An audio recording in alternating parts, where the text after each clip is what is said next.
Long ago, there lived a master blacksmith whose name was known far and wide. His shop overflowed with finely crafted weapons and armor, each piece fetching an extraordinary price. Fortune smiled upon him when the Cairo kingdom sought his skill during a time of war. The alliance was his golden opportunity, and when the battles ended, his service earned him the title of Baron. This man, the blacksmith turned noble, was the father of Roman, the current heir to this land. In the present, a young Roman sat across from an older man, listening to this tale with unexpected focus. Behind him, a mustached servant looked on, puzzled. Why was Roman so engrossed in a story everyone already knew by heart? The scene rewinds to earlier that day. Roman was questioning something odd, whether he was truly older than the son of the Dimitri family, whether the kingdom of Cairo was real, and if this so-called world of Murim even existed. The mustached man blinked in surprise. Of course it was true. What was wrong with him? Roman wasn't known for his brilliance, but this was unusual. Was he drugged? Among the wealthy, such indulgences were said to be in fashion, and Roman, unlike his capable brothers, had spent the last 25 years holed up in his room, earning the title the Fool of the Dimitri family. Breaking the moment, the servant mentioned that Roman's fiancée, a young lady from the Lawrence family, would be visiting today. She valued refinement and proper manners, so he should. But Roman cut him off. There's something more important, he said firmly. Take me to the elder of this land. Meeting Lady Lawrence can wait. I need to know how to survive in this world. The servant stared at him. Why would someone born and raised here say such a thing? Still, a servant's role wasn't to question, only to obey. And so, in the present moment, the elder finished speaking. That's all I know. Roman nodded. You've been helpful. I'll see to it you're rewarded. The elder replied that speaking with Roman had been an honor.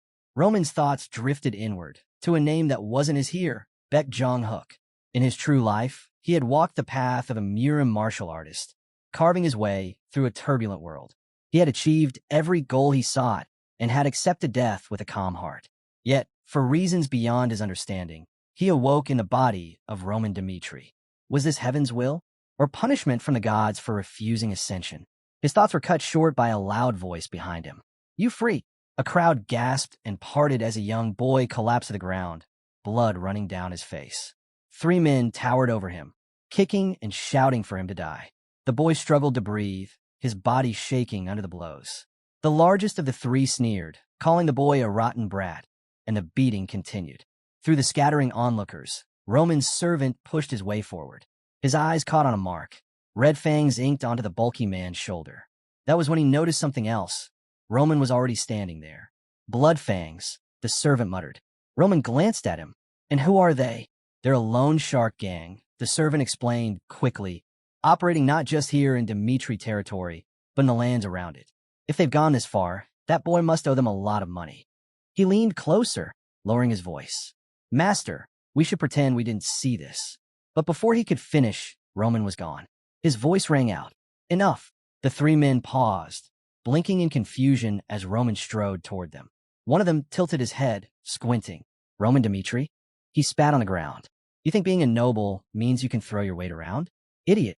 Another, his eyes glassy and unfocused, barked a laugh. Get lost, Roman. Don't embarrass yourself. Leave before you get hurt. Hans, the servant, hurried after him, bowing quickly to the men. Master, please, let's go. The Bloodfangs aren't people to mess with. But Roman interrupted him. Hans, I still don't know much about the laws of this world. Explain them to me. His gaze stayed fixed on the gang members. Who's in the wrong here, and what punishment should they face? Hans froze. Well, since the boy failed to pay his debt on time legally, it's his fault. But the Bloodfangs had no right to hand out judgment themselves. More than that, they had insulted Roman, the eldest son of the Dimitri clan. By the law of this land, such disrespect toward a noble was a crime punishable by death. Execution would not be unusual in this case. The gang members looked at him without a hint of fear. Roman's voice cut through the air. You've broken the laws of this land. He bent down, picked up a sturdy stick, and continued. I am Roman Dimitri, eldest son of Lord Romero Dimitri, and I will see justice done. One of the men smirked. I get it. You're noble, but you clearly don't understand how things work out here. You're putting us in a bad spot, and you don't even know the situation you're in. Their hands went to their weapons. Roman's lips curved slightly. That confirms it. The leader frowned. Confirms what? That you're trash, daring to speak to the lord of this land like that. Roman burst forward. I don't care what business you have here. The sudden aggression stunned the bandits. One of them shouted for the others to attack. The largest swung his blade, but Roman slipped past with ease. In the same motion, he drove the stick into the man's neck. The thug froze, eyes wide, before blood burst forth. He clutched his throat, gasping for air. The others hesitated only a heartbeat before rushing him with knives. Master! Hans cried out, panic lacing his voice. Another blade came slashing, but Roman twisted aside, knocking the attacker off balance. A swift movement followed. Roman drove the stick hard into the man's chest. Hans could only stare. Was this truly his master Roman dismantling seasoned thugs, as if they were nothing? In that moment, far away in memory, Baek Jung-hyuk recalled the first sight he had upon waking in this body. A note, left behind by the original Roman, and a scattering of pills on the floor. In the Cairo kingdom, constantly embroiled in war, every noble family was required to send a representative to the army. Roman had been chosen to serve, but out of fear, he took his own life. A pitiful end to a pitiful existence. But that man was gone. Now, in his place, lived Baek Jung-hyuk, Sky Demon Sect leader. And since he now possessed this body, he would live as Baek Jung-hyuk. Roman stood over the fallen Bloodfangs, brushing his stick clean. It was slick with blood. A sudden shift in the air made him pause. His instincts whispered, "Monster?" Behind him, the young man who'd been watching tried to bolt. Roman caught him by the hair, forcing him down to his knees. For order to exist, Roman said evenly, the law must be upheld. I won't take your life, but you'll still pay. The boy cried out, a sharp scream cutting through the murmurs of the onlookers. Blood trickled down to the dirt, pooling at his knees. I am Roman Dmitri, he declared. Gasps rippled through the crowd. If anyone here has a problem with the punishment I've given, they're welcome to speak to me directly, anytime. In his past life, Baek Jung-hyuk had ruled Murim through unmatched power. Hundreds, no, thousands, of masters had come for his head, only to be cut down. Rivers of blood marked his path, until the world itself acknowledged the Sky Demon Sect as the unchallenged ruler of Murim. Now, looking at the blood on his own hand, Roman frowned. Why did it take me this long to deal with a mere gang? Hans, he barked. Call the guards. Report what happened here. Have them investigate. Hans, still dazed, nodded. Understood, he said quickly before running off. Roman clenched his hand. This body is worthless, barely any vital energy, and the flow is a mess. I need information. I need to rebuild my strength fast. A faint voice called from behind. It was the battered youth, swaying on unsteady legs. Thank you for helping me, he managed. Roman looked at him sharply. You've misunderstood. I didn't do this for you. The Bloodfangs broke the law, so I punished them. And you're no exception. Tell me the truth, without lies.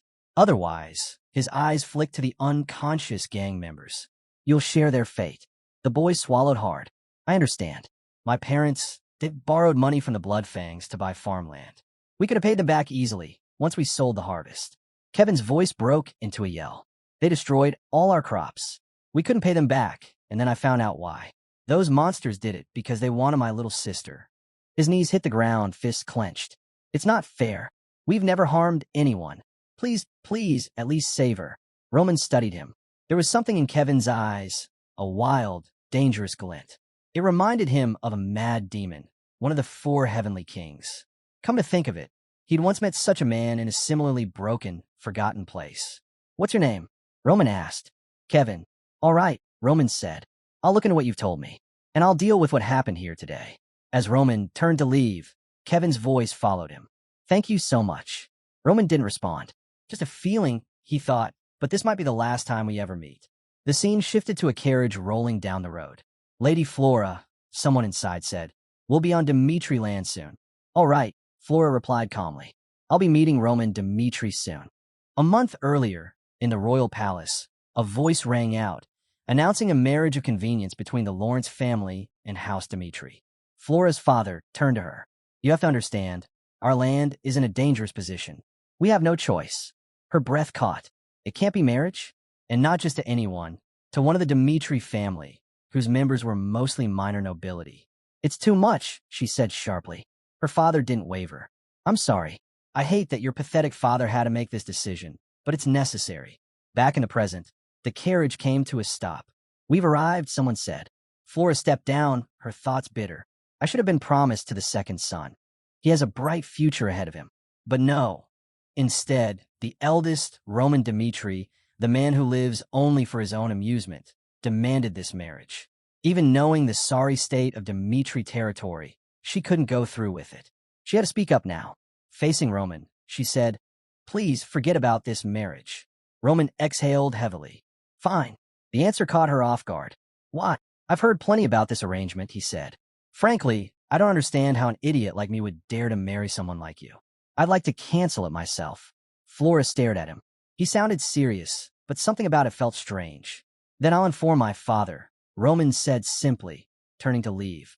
"Wait, hold on a second," Flora blurted, her voice tight with surprise. Roman paused mid-step and turned. "What is it?" She hurried to close the distance between them. "I heard you were the one who insisted on marrying me. And now you're suddenly canceling it without a single good reason? Forgive me if I'm a little taken aback." Roman's brow lifted slightly. "Do you want to marry me?" Flora hesitated, then admitted, "Not really." "Wonderful," Roman said at once. "Then we're in agreement. The marriage is off. That settles it." He waved a hand lightly. "I'll take full responsibility, so there's nothing for you to worry about. People already call me the idiot of the Dmitri family. Adding divorce to the list won't make much difference." Flora watched him go, baffled. They call him an idiot? Roman headed straight to his father's chamber. Inside, Lord Romero Dimitri's slurred voice rang out, followed by a roar. "An affair? Cancel the marriage?" His anger filled the room like fire. "Yes," Roman replied evenly. "I've already spoken to Lady Flora. We've agreed to end it." Romero's gaze hardened into a glare. "You fool." His voice dropped, heavy with disdain. "People may call you the idiot of this family, but I'm your father. I've been trying to prove them wrong. A marriage to the Lawrence family is the perfect step toward solidifying our noble standing. All you had to do was marry a noble woman, and you couldn't even manage that." Roman bowed slightly. "I apologize." "Apologize?" Romero's hand tightened around a glass. "You think that fixes anything?" The glass shattered against the wall above Roman's head. "If this had gone smoothly," Romero went on, "I could have salvaged some dignity for you. But now, in 6 months, you'll be sent to the battlefield." Roman said nothing. "One more thing," Romero added coldly. "I heard you had trouble with the Bloodfangs. Witnesses claim you punished them." He let out a sharp, bitter laugh. "And who would believe that? I can't even deal with them. Someone must have helped you. But since you failed in your duty, you'll face every consequence yourself. From now on, every problem you've caused, you'll fix it." He expected his son to crumble, to beg for leniency. Instead, Roman met his eyes. "I'll handle it myself." Romero stared, caught off guard. "What's come over you?" "It was my fault," Roman said. "I should be held responsible." "I'll be back once everything's settled," Roman said, turning away. His father stared after him, uncertain what to say. "Wait." But Roman was already gone. Outside the office, he pulled a napkin from his pocket and wiped the thin trail of blood running from his head. Flora's voice caught him off guard. "Are you crazy?" Roman looked at her. "Why are you still here?" She hesitated, then blurted, "It's the Bloodfangs. They're not afraid to terrorize nobles. If you've angered them, they won't just let it go. Without your family's help, you can't possibly handle them. You should just apologize to your father." Roman's eyes narrowed slightly. "Why are you telling me this?" She began to repeat herself, but he cut her off. "Lady Flora, you don't know your place." Her breath hitched, but before she could reply, the scene shifted to earlier that day. In the Dmitri estate, Roman scowled. "What's that smell?" Hans, busy spraying perfume on him, answered calmly. "Nothing to be done about it. Eureka blood." Roman tugged at his jacket. "And this suit, why is it so tight?" "You're meeting Lady Flora for the first time," Hans explained. "You should show her some respect." "A wedding?" Roman thought. "I'm still adapting to this world. Marriage will only make things more troublesome." Hans suggested they wait for her arrival together in the hall. Roman considered it. There was no reason to treat poorly a woman who hadn't wronged him. If he could cancel the engagement without hurting her pride, so much the better. But when Flora appeared, it became clear she had no intention of showing him any courtesy. That left him with little reason to extend himself. "You're rather arrogant, aren't you?" Roman said, his gaze steady. "You came here to break off our engagement without even considering my circumstances. Yet when I told you I'd take full responsibility, suddenly you're concerned." Flora tried to speak, but he pressed on. "From a moment this engagement was questioned, You lost the right to interfere in my decisions. She stood frozen, unsure how to answer. Roman nodded slightly. That settles it. Roman turned away from Flora, his voice steady. Since our paths have split, let's stay out of each other's personal affairs. The only reason I said I'd take responsibility was to avoid any lingering talk of marriage after the engagement was broken, and because I have no interest in any relationship with you. He walked off without looking back, wondering if this would be both their first and last meeting. The scene shifted to the Dimitri mansion. Maybe that's enough drinking for tonight, someone suggested. Lord Romero Dimitri sat with his wife, staring into his glass. I've raised my hand against my son again, he admitted. Back when we were commoners, I favored Roman above all. But when we became nobles, I promised myself I wouldn't do that anymore. Rihanna, seated beside him, wrapped her arms around his shoulders. Because of that promise, our other children grew up to be fine people. That's true, Romero agreed. But Roman, he's the only one who went through those hard times with me. I don't know how to treat him. Rihanna kissed him softly. Don't blame yourself. Maybe you weren't the perfect father, but we're the only ones who can guide our children. And the Romero Dimitri, I know wouldn't let his son go astray. You still have a chance to make things right. Romero's brow furrowed. Roman is proud. He probably spoke in anger. But if we leave things as they are, who knows what'll become of him? Then why not ask Captain Jonathan to help? Rihanna suggested. Romero's eyes sharpened. You're right. He raised his voice. Come in. A servant rushed into the room. You call, my lord? Summon Captain Jonathan immediately, Romero ordered. The scene shifted again. Hans trailed after Roman through the streets. Master, it's too dangerous to be outside. The Bloodfangs could strike at any time. Let's just go back. This is exhausting. Roman stopped and turned toward him. Hans, do you know when the Bloodfangs gained the power they have now? Hans shook his head. No, they became infamous because they were ignored, Roman said. When they committed crimes, no one stepped in to stop them. That infamy bred fear, and fear forces people to obey. Hans blinked, unsure if he understood. So, you're saying they're not dangerous? Roman smiled faintly. For now, yes, they can still make me wary. The scene shifted to a lively restaurant, filled with chatter and clinking dishes. A server placed plates down on the table. Here's the food you ordered. Hans's face lit up at the sight, but Roman was already rising from his seat. You can stay and eat, Roman said. I'm going. Hans jolted. What? This is exactly what I mean, Roman replied calmly. From here on, I'll continue the investigation alone. It's too dangerous. You should stay here. Hans shot up from his chair. No, even if I might be in danger, I could never let you go alone. Roman's gaze settled on him. Hans, are you one of my people? The question froze Hans for a moment before he answered. Of course I am. Then stay, Roman said firmly. Don't throw yourself into danger needlessly. You've already done more than enough just by accompanying me this far. I'll be back soon. Hans watched him leave, stunned. To think he'd say something like that to me. I didn't expect it from him. He turned toward the door, but it wouldn't budge. It was jammed shut. If this weren't the time, Hans thought grimly, I'd tell them everything. The scene shifted to Roman, striding down a dimly lit street. One thing I've learned about the Bloodfangs in the last few days, they're strong. But because they operate in small groups, finding them is difficult. Maybe they've been lying low, afraid of the consequences if they fail to kill me. Which means there's a leader hiding in the shadows. If he couldn't track them down, then he'd make them come to him. That was why he'd walk the streets openly with Hans. They likely already knew where he was. And tonight, of all nights, was perfect. It was the time for regular night training, which meant far fewer guards patrolling the streets. If they planned to strike back, this was their best chance. And then, 3 figures in dark robes appeared behind him, knives flashing. This is Bloodfang's revenge, one of them roared, lunging forward. Roman didn't move. Far away, Hans was already running toward the captain, shouting for help. Captain Jonathan spun around and hurried over to Hans, demanding to know what had happened. Hans was breathing hard, struggling to speak. The captain told him to slow down and explain, and between gasps, Hans blurted out that the young master had sent for him at once. Roman was in danger. Meanwhile, Roman caught the attacker's knife hand, drove his elbow hard into the man's gut, and wrenched his arm until the blade slipped from his grasp. Snatching the weapon, Roman thrust it straight into the thug's chest. The bandit staggered back, leaving a trail of bloody footprints before collapsing to the ground. 2 other bandits froze in shock. What the? One stammered. This isn't what we heard all. The other muttered, eyes locked on Roman. Roman smirked. asking why they'd stopped moving.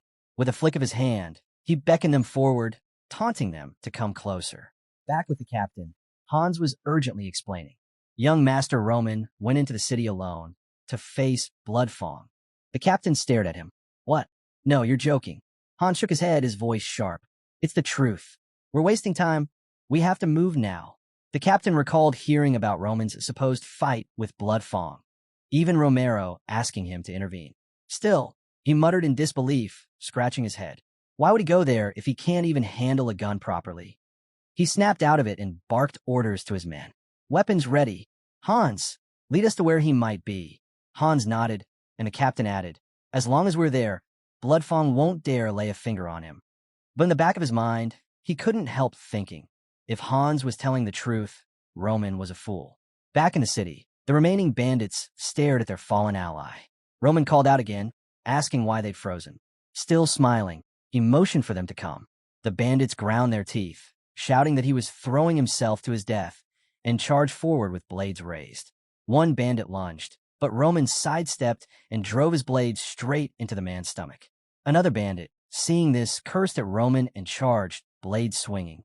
Roman leapt back, then delivered a sharp kick to the man's midsection, sending him flying several meters away. Roman strode toward the bandits sprawled on the ground and asked what all of this was about.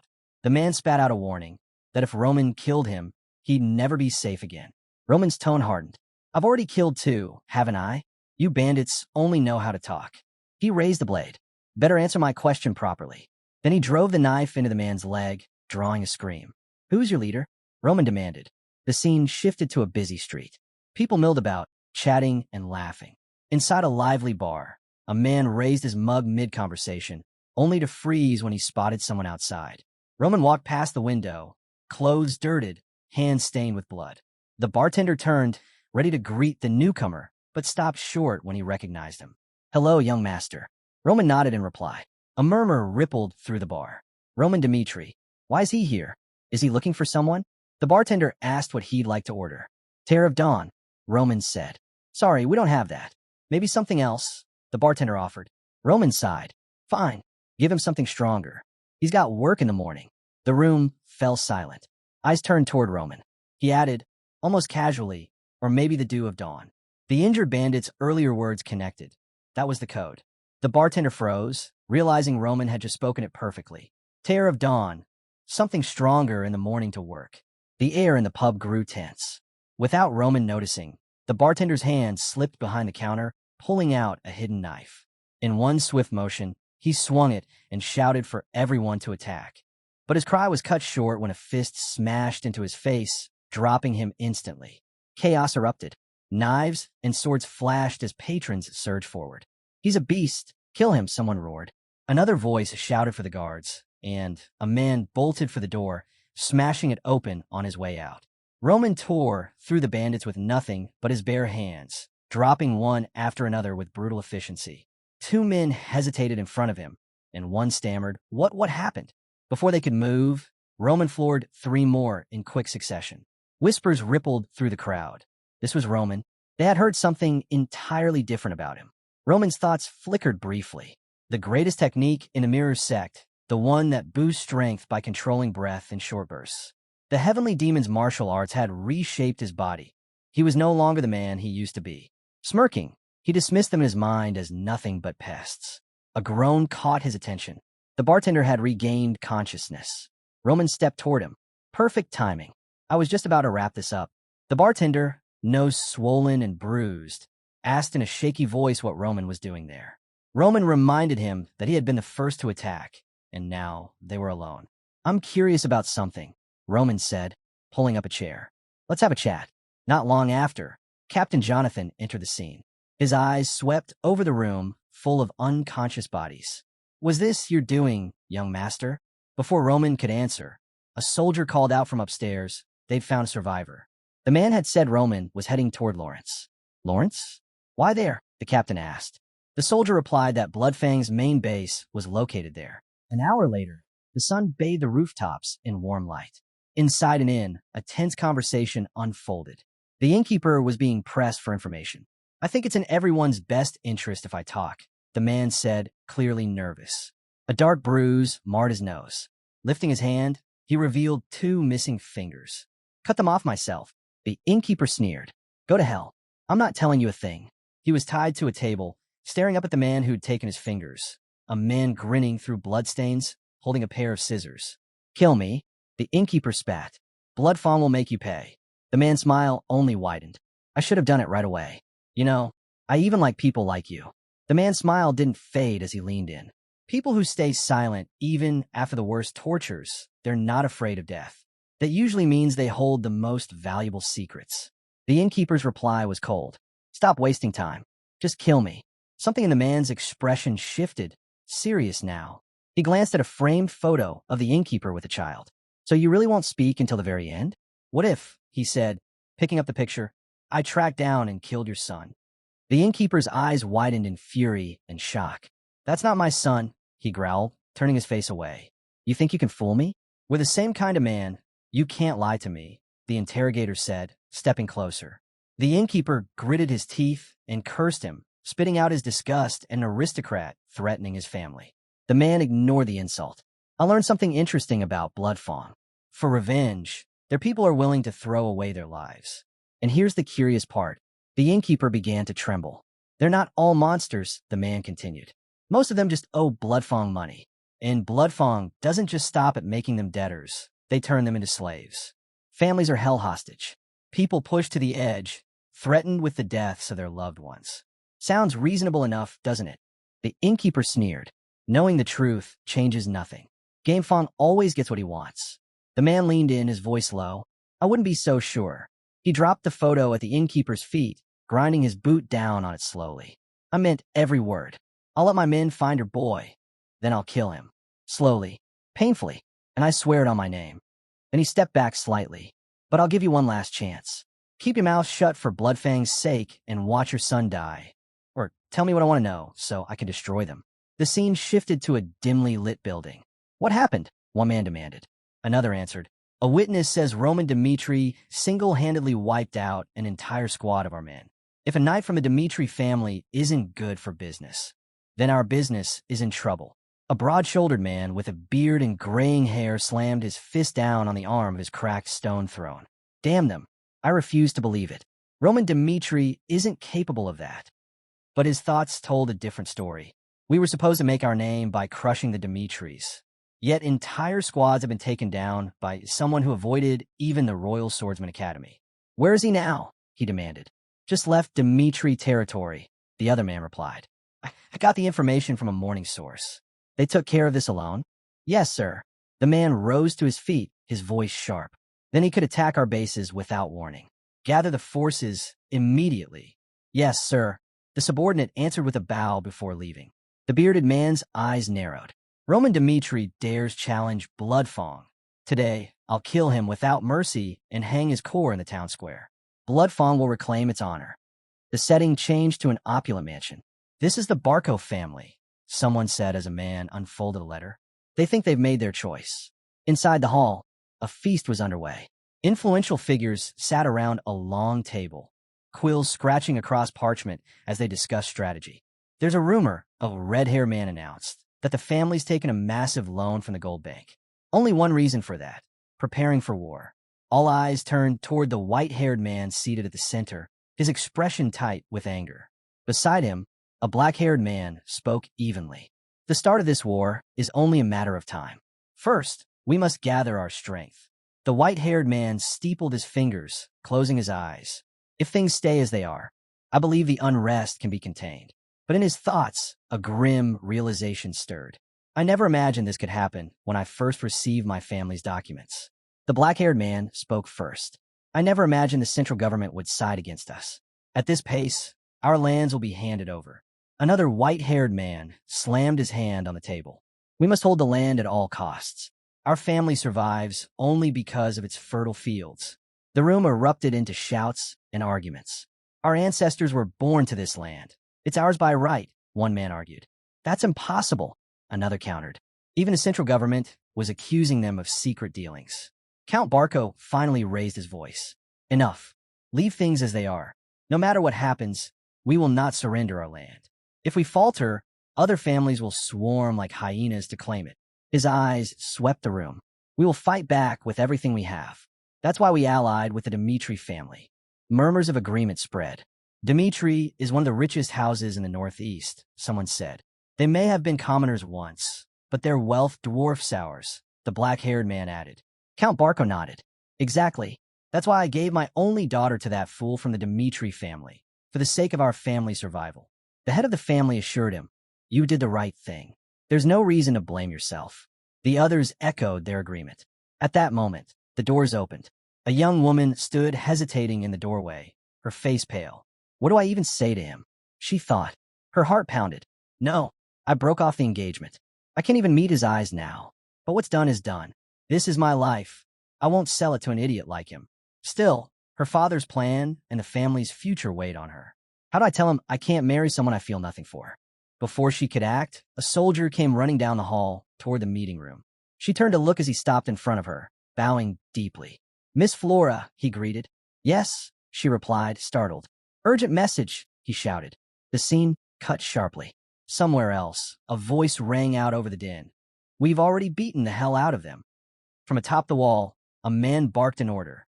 Hand over the weapon and follow procedure. Then he demanded, what are you planning? The man below shot back, warning that young Master Roman was in danger. If anything happened to him, they'd never forgive it. The wall guard found the claim ridiculous, until a soldier ran up in a panic. Captain's in serious trouble, the soldier blurted. Is that true? The wall guard asked in disbelief. Yes, the soldier said. Riots are breaking out in the square right now. A grim thought flashed through the wall guard's mind. Don't tell me. They're about to break open the gates to hell. In the streets, frightened townsfolk whispered, unsure of what was happening. Their eyes fell on a bloody trail, ending at a corpse. Fear rippled through the crowd. From the other side of the square, Roman appeared, dragging the battered leader of the Blood Fangs behind him. The gang boss, moments ago arrogant, had once thought defeating a single noble brat would be child's play. One man from the gang should have been enough. They had numbers. They had weapons. Losing hadn't even crossed his mind. Until now. Until he'd seen every last one of his men lying dead. That's when he knew. He was next. Shaking, stumbling over his words, he pleaded for his life. Clutching Roman's leg, he promised anything. Servitude, loyalty, even becoming a dog. Just not death. Roman didn't even slow down. He hauled him into the city's center and tossed him to the ground for all to see. You should have thought about being a dog before you showed your fangs, Roman said coldly. He turned to the onlookers. This man is the leader of the Blood Fangs. You all know who he is. They threatened the Dmitri family. They lied. They manipulated. They bled this city dry. Every last crime is known. And today, I'll destroy their entire organization, along with the filth they spread. The crowd stood frozen. Jonathan, arriving at the square, stopped in his tracks. The scene spoke for itself. No explanation needed. The story then cut to an earlier meeting. Someone asked if the news was true. A soldier explained he'd allowed Roman Dmitri in because he was Miss Flora's future husband. But 30 minutes later, the soldier continued. He was dragging a man through the streets, saying he was the Blood Fangs leader, then killed him in public. The father was stunned into silence. Others questioned whether any of it made sense. Finally, a man with spectacles spoke. Taking justice into your own hands without the Lord's approval isn't something we can just overlook. The Lord wasn't overly rattled by the recent chaos. What caught his attention far more was that his soon-to-be son-in-law had single-handedly erased the Blood Fangs from existence. He ordered that Roman Dmitri be summoned. He wanted to speak with the young man directly. Before long, Roman arrived, escorted by Jonathan, the very knight who had led him into the city. The moment Flora's father saw Jonathan, a renowned figure, he assumed Roman must have relied on his help to win. Roman introduced himself as the Dmitri family's eldest son. The Lord skipped over the pleasantries and went straight to the point. Why did you commit such violence? Roman didn't hesitate. A few days earlier, he said the Blood Fangs had brutalized an innocent citizen. That was when he decided to end them, right there on the spot. Outside the chamber, Flora tried to overhear. She called a knight over. Did you let Roman Dmitri in? She asked. Yes, he replied. Then why is he in my father's room? The knight hinted she might be one of the last to know what was happening, a comment that left her uneasy. Back inside, Roman finished his account. He had stormed the Blood Fangs base and executed their leader. That, he said, was the whole story. But the Lord reminded him, Roman had no authority to carry out executions on Lawrence's land. Roman admitted as much, but questioned whether they were truly capable of handling men like that. The Bloodfangs had terrorized the region for years, while Lawrence's family looked the other way. That was why he had acted, because he didn't trust them to. The servants flanking the Lord exchanged startled glances. Roman looked at them, disappointed. "I thought I was called here to be praised," he said, "for doing what you refused to do. Was I wrong?" The Viscount turned to his aide. "Do you know about Ben Miles?" The man nodded. "We knew he wasn't an upstanding citizen, but never imagined he was the Bloodfang's leader." The Lord leaned back, his decision made. The argument was pointless. None of this would have happened if his own family had dealt with the problem first. "Enough," he said. "The boy will be rewarded. Let him go." Roman left without another word. Silence settled over the room, until the Lord began to laugh. The man beside him stared, half wondering if his lord had lost his mind. But the Viscount's amusement wasn't madness. It was admiration. He had never imagined this was the real Roman Dmitri. The advisor stepped forward, insisting they couldn't just let such an offense slide. But the Lord waved him off. "It's fine," he said. "He's going to be Flora's husband. Only a man with that kind of nerve can accomplish great things." The advisor tried again, but the Lord cut him short. "Enough. I've decided he's perfect for my daughter." He then ordered Flora to be brought in so they could speak. Meanwhile, on the road back to Dmitri territory, Jonathan glanced at Roman. "You shouldn't have told them everything," he said. "Even if you wiped out the Bloodfangs, the Lord looked like he was holding back anger." Roman's reply was calm. "All I did was make it clear their negligence caused the situation. And since he doesn't know the marriage has been called off, he won't punish his future son-in-law." Jonathan blinked, realizing Roman had anticipated this from the start. It left him wondering, was this even the same Roman Dmitri they used to know? In Roman's mind, another voice stirred. It called him by his real name, Baek Jung-hyuk, and reminded him of his birthright, son of the celestial demon. "If you want to succeed me," the voice said, "you must prove your worth. Survive hunger, cold, and the unyielding earth. If you die, I'll simply have another son. The only proof I'll accept is ruling over all others." Beck remembered those days vividly. A heavy-set boy sneered, disappointed. "So this is the son of the celestial demon? I thought you'd be stronger. Turns out you're just a loudmouth brat." Blow after blow landed. Beck staggered, unable to fight back. The other children didn't interfere. They simply thought he was a fool. While most had the shelter of family during childhood, Beck had grown up in a place where only strength kept you alive. Back in Dmitri territory, Roman now lay in a steaming bath, sinking into the quiet. Even after everything, he was surprised at how drained his body felt from what should have been a simple task. Since waking in this world, Roman had faced countless trials. To crush the Bloodfangs, he'd cut down every obstacle in his path and felt no remorse for it. It only confirmed what he already knew. He hadn't changed. If someone crossed him, he'd break them. If someone tried to take his life, he'd erase them. That had always been his way, and becoming Roman Dmitri hadn't altered that truth. The real challenge now was different. Moving openly was growing more dangerous. This world's inner workings were still unfamiliar, and his strength had diminished far from its peak. Every move from here on would have to be calculated.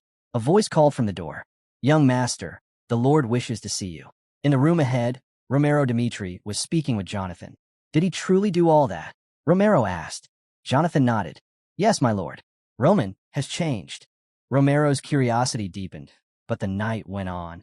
"This is not the same young master we once knew." The Lord leaned back, reflecting. Roman had always been his greatest challenge, his only son without any remarkable traits. Yet he was also the only child who endured their harshest days in poverty without complaint. A memory surfaced. Years ago, Roman had handed him a small piece of candy. "What's this?" Romero had asked. "It's sweet," the boy had replied simply. Romero had been deep in a mines that day when his son came wandering in. He'd scolded him for entering such a dangerous place, warning it wasn't safe. But Roman only smiled. "You work too much, father. I brought you something sweet so you can finish faster and come home sooner." All Romero had ever wanted was his son's happiness. That was why he favored him, why he gave him extra money to avoid the sting of being called poor. He had never imagined that kindness might lead Roman astray. In truth, a part of him had given up hope. But hearing that his son had destroyed the Bloodfangs had lit a spark inside him again. At the door, Roman's voice rang out, asking to enter. Romero thought, no matter how he did it, He wiped out the blood fangs. If that's true, I'll do anything for him. This will be my way of making up for the times I failed as a father. When Roman stepped inside, Romero looked him over. I hear you defeated the blood fangs on your own, he said.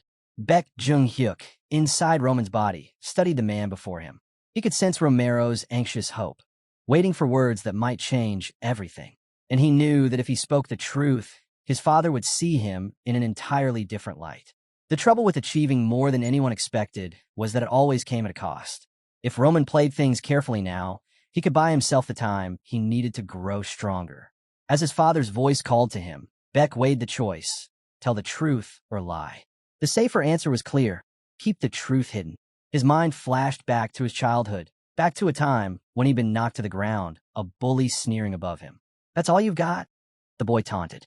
Baek's hand closed around a rock. Without hesitation, he smashed it into the bully's face. The boy collapsed, bloodied and groaning. Baek stood, picked up another stone, and moved to finish the job. From that day on, no one dared to cross him. He had learned a brutal law. In a lonely world, only the strongest rule. He'd declare that the boy he'd beaten was their group's former leader. Now, Baek was in charge. Victory meant nothing unless it was absolute. That same instinct guided him now. Yes, he told Romero. I'm the one who took down the blood fangs. Neither Baek nor the celestial demon bloodline had ever been good at hiding their superiority. Later, in the city's training grounds, young swordsmen were drilling under their instructor's eye. Stop, the man barked. Show respect to the Lord. The trainees bowed in unison. Among them, a blonde-haired boy blinked in surprise. Why is Roman Dmitri here? The instructor stepped forward. Today, you'll be testing your sword skills against Mr. Roman. Step forward if you wish to challenge him. No one moved. Sweat beaded on foreheads. The blonde boy frowned, baffled. Why are they acting so afraid? Who would even want to fight that fool? An hour earlier, when Roman had confessed to his father that he was indeed responsible for the Bloodfang's downfall, Romero had asked the obvious question. How? Roman explained he had been secretly training in swordsmanship. Why keep it a secret? Romero asked. If you'd told me, I would have given you every resource you needed. I was tired of wasting my life, Roman answered. I wanted to prove that even the fool of the Dmitri family could accomplish something alone. Romero still doubted him. No one can master the sword to that level without help. Not enough to kill trained men. Roman countered that the blood fangs thrived through intimidation. That was why he'd set a trap, forcing their leader to come to him. Romero pressed further. How exactly did you do it? Roman explained that the blood fangs had a habit of striking back at weaker nobles, so he had made himself the bait. That's dangerous, Romero warned. If they came for revenge, it would have been easy for them. Roman shook his head. Most of their men were held in check through fear. If I killed the leader, no one would risk saving the man who had been threatening them. Romero found himself impressed. The plan was sharp, calculated, and it had taken real courage to see it through. To think Roman could come up with something like that. He leaned forward. Then, may I ask a favor? Roman agreed. I want to see this swordsmanship you've been practicing, Romero said. With my own eyes. I want to understand how much you've changed. Now, back at the training grounds, Romero stood watching, surprised that no one was stepping forward to challenge Roman. The blonde trainee thought he understood why. If you fought Roman and won, you'd probably be expelled for striking the Lord's son. If you lost, you'd be expelled for being pathetic. Either way, no volunteers. Jonathan frowned. They needed someone skilled enough to beat Roman without much effort, both to prove the knight's ability and to test Roman's claim. If no one steps forward, Jonathan called out, I'll choose for you. As a master of the Dmitri Knights, he couldn't take part himself. That left only one clear choice. Chris, he said, step forward. The name made Chris stiffen. Vice captain of the Dmitri Knights. He knew this wasn't going to be a normal spar. He remembered the first time he had met Roman, about a year ago. They'd gone to a bar after hearing complaints about a drunk causing trouble. Inside, a man was shouting, demanding to know if people were trying to make a fool of him. Are you trying to shut down this place? The drunk barked. The attendants apologized, unsure of how to calm him.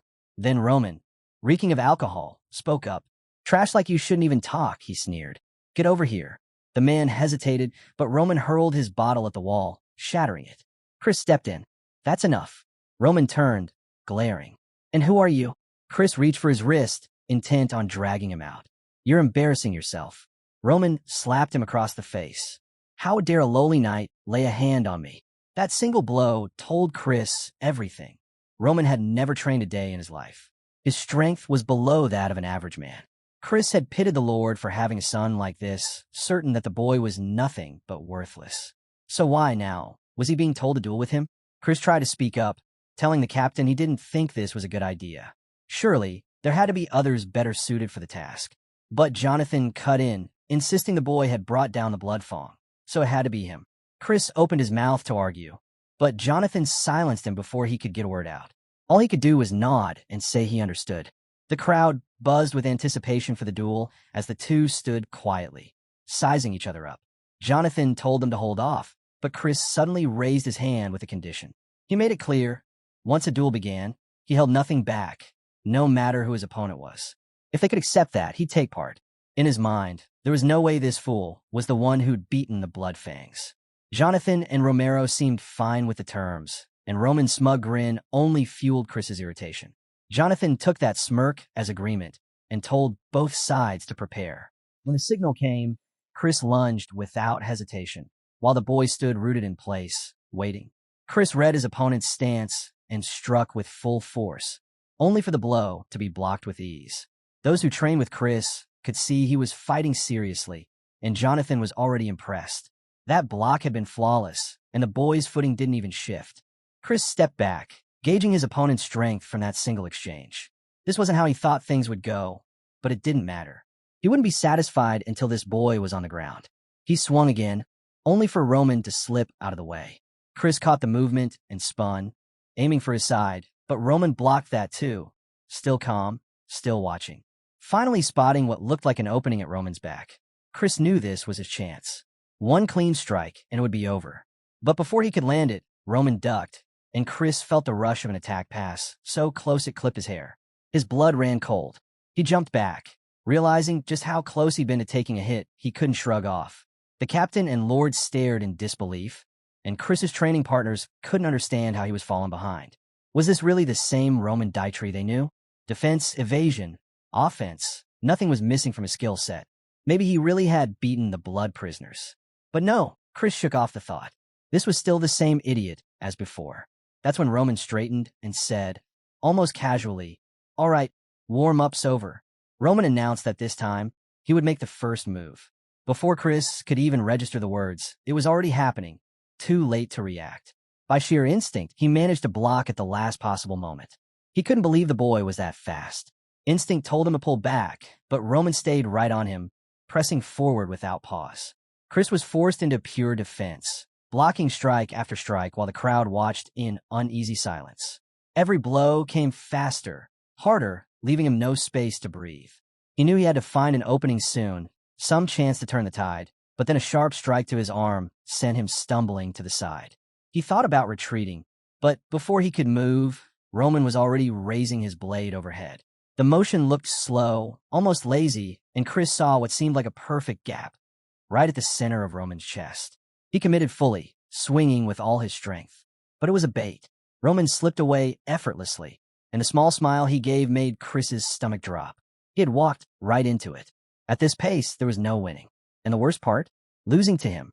Chris tightened his grip on his sword, and a faint aura began to form around it. Jonathan's voice rang out, ordering him to stop, but it was too late. The one-star aura had already flared to life. Even Bake looked stunned, and the arena erupted in chaos. Dust and energy clouded the field, and for a moment, no one could see a thing. Romero's heart pounded until he finally caught sight of Roman, safe, having just avoided a direct hit from the aura-infused strike. Before Chris could recover from the disorienting surge of power, Roman's blade snapped upward, catching him on the chin. The fight was over.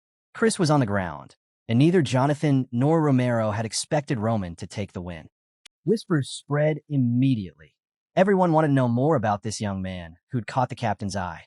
Those who knew spoke of him as one of the most talented they had ever seen. Despite his age, he was already a 2-star knight. Rumor claimed he had begun sensing mana just 6 months into training, reached 1 star in under 3 years, and wielded a sword with unmatched skill. The women in the crowd leaned closer, eager to hear his name. Jonathan remembered their training sessions.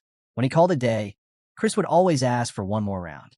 That hunger, paired with his natural gift, had convinced Jonathan long ago. Chris wasn't just talented. He was a true genius. And now, the so-called genius lay flat on the ground, completely outmatched by Roman, who casually stood over him. While Chris remained unconscious, Romero turned to Jonathan, demanding to know what had just happened. He'd heard Chris was a two-star knight. How could he lose like this? But even Jonathan couldn't fully explain it. Roman's performance had been the work of someone with years of dedicated training. Yet only a month ago, the boy had been doing nothing but grumbling and shirking work. The change didn't make sense. So Jonathan gave the only answer that fit. Roman was a natural-born swordsmanship genius. Roman, meanwhile, glanced at Chris and laughed quietly to himself. The fight had shown him just how relentless and determined Chris could be. With that kind of drive, he could easily have taken down the Bloodfangs himself.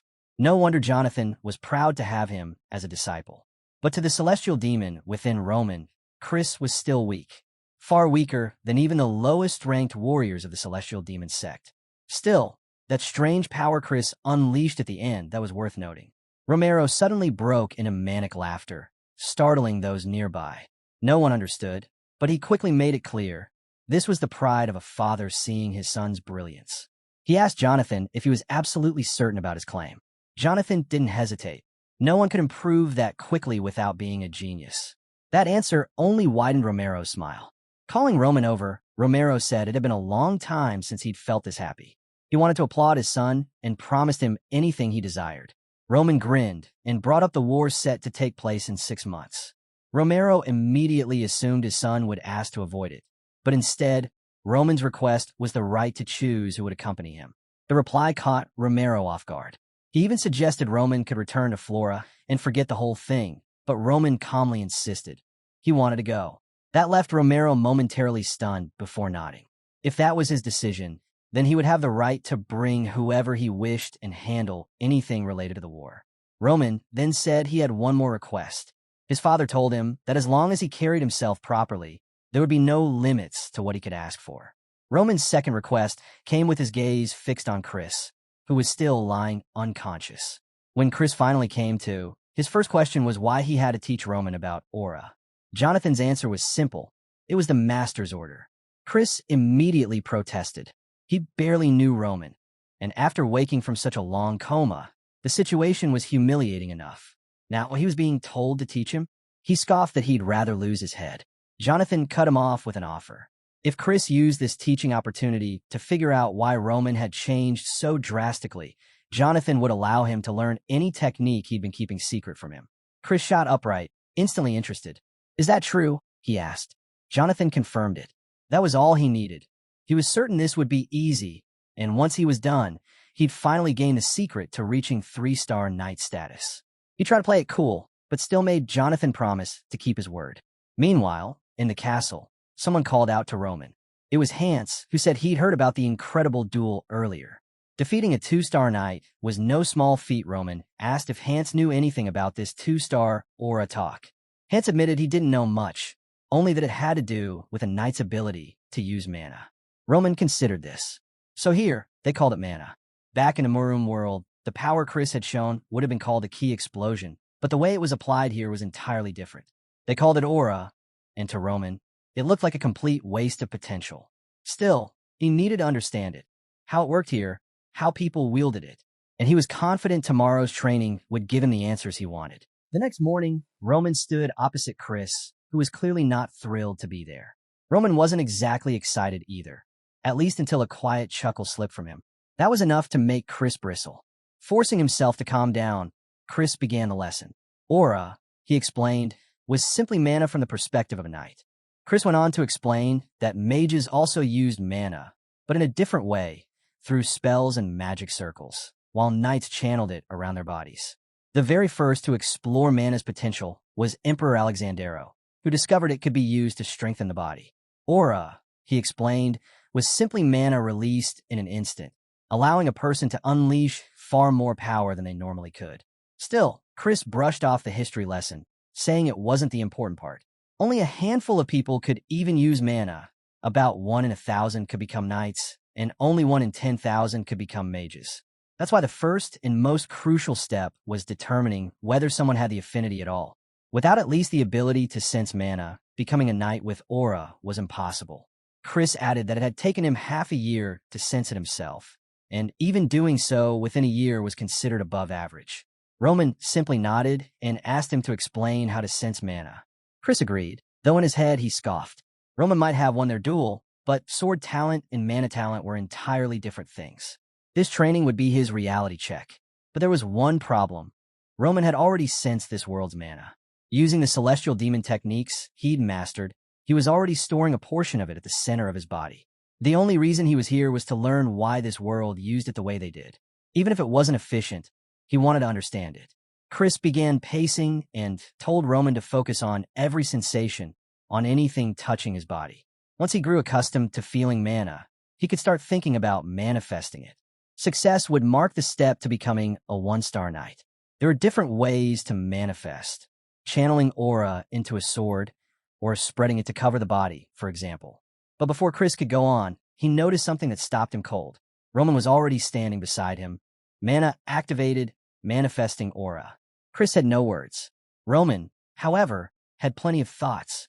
He knew exactly what he was seeing and exactly how flawed it was. In his world, energy was purified and concentrated deep within the body. Here, they let mana drift in naturally, hoping it would stay. In a Miram world, mana was scarce and dense, hard to gather, but also stable once inside. In this place, mana was abundant but feather-light, slipping away as easily as it entered. The two methods couldn't even be compared. In a Miram world, you strengthened both the inside and outside of your body. Here, the exterior wasn't strengthened at all, and mana wasn't stored properly. Worse still, spreading energy thinly across the body was a complete waste. If Roman had relied on such a method, he wouldn't break into the top 10 even in 100 years. Shaken, Chris demanded to know how Roman had done it. Roman replied that Chris probably already knew the answer. Chris pushed harder, saying that was exactly why he was asking, because it had taken him half a year just to sense mana. He accused Roman of pretending not to know how to use it, just so he could show off. Now, it was starting to make sense to him why he'd lost. Roman dismissed the idea.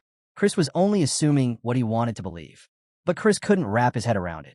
He'd spent 10 years climbing to the rank of 2-star knight, and here Roman was doing this effortlessly. Suddenly, Roman laughed. Chris narrowed his eyes and asked what was so funny. "You," Roman said. That only annoyed Chris more. "Are you saying my effort is a joke?" Roman tilted his head and asked, "In all those 10 years, did you ever once question the methods you were taught?"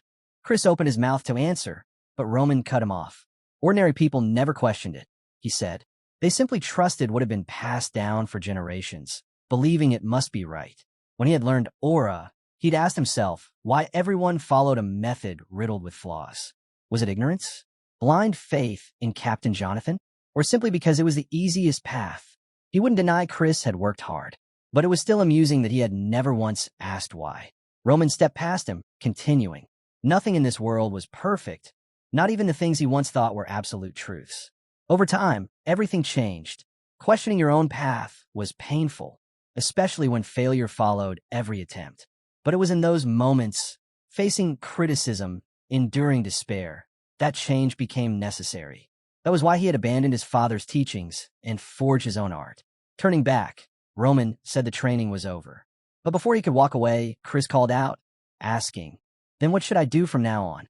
The scene shifted to a memory. A man stood before a boy, asking if he would keep suffering or finally admit defeat. From now on, the Blood Demon sect would follow Beck, he said. But there was one thing he needed to know. How could he become as strong as Beck? He was ready to devote his body and soul, as long as they could both grow stronger. All he wanted was to know what to do from that point on. Roman recognized the look instantly. This was someone who had let go of their pride. He found it interesting. The Blood Demon had once been so powerful that he united all the sections. As ruler of the Murum world, it was inevitable he would one day clash with Beck. After a long, grueling battle, he lost. Roman remembered it well. How he himself had once swallowed his pride and sought guidance. The desire to grow stronger, even at the cost of pride, reminded him of that same Blood Demon. Returning to the present, Roman told Chris that he was asking how to get stronger, but unfortunately, he didn't have an answer for that. Chris frowned, confused. "Then what should I do?" "I already answered," Roman replied.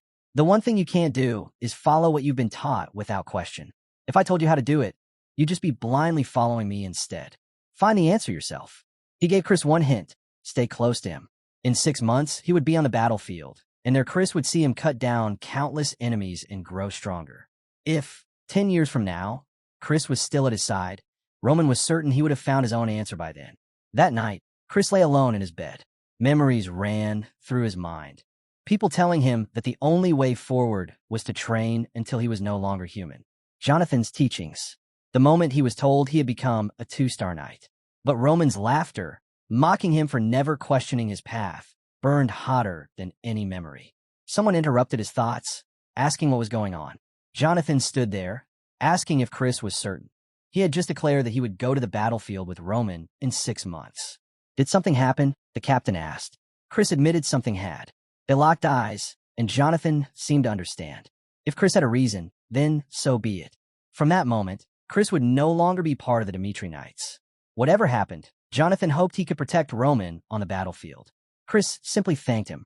At that moment, Jonathan realized something. Chris was no longer the helpless child he'd once found on the battlefield, clutching a lifeless woman in desperation. Jonathan remarked that if Chris had chosen to follow Roman, then perhaps Roman wasn't the fool people claimed he was. He told Chris to stay close, because from now on, he'd be ready to guide him. If Chris wanted to survive out there, he'd need a weapon, something unique that belonged to him alone. The night's excitement was evident. The scene shifted to the city, where gossip was running wild. People whispered about a shocking rumor. The so-called idiot of the Dimitri family had completely wiped out the Bloodfangs. Among those listening was Kevin, the man we'd met earlier in the story. He overheard people saying Roman had kept his word. Kevin found it believable. He had once seen Roman take down 3 armed men using nothing but a stick. Still, he doubted Roman had done this just for him. No, Roman wouldn't go to such lengths for someone like him. Before he could dwell on it further, his boss barked at him, snapping him out of his thoughts and ordering him back to work. Kevin sighed inwardly. All he wanted was enough strength to protect his family. He knew there were still plenty of groups like the Bloodfangs roaming the world, but as a simple peasant, what could he do? Training was out of reach. People like him didn't get opportunities like that. Just then, someone called his name. The shock made him drop the crate he was carrying. When he turned, it was Roman. "It's been a while," Roman said. Kevin started to ask why he was there, but quickly corrected himself, dropping to the ground in gratitude. He thanked Roman for saving his family. Roman asked how things were going. Kevin told him life was better now. The Bloodfangs had stopped hunting them, and he'd even found work. What he didn't know was how to truly repay Roman. Roman told him not to think about it, because an opportunity was coming. If Kevin accepted, his family would never have to worry about money again. They'd have a home, good food, and freedom from backbreaking labor. Their lives could change completely. The cost? Kevin would need to swear his loyalty and live for Roman. Kevin stayed silent for a moment, then lowered his head to the ground. He vowed to serve Roman, to kill if ordered, and to die if commanded. If Roman promised to care for his family, that was all he needed. Roman recognized this kind of loyalty, the kind that ran deep in a man's blood. In his past life, as the Mad Demon, he had the power to erase entire clans with a single command. Perhaps that was why, the moment he thought of summoning someone, Kevin came to mind. Seeing him again was worth it. Roman told Kevin plainly. From this moment on, he belonged to him. Back at Dimitri Castle, Roman handed Kevin over to Hans, asking him to help the boy settle in. Roman said he'd return later. Kevin, still overwhelmed, thanked him once again before leaving with Hans. Roman, meanwhile, made his way to the library. There, he began studying the path of the Aura Knights. The first milestone was the manifestation, the point at which one officially became a 1-star knight. To reach 2 stars, a knight had to be able to slice through steel using their aura. At 3 stars, their abilities defied ordinary understanding. Such knights were regarded as exceptional in any kingdom.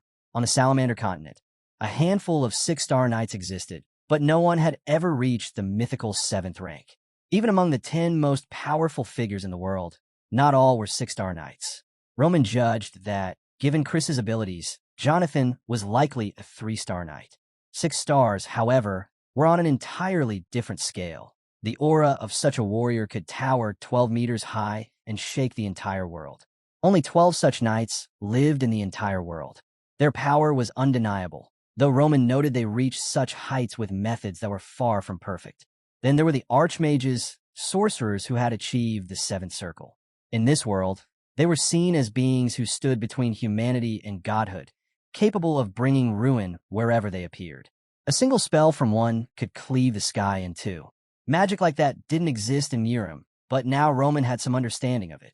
Even if the chance of facing one was slim, he knew he could not afford to make such a figure his enemy. Not yet. Their unpredictability made them even more dangerous. Still, Roman was not the kind of man to hide away from the world. He thrived on experiencing it, learning its truths firsthand. And this, he thought, was going to be interesting. The scene shifted. Hans was opening a door. Roman asked what the room was for.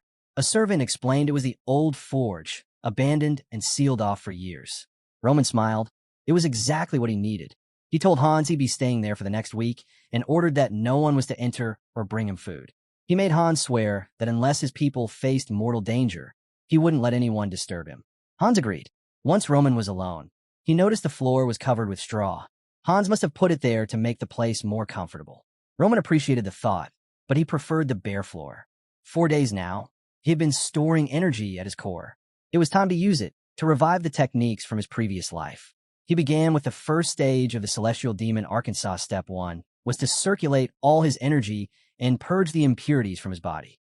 The process was brutal. Blood spilled across the floor. Roman had expected it. That was why he had gathered the precise amount of energy beforehand. There was no time to waste. He needed to reclaim his former power as fast as possible. This first stage was called the human stage, the initial step on his long path forward. A week later, the scene shifted. A bald servant offered tea and refreshments to Count Lawrence and Miss Flora. Lawrence entered and immediately asked where Roman was.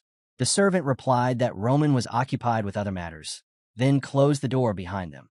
Lawrence took a look around and muttered that it was obvious they weren't welcome here.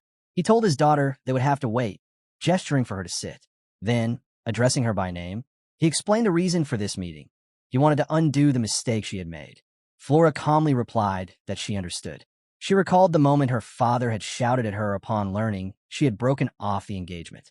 She had already spoken to Roman about her situation and had even tried to follow her father's advice. Yet before she could continue, Lawrence cut her off. Calling her by name again, he reminded her that he had always seen her as an intelligent child, which made her decision all the more disappointing. She needed to realize that the Barco family had borrowed a massive sum from the bank, proof that war was inevitable. Their marriage to the Dmitri family hadn't been just a matter of preference. It was the only way to stand against the Barcos in this region.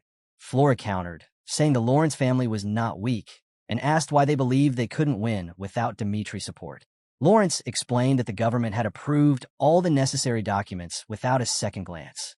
If the bank was willing to loan such an enormous sum, it meant the matter had already moved beyond personal disputes. This wasn't a fight they could win, it was a trap. Once defeated, they would lose everything: their land, their honor, and even her, known to all as the flower of the Lawrence family. In the present, Flora reflected on everything her father had said. She understood his reasoning, and she knew why he had made those choices. But she had ignored it all for selfish reasons. She couldn't keep living as a fragile flower. It was time to face reality. Elsewhere, Hans wandered the halls, debating what to do. He was supposed to tell Roman that Flora had been waiting for him since morning. The problem was, it was already late afternoon, and Roman had made it clear that he wasn't to be disturbed. At last, the door opened. Hans lit up, calling out for the young master, only to freeze in shock. The scene shifted back to Count Lawrence. He had already expected this kind of treatment after Flora's misstep. He understood the political necessity of this marriage, but that didn't make it any easier to swallow. Suddenly, he rose to his feet. Flora called after him, but he announced he would sort this out himself. He would find Baron Dmitri and speak to him directly. Moments later, Lawrence flung open a door. Without preamble, he demanded to know why they had been made to wait so long. If Dmitri was dissatisfied with their presence, he could have just said so. There was no need for such pettiness. The Baron calmly asked if today's meeting had even been arranged beforehand. Lawrence admitted it hadn't, but argued that he had been asking for an audience with Roman for a week. If they had intended to refuse, they should have done so from the start. Romero, unmoved, asked why he would ever refuse a visit from the Lawrences. Then, without softening his tone, he pressed Lawrence. Was that really all he had come to say? That he was tired of waiting until noon for a meeting that hadn't even been scheduled? He reminded Lawrence that on the day Flora had visited, Roman himself had declared he wanted to end the engagement. They had argued with him, but it was clear Flora didn't want the marriage either. Even though it was an insult to the Dmitri name, he had held his tongue like a fool, because she had come there solely to say it wouldn't work out. And now, after the Lawrence family had been the ones pushing for the match in the first place, here he was, barging into a room to complain over a minor weight. Finally, Romero revealed something else. He had recently received a message from the Barco family. They had proposed a political marriage that would tie them to the central government and give them a piece of Lawrence's land. Even so, Romero said he had refused the Barcos' proposal and asked Lawrence if he knew why. Lawrence admitted he didn't understand. From his perspective, allying with the Barcos seemed far more advantageous. Roman's answer was simple. Dmitri had the power to choose any path they wanted. And since his eldest son favored the young lady from the Lawrence family, that was reason enough to stand against the Barcos. It was in that moment that Lawrence realized the truth. His own foolish pride had ruined everything. He acknowledged that his son's reputation as a fool didn't match well with the Lawrence name, but reminded himself to consider the kind of family the Dimitris were.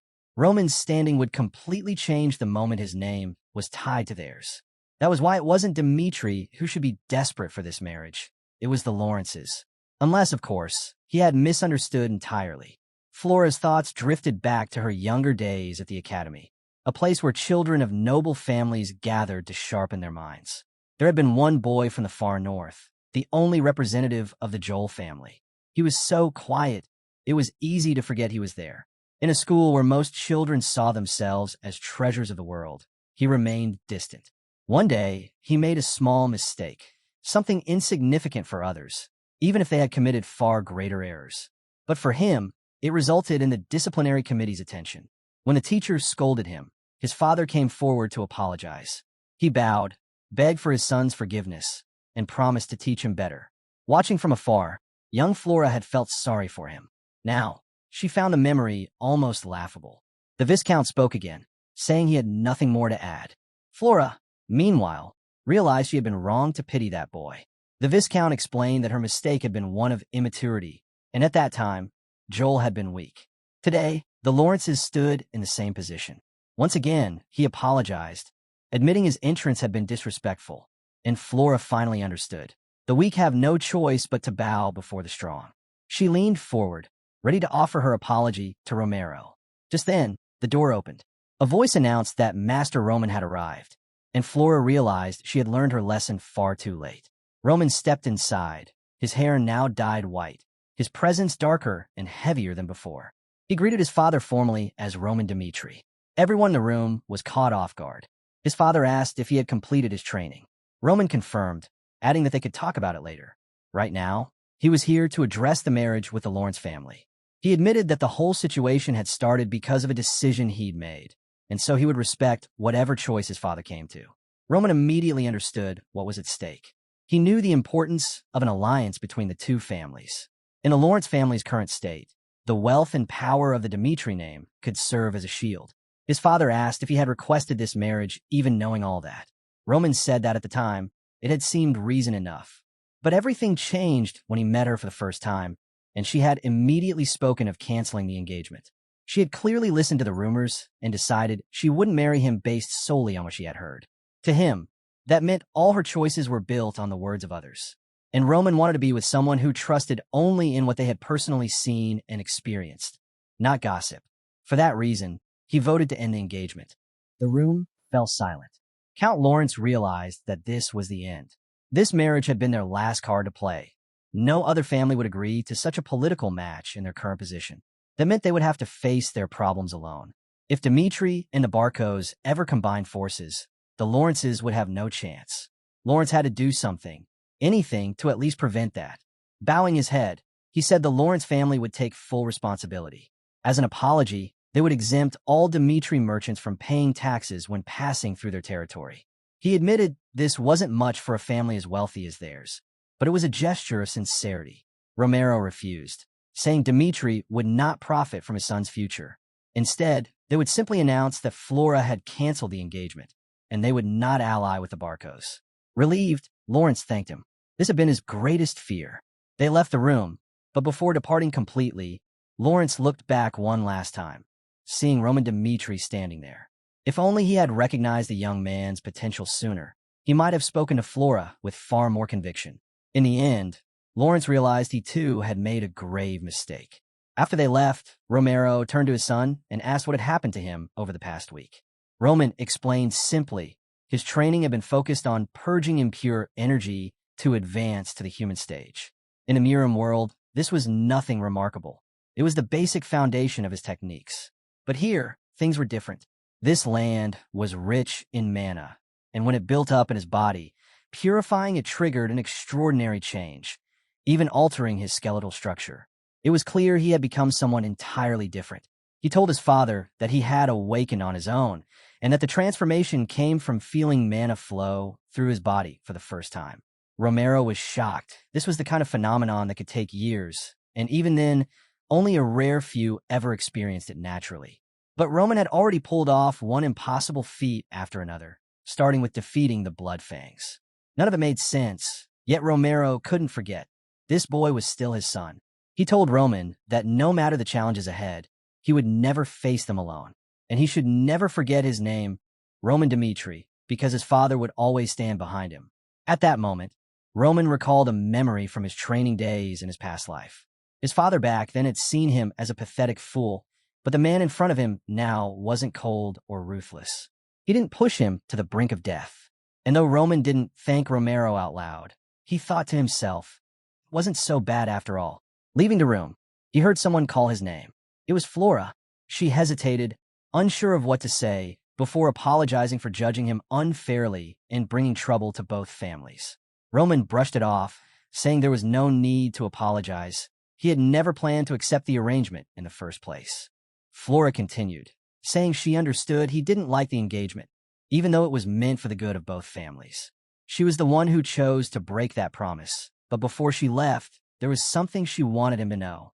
The reason she had called it off went back to a social gathering in the north, where nobles from across the region had assembled. When word spread that she was engaged to Roman Dmitri, the whispers began. Terrible rumors spread like wildfire. The worst was hearing that he, and Roman Dmitri himself, used drugs. That rumor came from Dare. She knew such things could destroy a person's reason and intelligence. She wasn't saying the claims were true, but she couldn't ignore them. Roman cut her off, saying that none of it mattered. Whatever had happened didn't change their relationship, and she no longer needed to worry about him. Flora was left standing there, abandoned. Later that night, Roman found it odd that she had mentioned drugs. He felt nothing like that in his body. Any impurities had already been burned away through his metamorphosis. Still, the comment stuck with him. Calling for Hans, he asked if he had ever heard rumors of him using drugs or doing anything of the sort. Hans looked confused, unsure if he should answer. Roman assured him he wouldn't be punished. He simply wanted to understand more about the choices his former self had made. Relieved, Hans admitted he had never seen it with his own eyes. Still, there had been times when the young master's behavior seemed strange. Roman asked when. Hans explained that about 15 days ago, he had returned from a social gathering acting oddly. Nothing noteworthy had happened at the event itself, but afterward, he seemed different, listless. He stayed shut in his room for days and, every night, requested absurd amounts of alcohol. That was one of the reasons Hans had suspected drug use. But now, looking back, it felt like a foolish assumption. Roman remembered Flora's mention of noble gatherings and asked who had hosted that particular event. Hans answered, it was Anthony, eldest son of the Barco family. Roman's suspicion sharpened. It was too coincidental. Right after word spread that Flora would be his fiancée, he suddenly took his own life. He had always found aspects of his past self's death troubling. The letter left behind claimed he had taken his life out of fear of going to war. But at that time, the marriage to Flora had already been arranged, a union that would have made avoiding the battlefield almost effortless. Yet, despite that, he had supposedly chosen death. It didn't add up. Roman then asked if he and Anthony Barco had been close. Hans said they had been friends for years, but lately, things had soured. The tension began when the Lawrence marriage proposal surfaced, since it posed a major obstacle to the Barcos' ambition of seizing Lawrence land. The fastest way to do that was to ensure the marriage never happened. That was enough for Roman. Now he was sure. The Barcos had been behind that letter. Hans mentioned that a few days back, another letter had arrived, this time, an invitation to a party hosted by Barco. It caught his attention, but he explained he hadn't passed it on since Roman had been in seclusion for training. Now, I want to know what should be done with it. Roman chuckled, finding it amusing. Clearly, these people were looking down on him, something the celestial demon despised above all else. He asked when the party would be. Hans replied, 2 weeks from now. Without hesitation, Roman ordered him to send a reply. He would be attending without fail. The scene moved to the following day. Kevin was being led to meet Roman. Hans had already warned him. Roman's appearance had changed, so he shouldn't be startled. Kevin stepped inside and asked if Roman had called for him. Roman turned and confirmed, but Kevin froze for a moment, blurting out, "What happened to you, young master?" Roman brushed past the question and asked instead how he was settling in. Kevin replied that everything was fine. The place suited him, and he had no issues.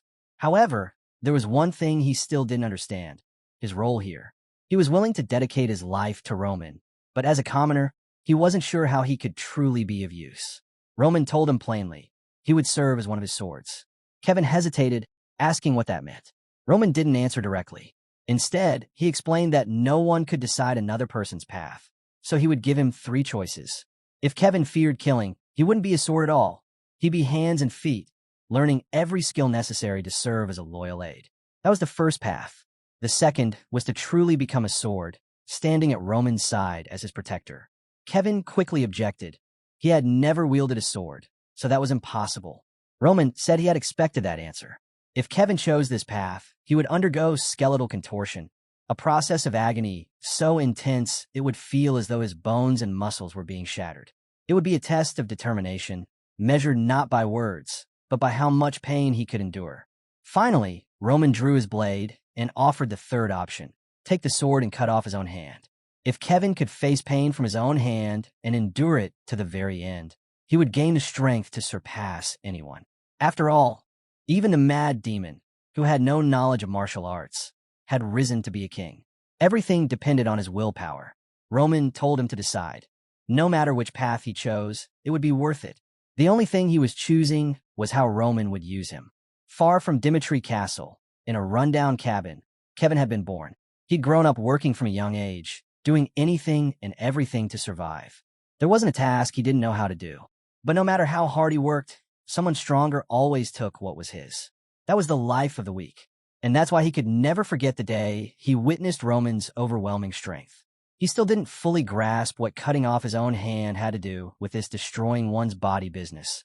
But if that was what it took to become as strong as Roman, he was willing. Roman said nothing, simply watching as Kevin took a deep breath and raised the sword. Outside, Chris was chatting about how he'd decided to follow the young master, only for Roman to vanish into isolated training soon after. Spotting Hans, he asked where Roman was. Hans replied that he was training with Kevin, but warned no one could enter. Chris frowned. He'd never heard of Kevin before. Back inside, Kevin shouted and brought the blade down. Roman didn't stop him, just stood there, watching. Later that night, Hans noticed the sword was stained in blood. When he asked, Kevin simply said there was nothing to worry about. The blood wasn't his. In truth, Roman had planned to trap him in an illusion. That was the beauty of the celestial demon's illusions. They could break a person without a single wound. But Kevin had moved faster than expected. If Roman hadn't intervened, the boy would have severed his arm completely. There were still 2 weeks until the party and 6 months until the war, but Roman's schedule was already full. Too many people to train, too little time. He told Kevin the mana cultivation method he would be teaching was dangerous. Kevin's eyes lit up. Was he truly going to learn mana? Roman confirmed with a simple yes. What he didn't mention was that it was a technique passed down from the mad demon himself, a spiritual art that devoured the user's mind in exchange for power.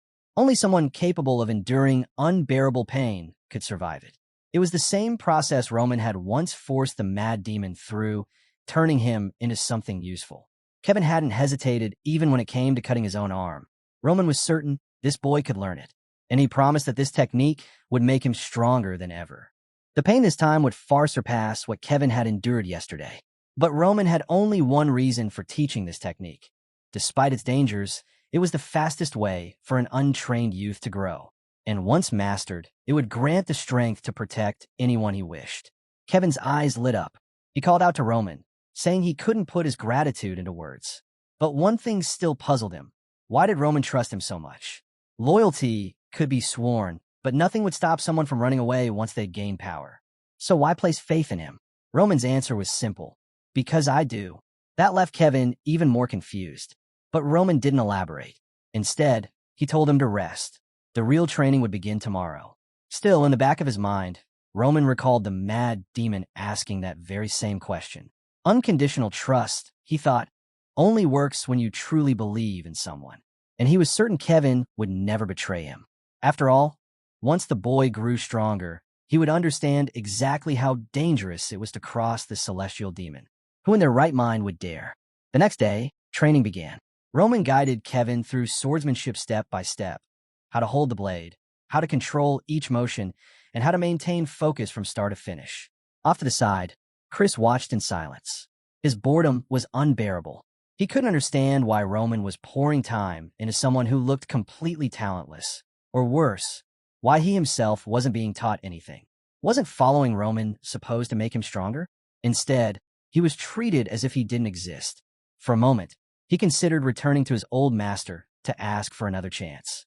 But in the end, he decided to wait a little longer. Days went by. Then, tossing his gloves to the ground, Chris walked straight up to Roman. It had been 2 weeks since he'd chosen to follow him. 1 week spent in isolation, and the second watching Roman focus solely on Kevin. He apologized for his attitude at the start, but made it clear he wanted to learn something. Roman met his gaze and reminded him he had already given instructions. Learn by watching. Chris had no idea what that was supposed to mean. Roman explained that everyone has their own way of learning. Kevin knew nothing, so he needed structured training until he reached a base level. Chris, on the other hand, had already been defeated. That defeat would make him accept any lesson without question.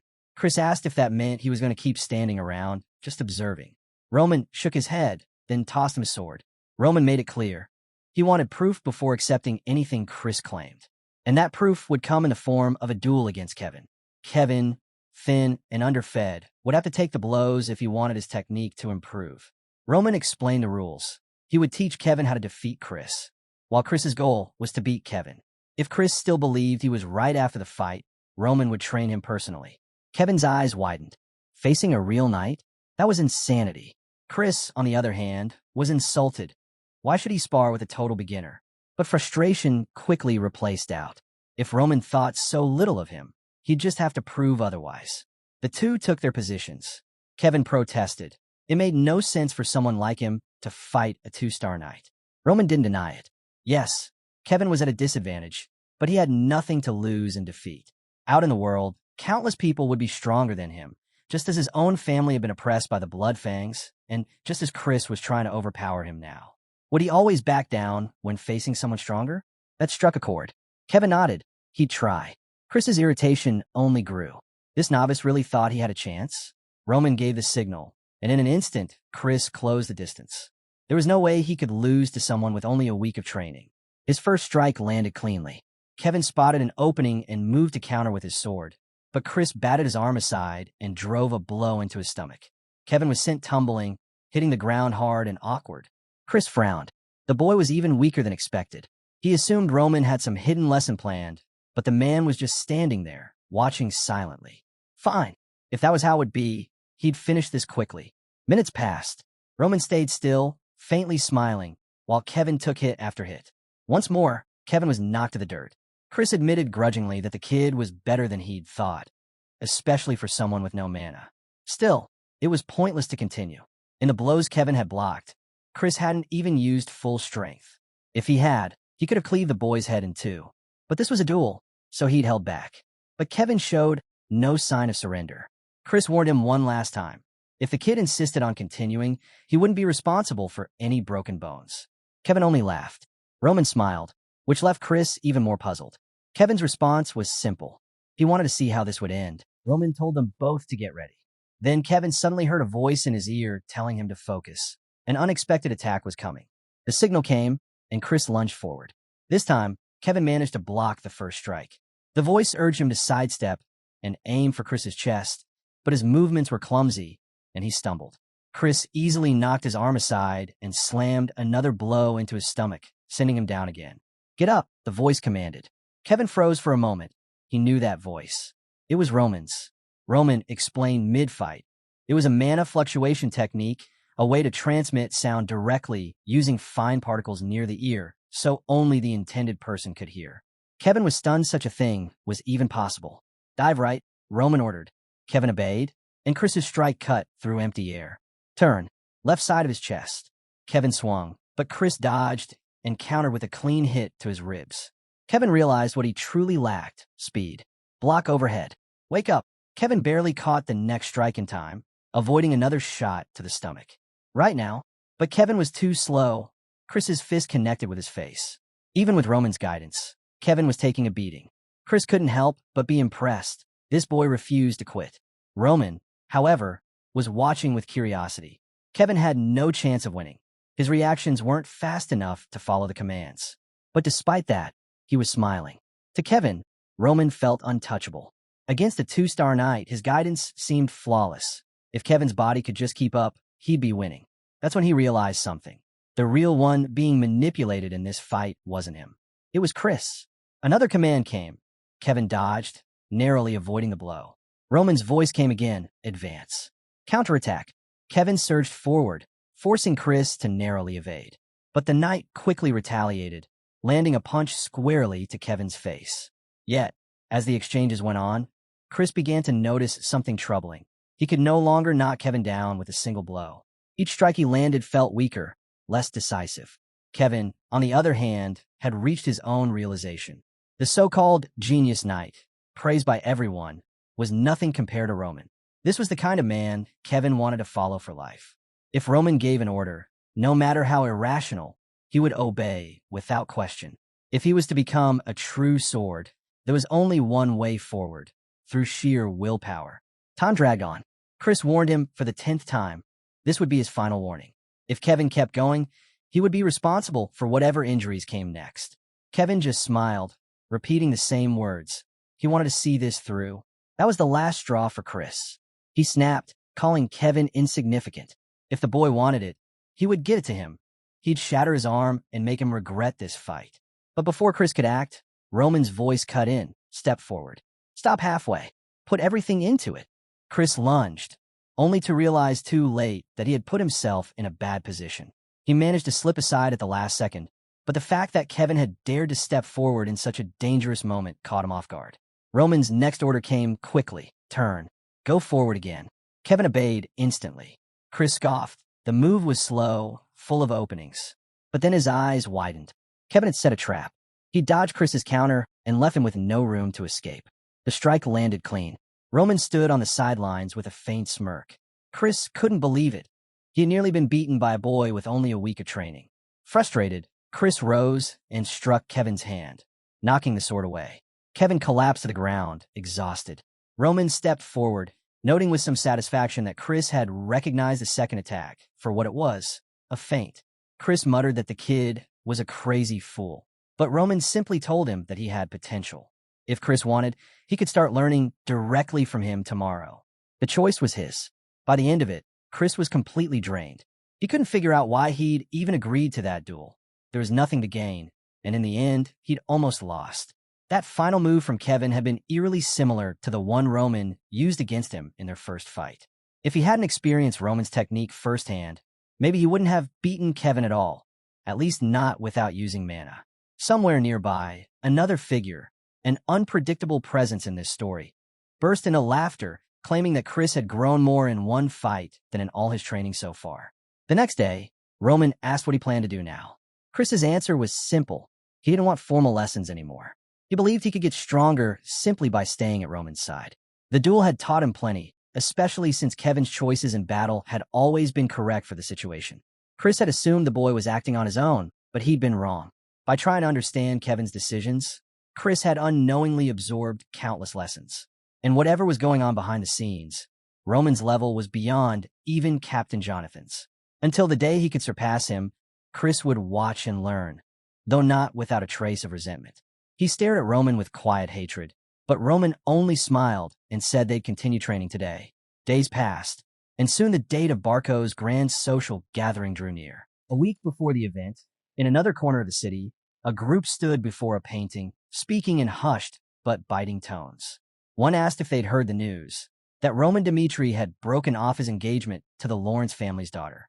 A man claimed it was Flora's fault, though many believed her father had simply pitted her after seeing the pathetic Dmitri heir. A woman scoffed at the idea, pointing out how absurd it was, especially with war against the Barcos looming. The man beside her muttered that it only proved Dmitri's eldest was worse than everyone thought. A maid chimed in, mentioning the rumors of him defeating the Blood Fangs, but another servant dismissed it as a fabricated story to save face after the broken engagement. Meanwhile, in another room, someone laughed with unrestrained amusement. Manipulating that boy was far too easy. He turned to his butler and confirmed Roman Dmitri would attend the party. The butler nodded. Anthony Barco leaned back, pleased. Everything was falling neatly into place. The coming week would be entertaining. The day of the gathering arrived, and Roman eyed the outfit in doubt. "Do I really have to wear this?" he asked. Hans replied firmly, "Of course. This is your first public appearance since the broken engagement. You need to make an impression." He launched into a long spiel about the outfit's quality, cost, and craftsmanship. How it was something most people couldn't get even if they saved for a lifetime. Still, Hans already knew Roman wasn't the type to bother with it. But Roman smiled. "If you went through all that trouble, I'll wear it." Meanwhile, outside by the carriage, Chris tapped his foot. "He's taking forever." Just then, Kevin came running, looking noticeably younger. "Sorry, I didn't know how to put the armor on." Chris stared. "Why are you like that?" Kevin shrugged, saying no armor ever fit him properly. Chris remembered all too well that he'd nearly lost to this kid in a spar, only winning thanks to Roman's help. And yet, here Kevin was fumbling with a helmet like it was his first time seeing one. "Listen up," Chris said sharply. "We're not just Roman's escort. We represent the Dmitri name. Our actions reflect on the whole family." Kevin gave a mock salute. "I'll remember that, Sir Knight." Chris couldn't help grinning. He liked the sound of that title. Good to know you've learned something. The scene shifted to the castle hall, filled with nobles from the most influential families in the region. One man swirled wine in his glass. "So it's true? Roman's actually coming?" After throwing away the engagement he fought for. Another smirked, especially when the Barcos are after the Lawrence. Everyone thinks he's a fool now. The Dmitri family's standing had grown uncertain, all thanks to Roman's decisions. Someone else added, "At least he's showing up, maybe to clean up the mess he made." A blonde woman asked, "What's this Roman Dmitri like?" The man beside her scoffed. "Terrible first impression. No strength, no looks, short and weak. Any woman would run from that marriage." Someone else chimed in. Just then, the butler cleared his throat loudly. "The eldest son of House Dmitri has arrived." All eyes turned as he entered, platinum hair catching the light. No one recognized him. The women exchanged flustered whispers. "That's Roman Dmitri? How is that possible? He was shorter before, and even his hair is different." The blonde woman, momentarily stunned, stepped forward without hesitation. "It's an honor to meet you," she said warmly. "I'm Sophia of the Grizel family. You've probably never heard of us. We're a small house, but my father devoted his life to the kingdom of Cairo." Roman nodded. "Of course I've heard of you." Her eyes widened in surprise. He continued, "It's impossible not to know a family with a legacy stretching back hundreds of generations." She had no idea that, sometime earlier, Hans had handed Roman a thick book detailing every noble house in the Northern Territories. When Hans asked why, Roman's answer was simple. Knowing the people he would meet was basic courtesy. If he wanted to earn the trust and goodwill of others, especially when he had the reputation of being the Dmitri fool, he needed to know their histories and accomplishments. In Sophia's case, he even recalled that Grizel wood was prized throughout the region, and that one of her brothers had recently awakened the ability to sense mana. "Congratulations on both achievements," he said sincerely. Those nearby exchanged puzzled glances, unsure what to make of this version of Roman. A man stepped forward. "I am Magna of House Vol." Roman smiled. "A pleasure to meet the eldest son of a house whose lord has won so many recent victories." Magna gave a small nod. "I'm grateful you think so." Then came a pink-haired woman. "You've changed so much," she remarked. "And you, Lady Heiress," Roman replied smoothly, "are as beautiful as ever." One by one, others approached him, each conversation light and pleasant. Someone admitted, "I misjudged you. I always thought you were drunk." Roman smirked. "I was considering a drink, but if that's the case, perhaps I'll hold off for now." The butler's voice cut through the chatter. "Young Master Roman, the heir requests your presence in the back room." At last, Roman would find out who had been stirring trouble against him. Outside, the courtyard swarmed with knights. Every noble family had brought their own retinue. Kevin eyed the scene. What's with this party, anyway? Don't bother, Chris said. You'll never get invited to one. Now, fix your helmet. Across the yard, a knight with green hair spotted them. That's Dimitri's escort. Kevin was still fussing with the straps when someone nearby burst out laughing. What a joke, they shouted. The mocking voice carried on. I heard the Dimitri heir was a lost cause, but I didn't think he'd show up with a kid who can't even hold a sword. Chris muttered to Kevin, ignore them. But another knight sneered. What did you expect?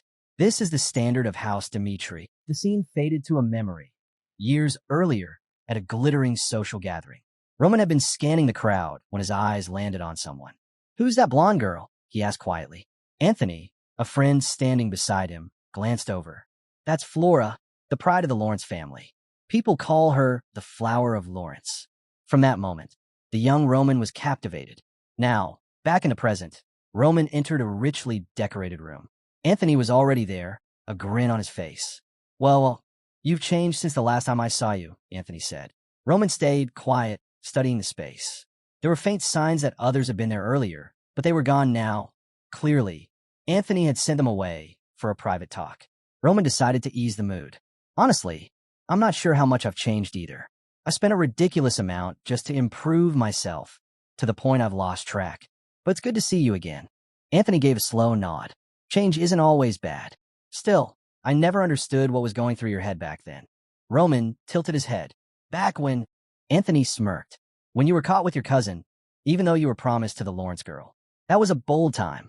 He chuckled. And yet, here you are, ready to embrace that marriage. If you're at this party, I'm guessing you're accepting the offer. Don't worry, I'll keep your little past mistake a secret. Anthony leaned in. Anyway, let's talk about your marriage in a house, Barco. Roman froze. This was news to him. Before he could ask, a strange feeling washed over him. An old memory surfaced, betraying Anthony Barco, then pleading with his father to arrange a political marriage with the Lawrence family. Still, he didn't want to avoid Anthony now. If anything, this was his chance to mend what had been broken. That day, Anthony had introduced him to Emily Barco. Think she can drink with you today? Anthony had asked with a sly grin. Anthony gestured toward a young woman nearby. Cindy here is family. She'll take care of you. Roman shook his head. I can serve myself. Anthony's expression shifted instantly. What's this? Feeling important just because you're getting married? Roman blinked, unsure if he'd heard right, but Anthony quickly waved it off. Relax, I'm joking. We don't even care about that family anymore. Relieved, Roman nodded. Glad to hear that. Anthony grinned. Then drink as much as you want. And so he did. The next thing Roman remembered was opening his eyes the following morning, lying in an unfamiliar bed. His head pounded, and he had no idea how he got there. The door slammed open, and Anthony stormed in, shouting his name. What did you do? Anthony demanded. Roman sat up, dazed. I don't know. I just blacked out. Anthony's face was hard. I don't care who you've been with before, but this time, it was Miss Barco. That's not something I can ignore. He laid out the terms.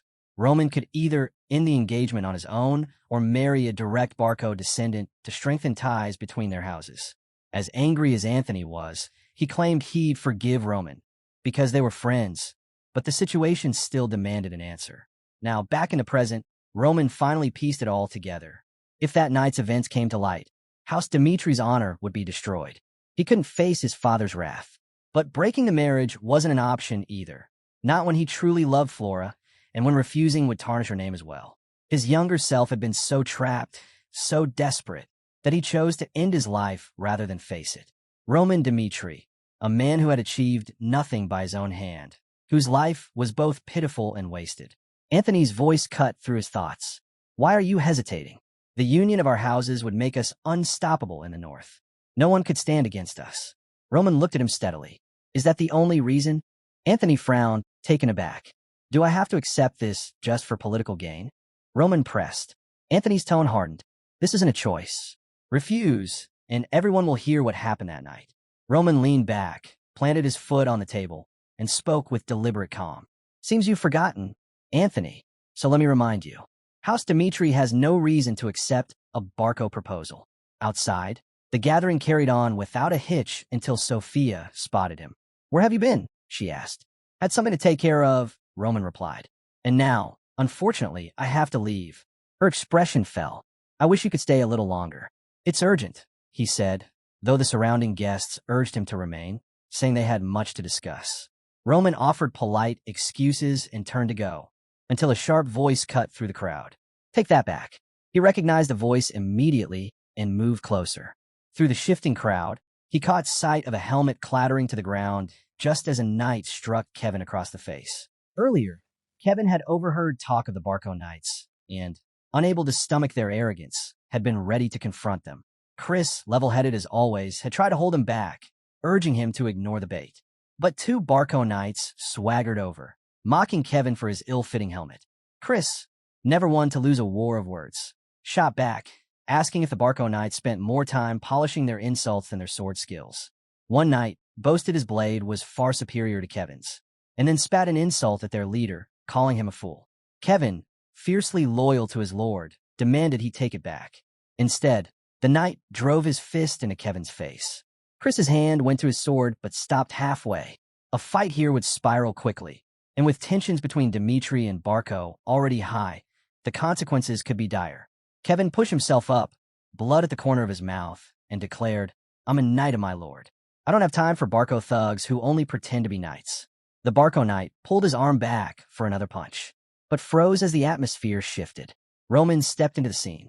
Without a word, he struck the knight across the face. Once, twice, again. Each slap cracked through the air, leaving the man stunned and humiliated. Roman's eyes were cold as he ordered, "Lift your head." From nearby, Anthony Barco watched, momentarily speechless.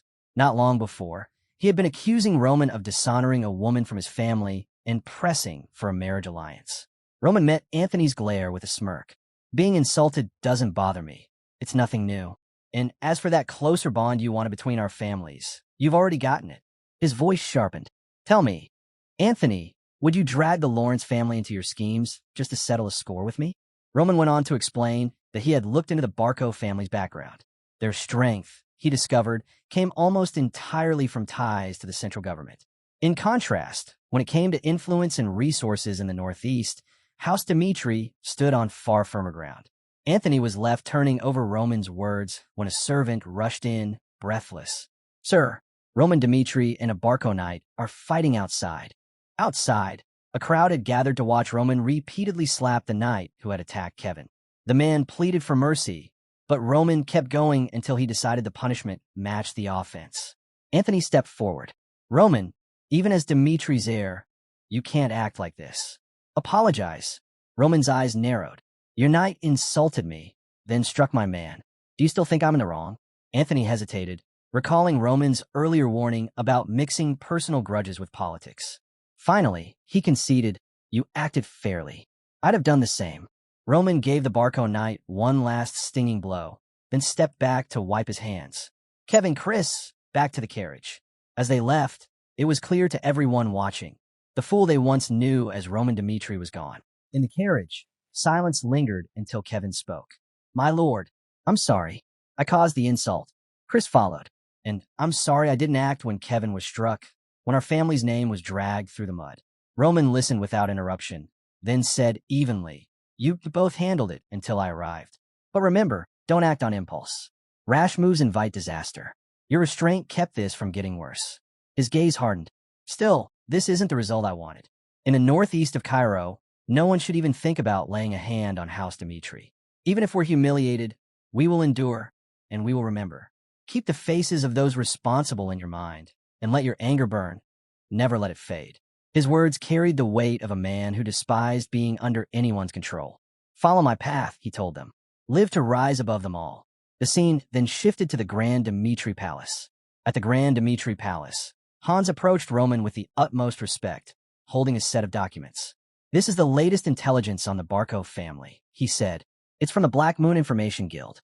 The Barco's recent activities had drawn attention, and Roman was quick to accept the report. According to the records, the Barcos had settled in the Northeast more than a century ago, and their rise began soon after, sparked when one of their members entered the central government. That single event had shaped their entire future. Roman studied the pages closely. What stood out immediately was that their actual military strength didn't match their public image. Hans also noticed the same odd gap between reputation and reality. Roman thought it over, concluding that the imbalance came from the central government's tight grip on power. On the vast salamander continent, two great empires dominated the map. Within that world, the Kingdom of Cairo was a relatively small and fragile nation. Its weakness lay in geography, surrounded on all sides by other kingdoms, with no natural defenses like mountain ranges. Over time, this left Cairo open to foreign incursions, forcing the kingdom to rely heavily on alliances to survive. The solution had been to align with the central government. This secured protection, but also placed Cairo firmly under their control. The central government dictated conscription laws.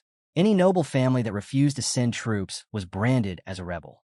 Armies would be dispatched to crush them, their lands stripped away and handed to loyal lords who aided in the suppression. The rest of the territory went to newly appointed aristocrats who owed their loyalty to the central government. It was within this system that the Barcos found their hidden strength. Their close relationship with the central authority ensured their survival and influence in the Northeast. Hans was struck by how intricate and far-reaching this political network was, far beyond what he had imagined. Roman explained that it wasn't purely about military might. The Barcos were just as shrewd in economic affairs. For example, they had managed to secure a substantial loan from the Gold Bank, likely without putting up tangible collateral, using only a credit guarantee, which showed their skill in financial maneuvering. With that money, they had established the Barge Mercenary Company, led by a B-rank mercenary named Burga and composed of 100 trained fighters. Their primary income came from participating in skirmishes between territories. Roman noted that the Barcos' combination of strategic finances and a private fighting force was no coincidence. It was part of a larger plan to strengthen their position in the region's ongoing power struggles. Hans then revealed more troubling news. The Barcos had begun a fresh round of conscription, and if the signs were right, within half a month, they would launch an attack on House Lawrence. Roman absorbed the information with the sharp eye of a seasoned strategist. The Barcos were no longer just posturing. They were preparing for war. He calculated quickly. If attacked, Lawrence could endure a siege for no more than a month. In the back of his mind, he recalled the promise he'd made to Anthony Barco to stay clear of Lawrence's affairs. But that promise had been made under different circumstances. Now, the Barcos had crossed a line. By targeting him, they had set events in motion that demanded his involvement. Roman knew full well that Barco's forces were no match for Dimitri's military power. Crushing them outright would be easy. But to him, such a move would be meaningless, except for the lingering ties between their two houses. The nobles of the Northeast still dismissed him as irrelevant. That was what he truly intended to change. Just as he had done before, he would rise higher, this time in a way no one could ignore. Turning to Hans, he said, "I want to see my father. It's time to collect on the promises made to me." The tangled web of politics and power on the Salamander continent required careful steps, and Roman was determined to walk them with precision. The scene shifted to a bustling marketplace, far removed from the solemn halls of power. Merchants called out their wares, coins clinked, and the scent of fresh bread and steel hung in the air. Through the crowd came Lucas, a B-rank mercenary, wearing armor still marked by the stains of recent battles. He looked like an ordinary soldier, yet those who recognized him glanced with quiet respect. Lucas stepped into an armory, his gear showing the scars of close call. The shop owner, quick-eyed and friendly, asked about the fight that had left such marks. Lucas didn't sugarcoat it. He'd nearly died thanks to the recklessness of his companions. The shopkeeper examined the battered armor and asked where Lucas had bought it. With a sheepish grin, Lucas admitted he'd made the mistake of buying from another smith, a decision that had almost cost him his life. The shopkeeper took the opportunity to share some wisdom, praising the unmatched quality of Dimitri ironwork and advising Lucas never to purchase equipment elsewhere. Lucas nodded. "That's exactly why I came here." The shopkeeper promised to craft him a full set of new armor, though it would take time. "That's fine," Lucas replied. "I'm planning to rest here in Dimitri for a while. I've had enough of constant fighting for now." Leaving the armory, Lucas noticed a knot of people gathered around notice board. Curiosity tugged at him, so he pushed through to see what had caught everyone's attention. A recruitment poster was pinned there, calling for private soldiers. Nothing unusual in a land where allegiances shifted like the wind. The terms were simple: be in good health, seek personal growth, and join a group limited to 30 recruits. The pay was set at 8 silver coins per month. More than enough, considering the average cost of living for a family of 4 was about 5 silvers. It was tempting, but one detail stood out. These soldiers would serve only Roman Dmitri, owing loyalty to him alone, not to the wider Dmitri family. An older man beside Lucas gave a knowing shake of his head. Wouldn't bother if I were you. The spots are probably already filled. Lucas smirked. I may not look it, but I'm a B-rank mercenary. If someone wants my loyalty, it'll cost 50 silver coins a month. Still, he couldn't ignore that a surprising number of people had already submitted applications. That was strange enough for him to ask the old man. What's the real value here? The old man raised a brow. What do you mean? Lucas leaned in. The pay's fair, sure, but is it worth swearing yourself to Roman Dmitri? From what I've heard, he's a fool. The nearby onlookers gave him sharp looks, but the old man only chuckled. You're behind on your news, lad. Lord Roman's not the man he used to be. Beat the blood fong, for one. And more importantly, he looks after his own. That's why people are lining up for this. Lucas frowned. You've got proof of that. Clark, the man replied simply. His boy Kevin serves Lord Roman now. That one decision pulled the whole family out of poverty. Changed their lives. Lucas was still processing the story when, as if on cue, Kevin emerged from a nearby bakery, carrying a small paper bag. The scene shifted to the Dmitri Palace, where Roman unexpectedly called Kevin over. Instead of issuing his usual orders, Roman said something that made Kevin pause. Take a break. For a moment, Kevin just stared, wondering if he'd heard right. Roman went on to explain his unusual order. Starting tomorrow, take 3 days off, he said. It wasn't just a break, it was part of Kevin's training. He acknowledged Kevin's hard work and told him the time should be spent with his family. Grateful, Kevin returned to his room, feeling strange about stepping away from his duties. The castle had become like a second home, and it had been far too long since he'd last seen his family. Even so, the bond was still there. Not long after, Hans found him. Ever practical and considerate, Hans asked if Kevin had decided how he would spend his time at home. He pointed out that if Kevin was going to see his family, he should look the part, and informed him that Lord Roman had already arranged clean, well-made clothes for him. Hans also pressed a small pouch into Kevin's hand. For gifts, he said, and then came the surprise. Kevin would now receive a monthly allowance of 30 silver coins, giving him a level of independence he'd never had before. In the bustling marketplace, Kevin chose gifts carefully. The new clothes Roman had provided were soft and comfortable, a luxury after so many days in armor. Stopping at a bakery, Kevin remembered his sister Mary's odd but endearing habit. She'd always wanted whipped cream on freshly baked bread. She'd laugh and complain about eating bread every day, even while eating it. Those warm memories were a sharp contrast to darker times, when members of the Blood Fong would come to their door demanding payment. Back then, Kevin had felt powerless, but under Roman's guidance, he was determined to become stronger to ensure his family would never face such threats again. When he arrived home, arms full of gifts, Kevin froze in surprise.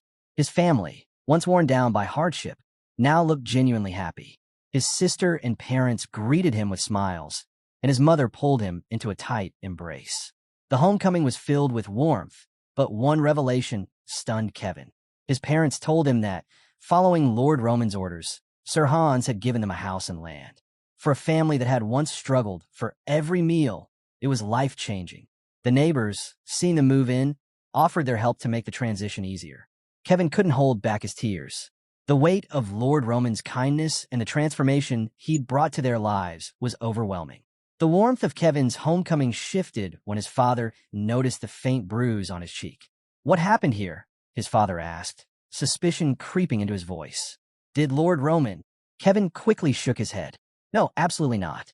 His mother, unconvinced, pressed him. If something happened, you tell us. We'll leave this place if it means protecting you. But Kevin held his ground. There's nothing to fear. Lord Roman would never harm me. As he began explaining the real story, the scene shifted to a lively restaurant in town. There, Kevin's father, chest puffed with pride, was recounting the news to his friends. Lord Roman gave us a house and land after Kevin became a knight, he declared. Gasps filled the table, but he wasn't done. And when a Barco knight insulted my boy, Lord Roman slapped him in front of everyone. The friends were stunned. The idea of a noble taking such direct action for a subordinate was unheard of. Word spread quickly, and with it came a change in how people saw Roman.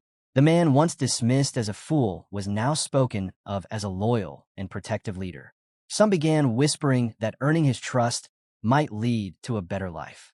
Back at the notice board, the old man was explaining to Lucas about the rush of applicants for Roman's private soldier recruitment. Lucas, still processing, found it hard to match this version of Roman with the man he remembered. The same man who'd caused chaos in a casino just 2 years ago.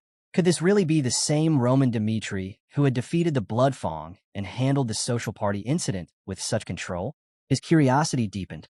Meanwhile, at the Dmitri Palace, Baron Dmitri received a report from Jonathan about preparations for an upcoming trial. Everything was on schedule, and Roman would oversee the proceedings. The Baron raised an eyebrow. "How much time do we have?" Jonathan hesitated. "This is your last chance to reconsider. Creating private soldiers for one man carries risk." That warning stirred a memory. The Baron recalled hearing that Roman planned to attend the Barcos social gathering. At the time, he feared Roman might side with the Barcos in a ploy to push Dimitri's second son into succession. Instead, Roman had slapped a Barco knight in front of dozens of nobles, defying expectations and making it clear he stood on his own, even when Anthony Barco could have joined forces against him. Roman's recent actions had shattered the old image that had clung to him for years. Once dismissed as a fool, he had begun steering his own fate ever since the Blood Fong incident. Baron Dmitri recognized the change. He wanted to support this new path his son had chosen, but he also understood the delicate politics surrounding it. In the quiet of his study, the Baron turned to Jonathan. "How many have applied for the trial?" Given Roman's unconventional reputation, the Baron was prepared for a modest turnout. 50 applicants would have been considered a success. Jonathan's answer was nothing like what he expected. Over 500. The Baron's eyes widened. Such overwhelming interest meant only one thing. Roman's standing among the people had grown far more than anyone had realized. The trial wasn't just attracting soldiers. It was attracting hope. The next day, the palace courtyard was filled with applicants, the hum of anticipation in the air. Chris approached Roman with a crisp salute. "Everything's ready for the trial." Meanwhile, at a cozy inn on the eve of the event, Lucas nursed a drink. The atmosphere buzzed with energy. The crowd of hopefuls was far larger than he'd imagined. From the noise and chatter, it was clear that every person there saw the trial as a rare chance. In one corner, 3 loud men caught his attention. Copper IDs dangled from their belts. C-rank mercenaries, not amateurs by any stretch. At the bar, another trio stood apart.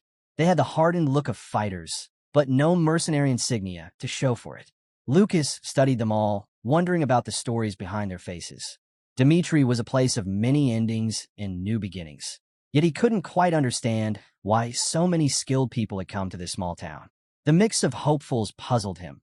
Some were clearly desperate, others just curious, and some, like himself, didn't really need to be there. Frustration bubbled up, and he set his mug down with a sharp thud, feeling the weight of unanswered questions. He was just about to call it a night when a nearby conversation caught his ear. "Why are you here?" one man asked. His companion, Henderson, replied, "I was planning to join the Lawrence family soldiers. They're the noble house from my hometown." Henderson's tone changed as he explained why he'd come to Dmitri instead of joining the Lawrence forces. "Everything changed," he said, "when I saw Roman Dmitri take down the Blood Fong in Lawrence." The mention of Roman's name shifted the atmosphere in the inn. Henderson spoke with vivid detail. How in the plaza, Roman stood covered in blood, dragging the gang's leader by the hair. It was raw, brutal, and unforgettable. While many in Lawrence had doubted what they were seeing, Henderson had felt the truth in his bones. The strength, the authority, he still remembered the shiver running down his spine. That moment had erased every rumor of Roman's weakness. Fueled by drink and conviction, Henderson declared, "Roman Dmitri isn't just a leader. He's a hero. He fights for his people's well-being. This recruitment isn't just a job. It's a chance to serve him. I'll pass the trial, settle in Dmitri, and give him my loyalty, even if it costs me my life." The boldness of his words rippled through the room. For Lucas, it was a jolt, making him look at the gathering of applicants with fresh eyes. When the day of the trial dawned, the courtyard brimmed with anticipation. Lucas, still mulling over Henderson's speech, felt the air heavy with unease. The applicants shifted and murmured, each wrestling with their own doubts after hearing the rumors about Roman. Lucas figured the truth would come soon enough, once they saw Roman in action. Then, silence rolled across the crowd. Roman Dmitri had arrived. He walked with steady authority, and heads instinctively lowered as he passed. Lucas felt a chill. This was no empty rumor. Roman's presence was undeniable. Roman stepped onto the stage, and the courtyard went still. "Raise your heads," he commanded. Every gaze fixed on him, waiting. "I don't plan to live quietly in some far-off corner," Roman began, surprising those who had expected a safer ambition. "My path is one of power. It will lead us into battles where lives are on the line." His words were weighty, cutting through the crowd's excitement. Some people who had come with casual intentions now hesitated. "If you're unsure," Roman said, scanning the faces before him, "leave now. Following me means constant challenges and demands absolute dedication. Curiosity is not enough." Roman's voice carried across the courtyard, cold and unwavering. He warned them plainly. Those who followed him would face danger, hardship, and the risk of death. If there were casualties, no one was to blame but the path they had chosen. Then he added something that left the crowd stunned. "If you regret anything, it will only be missing the chance to stand beside me when I become the most powerful man on this continent." Gasps rippled through the applicants. The ambition in his words unsettled them, and Lucas felt disbelief knot in his chest. Roman Dmitri, who once seemed unsure of his own place within his family, now spoke as if conquering the entire continent was inevitable. It sounded arrogant, yet there was something in his presence that made the idea feel disturbingly possible. Chris stepped forward, breaking the tension. "First trial," he announced, his tone brisk and urgent. The rules seemed almost absurdly simple. An archer would fire 3 arrows at the applicant standing in a marked position. Pass by remaining perfectly still. Fail if you move. The simple part faded fast when Chris added that the arrows might graze you or strike you directly. Serious injury was a real possibility. A wave of skepticism swept the room. Someone muttered about the madness of aiming live arrows at recruits. Trusting that an archer wouldn't miss fatally seemed insane. Chris ignored the complaints and began calling names. The first applicant stepped forward, jaw tight. The archer drew, loosed. The arrow whistled past, missing the man's neck by a hair before burying itself in the wall behind him. The crowd exhaled. Maybe it was just a psychological game, meant to test their nerves. Then came a second shot. The arrow slammed into the applicant's right leg. He collapsed with a cry, clutching the wound. The atmosphere changed instantly. The trial wasn't symbolic, it was brutal. Chris didn't flinch. "Get him to the medic," he ordered, then turned back to the crowd. "This is what lies ahead if you follow Lord Roman." The room had gone still, the weight of Roman's ambitions suddenly very real. As the injured man was carried away, Chris called the next name. The second applicant approached, but his eyes were locked on the blood dripping from the first man's leg. Seeing the fear, Chris addressed him directly. "If you're afraid of being hit, leave now. But hear this. If you take the arrows without flinching, even if you're struck, you'll pass the first trial." The choice stood plain before them. Face the trials or walk away. Chris's patience thinned. "If you're thinking of leaving," he challenged, his voice cutting through the murmurs, "then go. But if you stay, be ready to take the hit." The air grew heavy with the weight of that decision. A few days before selection day, Roman himself had addressed the recruits. Standing with an archer at his side, he'd introduced the man as an expert, someone who could put an arrow exactly where he intended, every time.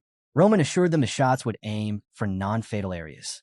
The archer, steady and confident, confirmed there would be no stray hits. Then Roman revealed a box filled with gold coins. A murmur ran through the group at the sight of it. Before the excitement could build, Roman reminded them, "You will be hit by an arrow. Medics will be ready, but the pain will be real." He had asked if they still wished to proceed. Every man there had said yes. Later, Chris asked why Roman would go this far.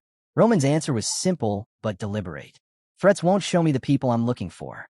I need to see who will face danger head-on. Even if an arrow is unlikely to kill, most will still fear it. The ones who can stand there anyway.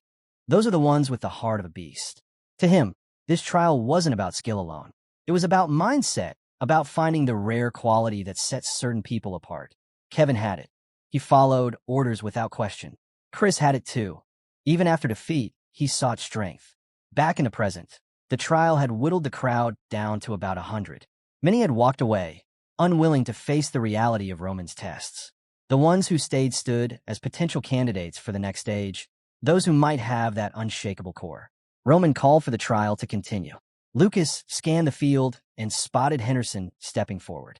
The same man who had praised Roman so fiercely the night before now stood frozen as the archer drew his bow. The first arrow whistled past, close enough to ruffle Henderson's hair. The crowd tensed, the air between the next breath and the next shot stretched thin. The second arrow sliced the air past Henderson's right arm, so close that the thought of quitting hit him hard. The fear of the third shot settled in his gut. But before he could decide, the archer loosed again. The third arrow struck the dirt between Henderson's legs. Lucky, too lucky, but it was enough. Henderson had passed. Watching from the sidelines, Lucas exhaled, realizing just how narrow the gap was between pushing through and giving up. As the rest of the applicants faced their turn, the scene shifted to the trial's end. Out of roughly 400 who had started, 120 had succeeded. Many others had walked away or failed outright. Roman studied them. Some were visibly shaken. Others wore indifferent expressions. But they all had one thing in common. They had stood their ground. That alone mattered to him. Still, he knew this wasn't enough. He needed more than bravery. He needed to separate those with true potential from the ones here for the wrong reasons. He wanted followers who respected him, not ones who feared him. Addressing the 120 survivors, Roman's voice carried over the courtyard. Passing the first trial proves your worth as warriors, but I will take only 30 of you as my subordinates. The words cut through the crowd. The challenge had only begun. The second trial, Roman continued, will decide who those 30 are. He made it clear that success meant becoming part of his personal guard, living as predators, not prey. Lucas felt the weight of the moment. Roman's tone left no doubt. The standards would be brutal. Then came the explanation. Wooden swords were laid out before them, each participant free to choose one. The task was simple in theory but daunting in practice. Every applicant would face Roman Dmitri himself in a one-on-one duel. Lucas couldn't believe the audacity of it. Roman was going to fight all 120 back-to-back. Roman's expression didn't waver. Victory is not required, he told them. Roman laid out the rule for the second trial. Anyone who could last even 1 minute against him would pass, and those who did would receive conditions far better than promised in the notice. A bald man stepped forward first. Name? Roman asked. Vulcan, came the answer. Roman glanced at the wooden sword in Vulcan's hands. Is that fine for you? Vulcan smirked. More than fine. His confidence, however, came from underestimating Roman. He'd heard the rumors about Roman defeating the Blood Fong, but he didn't believe someone could take him down in under a minute. Chris signaled to start. Vulcan charged, aiming to impress. But Roman's movement blurred. A single sidestep, a swift pivot, and Vulcan was flat on his back with Roman's sword resting against his neck. The entire courtyard froze. The speed and precision weren't just impressive. They made the gap in ability painfully clear. Next, Roman said evenly, his tone leaving no room for hesitation. Lucas's eyes followed Roman. His strikes weren't only fast. They seemed to bend reality itself. This trial was going to be far more brutal than the first. A faint purple aura radiated from Roman as the next opponent fell, just as quickly. Gasps rippled through the onlookers, shock giving way to disbelief and then reluctant admiration. As the duels continued, some participants began to believe that Roman's endurance would falter with time. If they could face him later, maybe they'd have a chance. They were wrong. An hour passed.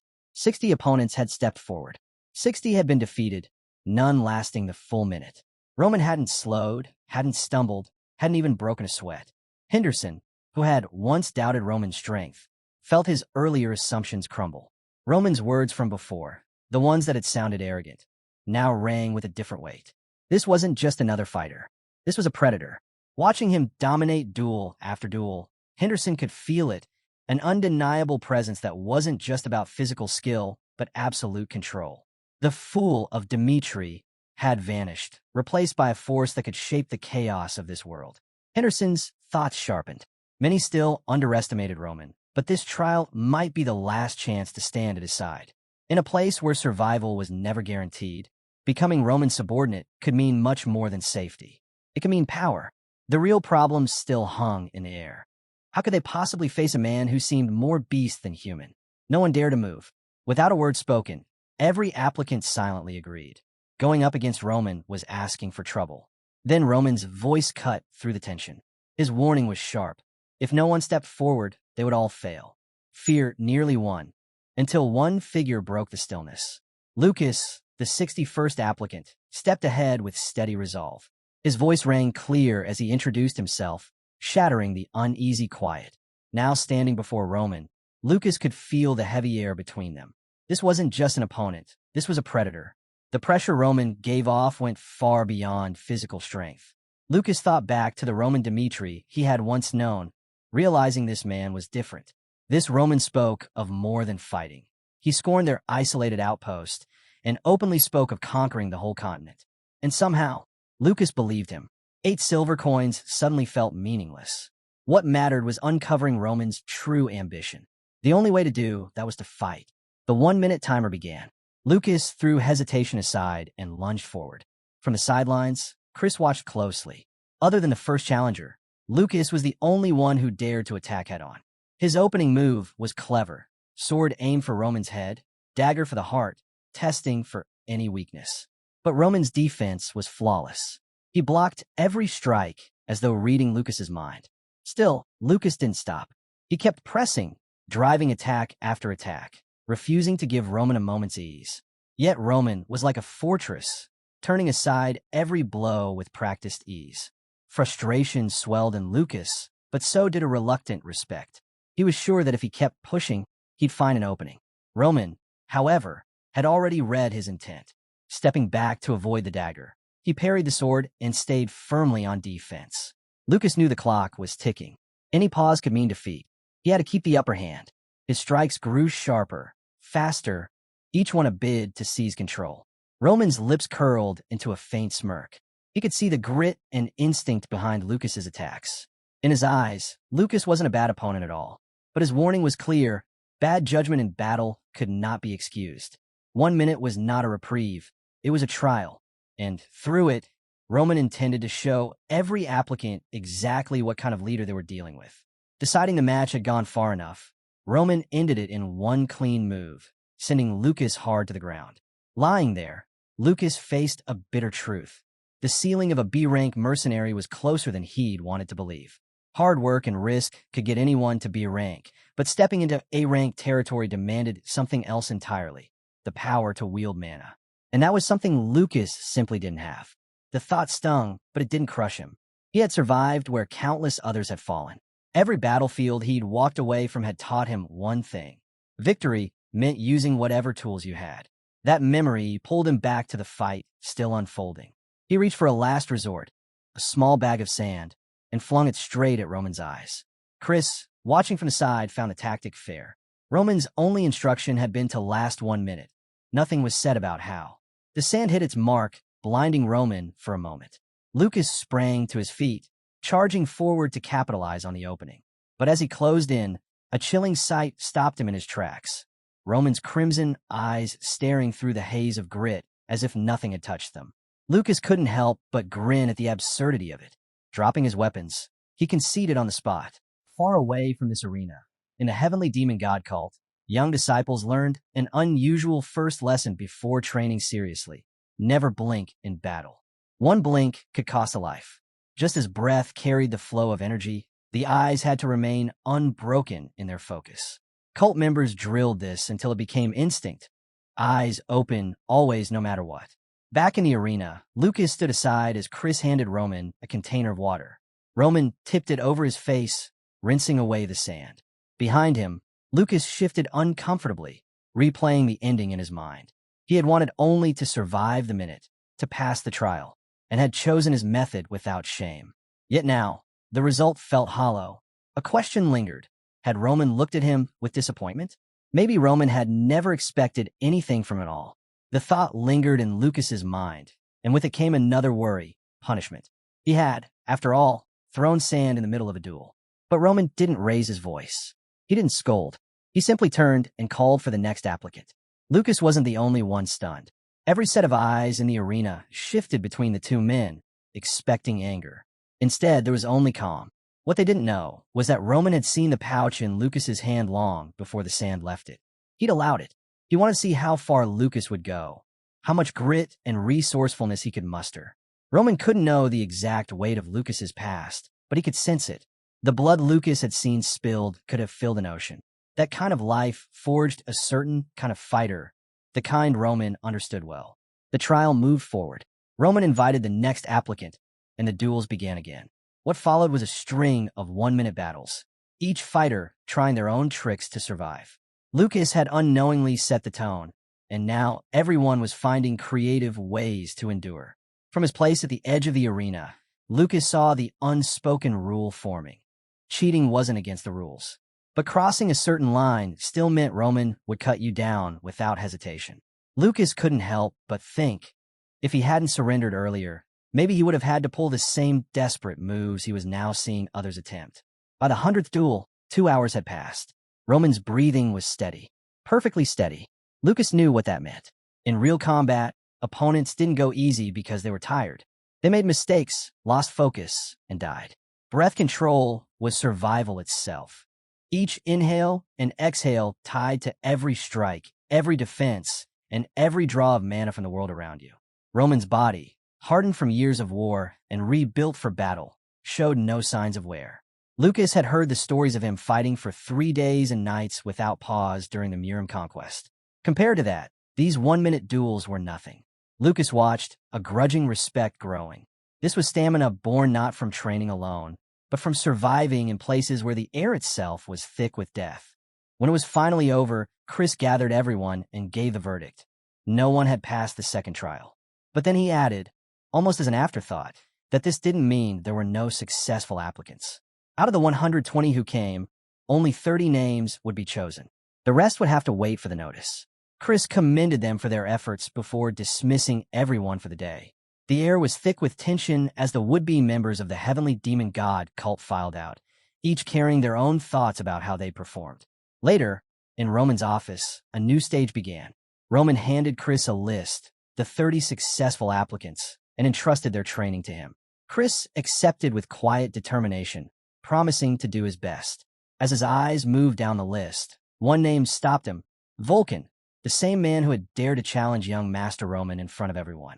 Chris could see why Roman might respect such boldness. But another name made him pause, Henderson. There was nothing about him that stood out in Chris's mind. If Roman had picked him, it meant there was something Chris wasn't seeing. Then he reached the name that shocked him most, Lucas. Unable to hold back, Chris asked about it. Roman's gaze didn't waver. Is there a problem? Chris admitted Lucas was skilled for a B-rank mercenary, but he couldn't ignore what he'd seen during the duel, the sand, the early surrender. To Chris, Lucas was the kind of man who'd put his own survival ahead of the team.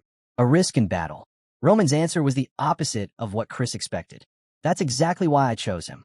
Roman explained that while Lucas had broken from traditional notions of honor, he'd shown something far more valuable in a real fight, a sharp, pragmatic instinct to survive and adapt. In the chaos of battle, Roman said, it was men like Lucas who found ways to keep going, bending the rules when they had to, solving problems no one else could. He challenged Chris's assumption that this meant Lucas would betray his allies. Surviving didn't have to mean disloyalty. The word struck Chris, pulling his thoughts back to the lessons of his old mentor, Jonathan.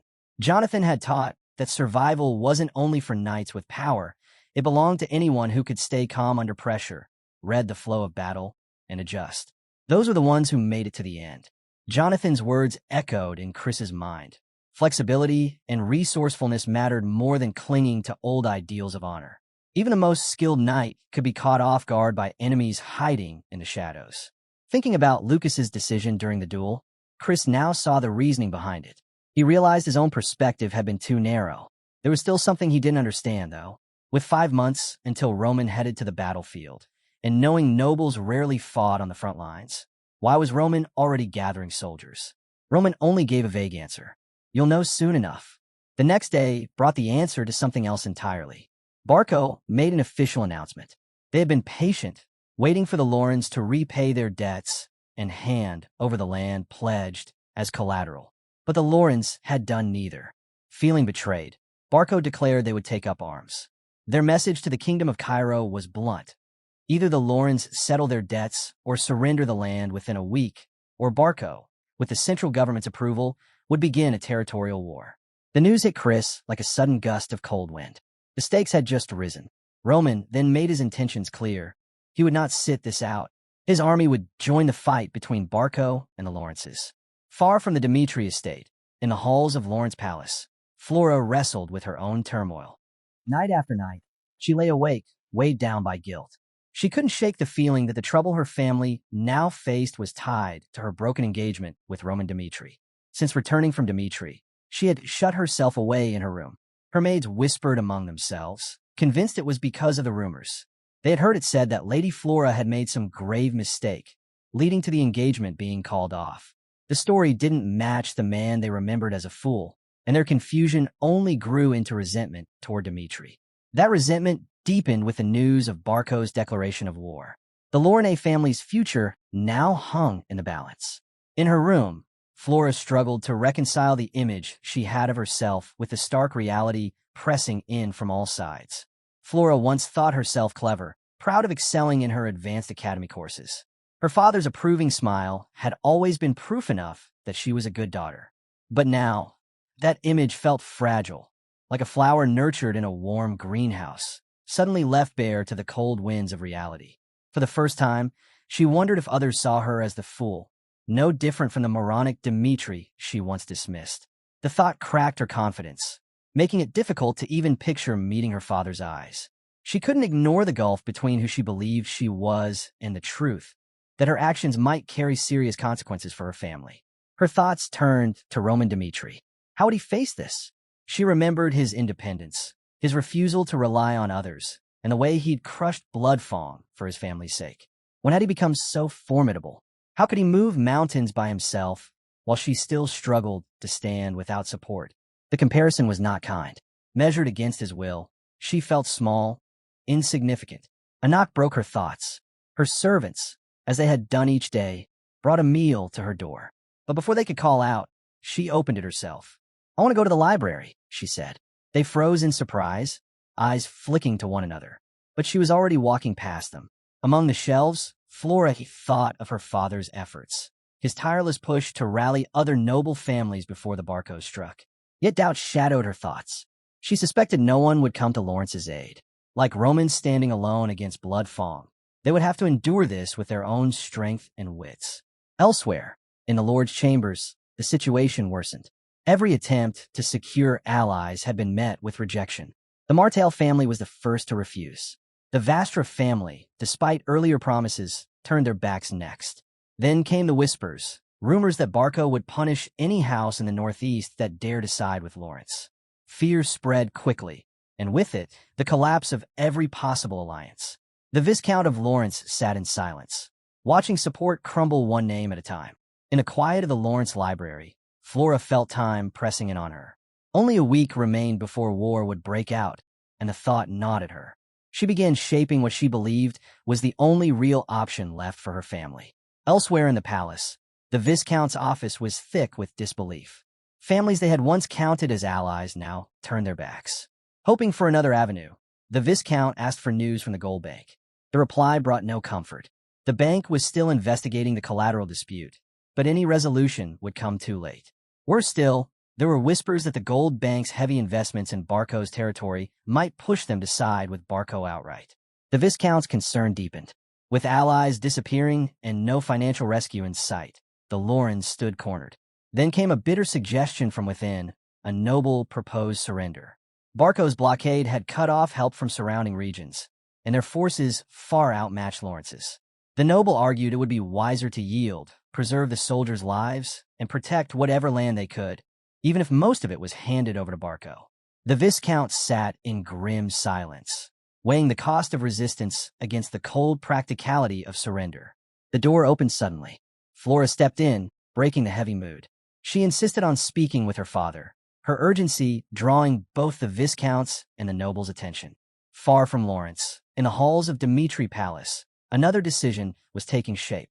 Roman stood before his father, declaring his intent to enter the coming war, not as a neutral observer, but under the banner of Roman Dmitri. Baron Dmitri's reaction was sharp. Did Roman truly understand what this meant? The war between Barco and Lawrence had the blessing of the central government.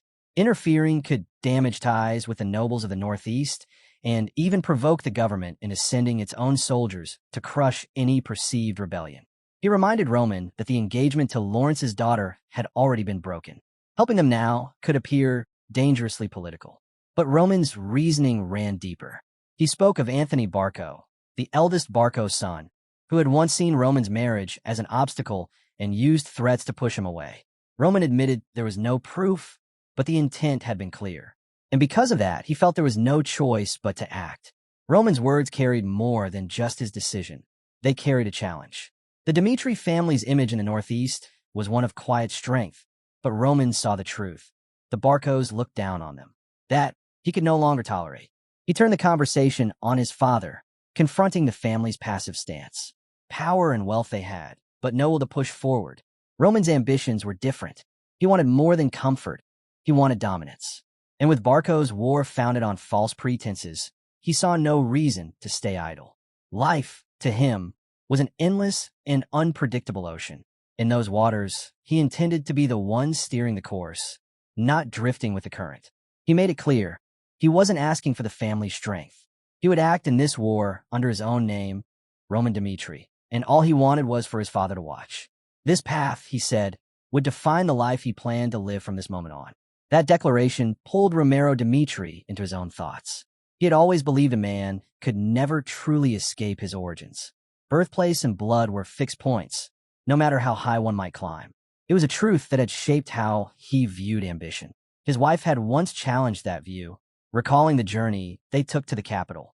She had noticed the stares from the nobles, sharp, assessing, not the looks exchanged among equals. Romero had felt them too, but to him, they meant little. He was satisfied where he stood. The endless grind for more wealth or influence did not appeal to him. In the same breath, he admitted he wanted better for his sons. If they had the will, they could rise beyond the constraints of their beginnings. That quiet hope had always been there, even if he himself would never chase it. Now, back in the present, Romero looked at Roman. His son's eyes were unwavering, carrying a will that could not be bent. In that moment, Romero Dmitri understood. His long-held hope had come to life. The timid boy he once knew now stood before him as a man, confident and unshakable in his resolve. He offered his son not caution, but encouragement. Roman was free to chase his ambitions, knowing he would not face the road ahead alone. His family would stand behind him. Beyond the walls of Dmitri Palace, the scene shifted to the heart of the family's industry, the blacksmith district. Dmitri's forges were known across the kingdom of Cairo, their reputation built on scale and skill. 30 great workshops lined the street, each alive with the clang of hammers and the roar of the forge. The air was thick with heat and the scent of worked iron. Roman walked through it all, quietly taking in the proof of the claims he'd heard. The blacksmiths of Dmitri truly were unmatched. Wealth was written into the very stones of the road beneath his feet. The source of that wealth lay just beyond the estate, the great iron mine, the largest in all Cairo. From there, ore of exceptional quality was drawn and passed into the hands of master craftsmen, who transformed it into fine weapons and goods sold at the highest prices. It was a power that went beyond gold. The nobles of northeastern Cairo knew well that the kingdom's armies depended on Dmitri iron. To provoke them was to risk the flow of weapons, a danger the kingdom could not afford. For Roman, this thriving trade was personified in one figure, the master blacksmith, the keeper of skill and tradition, the man who embodied the Dmitri legacy. The scene turned back to his father's office, a room heavy with history and decisions that had shaped the family's place in the world. Roman spoke plainly. He wanted control over his future. But to achieve it, he needed arms for the men who would follow him. His father listened, then offered a path. Once, he had led the family's blacksmith operations himself. Now, that responsibility belonged to Master Hendrik, the man who had long worked beside him. If you want the best, he told Roman, you'll speak to Hendrik. After Roman's father rose to a noble title, Crick stepped in without hesitation, taking full control of the ironworks. His task, managing every detail of Dmitri's iron production. Roman thanked his father for his support, but kept in mind the battles still ahead. Before letting him go, his father shared a crucial reminder. The Dmitri legacy isn't just about the family name. The blacksmiths here aren't easily impressed. They take pride in their craft and respect only those who truly understand it. The scene shifts to the bustling streets outside, lined with the finest iron creations from Dmitri's artisans. Roman can feel the weight of the workers' stares, sharp, skeptical, and far from welcoming. He knows winning them over will be an uphill climb, especially after his past mistakes. He makes his way to Hendrik, hard at work in his shop. Without looking up, Hendrik asks why Roman is there. Stepping inside, Roman suspects his father may have already mentioned his visit. Crix, the master blacksmith behind the Dmitri family's iron, meets his eyes with a steady, serious look. Roman wastes no time. He needs gear to arm 30 soldiers. Hendrik hears him out, then tilts the conversation in an unexpected direction, mocking that he half-expected Roman to show up looking for something to pawn after running out of money for his usual amusements. The jab catches Roman off guard, but Hendrik simply gestures toward a corner of the shop where weapons and armor are stacked high. "Take what you need," he says. "That pile alone will equip your 30 men." Roman blinks, surprised at the easy offer, and double-checks if Hendrik is serious. Crix confirms it, but when Roman inspects a sword from the pile, his surprise turns to disappointment. "If this is the best you have for soldiers," he says, "maybe Dimitri's iron isn't as legendary as people claim." The air grows heavy. Hendrik's patience thins, and he warns Roman that if he doesn't like it, he can leave. Roman refuses to back down, pressing the question of quality. This time, Hendrik's tone hardens. "Real skill," he says, "can't be judged by someone who's never endured the heat of a forge." And if it weren't for Baron Romero's personal request, Roman would have walked away empty-handed. Before Roman can respond, Hendrik delivers one last sting, comparing him to his younger brother Rodwell, who is learning the trade and preparing to inherit the craft, while Roman, the eldest son, has spent his years wasting time in the streets. Critch didn't hold back. He told Roman outright that even the discarded tools on the workshop floor were worth more than him. Roman met his gaze again, a strange familiarity settling over him. He acknowledged the tension hanging in the air and told Hendrik he understood why he was angry. Still, there was no avoiding the real issue, the sword in his hand. He pointed out its flaws: uneven force during forging, poor craftsmanship, and a surface that discolored in sunlight. This, Roman said, couldn't possibly come from Dimitri's famed ironworks. Hendrik ignored the criticism, choosing instead to attack Roman's character. But Roman didn't flinch. He told of a recent battle, where one of his men died because his sword failed. The blade, too weak to cut cleanly, left the soldier vulnerable, his life lost in the chaos because of faulty equipment issued under the name Roman Dmitri. Hendrik was taken aback by the bluntness, but Roman pressed on. He gestured to a set of armor, questioning its worth.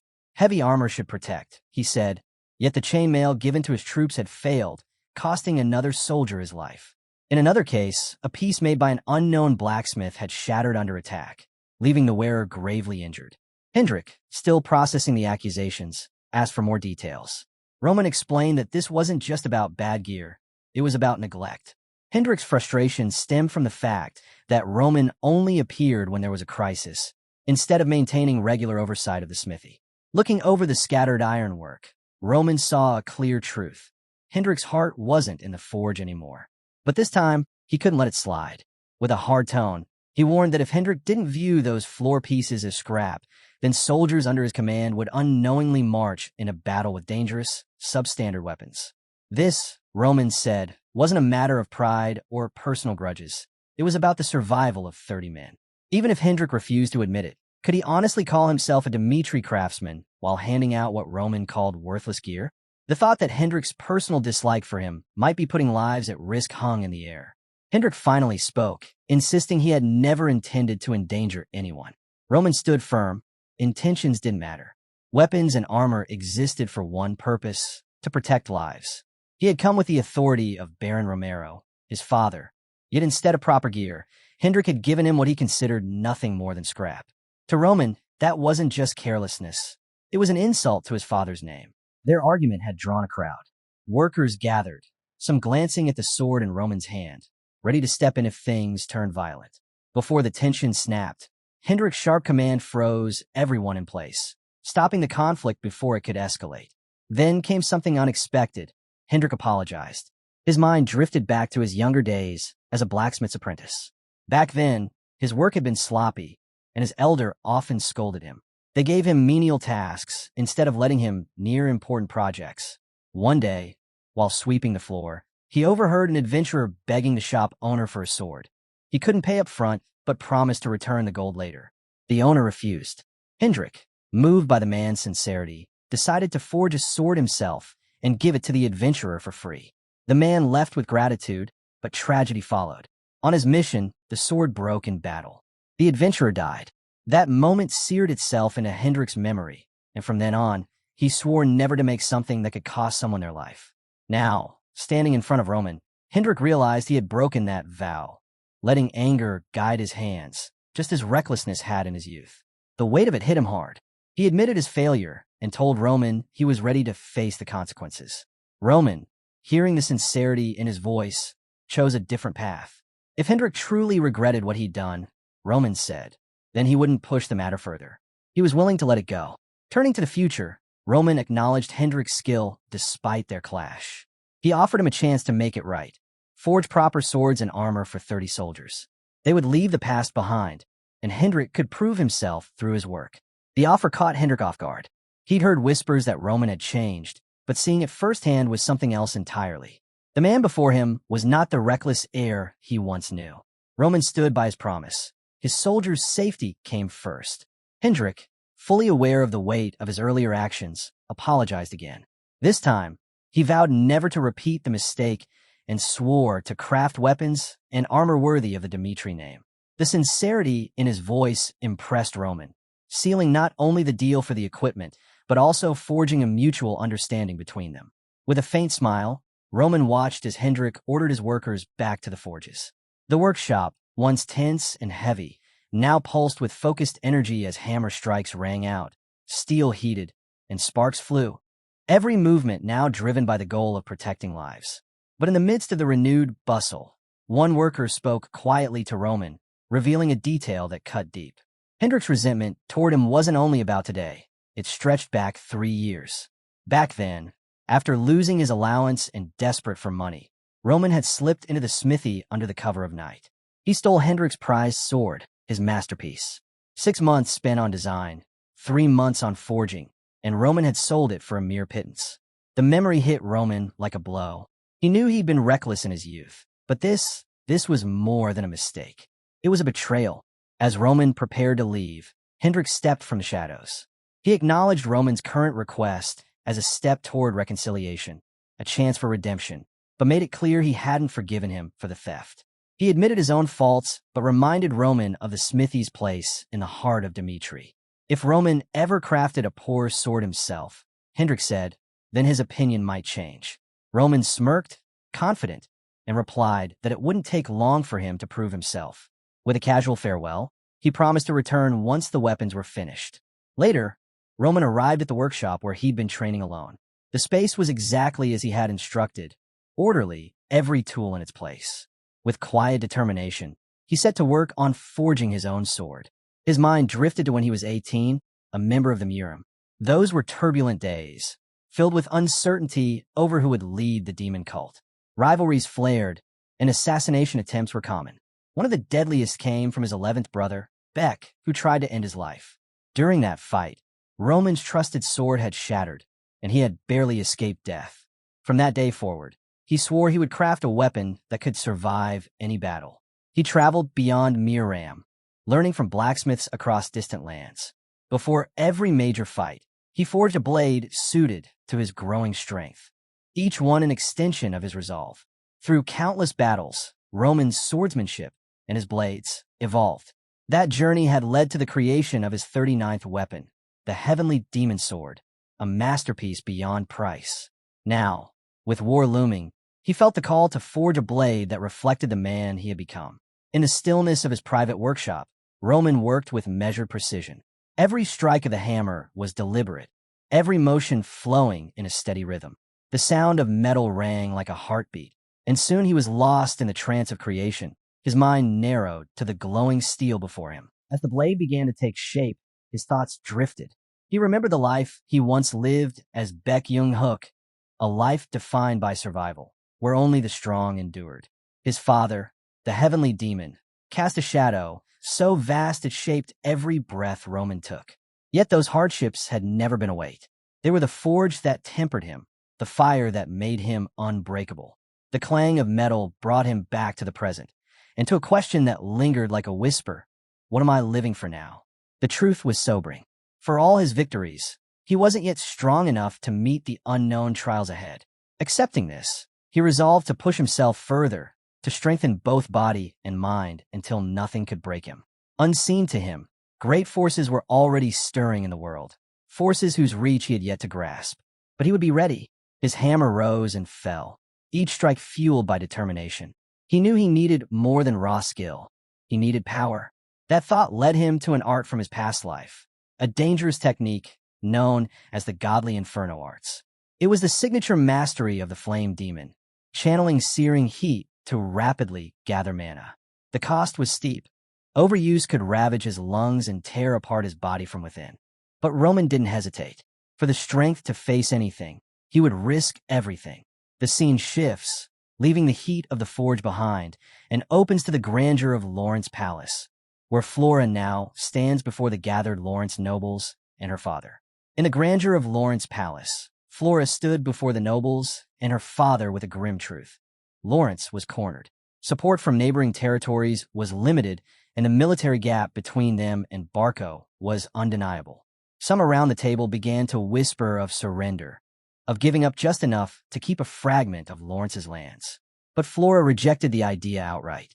To her, surrender was not just a loss of land. It was a betrayal of the very spirit that defined their heritage. The room fell silent until her father, Viscount Lawrence, slammed his hand on the table. His voice was firm.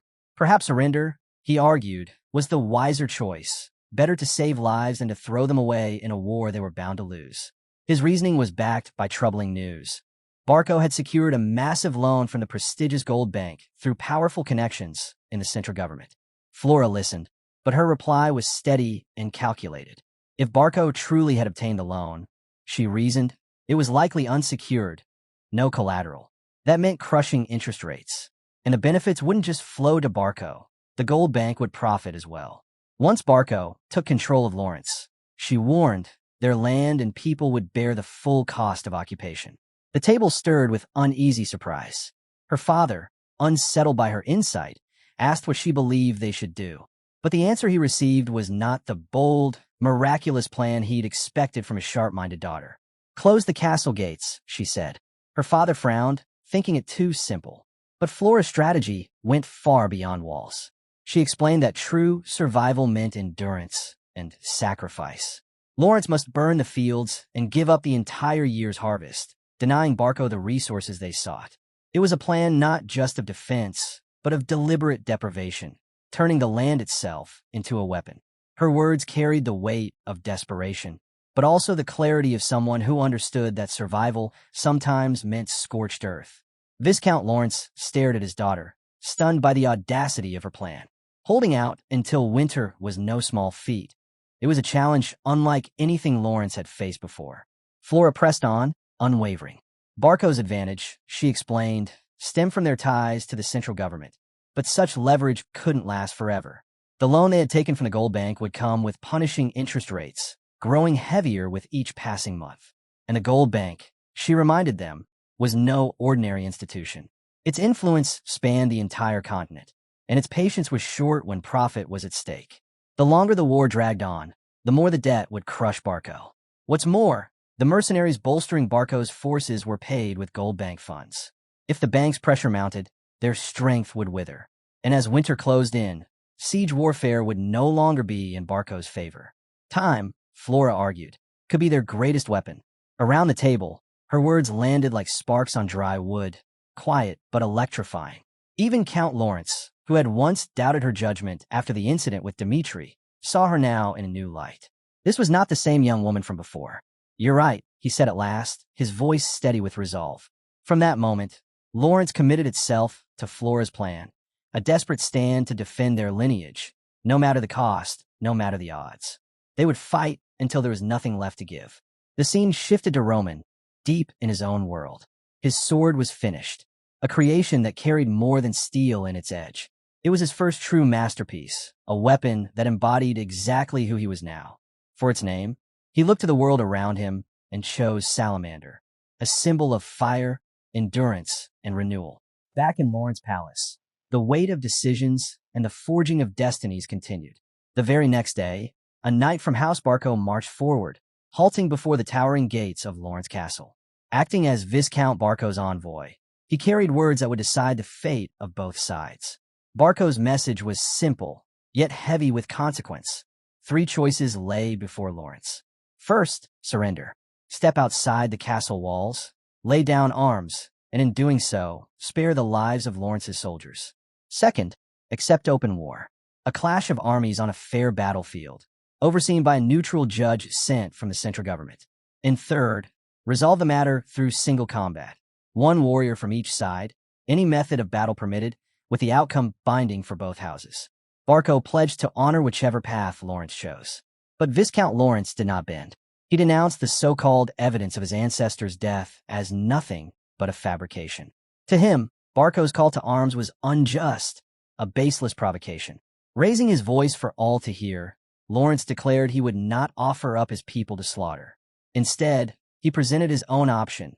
They would resist, entrenched within their fortress walls. The Barco knight, receiving this defiant answer, announced that his lord would respect the decision. Yet he also warned that Barco's forces were ready, and bloodshed was now unavoidable. And then the unexpected struck. Before Lawrence's men could even settle from the exchange, they saw it.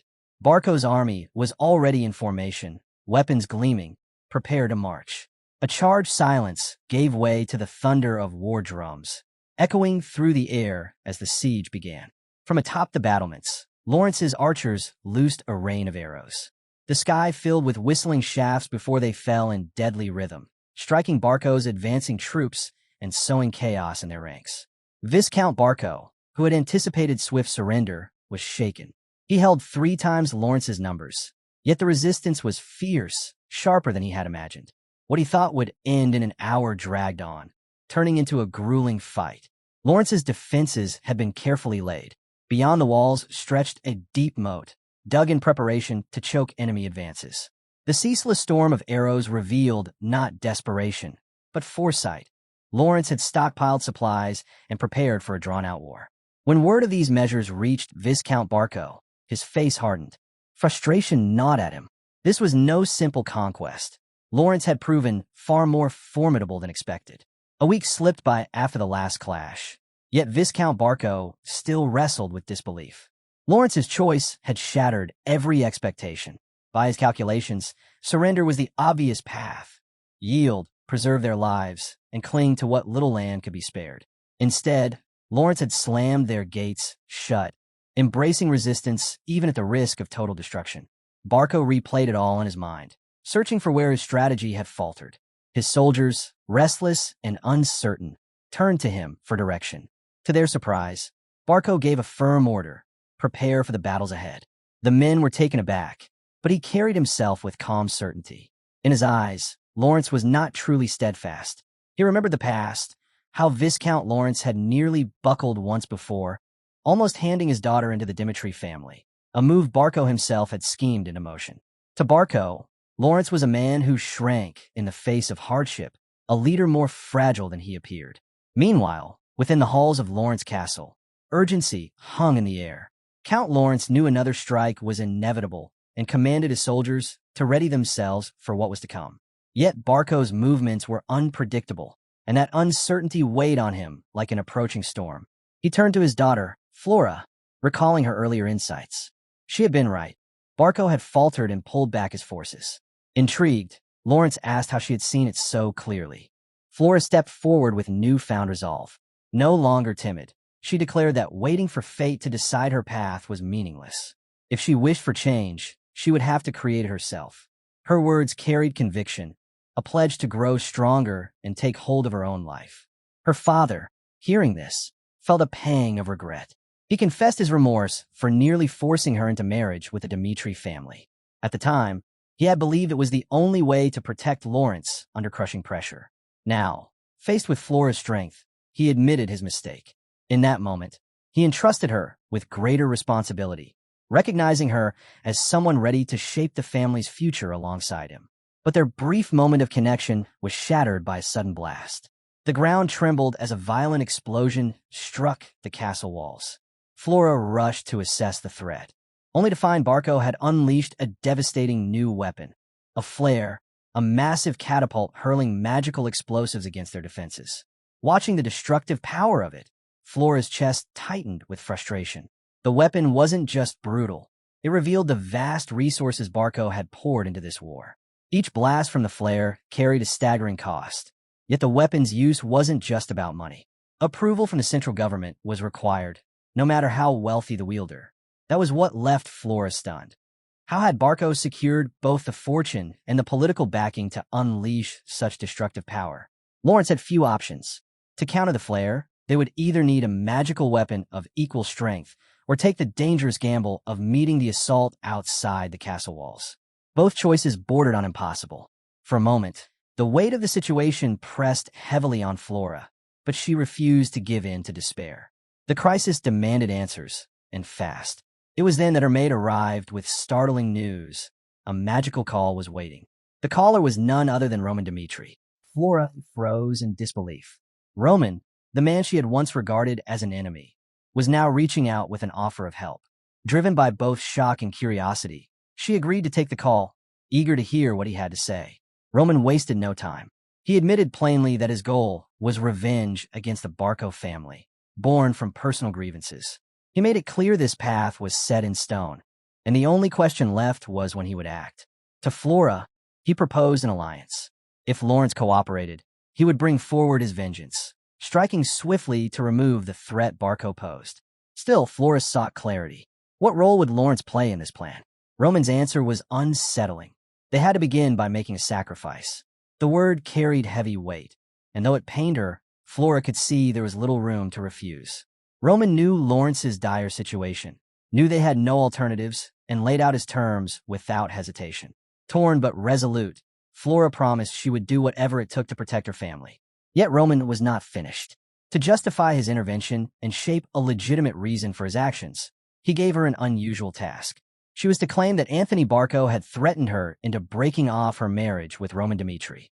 Though there was no truth to it, Roman insisted she present this story, that Anthony's intimidation had forced her to abandon the union with the Dmitris. This false claim, he explained, would create the perfect cause to act, a spark to ignite his strike against Barco, while shielding Lawrence from immediate destruction. Flora stood frozen as Roman's words sank in. His vow for vengeance against the Barco family was absolute. Struggling to steady herself, she pressed him for details on how exactly he intended to save Lawrence. Roman's reply was chilling. If she claimed that Anthony Barco had threatened her, insisting the incident occurred before their broken engagement, then she would be counted as one of his own.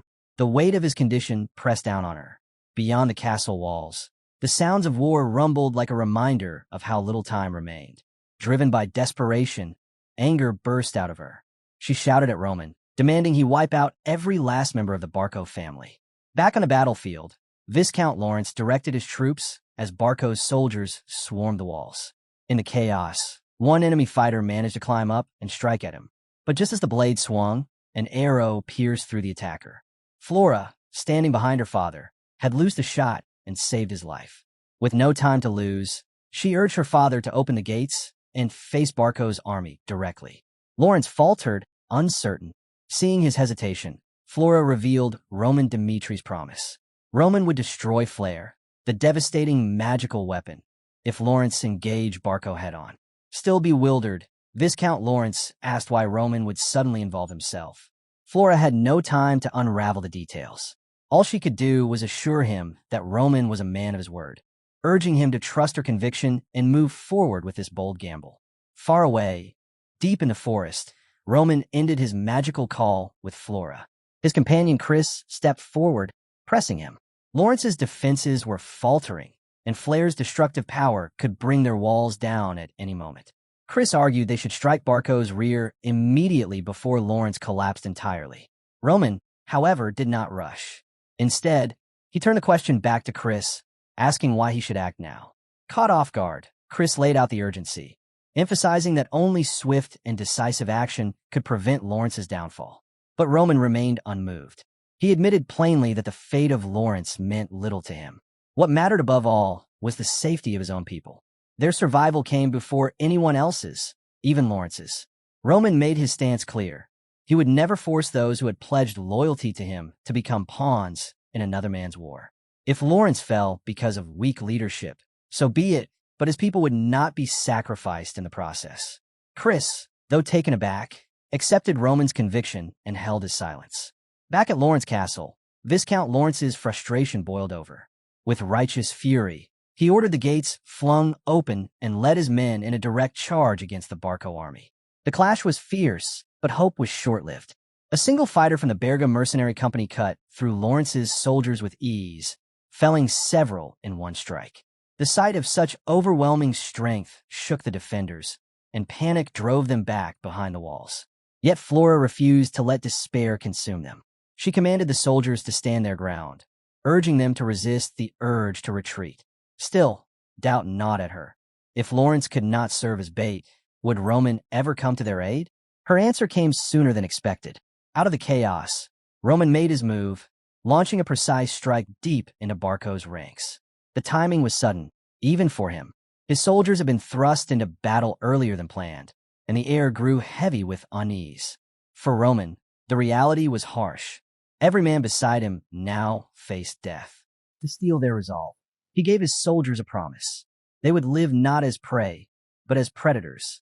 Survival itself would be their proof of worth. Just hours earlier, he had stood before them with a clear command: strike Barco's rear and destroy the siege weapon. Lawrence was merely the bait, though Roman had little faith in their effectiveness. He bore no illusions about what lay ahead. And so, with grim determination, he declared he would lead the vanguard himself. It was not blind confidence, but a sober recognition that only by his hand could this mission succeed. As his troops pressed forward, their presence soon drew Barco's eye. From his vantage point, Viscount Barco spotted the advancing force. A quick glance at their small numbers was enough for him to scoff. Certain they posed no real danger, he dismissed them outright, leaving their defeat to his soldiers while he lingered in arrogance. Roman didn't flinch at being underestimated. He spurred his horse straight into the enemy lines. The beast leapt over Barco's shields, and in one seamless strike, Roman cut them down without hesitation. As the dust rolled back, Roman's thoughts drifted to an old teaching from the Murim's Orthodox sect of the heavenly demon who always led the vanguard. That figure was seen as unstoppable, a storm of destruction that made resistance pointless. But why would such a being take the most dangerous position at the front? The answer was simple: to crush the enemy's spirit before the battle even began. That belief was what drove Roman forward. His presence alone froze the Barco soldiers in place. They had just witnessed one of their own fall instantly, and fear gnawed away at their will to fight. Roman, towering amidst them, let a dark grin spread across his face. He called out to them with chilling confidence: "Come at him or suffer the price." His words weren't just a taunt. They were a weapon meant to break his opponents before blades even clashed. Kevin, his loyal commander, roared back in response, rallying Roman's men. His command was sharp: stay with him and crush everything in their path. Fired up, the soldiers surged forward with renewed energy, their momentum unstoppable. In the chaos, a Barco soldier lunged for Kevin's horse, aiming to topple him and disrupt the charge. But Kevin reacted instantly, his blade cutting down the attacker before the strike could land. The flow of Roman's assault didn't falter for even a heartbeat. At the same time, Chris unleashed his aura, sweeping through several enemies in one devastating blow. The Barco troops tried to tighten their formation, raising defenses to slow Roman's push, but it was futile. Roman tore through their line as though it were nothing. Ahead, the weapon flare he sought loomed into view, a target he was determined to erase. The battlefield was shifting rapidly. The Barco soldiers, overwhelmed and shaken, couldn't grasp the force that bore down on them. And then, from among their ranks, a figure stepped forward: Berga, known across the kingdom as an A-rank mercenary and a 2-star Aura Knight. The captain now stood face-to-face with an opponent he had not anticipated. Berga hadn't expected Roman to appear on the battlefield. The mercenary captain weighed his options carefully. Was siding with Barco worth risking the future of the Berga mercenary group? In the end, he chose to act. The clash began. As an A-rank mercenary and a 2-star Aura Knight, Berga's mastery of aura manipulation made him a dangerous foe. His sword came down with overwhelming force, but Roman didn't budge. With calm precision, Roman's counters dismantled Berga's offense. Blow after blow, Roman broke through, leaving the mercenary stunned. In just a few exchanges, the A-rank fighter was crushed, collapsing in defeat to the disbelief of everyone watching. Cheers erupted from Roman's side. Chris, Kevin, and the soldiers couldn't contain their excitement. Roman had just toppled an A-rank mercenary, and the statement it made was undeniable. From the rear, Viscount Barco seethed at the sight. He barked at his soldiers to rush Roman, but his men stopped him, urging caution. They convinced him to pull back and rethink, the wiser choice now that the tide had clearly shifted. Roman, undeterred, turned his focus on the massive magical flare weapon, the enemy's trump card. This strange device, unlike anything the Murim had known, loomed before him. A dark aura surged around him as he invoked the heavenly demon god art. With the first form of the heavenly demon sword unleashed, Roman delivered a strike that tore the weapon apart in one devastating blow.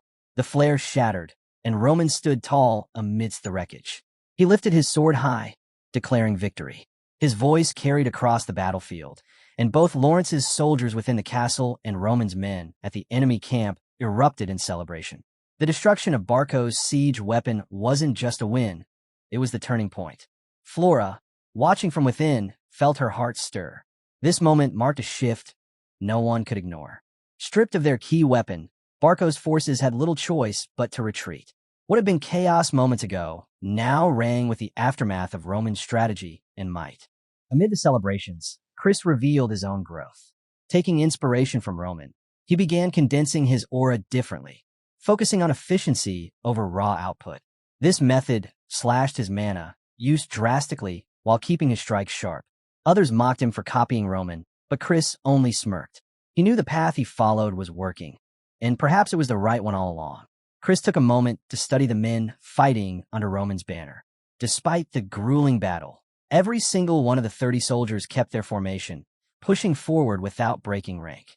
Their faces showed strain, their breaths came heavy, yet not one of them fell behind. Even more striking, none bore serious wounds. Chris understood then, this wasn't mere chance. Their survival was the result of following a leader who turned the impossible into reality. Roman's presence on the battlefield was monstrous, a force that warped the natural order, and his soldiers' safety was proof of it. For the first time, Chris realized the true reason Roman had chosen them. When Roman finally rejoined his men, his words carried pride. He praised their endurance and declared their duty finished for the day. From the castle, Lawrence's defenders lowered the bridge, opening their gates to welcome Roman and his warriors inside. The people greeted them with overwhelming gratitude. Freed from the looming terror of the flare weapon, they poured out their thanks, vowing never to forget the courage that had saved them. The air itself seemed to hum with relief and reverence. Watching it all, Count Lawrence was torn. Gratitude swelled in him, but alongside it came regret. From the very first meeting, he had sensed something extraordinary about Roman, and now, seeing him shatter the flare weapon and turn the tide alone, the truth was undeniable. Roman was far greater than anyone had imagined. In his mind, Lawrence likened him to a tiger raised under Dimitri's care, unleashed to dominate the battlefield. It pained him to reflect on what might have been. Had fate aligned differently, Roman could have been tied to his family by marriage. That possibility was gone now, a mischance he could only accept.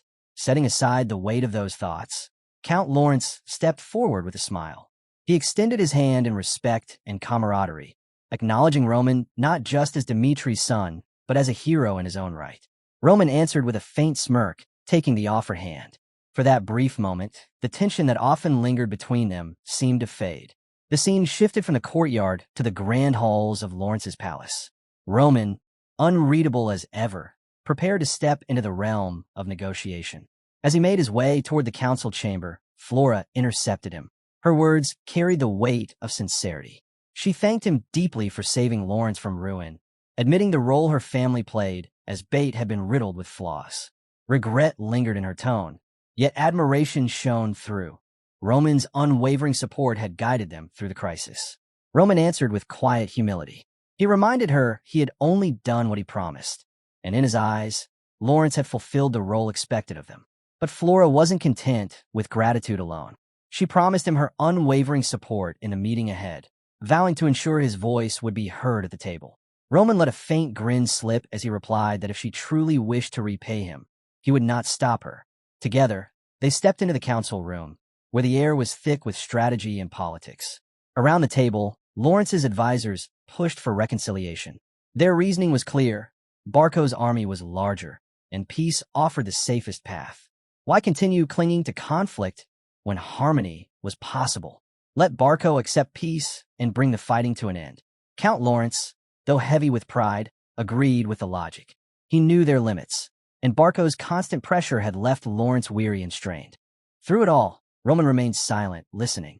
His gaze cut through every word, weighing each sentiment until the moment came. Finally, he rose. The room stilled, every eye fixed on him as anticipation swept over the assembly. His voice carried power, breaking the quiet with precision. Roman revealed what none of them had spoken aloud. Barco was drowning in debt, bound by the chains of a massive loan. Their aggression toward Lawrence wasn't born from strength, but from desperation. Roman made it clear. The destruction of the flare weapon didn't change Barco's desperate reality. Their debts still chained them, and their hunger for conquest wouldn't be appeased by peace. In a voice heavy with certainty, he warned what would become of any messenger Lawrence dared to send. Their remains would be the only reply. His words sank into the chamber like stone, leaving silence in their wake. Then Roman turned his gaze directly to Count Lawrence and asked the question that could not be avoided. Did he still dream of peace with Barco, even after all the crimes they had committed? To Roman, forgiveness was a farce. What Lawrence needed was resolve, the iron will to show the world they would not suffer injustice without retribution. Count Lawrence, burdened by the frailty of his position, admitted his helplessness. Roman's answer was uncompromising.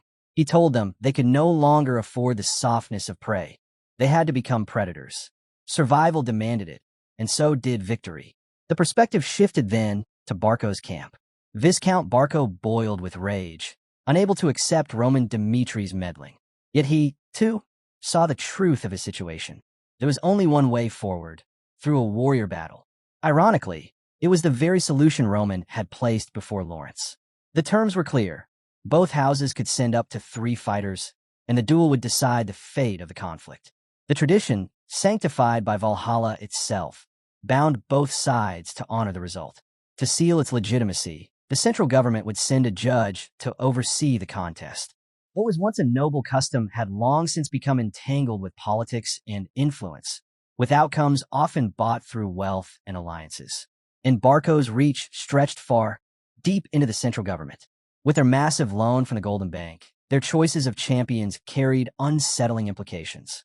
As the weight of this reality pressed down, Count Lawrence's unease grew. But before his doubts could unravel him, Roman stepped forward, calm and deliberate. He acknowledged the concerns written plainly across the Count's face. Roman met Count Lawrence's troubled gaze with steady eyes, his expression unshaken. He promised that from this moment forward, he would give him what he sought most, certainty. Curiosity flickered in Lawrence's tone as he asked what kind of certainty Roman could possibly offer in such an uncertain time. Roman's reply was firm and absolute, the certainty of victory.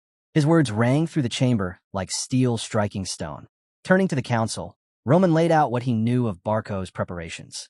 Their first champion would likely be a 3-star knight, a daunting foe by any measure.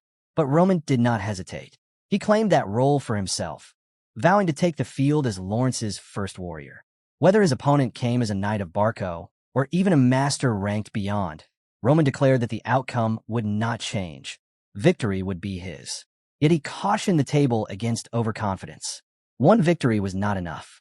To secure Lawrence's future, they had to win again and again. Strategy was the key. That was when Roman revealed his plan.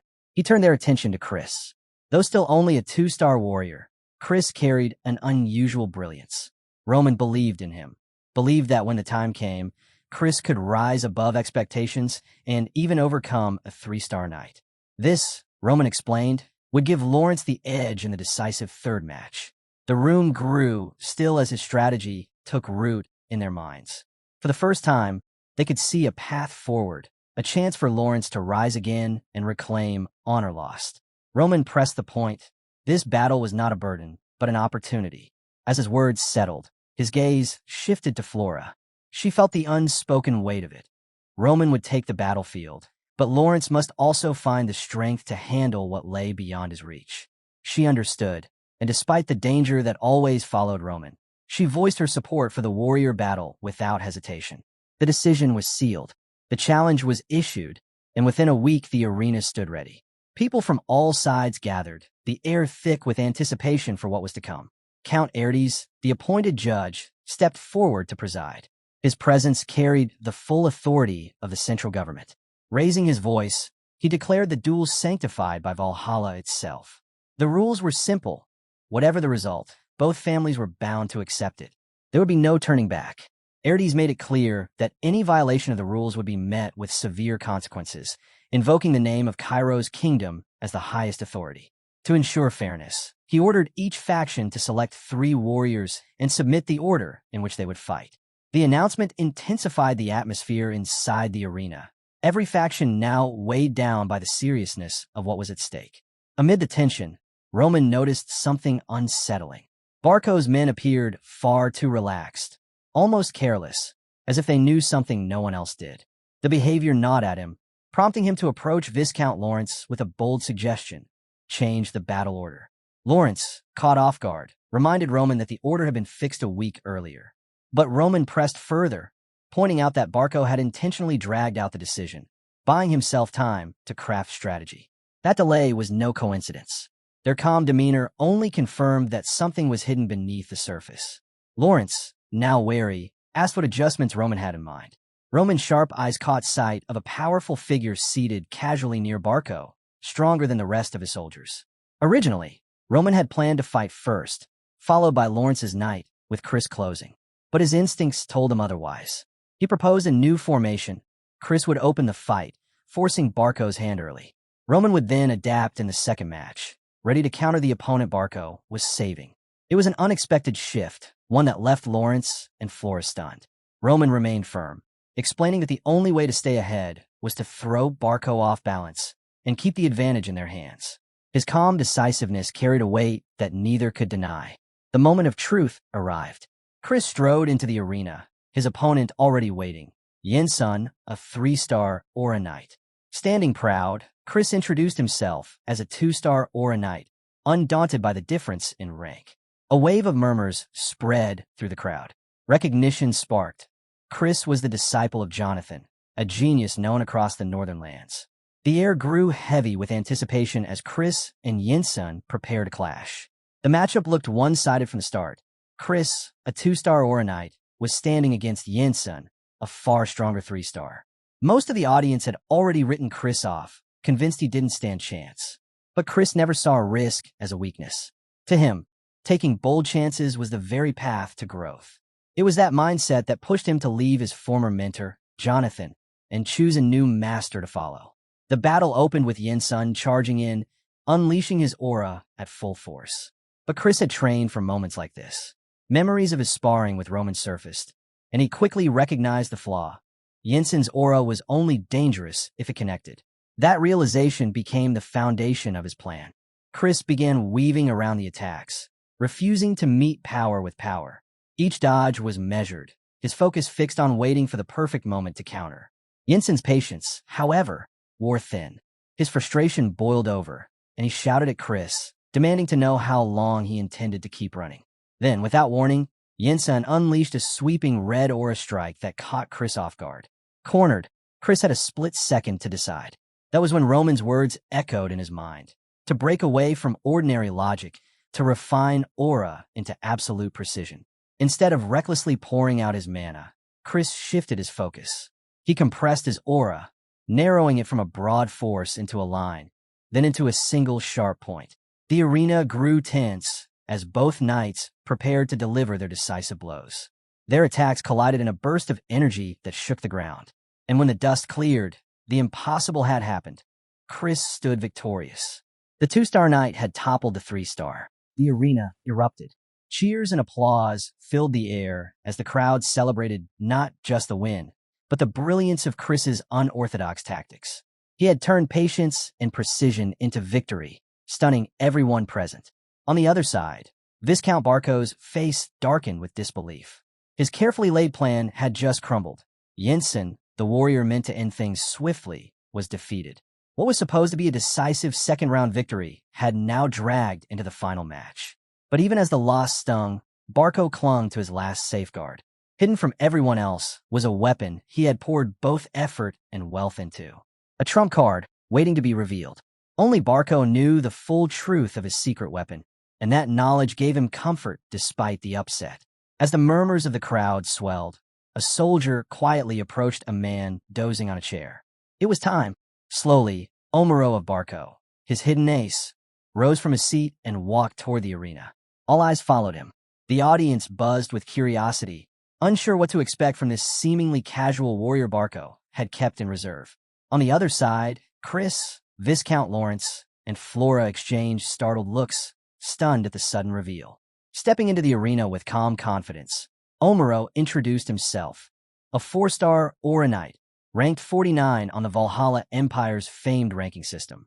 The name alone sent a ripple through the crowd.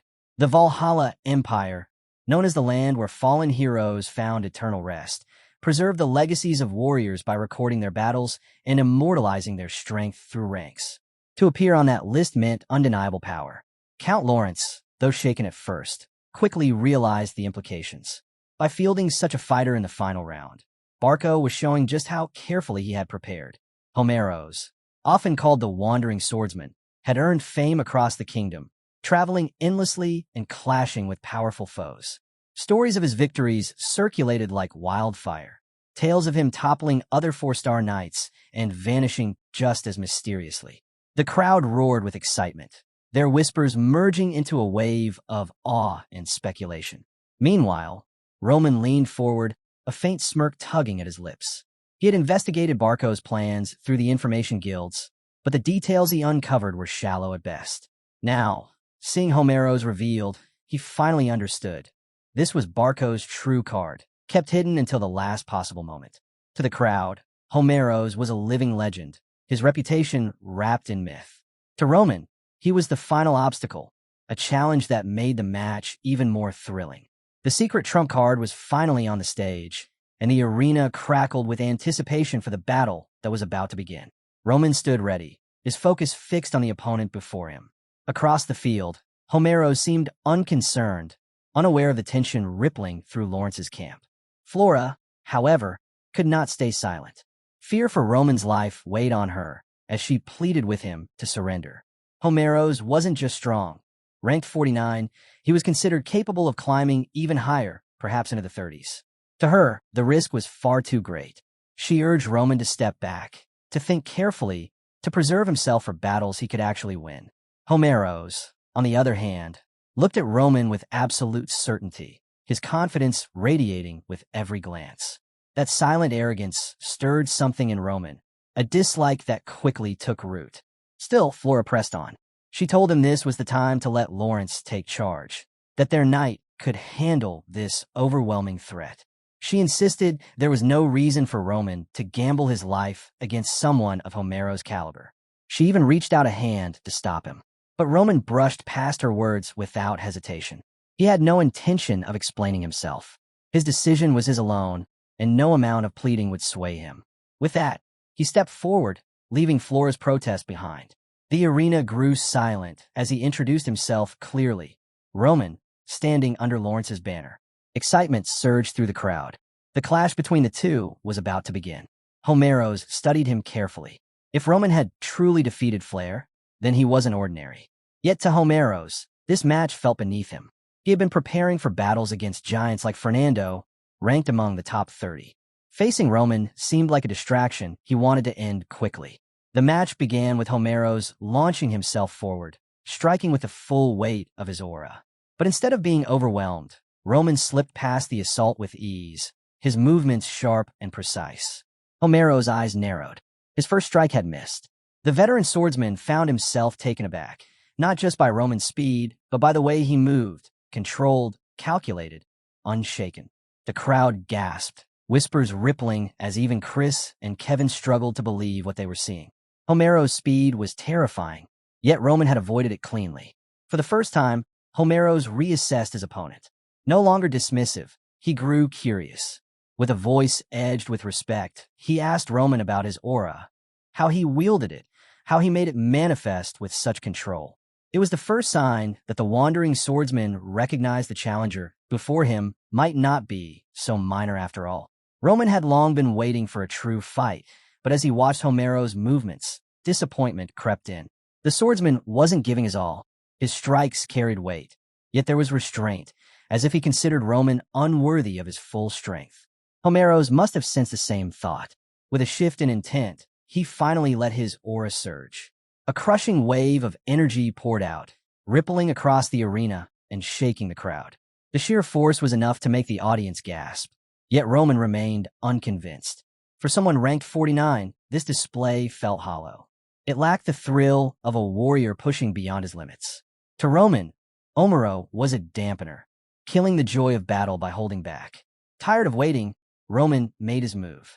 He stepped forward, his intent sharp, daring Homeros to stop what was coming. His blade ignited with a dark purple glow as he unleashed the heavenly demon sword's black wave technique. Swift, formless, and precise, it was an attack born from mastery, not brute force. In that instant, time seemed to collapse for Homeros. His eyes widened as he witnessed the impossible. The flow of mana, the sheer control. It was beyond what he imagined this opponent capable of. Before he could recover, the strike landed. A single slash, clean and decisive, ended the duel. The scene cut briefly to memory, revealing how Homeros had come to stand here at all.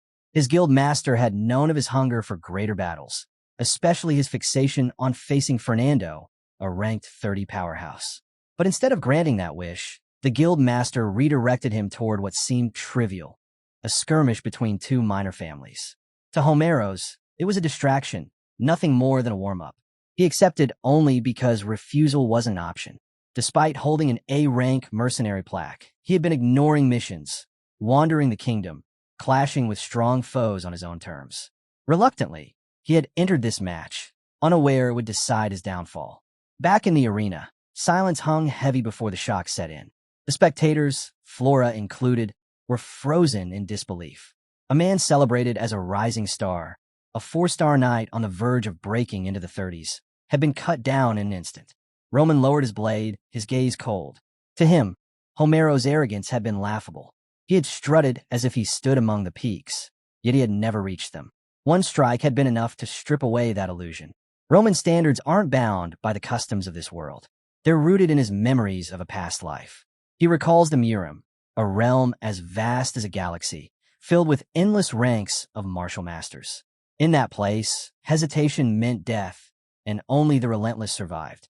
Compared to that, the mindset of this world feels sluggish and useless to him, trash unworthy of his time. With firm authority, Roman instructs the judge to declare the verdict. Startled by the shocking turn of events, the judge announces Roman Dmitri of Lawrence as the victor. The Barco Knights, along with the crowd, struggled to comprehend Homeros' sudden defeat. The arena, once buzzing with anticipation, falls into heavy silence. Chris, who had been closely watching, is shaken as well. His thoughts spiral. Was Roman always this strong, even back during their duel? Or had something impossible happened since then? Chris is certain that in their first battle, Roman could never have overwhelmed someone like Homero. The time between then and now simply wasn't enough for such a leap in strength. To him, the logic doesn't add up, leaving Roman's abilities shrouded in mystery. Doubt begins to gnaw at Chris. After defeating Yin Sun earlier, surpassing Roman had seemed within his grasp. But after witnessing this battle, the idea now feels hopelessly naive. Lawrence's victory thundered through the arena like a quake. Counters stepped forward, announcing that the result was settled. There was no point wasting further resources. Families were given the right to revise their order lists and select new fighters after discussion. On the opposite side, Viscount Barco stood frozen. Homero, a 4-star knight and one of the kingdom's true elites, had fallen. The Viscount's mind raced. Was the guild selection even real? Could this have been a fraud? The thought sent a cold chill down his spine. As he wrestled with confusion, a soldier rushed forward, reminding him they needed to send their next warrior. The urgency struck him hard. Further losses couldn't be afforded. And then, in a move that shocked even his own men, Viscount Barco called for Benson, a 0-star knight. The soldier's eyes widened, realizing the gamble and the risk behind sending out someone of such low standing. Count Barco, however, viewed this as a chance for redemption. Benson's past blunder at a social gathering had stained the Barco family's name, and now the arena offered him a path to restore that honor. When Benson stepped forward, the crowd strained to recognize the unfamiliar knight. Over in Lawrence's camp, strategies began to shift in response to this unexpected choice. Kevin's gaze locked onto Benson, sharp and cold, his intent clear without words. Roman understood instantly. In their brutal world, strength alone dictated survival, and defeat often meant death. Benson might have been a null-star knight, but Roman knew better than to dismiss him. Every opponent carried their own dangers. Behind his calm smile, Roman recognized the weight of the moment. With a simple nod, he granted Kevin the right to face Benson. As Kevin entered the arena, the air grew heavy with anticipation. Benson, meanwhile, wrestled with his own dread. Once his path had seemed secure, protected by his father's knighthood and elevated into the ranks of the powerful Barco family. But loyalty had a price, and now it demanded he risk his life on the battlefield. Sizing up Kevin, Benson found an odd comfort in a familiar face. A smirk crept onto his lips, his confidence misplaced but unshaken. As the two squared off, Benson taunted, questioning Kevin's reasons. Was this about revenge, or had he volunteered out of pride? Either way, he highlighted the irony of their shared fate, both abandoned by those they served. To Benson, this duel felt like fortune disguised as doom, a chance to turn his standing around.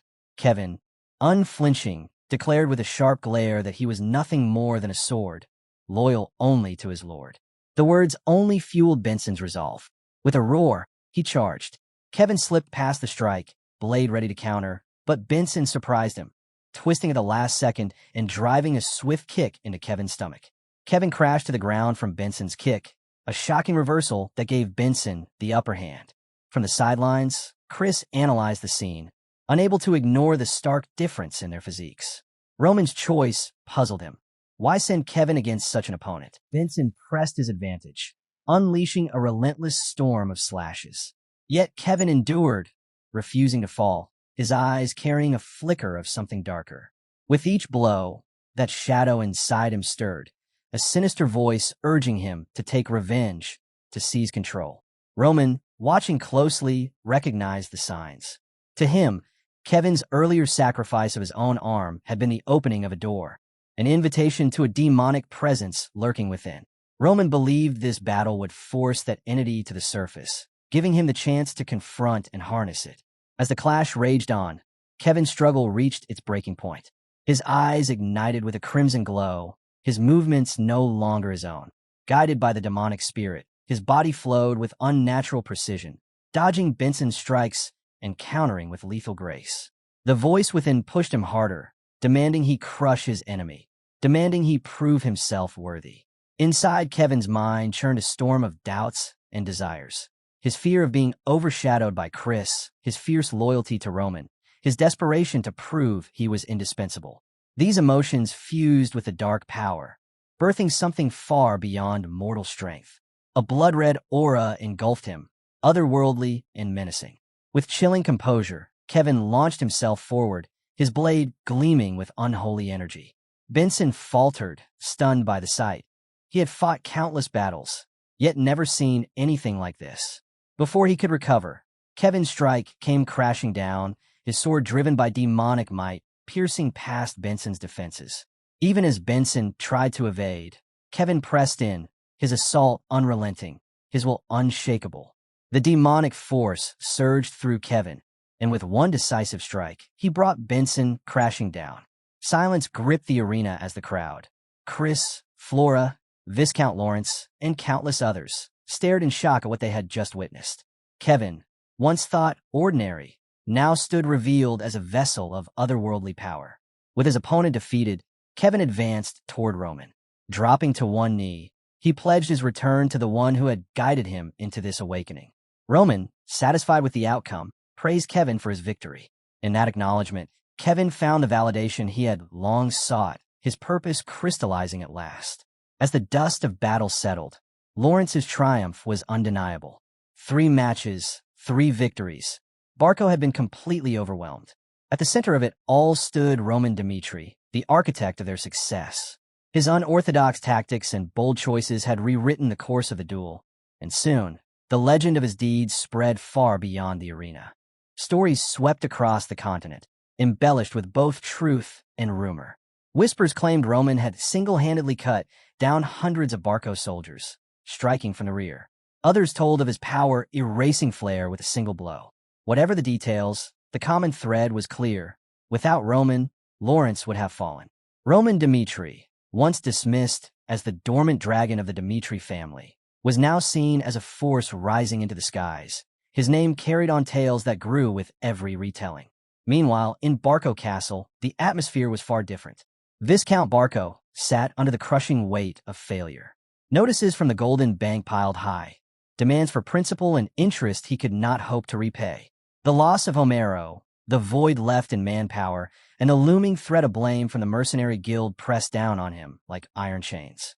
The once proud Viscount, who had strutted with confidence, now wore only the face of frustration, lamenting how swiftly his untouchable status had unraveled. Viscount Barco placed the blame for his downfall squarely on Roman Dmitri. Once hailed as the dominant force of the Northeast, the Barco family had enjoyed the eager support of countless nobles. But now those same allies acted as though Barco no longer existed. To the Viscount, it was Roman's interference that had triggered this rapid collapse. As he brooded over the matter, Barco recognized something deeper. Roman had violated an unwritten law of the aristocracy. His actions weren't just bold. They were a transgression against the very order that sustained noble privilege. And so, Barco decided this was the final chance to salvage what remained of his family's power. Days later, he gathered nobles from across the region for a crucial meeting. With forced politeness, he thanked them for attending. The room, however, brimmed with tension. The nobles wasted no time with courtesies. They pressed him to state his purpose. Barco laid out his case carefully. He reminded them that Barco's war against Lawrence had been justified, rooted in a cause acknowledged even by the central government. The very fact that a judge had been dispatched to oversee the conflict was proof of its legitimacy. He framed Barco as the wronged party, acting within noble law and tradition. Then his tone shifted, frustration sharpening his words. Roman Dmitri, he argued, had entered the conflict without justification, orchestrating an ambush that cost Barco the powerful flair. And when the warrior battle was fought, not one Lawrence knight had even stepped into the arena. How, he demanded, could such an outcome be tied to the original cause of the war? To him, Roman's motives were utterly incomprehensible. The engagement between Dmitri and Lawrence had already been annulled. Roman had no ties to their family, no grounds to intervene. Barco insisted Roman's actions had crossed every acceptable boundary of noble conduct. The argument struck a chord. Around the table, heads nodded, murmurs of agreement building. For the first time since his defeat, Barco felt momentum returning to his side. Seizing it, he presented his solution. The Dmitri family should be held accountable.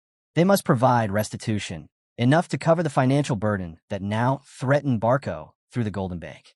It was the resolution he intended to pursue with all the weight of noble consensus behind him. Viscount Barco's plan to rally the nobles was cut short by the sudden creak of the chamber doors. To the shock of all present, Roman Dmitri entered without hesitation, his presence thickening the tension in the room. For a moment, Barco was caught off guard, but then the confrontation he dreaded was standing right before him. Roman's gaze was sharp as he invited Barco to air every complaint directly to his face. The story then shifts back to Lawrence's territory. When Chris heard of Roman's decision to ride into Barco's domain, he was stunned.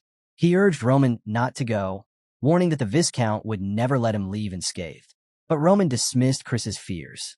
To him, avoiding Barco now would only delay the inevitable. Chris, convinced that Barco saw Roman as a mortal enemy, argued that steering clear of him was the only rational choice. Roman, however, was resolute.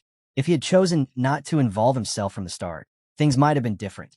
But since he had already stepped into the conflict, retreat was no longer an option.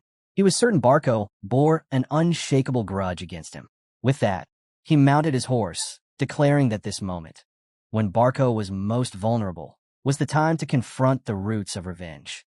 Chris could only watch in disbelief as Roman set out alone. Back in the meeting hall, Roman broke the silence, stating his interest in hearing the very cause Barco had just presented. Barco's anger flared. To him, Roman's mere presence was an insult, a blatant disregard for the gap in their ranks. He sneered at Roman, labeling him a commoner without title, and scolded him for ignoring the laws that defined their society. In a lecture laced with arrogance, Barco explained that according to aristocratic law, no one had the right to interfere in a war without a valid cause. He emphasized that Barco had declared war with proper grounds, gained approval from the central government, and even brought in a judge to oversee the matter. Roman's intervention, he declared, spat in the face of those rules. These laws, Barco reminded the room, existed to protect the honor of every noble house. To ignore them was to invite chaos. Ignorance, he warned, was no defense. With a stern, cutting tone, he accused Roman of dragging shame upon the Dmitri family. And in his eyes, the consequences of such reckless defiance would not fall on Roman alone. They would ripple out and strike the entire Dmitri line. After Viscount Barco's biting words against the Dmitri family, the northeastern nobles quickly followed suit, piling blame on Roman. To them, he was nothing more than the clumsy, incompetent son who had dragged his family into disgrace. Roman, unfazed by their sneers, calmly asked Barco if he had finished. Then his tone shifted. A shadow crossed his expression, catching Barco off guard. With deliberate weight in his voice, Roman unveiled a truth none of them expected. He reminded the room that the Dmitri and Lawrence families had once been bound by an engagement. To the nobles gathered, Roman was now nothing but a discarded fool, unworthy of marriage ties. But Roman asked them directly, why did they think the union was broken? Because of his reputation? Because of rumors about his dealings with women? He dismissed those assumptions as baseless. The reality, he revealed, was far darker. The marriage had ended because Anthony Barco, Viscount Barco's own son, had threatened him. Gasps rippled through the chamber. Even Barco himself looked rattled. Roman pressed on, recounting a carefully laid trap at a social gathering within the Barco estate. Invited by Anthony, whom he once considered a friend, Roman had found himself lured into a room with Emily Barco. That moment was twisted into leverage. Anthony's scheme to force Roman into breaking the engagement with Lawrence, tearing apart the alliance before it could ever take shape. The revelation shifted the mood in the chamber. Nobles who had been quick to condemn Roman now hesitated, suspicion stirring that Barco might not be as righteous as he claimed. Seizing the moment, Roman declared with confidence that once a weakness was revealed, it no longer held power over him. Barco, flustered and unwilling to concede, spat back that Roman's story was nonsense, a feeble attempt to mask his own failures. But Roman had anticipated that denial. Without missing a beat, he delivered another blow. Anthony Barco had gone even further, threatening Flora Lawrence herself. It was this outrage, Roman explained, that led Flora to end her engagement with him. Locking eyes with the Viscount, Roman challenged him to deny the truth, and urged him to confirm it with Flora if he dared. The room grew heavier as the nobles exchanged uneasy glances. Finally, Roman made his stance clear.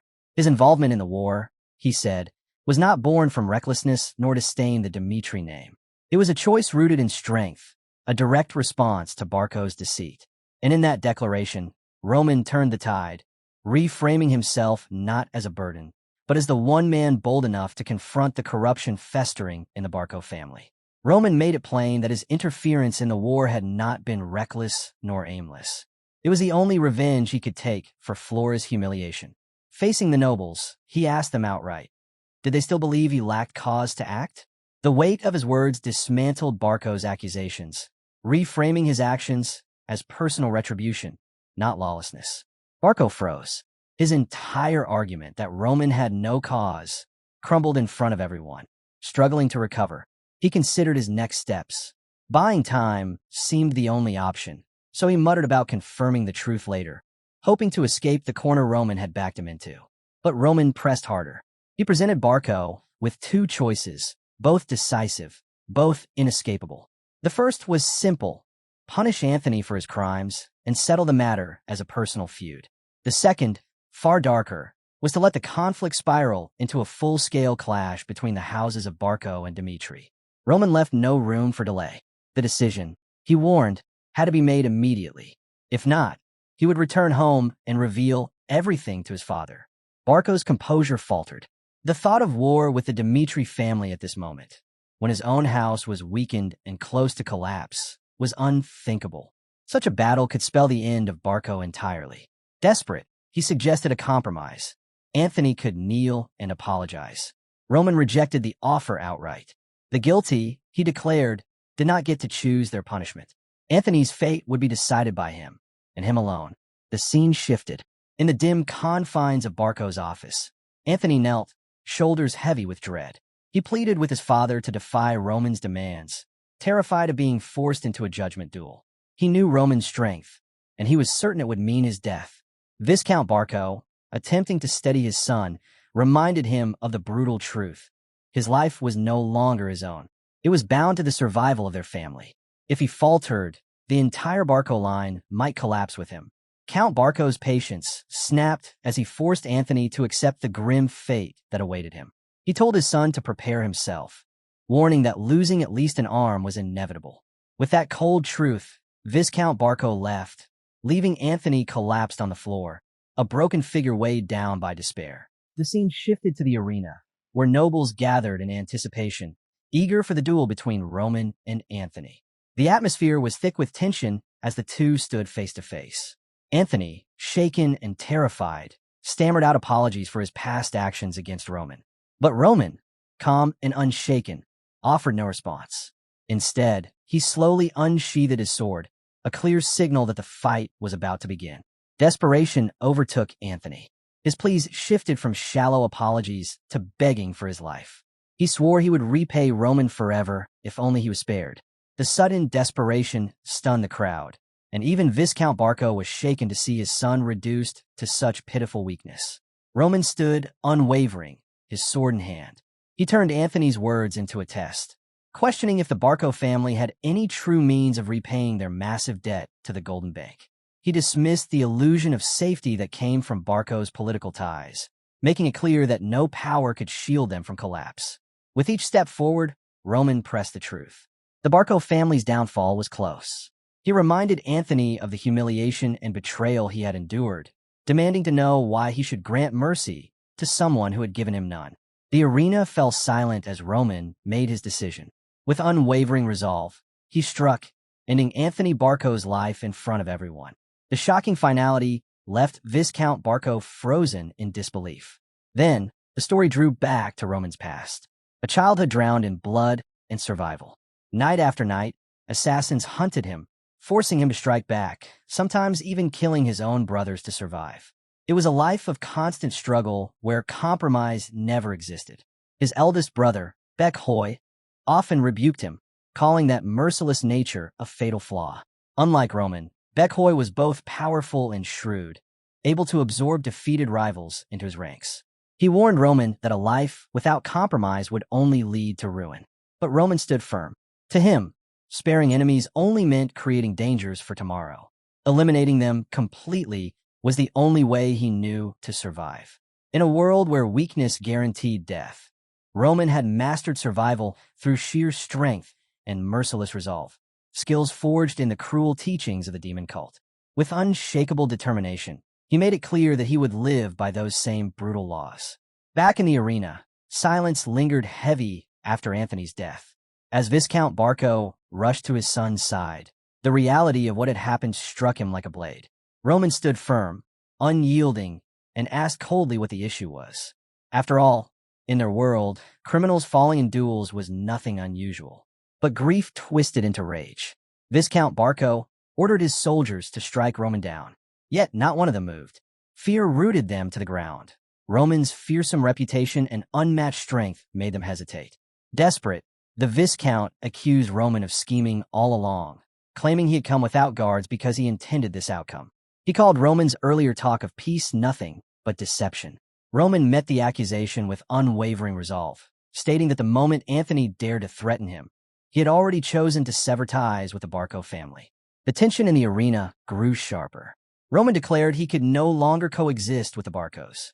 Turning to the gathered nobles, he made it clear that every consequence unfolding before them was the fruit of their own choices. A chilling purple aura surrounded him as he warned that anyone who still stood with the Barcos would face his wrath without mercy. Viscount Barco made one last attempt to seize control, asking if Roman really believed he could walk away unharmed after this. Roman dismissed the question without hesitation. He promised to shadow the Barco family's every step, striking relentlessly until their downfall was complete. With those words, he turned his back and left, leaving Viscount Barco to choke on the ruin of his family's legacy. Days later, word spread of the Viscount's fate. In desperation to escape his debts to the Golden Bank, he had tried to run, only to be discovered lifeless on a barren hill. The once dominant Barco family of the Northeast was finished, their name reduced to shame and ruin. The story then shifted to Dimitri's palace. In the quiet of night, Hans encountered Roman. Surprised, he asked why the young master was wandering so late, especially with his clothes soaked in blood. Roman, wearing a faint smile, replied that the moonlight had drawn him out. It had been far too long since he had enjoyed a walk beneath it. As Roman began to change his clothes, Hans hesitated, then voiced his concern. He reminded Roman that everyone worried deeply about him. Hans admitted he was relieved that so many cared for Roman, but his relief was shadowed by worry. Roman's constant habit of throwing himself into danger, especially with war looming, left him uneasy. He urged Roman to be more cautious. Roman only smiled faintly, reminding Hans that he'd said these words before. Then, with quiet certainty, Roman told Hans that he was one of his people, someone he would never abandon. Hans froze for a moment, memories stirring from another lifetime. Back when Roman had lived as Baek Jung-hyuk, he had risen as the heavenly demon by cutting down countless enemies. Yet in that ruthless life, one rule always guided him: to protect those who served him above all else.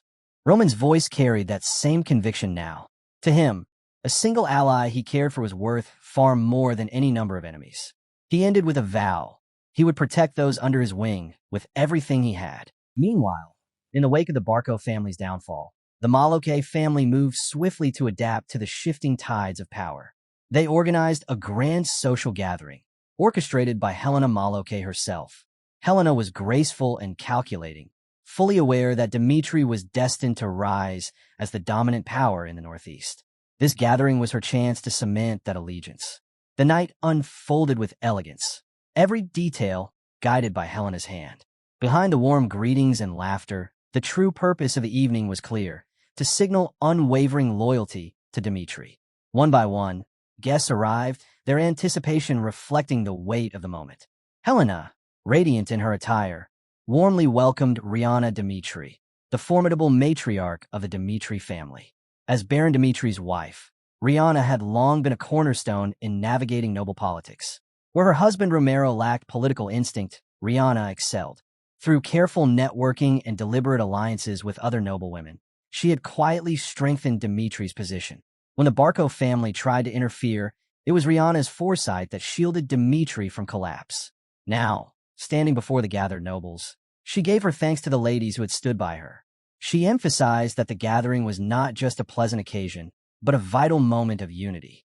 Her words carried weight, urging the region's nobles to move forward together as power shifted. As the women gathered around the table, the atmosphere grew purposeful. Helena seized the moment and turned her focus to Rihanna. With a careful, almost probing tone, she asked what Rihanna thought of her daughter, Veronica. Helena's words caught everyone by surprise. She openly suggested that Veronica would make a good match for Roman. At 25, Helena argued, Roman was at the right age to shoulder greater responsibilities. It was time for him to marry and build a family. A move that would not only secure Dimitri's standing, but also strengthen the Maloke family's influence in noble society. She was careful to clarify her intentions. This wasn't just a mother's wish for her daughter. With sincerity, she explained that she truly believed Veronica had the qualities to stand by Roman's side and be a fitting partner for him. But before Helena could finish, murmurs rose around the table. Several noble women interrupted, pointing out that Veronica was already being considered for marriage with another household. The suggestion was dismissed almost immediately, leaving Helena's words hanging in the air. The focus of the room shifted, and with it came a wave of curiosity about who else might be suited for Roman. Seeing the opening, the other noble ladies eagerly turned to Rihanna. One after another, they expressed their interest in pairing their own daughters with Roman. Hopes of securing a tie with Dimitri lit up their eyes as they leaned into the discussion. Rihanna, seasoned in the art of politics, took a moment to reflect before responding. Memories of the past 6 years surfaced. Roman, once seen as a burden in noble circles, had been overlooked and dismissed. His future seemed dim since he wouldn't inherit Dimitri's wealth or position. Yet everything had changed. Roman's rise as a 4-star knight had rewritten his destiny, making him a man of promise and strength. As the noble ladies pressed her, Rihanna acknowledged their respect, but her answer carried a different weight. Roman, she reminded them, had endured countless hardships. For him, marriage should not be reduced to strategy or arrangement. Instead, she declared, he deserved the chance to choose someone he truly loved. Her bold announcement silenced the room for a moment. Then, to everyone's surprise, she ended all talk of arranged marriages entirely. Whoever captured Roman's heart, she said, would be the one to marry him. The ladies welcomed this change with excitement. It freed them from tangled negotiations and gave them hope for possibilities they had not considered before. The scene shifted to Lawrence Palace. In a quiet library, Flora sat deep in thought. The weight of recent losses pressed on her. Lawrence's defeat at the hands of Barco still stung, and she had clung to the hope of holding out until winter to find a chance at redemption. But those fragile hopes had been crushed by unfolding events. In stark contrast, Roman had read the situation perfectly. He had acted with foresight and strategy, maneuvering through the chaos while others faltered. Thinking of him brought an unexpected warmth to her cheeks. At first, she had disliked him, but now, admiration grew. His strength, his clarity, and his willingness to face challenges directly changed how she saw him. What began as disdain was quietly turning into respect, and perhaps something more.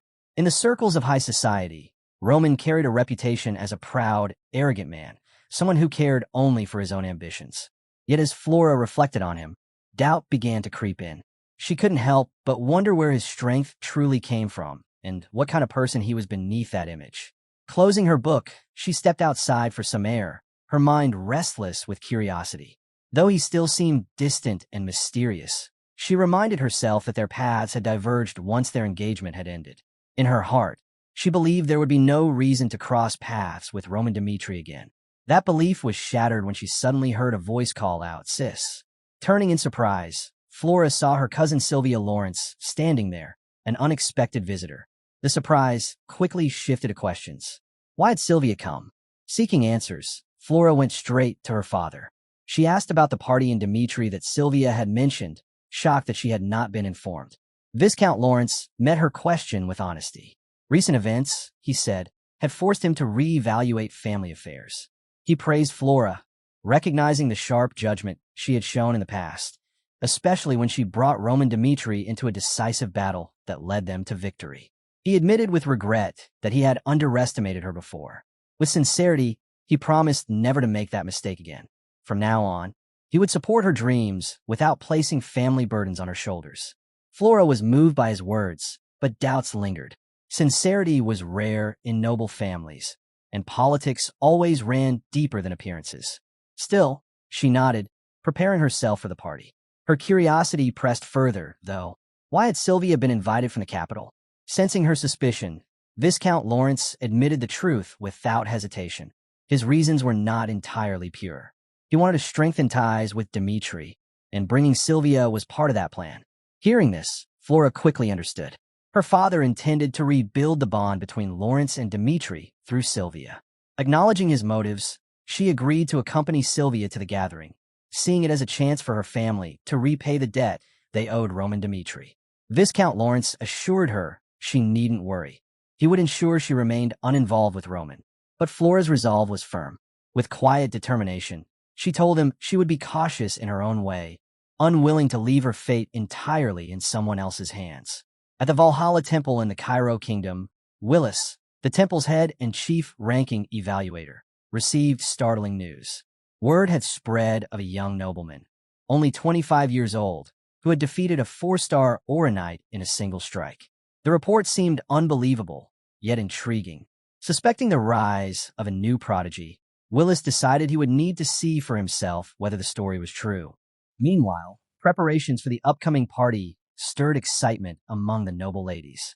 They chose to visit the Dmitri family in advance, eager at the thought of meeting the elusive Roman. Yet not all shared the same anticipation. Sylvia, in particular, couldn't ignore the dark rumors surrounding him. As their group traveled deeper into Dmitri's territory, the difference from the capital became impossible to ignore. The landscape was dominated by the grit and labor of mining, the very backbone of the region. For women accustomed to refinement, the scene felt crude and unappealing. Compared to the polished beauty of the capital, Dmitri seemed far too rough. Sylvia made her disdain plain, shielding her face with a handkerchief as though the air itself offended her. Flora noticed, and in that moment she better understood her cousin. Sylvia's father, a merchant who had risen in the capital, came from a different background than the old Lawrence bloodline.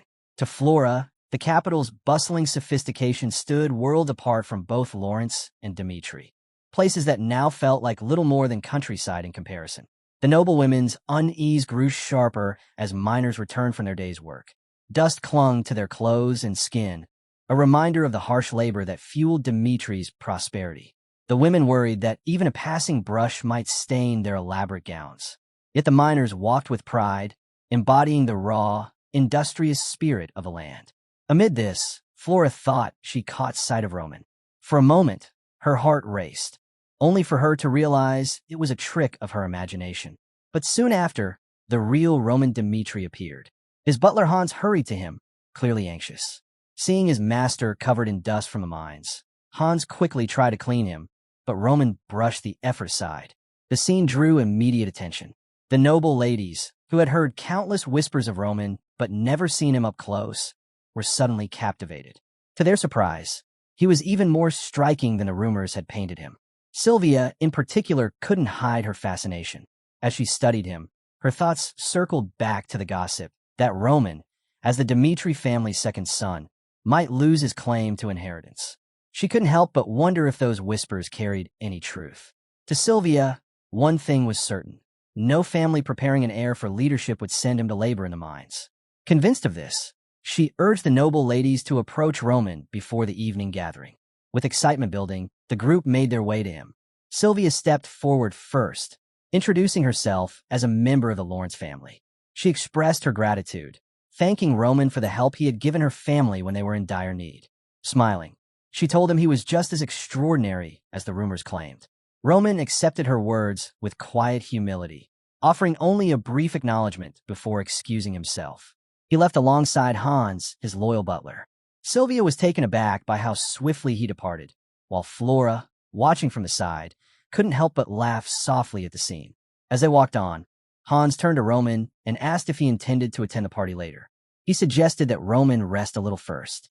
Roman hesitated, admitting that he didn't enjoy gatherings where people lacked genuine respect. Seeing the noble women ridicule Dimitri's mining had made him question the point of attending. Still concerned, Hans asked how long Roman had been working in the mines, and whether the Lord had personally instructed him to do so. Roman explained that Dimitri's true identity lay in blacksmithing and iron mining. The miners toiled day after day to extract ore, and that labor was the foundation of Dimitri's strength. He worked alongside them because words alone couldn't capture their struggle. He wanted to truly understand it. Hans was deeply moved, struck by how much Roman had grown. His sincerity left a strong impression. The story then shifted to Dimitri's training grounds, where soldiers drilled under Chris's command. Roman respected Chris, knowing his battlefield experience against Barco had earned him both loyalty and authority among the men. Beyond the training in aura and magic Roman had introduced, Chris also incorporated Ajura cultivation methods and Azure sword techniques. These practices pushed the soldiers to new levels, and Roman himself had benefited from them, sharpening his power as an aura user. But Roman knew raw training alone would not be enough for the future he sought. With his sharp analytical mind, he understood he needed intelligence networks to expand his reach. For now, though, he lacked both funds and manpower. Calling Chris over, Roman asked about the soldiers' progress. Chris, full of energy, reported that the men were highly motivated and learning quickly. He was confident they would soon display remarkable improvements. At that moment, Roman revealed his plan to pass down a new sword technique to Chris. The offer caught Chris off guard, and he leaned in, eager to hear more. Roman explained that Chris had a way of doing things that was different from everyone else. He pointed out that Chris had already built his own fighting style, which made learning new techniques more challenging. Still, Roman believed the time had come for Chris to take on something new. With a sense of importance, Roman introduced the technique, Lightning Flash. It was a move once admired across the Murim, connected to a legendary event known as the Great Master of the World. For Chris, mastering Lightning Flash marked the next step in his growth, a path toward greater strength and mastery. Meanwhile, the Dmitri Palace was alive with music, laughter, and celebration. The butler announced Roman's arrival, and the noble ladies lit up with excitement. The moment he stepped in, his presence drew every eye in the room. The young women blushed and quickly gathered around, eager to know why he had disappeared earlier in the day. With an easy smile, Roman explained that he had wrapped up his work and wanted to return properly dressed for the event. His simple answer, paired with his calm charm, only deepened their admiration. Among them, Sylvia couldn't help but express her thoughts. She remarked that Roman lived up to every rumor she had heard, even joking about how unusual it was for someone of his status to mingle so freely. Laughing, she wondered aloud how her life might change if she had someone like him as a husband. Roman, staying modest, brushed off her words, saying she was giving him too much credit. The night carried on, with Roman naturally becoming the center of attention, his approachable manner winning over everyone around him. Later, he slipped away to the balcony, seeking a moment of peace. He didn't notice Flora step up behind him until she spoke. She complimented how well he carried himself among the nobles, surprising Roman, since she had always thought of him as someone indifferent to such things. To her, this side of him was completely unexpected. Roman explained that his behavior at the party was different only because his parents and their guests were present, and he wanted to respect that. As their conversation unfolded, Roman thought back to his very first meeting with Flora, reflecting on how much had changed since then. Flora understood what he meant, brushing her hair back as if to show she accepted his point. She realized that even though she had once treated him disrespectfully, he had never let it affect how he treated her. Curious, Flora asked what kind of experiences had shaped Roman's unshakable mindset. What puzzled her even more was his sudden decision to spend time in the mines earlier that day. For someone destined to lead, such labor seemed out of place. Unable to hold back her curiosity, she asked why Roman had chosen such an unusual path. Instead of giving a direct answer, Roman turned the question back on Flora. He asked her to think about how the Lawrence family had gained their wealth. Caught off guard, Flora replied that most people believed it was thanks to fertile land and bountiful harvests. Roman shook his head and revealed a different truth. The Lawrence family's rise came not just from farming, but from business. They sold and traded their crops, which elevated their status. This perspective opened Flora's eyes, especially when Roman reminded her that Viscount Lawrence's brother had become a merchant in the capital. She was stunned, both by the information and by how much Roman seemed to know about Dimitri's history. Still curious, she pressed him on how any of this connected to his time in the mines. Roman explained plainly, Dimitri's foundation was built on iron. The miners, covered in sweat and dirt each day as they hauled or from the earth, were the backbone of everything the family stood on. For him, stepping into the mines was not just labor. It was a way to understand, to connect, and to carry the weight of those who made Dimitri's name possible. Someone bearing that name, he believed, could not ignore the hardships of the people who supported it. Flora was shaken by the depth of his words. She stood quietly, absorbing the meaning, realizing how little she had thought about such things before. Roman sensed the conversation had reached its end. Without another word, he excused himself and walked away, leaving Flora alone on the balcony. She looked up at the sky, smiling faintly, her thoughts clearer than ever. Meeting Roman had shifted something inside her. For the first time, she felt ready to make her own choice. The story then moved forward a few days. Flora prepared to leave Lawrence for the capital. This moment marked more than just travel. It symbolized her stepping out of the sheltered walls of her home and into the vast world beyond. It was the start of a turning point, one that hinted at change and growth waiting for her ahead. The scene then shifted to the mines, where Jacob, the master of the mines, discussed recent progress with Hendrik, the master blacksmith. Jacob spoke with certainty, assuring him that Lawrence Mountain had barely been tapped. Even if the Dimitri family continued mining for decades, the iron would not run dry. His years of experience made his confidence unshakable. Hendrik, however, brought up something else. He asked why Roman Dimitri had been acting differently, even coming to work in the mines over the last 2 weeks. There was an odd silence in the air that he couldn't explain. The story then flashed back to 2 weeks earlier. Word spread quickly among the miners that Lord Roman Dimitri himself would be joining them underground. Many scoffed, thinking he'd only appear briefly, take a glance around, and then vanish as nobles always did. Among the miners, Morcan, a veteran of the trade, voiced his doubts. To him, Lord Dimitri had long since lost touch with the people who mattered most. If Baron Dimitri truly wanted his son to inherit the family's legacy, He should have started teaching him years ago. Morkan argued that while the Baron always gave his support to blacksmiths, he overlooked the miners, the very backbone of the Dmitri family's success. He reminded everyone that the three Dmitri heirs had learned the art of forging from childhood, yet none of them had ever set foot in the mines to understand where the iron came from. To Morkan, this proved that miners had always been treated unfairly. Others thought his view was a little too harsh, but he stood by it. For him, the wealth and reputation of the family rested squarely on the miners' shoulders, not just the blacksmiths. Convinced that Roman had been dragged into the mines against his will, Morkan saw no reason to show him respect. Instead, he roused his fellow workers, declaring that they would teach Roman just how brutal mining life truly was. When Roman finally appeared at the site, Morkan took charge, introducing the crew and announcing that from that day forward, Roman would be working alongside them. He made it clear that safety came first and reminded everyone to keep that in mind before sending them back to their tasks. Roman quickly noticed how the miners brushed him off, refusing to acknowledge his presence. Yet he didn't mind. Rather than take offense, he remained calm and chose not to react.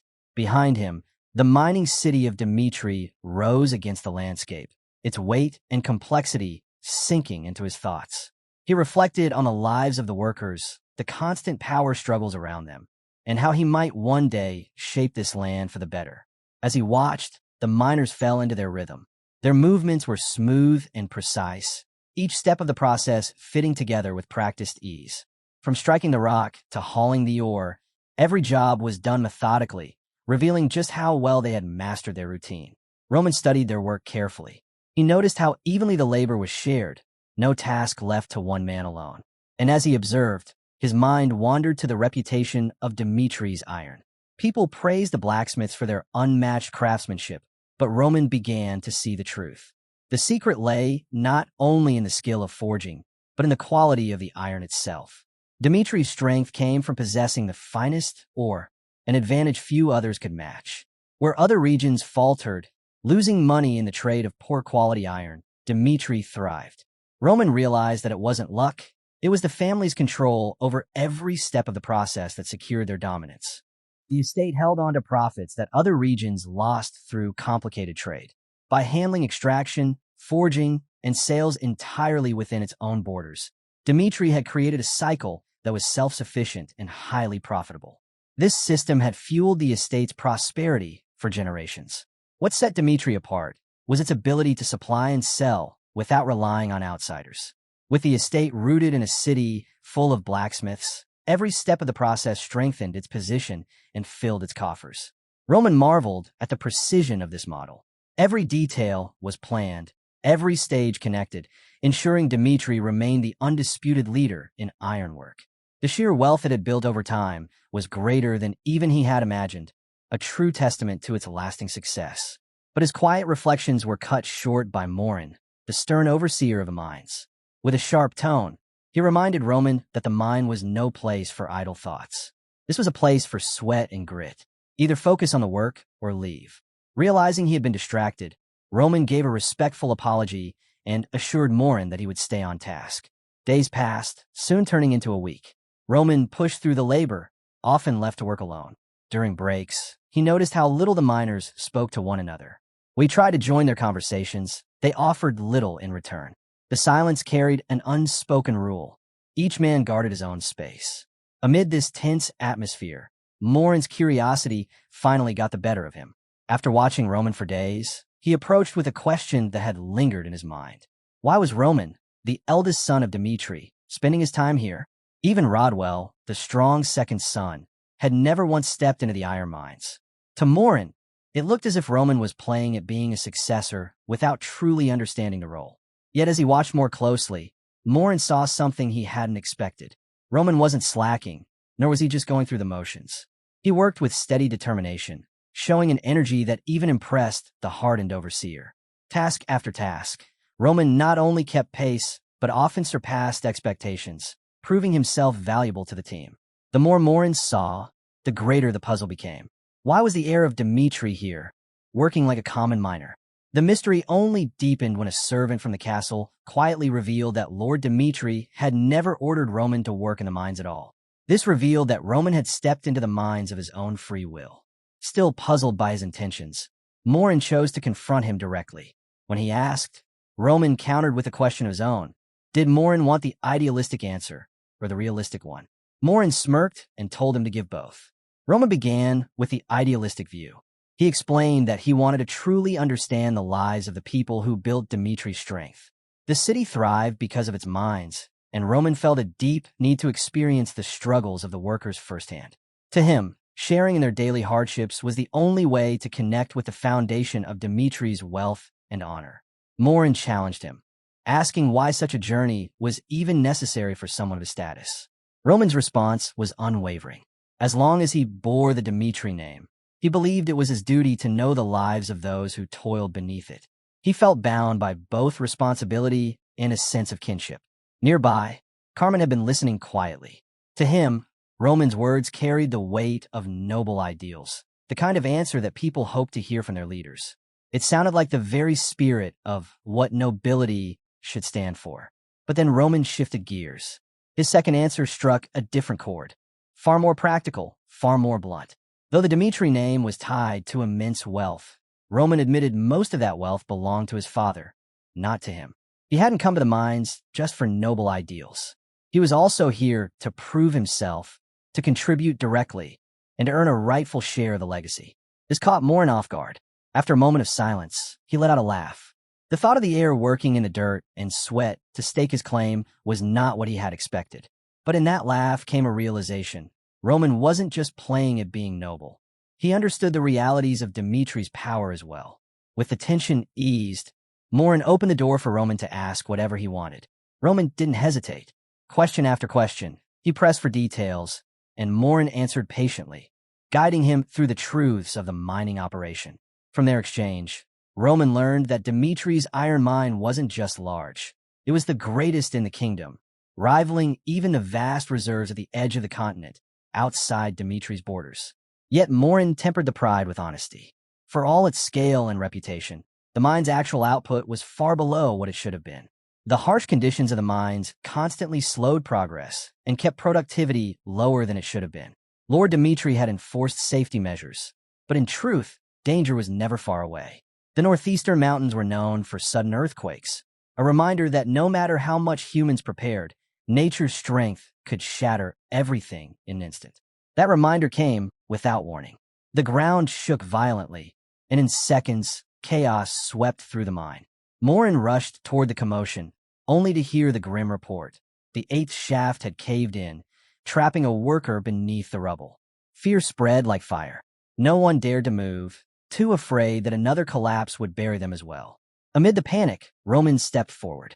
With firm resolve, he declared that he would go down himself to rescue the trapped man. Morin's eyes widened. He warned Roman that even with the strength of an Oronite, a second collapse could mean death. But Roman's voice was steady as he looked him in the eye. Carrying the Dimitri name, he said, meant carrying its responsibility, especially in moments like this. Morin could only stare, struck speechless by Roman's resolve, as the young heir moved into action. Roman slipped into the unstable shaft, his movements sharp and controlled, weaving between rocks that could shift at any moment.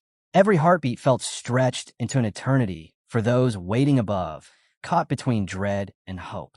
Then, finally, Roman emerged from the darkness, carrying the injured miner on his back. Relief exploded into cheers, echoing through the cavern, a mix of gratitude and awe. Without hesitation, Roman set the man down and immediately tended to his wounds. His hands moved with unexpected precision, wrapping the injuries with practiced care. Morin watched in silence, quietly impressed at how natural Roman seemed in the role. Once the first aid was complete, Roman ordered the others to get the injured man to a doctor at once. He promised he would personally cover the cost of any potions or treatments needed. Without delay, the workers lifted their comrade onto a stretcher and hurried him away. With the immediate crisis handled, Roman gathered the miners together. He knew that for most, accidents like this felt inevitable, just another harsh reality of their work. But Roman didn't leave it at that. He spoke with conviction, acknowledging their fear while offering something else: hope. Roman stood before the miners, declaring that as a son of the Dimitri family, he would share their burdens however he could. What shocked Morin most was the quiet confidence in Roman's voice. He believed this effort wouldn't take long. The story then shifted to the Baron's office, where weighty decisions and private concerns often collided. Baron Dmitri, worried as both a leader and a father, confronted Roman directly about the accident. He demanded to know why his son had risked his life so recklessly. Roman tried to ease his father's fear, assuring him that he had walked away unharmed. But the Baron wasn't satisfied. His concern only grew sharper as he pressed for details. He reminded Roman that even as an aura swordsman, his strength didn't make him invincible. Some dangers couldn't be met head-on, no matter how skilled one was. Speaking with the authority of both a father and the head of the estate, Baron Dmitri warned him that this time he had been lucky. Next time, fortune might not be so kind. His words carried no favoritism, only the cold truth of how easily the family could have lost its heir. Roman, however, stood his ground. He answered firmly, saying he acted because it was the only choice he could make. If he could go back, he would do the same again without hesitation. His conviction wasn't born only from family pride, but from a greater sense of duty tied to the Dmitri name itself. That answer only deepened his father's frustration. The Baron's voice rose, demanding why his eldest son insisted on such a dangerous path. Why risk everything when no one had asked him to? Roman's reply was calm but unwavering. To understand Dmitri, he explained, one had to look beyond the forge. Yes, the family was renowned for blacksmithing, but the truth was undeniable. Most of their people lived and worked in the iron mines. If he was to bear the Dmitri name, then he needed to understand not just the fame of the forge, but also the hardships that lay beneath it. Roman's decision to work in the mines wasn't just about experience. It was his way of linking the family's name to the lives of ordinary people. Baron Dmitri, intrigued by this, asked him to share what he had gained from his time underground. Roman described the harsh realities the workers endured, stressing how much his father genuinely cared about their safety and conditions. Though Baron Dmitri was respected by all, even the miners themselves, Roman pointed out that no matter how careful they were, danger was always present. The constant fear of the earth trembling and tunnels collapsing weighed heavily on the workers. Hearing this, Baron Dmitri acknowledged that accidents were inevitable, no matter how prepared they were. Roman, ever sharp and practical, proposed a bold idea, using magical artifacts to minimize risks. These enchanted tools, he explained, could drastically improve safety in the mines. Dmitri admitted the artifacts might work, but doubted whether such an expensive plan was realistic. Roman countered without hesitation. To him, it wasn't just about avoiding danger. It was an investment. He introduced the concept of opportunity cost. While the initial expense would be high, the potential gains in production and the opening of new mines would far outweigh it. With better safety, operations could expand smoothly, making the mines more profitable in the long run. Beyond that, he suggested forming a dedicated safety team to constantly manage risks, while a portion of future profits could go towards supporting the workers, protecting lives, and strengthening loyalty at the same time. At first, Baron Dmitri hesitated, but Roman's well-thought-out plan captured his attention. He began to see the possibility of transforming how the mines were run. Wanting more details, Dmitri pressed Roman for numbers and proof, recognizing that this was more than a casual idea. It was a potential turning point in managing his lands. As this discussion unfolded, the narrative widened its focus, revealing the broader world of Miram, a place divided between the powerful and the powerless. Within this structure, two distinct groups stood out, masters of gathering secrets and controlling the flow of information. Two major forces controlled the flow of information in Miram: the Beggars sect and the Ignoble clan. The Beggars sect spread its network across the world, using beggars as silent gatherers of stories and whispers. The Ignoble clan, on the other hand, relied on ties with the vulnerable and overlooked, drawing intelligence from those society ignored. Instead of following the expected path of becoming a blacksmith, Roman chose to step into the mines. His true aim was to better understand the Northeast and strengthen his influence there. With his father's backing and a skilled team, he set out to make the Ignoble clan the most formidable information network in the region. Yet Roman knew that local dominance wasn't enough. To truly rival the Beggars sect, he would need broader reach, sharper systems, and specialists capable of managing and refining the constant stream of data. Building ties with high-ranking figures in Dmitri was also essential for this vision to take shape. Meanwhile, the scene shifted to the training grounds, where Chris summoned the soldiers for a critical announcement. He introduced them to Roman's unique gift, training that combined swordsmanship with the control of mana. At first, the men were taken aback, uncertain about its purpose. Sensing their hesitation, Chris explained the real value behind this method, dismissing any doubts. Among the skeptics was Lucas, who assumed Roman's ideas might be little more than tricks, perhaps leading them on pointless quests.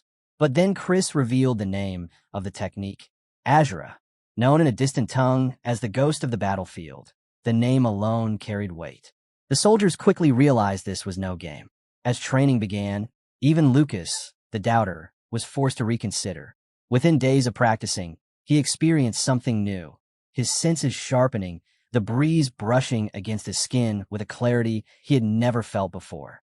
The Azura sword technique, with its 108 forms of combat, revealed itself to be a complete, formidable art. Lucas was stunned, unable to grasp the depth of Roman Dimitri's abilities, constantly asking himself, who exactly is Roman Dimitri?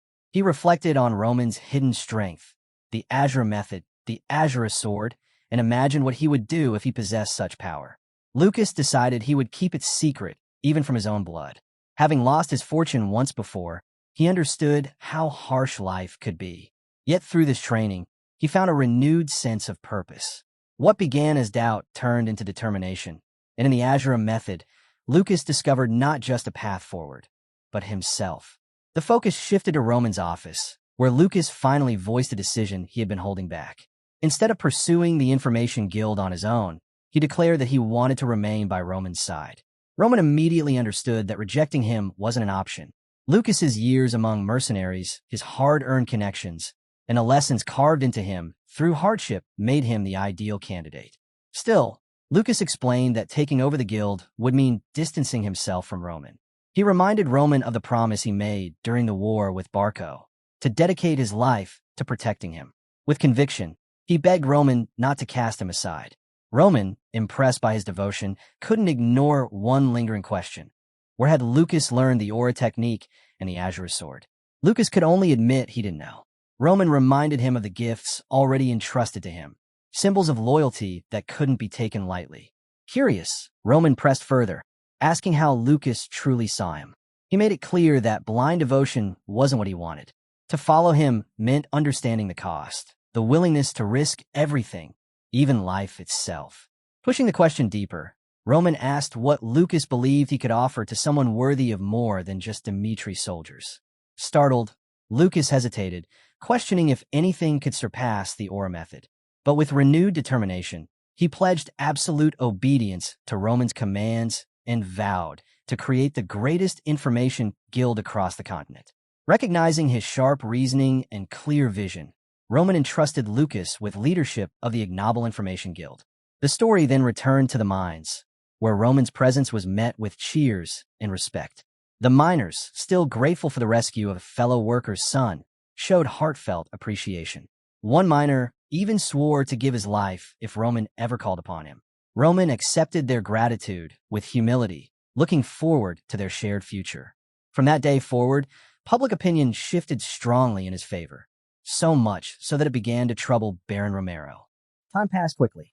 A month after the fall of Barco, the Great Hall of Dimitri's estate was filled with key members gathered for a crucial meeting. The weight of recent triumphs lingered in the air as an elderly councilman spoke with steady authority. House Barco, once a formidable rival, had been wiped out completely. With measured words, the old man declared that in the northeast, no power remained capable of matching Dimitri's strength. Even those who once sided with Barco now sought to align themselves with the house that had risen to the top. The atmosphere in the hall shifted as the old man continued his report. He explained how the situation in the northeast had changed, but the tone grew heavy when he touched on a delicate matter. With Barco's defeat, their former allies now sought reconciliation. The old man asked Baron Dimitri how they should be handled. Dimitri's reply was unwavering. Mercy, he declared, was not an option. To forgive those who had once raised their swords against him was not kindness, it was arrogance. He firmly ordered that no negotiations be made with them and vowed that those who opposed Dimitri would face the full weight of their decision. With that resolved, Baron Dimitri turned the discussion toward strategy. Jonathan stepped forward, analyzing the war's deeper layers. He pointed out that Barco hadn't stood alone. They had called in outside forces, which posed dangerous complications. If it had come to a direct clash, the risk to Dmitri could have been severe. Jonathan warned of unpredictable variables such as Flare and Homero, urging Dmitri to expand its military strength. He also advised the acquisition of magical weapons, tools that could serve as a shield against future threats. Baron Dmitri agreed without hesitation.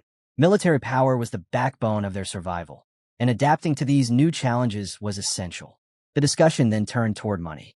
Despite the heavy expenses from installing magical artifacts in the mines, Baron Dmitri reassured the council that the estate's finances remained solid. This stability was thanks to Roman's foresight. His initiative had not only protected the miners, but also boosted iron production by 30% in a short time. The old man, drawing on his years of wisdom, predicted even greater prosperity ahead, confidently claiming that production could double if this growth continued. True to form, Baron Dmitri pressed for clarity on the losses tied to these investments. One of his men explained that profits had already outpaced costs, securing their position. Silently, Dmitri acknowledged the wisdom of Roman's judgment. By working in the mines himself, Roman had seen the struggles firsthand and devised practical, effective solutions. That hands-on effort had transformed public opinion, earning him newfound respect. At that point, Jonathan, keen as ever, shifted the conversation to a more sensitive matter, the question of succession.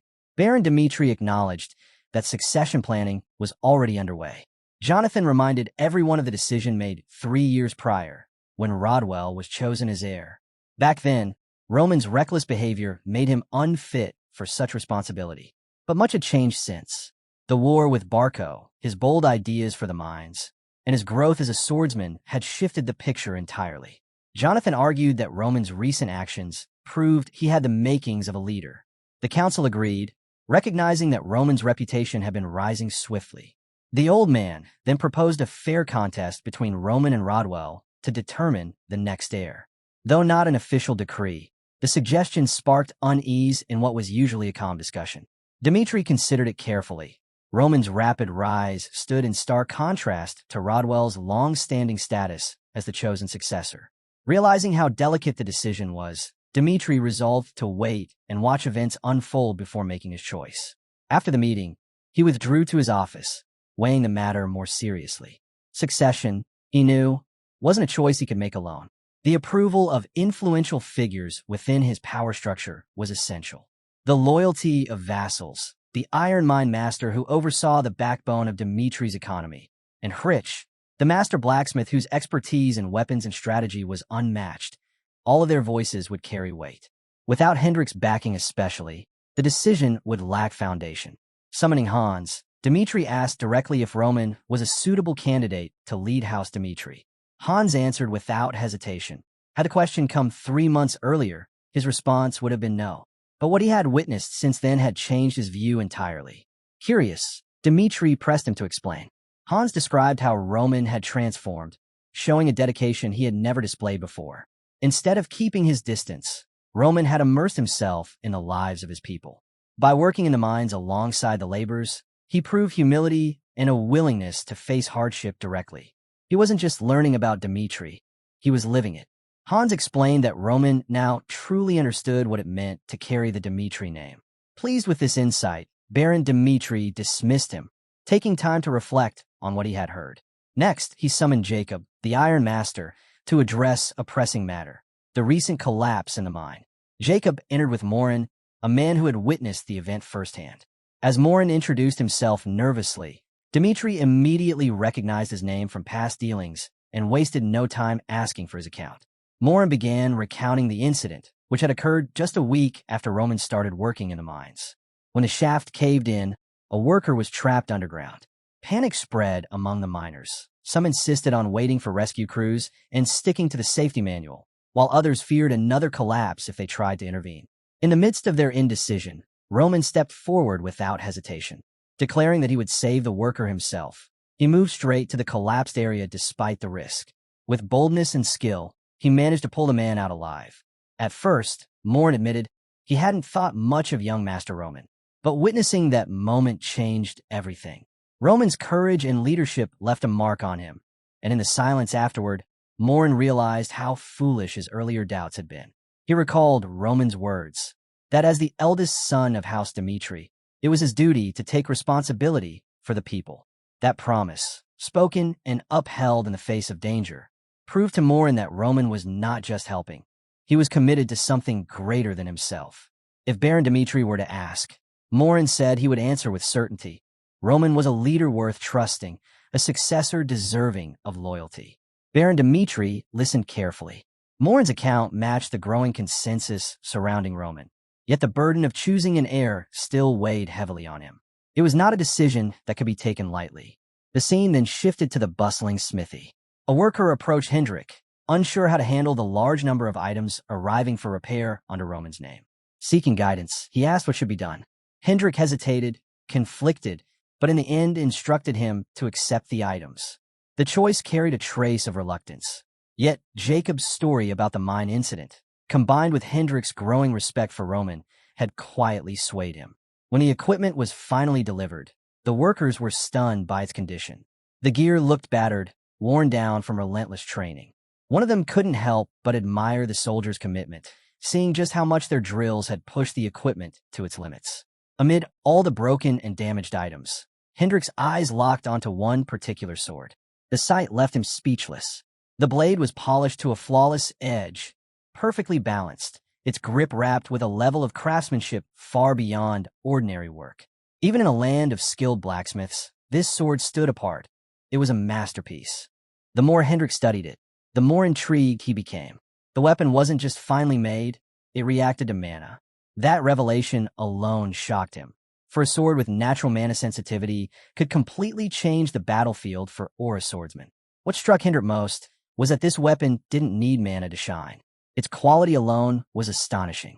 Though he was proud of his title as the continent's greatest blacksmith in ironwork, Hendrik felt a humbling sense of awe before this creation. He realized that crafting such mana-sensitive equipment was an entirely different challenge, one he had never conquered. His curiosity only grew stronger, and he knew he had to speak directly with Roman about this blade. The scene shifted. The repaired equipment was soon handed back to Chris, who was shocked to see the work finished so quickly. What usually took 2 weeks had been completed in record time. A worker explained that Master Hendrik had been unusually driven, rallying all the blacksmiths to focus entirely on this task. With a heavy look, Hendrik approached Chris, his thoughts consumed by Roman. He wasted no time and pressed Roman about the sword. His tone was firm, his expression sharp, demanding answers. Roman, however, remained calm. Everything was unfolding just as he had expected. He explained that the sword wasn't acquired from anyone else. This answer startled Hendrik, and he immediately demanded to know where the blade had come from. Roman didn't hesitate. He claimed that he had forged it himself. Hendrik's frustration boiled over. The claim was outrageous. How could he believe that someone like Roman had crafted something as complex as the salamander, a sword unlike any other he had seen? Yet Roman stood his ground. With steady resolve, Roman declared that the salamander was his own creation, a weapon without equal on the continent. Confident and unshaken, he promised Hendrik proof. Only by witnessing his unusual forging methods firsthand could Hendrik truly accept the truth.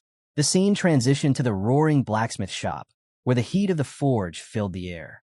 There, in the heart of the workshop, Roman began to share the story of the salamander, his techniques, his struggles, and the path that led to its creation. Roman explained that as he prepared for the looming war against Barco, he realized he needed a weapon he could trust completely, a sword he could stake his life on. With that resolve, he stepped into the blazing furnace, hammering steel over and over until the rhythm itself became like meditation. Strangely enough, the forge became his refuge, a place where his focus and determination came alive. Turning to Hendrik, Roman believed the veteran blacksmith could sense the weight of emotion that came with each strike. Roman knew that soon he would shoulder the responsibility of protecting others, and that thought alone fueled his desire to forge a new weapon, one to surpass the old salamander. With determination burning in his eyes, Roman stripped off his shirt and prepared to begin the process.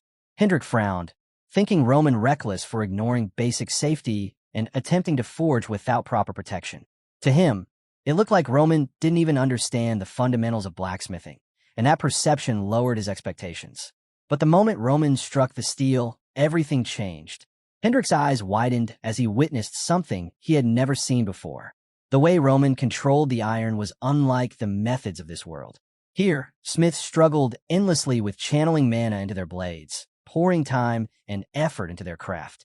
But Roman, his strikes carried the smooth, fluid flow of ki, a discipline born of Miraram. In Miraram, smiths focused on harmony and flow, creating blades that amplified chi itself. Roman, who carried knowledge of both worlds, now displayed a level of skill that shattered every boundary Hendrik had known. His technique was unorthodox, but every strike was flawless. His rhythm was sharp, his speed unmatched, and the steel yielded to his hammer, as if it had been waiting for his touch. Hendrik was stunned. The scene unfolding before him reminded him of the golden age of Baron Romero Dimitri, when the Dimitri name shone with unmatched honor. As the hammer rang out again and again, it echoed in his chest, stirring memories of those glory days. In that moment, Hendrik's doubts dissolved. This was no trick. Bloodline, he thought, never lies. What he was witnessing was real. Finally, with deep respect, Hendrik admitted the truth to himself and to Roman. The young master was indeed the creator of the salamander. Humbled, he apologized sincerely for ever questioning his skill. Roman only smiled, accepting his apology with grace. Then, in a gesture that left Hendrik speechless, Roman offered him the salamander as a gift. The blacksmith froze, stunned by such generosity. Roman explained that he was already preparing a new sword for himself, and as he thought back to the weapons Hendrik had once made for him, he decided the salamander should be given to Hendrik as a token of gratitude. That single gesture marked a turning point between them. What had once been doubt and mistrust was now respect and recognition. The story then shifted to a memory from 3 years earlier. At that time, Hendrik had fiercely opposed the idea of Roman becoming Baron Romero's successor. In a heated exchange, he voiced his concerns directly to the Baron, insisting that people held little faith in Roman. He even went as far as to call Roman a fool, suggesting instead that Rodwell, the Baron's second son, was far more suited to inherit the title. Unlike Roman, Rodwell had proven himself. His blacksmithing skills were respected even in the capital, and he carried himself with the discipline of someone who worked tirelessly at his craft. But 3 years later, things were different. Roman had changed profoundly. His growth wasn't just visible in his blacksmithing, but in the way he carried himself, in the way those who once dismissed him now spoke his name with respect. Baron Dimitri himself could see that change. Still, he worried. Would Hendrik, who had been one of Roman's harshest critics, ever truly accept him as the rightful heir? To the Baron's surprise, Hendrik openly admitted that Roman's abilities now surpassed every other candidate. The revelation left Baron Dimitri stunned, and he pressed Hendrik for confirmation. With absolute conviction, the blacksmith assured him that he would never lie about something so important. He explained that Roman had not simply stumbled into this growth. He had worked relentlessly in silence, pouring his strength and emotions into every stroke of the hammer. At first, Hendrik admitted he had doubted Roman so much that he thought about deliberately giving him subpar weapons, convinced they wouldn't matter in his hands. But when Roman had sharply told him that such weapons were no different than murder, Hendrik had been forced to rethink his actions. Slowly, he began to see the truth. Roman's ideas, his methods, and his sheer determination were bringing real strength to House Dimitri. This wasn't hearsay. Hendrik had seen it with his own eyes in the forge. He had watched Roman endure the sweltering heat, striking the steel with an intensity and rhythm that no one could fake. That shared experience, blacksmith to blacksmith, created a bond between them that words alone could not. To put an end to all doubt, Hendrik brought one of Roman's swords directly to Baron Dimitri. He was certain that just a single glance would be enough to reveal the truth. And he was right. When the Baron examined the blade, his face filled with shock. The weapon was masterful, far beyond what he ever expected from his eldest son. He couldn't help but wonder how Roman had managed to craft such a sword. Seeing the Baron's disbelief, Hendrik stepped forward. For him, this was the perfect moment to suggest what had once seemed impossible. That it was time to reconsider the decision they had made 3 years ago. Roman's remarkable craftsmanship had the power to reshape how House Dimitri saw him, not just as a son, but as a pillar of their future. After Hendrik left, Baron Dimitri sat in his study, holding a letter he had taken from his drawer. It was from his second son, Rodwell. In a letter, Rodwell proudly announced that he had achieved an S rank at the Royal Academy in Cairo. He wrote that instead of sitting through endless theory lectures, he wished to gain real battlefield experience as a commanding officer. He promised his father that he would graduate with the highest honors, and when that time came, he would bring great pride to House Dmitri.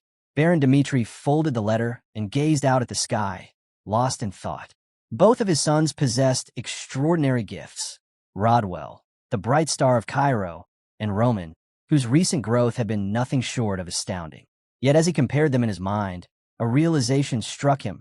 Roman's talent might already surpass even Rodwell's. His strength wasn't just suited for the kingdom.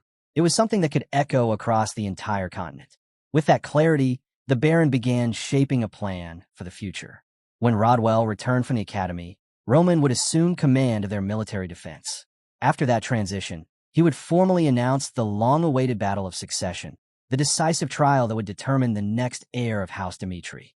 The weight of these coming events hung in the air, filling the estate with quiet anticipation. A few days later, a priest from Valhalla named Willis arrived at House Dmitri.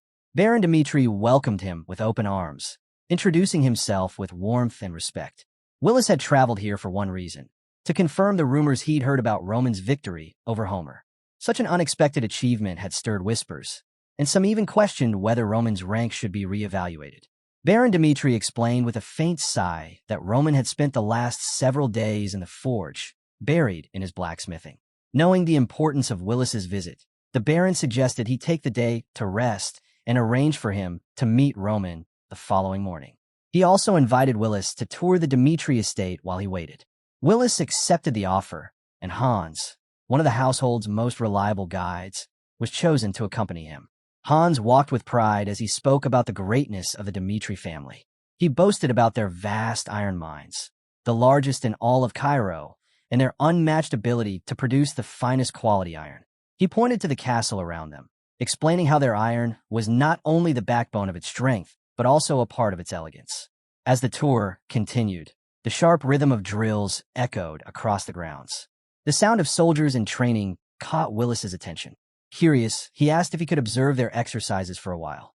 Hans, more than happy to showcase the military power of House Dmitri, agreed without hesitation. Hans led Willis to the training grounds, where two soldiers, Kevin and Pucky, were locked in a fierce sparring match. The priest's eyes widened in disbelief at what he was witnessing. Both men were wielding aura, that rare power that elevated ordinary swordplay into something extraordinary. The clash of blades carried a sharp intensity, and Willis could hardly believe that such skill existed here, in what many considered a remote territory. These weren't the knights of a great empire, nor were they veterans groomed for decades. They were House Dimitri's own soldiers. Willis remembered hearing that none of the 30 men chosen by Roman originally possessed the qualities of aura swordsmen. Yet now, standing before him, he saw proof that something remarkable had changed. The turning point, as Hans explained, had come when Roman casually remarked that Pucky had a natural gift for martial arts. At the time, no one thought much of it, but within a month, Pucky astonished everyone by awakening his aura. That moment reshaped the entire spirit of the unit. Once aura appeared among them, every soldier felt the pressure. Rather than be left behind, they pushed themselves harder, embracing brutal training and risking their lives to reach new heights. Motivation surged through the ranks, and their growth was undeniable. The duel unfolding between Pucky and Kevin was living proof. Their movements, sharp and fluid, mirrored the mastery of seasoned aura swordsmen. Willis stood frozen, struggling to grasp how such progress had been achieved so quickly. Could all of them really be trained like this? He wondered silently, watching as strike after strike filled the air with sparks of aura. The sight left him unsettled. To Willis, it felt as though he was no longer looking at a small group of soldiers from a rural house, but at a force that resembled the elite warriors of Valhalla itself. He found himself questioning when House Dmitri had become so powerful, and how such strength had gone unnoticed by the rest of the kingdom. He wasn't alone in his astonishment. Another judge who had accompanied him whispered his suspicion that these men must belong to the famed Dmitri Knights, once commanded by Baron Romero. But Hans quickly shook his head, a proud smile tugging at his lips. "No," he said firmly, "these aren't the Knights of Baron Romero. They are the personal soldiers of the young Master Roman. The revelation hit Willis like a hammer. Ordinary soldiers, molded into aura swordsmen. Under Roman's command, it was almost unthinkable. Unable to contain his disbelief, Willis pressed Hans further. Did they join because of heavy payments? Or are they training to become knights? Hans laughed lightly at the suggestion, then explained. Kevin had once been nothing more than a commoner, while Pucky was a C-rank mercenary who had only recently stepped onto the path of swordsmen. Both had been shaped not by wealth or promises of knighthood, but by Roman's training. And that truth left Willis more astonished than ever. What Hans revealed made one thing clear. Roman wasn't just a warrior. He was a leader who could see hidden potential in others and bring it to life. To Hans, that ability made Roman invaluable to House Dmitri, not just as an heir, but as someone who could shape its legacy for generations to come. Willis, however, was left deep in thought. Everything he had learned so far clashed with the image he once held of Roman Dmitri. Who exactly was this man? What was he truly capable of? The more Willis heard, the more he looked forward to meeting him face to face. The following day, that moment finally came. Willis sat at a table, his mind racing with questions. To him, Roman was like a hidden dragon, a figure shrouded in mystery, waiting for the right time to reveal his true strength. But doubts lingered. Was Roman's reputation built on genuine talent? Or was he simply a man glorified by a few lucky victories? The sound of the door opening snapped Willis from his thoughts. Roman stepped into the room. The atmosphere shifted instantly, his presence alone altering the mood. Willis studied him closely. Roman's eyes, naturally angled downward, carried a quiet sense of assurance. His face showed no nervousness, only calm composure, as though this kind of moment was nothing unusual for him. Willis quickly realized this was someone who had grown accustomed to being strong. Roman walked closer, introduced himself, and took his seat with an ease that only deepened Willis's curiosity. Wasting no time, Willis asked directly about the rumor that had brought him here. Did you really defeat Homero? Roman answered with a simple, unwavering yes.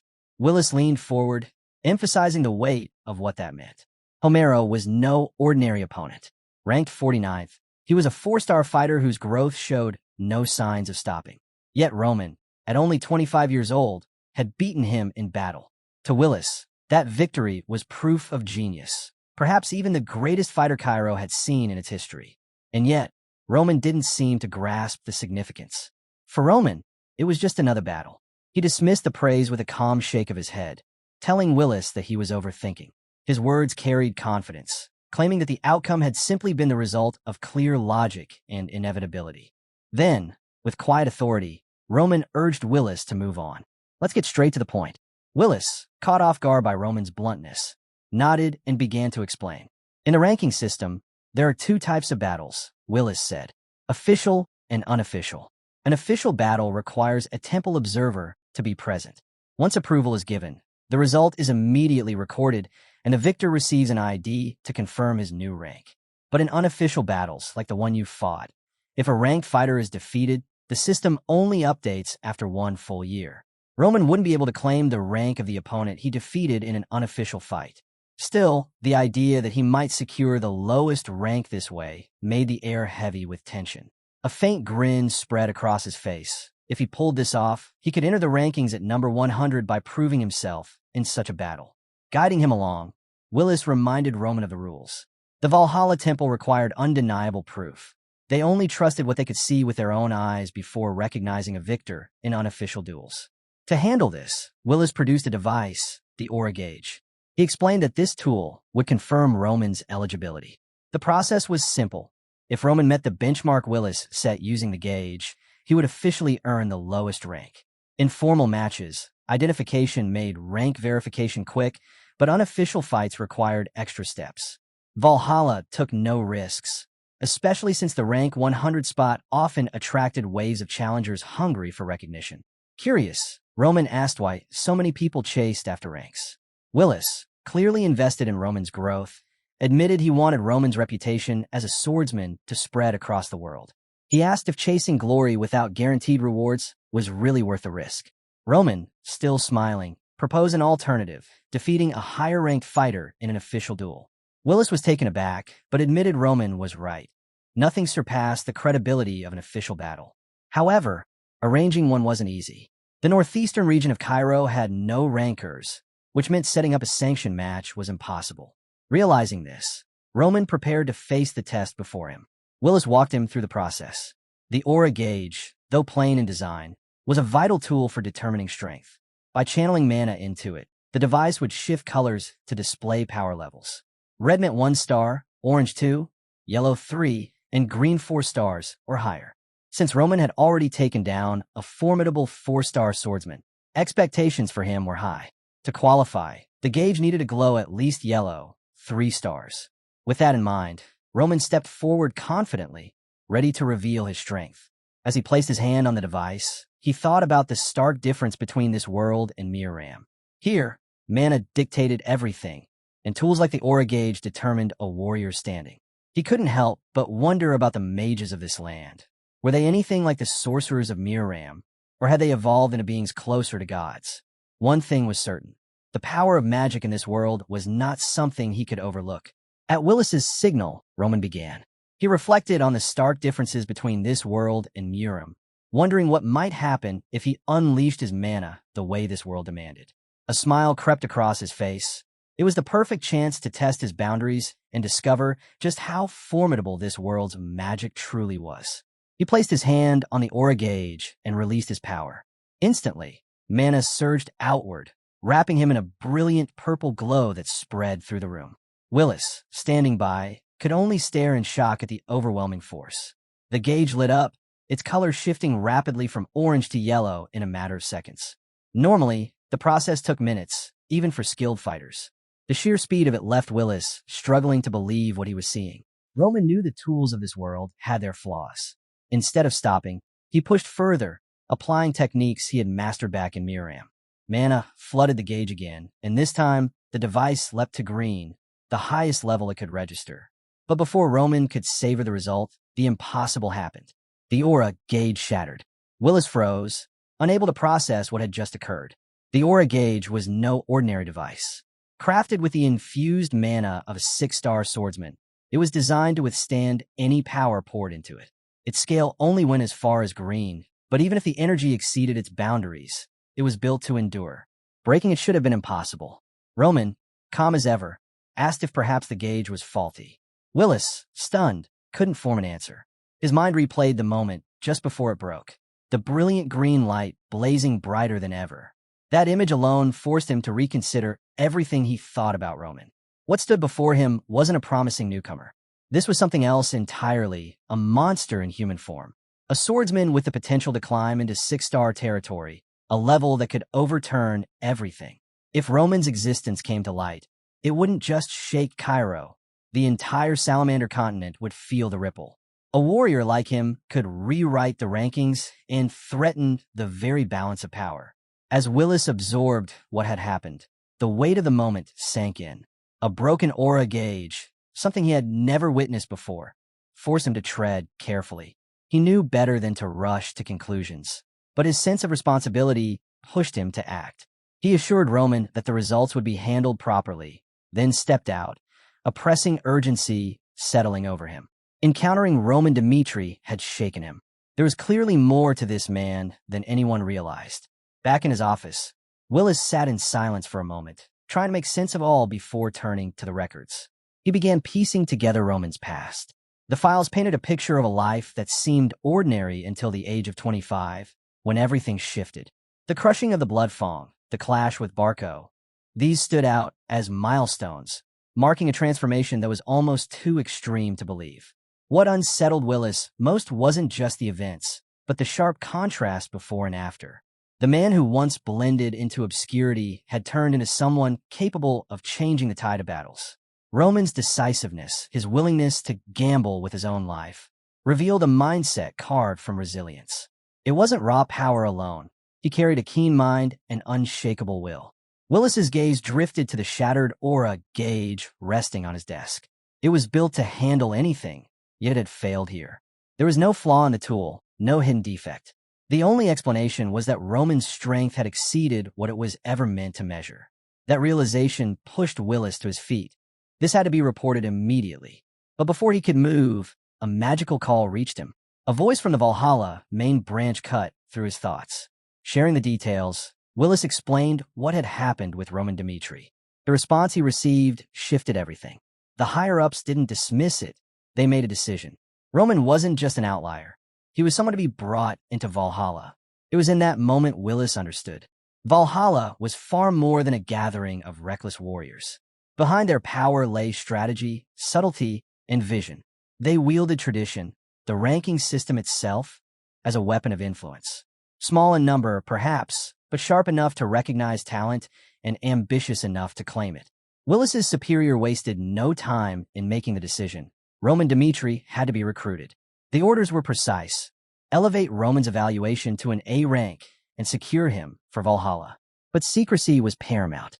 Integrating someone from another land required subtlety. If handled carelessly, suspicion would spread, and Valhalla couldn't afford that. Willis listened intently, taking the directive to heart. His role was clear.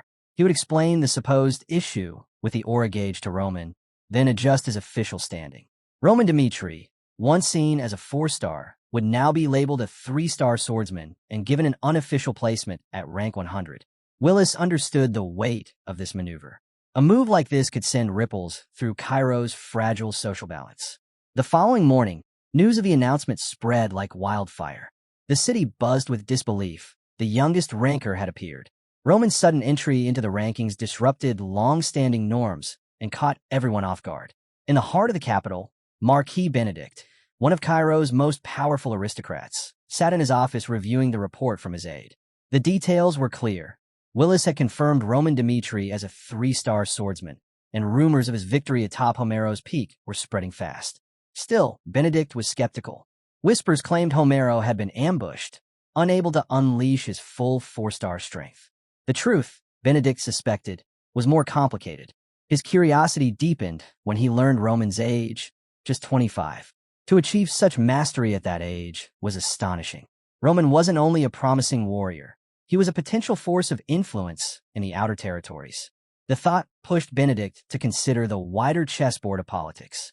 He asked about the movements of Kronos and Valhalla, two powerful empires that rarely wasted opportunities. The answer only fueled his anger. They were already acting, maneuvering with speed while Cairo's central government hesitated. The idea that foreign empires might seize Roman before the capital secured its stance was intolerable. At this time, Cairo was fractured into 4 major factions. The royalists, loyal to the crown, wielded strong authority. The aristocrats, led by Marquis Benedict himself, held vast sway in political affairs. Alongside them were the pro-Kronos and pro-Valhalla factions, both vying for influence by aligning with outside powers. Each faction in Cairo was swayed by outside powers as well as their own ambitions. Mark Benedict grasped how urgent the matter had become. He immediately ordered an envoy to approach Roman Dmitri.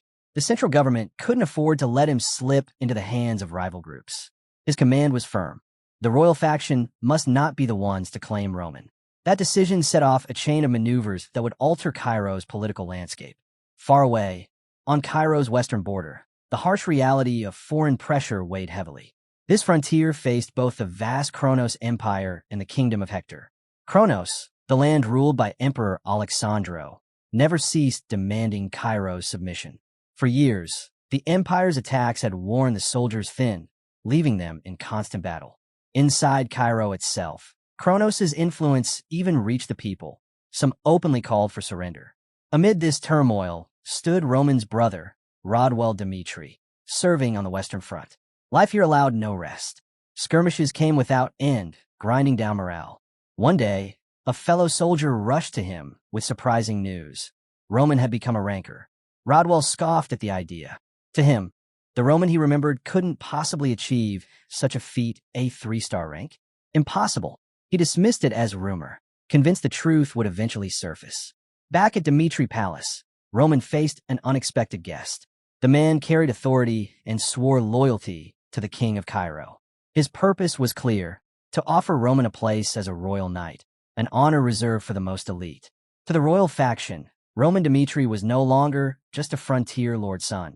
He was the hidden dragon, and they intended to secure him. That single move set all 4 factions in motion, each planning how to claim the rising swordsman. Political games and hidden strategies began to swirl, with Roman unknowingly at the heart of it all. In private, the elder spoke openly with Roman. He stressed the significance of becoming a royal knight, Cairo's highest honor for any warrior. Normally, the path required years of grueling trials, but Roman had been chosen for a rare exception, to pledge loyalty directly to the throne. Curious, Roman asked why such a privilege was being offered to him. The man explained, as the eldest son of the Dmitri family, Roman's position was unique. The royal family saw value in him and wanted him at the capital. If he accepted, he could bypass the usual ordeals and rise swiftly into the ranks of the king's most trusted knights. Roman didn't look impressed by the proposal. He calmly asked if a mansion and an elevated family title were truly the best rewards the royal family could offer. The elder blinked in surprise, unsettled by Roman's indifference. Sensing hesitation, he asked directly, was Roman really planning to refuse such a prestigious opportunity? Roman's response was steady. As the eldest son of House Dmitri, he already had what he needed. Why, then, should he abandon his position and travel to the capital simply to wear the title of royal knight? The elder tried again, repeating the benefits, a mansion of his own, and the rise of his family standing. But Roman pressed further, his tone unwavering. Were these really the greatest gifts the royal family could bestow? Then he revealed something the elder hadn't expected.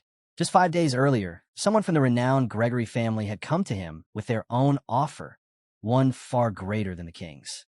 Land in the capital, a mansion, wealth in gold and silver, and even a proposal for marriage into the Gregory bloodline. The elder's expression darkened. Shock turned quickly to anger. He warned Roman he was making a dangerous mistake. The emperor's interest, he explained, was not in what Roman was today, but in what he could grow into. The path of a royal knight offered rewards beyond imagination, far greater than the empty promises of noble houses. He cautioned that Kronos was already weaving its schemes, and turning down the king's hand now could prove disastrous. But Roman was not finished. He recounted the string of approaches he had faced in just the past few days. 3 evenings ago, an envoy of the Denver family had arrived, speaking of support and guidance for the road ahead. And only last night, a messenger from the Benedict family had made their case. Their terms were generous, more refined than those of the others, with 3 distinct points of advantage. Then Roman revealed his true intent. By next month, he planned to make Dmitri independent. The elder was stunned. He immediately argued against the idea, calling it reckless. To him, the royal faction was the only path forward. The other families, he warned, were traitors seeking to tear the kingdom apart. The royal knight's commander, Cairo's strongest swordsman, had gained fame for crushing rebellions and restoring order. Yet despite his efforts, the royal family still struggled to govern, unable to secure the crucial intelligence they needed. The old man knew how stubborn Cairo's nobles could be, and winning them over would not be easy. All he could do was offer Roman a place among the royal knights, humbly requesting his support for the crown. But Roman, remembering his own past as the 12th son of the heavenly demon, found little appeal in these offers. He neither accepted nor rejected them, keeping his stance deliberately unclear.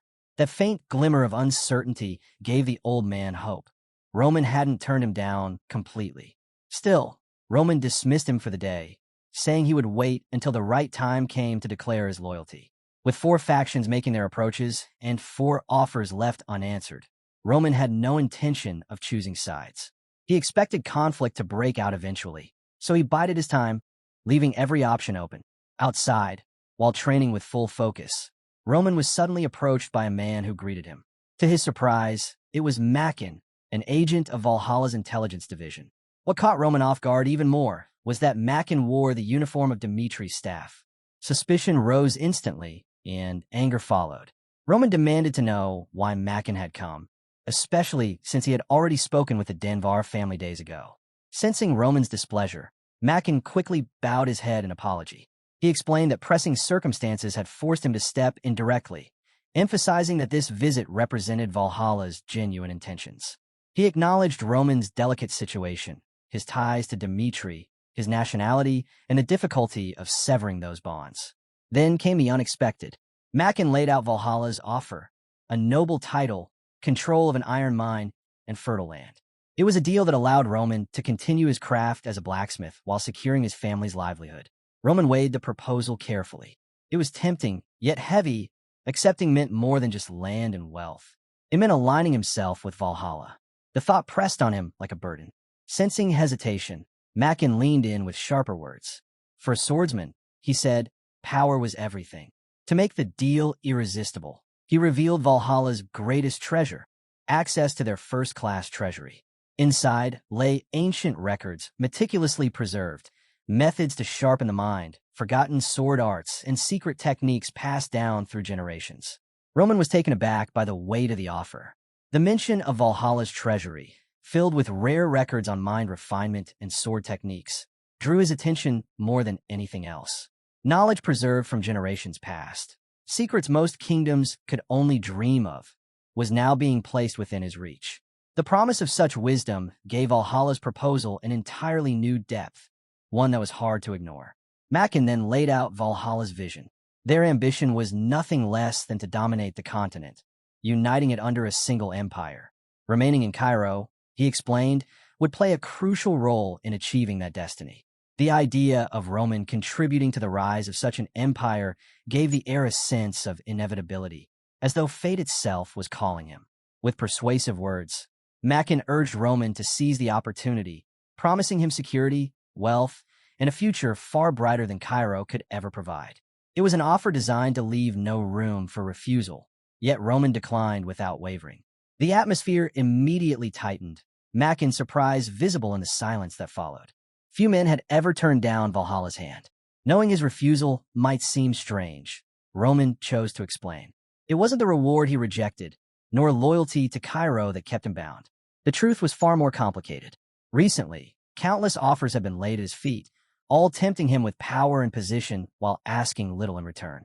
Each one reflected the unstable balance of Cairo's politics, where factions, be it the Royal Knights, Marquis Benedict, Count Gregory, or Count Denver, were all vying to claim him as their own.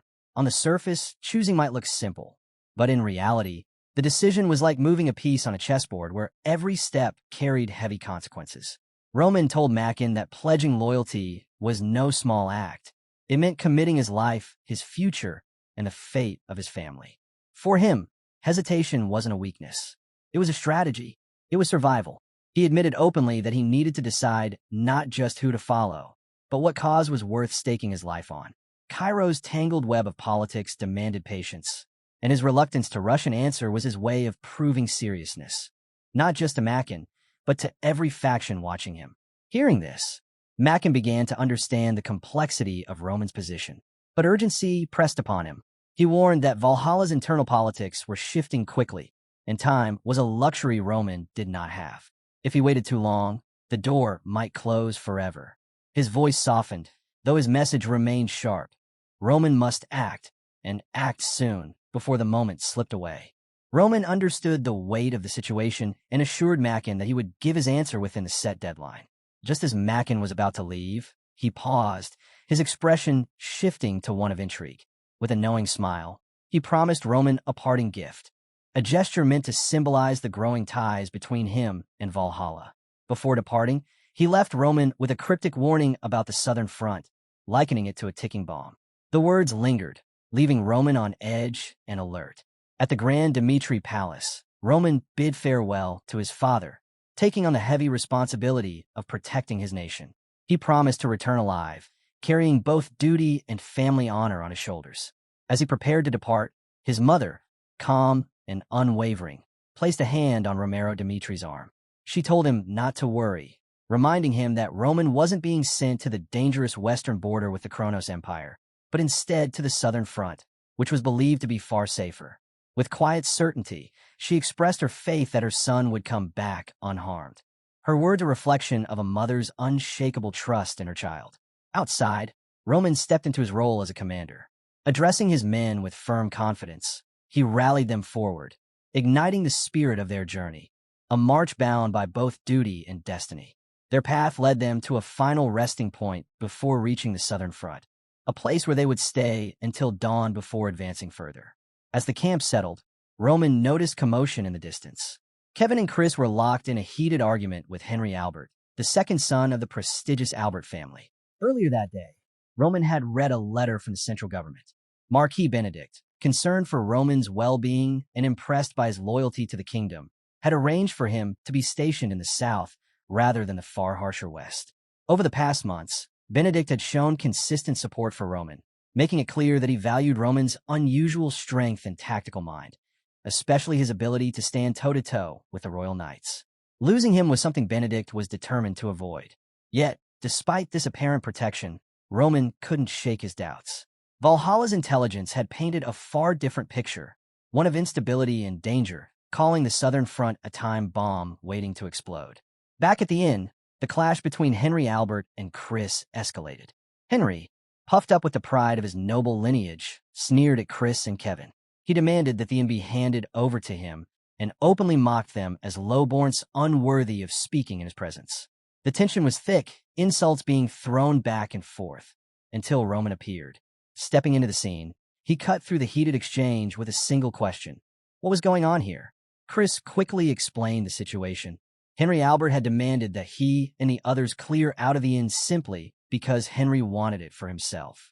Chris had stood his ground, reminding Henry that he had already booked the entire place. But Henry, unconcerned, brushed off his protest as if it meant nothing.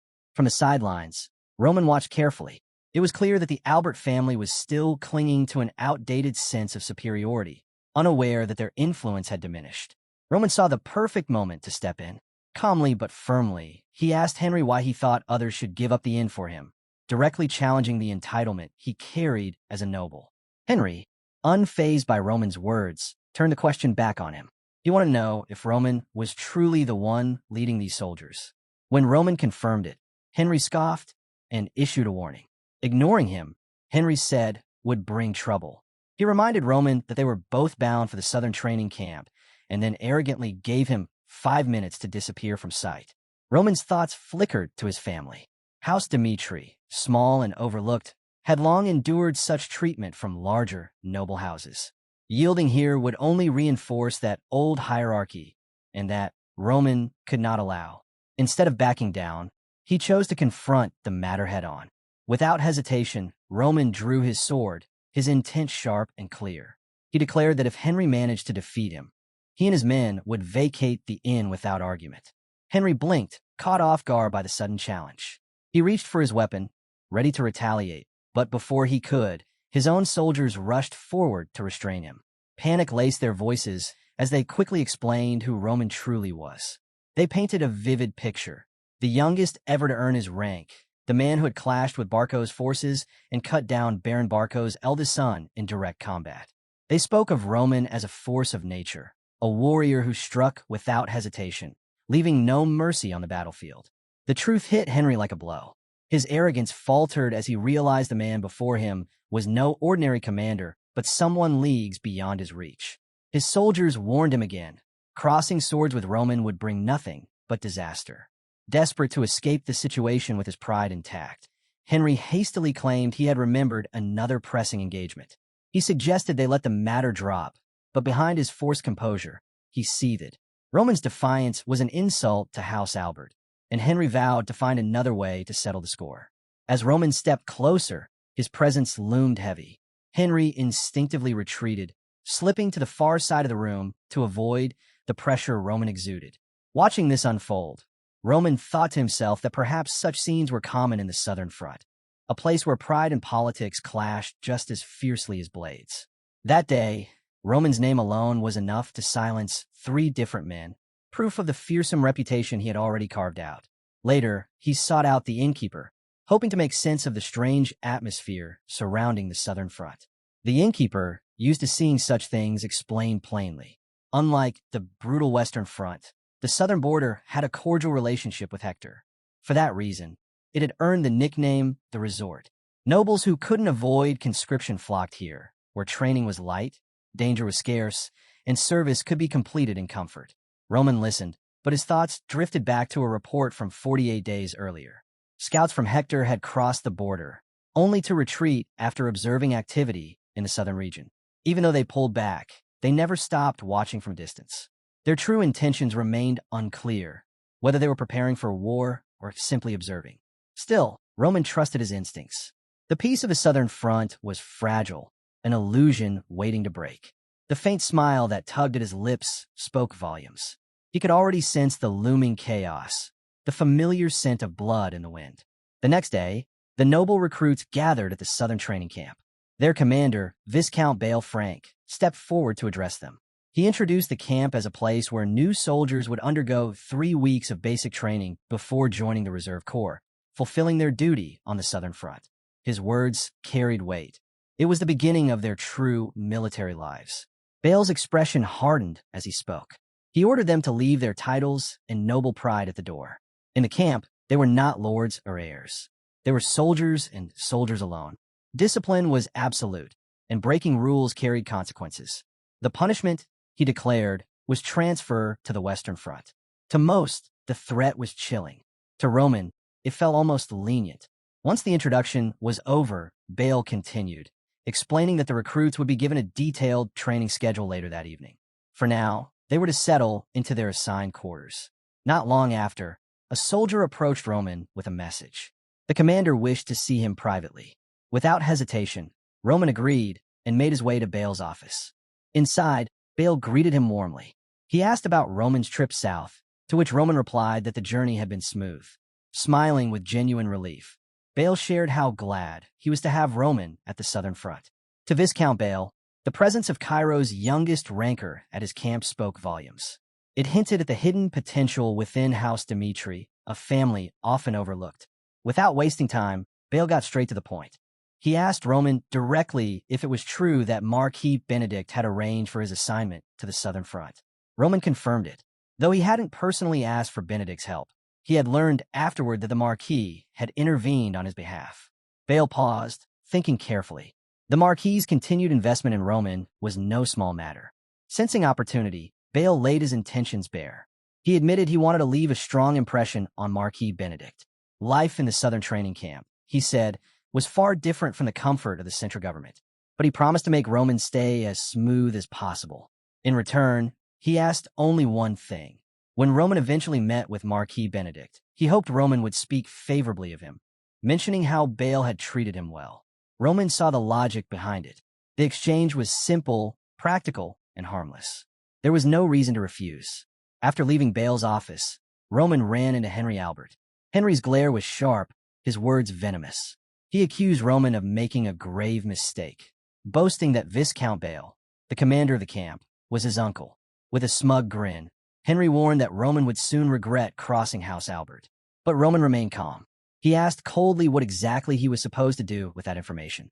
His composure only fueled Henry's rage. Unable to contain himself, Henry stormed off and barged into his uncle's office. Inside, Henry claimed someone in the camp had threatened him. Hearing this, Bale's protective instincts flared immediately. As Henry's guardian figure, he couldn't ignore such a complaint. Fueled by concern, he marched out, ready to confront the so-called threat. But when he arrived, his eyes widened in disbelief. The dangerous rival Henry spoke of was none other than Roman Dimitri. The situation flipped instantly. Without hesitation, Bale raised his hand and struck Henry across the face, right in front of Roman. The sharp sound of the slap echoed, leaving Henry stunned. Tears welled in his eyes as he looked at his uncle, the man he had trusted more than even his own parents. The sudden rebuke from someone he had always admired shook him to the core, leaving him both hurt and bewildered. Turning to Roman, Bale quickly gathered himself. He apologized sincerely, acknowledging that Henry's actions had been disgraceful and needed correction. Roman, in turn, responded with unexpected grace. He told Bale he would overlook the matter, recognizing that the Viscount had handled it directly and with sincerity. As Viscount Bale led Henry away, his patience began to unravel. Outside, he turned on his nephew with sharp words. He warned Henry never to treat Roman as an enemy. Roman had already earned the notice of Marquis Benedict, and crossing him was a mistake even the Albert family couldn't afford. Henry, still stunned from the slap, asked why his uncle had reacted so harshly. Bale's reply was firm and unyielding. He told Henry to grow up, to stop hiding behind his noble name, and to take responsibility for his actions. The reckless behavior he had displayed back at the Albert estate would not be tolerated here. If Henry carried on like this, Bale would not be able to protect him from the consequences. To prevent further trouble, Bale made a decisive move. He ordered that Henry would now be paired with Roman in every activity, from training drills to the eventual formation of the Reserve Corps. With urgency in his tone, he instructed Henry to put aside his pride and build a good relationship with Roman, no matter how difficult it might be. If Henry resisted, Bale warned, he would personally send him to the dreaded Western Front. The message was clear: adapt or be discarded. Roman, meanwhile, returned to the private quarters Viscount Bale had arranged for him. The room was well prepared, showing the lengths Bale was willing to go to ensure his comfort. Roman reflected quietly. Those who displayed their ambitions openly were often the easiest to handle. Despite knowing the Southern training camp might hold its challenges, he felt steady, ready to see what lay ahead. At the heart of the camp, another figure carried a story of resilience. Bernie, the lead instructor, had earned his place through hardship and sacrifice. Just 3 years earlier, he had stood on the Western Front, a seasoned warrior hardened by 10 long years of battle. He had volunteered for that brutal border, fueled by unwavering loyalty to Cairo, and rose through grit and determination to command 100 men. But in one devastating clash, fate struck. A fierce battle cost him his right arm, the arm that had once carried his blade. The loss was more than physical. It tore away his life as a warrior, the path he had fought for. To honor his sacrifice, the kingdom offered him a new role: trainer at the Southern camp. Though leaving the battlefield was painful, Bernie accepted. In this role, he could still protect Cairo, shaping new soldiers with the lessons he had bled to learn. The transition to life at the Southern camp weighed heavily on Bernie. To him, the place was in complete disarray. Unlike the Western camps, where every soldier, noble or not, trained under the same harsh discipline, the Southern Front allowed nobles to bend the rules. He had carefully designed a 3-week program, simple but effective, yet it fell apart almost immediately. The nobles refused to take part, using their rank to excuse themselves while the common soldiers followed the regimen with full effort. The imbalance frustrated him deeply. He could see the dangerous gap it created. The soldiers grew stronger, while the nobles, spared from the hard work, failed to grasp how vital that training was to true leadership. Walking through the camp, Bernie's eyes burned with disappointment. He thought of how their indifference might one day cost lives on the battlefield, where titles meant nothing and discipline was everything. Then, in the midst of this frustration, Bernie saw something that stopped him in his tracks. Roman Dmitri. Unlike the other nobles, Roman stood shoulder to shoulder with ordinary soldiers, moving in perfect formation. His presence radiated unity, something the camp sorely lacked. Watching him lead from the front, Bernie couldn't help but wonder if Roman was even aware of the Southern customs the other nobles clung to. Curiosity pushed Bernie to approach. He leaned close, offering what he thought was helpful advice. He explained that nobles didn't need to participate in the drills. If Roman wanted, he could rest in the shade, watching from afar like the rest of his peers. Roman tilted his head, intrigued by the suggestion. He asked if Bernie was saying this because of pressure from the nobles. Bernie hesitated, then admitted that Roman was right. Many nobles, and used to the camp's strict discipline, preferred to sit out of the physical training. Roman's response was sharp and clear. He reminded Bernie that on the battlefield, the enemy doesn't care about rank. A commander needs the endurance to lead through mountains, rivers, and swamps alike. For a leader to truly inspire, he must share in the hardships of his men. Bernie felt a spark of respect. Roman's words weren't just noble ideals. They carried weight, the kind of truth forged in experience. Roman pressed further, explaining that the purpose of Southern camp training wasn't simply to build strength. It was a way to pass down vital knowledge, a complete process designed to prepare soldiers for any battlefield. Roman's conviction left Bernie impressed, almost relieved. For the first time, he saw a noble who understood the essence of training, not as privilege, but as duty. Bernie finally understood that Roman wasn't just another noble playing soldier. He genuinely wanted to endure the same hardships as the men under his command. When Roman insisted that he was ready for any kind of training, regardless of his noble birth, it left Bernie stunned. He had never met someone of such high status willing to throw themselves fully into the grind. Up until then, Bernie had thought about easing the training for nobles, but Roman's resolve crushed that idea. If Roman wanted to be treated like everyone else, then so be it. The camp standards would stay just as strict. With renewed determination, Bernie prepared himself for the coming 3 weeks. driven by Roman's rare dedication and the unusual bond forming between a noble and common soldiers. When the troops gathered, McBurney stood before them and announced the start of their first week of physical training. He declared they would begin with the infamous Training Hill, a brutal program designed to prepare soldiers for the harsh and unpredictable nature of war. Every single day, no matter the weather, they would climb the mountain. The announcement shook the soldiers, especially after seeing the strength and endurance Roman and his squad displayed during drills. McBurney reminded them that war wasn't just about muscles. It was a test of the mind, with no clear end in sight. Their drills had no fixed limits. They would swing, march, and train until their body screamed. Quitting halfway wasn't an option. Anyone who faltered would train even longer, even if it cost them sleep. As the days dragged on, exhaustion set in. Some soldiers tried to cool themselves in a nearby river, their bodies aching. One muttered that he might have endured better if he had the same level of training as Roman's men. Henderson overheard and pressed him about his background. The soldier admitted he'd been training for only a year and figured Roman's group had been training for years. But Henderson corrected him. Roman's men had only been training for 3 months. He looked the soldier in the eye and told him plainly. It wasn't a lack of preparation holding him back. It was that he hadn't given everything he had.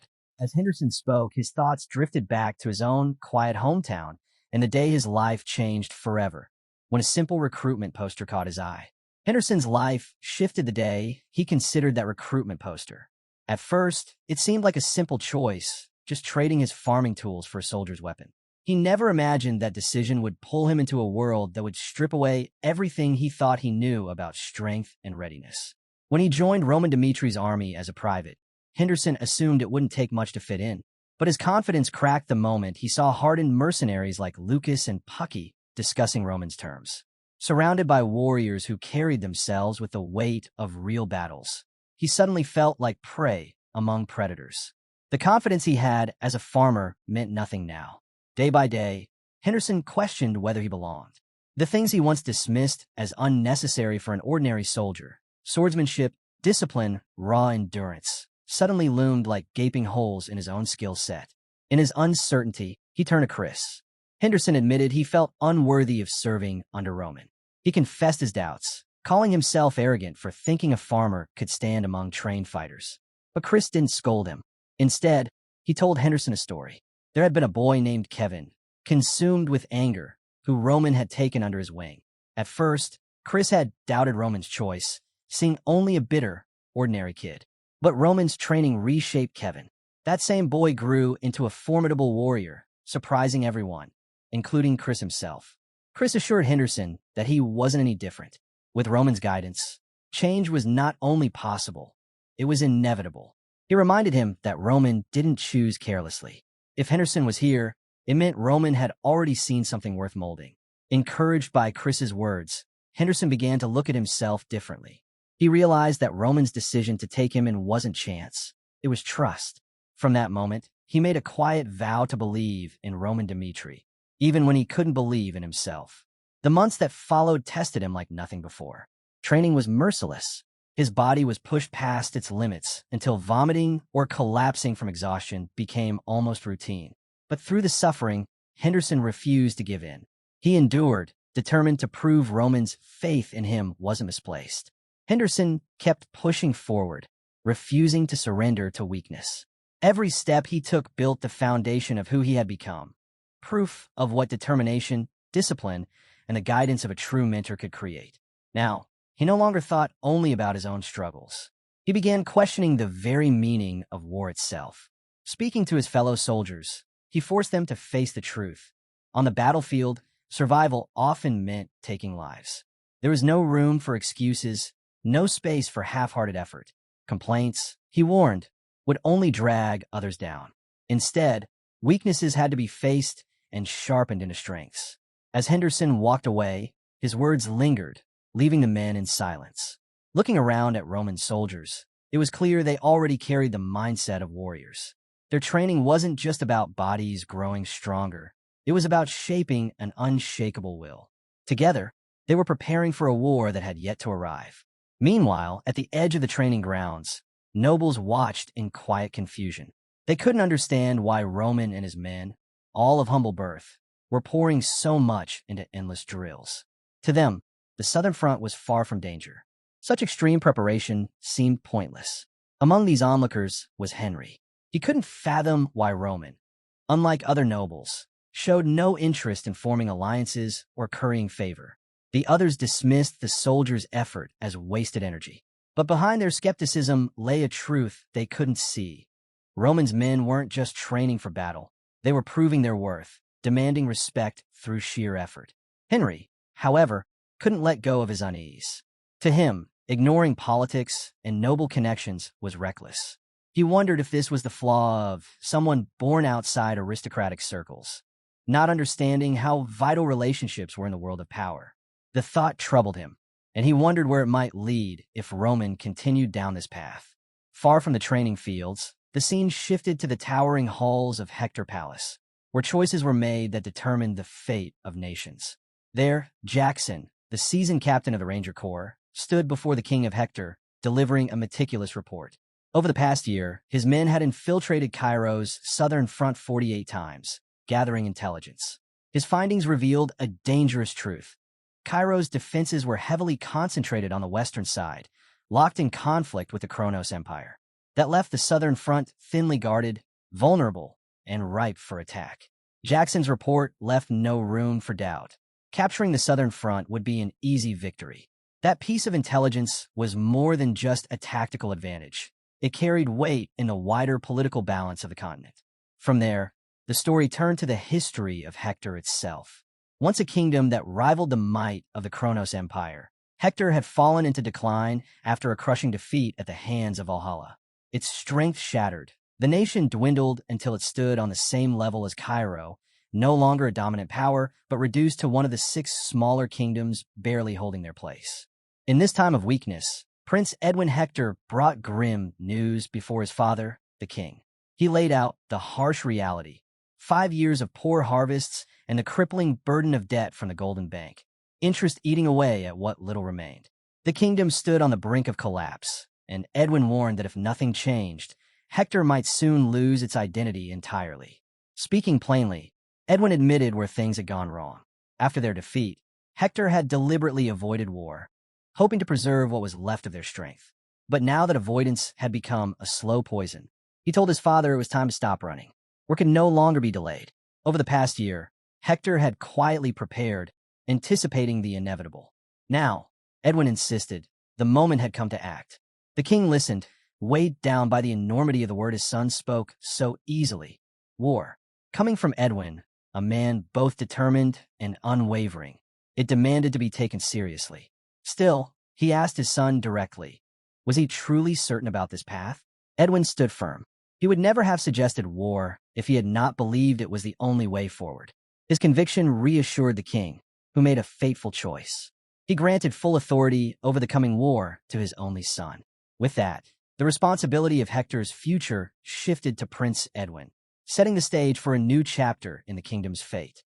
The narrative then returned to the southern camp. 3 weeks of brutal training had finally ended, leaving the soldiers exhausted but proud of their progress. It was Bale who brought the news, his voice full of excitement. He told Roman and the others that those who had endured the grueling program were now officially members of the prestigious 5th Defense Lines Reserve Corps. This assignment was highly coveted, and Bale admitted with a grin that he had even pulled some strings to make sure Roman was placed there. Roman received the news with gratitude, turning to Bale with a sincere thanks.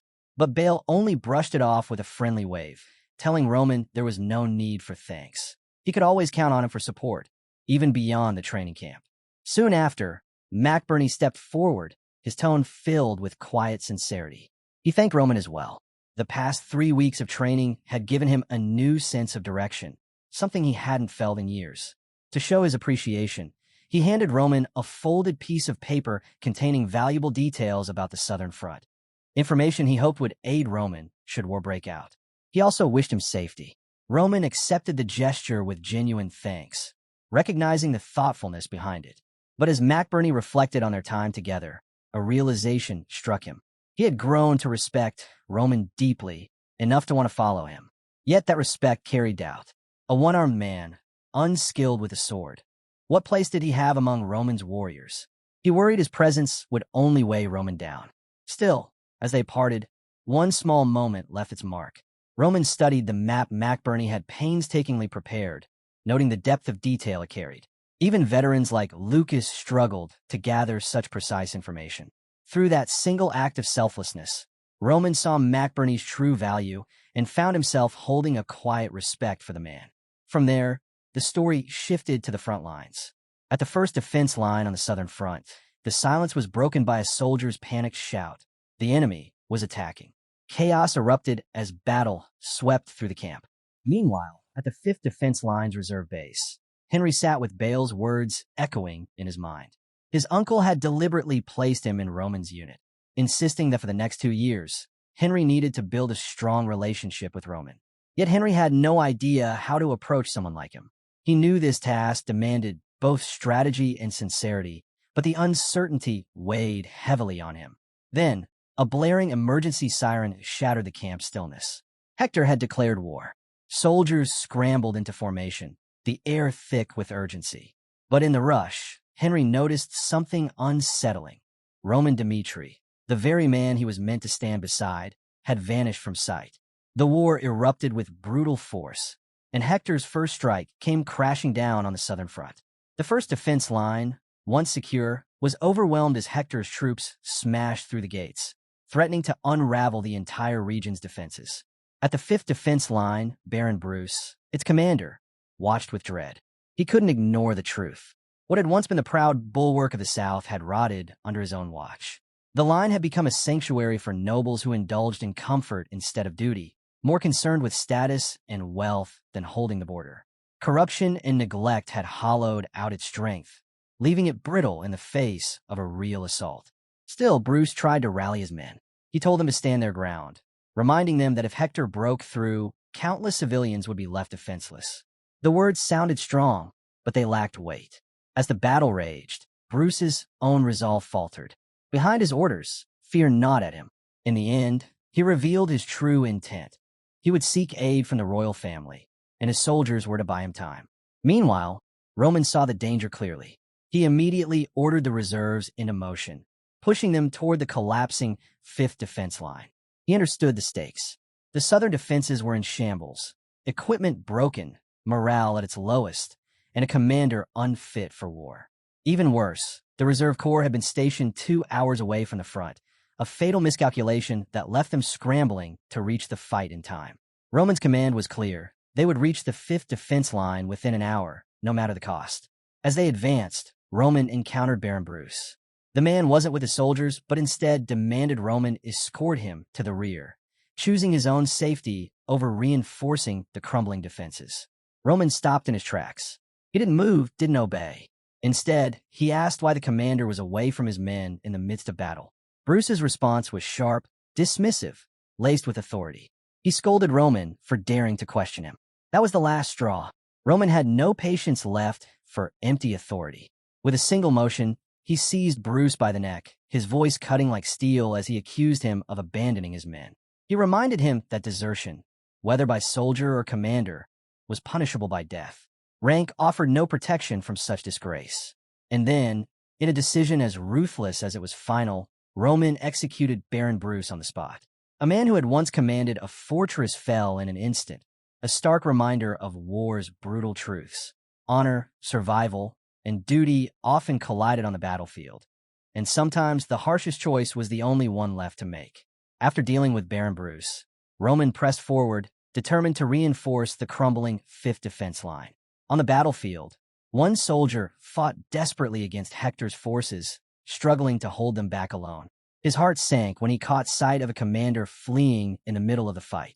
With their line moments away from collapse, hope was fading fast, until Roman appeared, cutting into the fray and halting Hector's advance just in time. When the clash slowed, Roman approached a soldier named Stephen, first confirming his identity. Then he delivered the grim news: Baron Bruce was dead. The burden of command now fell to Stephen. Roman recalled Lucas's words, remembering how much trust he had placed in Stephen to hold the line. With that in mind, Roman asked Stephen directly what he thought was the best way to secure their position. At the same time, he made one thing clear: If the fight became hopeless, he wouldn't hesitate to call for a retreat. Stephen studied the battlefield, weighing the options. Retreat seemed like the safer choice, but it came with a dangerous cost. If Hector took the defense line, they would also seize control of vital supply routes, turning the war into a drawn-out struggle. Roman then proposed a bold alternative. They would block Hector's advance by sealing the gate with railings. He promised to buy the time needed for the defenses to be set up, while Stephen rallied the troops for the maneuver. Stephen was taken aback by the plan's audacity. The risk was enormous, especially with Hector's soldiers surging forward. But Roman stood steady, assuring him this wasn't reckless bravado. To prove it, he slipped past an enemy's strike with effortless precision, felling his opponent with a clean counter. His movements carried the calm of a man who knew his limits. Stephen could only watch, stunned, as Roman struck down another soldier with flawless skill. In that moment, Chris turned to Roman for orders. Roman answered without hesitation. They would cut a path to the gate. With sharp resolve, he commanded his men forward. His soldiers responded instantly, their loyalty and discipline shining in the chaos. The sight left Stephen speechless. For the first time, he truly grasped what made Roman's leadership different. His men didn't just follow him. They trusted him with their lives. Stephen stood in stunned silence, unable to grasp the invisible bond between Roman and his men.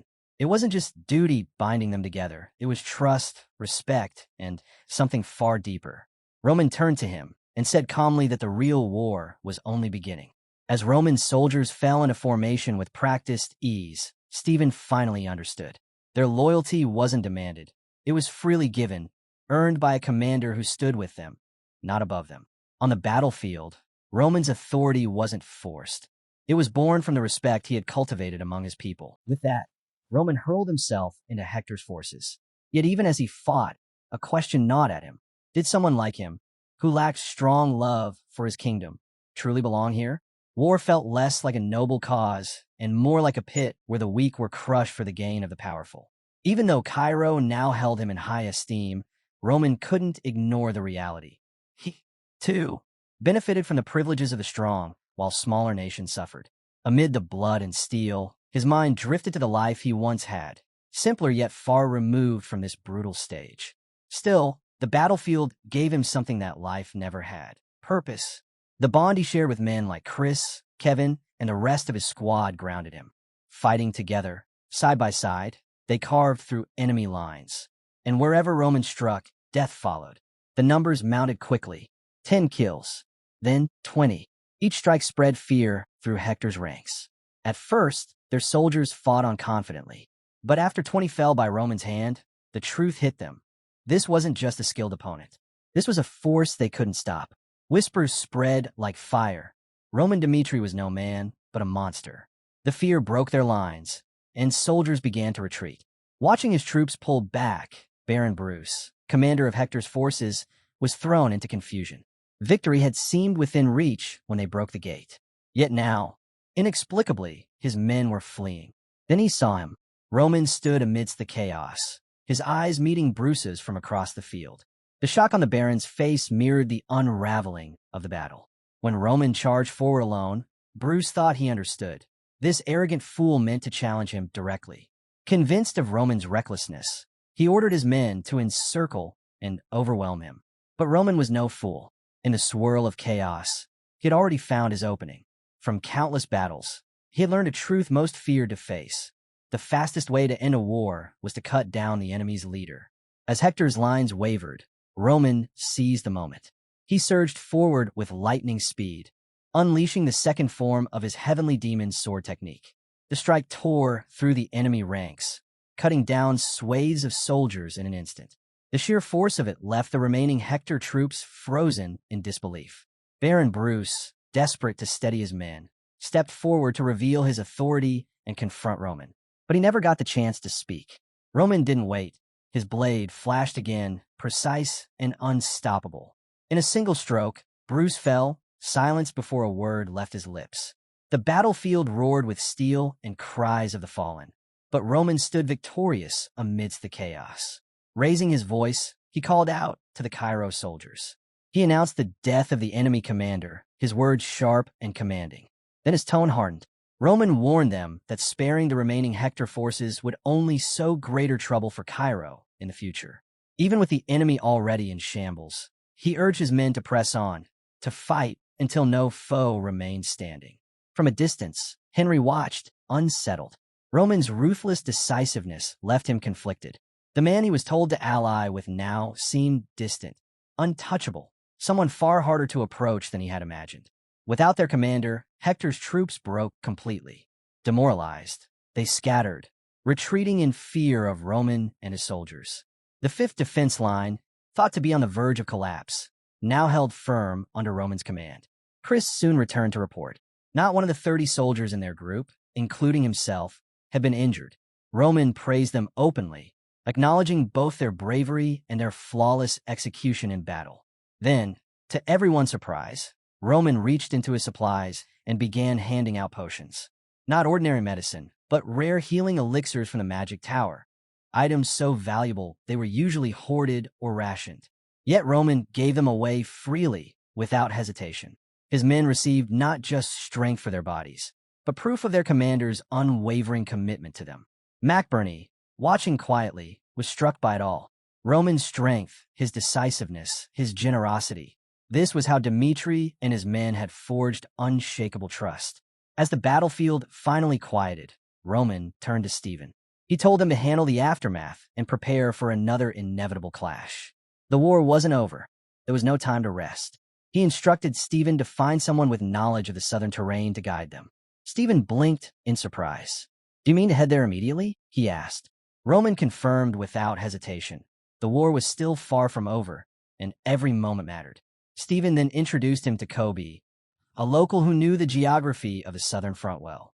With a map laid out before them, Roman asked Stephen about the fastest way to reach the rear camp. Kobe suggested a mountain route, familiar from his own experience, and estimated the time it would take.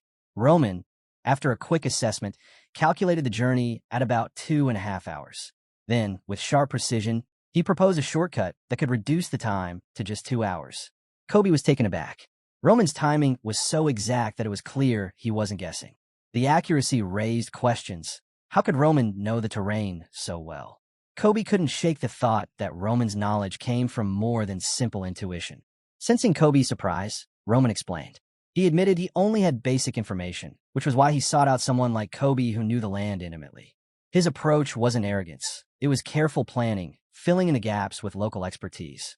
Kobe was struck by the difference. Unlike nobles who sought easy lives in the military, Roman's every move was deliberate, informed, and purposeful. His strategies weren't about personal comfort, but about protecting and strengthening the southern front. For the first time in a long while, Kobe felt a spark of hope. Perhaps, with Roman's leadership, this neglected region could finally begin to change. When Roman left the room, the atmosphere shifted. Chris was waiting, reporting that 30 soldiers, including himself, were ready to depart immediately. Their discipline and readiness reflected the cohesion Roman had built within his ranks. But then, an unexpected figure appeared, Henry Albert. Roman's gaze hardened as he demanded to know why Henry was there. His expression left no room for tricks. Henry understood the weight of the moment. If he confessed his true motive to get close to Roman, he risked being cast aside instantly. Taking a deep breath, he instead admitted his earlier mistake and apologized sincerely. He then pledged his loyalty, insisting that, like Roman, he could not stand idly by while history unfolded. Roman listened silently, his face unreadable, but his seriousness never wavered.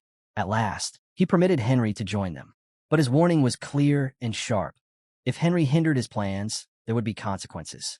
Roman, Henry, and the 30 men advanced along the mountain path with Kobe guiding the way. The march was tense, each step heavy with urgency. Midway through, they stumbled upon a wounded soldier from the southern training camp. Roman immediately knelt down, his voice steady but sharp as he demanded to know what had happened. Trembling, the soldier revealed that the camp had been attacked. From his description, Roman quickly pieced it together. The strike had not come from the front, but from the rear. More fleeing soldiers arrived, confirming the report. The assault had taken place about half an hour earlier, and the attackers were fast-moving units from Hector, striking in coordination with the main offensive on Cairo's defense lines. Roman's expression hardened. He knew what this meant. Without hesitation, he gave the order to change course. The army would head directly to the southern training camp. His tone carried such urgency that no one dared question it. The scene shifted to the camp itself, now drowning in chaos. Among the wreckage, 2 Hector soldiers sneered as they tormented McBurney. Anger burned in his eyes as he demanded they stop mocking him. Though injured and disadvantaged, he did not falter. McBurney stood tall and declared he would face any challenge head-on. Even if it meant death, he vowed he would bring at least 1 Hector soldier down with him. But as he braced himself, his thoughts slipped inward. His missing right arm haunted him, the phantom weight of what once was eating away at him. He longed for the strength he had lost. More than that, he couldn't stop wondering where Roman was. The southern front was collapsing into disorder. Fear and despair weighed heavily on the men. Yet, in McBurney's heart, one name cut through the chaos: Sir Roman. He clung to it as his last hope. And then, just as the tension was about to snap, the wall behind the Hector soldiers exploded outward. Dust and stone rained down as a figure emerged from the wreckage. Roman Dmitri. He stood tall, radiating authority, his very presence shifting the battlefield. Hope ignited instantly among the defenders. Roman's gaze flicked toward McBurney, acknowledging the man still standing against all odds. Chris, reading the moment without hesitation, issued his command.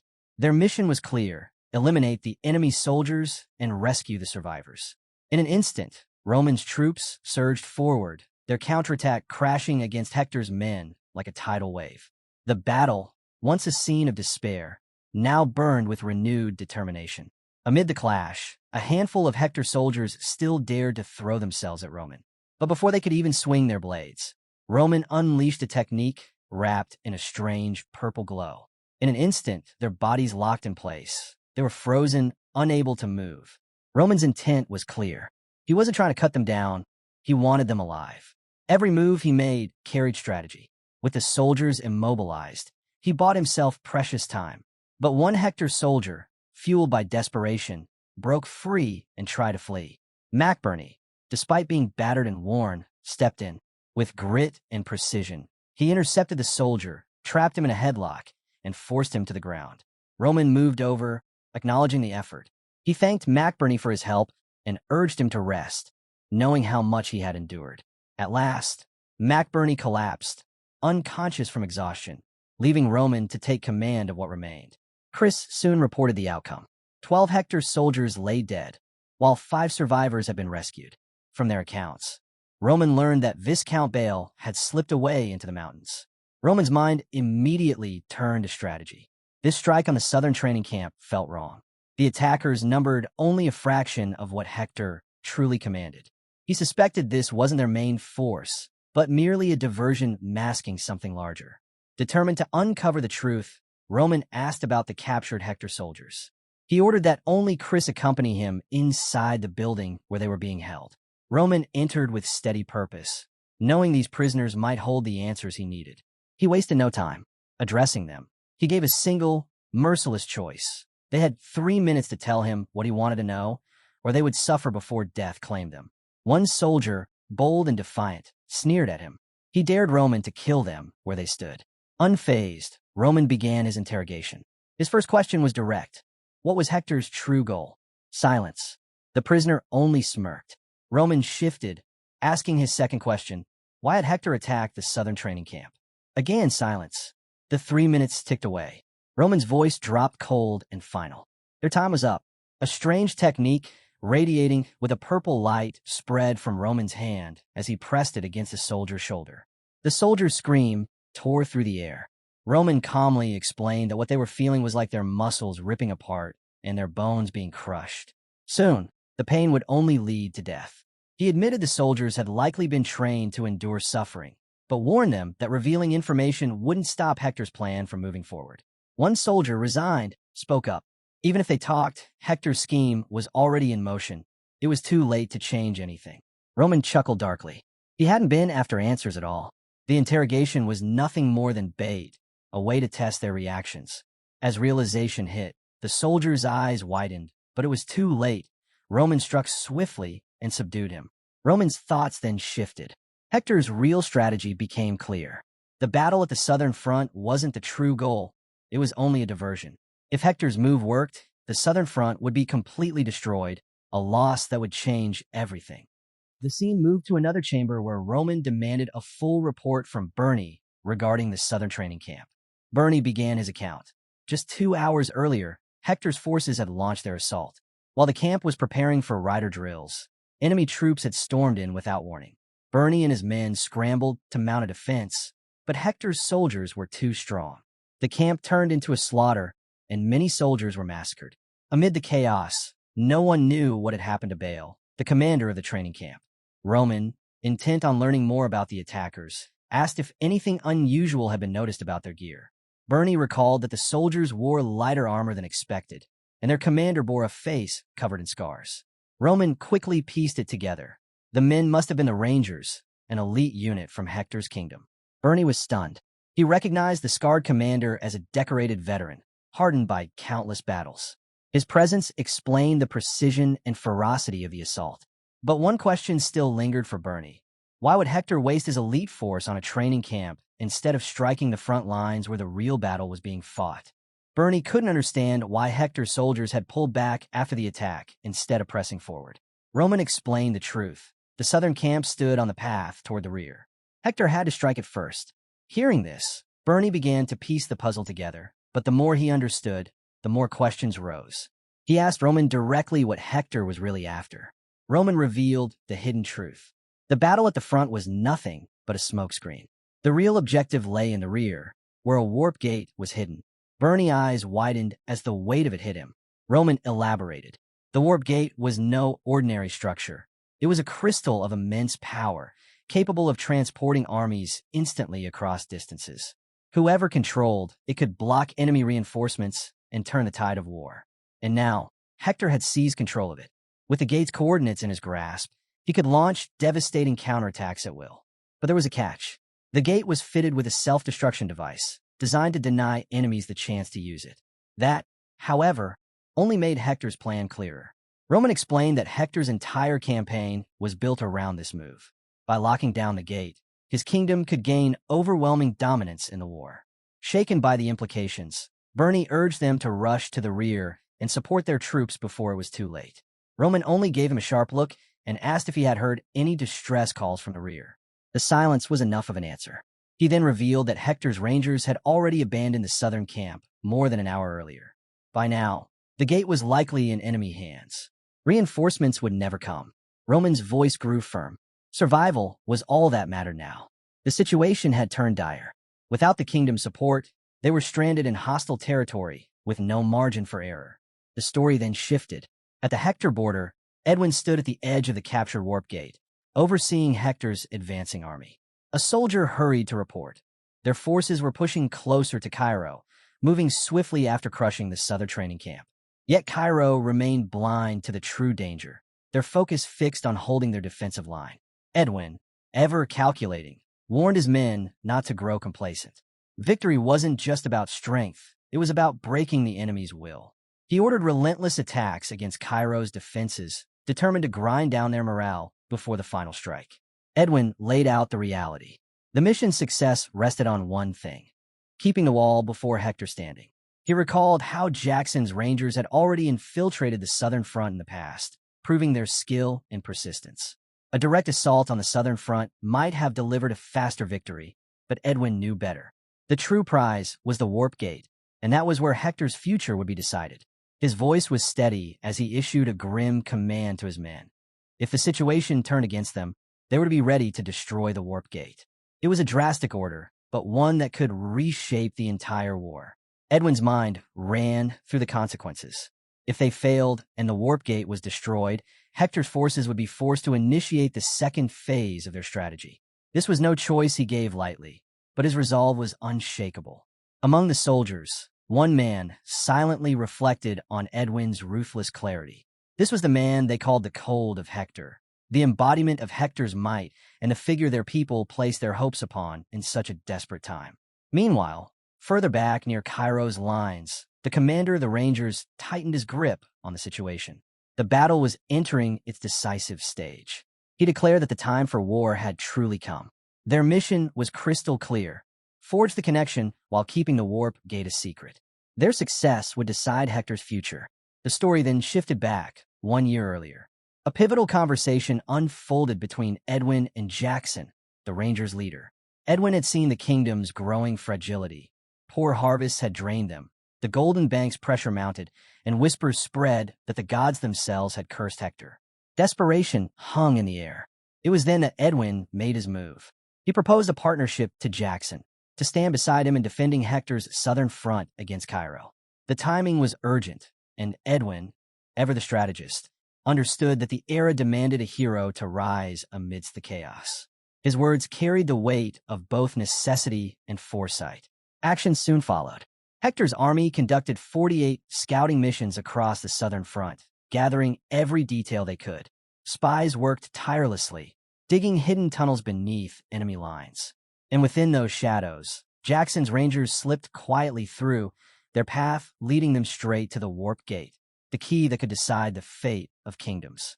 In the present, Jackson and his men finally established the connection with the Warp Gate. The portal shimmered with swirling energy, and from it stepped Prince Edwin, ready to take command. Always thinking several steps ahead, Edwin immediately began assigning responsibilities.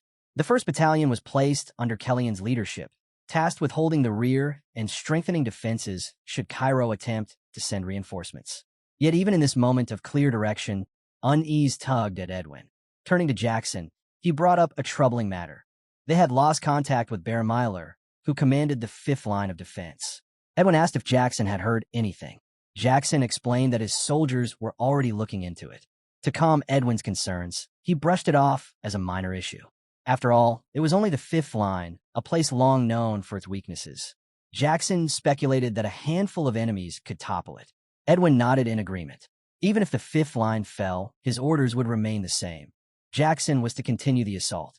Jackson accepted the command without hesitation, fully aware of its importance. But Edwin's expression hardened as he added one final remark. Once the operation concluded, no matter the outcome with Baron Myler, there would be consequences. What Edwin didn't know was that, despite all his foresight, 2 unexpected variables were about to change everything. The battlefield was shifting faster than anyone had anticipated. The story moved to Cairo's 1st line of defense. A messenger arrived with urgent news for Count Donald, the commander. The southern training camp had sent word. Donald quickly answered the call, and Roman's voice came through. He was stationed at the 5th line of defense. Roman wasted no time. He explained that Hector's kingdom was using a massive smoke screen to conceal their true goal, seizing the Warp Gate at the rear. The danger was clear. If Cairo didn't act, they risked being trapped between Hector's forces from both the front and the back. Roman urged that the castle be abandoned immediately and that all surviving forces retreat into the mountains to regroup. Count Donald hesitated. The southern mountains were treacherous, the terrain unforgiving. The retreat would be brutal. But in the end, he agreed to see the situation for himself and ended the call. Left alone, Roman reflected on what Donald's decision meant. With the retreat, every defense line except the 5th would be abandoned. Wasting no time, he ordered the soldiers to gather their belongings and prepare for the mountain retreat. The scene then returned to Cairo's 1st line of defense, where Count Donald, now troubled, attempted to establish contact with the rear camp. But the connection would not go through. Donald tried again and again to make contact, but every attempt failed. Roman's warning echoed in his mind. Reinforcements from the southern front and nearby garrisons would take nearly a month to arrive. Frustration weighed on him, yet he forced himself to think. If they could just hold the fortress until help came, there was still a chance to endure. Hours later, his hopes crumbled. Hector's forces had completely encircled them. With control over Cairo's Warp Gate, enemy troops poured in from both sides, cutting off every defense line. Even so, Donald kept his composure. He saw how hard his men had worked. The fortress walls had been reinforced, the weapons prepared, and every mistake from their first battle corrected. With these preparations, Donald believed survival was possible. He rallied his soldiers, urging them to brace for a siege. Gathering the 1st line of defense, he announced grim news. Hector had seized the Warp Gate. There would be no reinforcements, no outside help. But Donald reminded them of their first battle. They had fought, endured, and learned.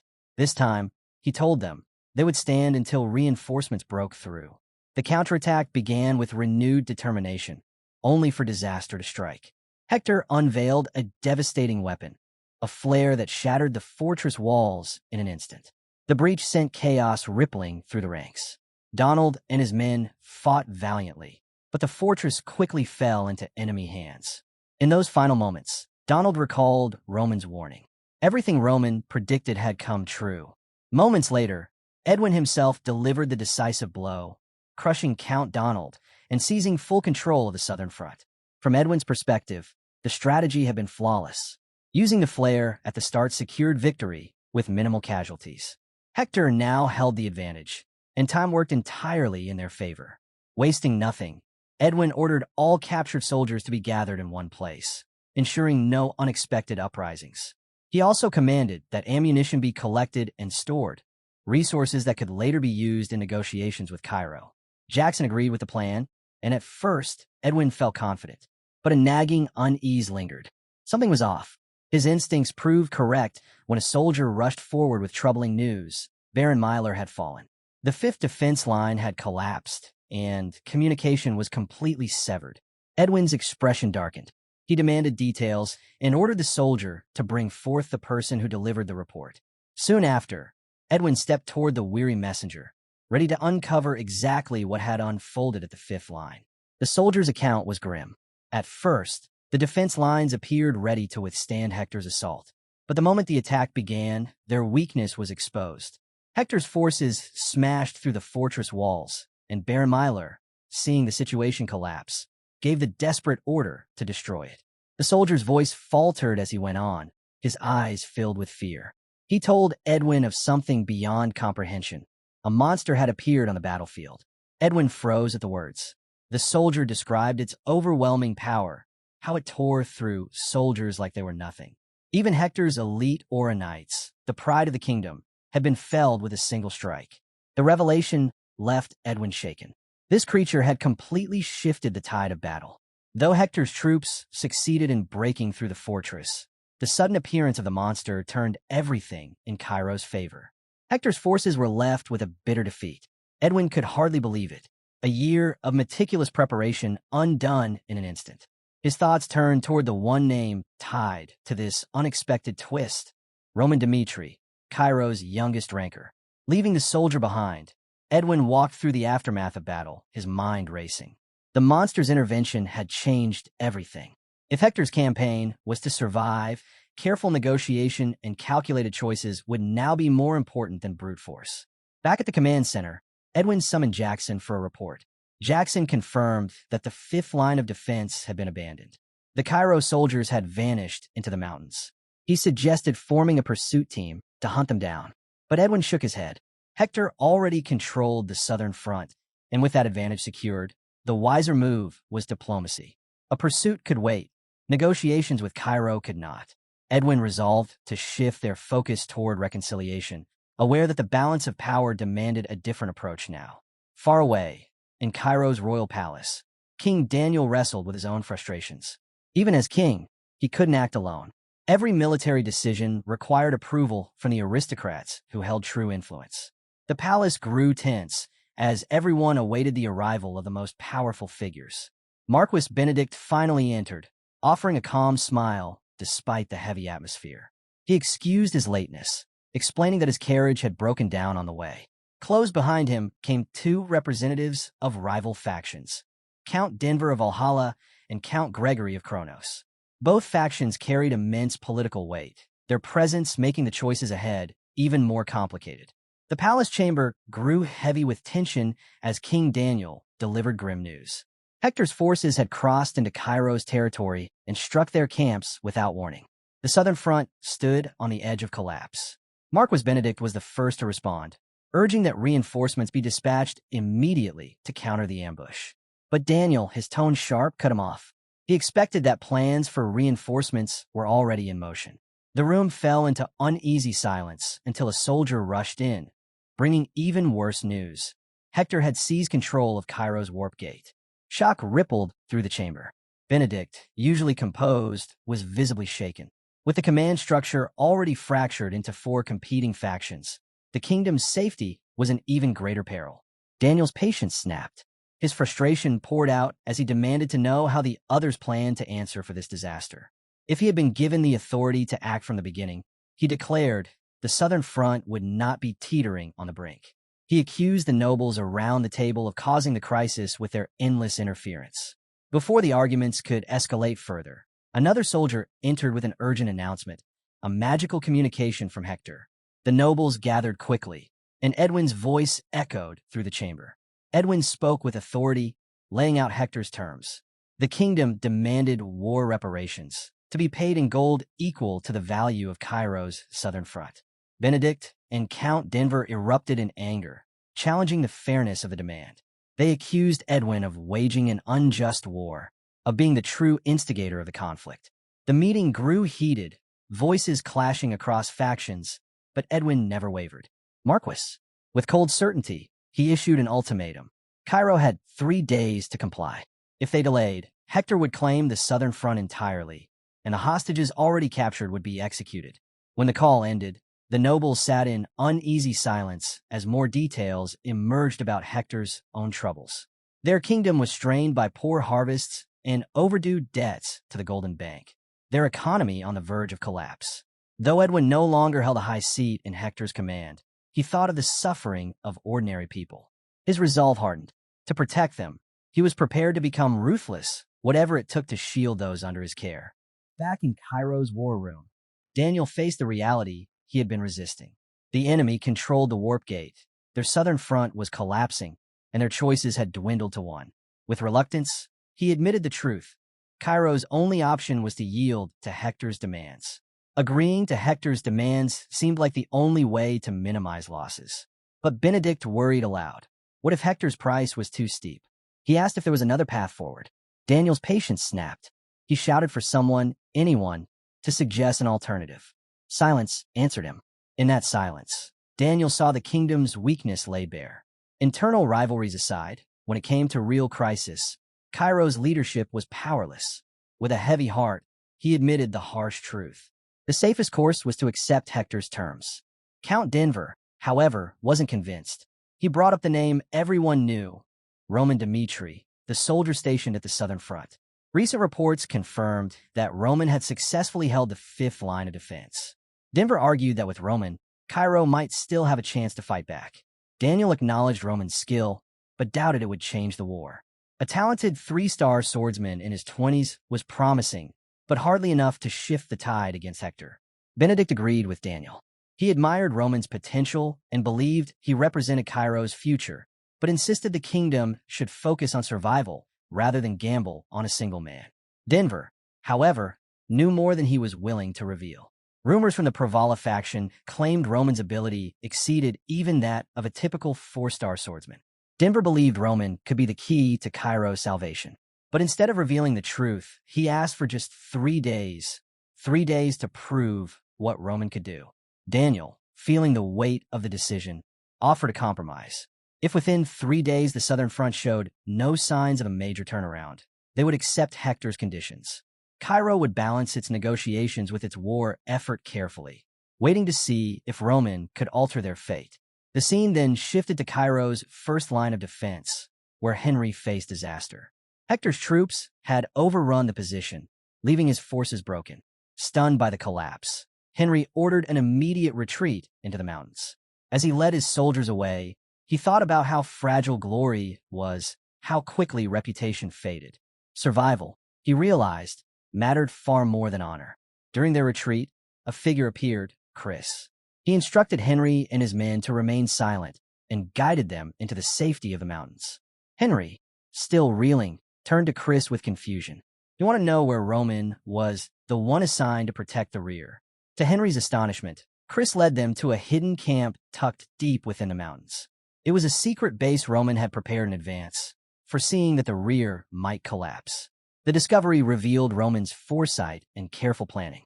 Henry, still shaken by the loss of the rear, urged that they retreat while they still had a chance. He questioned why Roman had chosen to build the hideout in such a remote and dangerous location. Chris's expression hardened. The war was far from over, he explained. This camp was not for retreat. It was a safeguard against enemy forces pushing into the mountains. Then, With a sharp warning, Chris told Henry that if he ever betrayed Cairo to side with Hector, he would kill him without hesitation. Henry was left unsettled, his mind spinning with thoughts of the mysterious Dimitri family. He asked where Roman was, since it had been so long since they had last seen him. Chris replied that Roman was not hiding. He was at the front, fighting. The scene shifted to the battlefield at Cairo's front line. The soldiers still standing fought desperately against Hector's overwhelming forces. Brant, the officer in charge, knew the truth. Survival was the only goal now, not just for himself, but for his men. Amid the chaos, Brant realized the harsh reality. Their commander, Count Donald, had doomed them with blind confidence. Their losses mounted, and Brant believed the end was inevitable. But just when hope seemed lost, a figure appeared: Roman. He cut through Hector's soldiers with ruthless efficiency, saving the Bagwet Knights from annihilation. At one point, Roman found himself encircled by enemy troops. In an instant, he cut them all down, leaving the survivors stunned. Brant, frozen in disbelief, asked himself who this man could be, someone strong enough to defy impossible odds. Roman walked toward him, calm and direct, and introduced himself: Roman Dimitri, a reserve soldier from the 5th line of defense. The name hit Brant hard. He remembered that Donald's retreat had been suggested by Roman. But Roman hadn't come to abandon the battlefield. He had come to fight beside them. Despite his wounds, Brant stood and gave his thanks. Roman had saved them when it mattered most. He quickly explained the situation to him. The 1st line of defense had already fallen, and Hector's army was pressing against the 2nd. Brant, grim-faced, warned that the 2nd line wouldn't last long under Hector's relentless assault.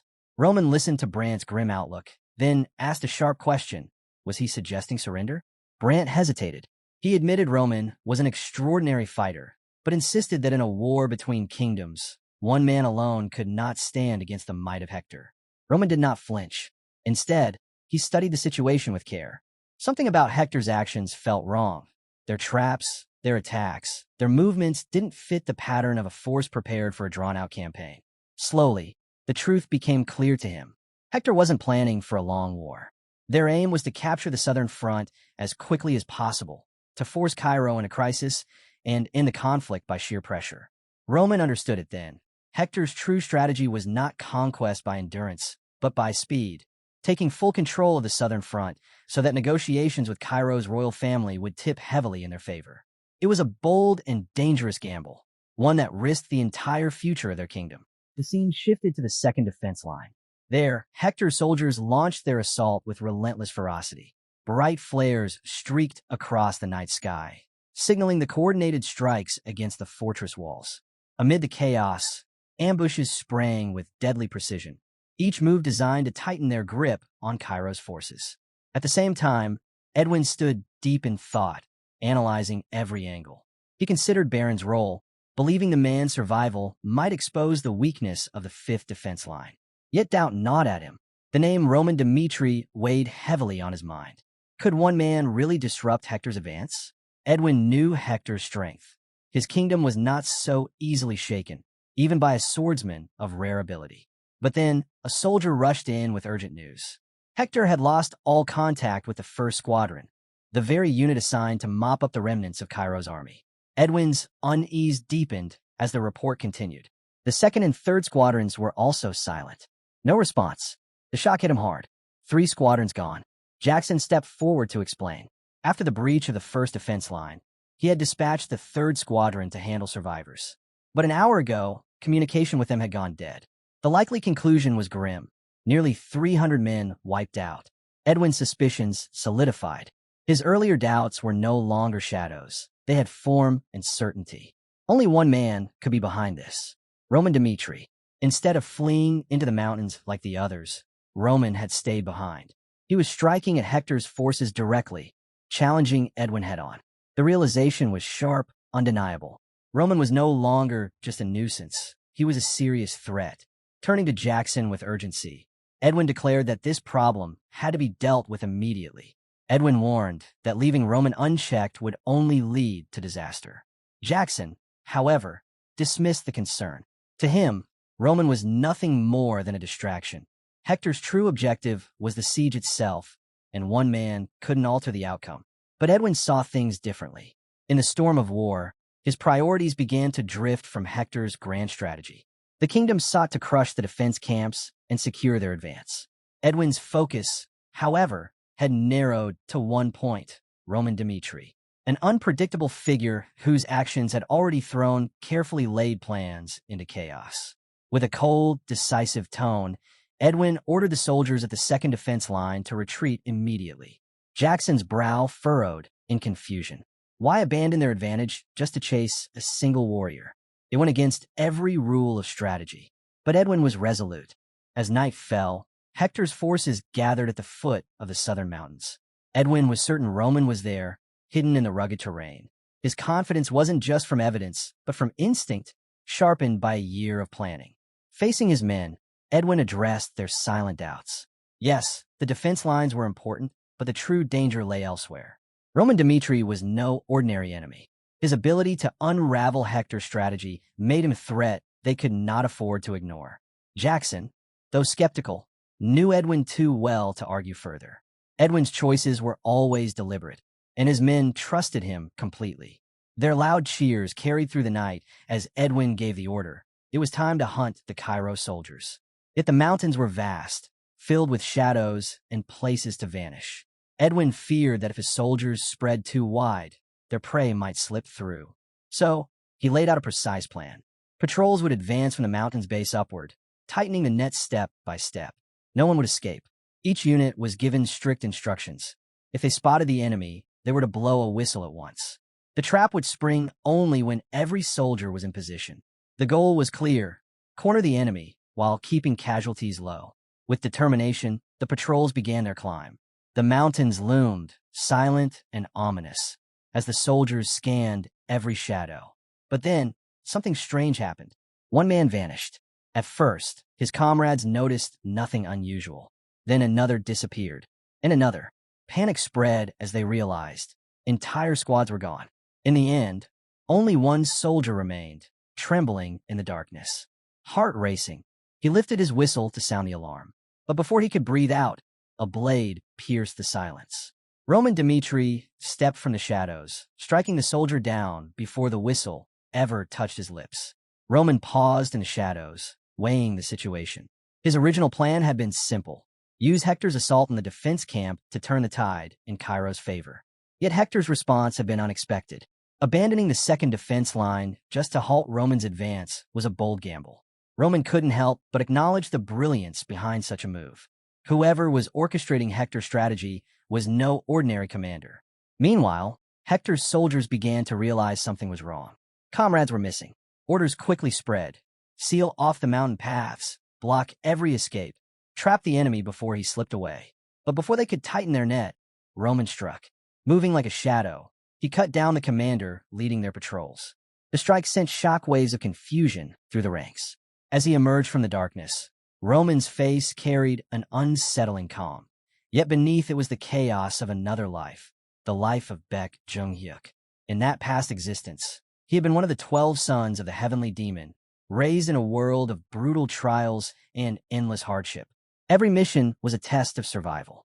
On one such mission, he was ordered to hunt a troublesome low-ranked cult follower. The task, meant to break others, he completed in 3 days. But greater challenges soon followed. Against an opponent who seemed impossible to defeat, Baek turned not to brute force, but to knowledge. Searching through the cult's hidden records, he discovered the legacy of the Night King. Once a petty thief, the Night King had mastered the art of shadows and darkness, rising to legendary infamy before greed consumed him. His end was tragic, but his techniques endured, etched in Amira's history.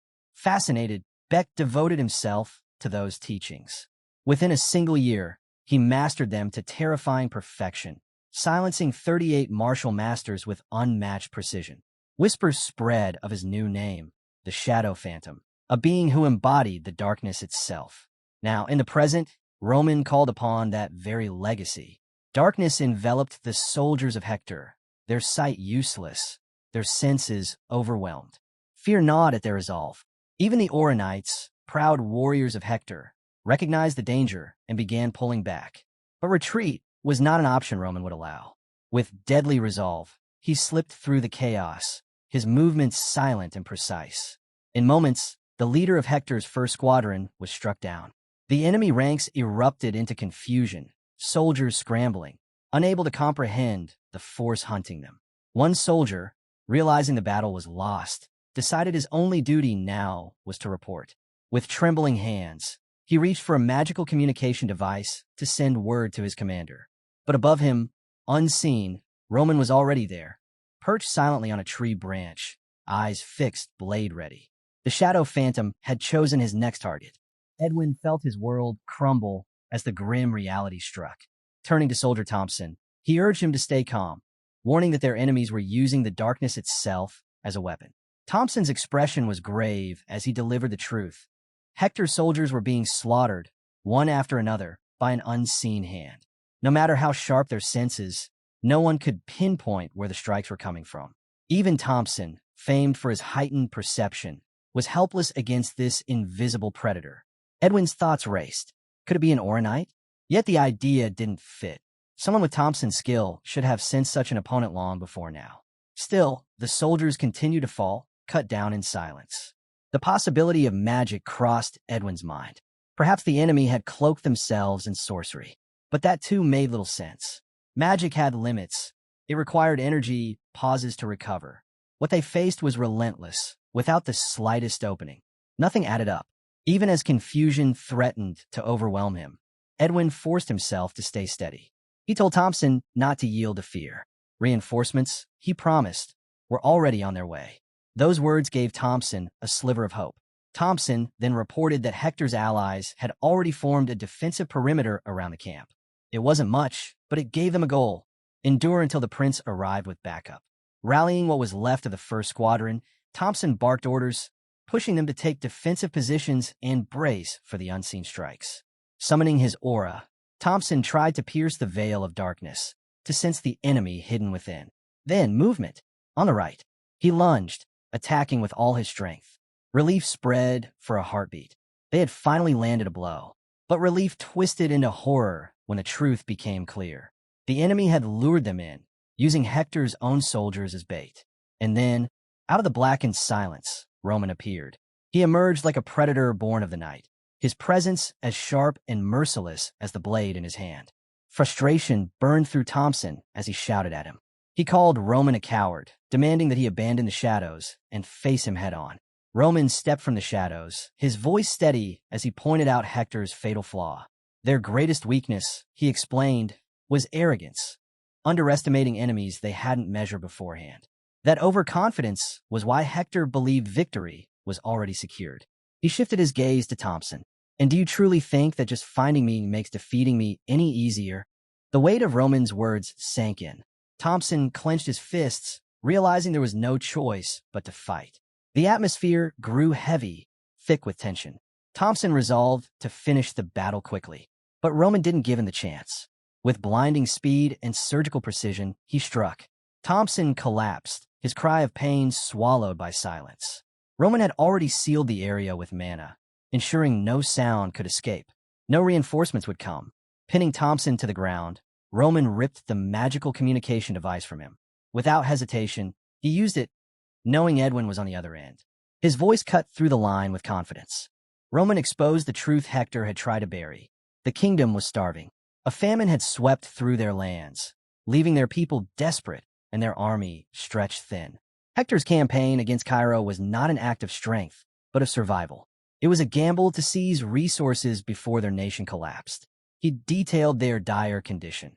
The army had no secure food supply, and within 3 months Hector would crumble. Roman vowed to sabotage their plans at every step, making sure the kingdom's struggle grew only worse until the collapse was inevitable. On the other end, Edwin listened in silence. He did not argue, because he couldn't. Roman's words were true. The famine had gutted Hector. Debts to the Golden Bank were suffocating them, and no further aid could be secured. Their kingdom truly was on the edge of ruin. Roman then asked coldly if Edwin was expecting pity. Edwin denied it. He wasn't begging for sympathy. He wanted Roman to understand. Hector had no choice but to fight. To retreat now would mean wasting the lives already lost, dishonoring their sacrifice. Then Edwin's voice grew heavy with warning. He begged Roman to deliver a message to Cairo's royal family. If Hector was denied the resources they needed, they would unleash their most terrifying weapon. The necromancer's creations, beasts of death, would be set loose, and the southern front would be reduced to a wasteland. Prince Edwin swore he would do whatever it took to safeguard his people. With determination, he turned to Roman, demanding clarity. Would Roman stand beside Hector in this desperate hour, or was he leaning toward negotiation? The alliance between Hector and Cairo hung by a thread, fragile and uncertain. Roman weighed the moment carefully. Edwin's words echoed a pattern he had already uncovered during his investigations on the southern front. Unlike the late king, Edwin had proven himself to be competent and well-regarded, both within Hector and beyond its borders. But beneath his offer, Roman sensed a dangerous undertone. His reply came without hesitation. In an instant, he lashed out, striking Thompson, a soldier of Hector, who collapsed in pain. The abrupt violence left Edwin demanding an explanation. Roman, calm and unyielding, answered coldly. He had dealt with the matter. When pressed further, his stance became crystal clear. He had no interest in Hector's internal affairs, nor in their desperation. In his eyes, the war was already underway, and Hector had forfeited any chance of leniency. Roman warned that no soldier would be spared, not even those who surrendered. He would hunt them down without mercy, ensuring every one of them paid the price for their choices. Declaring his name, Roman Dmitri, he left no doubt of his resolve. If Hector chose death and continued to resist, he promised their paths would collide again. Edwin, shaken, began to realize that Roman Dmitri was far more terrifying than he had imagined. As tension lingered, Jackson pressed Edwin to act. Edwin's response was sharp and resolute. He ordered Jackson to rally Hector's forces, surround the area where the communication device lay, and form a tight strategic net. The command carried a heavy weight. It was both a duty to their fallen soldier Thompson and a vow of personal vengeance. Determined, Edwin declared that he himself would confront Roman Dmitri. Jackson, understanding the gravity of the order, relayed it to the soldiers, urging them onward. Despite the loss of comrades, they pressed forward, climbing the mountain with one mission: cut off Roman's escape and trap him where he stood. The atmosphere grew heavy as Hector's troops prepared for battle, each step fueled by resolve and the will to avenge their fallen. At the same time, Roman turned to his own men, pointing out the battlefield's hidden truth. Every stone and branch around them carried unseen traces of mana, waiting to be unleashed. Roman introduced a new concept: the use of hidden mana to manipulate space itself, something he called a trap formation. As he explained, Chris listened in awe. When the formation activated, it was as if his senses had been sealed away. The battlefield shifted like an invisible chessboard, masking Roman's movements entirely. To Chris, it felt like stepping into another reality, one he could barely comprehend. Meanwhile, Hector's advancing troops marched straight into this carefully prepared trap. Empowered by his training under Roman, Chris unleashed a devastating strike that revealed just how effective the formation could be. The Hector soldiers, unable to detect him within the distorted space, were caught completely off guard. Seizing the moment, Chris rallied the Roman soldiers to attack, using the warped battlefield to conceal their approach and throw the enemy into chaos. Chris was no longer the warrior he once was. After countless duels with Roman, his skill had reached a level most would consider impossible. His growth was evident in every move he made. Surrounded by a radiant blue glow, he cut down his opponents one after another, executing his technique, the lightning flash, with blinding speed. Confident they had carried out Roman's strategy, Chris quickly took control of the situation. Knowing reinforcements could be on their way, he ordered a retreat, regrouping the soldiers at their next position to maintain the advantage of surprise. Across the battlefield, other skirmishes raged on. Kevin, his body enveloped in a sinister red aura, tore through Hector's ranks with calculated precision. Each clash only reinforced his belief. Roman's plan was unstoppable. Elsewhere, Pucky led his squad flawlessly, ambushing Hector's men and cutting them down without leaving a trace. The four coordinated attacks struck all at once, shaking Hector's army to its core. Roman's strategy unfolded perfectly, leaving no room for recovery. High on the mountain, the situation grew grim. A wounded Hector soldier stumbled before Edwin with dire news. He insisted that a mage must be hiding among Cairo's forces, manipulating the battle. The soldier described how Roman's troops seemed to appear from nowhere, striking in sudden ambushes, even in places fully illuminated. When Edwin relayed this report to Jackson, Jackson suggested the truth. Hector's army had likely fallen into an elaborate trap. Edwin weighed the soldier's words carefully, considering the unsettling possibility that magic itself was being used to move Cairo's forces across the battlefield. Edwin quickly dismissed the idea that Cairo's forces were using high-circle magic scrolls. Such items were strictly controlled by the Magic Tower, a neutral power that managed all major magical resources. For scrolls of that caliber to appear on the southern front, where resources were scarce, seemed nearly impossible. That left Edwin with a troubling possibility. Could there be a mage operating in the south, independent of the Magic Tower? The thought was hard to accept. True mages were rarer than aura swordsmen, and nearly every gifted mana user was recruited into the tower's ranks. With its immense influence and promise of vast magical knowledge, the tower left little room for mages to exist outside its control. Yet, if what Edwin suspected was true, then a high-circle mage working freely in the south was a reality that shattered everything he thought he knew. Mages rarely defied the tower, and the sudden surge in magic users across the continent only deepened his doubts. Something about it felt unnatural, almost orchestrated. Despite his curiosity, Edwin chose restraint. With Hector's soldiers already locked in fierce combat against Cairo, now was not the time to gamble with his own life.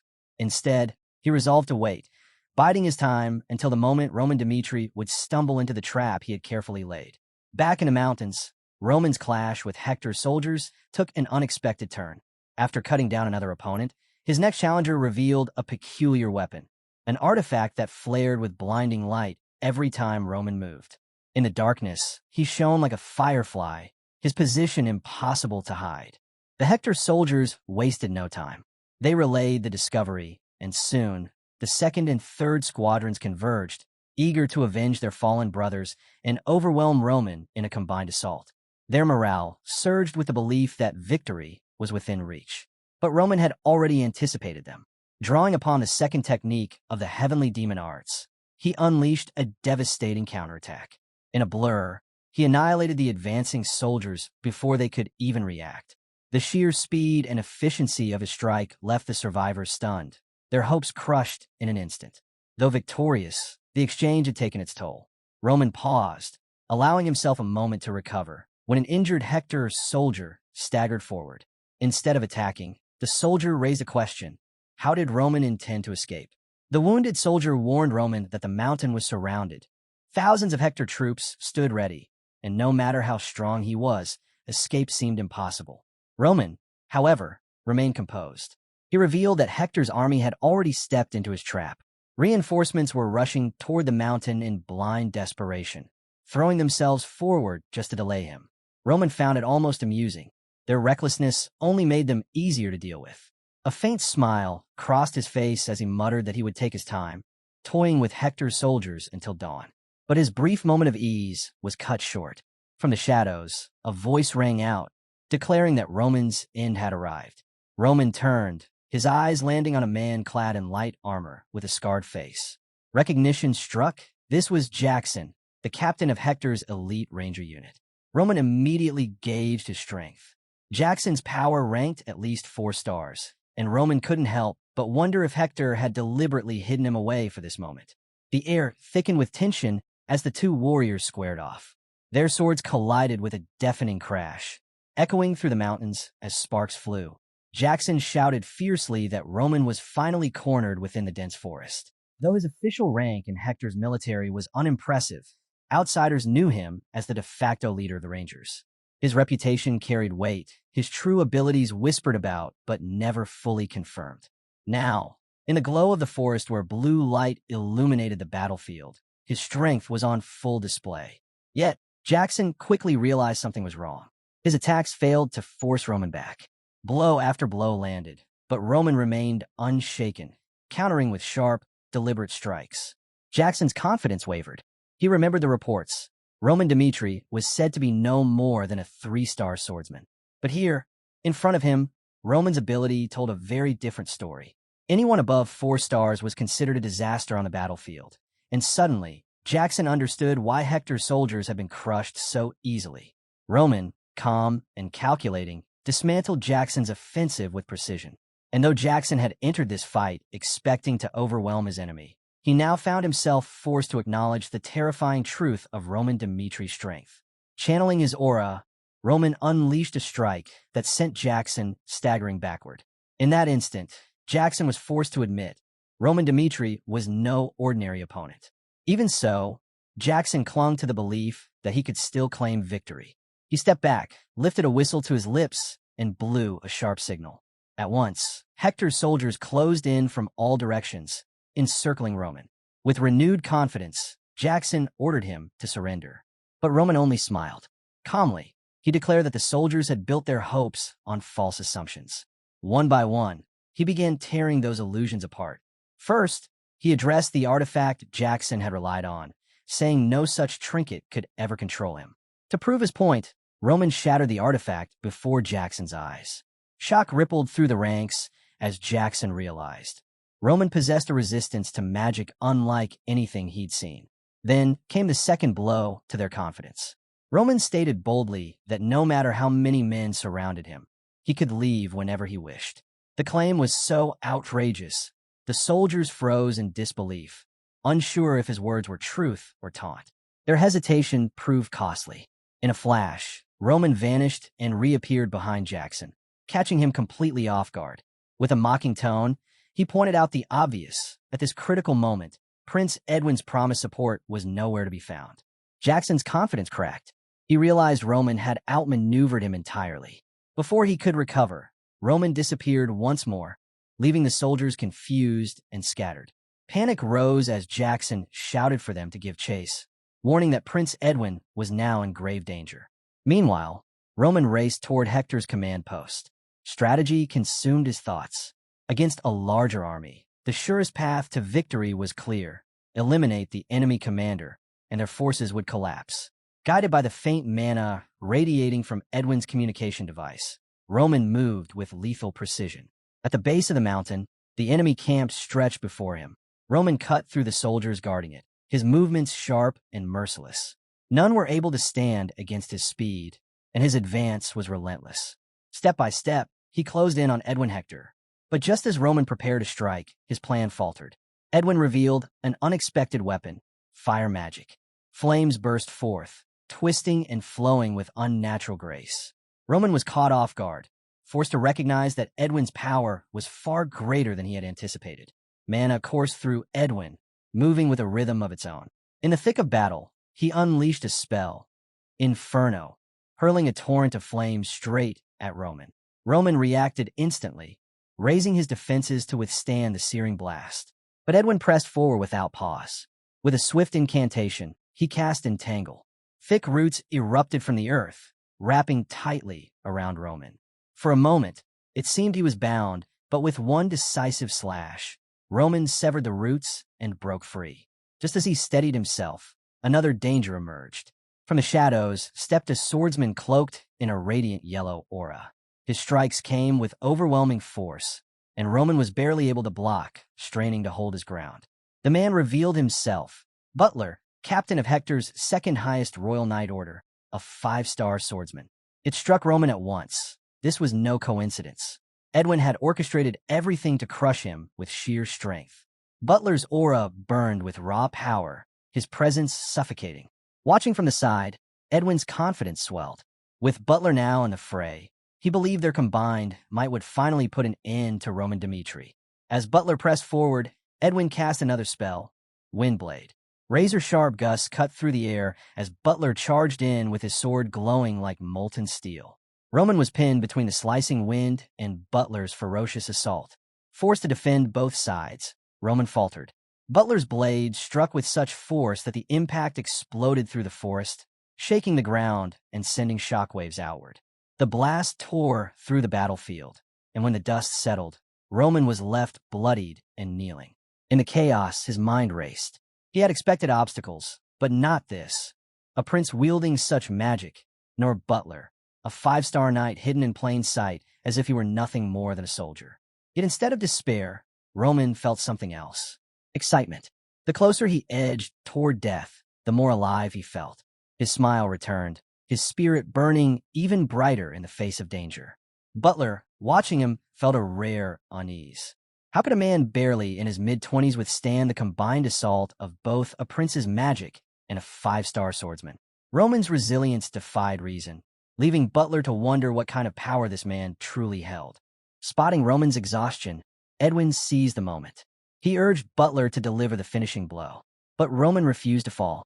Summoning the heavenly demon technique, he unleashed Breakhold twice in rapid succession. In a blur, he surged forward, his sword raised to strike at Edwin Hector himself. Butler reacted instantly, stepping between Edwin and Roman's blade. The strike came down with crushing force, and Butler used every ounce of his skill to parry it, shielding the prince from what could have been a fatal blow. Roman pulled back, surprised at the sheer strength Butler displayed. This was the true might of a five-star swordsman. But the toll of battle was catching up to him. After using the heavenly demon technique twice in succession, Roman's body was nearing its limit. He knew the fight couldn't continue.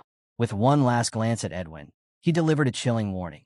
The next time they crossed paths, Edwin would not walk away alive.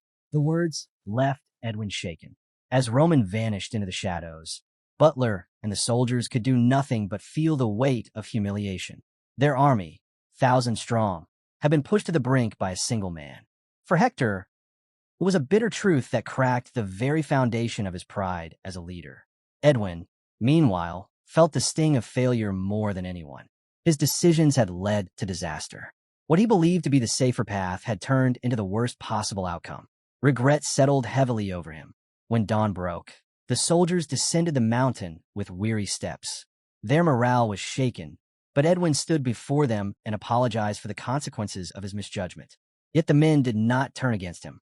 They reminded their commander that Roman Dimitri's strength had far exceeded their expectations, and no one could have foreseen such a battle. Jackson, steady and composed, spoke up as well. He urged Edwin not to lose heart, reminding him that his soldiers trusted him fully. Reassured by their words, Edwin managed a faint smile. He realized the true strength of Hector's army lay not only in weapons, but in loyalty. With that in mind, he addressed his men openly. He told them that rank would not silence them. If they believed his choices led toward ruin, they must speak out. The soldiers nodded in solemn agreement, their unity firm despite uncertainty. Determined to adapt, Edwin made a crucial decision. Hector would oversee the defense camp for the next 10 days, the most critical period before Cairo's main army arrived. After that, the rear camp would serve as their final line of resistance. It was a strategy born of both caution and necessity, a step to stabilize the shaken front. Butler, still unsettled by Roman Dimitri's strength, pressed Edwin for more insight. Edwin's expression grew serious as he admitted the truth. Roman was unlike any opponent they had faced before. He was a dangerous enemy, one that demanded far more than conventional measures.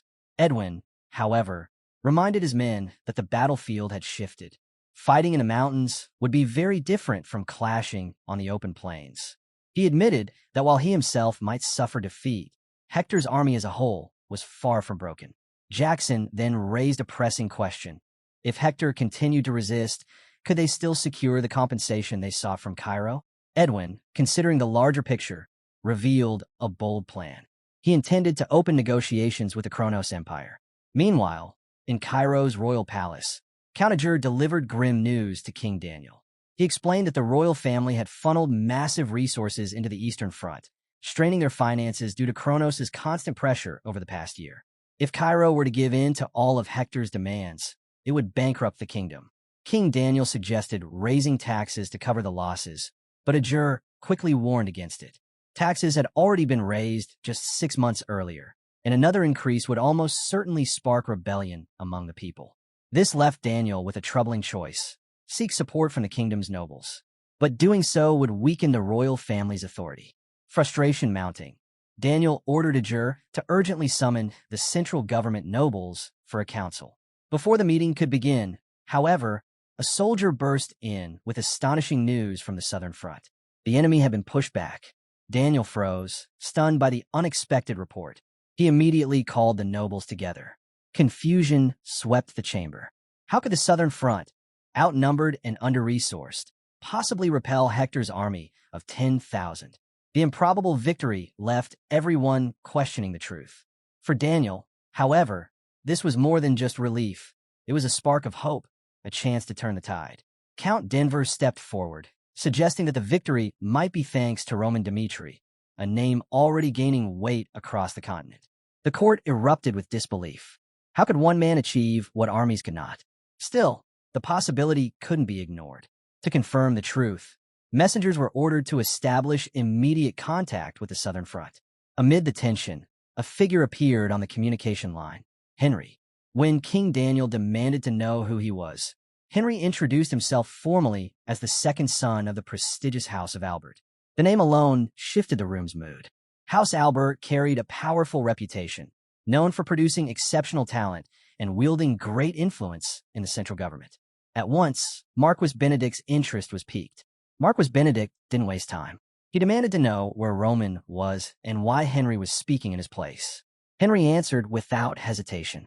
He explained that he was part of Roman's core group, and since Roman had asked for time alone, he, as the only noble present, had taken the responsibility of answering the call.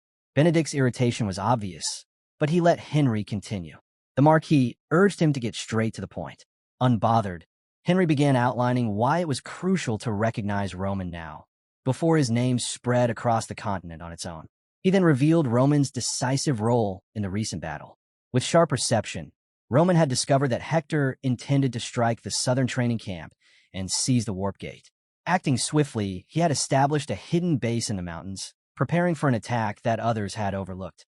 Had the Southern Command listened to him earlier, the outcome might have shifted even sooner.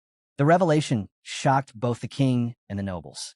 Henry pressed on, his voice loud and confident. He openly criticized those who had ignored Roman's warnings, making sure his words reached Roman's subordinates nearby. This was more than a report. It was a deliberate narrative, crafted to highlight Roman's foresight and strength.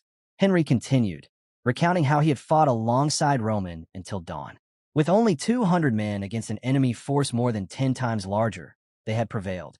His words brimmed with conviction as he declared that he and his soldiers were ready to march against Hector without hesitation.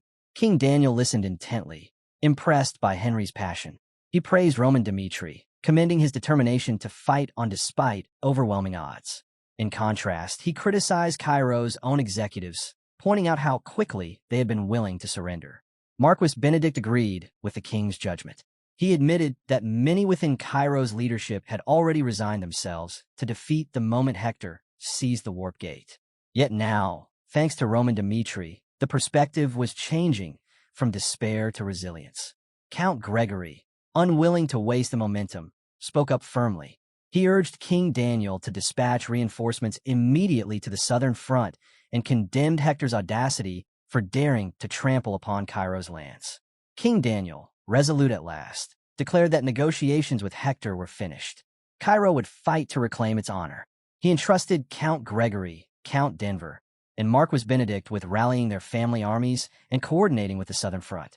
At the gathering of central government nobles, the official discussion centered on the safety of the South. But beneath the surface, their true agenda was clear. Each family was intent on securing Roman Dimitri's loyalty. They had all seen the same truth. Roman's strength and brilliance made him a figure too valuable to ignore. The nobles reached a quiet consensus. Roman must be drawn to their side. Afterward, Henry reflected on what lay ahead. He imagined that once the war was over, Roman's reputation would spread like wildfire. The nobles of Cairo would compete fiercely to win him over. To Henry, this was a rare chance. By aligning himself closely with Roman now, he could secure his own future advancement. With that thought in mind, Henry approached Chris, offering him high-quality food in a show of friendliness. But Chris, ever perceptive, saw through his intentions. He bluntly told Henry that winning favor wasn't about gifts. It was about proving one's reliability on the battlefield. The words struck Henry. For the first time, he began to reflect on how trust was earned and how essential it was in building alliances that lasted. Later, in a more casual gesture, Henry shared some of the food with Kevin. Not long after, orders from the royal family arrived at the southern defense line. The command was clear: support Roman Dmitri and hold the line until Cairo's main army could reinforce the south. Meanwhile, at Cairo's third defense line, Commander Baron Vasilii considered the recent reports. Rumors swirled that Hector's army, defeated by fewer than 200 men, might not be as formidable as believed. Speaking with another soldier, Vasilii speculated that famine could have weakened Hector's troops. The soldier agreed, and in that moment Vasilii saw his chance. After 3 long years stationed in this remote post, Vasilii hungered for recognition. He believed this was his opportunity to make a mark. If someone as young as Roman Dmitri could achieve the impossible, then he too could carve out his moment of glory. Determined, Vasilii ordered his men to gather immediately. His plan was bold: strike Hector's army with guerrilla tactics and prove the strength of the third defense line. The odds were daunting, with 3,000 enemy soldiers advancing toward them, but Vasilii was eager to meet them head-on. Fueled by ambition, Vasilii set his men into position for an ambush. He believed the weakened Hector army would crumble before him. But the moment the clash began, his expectations shattered. Hector's soldiers did not resemble the starving, broken force he had imagined. They fought with discipline and sharp strategy, pushing back harder than Vasilii had prepared for. The disarray he thought to exploit was nowhere to be found. His own men, too accustomed to the comfort of their defense post, buckled under the pressure of Hector's renewed strength. In that moment of chaos, Vasilii finally understood. Those victories in the mountains had not been chance. They were the result of Roman Dimitri's cunning tactics, the work of a leader he had underestimated. By then it was too late. Overwhelmed on all sides, Vasilii's forces collapsed. The commander himself fell on the battlefield, cut down by Hector's advancing soldiers. News of his death traveled quickly to Cairo's royal palace. A messenger delivered the grim report to King Daniel. Baron Vasilii, commander of the 3rd Defense Line, had been killed. Worse still, both the 3rd and 4th defense lines were under simultaneous attack, and their collapse seemed imminent. Then came another desperate call from the 2nd line. They could not hold for another 10 days. Reinforcements were needed immediately. The scale of the disaster sank in. King Daniel realized Cairo's defenses were crumbling, and his kingdom's strength alone was not enough to hold back Hector. Every victory they had claimed so far had rested on the shoulders of one man, Roman Dmitri. The king felt a wave of vulnerability and, almost instinctively, demanded to know Roman's whereabouts. Far from the palace, Roman was in a secluded cave, training relentlessly. His body pushed past exhaustion. His mind wandered through the mysteries of the world. He reflected on the enigma of magic, comparing it to Murim, a harmony of drawing in natural energy like roots spreading through the earth and refining martial arts. Roman acknowledged a hard truth. Had Edwin Hector's magical ability been stronger, his own escape might have been impossible. His resilience as a heavenly demon had carried him far, but he lacked the ability to recover quickly. The memory of his recent battle with Edwin and Butler weighed heavily. Edwin's cunning spells and Butler's 5-star swordsmanship had nearly cost him everything. Roman knew one thing for certain. He needed a new plan. Despite the danger, Roman felt a rush of excitement at the thought of facing such powerful foes. The idea of risking everything against enemies who pushed him to his absolute limits stirred something inside him. He didn't crave comfort. He craved battle. Roman began running through countless strategies in his mind, plotting ways to bring down both Edwin and Butler together. At last, he stood firm in his decision, declaring to himself that he was ready for war. Outside the cave, Henry and Chris waited patiently. Henry, uneasy, admitted that the royal family was urgently searching for Roman. But Chris stood his ground. No one would be allowed inside until Roman chose to emerge. Henry glanced at the cave, wondering what Roman was doing in seclusion. When Roman finally stepped out, looking worn yet composed, Henry asked about his rough state. Roman explained simply that he had been preparing, sharpening himself for the battles ahead. Chris then delivered grim news.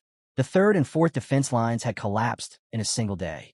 Even worse, Hector had seized the 2nd line and taken all the war supplies before retreating to their rear camp to ready themselves for a decisive battle. Concerned, Henry suggested leaving the matter to Cairo's main army. But Roman disagreed. He told Chris to open a line to the royal family. Soon, Roman stood face-to-face with King Daniel through the communication device. The king, already aware of the collapse of the defense lines, immediately pressed Roman for answers. What had he been doing while the South was falling? Roman did not hide the truth. He explained that he had spent the week laying out his strategy. King Daniel acknowledged Roman's efforts, but voiced his frustration. The southern lines had fallen too quickly, and the kingdom was in greater peril than ever. Seeking clarity, the king asked why Roman hadn't intervened sooner. Roman's answer was blunt. He had left the outcome of those battles to chance. If Hector had forced them into open field combat, there was little he could have done to change the result. Hector had staked everything on this war, and their greatest weapon, Butler, a 5-star swordsman, was already in play. Then came the revelation that shook the king. Edwin Hector was not just a commander, he was a mage. Roman emphasized the danger this posed. On open fields, a mage's power could dominate entire armies, and Edwin was no ordinary spellcaster. That was why Roman had chosen to hold back until Cairo's main army arrived, because only then could Hector be properly confronted. Marquis Benedict sided with Roman, admitting that the southern front was in no position to continue with its current forces. Count Denver, on the other hand, was stunned by the revelation that Butler had entered the war. That alone proved Hector was fighting with everything they had. Benedict then told King Daniel there was no reason to question Roman any further. The other nobles quickly agreed, and the king, respecting their counsel, promised he would not press Roman again. King Daniel then revealed that Cairo's main army was nearly at the southern front, while Hector had already fortified their rear camp. He urged Roman to join them once his own preparations were complete, so they could launch the attack together. Roman considered Hector's determination, even after all negotiations had failed. Then, to the king's surprise, he apologized. Cairo, he explained, did not have the luxury of time. Pressed for details, Roman made it clear. They had no more than 3 days once Cairo's main army arrived. If Hector's rear camp wasn't destroyed within that window, they would likely reach out for aid, possibly from the Kronos Empire itself. The king, shocked by the prospect, asked Roman what Cairo should do next. Roman's answer came with a smile. There was only one path left, a direct, all-out assault. He declared firmly that Hector must be crushed within those 3 days, or the war would spiral out of their control. Meanwhile, inside Hector's stronghold, Edwin was deep in conversation through magic with Count Hadid of the powerful Kronos Empire. Edwin proposed an alliance, Kronos and Hector together striking at Cairo's southern gate. The idea intrigued Hadid, but he hesitated. While the prospect of controlling the southern front was tempting, he worried about provoking Cairo too openly. In the end, Count Hadid agreed, but only under one condition. Hector had to hold the rear line for an entire month. The demand frustrated Edwin. He couldn't understand why Kronos sought only to profit from the situation while Hector bled. But with no better options, he accepted. The urgency of the situation left Edwin no choice but to act quickly. He turned to Jackson, one of his most trusted men, and ordered him to use the warp gate to contact the royal family. Jackson was tasked with securing both manpower and supplies to sustain Hector for the long month ahead. He nodded, understanding the weight of the responsibility, and prepared to depart immediately. As Edwin considered the warp gate, he calculated it would take at least 3 days to establish the connection. Still, he was confident Hector could endure until then. And when he returned, he believed he would bring the reinforcements and supplies that would spark new hope for Hector's survival. The scene then shifted outward, the winds of war stirring across the battlefield. Inside a military tent, Count Hadid, commander of the forces, sat with Baron Tal of the pro-Kronos faction and Baron Brahim of the pro-Valhalla faction. They waited in tense silence for Roman Dimitri's arrival. As they waited, Hadid couldn't help but wonder. This war offered little in the way of gain. So why had the central government's high-ranking nobles taken such an interest? His thoughts circled back to one answer: Roman Dimitri. Perhaps winning his support was the true key to success. Their uncertainty deepened until Roman finally entered the tent. Hadid rose at once, greeting him warmly and addressing him as the hero of Cairo. He recalled how Marquis Benedict had once brushed aside the southern front as unimportant, yet later made his true intentions clear. Roman's favor was everything. Benedict had warned Hadid that if Hector won this war, the royal family would take the blame. Worse, if Roman were swayed to join rival aristocrats, the balance of power in Cairo could collapse. Roman's background only made things more complicated. A man born of common blood, yet powerful, respected, and still only in his mid-20s. Hadid recognized the immense potential in securing him. If he could persuade Roman to align with Benedict's faction, the rewards awaiting him would be significant. With these thoughts in mind, Hadid led Roman to a seat and introduced himself. making his allegiance clear. He spoke of his loyalty to Marquis Benedict and reminded Roman that Benedict had a personal connection to him through the Southern training camp, proof that he cared about Roman's well-being. Hadid then delivered an apology on the Marquis's behalf for the difficult circumstances he had faced. Roman, calm and composed, simply replied that there was no need for concern. Encouraged, Hadid pressed further, asking for time to prepare a special gift for Roman, a hint at the rewards that could come if Roman chose to support their cause. But before the discussion could continue, Baron interjected. He announced that Count Gregory was waiting for Roman with important information. Baron Brahim added that Count Denver had already dispatched men from his own family to reinforce Roman on the battlefield. Roman paused, curious, and asked outright what the intentions of the commanders truly were. Baron was taken aback by the directness of the question, but quickly realized Roman's sharp perception. It was clear he already understood the politics at play. Acknowledging their motives, Roman wasted no time. He redirected the discussion, reminding them that the enemy had already planted their flag on Cairo's soil. Future plans could wait. Right now, only the battlefield mattered. While the threat pressed down on them, Roman spoke of his ambitions for after the war, envisioning himself as the strongest swordsman in Cairo, daring to challenge the current rankings. But that dream would have to wait. For now, he urged the commanders to focus only on the danger at hand. He vowed to prove his worth and declare that his blade would serve only the leader truly deserving of it. Those words eased the strain in the room, allowing them to continue with a more formal discussion. The clash between Hector and Cairo promised to be brutal. With the castle itself hanging in the balance, the commanders searched desperately for a strategy, yet no clear plan surfaced. Hadid then turned to Roman, proposing a direct confrontation against Hector's army of 10,000. Cairo had its own vast forces. Surely sheer numbers would overwhelm Hector. But Roman quickly shattered that illusion. Numbers alone meant little when Hector's mages were involved. Their power could turn the tide. Cairo might look stronger on paper, but victory wouldn't come so easily. Roman hinted that there was another path forward, though he kept his thoughts guarded. Soon, Hector's scouts sounded the alarm as Cairo's army advanced. Roman, alongside the viscounts, led the march toward the battlefield. Standing at the front, he raised his sword high and called out, issuing a bold challenge. One kingdom against the other, a duel to decide their fate. The sudden declaration stunned Edwin, who watched from the sidelines, struggling to understand Roman's intent. Roman demanded a ceasefire, determined to prevent needless slaughter. He insisted Edwin shared the same desire to save lives. His proposal was simple. If Hector won, Cairo would yield to his demands. But if Roman triumphed, Hector must withdraw entirely. Edwin's doubts grew. Roman wasn't stronger than Butler. So what was he plotting? Was this some elaborate trap? But before he could untangle Roman's true plan, the young commander issued a chilling warning. If Hector refused, Roman would unleash chaos by burning the rear camp, forcing Hector into a swift decision. He gave Hector only 10 minutes to choose. The air grew heavier as the countdown began, every heartbeat stretching the silence. Then, just when it seemed no answer would come, something entirely unforeseen broke the stalemate. Butler, Hector's strongest warrior, stepped forward and accepted Roman's challenge to a duel. Edwin, uneasy with the decision, couldn't stay silent. He feared the risks and tried to stop him. Butler, however, calmly assured him he would defeat Roman and return with the answer Hector's kingdom needed to survive. Even so, Edwin couldn't shake his concerns. He worried about the 7,100 soldiers already swayed by Roman overnight. Though he trusted Butler's strength, he suspected Roman might be hiding something. Butler dismissed the concern with confidence, promising he could handle whatever schemes Roman had prepared. He had followed Hector's king through countless dangers. Traps didn't scare him. Still, Edwin pleaded with him for one thing.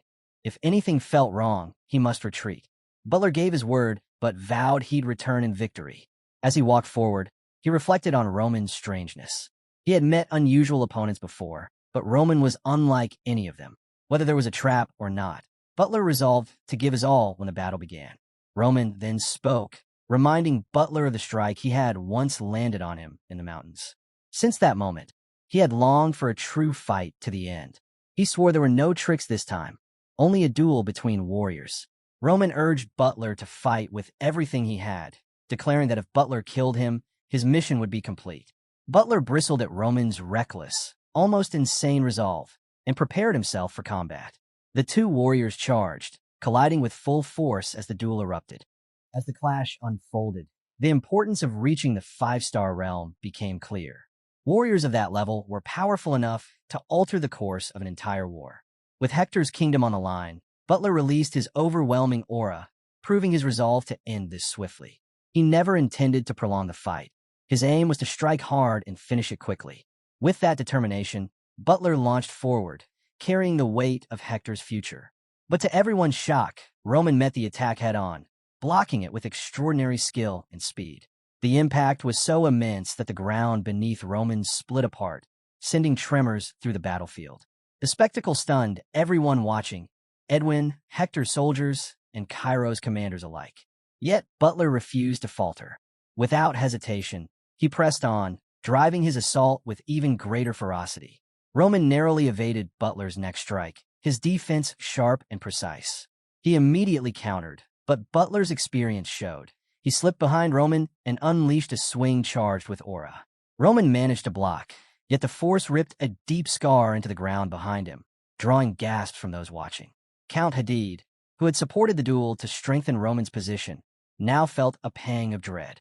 If Roman lost, it could ruin any chance of bringing him into Cairo's fold.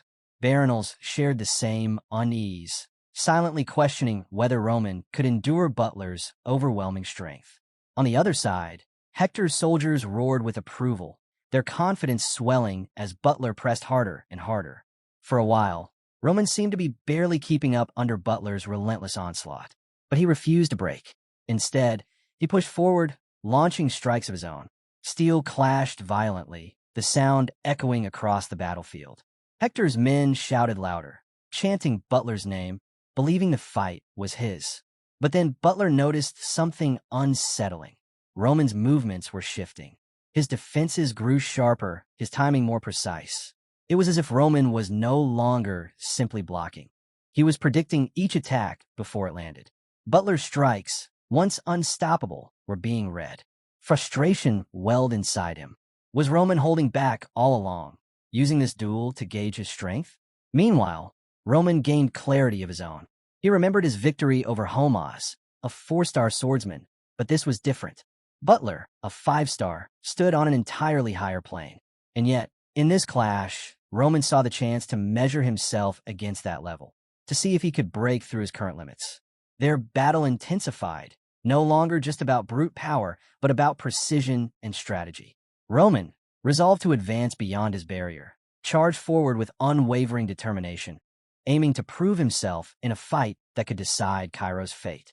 Butler grew increasingly agitated. His aura-fueled blade slashed with raw force, but Roman studied it carefully. He noticed the flaw hidden within the brilliance of aura itself, its instability. No swordsman could maintain perfect control over mana. The aura along Butler's blade surged unevenly, parts of it flaring too strong, others weakening as a result. Roman quickly pieced it together. If one section of the blade carried 120% of the aura's power, then the rest dropped to only 80%. That imbalance left weaknesses waiting to be struck. With his sharp eyes locked on Butler's mana flow, Roman made his choice. He would attack precisely at the weakest point of Butler's aura, and he would strike not once, but twice in rapid succession. Butler defended with precision, but in the middle of the fierce exchange, Roman spotted an opening. Seizing the moment, he unleashed the third form of the heavenly demon sword technique. The sudden strike slipped past Butler's guard and crashed through his defenses, forcing the veteran 5-star swordsman backward. The entire battlefield froze. Shock spread through both armies, Cairo's commanders, Hector's soldiers, even the onlookers who had doubted Roman's strength. A 3-star swordsman not only surviving, but driving Butler back was something no one could have imagined. From a distance, Edwin's expression darkened. He understood the weight of this battle. If Roman truly defeated Butler, Hector would lose their greatest weapon, and retreat would be inevitable. The ripple effect on the kingdom would be devastating. Yet, even with his concern for Hector's future, Edwin couldn't look away. He silently hoped Butler still had something to counter this unexpected turn. On the field, Butler himself was shaken. At first, he had believed Roman's strange movements were just ploys, clever traps laid to confuse him. But now, He realized Roman's intent was genuine. He was fighting to win. The realization unsettled him. Hector's flawless war strategy was unraveling because of Roman's sheer will and unorthodox style. Butler's thoughts hardened. If Roman wasn't eliminated here and now, he would grow into a threat Hector could never contain. He had no choice but to end this. Gathering his aura, Butler's body blazed with golden light. Above him, a shining yellow sphere began to form, a terrifying concentration of power. This was Sunstroke, one of Butler's deadliest techniques. Only 2 men on the entire continent had ever withstood it. As he launched the devastating strike, the air itself seemed to split apart under its brilliance. Roman, momentarily stunned by the sheer radiance, immediately braced himself. He knew this was Butler's trump card, and he had to meet it head-on. Calling upon everything he had, he summoned the iron shield of the heavenly demon Beck Jonghyuk.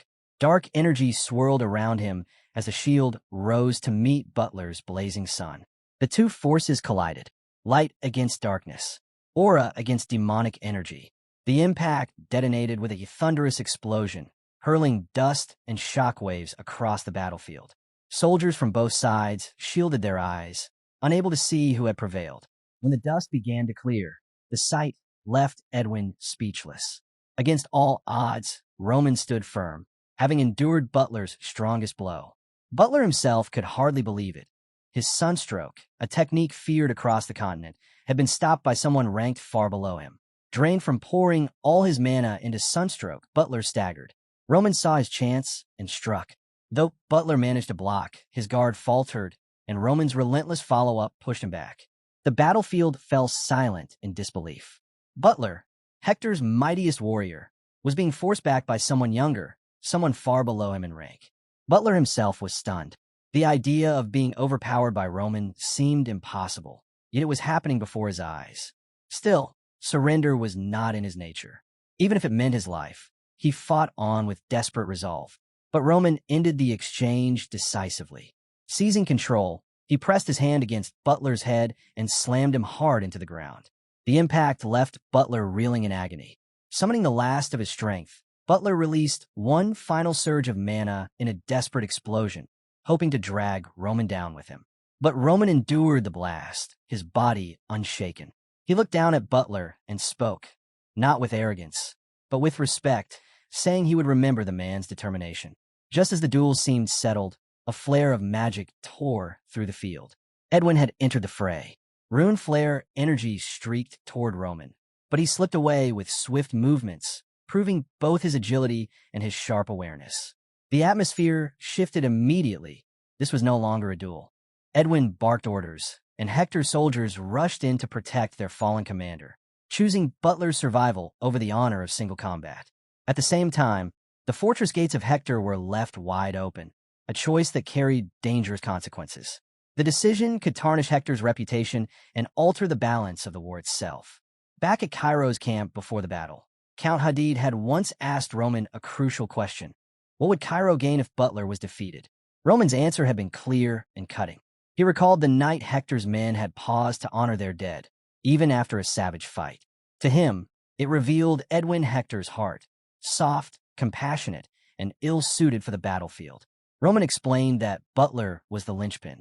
If he could bring Butler down without killing him, Cairo would accomplish two things. Butler would be weakened, stripping Hector of its most fearsome warrior, and Edwin's compassion would lead him to save Butler rather than press the attack. That mercy, Roman believed, would mark the beginning of Hector's downfall. Now, on the battlefield, Roman executed that very plan. He turned his attention to the soldiers rushing to Butler's side, stopping them in their tracks. Amid the chaos, he spoke candidly of Edwin Hector. Though he admitted Edwin had talent as a leader, Roman declared the battlefield was no place for someone with a heart too soft to carry the weight of war. A handful of Hector's soldiers managed to slip past Roman's defense and reach Butler. Watching from afar, Count Hadid was struck with awe. Everything was unfolding exactly as Roman had foreseen. The precision of his plan left no doubt. Roman wasn't just a skilled fighter, he was Cairo's sharpest military mind. In that moment, Hadid fully understood the weight of Marquis Benedict's recommendation. Roman wasn't merely valuable for his sword, but for the strategy, insight, and foresight that could reshape Cairo's future. Convinced, Hadid gave the order. Cairo's ambush was to begin, and this time he trusted Roman's plan completely. On the other side, Edwin Hector was crushed by the consequences of his choices. The instant Butler fell, he had lost control, not just of the battlefield, but of his own judgment. Doubt and self-reproach consumed him as the demands of leadership collided with the cold brutality of war. Still, beneath the turmoil, Edwin's resolve did not crumble. He clung to one fragile hope. If Butler could be saved and the fortress gates secured, Hector still had a chance to turn the tide. Determined to reclaim the field, Edwin launched another wave of rune flare magic, joined by Hector's mages who rained down their own spells. The sudden cooperation shifted the momentum, forcing Hadid to react quickly. He barked orders. Cairo's forces had to storm the gates now, while they were still open. If those gates shut, countless Cairo soldiers would be trapped and slaughtered. Inside Hector's ranks, Knight Kellen saw the danger with his own eyes. The gates had to be closed before it was too late. When a soldier rushed to him, reporting that Butler was on his way, Kellen didn't waver. He demanded the gates be shut at once and ordered the mages to activate the fortress's defense spells the moment they sealed. But at that critical moment, Roman struck. His eyes locked on the gate. He surged forward with unstoppable speed. Hector's soldiers scrambled to stop him, but Roman cut through without hesitation. Channeling the second form of the heavenly demon sword, he unleashed a devastating blow that shattered the massive gate itself. The crash thundered across the battlefield. Roman stood tall in the wreckage, his voice carrying with absolute certainty as he roared. The gates of Hector now lay wide open. Count Hadid echoed the order, driving their forces forward with the intent to crush what remained of Hector's soldiers. The battlefield erupted into chaos, steel clashing, spells exploding, and warriors from both sides falling in waves.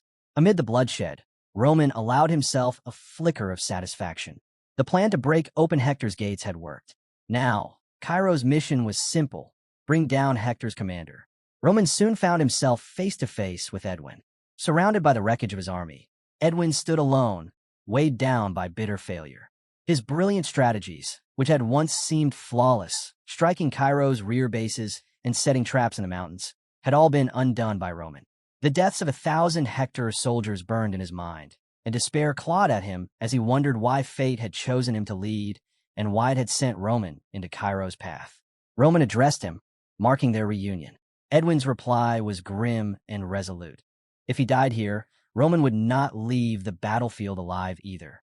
Summoning fire and wind, Edwin unleashed a devastating combination spell. But Roman held his ground, deflecting the assault. Seeing their commander falter, Hector's aura soldiers rushed in, striking at Roman together.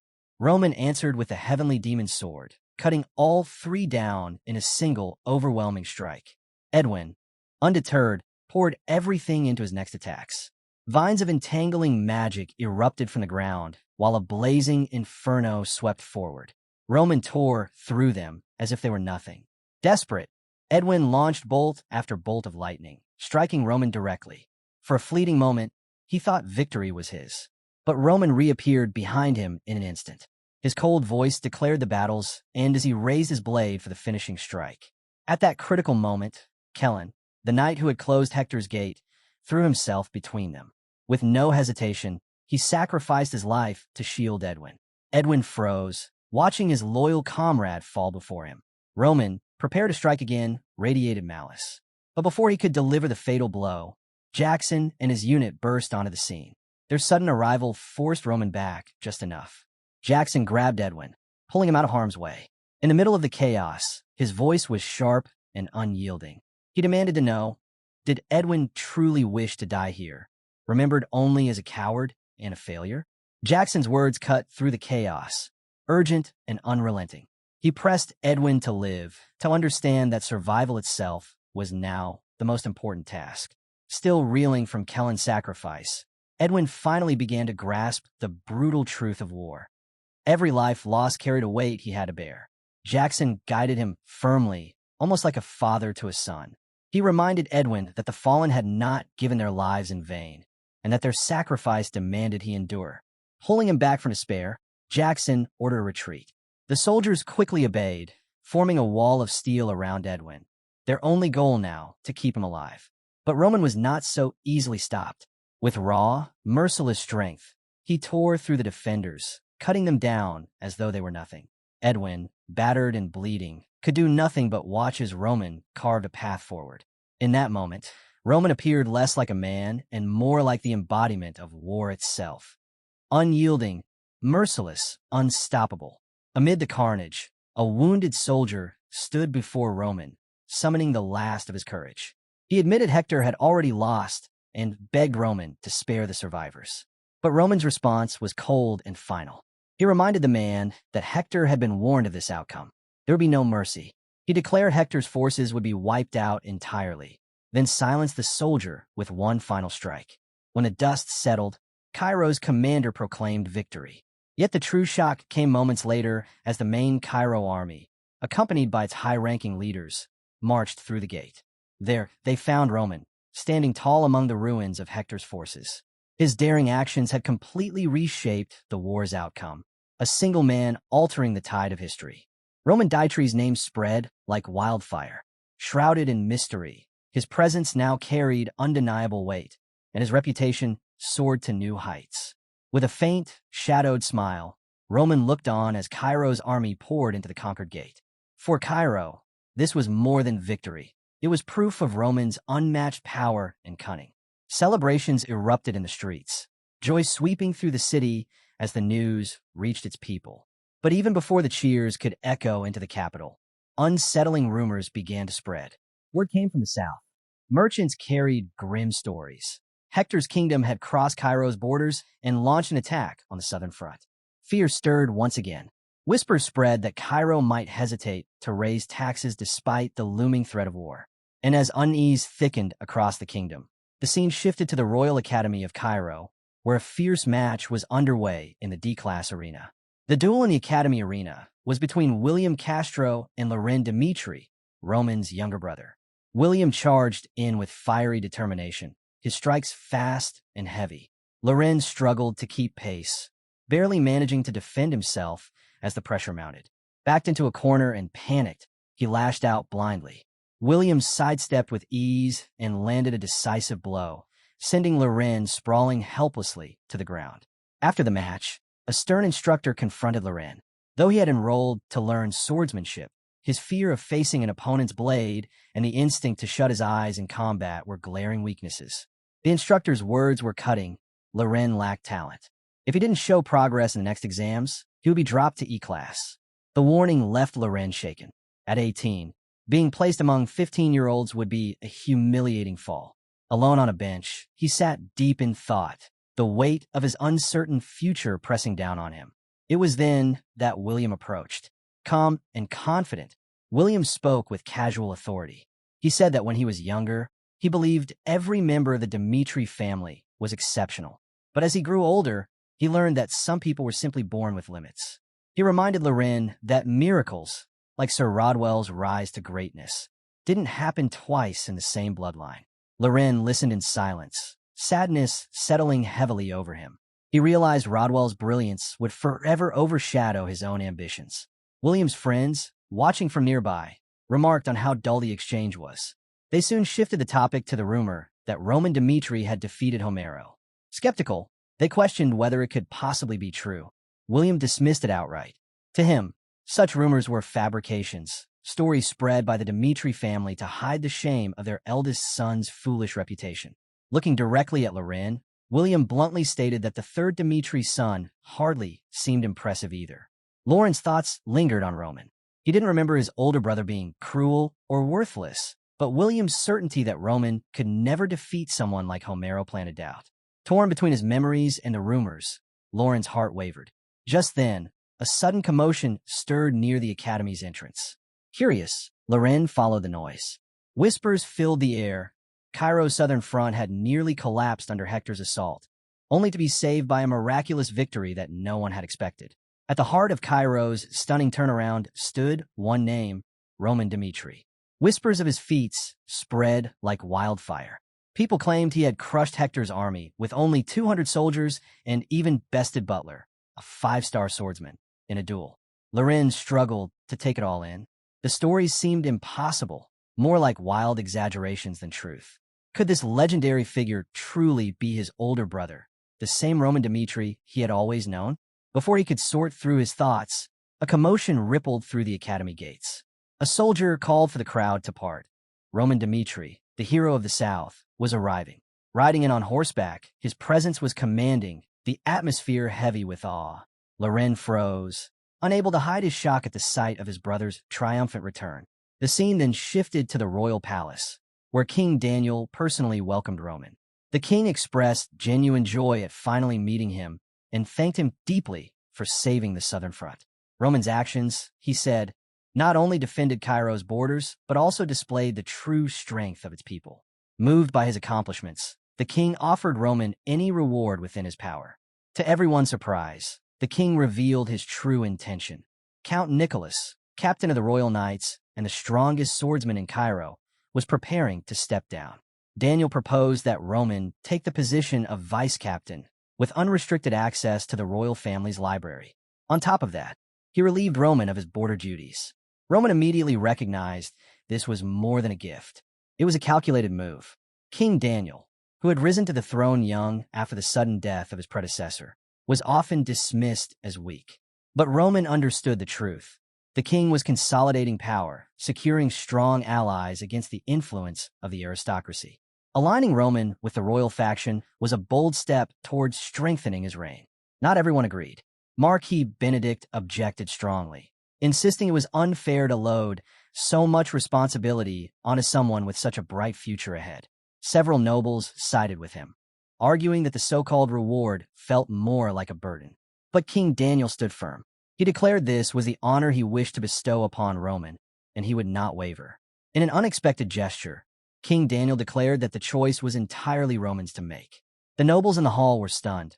Such freedom was rare when dealing with the royal family. To Roman, however, this revealed a glimpse of the king's true character. Though honored by the offer, Roman made his stance clear. He didn't feel bound to serve the royal family out of obligation. Instead, he asked for time to decide his path. Then, before the court, he revealed his personal ambition. He intended to enter Cairo's open ranking competition. Starting from rank 99, he would climb all the way to the top, aiming for rank 1 after fully preparing himself. The announcement drew murmurs of disbelief. Even King Daniel was caught off guard. The ranking battles were notorious. Fighters challenged one another until either one yielded or was unable to continue. Victories meant taking an opponent's position, but losses could bring crippling injuries or even death. Concerned, Daniel warned Roman of the risks. Roman answered calmly. He knew the danger, but this was the path he had chosen. Wealth and recognition meant nothing to him. What he sought was a relentless challenge to sharpen himself further. The king, seeing the conviction in Roman's eyes, respected his decision. The nobles, too, voiced admiration, hailing him as Cairo's hero and eagerly anticipating the battles to come. His victory over Butler had already made his name resound throughout the kingdom. Marquis Benedict, however, understood something deeper. He recalled how Roman had declined the king's offer to join the Royal Knights. This wasn't about avoiding responsibility. It was about something greater. Roman wanted to prove himself in his own way, through battle, without relying on titles or favors. Benedict chose not to stand in his way, confident Roman's true potential would shine naturally. Roman, still only in his mid-20s, stood before the king and nobles with certainty. He declared that when the ranking battles were done, he would no longer just be a subordinate. He would emerge as a figure of true importance, with a place earned by his own hand. Later that evening, the story shifted to Marquis Benedict's chambers, where he spoke privately with Roman. With a rare air of honesty, Benedict admitted the twists of fate were beyond what anyone could have expected. He had sent Roman to the southern front, believing it was the best path for him, never imagining Hector would declare war. Yet, against all odds, Roman had been the one to crush Hector's advance and alter the kingdom's destiny. Roman expressed his gratitude to Marquis Benedict, admitting that the war with Hector had been a harsh but valuable experience, one that had strengthened him in ways nothing else could. When he shared his vision for the future, Benedict was taken aback. Roman explained that the battles had shown him just how vast the world beyond Cairo truly was. To measure his own strength, he would first conquer the kingdom's ranking battles. Once he proved himself as Cairo's strongest, His next step would be to leave the kingdom and carve out greatness in the wider world. Benedict listened, then reflected on his own past. In his youth, he too had dreamed of exploring beyond Cairo's borders. But when faced with the endless expanse of the world, he chose instead to find fulfillment in the life he now led. Then, with uncharacteristic openness, Benedict revealed something deeply personal. He spoke of his daughter, whom he had raised alone after her mother's passing. He had devoted his life to her, ensuring she grew up with care and stability. To Roman's surprise, Benedict offered a proposal.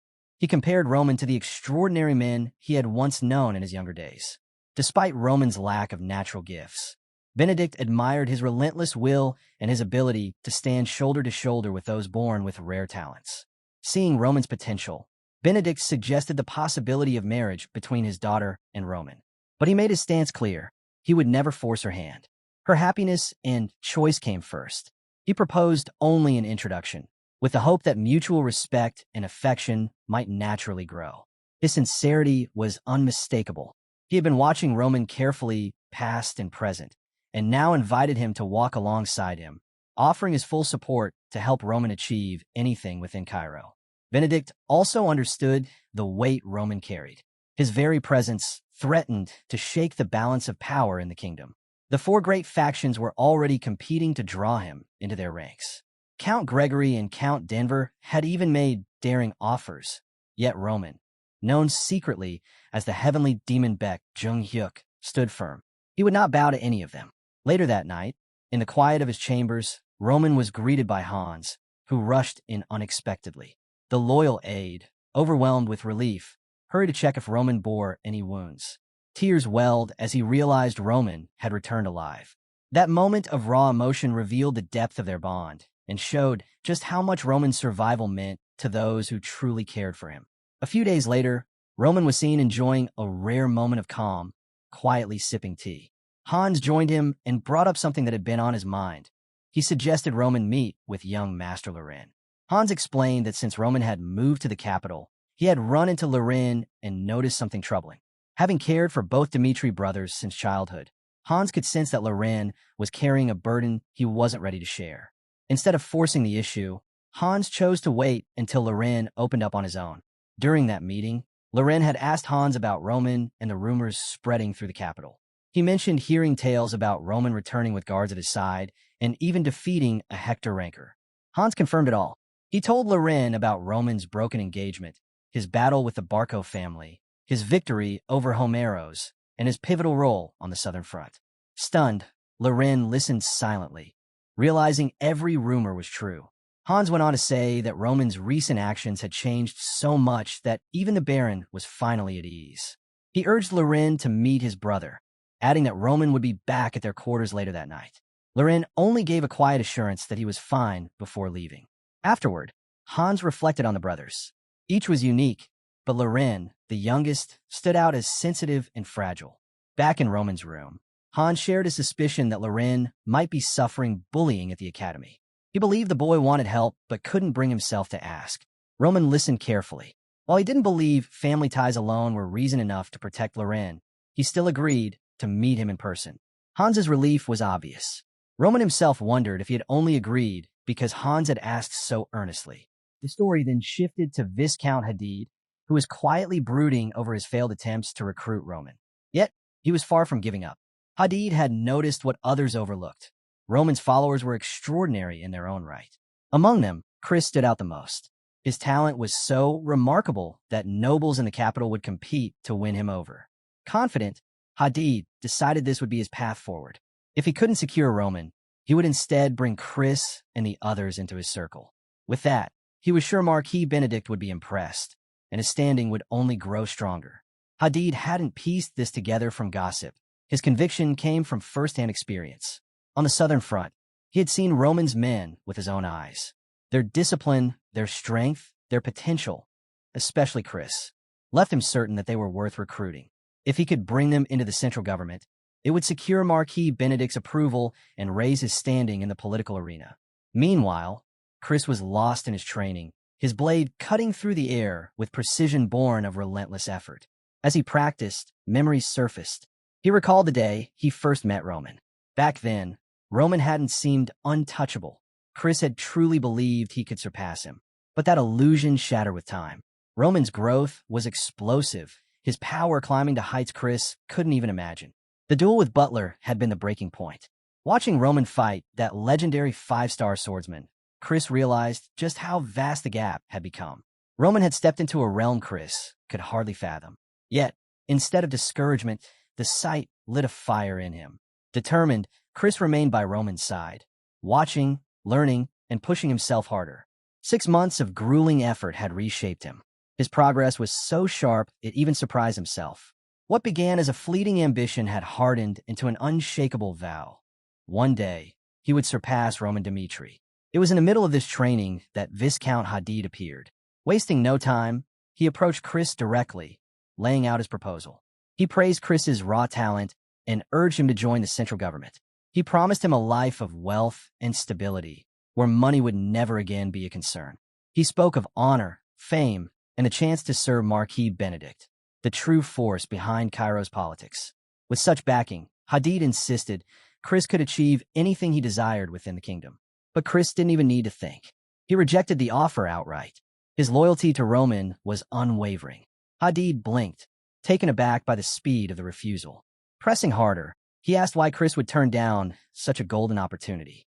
Surely he understood what he was giving up? He reminded him that moving into the central government could transform his life completely. When Chris remained unmoved, Hadid softened his tone. He told him this wasn't betrayal. Roman, he assured, would eventually join Marquis Benedict anyway. By accepting now, Chris would only be taking a smart step ahead of the inevitable. Chris doubted whether Roman would ever serve under Benedict, knowing too well the kind of man Roman was. Hadid, however, believed the opposite. To him, Benedict's overwhelming strength made Roman's eventual submission inevitable. But Chris saw things differently. He knew Roman as someone who would never bow to anyone, a leader who thrived on independence and unshakable resolve. Chris told Hadid plainly that no matter what promises were made, he would never abandon Roman. To him, Roman Dmitri was beyond replacement, and no reward could sever that bond. Hadid accepted Chris's stance, but found it amusing, thinking Chris had turned away from a rare chance. Still determined, he moved on to others within Roman's ranks. Kevin was the first, but Kevin turned him down without hesitation, declaring that his entire life belonged to Roman. Hadid was taken aback by the depth of his loyalty. Hoping for a different outcome, he approached Pucky next. Yet Pucky also refused, echoing Kevin's words. Betraying Roman was something he couldn't even imagine. One by one, Hadid reached out to more of Roman's people, and the result was always the same. Each of them rejected him, not for power, not for glory, but out of genuine loyalty. Then came Henderson, but instead of replying, Henderson covered his ears and walked away, leaving Hadid stunned.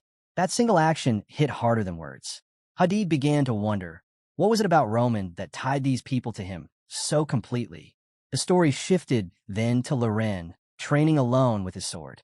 Frustration weighed heavy on him as Hans's words replayed in his mind. He couldn't understand it. The Roman he once knew as the Fool of Dmitri was now the hero of Cairo, the man who defeated Butler. As Loren slashed at the training post, the thought gnawed at him.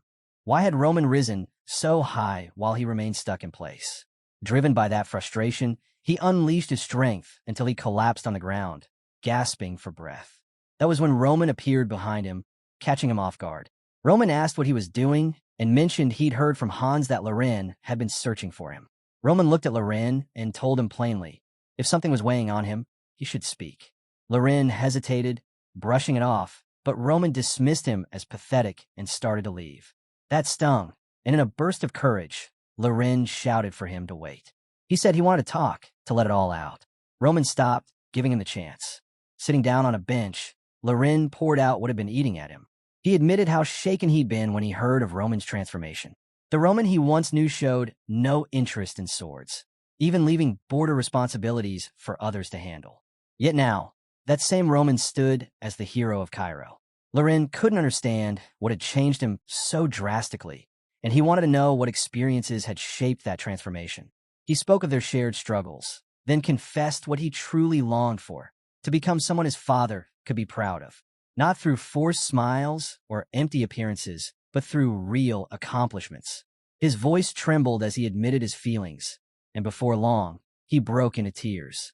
Roman, seeing Lauren's vulnerability, reminded himself that at 18, Loren wasn't ready to carry the same weight he had.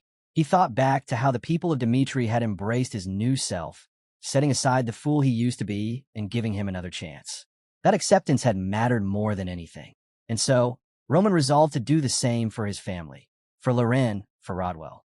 He would judge them by who they were now, not by their past. Turning to Loren, Roman spoke firmly. He said he despised seeing anyone with the Dmitri name treated with contempt. If Loren suffered such scorn, it would tarnish both the family's name and his own. But he also believed in Lauren's potential. He urged him to prove himself in the upcoming Academy swordsmanship exam. This was a shift for Roman, from a life once spent surviving harsh trials with his brothers, to now offering his own brother a chance, along with his support. The next day, the exam began. The instructor gathered the students, and the matches kicked off with fierce energy. Amid the clashing swords and shouts of competition, Loren kept Roman's words close. The challenge had been made. It was his moment to prove his worth. Loren knew that if he wanted answers to the doubts gnawing at him, he had to give his all in the exam. His opponent was none other than William, who stood tall and confident, ready to settle the score from their past encounter. The instructor laid out the rules clearly. Victory wouldn't be measured by winning or losing alone, but by skill and precision. Fatal strikes were forbidden. The exam was about control, technique, and understanding. At the signal, William lunged forward with full force. Loren braced himself and managed to block the first strike cleanly, his defense steady. But William, fast and relentless, pressed harder, trying to break through and bring Loren down. In that moment, Roman's words echoed in Lauren's mind. This exam wasn't just a test. It was a chance to silence the whispers, to prove himself worthy of the Dmitri name. Seizing the moment, Loren struck unexpectedly, landing a hit straight across William's face. The sudden blow caught William off guard, halting the match for a breath. Fueled by the desire to follow Roman's path and carve out his own strength, Loren launched into a counterattack. The duel intensified, blades clashing as the two exchanged rapid strikes and defenses, each searching for an opening. William grew frustrated by Loren's persistence and went for a crushing blow. But Loren, driven by sheer determination, met it head-on with a strike of his own. The fight reached its climax as both fighters exchanged a storm of synchronized attacks, their movements blurring in a fierce display of skill. Then the scene shifted. Loren came back to himself, catching his breath as the match ended. The teacher, impressed by the fierce contest, acknowledged the strength Loren had shown. Even though William had been the aggressor, it was Loren's swift dodges and sharp reactions that stood out. The teacher's praise went beyond the day's exam. They pointed out how fear had often chained Loren in past matches, holding back his true ability. But today, his performance told a different story.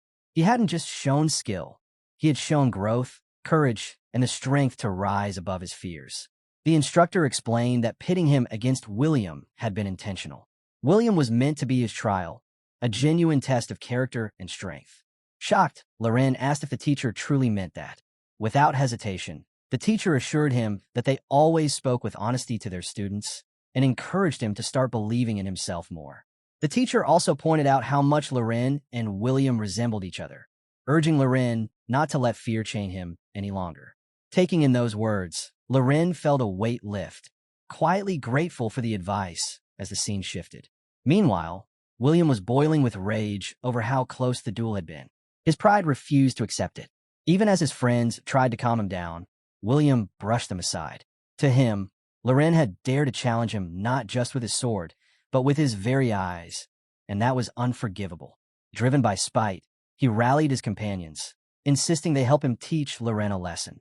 His friends cautioned him against it, warning that such actions could stir trouble between families, even drawing Roman Dmitri into the matter. But William ignored their concerns. He sneered, boasting about his position as the eldest son of the Castro family, reminding them that his father shared close ties with Marquis Benedict. In Cairo, he claimed true power rested in alliances and influence, not in empty names like Lawrence. With arrogance, he declared that he would use that power to crush Loren, then ordered his followers to drag him over. But before they could act, a voice cut through the shadows. Roman stepped forward, demanding William repeat every word he had just spoken.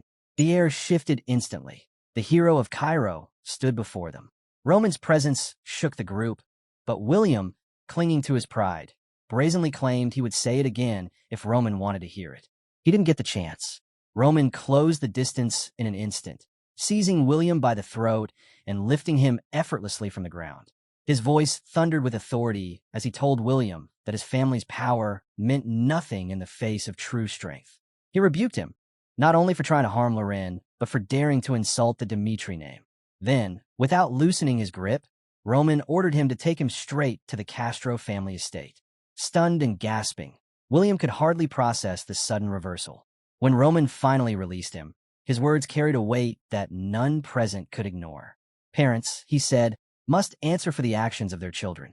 The scene shifted once more, this time to the grand halls of the Castro family palace.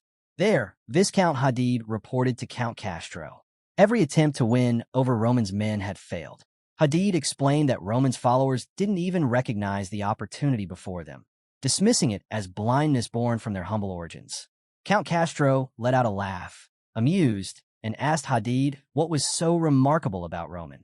Hadid quickly defended Roman's value, pointing out that Marquis Benedict himself was working tirelessly to bring Roman under his wing, even going so far as to consider him as a potential son-in-law.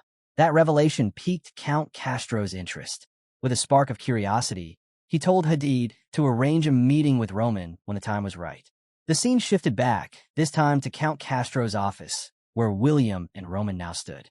William wasted no time accusing Roman, claiming he had made threats against him. Outraged, Count Castro demanded to know how a mere commoner dared to defy the heir of the Castro family. But before William could go further, his father's expression hardened. Count Castro rose from his chair and cut William off sharply. He reminded him that the man he was belittling was Sir Roman, the very hero who had saved Cairo. His disappointment flared into anger, and he struck William across the face, chastising him for his disrespect. Turning to Roman, Count Castro's tone shifted.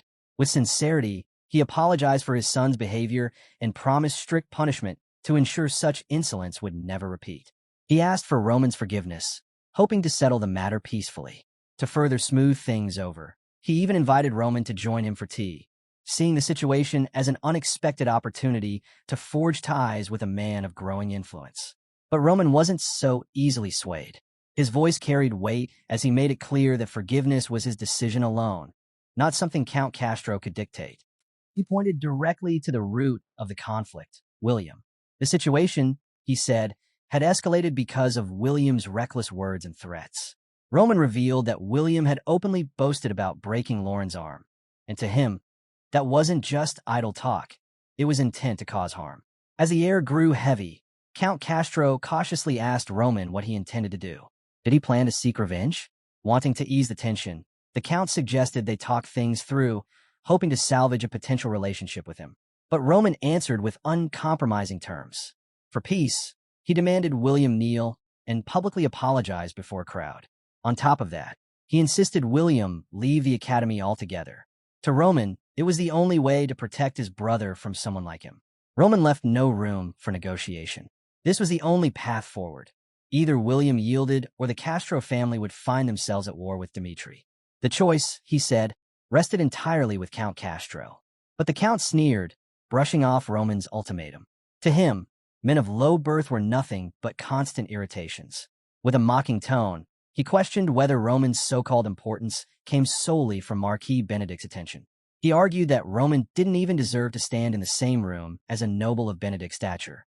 Fueled by pride, Count Castro vowed to show Roman the true power of the central nobility. Looking to secure his position, the Count turned to Viscount Hadid, who had seen everything unfold. He asked him to serve as a witness before Marquis Benedict, hoping his testimony would help frame Roman as the one in the wrong. To Castro, Roman had crossed the line and needed to face punishment. But Hadid was no ordinary noble. Known among his peers as the Raccoon of Cairo, he had built his reputation on sharp instincts and an unmatched ability to survive. Plenty had talent, but only those like Hadid, who knew how to make the right alliances and trade favors, were able to thrive at the top. His family lacked great influence, yet his cunning had carved him a place among powerful circles. Count Castro, by contrast, came from an established house and had been close to Marquis Benedict since youth. But now, he found himself standing against Roman Dmitri, a rising force. Normally, Hadid might have backed him. Yet this time, the situation was far from simple. Marquis Benedict wasn't a man ruled by loyalty or sentiment. He was pragmatic, a man who valued victory above all. And with Benedict considering Roman as a potential son-in-law, Hadid knew the winds were shifting. In a calculated turn, Hadid advised Count Castro to stop covering for William and instead address his son's mistakes directly. The suggestion stunned the Count. Hadid was famous for his clever survival tactics, and this was not the support he had expected. But the raccoon had already chosen the more profitable side, seeing Roman's star rising higher with every step.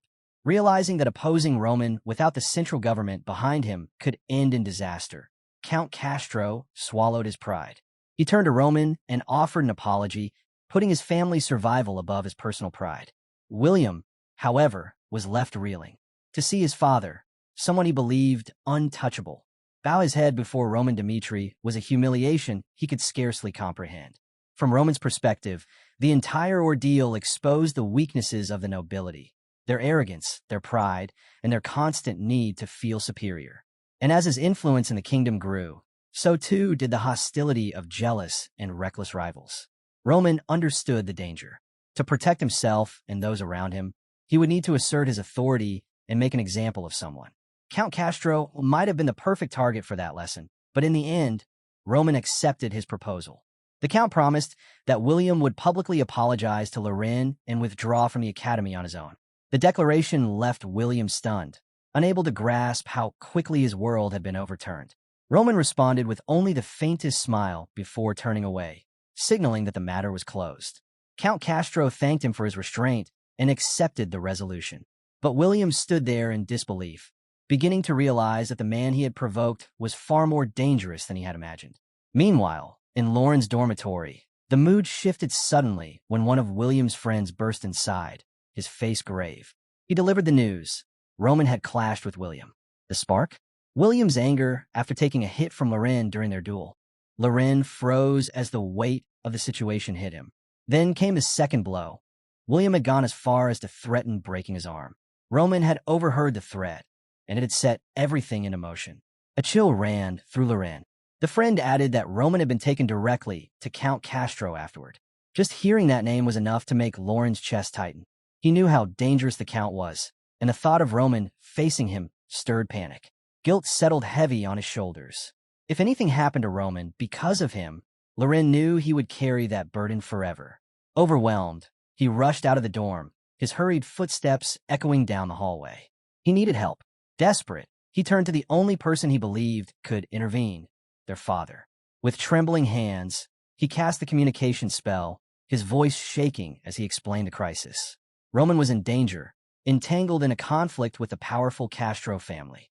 On the other end, Romero listened in silence at first. But the tremor in his son's voice carried more than fear.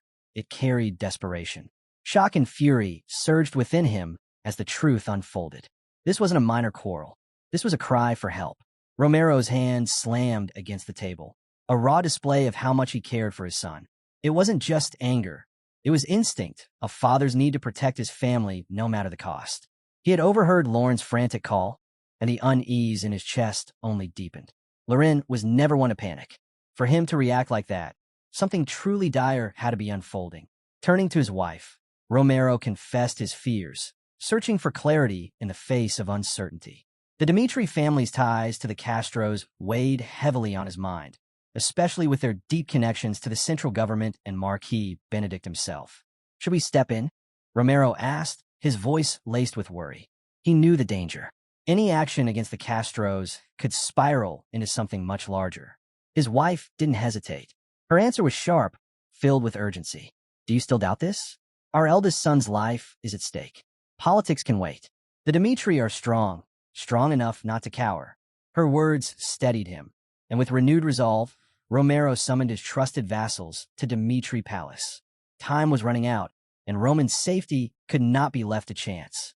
When the vassals arrived, Romero addressed them with urgency, laying out the danger. The conflict with the Castro family was already spiraling, and Roman had fallen into their hands. The Castros were not just any rival. They were allies of the central government. Opposing them would be risky, but Romero was prepared to shoulder that risk. Even knowing his plan might face resistance, Romero stood firm. To his surprise, Jonathan, captain of the Dmitri Knight Order, immediately stepped forward. Aware of the peril, Jonathan nevertheless declared his loyalty. Roman, the heir of Dmitri, could not be abandoned. Jonathan swore that he and his knights would stake their lives to protect him. The rallying cry spread further, reaching Hendrik, the master blacksmith. Without hesitation, Hendrik asked Romero for numbers. How many men needed arms? How much steel would be required? To him, the answer was simple. Roman's life outweighed all other concerns. The Castro's influence meant nothing. What mattered was protecting the future of Dmitri, no matter the cost. Romero believed the support for Roman would extend far beyond his knights and vassals.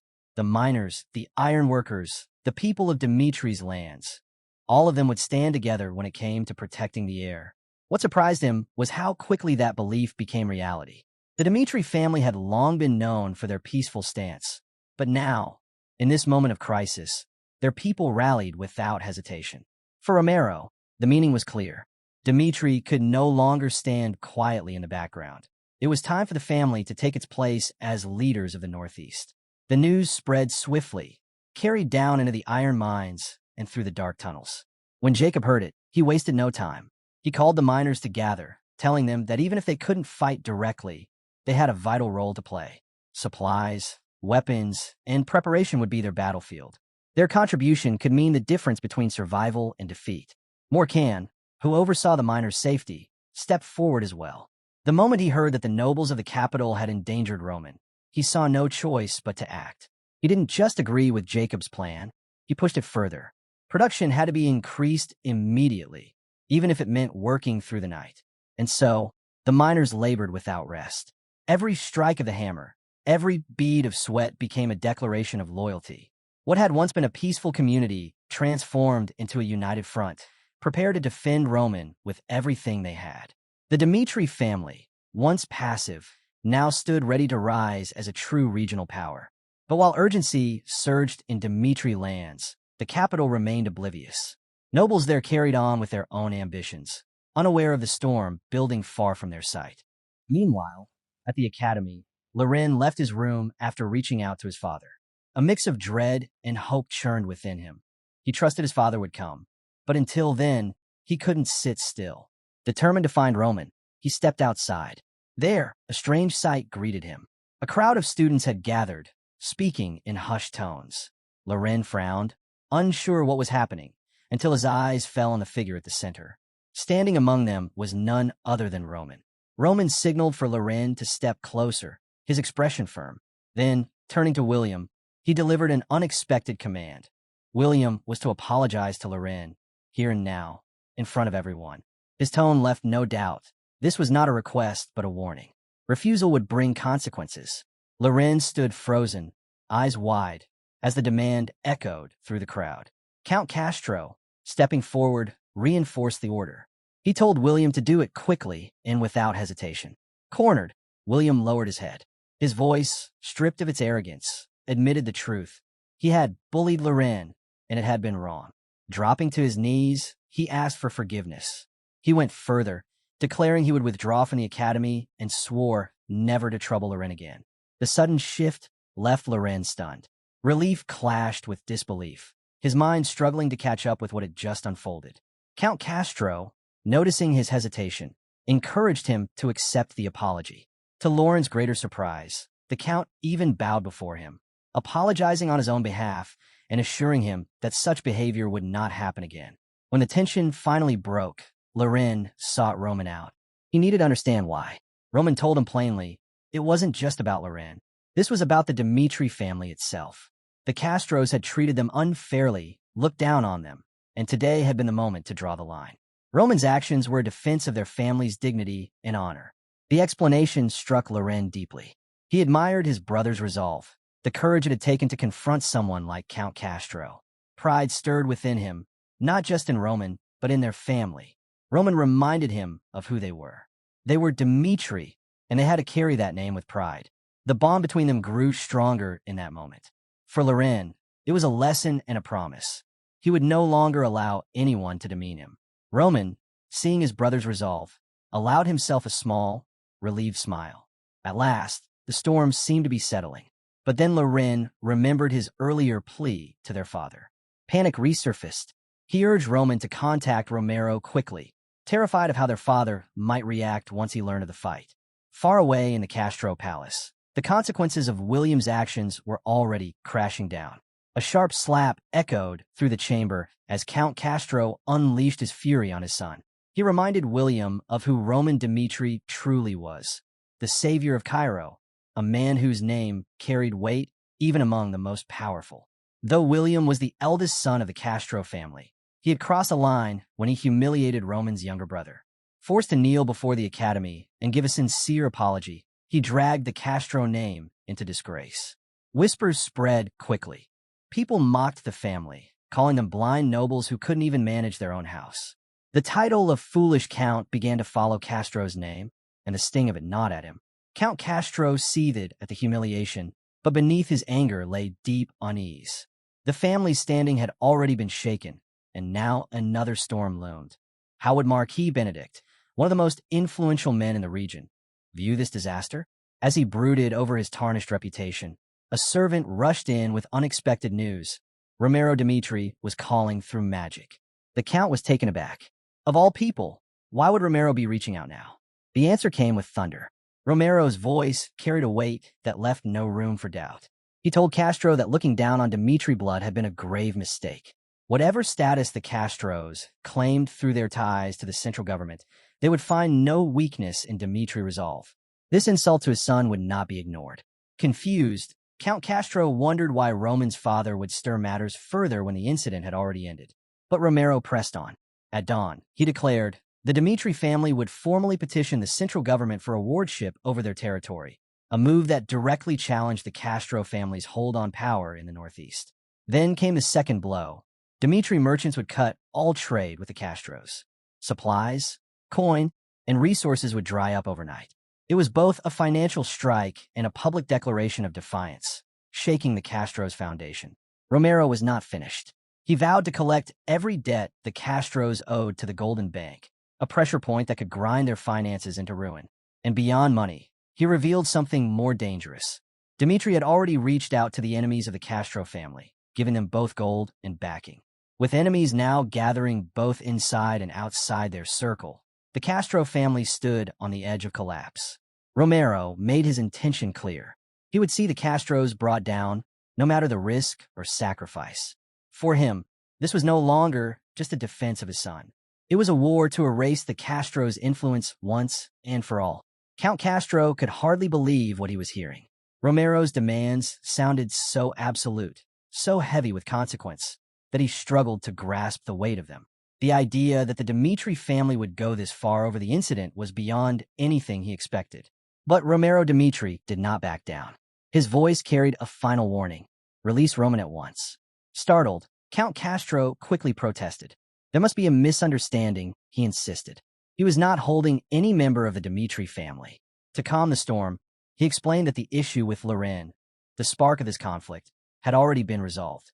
He even pointed to William's public apology as proof that the Castros wanted peace.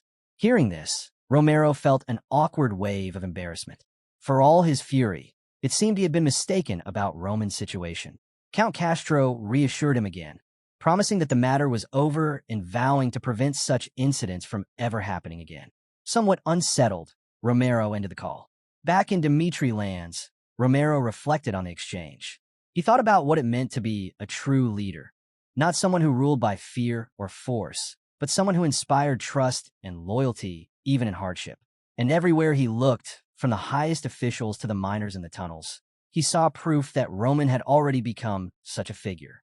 His son had grown into someone loved and respected across their entire territory. That realization humbled him. And at the next gathering with the Dmitri people, Romero made a surprising declaration. There would be no war. Instead, they would hold a celebration. He urged everyone to cast off their worries and enjoy themselves without restraint, as if tomorrow might never come. The announcement filled the community with joy. Excitement spread quickly, lifting the heavy air that had hung over them.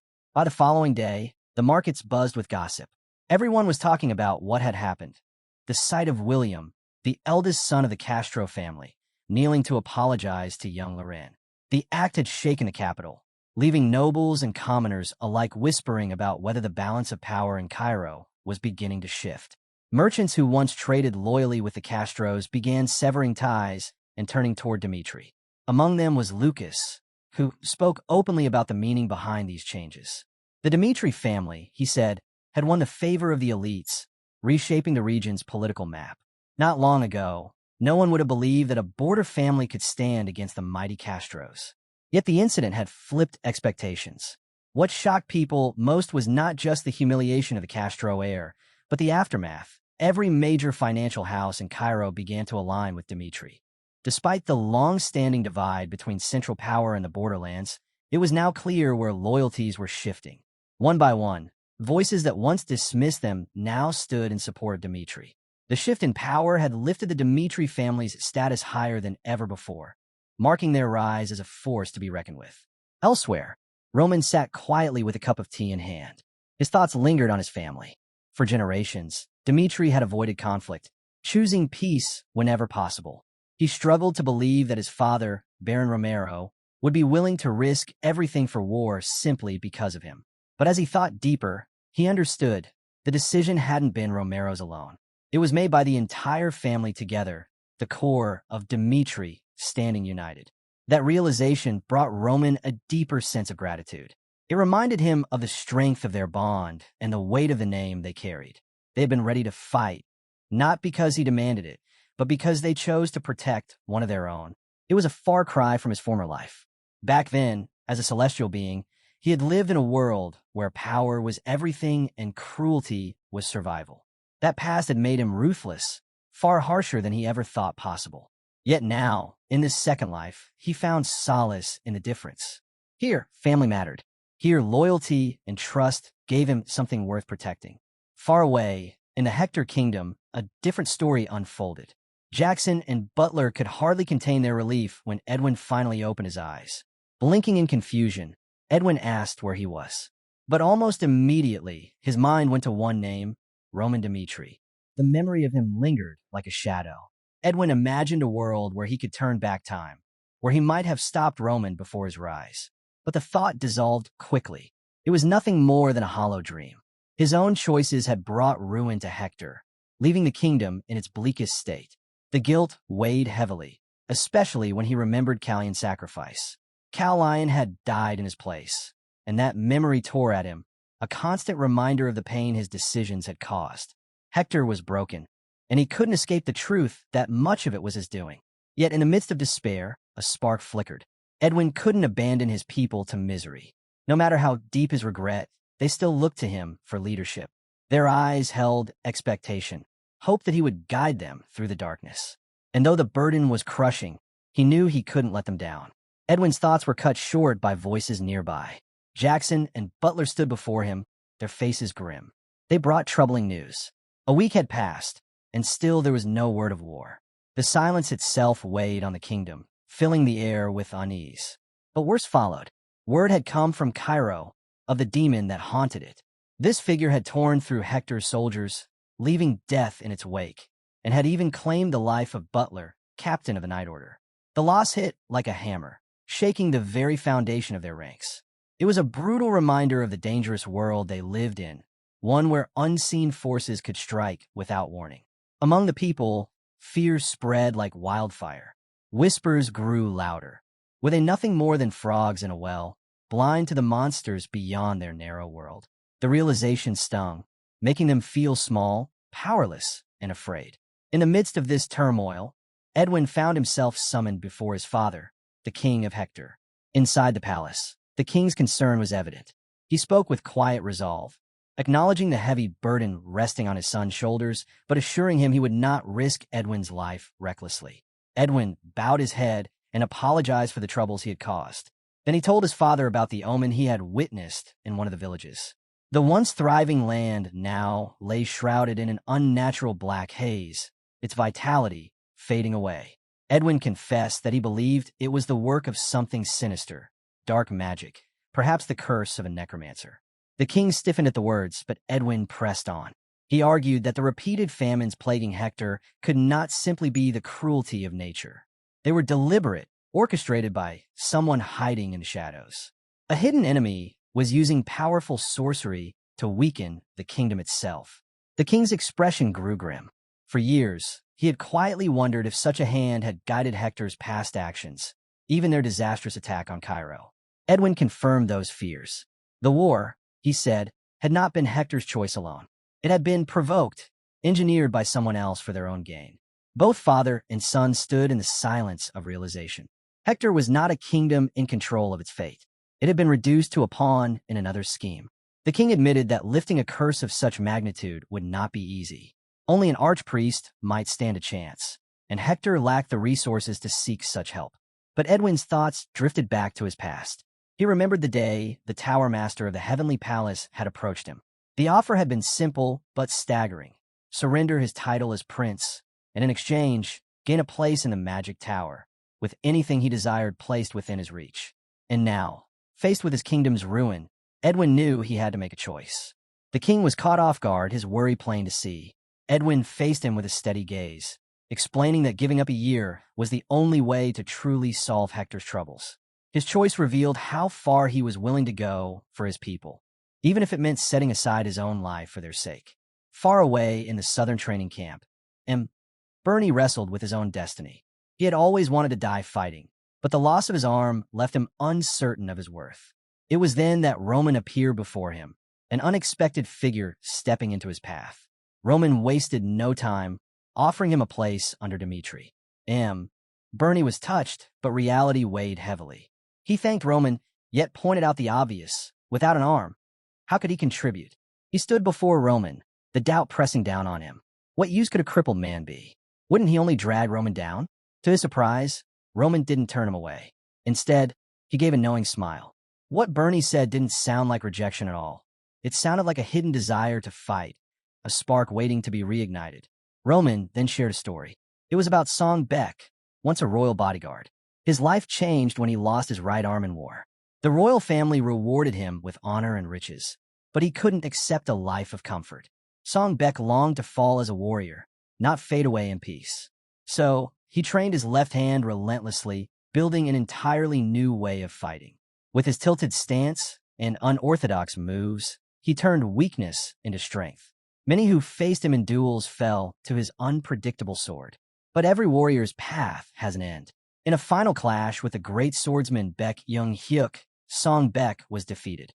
Yet in that moment, he achieved what he longed for, an honorable death in battle. Roman's tale carried weight. To Mac Burney, it was more than a story. It was proof that even broken warriors could rise again, and that true strength came from refusing to give up. Moved by the tale of Song Beck, Roman turned to Mac Burney with an offer that could change everything. He promised to teach him the ways of left-handed swordsmanship, guiding him toward a strength that even Burney himself could not imagine. It wasn't just an offer of training. It was a gesture of trust and brotherhood.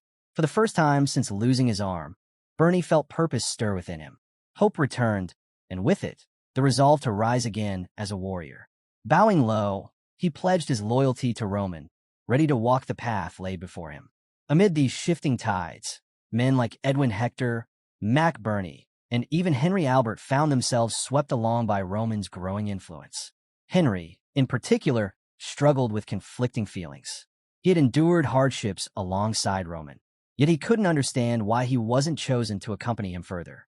When Henry returned home to the Albert territory, he expected to be hailed as a hero. Instead, the people honored him not as the pride of his house, but as a celebrated figure of Cairo. His role in the war had been minor, but standing beside Roman on the battlefield had elevated his name far beyond what he deserved. The recognition didn't stop there. Soon, the Cairo Royal Academy invited him to give a lecture about his time on the Southern Front. Henry accepted eagerly, seeing it as a chance to build prestige. By praising Roman's greatness before the nobility, he knew he could raise his own standing as well. For Henry, this was more than just a speech. It was the turning point of his once ordinary noble life. Meanwhile, in Cairo's capital, Roman was preparing for his departure to Dmitri. A large crowd gathered to bid him farewell a testament to his growing power and influence.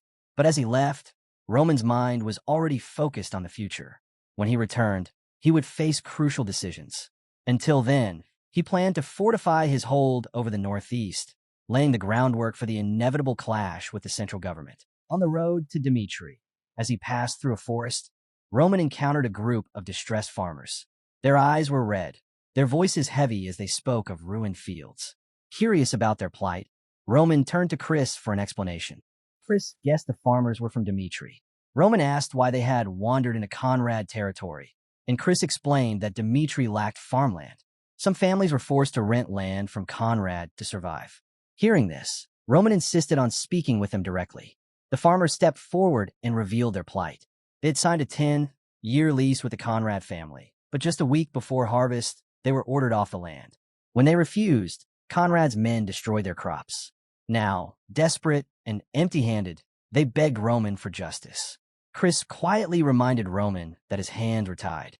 The land belonged to the Conrad family, and interfering could spark conflict.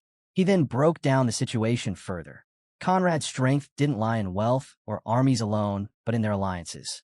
The northeastern nobles, though weak on their own, had banded together for survival. Like a flock that survives only when it moves as one, these families protected one another, making them dangerous to challenge. Roman listened, but his resolve didn't waver. To ignore this injustice would only embolden Conrad and his allies. If left unchecked, their influence would spread. Even knowing the risks, Roman declared that the matter must be dealt with swiftly. Justice for the farmers would not be delayed. Bound by duty, Chris accepted his decision. When they finally reached Dmitri, the people welcomed Roman with open arms, cheering him as Cairo's hero and the pride of their land. At the manor, his father, Romero Dmitri, embraced him warmly. Roman asked after his health, and Romero reassured him that all was well, even hinting at a grand celebration prepared for his return. But before the festivities could begin, Roman requested a private conversation with his father. There was something urgent he needed to discuss. In Romero's office, Roman wasted no time bringing up the plight of the farmers in Conrad territory. Romero nodded. He already knew of the issue. Calmly, he explained that the Conrad family would eventually reclaim their land, and warned Roman not to meddle. Interference, he said, could bring harsher consequences for the farmers later. But Roman's expression hardened.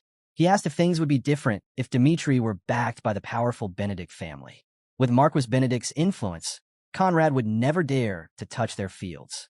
Roman pressed further, pointing out that with the Barco family's downfall, Dmitri now stood as one of the strongest forces in the Northeast. Romero agreed with his son's reasoning, but urged restraint. Strength alone wasn't enough, alliances mattered. Provoking conflict with the Conrad family could upset the delicate balance among the nobles. Roman didn't flinch.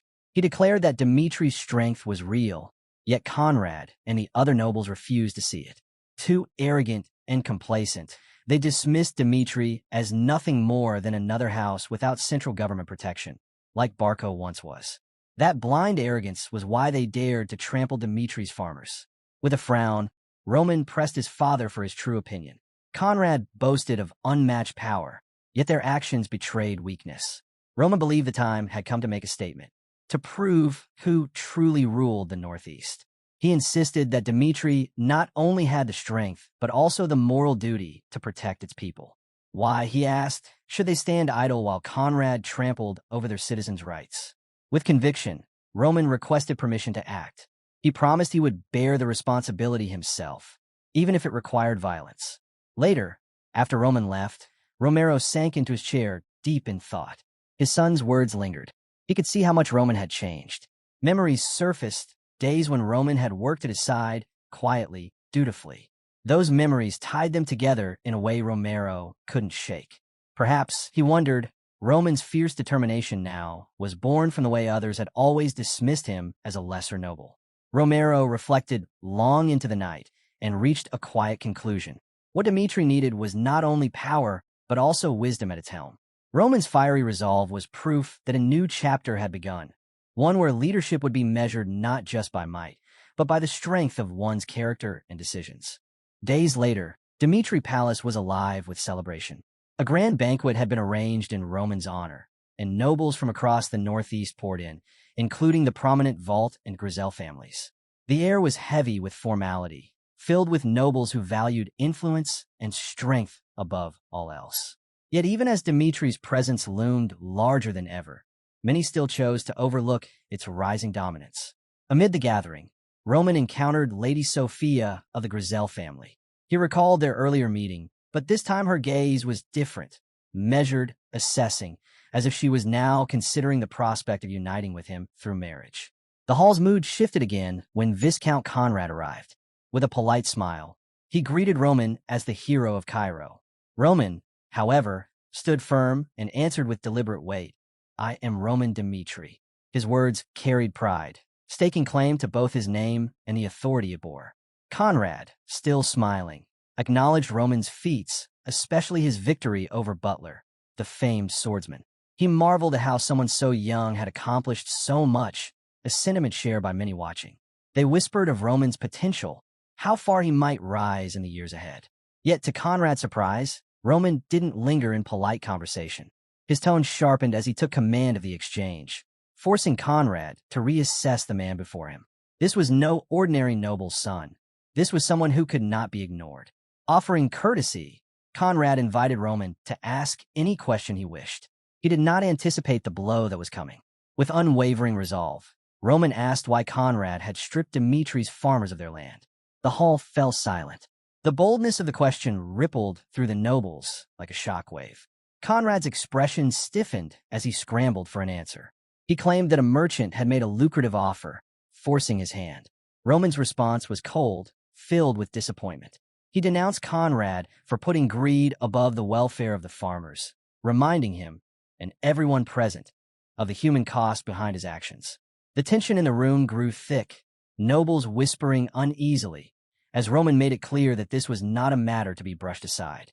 Struggling to recover, Conrad attempted to steer the conversation back toward lighter topics, trying to return the hall's focus to the celebration of Roman's return.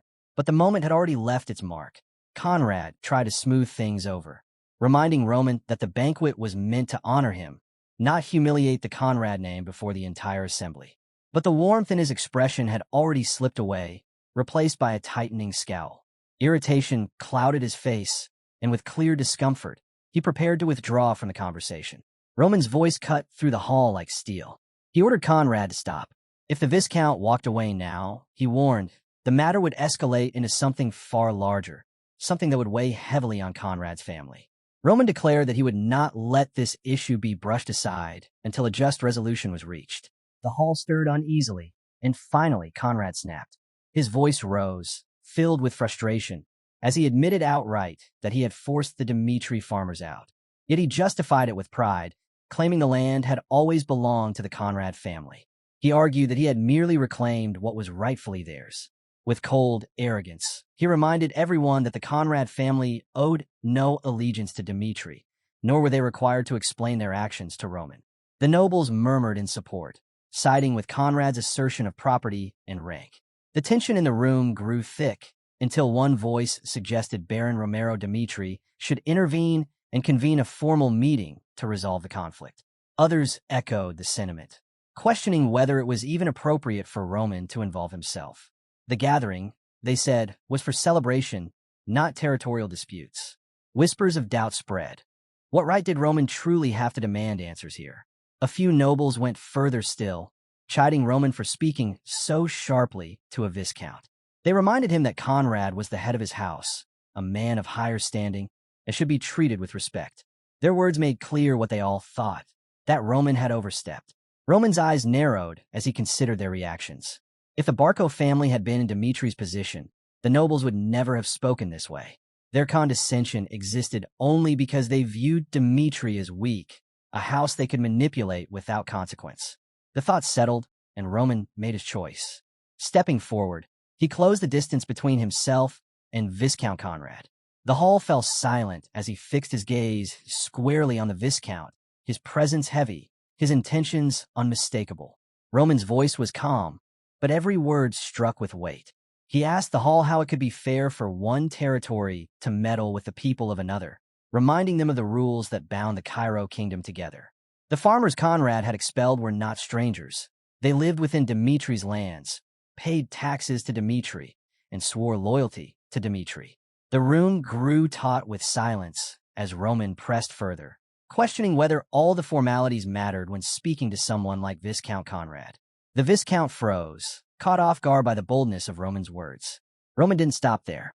He revealed that the matter had already been discussed within his own house, and that Baron Romero himself had granted him full authority to act. The nobles shifted uneasily. Realizing this was no reckless provocation, but a deliberate stand. Conrad's expression darkened with shock, but Roman pressed the blade deeper. He pointed out how reluctant Conrad had been to even consider an apology. His words cut through the hall, demanding attention. Then came the warning. Any harm done by outsiders within Dmitri's borders would be met with swift and merciless punishment. With a sly edge to his tone, Roman turned on the nobles who had criticized him earlier, daring them to belittle the matter now. The hall rippled with whispers, nobles stunned by his conviction. Conrad, realizing the trap he had walked into, measured Roman with new eyes. This was no mere swordsman. This was a strategist who cornered his opponents, leaving them no escape. Roman fought with words as fiercely as with steel. Still, Conrad bristled, determined not to back down. He saw this clash as an opportunity to rally the Northeastern Alliance Association to his side. But before he could seize it, the hall shifted again. Viscount Lawrence rose, his voice steady as he cut through the tension. To everyone's surprise, he sided with Roman. He held Conrad accountable, stressing the importance of respecting boundaries and following proper procedures for the sake of Dmitri's people.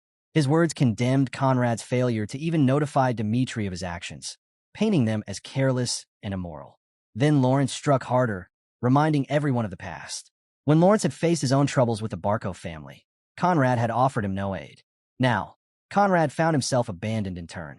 Lawrence's clear support for Dmitri threw the alliance into disarray. The unity Conrad had hoped to rely on fractured before his eyes, leaving the Northeastern Alliance Association in chaos. Lawrence's open support for Dmitri struck the alliance like a hammer. The room went still, nobles shifting uneasily, unwilling to take sides too quickly. But silence couldn't last. Slowly, cautiously, one noble after another began nodding along with Lawrence, their resistance crumbling. Soon the tide turned. Voices once filled with criticism now demanded Viscount Conrad make amends. To Conrad, it was clear this wasn't about justice for farmers. It was a calculated maneuver to cut down his authority. Hemmed in on all sides, Conrad saw the danger of standing firm. Resistance would only isolate him further.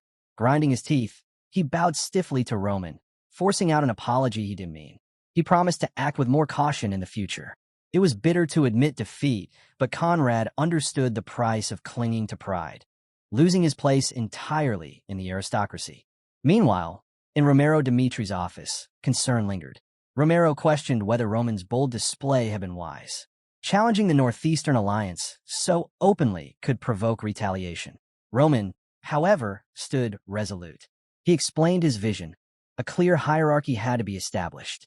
Dmitri's enemies needed to rise with everything they had, so their inevitable defeat would expose their weakness to all. Only when the alliance understood the futility of opposing Dmitri would the foundation for his greater plan take shape. The story then shifted to the alliance's meeting room, where the air was thick with anger. The nobles fumed at Roman's defiance. They called him arrogant, fearful that yielding to him had damaged their image and diminished their authority in the region. Viscount Conrad, stripped of influence, searched for guidance. Yet none of the others had an answer. Frustrated, he spoke bluntly, questioning the very worth of their alliance when set against Dmitri's growing power. Roman's skill, especially his triumph over Hector's famed butler, proved that old methods of rivalry and intimidation would no longer suffice. The silence that followed was heavy until one voice broke through. A member suggested turning to the central government. Conrad seized on the idea immediately. With the Barco family gone, the Northeastern Alliance had already been strengthening ties with the Central Powers. Perhaps now was the time to use that connection, to bring down Dmitri through a force even Roman could not ignore. Viscount Conrad was convinced the moment had come to use his ties with the central government. Determined, he reached out to Viscount Hadid, a man of influence at the heart of power. At first, Hadid responded positively, agreeing to hear him out. Conrad quickly laid out his grievances against Dmitri, hoping to secure central backing. But just as he began to press his case, the connection abruptly cut. Confused and unsettled, Conrad ordered his assistant to restore the line immediately. When the call resumed, he apologized hastily, blaming the interruption on poor borderland communication. Viscount Hadid was not amused. His voice turned sharp, scolding Conrad for wasting his time. He mocked Conrad, asking if life on the outskirts had dulled his sense of what truly mattered. To call upon the central government over a quarrel with Roman Dmitri, he said, was foolish. Conrad tried to salvage the conversation, but Hadid silenced him with firm rejection. Dmitri was not an easy opponent. Roman Dmitri's position was far too strong. What sealed the matter was Hadid's next revelation. Marquis Benedict himself favored Roman and was even considering him as a future son-in-law. The news hit Conrad like a blow. His hopes of gaining leverage crumbled instantly. What was the point of opposing a man protected by such influence? Before ending the call, Hadid gave his final advice: abandon hostility, and instead, seek peace with Dmitri. Shaken and cornered, Conrad had no choice but to reassess. Another noble, who had earlier suggested turning to the central government, now urged him to apologize to Dmitri. Though bitter, Conrad knew it was the only option left. Swallowing his pride once more, he formally apologized to the farmers, promising to respect their contracts and not interfere again. The farmers, relieved and grateful, thanked Roman for standing up for them. One among them even pledged his loyalty, vowing to aid Roman in anything he might need. Roman answered with a calm smile, saying he had only done his duty as a son of the Dmitri house. Yet inwardly his thoughts sharpened. The Northeastern Alliance had no path left but submission. They might have dreamed of central support, but with the truth laid bare, they would be forced to accept Dmitri's rising authority. Roman did not let the noble's submission blind him. In his eyes, the alliance was nothing more than a colony of bats, creatures that clung to whichever side seemed strongest, ready to betray when the chance arose. Even now, though they bowed to him, he knew their loyalty was fragile. Noble politics demanded vigilance. Allies could be just as dangerous as enemies. Leaving the grateful farmers behind, Roman's mind shifted to strategy. Provoking the nobles had been the first step, but now came the harder task, turning tension into opportunity. Soon after, at the Dmitri Palace, Roman made a public announcement that electrified the crowd. Dmitri would host a grand sword-fighting competition. The prize, 100 gold for the victor. To ensure fairness, Roman declared that neither he, nor Captain Jonathan, nor Chris would participate. The excitement grew as Roman revealed more. Competitors would be divided into 6 groups, with one winner chosen from each. Drawing on their experiences from the Southern War against Hector, Dmitri's warriors had grown stronger, and now it was time to showcase that strength. To make it fair and meaningful, Roman explained that each group would be overseen by one of his most trusted subordinates. And the true reward was more than gold. Anyone who defeated a Dmitri subordinate and emerged champion would also earn one wish from Roman himself. The crowd erupted. When asked if outsiders could join, Roman confirmed they could, so long as they were proven swordsmen from the northeastern region. He set the date for 1 month later and urged everyone to train well, promising a gathering filled with worthy challenges and fierce camaraderie. Far away, in the conference room of the Northeastern Alliance Association, the announcement sparked intense debate. The Dmitri family's influence was impossible to ignore, and the competition carried weight. Viscount Conrad, still nursing the sting of recent humiliation, saw an opening.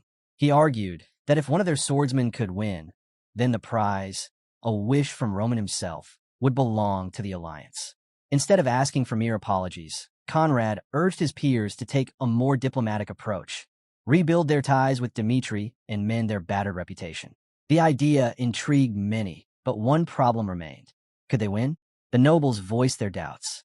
Dmitri's subordinates were formidable, and even beyond Dmitri, skilled fighters from across the region were already preparing to take part. The competition, they realized, would not be an easy battlefield to claim. The alliance members grew uneasy as they thought of Dmitri's warriors. Fighters like Chris and Kevin, men who had already proven themselves in duels against the Barco family, loomed as obstacles too great to ignore. Victory seemed distant, but Viscount Conrad refused to let doubt spread. He laid out a strategy. Since the tournament was divided into 6 groups, Chris and Kevin would inevitably be separated. If the alliance concentrated its best swordsmen in the other groups, they stood a real chance of securing at least one victory. The members murmured in agreement, the plan giving them a flicker of hope. Conrad pressed further, his voice sharp with urgency. The tournament was only a month away, he reminded them. This was no ordinary event. It was a chance handed to them by fate itself. If they failed to act, the Dmitri name would shine brighter, while their alliance would sink into irrelevance. To tilt the scales, Conrad proposed something bolder, secretly bringing in an outside expert. This mercenary would pose as one of their members, giving them the edge they needed. Victory, Conrad declared, was non-negotiable. Even if they had to bend the rules, they had to claim at least one group. Meanwhile, on the other side, the Dmitri training grounds buzzed with energy. Roman summoned his soldiers, the air heavy with anticipation. His words carried weight as he addressed them. He announced that in 1 month, they too would face the sword competition. Only 6 would be chosen to represent the Dmitri army, and past achievements meant nothing. Only performance in this trial would decide. The soldiers, caught off guard, listened in silence. Many had returned from bloody campaigns against Hector, but now a new kind of test awaited them. Roman looked over them like a commander sharpening blades. Each man was a sword, and swords dulled if left unused. He demanded that they never stop honing themselves, never stop growing stronger. To drive them, he promised reward. The 6 chosen would carry the honor of Dmitri, and if any of them won the competition, they would earn the right to learn advanced techniques under his personal guidance. Roman swore that he would give them everything, his knowledge, his training, his support, so long as they proved worthy. The soldiers' surprise began to turn into determination. The fire of competition had been lit, and with Roman's words, they understood. This was not only about a tournament. It was about the rise of Dmitri's name and their place in it. Hucky, one of Dmitri's more thoughtful soldiers, felt his heart stir at Roman's words. To him, this competition wasn't just about pride or honor. It was a chance to grow. The thought of training under Roman himself, of mastering techniques that could one day set him apart on the battlefield, burned like fire in his chest. And he wasn't alone. Around him, his comrades were the same look, hopeful, determined, eager. They all recognized Roman's unmatched skill, and this chance felt like something that might never come again. Roman let their excitement build before revealing his deeper intentions. The tournament wasn't only about rewards. First, it was meant to open the eyes of the northeastern nobles, to show them the reality of their position and the limits of their strength. Second, and more important, it was training, harsh but invaluable. He wanted his soldiers to understand not just the edge of their blades, but the weight of the struggles they would face in the future. With that vision set, the training ground transformed. Every sparring match carried ambition. Every swing of the blade echoed with purpose. Roman watched, a sly smile tugging at his lips. In a month ahead, the northeastern region would be a stage, and the performance was only just beginning. As drills thundered on, Roman's mind drifted. Memories of his past life as the heavenly demon, Baek Jung-hyuk, resurfaced. His entire existence had been tempered in life-or-death battles. Danger had shaped him into what he was now. But he also knew that only a fool sought death needlessly. Preparation was the key. At that moment, Lucas, leader of the Howl clan, stepped forward. Roman entrusted him with a quiet but important task. He handed over his sword and gave a single command: sell it. But from this day forward, the blade would bear a new name, Blaze. Roman also stressed secrecy. The sword's true owner must never be revealed. Lucas turned the weapon in his hands, admiration plain in his eyes. The blade was flawless, its craftsmanship beyond anything common. He couldn't understand why Roman would part with such a treasure. Still, he respected his master's will. With Roman's permission to decide the method, Lucas weighed his options. He thought about anonymous sales, auctions, anything that might draw out those sharp enough to see the weapon's worth. Whoever recognized its value would pay dearly. With that, Lucas set off on his mission. The story then shifted to Adelion, a bustling city alive with commerce and trade, its streets crowded with merchants and deals being struck at every corner. In the northeastern region, wealth flowed partly thanks to the Warp Gate station there. Inside the bustling auction house, Lucas slipped in quietly, his cloak concealing his identity. He handed over a sword to one of the staff members, who immediately inspected it with keen interest. A faint blue glow radiated from the blade, an unmistakable sign of its unusual quality. Intrigued, the worker asked how Lucas wanted the auction arranged. Lucas requested that the sale remain anonymous, leaving the bidding open to the crowd. The worker, accustomed to such requests, reminded him of the standard 10% fee for handling.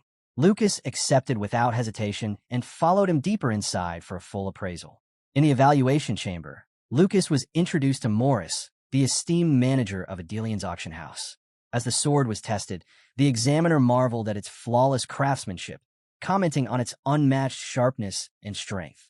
He quickly noted that a sword of this caliber was rarely seen, estimating its worth at no less than 30 gold coins. What caught his attention next, however, was the weapon's mana absorption. Measured on a scale from 1 to 10, even a rating of 3 made a sword highly valuable to artisans. Yet when he tested this blade, the results were staggering. A perfect score of 10.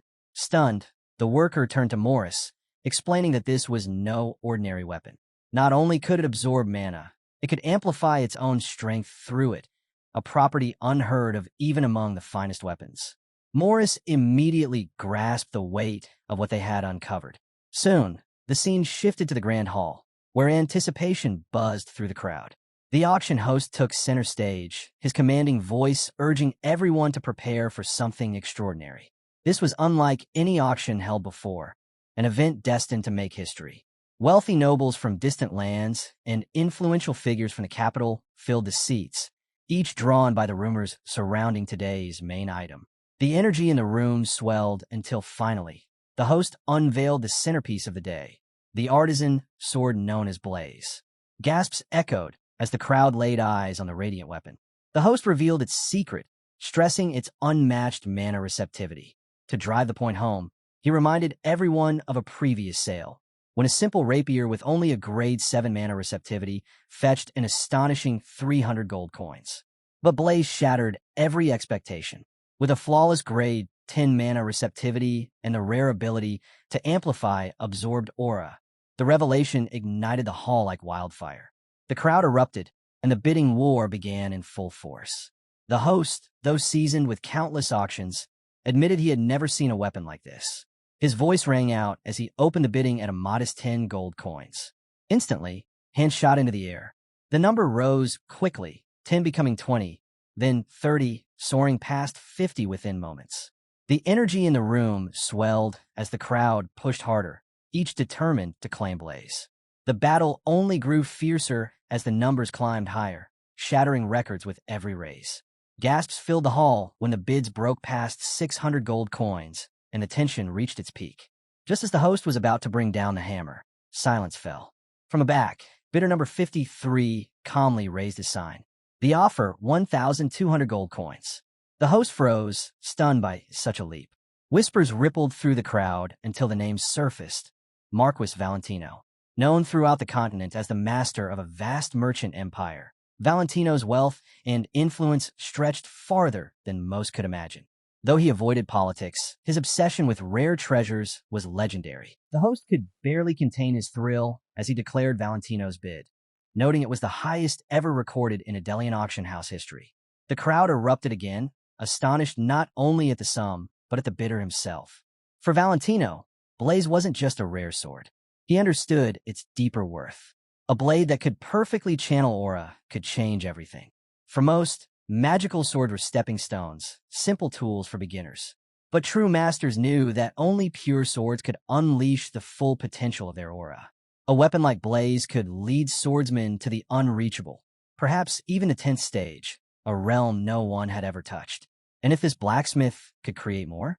If second and third blades like Blaze appeared, the original would become priceless beyond measure. Valentino's eyes gleamed with foresight, knowing this sword could be the key to rewriting history itself. In the world of artisans, the very first creation always held unmatched prestige, its value elevating not just itself, but the entire line that followed. Everyone in the auction hall knew this truth, and though many hungered for Blaze, none dared to challenge Valentino's overwhelming bid. The host, his voice ringing with finality, declared Marquis Valentino the victor at 1,200 gold coins. Behind closed doors, the deal was sealed swiftly. Valentino placed 1,300 gold coins before Morris, pressing the extra 100 as a gesture of gratitude. Morris, caught off guard by the generosity, accepted with sincere thanks. Then Valentino made his request. He wanted to know about the blacksmith who had forged Blaze insisting he wished to meet him in person. At that, Morris faltered. Unease crept into his tone as he explained that arranging such an encounter would not be simple. He apologized repeatedly, his words stumbling out under the weight of tension. Valentino sighed, the disappointment plain in his voice. "A pity," he said calmly, before adding that it made sense for the auction house to protect its sources. Still, he gave clear instructions. If the blacksmith ever submitted another piece, Morris was to inform him immediately. It was vital, he stressed, to stay ahead. Soon after, Valentino stepped into his carriage, Blaze resting firmly in his grasp. He turned the blade in his hands, unable to tear his gaze away from its flawless edge and its extraordinary ability to resonate with mana. Even with his trove of renowned swords, none compared to this. Blaze was in a league of its own, resolved to uncover the mind behind such brilliance. Valentino leaned toward his subordinate and gave command. "Start with Dimitri's master blacksmith." Since the sword had surfaced at Adelian's auction house, there was a good chance Dimitri was the link. The subordinate bowed in acknowledgement, already set to begin the search. As Valentino's carriage rolled into the distance, his determination hardened. He would find the creator, no matter the cost. Meanwhile, at Dimitri's training grounds, the clang of steel echoed as Chris sparred with Henderson. After securing the win, Chris shifted his focus toward the upcoming competition, carefully weighing who to bring. He was certain about himself, Kevin, Vulcan, and Pucky, but the final two spots left him undecided. Just then, a sudden shift rippled through the air. Chris froze mid-thought, glancing upward. The sky itself seemed to stir, a strange turbulence pressing down as if the heavens had been disturbed. He narrowed his eyes, unsettled by the inexplicable phenomenon. Elsewhere, Roman was immersed in his training, his sword slicing through the air with unwavering focus. His thoughts drifted back to his clash with Butler. He wondered what would have happened had he faced Butler immediately, and in that reflection, he understood the truth. Victory demanded preparation. Without it, he would never have been able to withstand the overwhelming force of a Stage 5 aura. This realization weighed heavily on him, pulling him into a deeper struggle. The memories of his past life as Baek Jung-hyuk clung tightly, reminding him of the arrogance he once carried. Back then, he had been an unstoppable warrior, cutting down any enemy who stood in his way. But Roman Dimitri was not him anymore. He was no longer in the same world, and brute strength alone would not be enough here. Against foes like Butler, survival demanded not just skill, but an iron will that never wavered, day after day, night after night. By the furnace, Roman pushed his body to its limits. The heat seared his flesh, blistering his skin, yet he continued hammering the steel without pause. The pain became part of the process. He wasn't just reforging a weapon. He was remaking himself. Through the technique known as flame recreation, he absorbed the fire into his mana, molding both body and spirit as though he too were being reforged in the blaze. Hours later, Roman emerged from the furnace chamber, transformed. The weight of his second transformation coursed through him, filling him with renewed strength and confidence. Closing his eyes, he pictured himself fighting, not against one Butler, but two at once. The mental trial honed his senses, sharpening his swordsmanship in ways mere drills could not. He thought back to the Heavenly Demon sword technique. It held 3 stages, early, middle, and final. Until now, he had only grasped the first. But with this new transformation, he could feel himself nearing the next breakthrough. Roman vowed that once he achieved the 3rd transformation and mastered the final stage, there would be no one left who could bring him down. Yet doubt crept in. Each time he swung his blade, the force he unleashed felt different, raw, explosive, at times even surpassing the polished techniques of Miram itself. It made him question whether following the exact path of Baek was the right choice. And at the same time, he wondered if completely embracing the methods of this world was necessary either. Standing between the two, Roman realized he was forging something entirely his own. Roman chose not to walk in the exact footsteps of his past, nor to be confined by his present. Instead, he carved a new road, one that merged the wisdom of his old self with the possibilities of Roman Dimitri. Channeling the Heavenly Demon Sword style's middle stage, he let loose a surge of violet energy. The air trembled as his blade tore through the phantom image of Butler, scattering it with a single strike. In that instant, Roman recognized the truth. His power no longer belonged to his past or present alone. It was something greater, something uniquely his own. The sword in his hand glowed with an eerie purple radiance, its aura wrapping around the steel like living flame. Roman stared at it, realizing just how strange this second life had become. When he first awoke in this world, he thought it would be ordinary, peaceful, even. Yet fate had pulled him back into a life of battles, forging a destiny more extraordinary than the one he left behind. Standing in the quiet of the training grounds, he let out a faint smile. The irony wasn't lost on him. Reborn into what should have been a simple life, only to find himself once again walking the edge of greatness. Memories from his past surfaced, but instead of weighing him down, they now gave him purpose. The heavenly demon sword style, once so familiar, had begun to change beneath his hands. Its techniques no longer moved in the same rigid patterns. They branched into new, unpredictable paths. The realization thrilled him. What lay ahead wasn't just mastery, but evolution. Roman embraced the thought. Every obstacle he faced would no longer be a wall, but a stepping stone. Each challenge, each battle, would shape him further, pushing him to the peak once more. Even in this second life, he vowed he would rise above all. Just then, hurried footsteps echoed across the grounds. Chris, Kevin, and Pucky burst onto the scene, alarm flashing in their eyes. They thought their lord was under attack. But when they saw him standing calmly in the center of a vast crater, one carved without a trace of magic, their breaths caught. The devastation was beyond anything they had imagined, and Roman's composed stance made it even more surreal. What happened here? They pressed, shaken by the sight. Roman glanced at them, his tone steady. I'm fine. Leave it. Though confusion lingered on their faces, they obeyed, retreating from the grounds. Alone once more, Roman returned to his training, his mind fixed firmly on the path ahead. Chris couldn't shake the awe he felt. Roman's latest breakthrough wasn't just strength. It was proof of a will that refused to break, a relentless pursuit of growth. Once dismissed as weak, Roman had shattered yet another barrier, leaving Chris and the others unable to fully grasp the depth of his transformation. As Chris walked away, a knot of frustration tightened in his chest. The gap between Roman's progress and his own efforts weighed heavily on him. With the competition drawing near, Chris resolved that he didn't just want to win. He wanted to crush every opponent, to make his strength undeniable. The three left the training grounds with renewed determination, each silently vowing to grow stronger.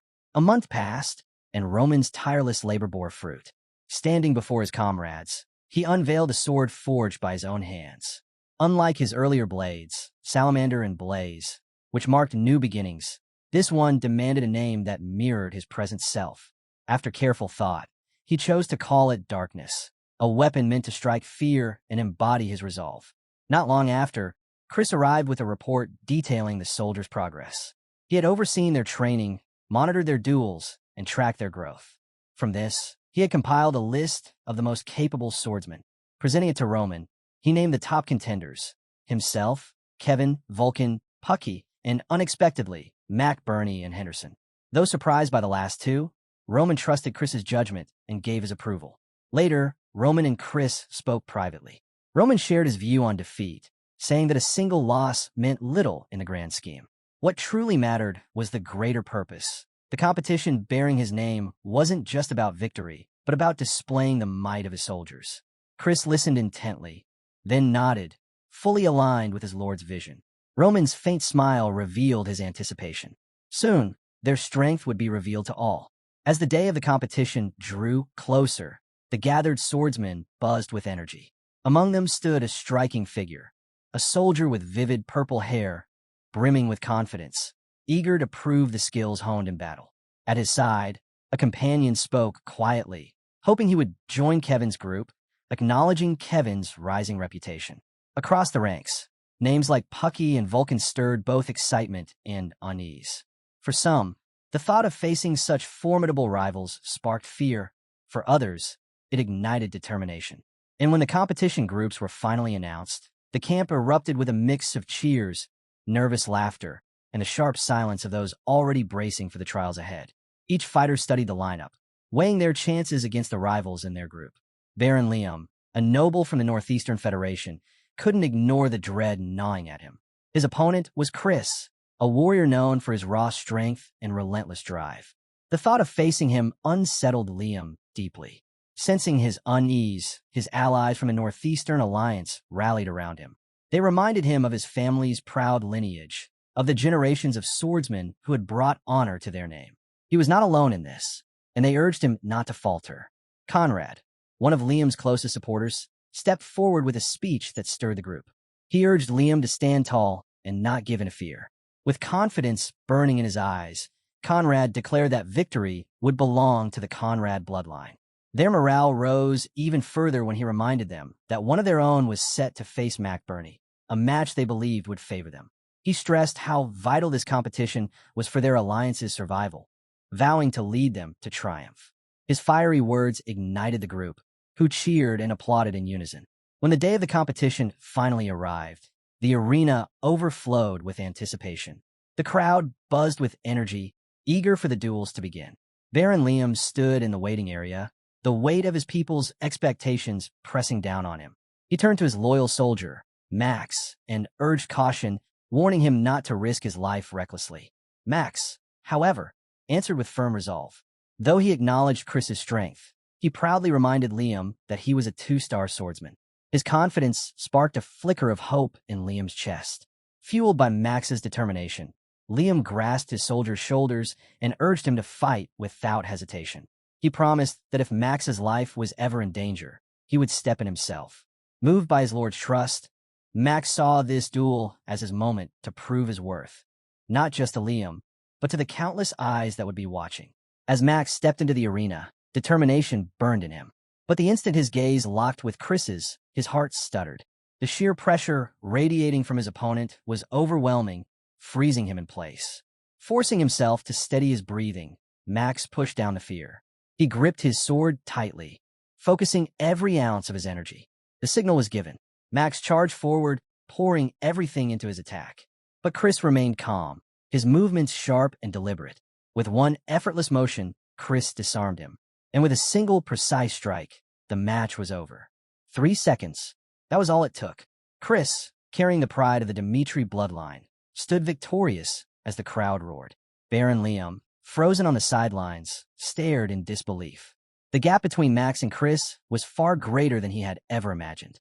Meanwhile, Kevin, another warrior of the Dmitri line, stepped into the arena and dispatched his opponent with little effort, advancing to the second round. Vulcan and Pucky soon followed, each claiming decisive victories of their own. Their dominance left the spectators wide-eyed, whispers rippling through the stands.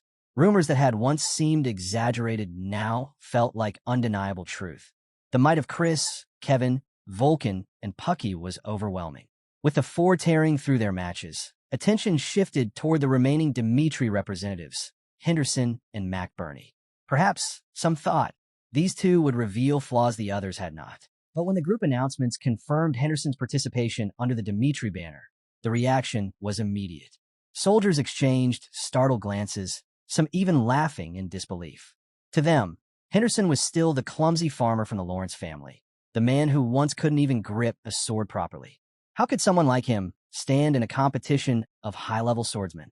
Even within Roman's chosen six, opinions diverged. Chris and Kevin carried their infamous reputations, the Flash and the Devil of Cairo, names whispered with both fear and respect. Few dared to imagine crossing blades with them. Vulcan and Pucky, hardened by mercenary blood and fierce appearances, inspired intimidation of their own. Mac Burney, with his missing arm, and Henderson, with his farming past, however, were dismissed as weaker links. Of the two, Henderson was considered the lowest of the low. The crowd murmured and chuckled, mocking his failures. To many, being paired with Henderson meant good fortune, an easy path to the next round. Jealous glances were thrown at Taylor, Henderson's opponent, who was already expected to win without difficulty. While the audience gossiped, Baron Romero Dmitri approached Roman, his expression skeptical. He questioned whether this competition was truly necessary. To him, it seemed like little more than a spectacle, a way for the Dmitri family to look approachable. He doubted the nobles of the Northeastern Alliance had any real intention of bowing to Dmitri authority. Roman met his father's doubt with calm reasoning. The competition wasn't for show, he explained. The Alliance might believe they could oppose Dmitri power But if today proved otherwise, if they realized resistance was futile, they might lay down their pride and surrender without a fight. The first round for Group 5 soon began, and all eyes turned to the arena. Henderson stood across from Taylor, a respected swordsman with solid skill and reputation. Few gave Henderson even a sliver of hope. Yet, as the two met, Henderson offered Taylor a polite greeting. Taylor, surprised, responded in kind. Recognition flickered across his face, memories from the past surfacing. He remembered Henderson as the farmer he once helped on a quiet day, never imagining that same man would one day stand before him with a sword in hand. Now, seeing Henderson grip his blade with steady confidence, Taylor's disbelief deepened. This was not the helpless farmer he had once known. Taylor's eyes softened with recognition as he studied his opponent. He remembered the farmer he once helped, a man who had seemed so far removed from the life of a swordsman. Now, seeing Henderson standing before him with steel in hand, the contrast was almost surreal. Taylor spoke earnestly, recalling his own journey. Not long ago, he had broken through to the level of a 2-star swordsman after a profound realization, and he wished to share that wisdom. With sincerity in his tone, he told Henderson that this fight might well be their last meeting as friends. He urged him to reconsider before it was too late, warning him that one-sided battles only ended in needless bloodshed. If Henderson withdrew, there was still a way to avoid unnecessary pain. But Henderson's reply carried no hesitation. He told Taylor to forget the man he once knew. The farmer, named Henderson, was gone. Standing here now was a swordsman, loyal to Lord Roman, and he would not be swayed. His voice hardened as he warned Taylor that mercy on the battlefield would only open the door to defeat.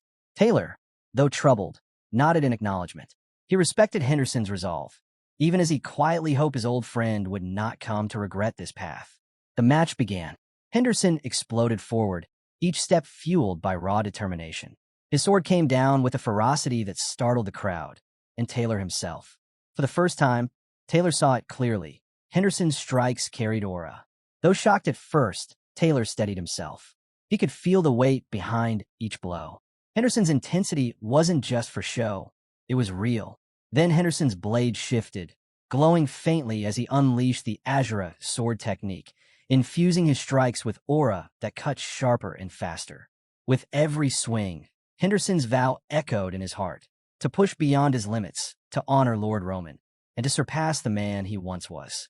He had always been the slowest to grasp aura, trailing far behind his peers who summoned and shaped it with ease.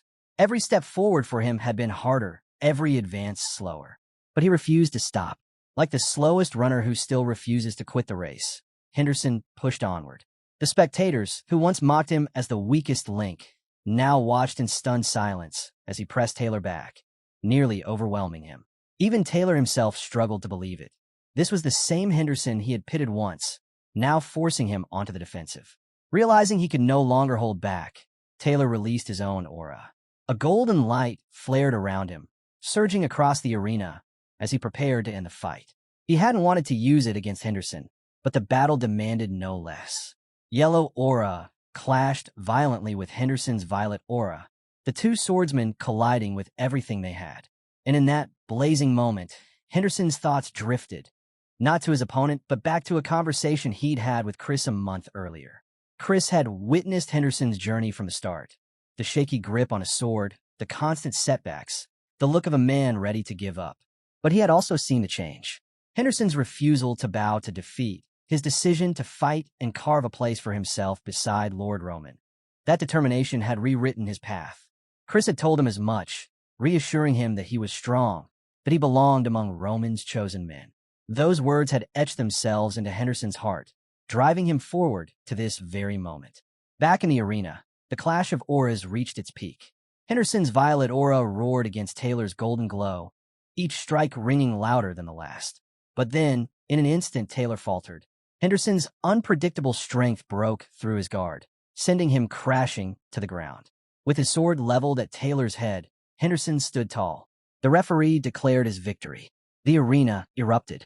Cheers thundered across the stands, shouts of Henderson's name echoing from every corner. The crowd could hardly believe their eyes. The farmer once mocked as useless had just bested a skilled swordsman. Gasps of disbelief turned to cries of admiration. The whispers spread quickly. Had Conrad misjudged him? Was Henderson really the weakest among Roman's six? Conrad, however, urged his allies to remain composed, his voice steady. He insisted that despite this upset, the Northeastern Alliance would ultimately claim victory. Then came Group Two's match. Kevin stepped forward, his expression sharp and intent. Though calm on the surface, he carried a lingering frustration. He was always measured against Chris. Whenever people spoke of the sword of Lord Roman, the answer was unanimous: Chris. To many, Kevin was a step behind, slower by 5 seconds. But today, he would prove himself in his own way. His opponent, Miles of the Northeastern Alliance, faced him with open hostility. To him, Kevin was not just another fighter. He was Dimitri's devil, and defeating him would be a statement. Without hesitation, Miles charged, striking with everything he had. Kevin didn't flinch. He slipped past the attacks, fluid and controlled, and landed a precise blow to Miles's stomach that left him reeling. Miles refused to back down, pressing forward with relentless strikes, but Kevin's composure never wavered. He sidestepped, countered, and cut through every move with precision. His dagger danced, carving small, punishing strikes that drained his opponent's strength with each exchange. Exhaustion and despair finally overtook Miles.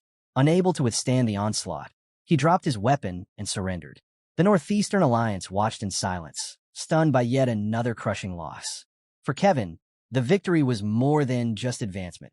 It was proof. Proof that strength wasn't only speed or aggression, but the ability to break an opponent's will.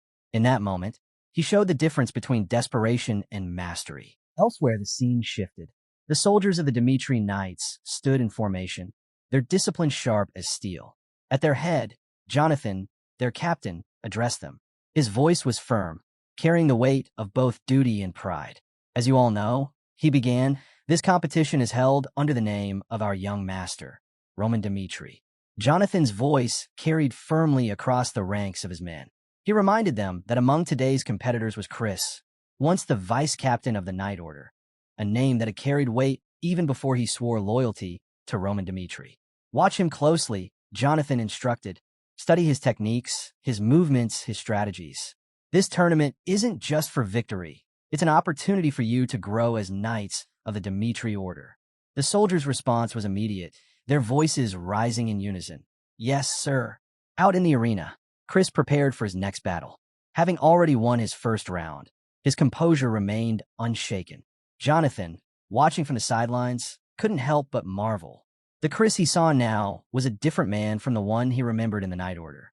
His strength had grown immensely, and Jonathan silently credited the influence of young Master Roman for this transformation. For Chris, there was no room for pride or hesitation. Each step he took in the arena carried the weight of his lord's authority. He wasn't just fighting for himself. He was fighting as Roman's sword. His goal was absolute, to crush anyone who dared challenge his master's supremacy. Match after match, his dominance only became clearer. His victories came swiftly, yet he remained unsatisfied, yearning for greater obstacles to test his edge. Jonathan's astonishment deepened as Chris dismantled opponents with speed and precision that bordered on the unreal. The crowd, too, began to feel the weight of his presence. Whispers grew into murmurs of resignation.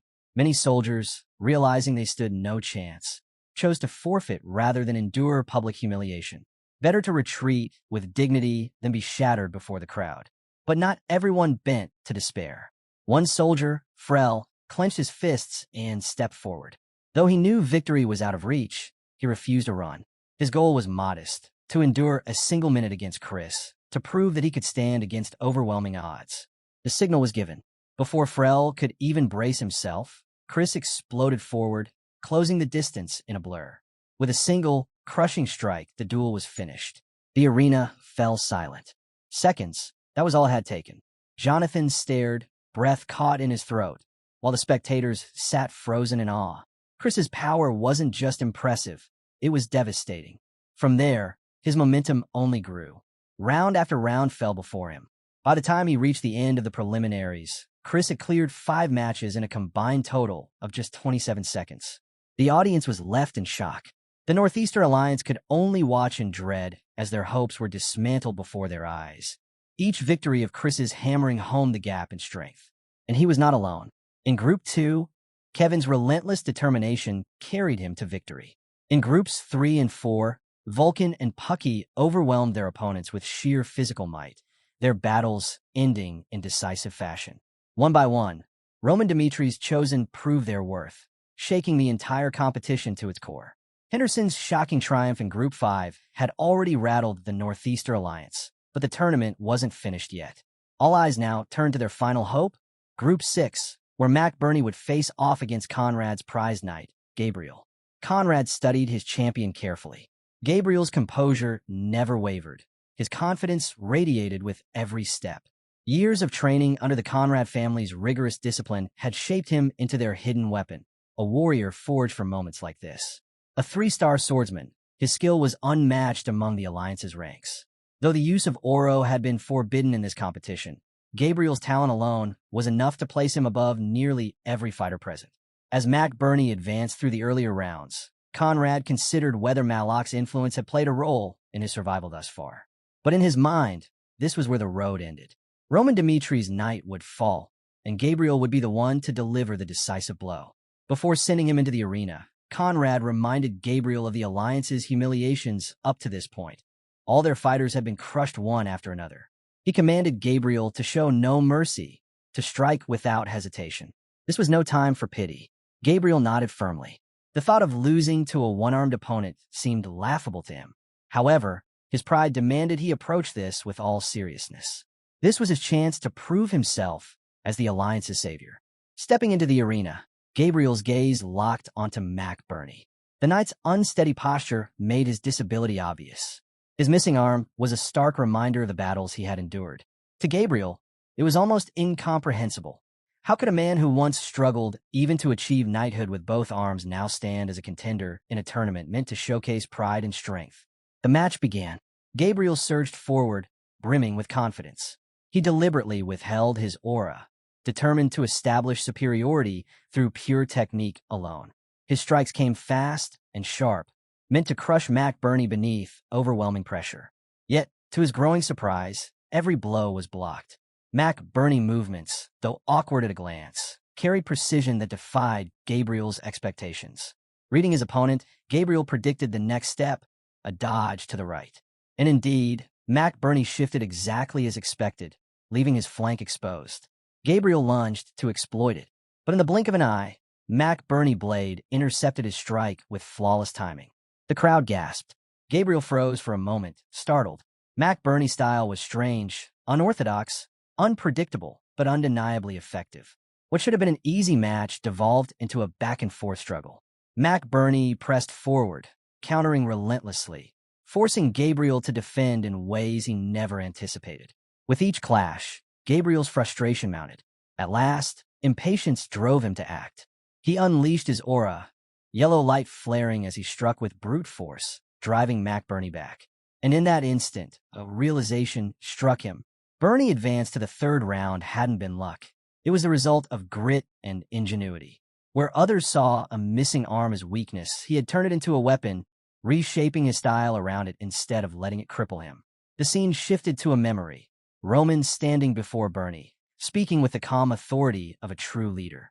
He emphasized the essence of balance and swordsmanship and introduced Burney to a unique style, the left-arm sword art, a technique born from the will of a legendary one-armed swordsman. Roman admired the man who had created it, a fighter who refused to surrender despite overwhelming odds. In that reflection, Burney saw his own despair mirrored, the hopelessness he once carried when he thought his path as a swordsman was over. Through flashbacks, Burney's journey unfolded. The sleepless nights spent wrestling with his weakness, the countless times he nearly gave up, and the spark of defiance that stopped him each time. Slowly, a fragile hope grew. He swore to himself and to Lord Roman that he would master the left-arm sword art, that he would rise again, no matter how impossible it seemed.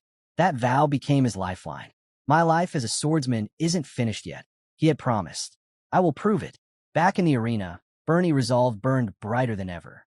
He parried Gabriel's blow, then leapt with precision, channeling all his strength into a single strike. His blade crashed into Gabriel's chest, forcing the proud 3-star swordsman to the ground. Burney stood tall, a triumphant smile breaking across his face. His heart swelled with gratitude. for it was Roman who had pulled him back from the brink, who had given him a renewed sense of purpose when he thought his journey had ended. The arena erupted. The crowd roared, chanting the names of the Dmitri swordsmen as their dominance became undeniable. Chris, Kevin, Vulcan, Pucky, Henderson, and now Bernie. Each had won their battles, their victories echoing like thunder across the northeastern region. For the Northeastern Alliance Association, the result was devastating. Their knights had been crushed, one after another, their strength dismantled before the entire region. Conrad, once confident, stood frozen in disbelief. His certainty had shattered alongside their reputation. The weight of the truth pressed down on him. Even with backing from the central government, defeating Dmitri was no longer something they could assume. The balance of power had shifted, and the alliance's pride had been torn apart. The members turned to Conrad, searching for answers, but he could only bow to reality. With heavy resignation, he accepted their defeat. The Northeastern Alliance would now be forced into submission, followers rather than rivals. As they withdrew from the arena, the crowd hummed with excitement and speculation. Whispers spread like wildfire. How had Chris and the others grown so strong, so quickly? And at the center of it all stood Roman Dmitri, the one who had forged them into weapons of unmatched might. Among the buzzing crowd, a brown-haired soldier spoke his mind. He explained that every great swordsman family rose to prominence under the guidance of a single leader, someone whose strength and vision carried the clan forward. For Dmitri, that figure was unmistakable, Roman Dmitri. His swordsmanship and leadership had elevated the family above all others, reshaping the balance of power in the Northeast. The soldier's words spread quickly, echoing what many were beginning to realize. The Northeastern Alliance Association, once dominant, had been utterly eclipsed. Now, anyone who dreamed of reaching the peak of swordsmanship would have to align themselves with the Dmitri family. Their path was no longer their own. It bent toward Roman. In the aftermath of the tournament, Roman stood proudly among his men, congratulating each one on their victories. He recognized the truth of their loyalty. Some had chosen to follow him out of necessity, drawn to his strength, while others stood by him out of respect and admiration. Roman, however, preferred to keep his relationships simple. He disliked webs of obligation and manipulation. To him, companionship was strongest when it was built on balance, each side giving and receiving equally. Feelings could forge bonds, yes, but what endured was mutual exchange, the assurance that both sides carried their weight. Roman viewed his soldiers through this lens. They strove tirelessly to grow stronger, and in return, he offered them guidance and trust. Each one had been chosen personally, a reflection of his confidence in their potential.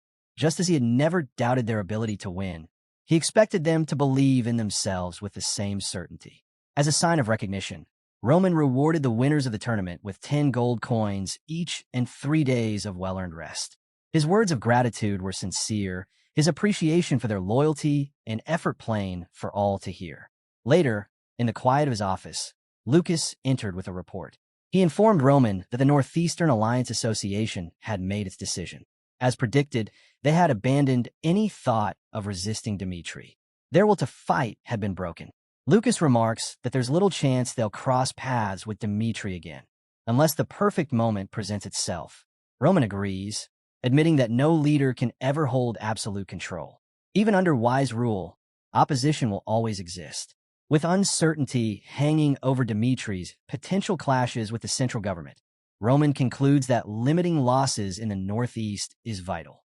For him, the Northeastern Alliance is a challenge that cannot be avoided. He feels he has already shaken them enough to force them into facing reality. Now, the next move is clear. Strength must be met with strength, and only with resolve will they prevail. With that, Roman instructs Lucas to push forward with their plan. The scene then shifts far north, outside Cairo. Count Douglas, a man with a reputation to maintain, is seething with anger.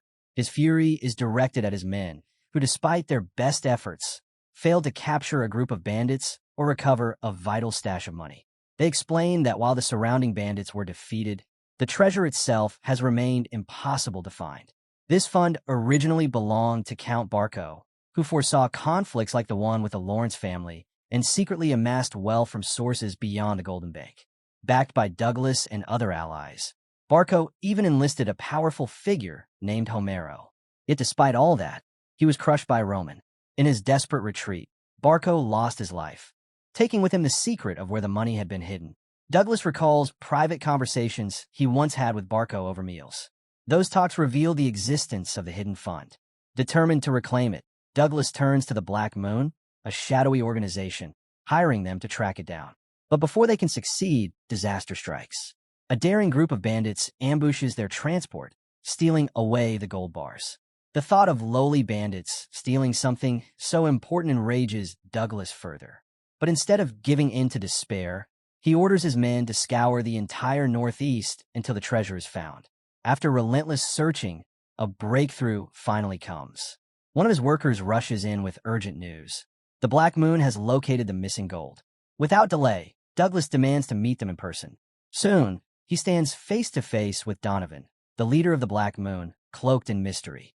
Donovan brings startling news. After closely monitoring the black market, he has uncovered the identity of the thieves. Douglas, consumed with anger and the need for vengeance, demands that Donovan reveal their names at once. Donovan's revelation left Count Douglas stunned. The thieves weren't mere bandits. They were members of the Northeaster Association. What first appeared to be a routine clash with outlaws took an unexpected turn when soldiers from the Alliance Association appeared. The tide quickly shifted, the bandits were subdued, and the stolen carriage filled with gold fell into the soldiers' hands. With certainty, Donovan explained that the soldiers had known exactly whose carriage they were seizing, proving the association's hand in the theft. To strengthen his claim, he produced undeniable evidence: a gold bar retrieved from the black market. Its unique markings were identical to those from Barco's hidden fund. A deeper probe uncovered even more. The servant who sold that bar was directly tied to the Alliance. Reflecting on the moment he delivered this news to Count Douglas, Donovan recognized the weight of his actions. He had exposed what might have been the Alliance Association's perfect scheme. Yet he also understood they had brought this upon themselves by making an enemy out of him. The balance of power in the Northeast was shifting. Once known as a simple intelligence guild, the Black Moon had transformed. Now absorbed into the House sect under Hulkus's leadership, they operated with new strength, serving directly under Roman Dimitri. Douglas's rage ignited like wildfire. Without hesitation, he called for immediate action, demanding contact with the Alliance Association and vowing brutal retribution against those responsible. Meanwhile, within the Alliance Association's council chamber, the air grew heavy with unease. The members knew well the reputation of Count Douglas, feared across the north as a beast who showed no mercy. Fear and doubt rippled through the room as they faced the consequences of being entangled in the theft. It was then that Conrad, calm and composed, rose to address them. He urged everyone to look beyond fear and consider the broader picture. The stolen funds, he reminded them, were not solely Douglas's claim. The money had been loaned to the Barco family, giving the association every right as creditors to demand repayment. Yielding everything to Douglas, Conrad argued, would be unjust. Some wavered, torn between fear of Douglas's fury and the logic of Conrad's reasoning. But Conrad pressed further, reminding them that unity was their strongest shield. If they stood together, Douglas could not crush them so easily. In the end, though unease lingered, the members aligned behind Conrad's words. They understood that a united front was their only chance to withstand Count Douglas, even if it meant defying the beast of the North. Their tense meeting was suddenly interrupted when a worker arrived with urgent news. The Douglas family had requested communication. Conrad, anticipating confrontation, agreed to take the call. On the other end, Count Douglas's fury was unmistakable. He demanded an explanation, accusing the Alliance of outright theft. Conrad, composed as ever, acknowledged Douglas's anger, but countered that the slush fund had always belonged to all the creditors, not just his family. He reminded Douglas that from the very beginning, he had tried to seize everything for himself.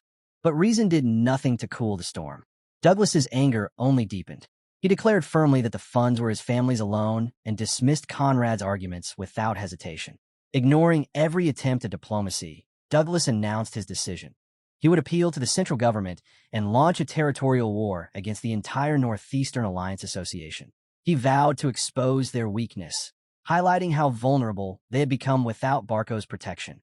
Conrad ended the call gravely and turned to the others, warning that they now faced a dangerous crisis. The scene then shifts to Roman's office. Lucas steps in, delivering the update. As expected, Douglas has declared war on the Alliance. Roman, unfazed, responds calmly. Once Douglas makes a decision, he never wavers. And this, Roman explains, is exactly what he had planned for. He explains further. Conrad, despite his rationality, has one fatal flaw. If Douglas continues to escalate, Conrad will eventually abandon his pride and surrender, choosing survival over dignity. To ensure this outcome, Roman orders Lucas to spread rumors immediately. Conrad must be cornered, left with no path of retreat, no chance to avoid the conflict. The story then moves north to the bustling markets of Cairo. Among the noise of daily trade, whispers begin to ripple through the crowd. An old food vendor talks to his customer about growing tensions, shocking those who overhear. Word spreads that the Northeastern Alliance is preparing to attack Count Douglas's lands. Not long after, a beggar with a ragged cap joins in, carrying tales straight from a Conrad family servant. He claims Conrad, enraged after his call with Douglas, smashed furniture in fury and vowed to bring Douglas down no matter the cost. The rumors spread like wildfire, carried by merchants, servants, and common folk, all quietly linked back to the house sect. And soon, the entire territory is buzzing with the belief that the Northeastern Alliance is preparing for war. The story shifts back to Count Douglas, his fury now burning hotter as rumors spread across the land. Summoning his officials, he declared with unwavering resolve that he would never forgive the Alliance Association. On his family's honor, he vowed to crush them completely. Later, during a tense magical call between Douglas and Conrad, the atmosphere bristled with hostility. Conrad, keeping his composure, tried to soothe his friend's anger. He insisted that the Alliance had not taken any aggressive action. On the contrary, they were even considering offering monetary compensation as a gesture of goodwill, hoping to repair the damage caused by the incident. Conrad's tone was firm yet patient. He urged Douglas to see reason, assuring him that the rumors did not reflect the Alliance's true intentions. But Douglas's response was sharp and scornful. His voice carried defiance as he rejected every word. He made it clear that he had not called to discuss peace, but to declare war. With disdain, he branded the Alliance selfish and weak, vowing to erase them entirely. Without room for compromise, the call ended abruptly, leaving only silence in its wake. Conrad looked around the room at the uneasy faces of the other members. Their concerns echoed the same fear. If this conflict escalated, countless civilians would suffer. Unable to handle Douglas's wrath alone, Conrad suggested appealing to the central government. But when he reached out to Count Peru, the reply was disheartening. Peru acknowledged the seriousness of the crisis, but refused to intervene. This was a problem the Alliance had to resolve on its own. With no aid coming from above, the members of the Alliance were forced to face the truth. War was unavoidable. The shadow of conflict loomed heavier than ever. Just when despair began to take root, an unexpected message arrived. It was from Roman Dmitri. Conrad hesitated, wary that Roman might only be calling to mock their predicament.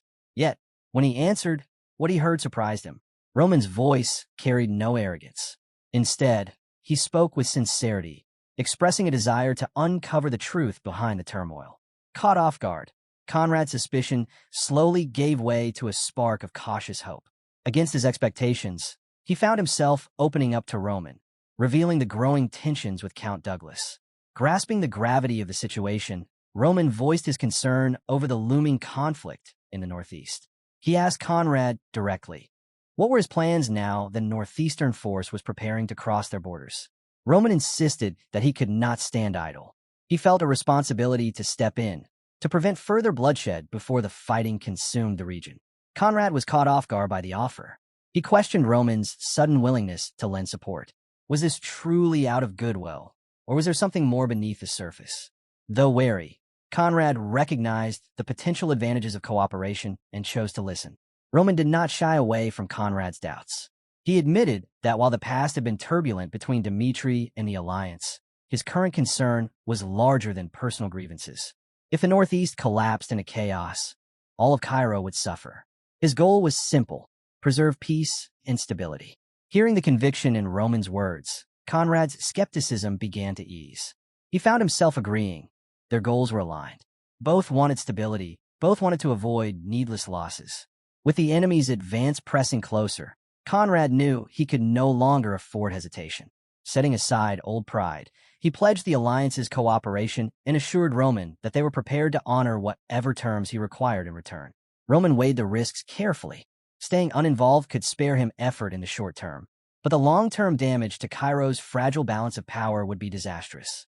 Stability had to take priority. Thus, Roman made his offer plain. He would support the Alliance Association if they agreed to reconcile with Dmitri and work toward cooperation in the future. Conrad bristled at the request. To align with Dmitri, once scorned for his lowly origins, felt almost insulting. Yet, when he considered the Alliance's precarious position, he knew better than to dismiss the offer outright. Caution tempered his pride, and he resolved to think carefully before giving his answer. Meanwhile, in Count Douglas's camp, the seriousness of the coming war could be seen clearly. His entire army assembled, a display of strength and preparation. During council, one of his officials urged Douglas to set clear terms for what would follow after victory. Douglas agreed without hesitation. He understood that war was not only about the battlefield, it was about shaping the future that came after. His mind drifted briefly to the fall of the Barco family, which had left the Northeast fractured and exposed. To Douglas, that weakness was an opportunity. He knew the value of such territory and intended to seize control. While many believed Douglas was nothing more than a brute who relied on sheer force, he proved them wrong. He refused reckless charges. Every move was calculated, every step designed to maximize his chances of success. And in that cold, strategic patience, the beast of the North revealed his true nature. Count Douglas's careful strategy had kept him alive up to this point. He had never dared to strike Barco while the central government still backed them. But now the situation had changed. With Barco gone and the alliance left weakened, Douglas felt confident. He believed he could rally the northern lords to his banner and seize the fractured northeast for himself. When he marched to face the Alliance Association's forces, Douglas demanded to meet their commanding officer. It was his way of asserting dominance. Yet the alliance refused, insisting it was not the right moment for negotiations, and asked him to wait. Irritated, Douglas pressed further. Why delay when their armies were already gathered? He scorned their hesitation, calling it a relic of an outdated system. But before the argument could escalate further, one of his men cried out. A figure was approaching. Expecting reinforcements for the alliance, Douglas turned to look. Instead, what he saw left him speechless, the banner of Dmitri. And at the front of the troop rode Roman himself. Stunned, Douglas struggled to understand why Roman had come to the battlefield. But Roman wasted no time explaining. Just as Douglas had rallied the northern lords under his cause, Roman too had gathered support. Except he had done so for the alliance. His presence was not a coincidence. It was the result of a calculated strategy. The revelation shook Douglas deeply. He realized too late that Roman had turned his own call for northern unity into justification for joining the war. The lords who had come to support Douglas were equally unsettled. They grumbled among themselves, frustrated that they hadn't known Roman would appear. Some even admitted they might have thought twice about taking Douglas's side had they been informed earlier. As tension mounted, Conrad urged Douglas to act with caution.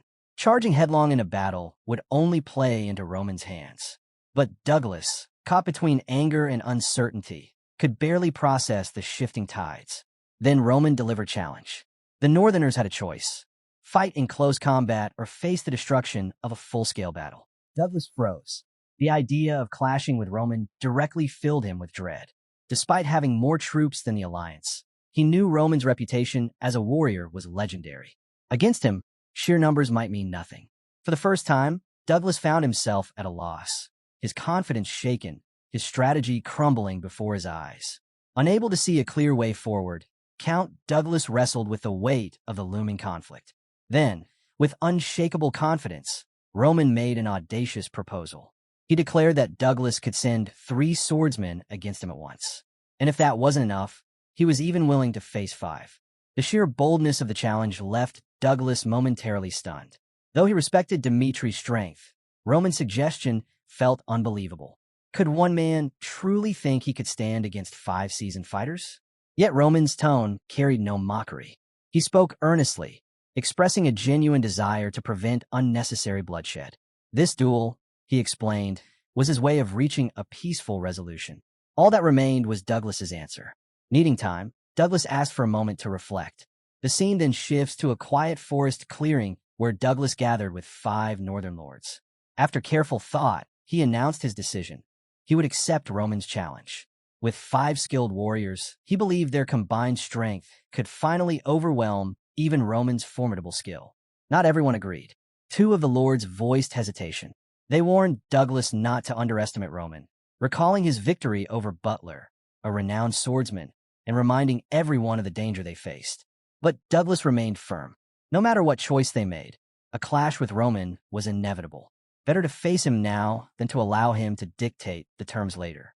Douglas pointed to his trusted twin swordsmen, Vinton and Vintel, who had once defeated a 4-star opponent.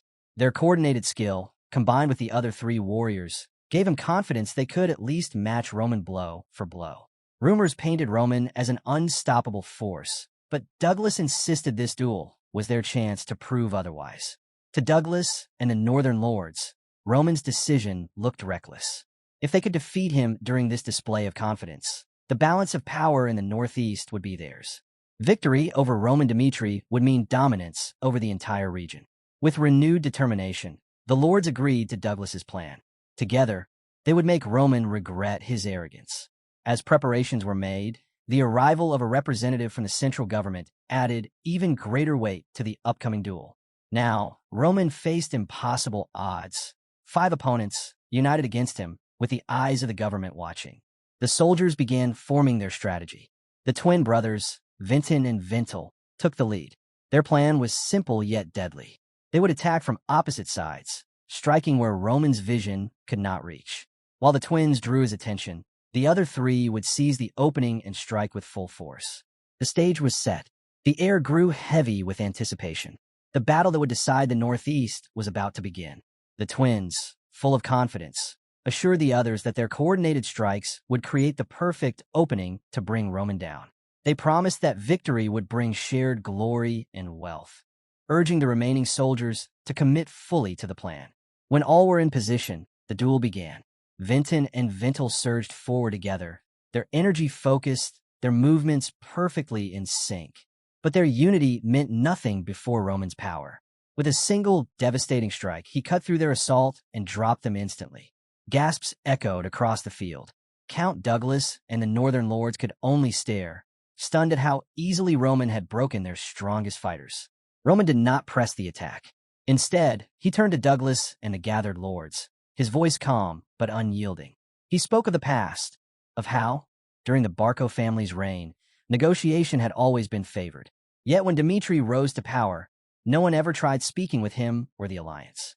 They had dismissed him, ignoring the weight of his family's growing legacy. That arrogance, Roman warned, was their greatest mistake. His words unsettled the Northern Lords, their certainty shaken.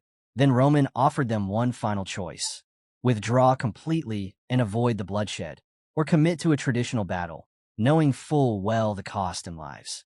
Douglas hesitated. The reality was harsh. In open war, countless of his men would die. By honoring the duel, only 5 lives would be lost. Though bitter, he chose to see the decision through, sparing the bulk of his army. Roman nodded in acceptance, but the remaining 3 soldiers wavered. With the twins defeated, they knew the outcome was already sealed. Fear and doubt crept into their hearts, and hesitation slowed their blades. Roman saw their reluctance and dismissed it as cowardice. To strip away any excuse, he dropped his sword, standing unarmed before them. With unshakable confidence, he dared them to continue. Shame drove them forward. Believing they finally had the advantage, they charged. But Roman's power needed no blade.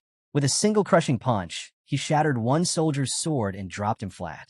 The other 2 tried to surrender in desperation, but Roman gave them no mercy. In swift, precise motions, he subdued them both, leaving them broken and defeated. When the dust settled, Roman turned his gaze toward Count Douglas and the Northern Lords. His stance was unwavering, his expression firm, his presence impossible to ignore. With a voice that carried authority, Roman asked if anyone still had objections. None came. Count Douglas and the Northern Lords lowered their heads, acknowledging his dominance in silence. When Roman returned to Conrad, he was met with gratitude. Conrad bowed deeply, thanking him for his decisive intervention. Roman assured him that their partnership would continue, a promise of unity in the days ahead. Conrad could not help but reflect. Had the alliance chosen to march into a full-scale war against Dmitri, they would have been crushed. Instead, Roman strategy had secured stability, firmly establishing the Northeast under his influence. A few days later, the scene shifted to the Grand Conference Hall of the Northeastern Alliance Association. Around the table sat Conrad and the other members, with Roman Dmitri now seated at the center. Roman announced that his father had entrusted him with full authority in these matters. He asked if anyone opposed his leadership. Silence filled the chamber. No one dared. A faint smile touched Roman's lips as he prepared to speak. He had news, and it was not something to be taken lightly. His question broke the quiet like a blade. Do you believe the Cairo kingdom is truly on the right path? The weight of his words lingered. It wasn't only Hector's invasion that concerned him, though that danger was real. What troubled him more was the rot within Cairo itself. He spoke of the Southern Front, where commanders treated him with suspicion instead of trust, even as enemy forces pressed hard. He spoke of the central government, where endless power struggles raged like storms, weakening the kingdom from within. Without Roman and his men, the southern line would have collapsed long ago, leaving Cairo wide open to Hector's conquest. His gaze hardened, his voice steady with conviction born of war. If another conflict came, he warned, the central government would not hesitate to draft soldiers from every region, sending them to die as expendable pawns. Families would grieve for their dead, while the government used the chaos to tighten its grip, its influence spreading unchecked across the land. The room grew tense. Concern and unease spread across the faces of those listening. Roman's words cut deep, but they could not deny the truth. Then, with calm authority, Roman offered a path forward. We must look to the root of this conflict, he said. The treatment we endure is unjust. If the nobles of the capital exploit the central government for their own gain, then why shouldn't we, here in the Northeast, unite for our own survival? His words hung in the air like a spark waiting to catch fire. The proposal was bold, a vision of solidarity in the face of chaos. But Roman knew time was not on their side. Once Dmitri moved, the central government would act swiftly, and when that moment came, the Northeast had to be ready. For Roman, uniting the Northeast was more than a political move, it was survival. Only through strength and solidarity could the region resist the suffocating influence of the central government. Breaking the silence, Jonathan raised a question that weighed on everyone's mind. But will our unity truly stand against the central government? His voice carried the doubts shared around the table. He pointed out the glaring vulnerabilities. If regions like Lawrence's were left out, the Northeast would be standing on shaky ground, dangerously close to collapse. Jonathan reminded the council that their survival depended heavily on imports from neighboring territories. Food, supplies, trade, all flowed from outside. If the Northeast defied the central government, those lifelines could be severed overnight. Their businesses, deeply tied to central authority, would crumble. Independence sounded appealing, but in reality, it seemed nearly impossible. Without breaking this dependence, the nobles of the Northeast would always be bound like puppets, dancing to the capital's will. Roman rose to answer. Speaking directly to the counts, he acknowledged their fears but offered a solution. Holding up a sheet of paper, he declared, "This is my plan for developing the Northeast. Our land may be rugged, but its potential is vast." He pointed to the mountains dominating Dimitri's territory, endless ranges, imposing and wild. To most, they were an obstacle. To Roman, they were a fortress. He envisioned a stronghold built in those peaks, a place where the people could find refuge and protection. The mountains would not only shield them from external threats, but also provide fertile land to sustain their own population. Self-sufficiency, he explained, was the key to freedom. Conrad voiced his doubts, skeptical that such ambitious plans could truly be realized. But Roman's response was unwavering. It is possible.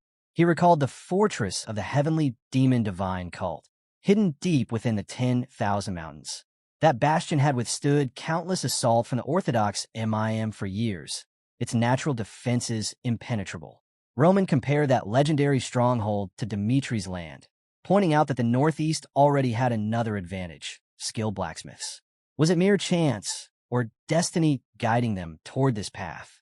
One by one, Roman laid out his plans before the nobles.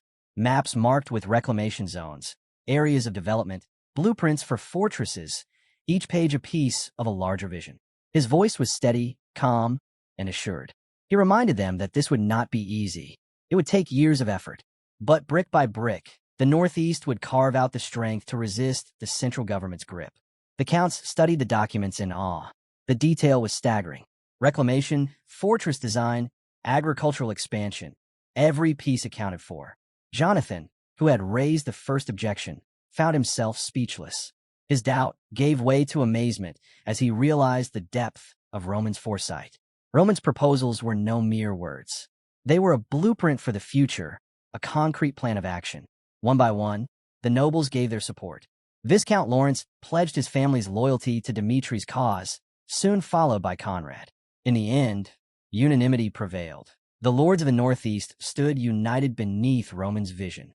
With solemn resolve, Roman gave their union a name, the Dimitri Alliance. It would symbolize their newfound unity and their readiness to stand together under his leadership. The scene then shifted to Romero Dimitri's office. Jonathan himself delivered the news of Roman's achievement. Romero listened quietly, a faint trace of sadness crossing his face as he thought of Rodwell, who had once given his all for the family. Yet pride overshadowed regret. Roman was no longer just a son of the house.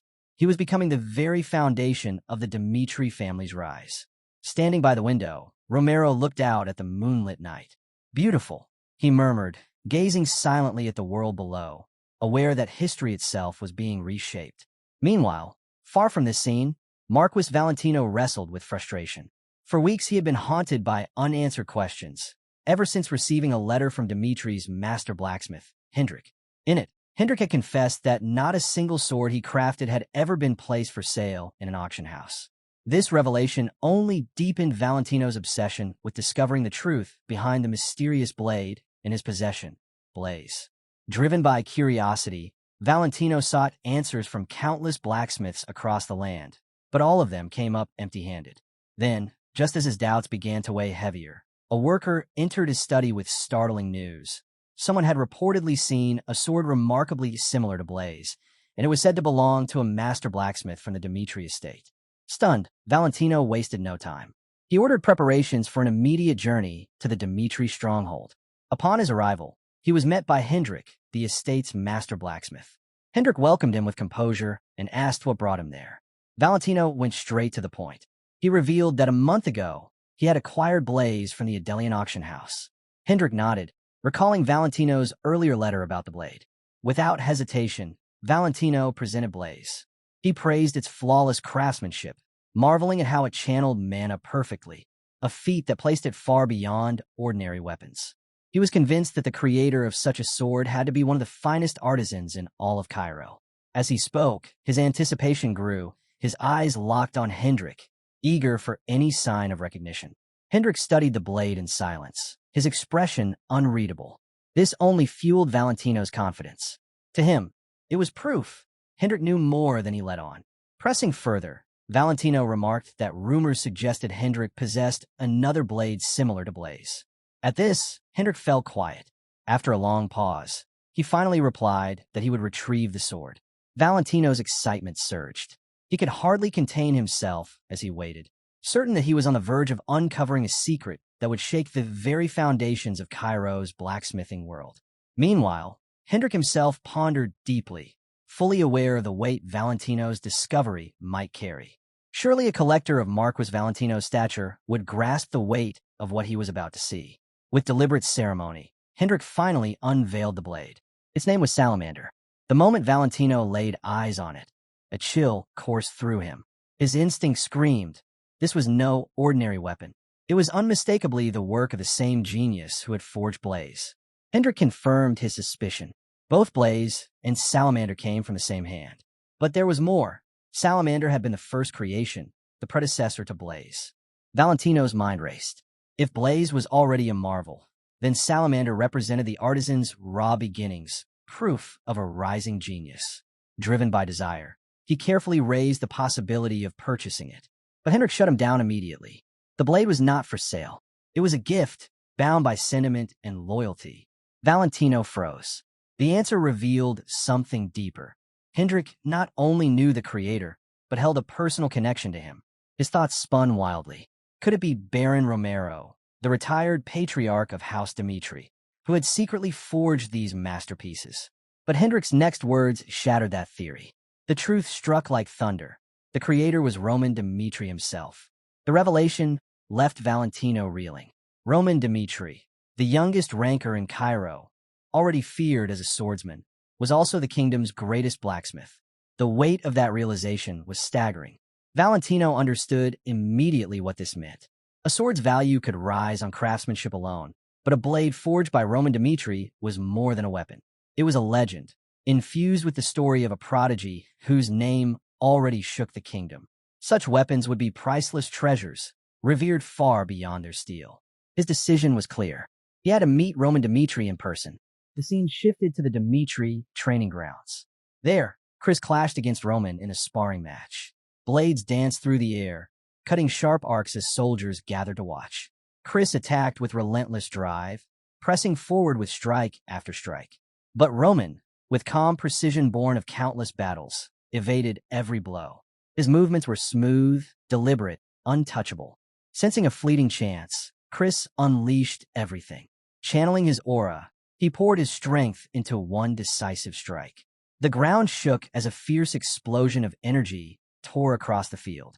Dust and smoke filled the air. When it cleared, Roman stood tall, unscathed, with Chris lying defeated. Murmurs of awe rippled through the watching soldiers. Roman extended a hand to his sparring partner, offering both praise and correction. "A fine strike," he said, "but bursts of power leave gaps. A skilled opponent will always find them. Learn to break your enemy's balance without showing your intent." His tone was calm, yet every word carried the weight of hard-earned wisdom. Roman's sharp grasp of combat shines through in every bit of his guidance. Watching from a distance, Marquis Valentino can't help but be impressed by Roman Dimitri's strength and mastery. Across the kingdom, Roman's name is already on everyone's lips, especially after defeating Hector's second strongest warrior. Marquis begins to wonder what recognition awaits Roman as he continues to rise in Cairo. Having witnessed his power firsthand, he realizes the balance of influence within the kingdom might soon shift. Even Marquis Valentino, seeing Roman in action, finds himself filled with newfound respect. It's now obvious, Roman is far more than just whispers and rumors. The thought that a blacksmith from Cairo could very well be the most gifted man on the continent catches Marquis completely off guard. Just as he's lost in this thought, an attendant announces a guest. Roman turns to see Marquis Valentino, who immediately steps forward and extends his hand. As they shake hands, Marquis can't help but marvel. This was the very hand that forged Blaze, the legendary sword. After introducing themselves, they move into a private chamber. There, Marquis explains why he came Blaze. Roman instantly recognizes the blade as the one he had once entrusted to Lucas. Marquis explains that he had poured his family's immense wealth into uncovering the truth behind the weapon's origin. Known as the wealthiest man in Cairo, Marquis wastes no time and directly asks Roman if he was truly the creator of Blaze. Roman reflects on the irony. Standing before him is Marquis Valentino, a man infamous for hoarding rare treasures, yet also one of Cairo's most influential figures. He commands elite forces called Mong, oversees the kingdom's thriving trade, and through his fortune alone could tip the scales of power. Yet, despite such power, Valentino always manages to keep the four factions in careful balance. To Roman, Valentino is an intriguing man, shrewd, far-sighted, and never simple. Their discussion continues, and Roman finally acknowledges the truth. He was indeed the one who crafted Blaze. Valentino's eyes brighten instantly. His admiration overflows as he thanks Roman for allowing him the honor of meeting the sword's true master. He recalls the moment he first laid eyes on Blaze at an auction, describing it as a strike of lightning, an unforgettable thrill. To him, Dmitri is the pinnacle of blacksmithing. With that, Valentino leans forward, asking about Roman's heritage and the secret behind his unmatched skill. Then, with a tone of reverence, he makes his request, to once more lay eyes on the sword that had captured his soul. Roman gave a slight nod before placing the sword into Valentino's hands. The moment he held it, Valentino's eyes widened in awe. His voice carried both curiosity and admiration as he asked the sword's name. With calm pride, Roman answered, "Darkness." The name struck Valentino deeply. Instantly, his thoughts drifted to legends like Salamander and Blaze, blades renowned across the land. But this was different. Darkness radiated a power and craftsmanship beyond anything he had ever seen. A weapon infused with the essence of shadow itself. For the first time, he felt he was witnessing the work of a blacksmith still climbing toward even greater heights. The thought thrilled him. If Roman had already forged masterpieces like Blaze and Darkness, what unimaginable creations would he forge in the future? Eyes alight with excitement, Valentino leaned forward and presented his offer. His terms were clear. First, if Roman ever chose to sell a sword, Valentino demanded the right to purchase it before anyone else. Second, no matter when or where, he must be the first to witness each new weapon born from Roman's forge. His determination was unmistakable, his words filled with urgency. If Roman could agree to these two conditions, Valentino declared, then the full strength of the Valentino family would stand behind Dmitri. Roman paused, surprised by the weight of such a promise. Valentino, the very man known for keeping his family neutral among the factions, was he truly willing to break that long-held stance? Seeing Roman's hesitation, Valentino pressed further. He revealed the truth. The four great factions had been closing in, applying pressure from all sides. Neutrality could no longer last forever. Eventually, he would be forced to choose a side. And now, with Roman's growing influence, his leadership, and his unmatched skill as the creator of Blaze, Valentino had found his answer. Aligning with Dmitri wasn't just a political move. It was a chance to secure greater prosperity and seize opportunities others couldn't imagine. With a sly smile, he admitted he was genuinely captivated by Roman Dmitri's potential. To him, joining forces was the most advantageous path. Roman rose to his feet, his voice steady and firm. He reminded Valentino of the loyalty the nobles of the Dmitri alliance had already pledged to their family. Then, with a serious gaze, he asked directly, was the Valentino family truly prepared to cast aside neutrality and stand with Dmitri? Valentino bowed his head respectfully, a warm smile on his face as he pledged the Valentino family's unwavering loyalty to Roman. He promised to follow wherever Roman led, no matter how difficult the path ahead. Roman was taken aback by such wholehearted devotion, an unexpected alliance forming right before him. Gratefully, he returned the smile and thanked Valentino, recognizing the weight of this newfound partnership. From that moment onward, he resolved to place his trust in Marquis Valentino's steadiness. Then, almost playfully, Valentino leaned in with a request. He asked if he might share the truth, that Roman was the one who had forged Blaze. He laughed lightly, admitting he would be far too restless if he couldn't brag about such a treasure. Roman, charmed by his straightforward nature, agreed and gave him permission. Soon, the scene shifted to the glittering halls of the Valentino family palace. There, Marquis Valentino proudly unveiled the sword before a gathering of nobles. His voice carried as he spoke of its astonishing abilities, claiming that even a beginner could hold their ground against a veteran with Blaze in hand. Intrigued, the nobles pressed him for proof. With a glint in his eye, Valentino assured them he had never once exaggerated the value of his collection. He emphasized the weapon's creator, the very artisan who had toppled Hector's fighter and was now celebrated as Cairo's hero. The nobles quickly pieced it together. This was the same sword Roman Dmitri had wielded to defeat Butler. At once, its legend deepened. Valentino went on, revealing that Blaze was only one among 3 masterpieces Roman had crafted. Excitement rippled through the hall as the nobles coined a name for them, the Roman Dmitri collection. As Roman's fame spread, the forges of House Dmitri could barely keep up. Demand for their work surged overnight, business booming in a way none of them had anticipated. But while success filled the air of Dmitri Palace, shadows stirred. One night, Roman walked its vast corridors, his mind weighed with thought. From the darkness, a figure stepped forth. Makin, an agent of Valhalla, emerged silently, his presence carrying tension. He wasted no words. Valhalla, he said, had been watching. Roman's victories over Hector and Butler, and his bold creation of the independent Dmitri alliance in the northeast, none of it had escaped their notice. Makin admitted openly that Valhalla had underestimated him. To their eyes, Roman had become a serious obstacle, one that could endanger their ambitions. He leveled his gaze at Roman and delivered his demand. Choose. Would Roman follow Valhalla or oppose it? Roman's lips curved into a confident smirk. His reply was sharp and unwavering.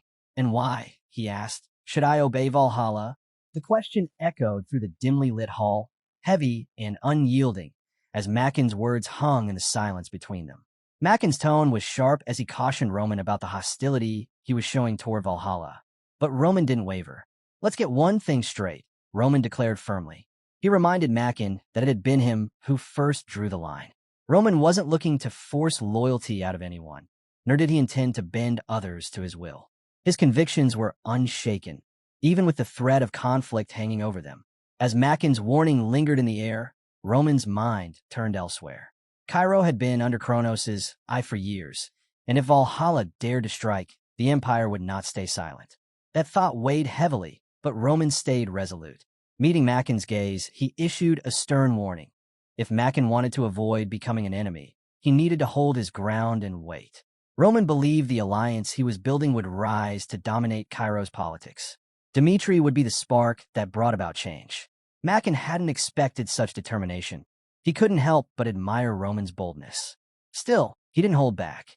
Don't let pride blind you, Macken cautioned. Arrogance only draws challengers. Butler was nothing compared to what Valhalla holds. This continent is vast, and threats far greater than him are out there. With those words, he slipped into the shadows, leaving Roman with time to reconsider. Macken hoped Roman would tread carefully in shaping the Dmitri alliance. The political currents in Cairo shifted restlessly. Various factions approached Roman, urging him to make his move. The pressure grew heavier with each passing day. Meanwhile, inside the opulent office of Marquis Benedict, unease stirred. A subordinate questioned Marquis Benedict about his stance on Roman. Mark's reply was elusive. If Roman joined him, past grudges would be erased. But if Roman sided elsewhere, Marquis promised he would face the weight of his retribution. Back in his quarters, Roman stood silently at the window, deep in thought. The Dmitri alliance had stabilized the balance of power for now, but he knew their window was narrow. The next year would decide everything. War loomed closer, and with it, inevitable sacrifices. To endure, Roman had to sharpen his strength, especially his command of magic, the very force that could shift the tide. Across the continent stood 13 grand towers, each one a pillar of magical might. Among the 13 towers, none rivaled the prestige of the Heavenly Palace. It was there that the great conclave of mages was held, where each tower presented their progress and breakthroughs. The Phoenix Tower revealed their mastery of fifth circle spells, an impressive feat on its own, but the crowd barely spared them a glance. Their problem ran deeper than spellcraft. The Phoenix Tower was trapped in an identity crisis, burdened by the loss of their ancient burning grimoire, a legacy handed down through generations. Within the tower walls, Felix carried the weight of this decline. 3 years ago, circumstances thrust him into leadership, a role he had never sought. His mentor's sudden disappearance left a void he couldn't fill, and without the grimoire, his inadequacy only grew more apparent. The tower's members lost faith, their despair compounded by the withdrawal of funding from the Frank Empire. Just when the future seemed hopeless, a sealed letter arrived. The mark of Roman Dmitri blazed upon it. Inside lay a proposal unlike any Felix expected. Dmitri would support the Phoenix Tower, and in return, Felix would serve as Roman's sparring partner for 6 months, receiving a stipend of 1,000 gold each month. It wasn't salvation, but it was a chance. With no other path forward, Felix accepted. Now, as his carriage rattled toward Dmitri, his thoughts wandered. The Dmitri lands were famed for their smiths, not for sorcery. Across the continent, the Heavenly Palace stood as the pinnacle of magic, while 7 of the strongest towers were rooted firmly within the Kronos Empire. Cairo, and especially Dmitri, were considered wastelands for mages. Yet Dmitri was anything but weak. In the harsh northeastern lands, they had carved out a reputation for iron discipline and unmatched strength. That alone had drawn Felix here, to stand at the gates of this unlikely power. At the entry point, order reigned. Soldiers moved with precise efficiency, their actions seamless and deliberate. One guard stepped forward, his expression stern as he carried out his duty with unwavering focus. The guard blocked Felix's path, demanding to know his purpose. Felix, calm yet composed, introduced himself and presented Roman Dimitri's letter of invitation. As he was escorted inside, Felix couldn't help but take in his surroundings. The Dmitri estate radiated discipline. Soldiers moved in perfect unison. Magical devices gleamed in carefully chosen positions, and towering fortress walls hinted at defenses built for war. Even in this remote land, Dimitri's strength was undeniable. At last, Felix stood before Roman himself. Roman's presence was commanding, his authority unmistakable. With a firm handshake and steady gaze, he welcomed Felix into Dimitri's domain. Felix felt a wave of respect. There was something about Roman that demanded both trust and admiration. Not wasting time, Felix asked directly about the offer laid out in the letter. Roman confirmed it without hesitation. 6 months as a sparring partner, 1,000 gold coins per month, a total of 6,000 gold. It was no small sum. Still, Felix questioned it. Why him? Surely there were countless others eager for such an opportunity. Roman's answer was precise. The Phoenix Tower's mastery of flame magic was unrivaled, and Felix's skill in that field stood out. Roman also acknowledged the hardships the tower was enduring, making this partnership valuable for both sides. Paying Felix generously wasn't charity, it was an investment. Roman also set the terms clearly. Any harm suffered during their training would be his responsibility to bear, as long as Felix gave his all. But the risks were real, and Roman would not be blamed for the consequences. Felix's thoughts grew heavy.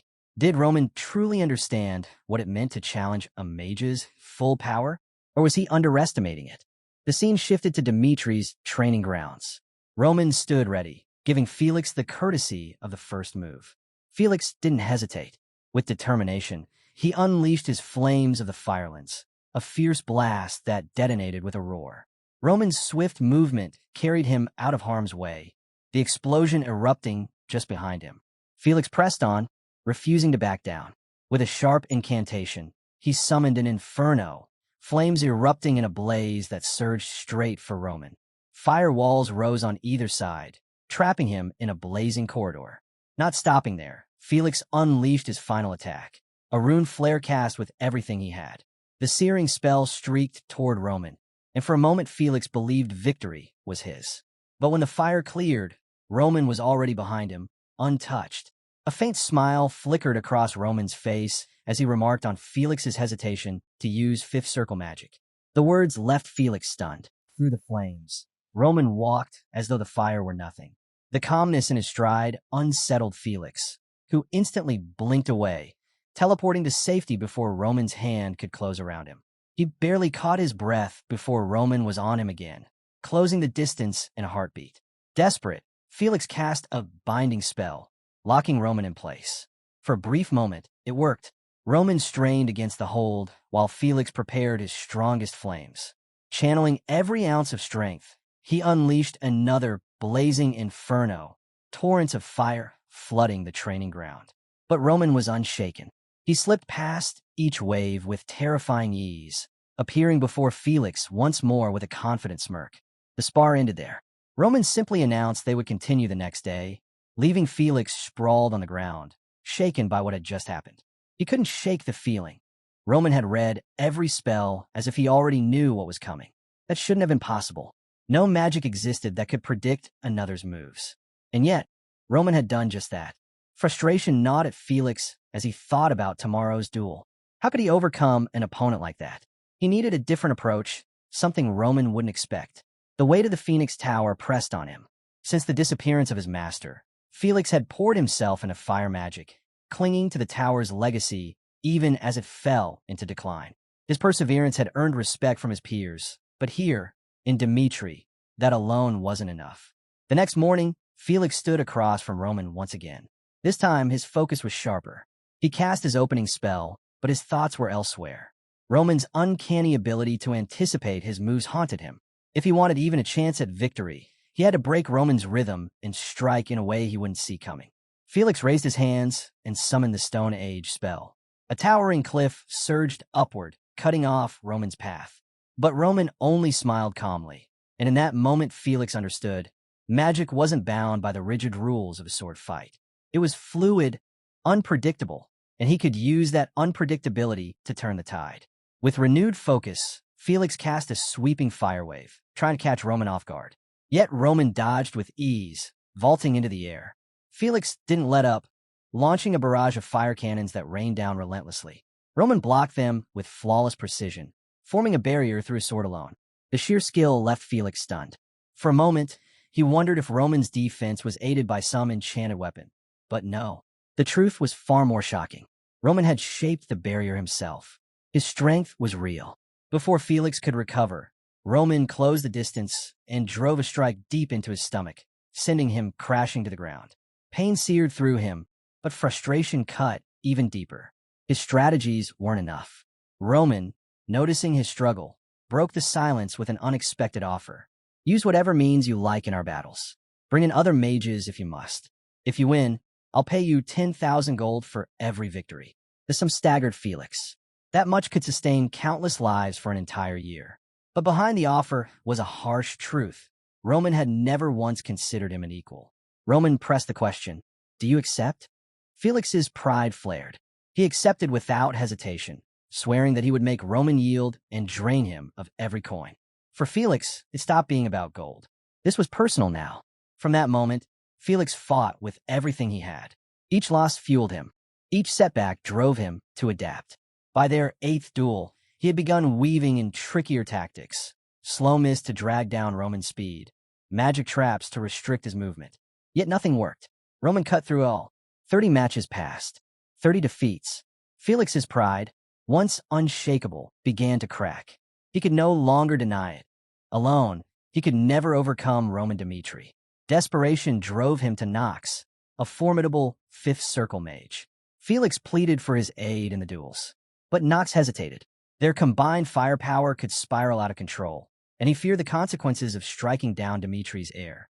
Even more, Nox questioned why Felix, a representative of the Phoenix Tower, was entangling himself in a matter so far removed from their cause. The risks, he warned, were far greater than Felix seemed to realize. Despite Nox's hesitation, Felix pressed harder. He reminded him of the reward, 10,000 gold for a single victory. If they won, he promised to split it evenly. That much money was worth the risk. Nox paused, then asked, "So we only need to beat him once?" Felix nodded, but cautioned him not to underestimate Roman. "It won't be easy. He has a natural ability to counter mages. We'll need a plan." Nox dismissed his concern with a wave. "Leave it to me. My team will handle it." Days later, Nox and 3 others stood before Roman, ready for battle. Roman, calm as ever, gave them the first move. They unleashed a storm of spells, a relentless barrage meant to overwhelm through sheer force. Watching from the sidelines, Felix's heart sank. He recognized the flaw immediately. They were making the same mistakes he had made. And just as he feared, Roman dismantled their assault with frightening ease. One by one, Nox's team fell until only silence filled the grounds. Roman stood unshaken, untouched. As the dust settled, Roman reflected inwardly. His second body transformation had rendered him immune to extremes of heat and cold, stripping away much of the advantage fire-based mages possessed. Against him, their spells were nothing. Nox and his companions groaned on the ground, stunned by the reality of Roman Dimitri's strength. Felix stepped forward and raised a hand. "Stay back. Let me speak with him." Inside the palace, Roman's presence was as commanding as ever. Felix approached cautiously, but this time there was no bravado in his voice. "I don't know if I'll ever be able to defeat you," he admitted. "But tell me this. How do you always know what spell a mage is about to cast?" Roman's lips curved into a confident smile. "I'll show you." Curiosity piqued, Felix followed him into a study. The shelves were lined with grimoires, each one marked and worn from study. Felix's eyes widened at the sheer number. Roman began to explain. Magic, he said, wasn't just power, it was resonance. Mana echoed with the elements. Fire, water, wind, each tied to the natural world. What astonished Felix most was when Roman revealed that the resonance within a magic circle could be read, like words in a language. The patterns told him what spell was forming before it was even unleashed. That was the secret. Roman broke it down into 3 essential skills. First, the ability to sense and understand the resonance of mana. Second, the knowledge to interpret those signals and identify the magic being cast. And third, the speed to act on that understanding before the spell could land. As Roman spoke, Felix listened intently, astonished by the depth of his understanding. The way Roman unraveled the mysteries of magic with such clarity made it feel effortless, yet profound. Felix realized then, Roman's grasp of the arcane arts was extraordinary, far beyond what he had ever imagined. Leaving the room, Felix's thoughts lingered on Roman Dmitri. To call him a genius seemed far too small. What truly left Felix in awe was Roman's relentless drive for strength, a pursuit so absolute it forced Felix to question his own path. For years, he had used his master's disappearance as a shield, a reason to stagnate. But watching Roman shattered that illusion, Felix admitted to himself that he had been avoiding reality. If he wanted to stand as more than a placeholder for the Phoenix Tower, he had to change. From that day forward, Felix pushed himself harder than ever. Weeks turned into months, and progress came steadily. His spells sharpened, his control deepened, and for the first time in years, he felt growth. Life within Dmitri continued to impress him. Though only a borderland barony, their soldiers carried themselves with unshakable discipline and loyalty. It puzzled Felix. What gave Roman such power, and what made his men so different from the forces of other noble houses? Driven by curiosity, Felix wandered into the blacksmith's quarters. He asked one of the workers if Roman often came to the forge. The man nodded, explaining that Roman usually worked in a private smithy, crafting his own blades. Then came the story. The master blacksmith had witnessed it firsthand, Roman forging while flames swallowed his entire body. The fire was so fierce, it looked as though the god of fire himself stood in the forge. Felix was struck speechless, imagining the scene. The description reminded him of his late master's words. To wield burning magic was not simply to control fire, but to embrace it, to live alongside it until flame became part of the soul. If one could endure fire without pain, his master had once said, he could be reborn as fire itself. Roman's connection with flames suddenly made sense. Generations of Dmitri had worked in fire, shaping steel, living and breathing heat every day.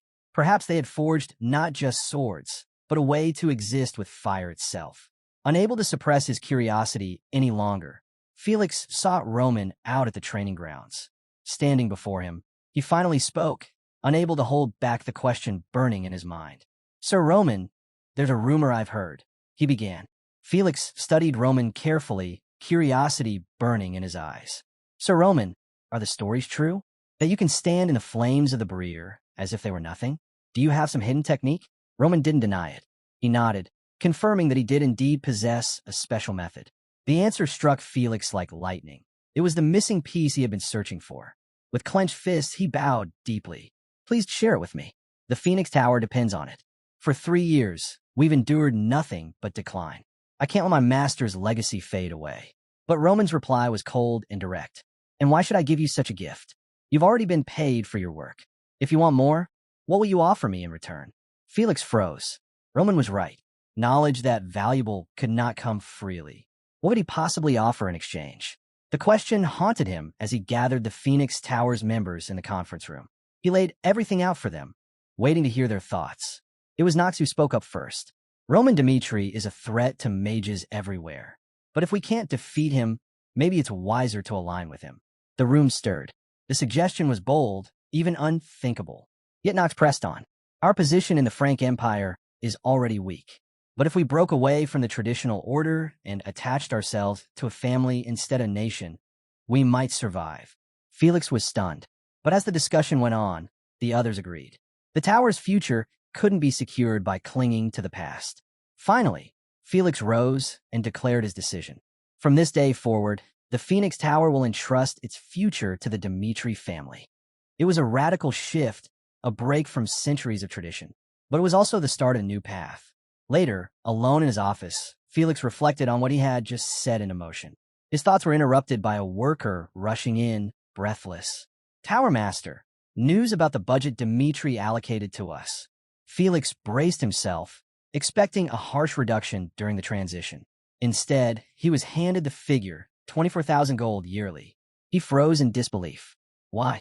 Everyone knew mages bled money, pouring fortunes into grimoires, crystals, and artifacts. To be granted more, not less, was something he had never imagined. The worker standing beside Felix was just as astonished. "It's hard to believe, isn't it? Not only did Lord Dmitri grant us ample funds, but he even said we could request more if needed." Felix was left speechless. Why would Romans show such generosity to mages when so many others treated them as nothing more than burdens. The worker urged him to step outside. When Felix did, his breath caught.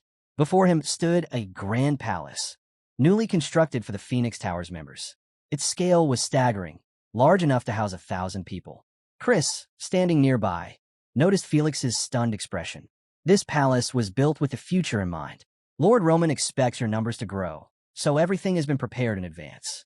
Curious, Chris asked, "What do you think?" Felix could only admit the truth. "I don't understand it. This level of support, we never expected such kindness from Sir Roman."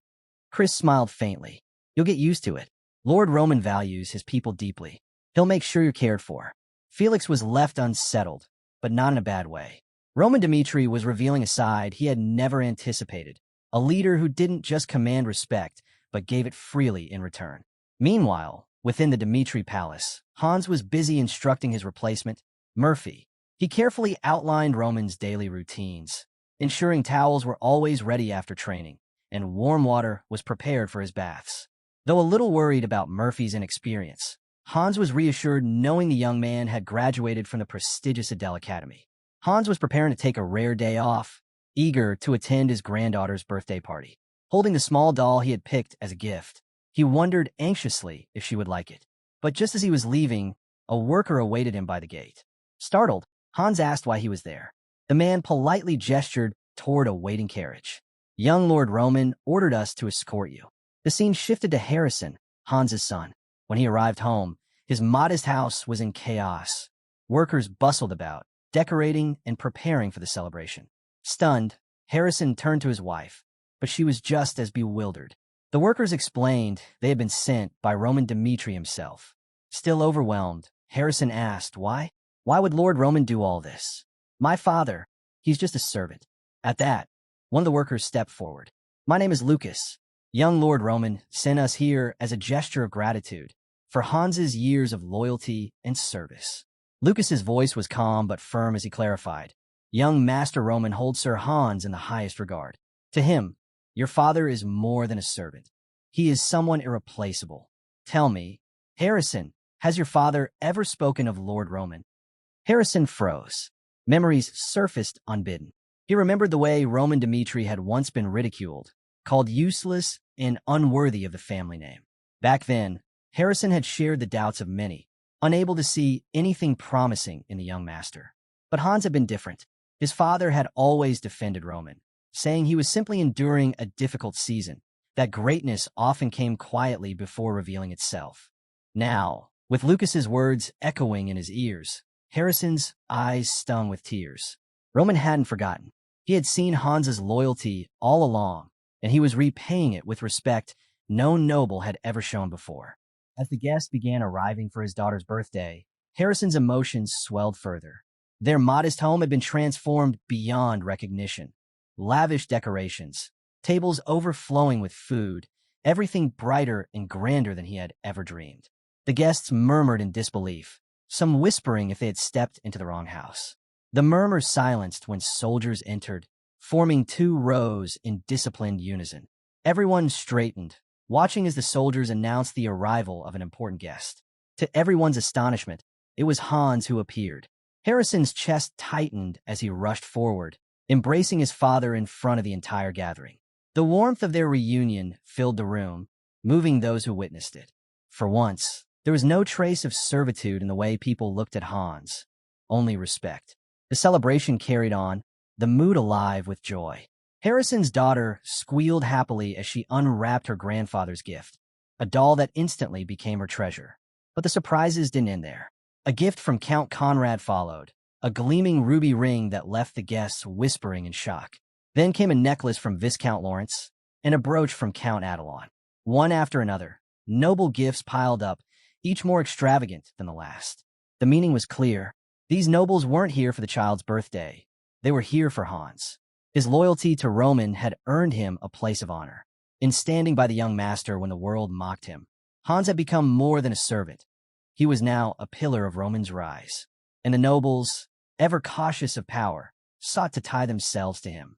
Harrison stood overwhelmed, his gratitude battling with uncertainty. Then, at last, he opened the final gift, the one marked with Roman's name. His heart pounded as curiosity burned inside him. What had Roman chosen for his granddaughter? Inside the final box, Harrison found not a jewel or trinket, but a letter. As his eyes scanned the seal, his breath caught. It was a recommendation to Glory Academy. The significance struck him instantly. Glory Academy, the most prestigious school on the continent, was a dream beyond reach for commoners. Even the wealthy struggled to gain admission, and yet Roman had secured this chance for his daughter. Harrison's hands trembled. This wasn't a gift of wealth. It was a gift of future, a life-changing opportunity no amount of gold could buy. Tears streamed down his face as gratitude overwhelmed him. The scene shifted to Dimitri Palace. Hans approached Roman quietly, humility in his every step. Bowing, he confessed, "My lord, these gifts, they are too much. Serving you and earning your trust has already been more than enough for me." Roman listened, his thoughts drifting to the memories of another life, as the heavenly demon. In those years, he had once turned to his closest follower, the mad demon, with the same question that now surfaced in his heart. Had he ever regretted following him? The answer then, as now, was unwavering. The mad demon had sworn that Roman's trust alone had been worth a lifetime of loyalty. Looking at Hans, Roman felt the same truth. This man, who had served him longer than even his own father, was more than a servant. Roman's voice softened as he said, "Hans, you are not just someone who waits on me. You are my family. Your loyalty and sincerity are things I cherish deeply. These gifts are not charity. They are what you deserve." Hans's chest tightened as emotion welled up inside him. To be acknowledged in such a way by the young master he had always defended, it was more than he had ever hoped for. Roman ended with warmth in his tone, congratulating Hans on his granddaughter's birthday. In that moment, the bond between them became something unshakable. A year later, far from Dimitri Palace, the winds of change swept through Cairo.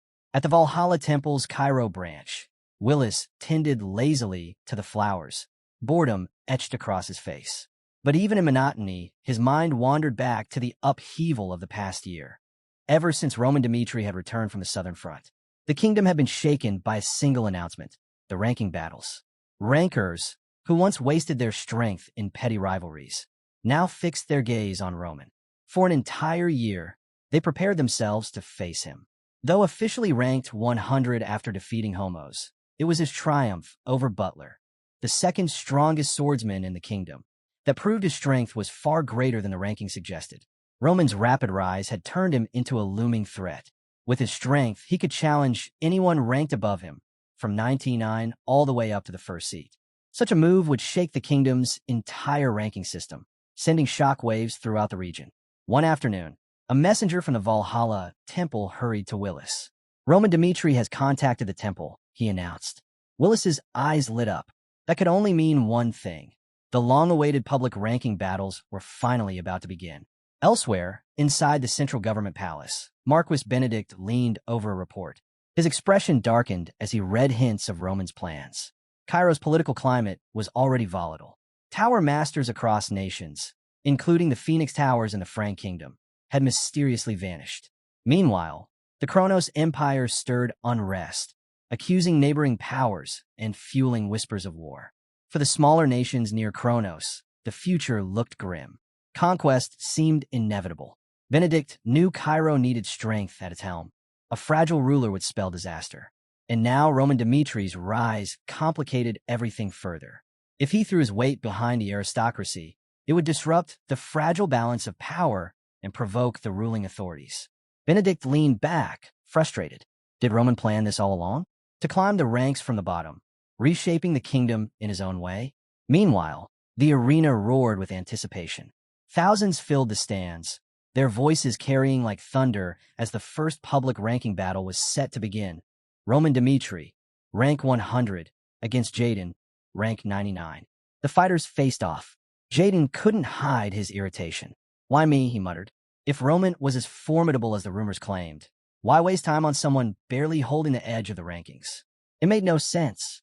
Studying his opponent, Jaden expected a grizzled warrior, but what stood before him was a man far younger than he imagined. The arrogance in the rumors, claims that Roman was already preparing for his next opponent, only deepened his irritation. The signal was given. Jaden moved first, pouring all his strength into a decisive strike. But before he could even blink, Roman sidestepped effortlessly. With nothing more than a simple touch, Roman sent Jaden crumpling to the ground. The fight was over before Jaden even understood what had happened.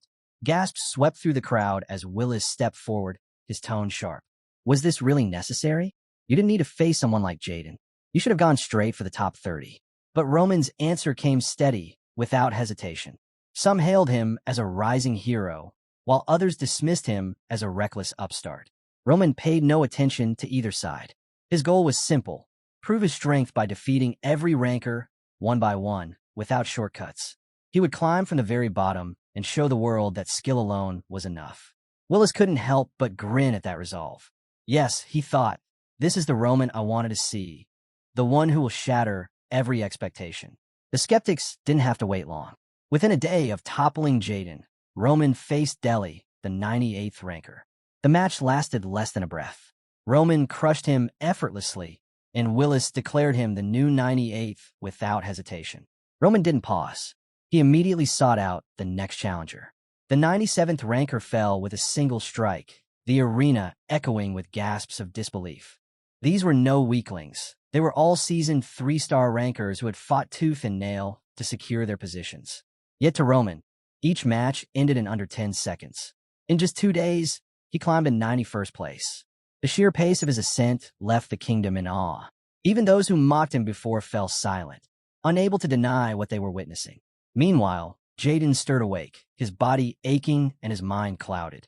The last thing he remembered was facing Roman, then nothing. A temple worker came to his side. You were defeated by Roman Dmitri. That's why you feel like this. Jaden blinked, dazed. Defeated? But how long have I been out? The worker's expression was grim. A full day. You're the only one who's woken up so far. The words struck hard. Jaden's thoughts tumbled over each other. How many has he fought since then? How many has he beaten? 5. The worker answered before he could ask aloud. 5 rankers in a single day, including you. Jaden's breath caught. The scale of it was beyond anything he had imagined. But the worker's next words were even harsher. And none of them were ever his true opponents. A cold dread washed over Jaden. The pain in his body suddenly flared, sharp and overwhelming. The worker pressed a hand to his shoulder. You should know, Roman's strike damaged your muscles severely. You won't recover for at least a month. The weight of it all crushed Jaden. He wasn't just defeated. He had been erased from the path Roman Dmitri was carving upward. Jaden, still reeling from his defeat, forced himself to speak out. His body ached, his pride was shattered, but he knew he had to warn the others. He described Roman's crushing power, how a single blow had left him broken. Facing Roman wasn't just about risking defeat. It meant risking one's very future. Injuries from him didn't heal easily. But even as Jaden spoke, Roman was already climbing. Within a week, he had torn through every ranker from 91 to 40, cutting them down with frightening efficiency. Each victory silenced another doubter, the rumors of luck or exaggeration fading like mist under the morning sun. Those ranked between 39 and 30 no longer resisted. They accepted their fate, knowing they had no chance of holding their ground. But Fernando, the 30th ranker, chose differently. Ranker 32 tried to dissuade him, warning that Roman was more like a 5-star warrior than a 3-star opponent. Most agreed. Facing him now was suicide. Yet Fernando stood firm. This isn't recklessness, he declared. This is what it means to be a ranker. To him, surrender was worse than defeat. Yielding without a fight would tarnish the dignity of every ranker more than any loss could. Fernando wasn't blind. He knew his own limits, knew Roman was stronger. But courage wasn't about certainty. It was about standing tall even when the odds loomed impossibly large. So he stepped into the arena, becoming a symbol of unyielding determination. The crowd whispered furiously as the match began. How long could the 30th ranker last against Roman Dmitri? Fernando's record was clear. While his fundamentals were excellent, he had always struggled against those at 4 stars and above. Sheer willpower had carried him to rank 30, but this was his peak. Against Roman, he feared he might be nothing more than an obstacle, a stepping stone to be brushed aside. And yet, Fernando hoped. If Roman crushed him, perhaps he would at least gain insight, something to push him forward, something that could turn defeat into growth. The signal rang out. With his aura blazing, Fernando charged, every muscle straining, every strike a declaration of resolve. His attacks came fast and heavy, a storm of raw determination. But Roman was already moving. He slipped past each strike, his steps effortless, his body flowing with grace, as though Fernando's attacks had been read before they even began. Fernando pressed on, swinging his blade with all the grace and power he could muster. His sword swept sideways. Roman leaned back, dodging with ease. He followed with a sharp strike aimed at Roman's head. Again, Roman slipped past, regaining his stance effortlessly. Frustration clawed at Fernando's chest. Was this a joke? Was Roman even taking him seriously? For an instant, his pride burned, but he quickly pushed it down. Pride was something he had long learned to abandon. What mattered was growth. Then, suddenly, Roman's voice resonated directly in his mind. Your aura is strong, but your control is unstable. If you keep fighting like this, you'll never advance. The words stunned Fernando. Telepathic guidance. In the middle of a duel, Roman continued, explaining that while Fernando was acknowledged as a 4-star warrior, his aura output wavered. It wasn't a lack of strength, but a flaw in the path his mana followed. Fernando blinked in confusion. Path? He had always believed there was only one system. The standard mana route drilled into every warrior across Cairo and the Salamander continent. Roman shook his head slightly. That's the limit of conventional thinking. Aura surges when mana flows through its channel.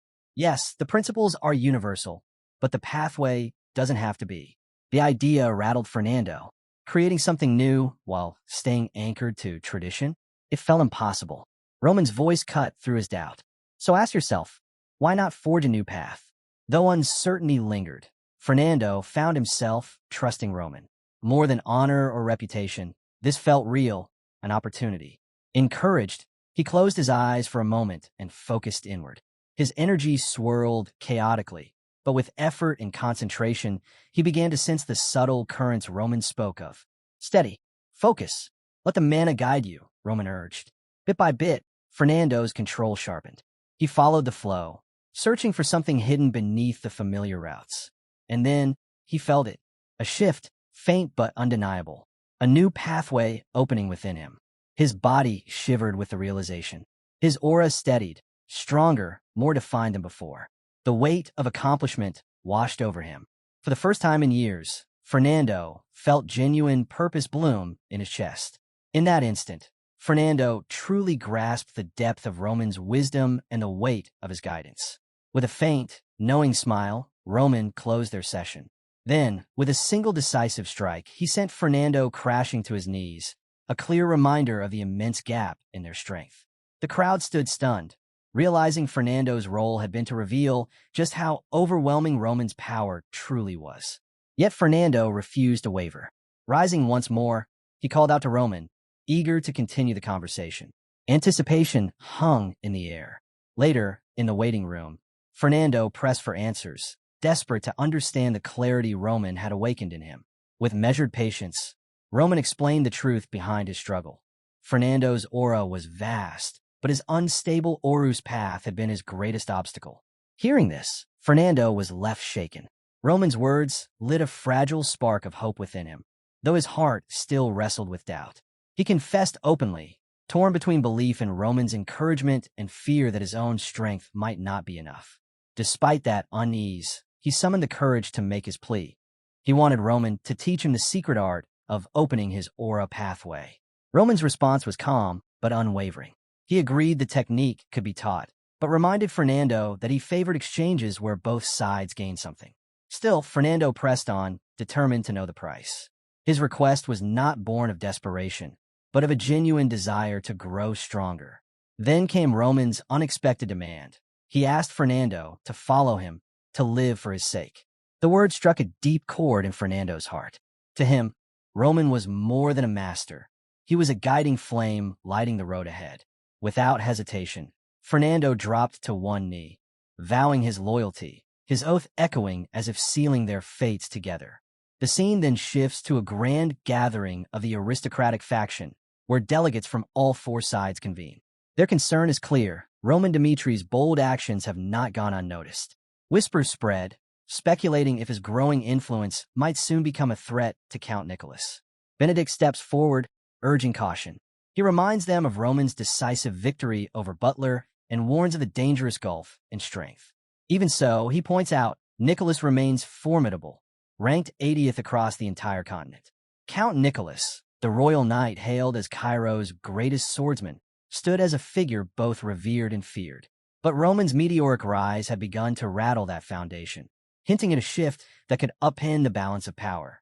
During the heated council, a bold noble finally voiced what many had silently feared. What if Roman actually defeated Count Nicholas? Benedict wasted no time in responding. His voice cut through hesitation, warning of the catastrophic consequences such an outcome would bring. Count Nicholas was more than a man. He was the pillar of the royal faction's authority. If Roman toppled him, it wouldn't just be a victory, it would herald the birth of a force strong enough to reshape the entire continent. Such a future, Benedict declared, must never be allowed. The decision was swift and unanimous. If Roman refused their offer, then he was no longer a rising warrior.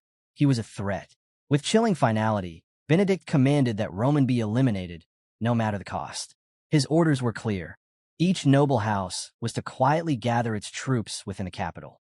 It was a trap being woven, a net closing in to ensnare Roman before he could rise any higher. Meanwhile, back in the roaring arena, Roman had just crushed Heron, the 10th-ranked warrior of the Kronos faction. The crowd erupted in thunderous cheers. Yet Roman's expression was firm, his voice ringing out with frustration and fire. He reminded them of his challenge a year ago, a public call for Cairo's finest to step forward.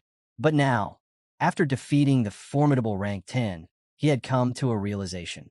Roman declared before all that only Count Nicholas remained a true opponent. He had no interest in empty formalities any longer. With unwavering resolve, he announced that in just 3 days, he would fight every warrior from rank 9 through 2, one after another, until none remained. And when the dust settled, he would stand face to face with Cairo's strongest. His words sent shockwaves through the city, igniting a frenzy of speculation and awe. Among the rankers, Bruno of the Valhalla faction, ranked 9th, chose to step down. He knew his style mirrored Heron's too closely, and Roman would surely crush him with ease. But Oscar, the aristocratic faction's second ranker, immediately opposed the retreat. He reminded everyone of Roman's brazen insults toward Sir Geron and his daring vow to topple every ranker in a single day. If Bruno quit now, it would hand Roman an easy victory and leave their reputations in ruins. Oscar's stance was firm. Surrender was not an option. Roman's challenge was not to be faced alone. Every ranker in Cairo must rise together to confront the storm he had unleashed. Oscar stepped forward with authority, urging the rankers to unite. Roman's plans, he declared, had to be crushed no matter the cost. With loyalty to Benedict fueling his words, Oscar promised rich rewards for their cooperation and vowed they would meet Roman head-on, defending their honor as one. His confidence was infectious. His smirk a sign that he was ready to lead them into battle. When the arena gates opened, the crowd roared at the sight. Rankers from 9 through 2 stood together, shoulder to shoulder, defying Roman's challenge. Their unity electrified the spectators, a declaration that nobles would not crumble in the face of crisis. For a brief moment, Roman took it in, realizing that Cairo's aristocracy could stand as one when cornered. Yet, he also understood the truth. Cairo was a land where strength ruled. Either he dominated, or he would be dominated. The battle began with Bruno, the 9th rank, stepping forward. He had prepared himself for a grueling clash, yet his expectations shattered in an instant. Roman struck once, clean and decisive, and Bruno collapsed in defeat. Gasps swept through the arena. Then came the others. Each fighter, ranked higher than the last, fell just as swiftly. What they had built as a united front crumbled one by one under Roman's relentless strikes. With every victory, Roman's resolve only sharpened. Watching from the sidelines, Oscar and the others were left in disbelief as hope drained from their faces. Finally, Roman turned, his expression cold and commanding. Fixing his gaze on Oscar, he declared in a chilling tone, "Only one left." Far from the arena, within the royal palace, a soldier stormed into the throne room. Breathless, he delivered the staggering report to the king. Roman had defeated every ranker from 9th to 2nd in a single day. His voice trembled with both awe and unease. The message was clear. The royal faction had no justification left to deny Roman's challenge against the number 1 rank. King Daniel sat in silence, troubled by the weight of the news. The thought gnawed at him. If Nicholas, Cairo's strongest swordsman, faltered now, it could expose him to the machinations of the aristocracy.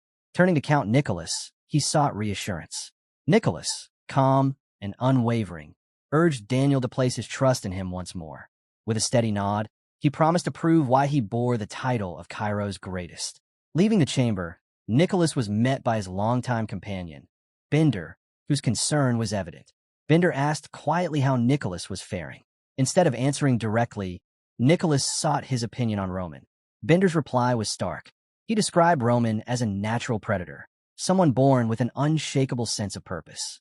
Long before the world acknowledged him, Roman had already been walking the path of strength. His warning was clear: Nicholas must be cautious. If he failed, the consequences would be dire. Nicholas stood resolute, vowing to shield the royal family from any danger. With firm conviction, he assured Bender that he would not fail in his duty. The following day, the arena overflowed with anticipation. The crowd erupted as Roman stepped onto the battlefield, his presence radiating unwavering determination. Opposite him stood Count Nicholas, expression unshaken, sword gleaming beneath the sun as if announcing his intent. Raising his voice, Nicholas declared himself Cairo's strongest swordsman, prepared to teach Roman the unforgiving truth of their world. Roman did not flinch. His gaze burned with focus as he accepted the challenge without hesitation. The battle began in a thunderous clash, their swords colliding with raw force, the sound echoing through the arena. Every strike carried lethal weight, captivating the audience, who could barely keep their eyes on the blur of steel. From the sidelines, Willis watched breathlessly, awestruck by the duel unfolding before him. To witness two of Cairo's greatest crossing blades was a spectacle beyond words.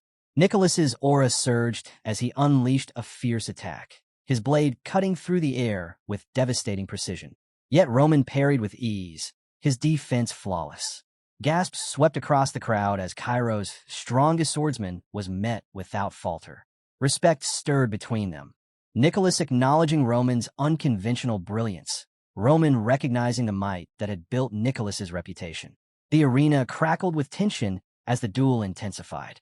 Seizing a moment, Roman pressed forward, his sword imbued with overwhelming energy. His strike forced Nicholas back, rattling even the seasoned knight. A flicker of doubt slipped into Nicholas's mind.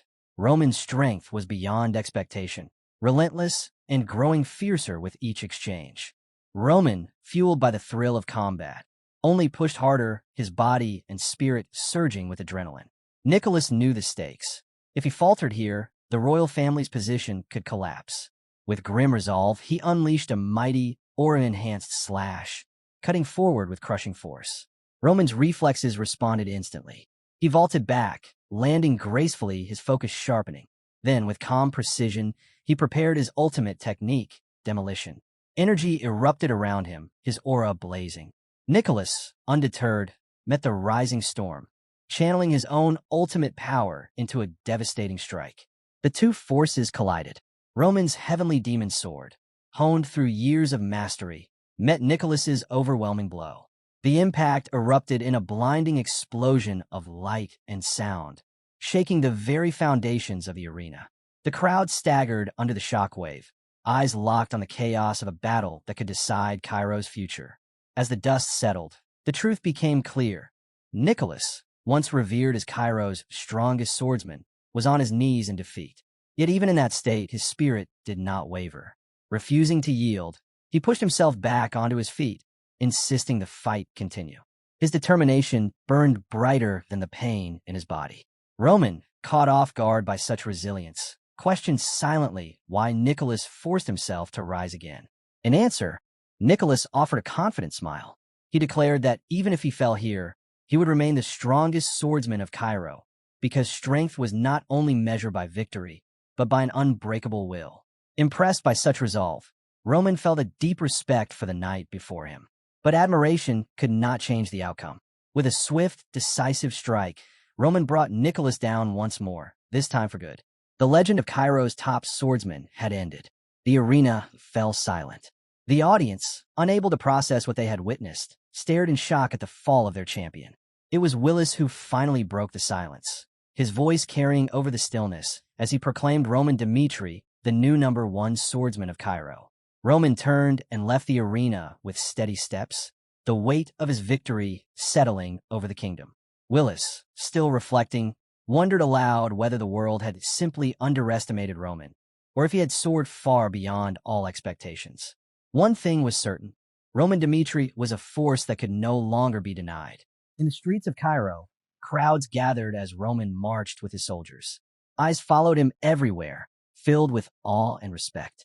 His presence commanded attention, his figure unmistakably that of the strongest swordsman their city had ever known.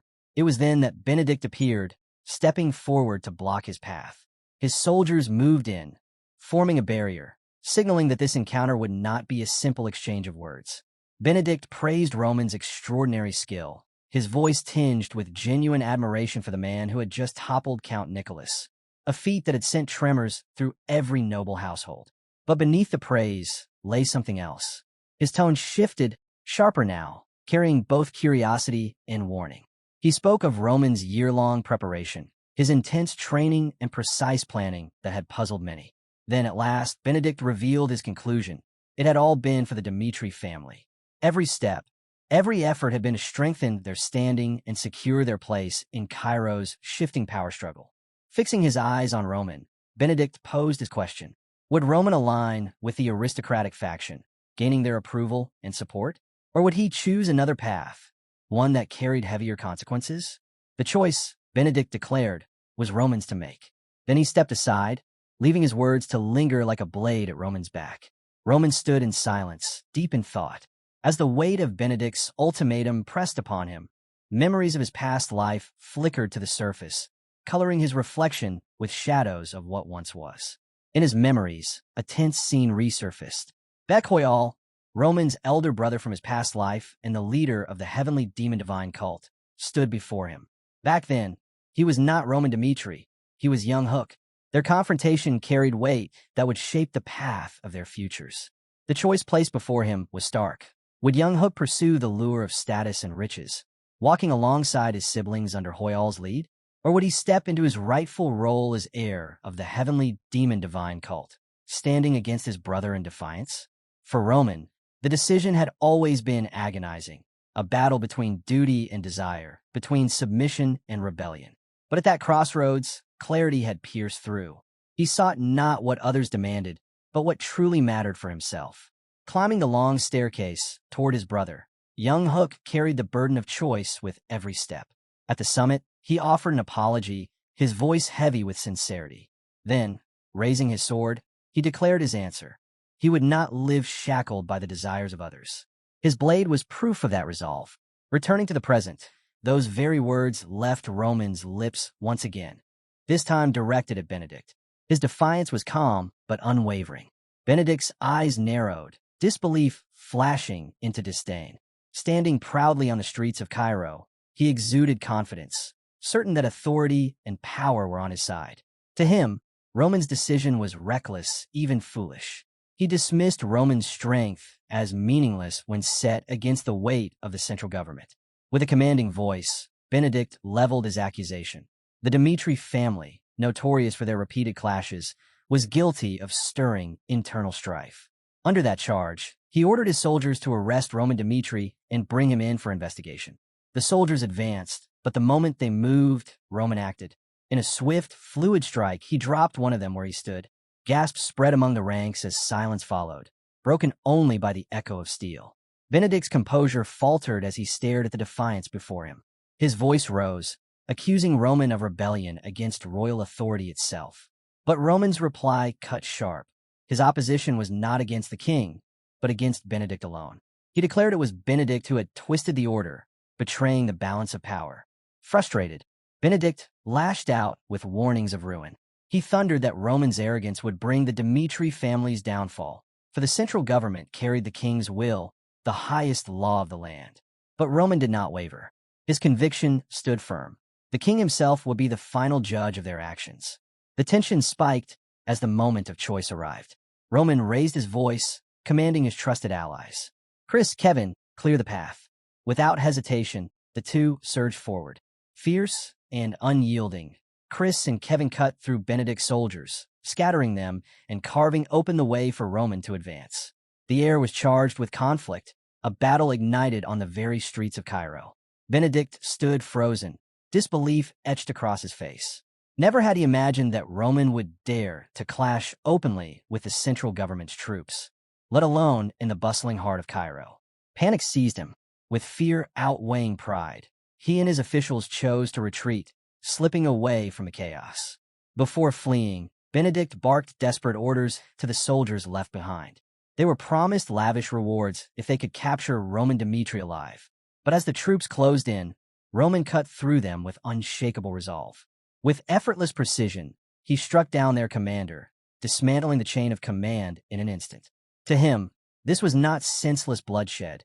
It was a purge, a necessary stand against Benedict's tyranny and the corruption that had gripped the central government. Far away, inside the grand chambers of the imperial castle, urgency rippled through the air. A messenger burst into King Daniel's presence, breathless, his words spilling out in shock. The capital itself had erupted into a battlefield, with Roman at its center, delivering a one-sided massacre against the aristocratic faction. The king's face hardened in disbelief, his thoughts racing. Could it be that rebellion had already taken root within his own kingdom? Before the doubt could consume him, the voice of the royal knight's vice captain rang out, firm and commanding. Orders swept through the hall. Mobilize every royal knight and all imperial security troops. The castle's defenses were to be strengthened at once, ensuring the monarch's protection. The echoes of marching boots filled the corridors, steel and discipline rushing to secure the heart of Cairo. Yet as Daniel sat upon his throne, the bitter truth pressed upon him. Was this the fate of his kingdom, to collapse from within? Perhaps chaos had always been inevitable. Then, another soldier approached, bowing before delivering unexpected news. Roman Dmitri had requested an audience with the king. Daniel, startled by the audacity, gave the order. Moments later, Roman entered with steady steps. He bowed respectfully, offering the king a formal greeting. But Daniel waved it aside, his voice sharp, urging Roman to speak plainly. Roman did not hesitate. With clarity, he recounted the events, how Benedict, flanked by his retinue, had tried to force him into submission, demanding that he align with the aristocratic faction after the ranking battle. But Roman's loyalty, he declared, belonged solely to Cairo's king, and he had rejected Benedict outright. Then came Roman's proposal, bold, direct, and unwavering. If King Daniel would give him full support, naming the Dmitri family as the sword of Cairo, then Roman vowed to crush the aristocratic faction entirely, restoring balance to the kingdom's fractured power. Daniel sat in silence, absorbing the audacity of the offer. And yet, as Roman's words lingered in the air, a spark of hope flickered in the king's heart. Perhaps this man was not a threat, but the answer Cairo had been waiting for. Perhaps, Daniel thought, Roman's actions were not rebellion at all, but a calculated attempt to remove the aristocratic faction for the crown's benefit. His curiosity sharpened, and he asked Roman directly, what were his true motives? Was this really about Cairo, or simply a deal with the throne? Roman answered without hesitation. He spoke of his time at the southern front, where the Hector kingdom had stormed across Cairo's borders. Despite having ample time to prepare, the defenses had collapsed almost instantly. To Roman, the failure had a single root cause: Cairo's internal divisions. For factions fought endlessly for influence, while the kingdom itself weakened. Had the power structure been unified, the occupation of the south might never have happened. Pressing further, Roman challenged the king himself. He asked whether anything in Cairo had changed over the past year. He pointed to the chaos gripping the Salamander continent and questioned how long Daniel would remain passive while his kingdom fractured. Then came Roman's blunt truth. The figure who must unite Cairo was not Benedict, nor any noble schemer pulling strings in the central government. It was the king himself. The weight of those words struck Daniel hard. Was Roman truly pledging loyalty? Could it be that this warrior's ambition was not to overthrow, but to lift the monarch? The thought began to take root. Roman acknowledged the suspicion his actions might cast, but he stressed that the Dmitri family had staked their very lives on this cause. What they had built was not for themselves alone. It was a chance for Cairo to rise anew. He urged the king not to waste the opportunity that lay before him. When Daniel finally asked what Dmitri sought in return, Roman's answer stunned him. Roman revealed his vision for the East, to establish it as an independent duchy, a territory loyal to Cairo yet distinct, forever honoring its roots. The king sat in silence, unsettled by the audacity. Independence for Dmitri? It was bold, too bold. Yet Roman's voice remained firm. Sacrifices, he said, were sometimes the only way to secure stability and prosperity. For Cairo to thrive, change was necessary. Daniel stood at a crossroads, the responsibility weighing heavier with each word. Roman's insight painted a picture of both risk and possibility. Testing him further, the king posed a question. What if Denver and Gregory joined hands against Cairo? Roman answered calmly, his composure unshaken. He explained that Valhalla, the empire looming over them all, was unlikely to respond swiftly. Logistics alone would delay their hand. His reply reflected not just confidence, but a deep, strategic grasp of the greater game being played across the continent. Roman continued his explanation, noting that Kronos, locked in conflicts to the south, had little interest or capacity to interfere with Cairo. His analysis was sharp, layered, and impossible to ignore. King Daniel listened carefully, recognizing the truth in Roman's words and the complexity of the situation they faced. Looking directly at Roman, Daniel raised his concern. Roman's ambitions were bold, too bold, perhaps. Facing multiple enemies in such a short span, the king feared might invite consequences beyond control. Eliminating adversaries so swiftly could fracture the delicate balance that barely held Cairo together. His words carried a sober warning. The kingdom's stability was fragile, but Roman did not waver. With a firm expression, he declared that risk was inevitable. Cairo's survival, he insisted, depended on decisive action. Stability and prosperity would not come through hesitation. They would only be won by facing danger head-on. Daniel felt a spark of admiration stir within him. Roman's clarity of thought, his courage in the face of uncertainty. It impressed the king, drawing even a rare smile. But the moment of respect did not last long. Simon, the Royal Knight's vice-captain, stepped forward. His tone was sharp, his stance rigid. He rejected Roman's proposal outright, accusing the Dmitri family of using the kingdom's turmoil as an excuse to elevate themselves. To Simon, Roman's talk of duty was nothing more than ambition cloaked in noble words. Roman's reply was calm, yet unyielding. He challenged Simon to name a better path. He reminded everyone of the corruption and greed that had plagued the aristocratic faction, the very group tearing Cairo apart. The Dmitri, he explained, sought no rebellion. What they demanded was fair recognition for their sacrifices, for the battles they had fought on Cairo's behalf. Even with ducal status, Roman argued, Dmitri's fate would remain bound to Cairo. Their roots were too deep to sever. Simon bristled at the response, frustration tightening his voice. But Roman's resolve did not falter. He drew the line clearly.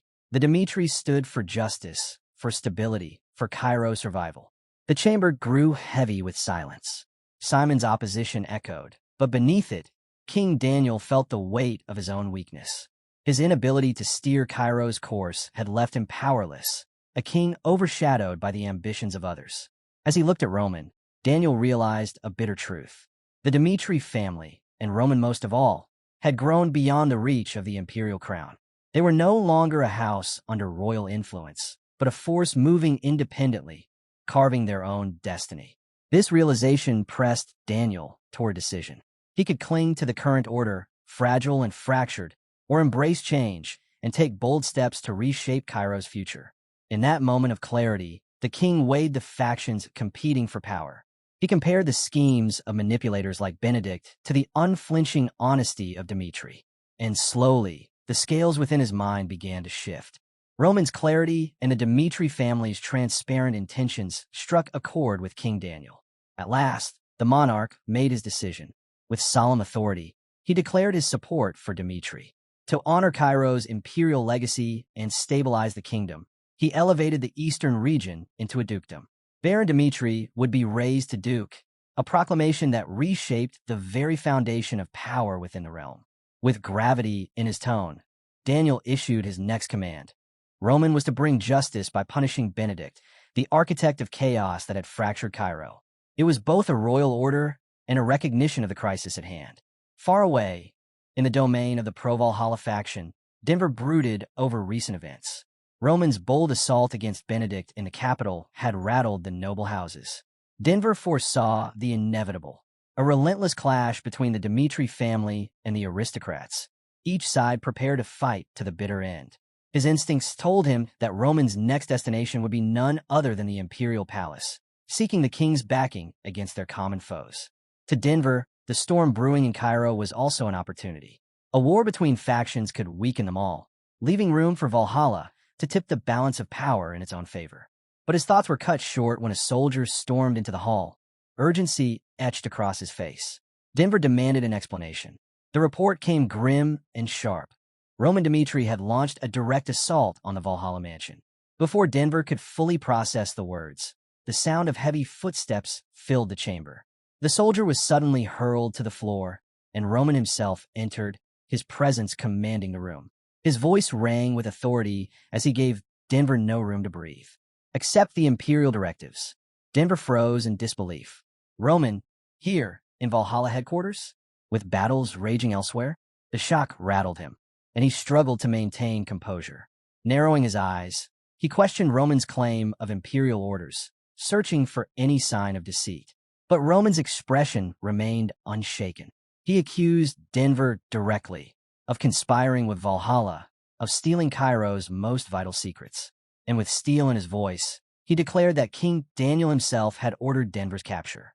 Roman's gaze was sharp, his warning merciless.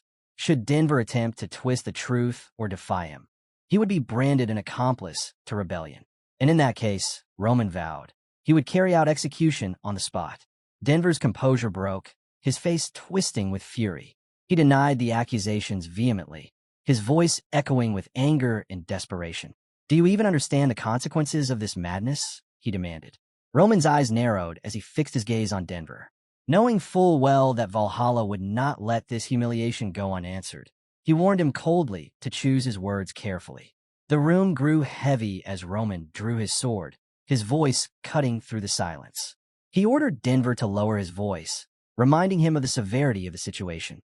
You don't even realize the depth of the pit you're in, Roman declared. This fight, he explained, was not merely about crushing the aristocratic faction. It was far greater. His vow was absolute. Every traitor who aligned with Valhalla and Kronos would be eradicated.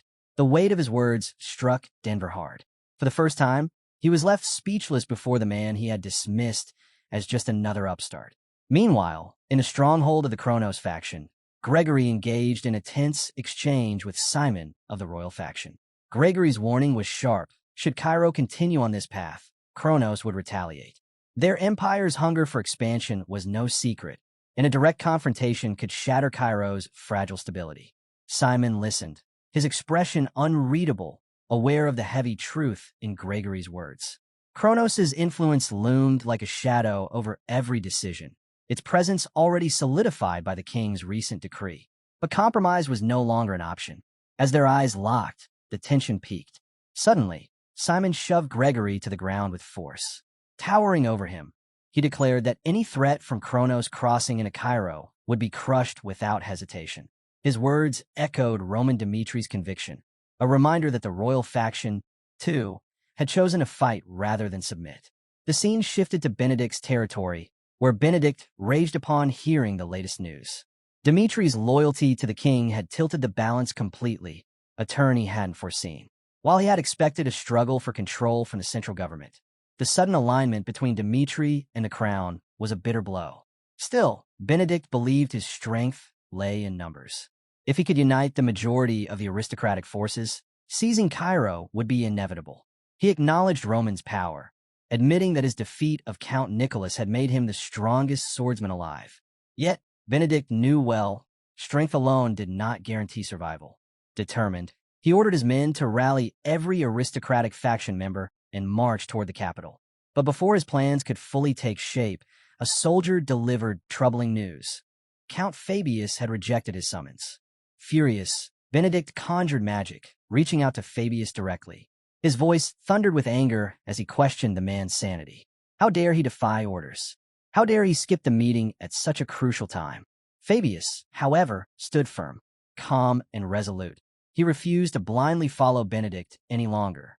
Instead, he placed his confidence in Roman Dmitri. convinced that Roman would triumph in the struggles to come. His decision was clear. His allegiance had shifted. Benedict fumed, warning him that such betrayal would only bring regret. But Fabius did not bend. In a rare moment of honesty, he admitted his past betrayals. But this time, he would not falter. He would stand with Roman, no matter the cost. That confession marked a turning point. Though Fabius knew his days under Benedict's banner were numbered, he had chosen his side. And it was Roman Demetri he would follow into the storm ahead. With urgency in his voice, Fabius reminded Benedict of the whispers spreading across Cairo, rumors of Roman's kindness toward the common people. He stressed that while Benedict clung to his pride as leader of the aristocratic faction, he remained blind to the truth staring him in the face. Their downfall was inevitable. Benedict bristled, anger rising as the harsh reality pressed down on him. Meanwhile, the tides of politics continued to shift. Marquis Valentino, once firmly neutral, had thrown his support behind Roman Demetri. The alignment of the Valentino family marked a turning point. The balance of power in Cairo was swinging rapidly in Roman's favor. The Demetri family acted swiftly, securing alliances and bribing mercenary groups across Cairo. With the neutrals leaning toward Roman's side, mercenaries were no longer reliable tools for the aristocrats. This left Benedict's soldiers in an increasingly difficult position. The scene shifted to a meeting hall where King Daniel, Roman, and key leaders of the royal faction gathered. Together, they planned their next steps. Roman informed them that Count Fabius and the families under his command had chosen to stand with him, further weakening the aristocrats. Daniel, reflecting aloud, admitted that had he rejected Demetri's proposal, the coup would likely have succeeded. It was clear to him now that Roman and the Demetri family were the driving force behind this war. Unrolling a map across the table, Roman explained the situation. If the aristocrats had successfully consolidated their forces, they would have advanced on the capital. But with their plans disrupted, they would be forced into defense instead. Roman pointed out the opportunity this created. If all factions mobilized, the royal side could crush the rebellion in one decisive strike. King Daniel pledged his full backing. Roman's commands, he declared, would carry the same weight as his own. The throne's authority was now placed firmly in Roman's hands. With humility, Roman accepted the role of commander-in-chief for the war to come. The perspective shifted to Benedict's castle, where the remnants of the aristocratic faction gathered in uneasy council. Benedict addressed them grimly. Within a week, he warned, royal troops would invade their lands. They must fortify the gates, prepare their defenses, and await the moment to strike back. But doubts stirred among the members. One pointed out the shocking development. That Marquis Valentino, once a strict neutral, had chosen to side with Roman. Their enemies grew stronger, while their own numbers dwindled. Debate erupted. Some questioned whether victory was even possible. Others insisted that they had to take risks, that retreat was not an option. The truth was inescapable. Nearly half their combat power was now unusable. To survive, they would need new allies.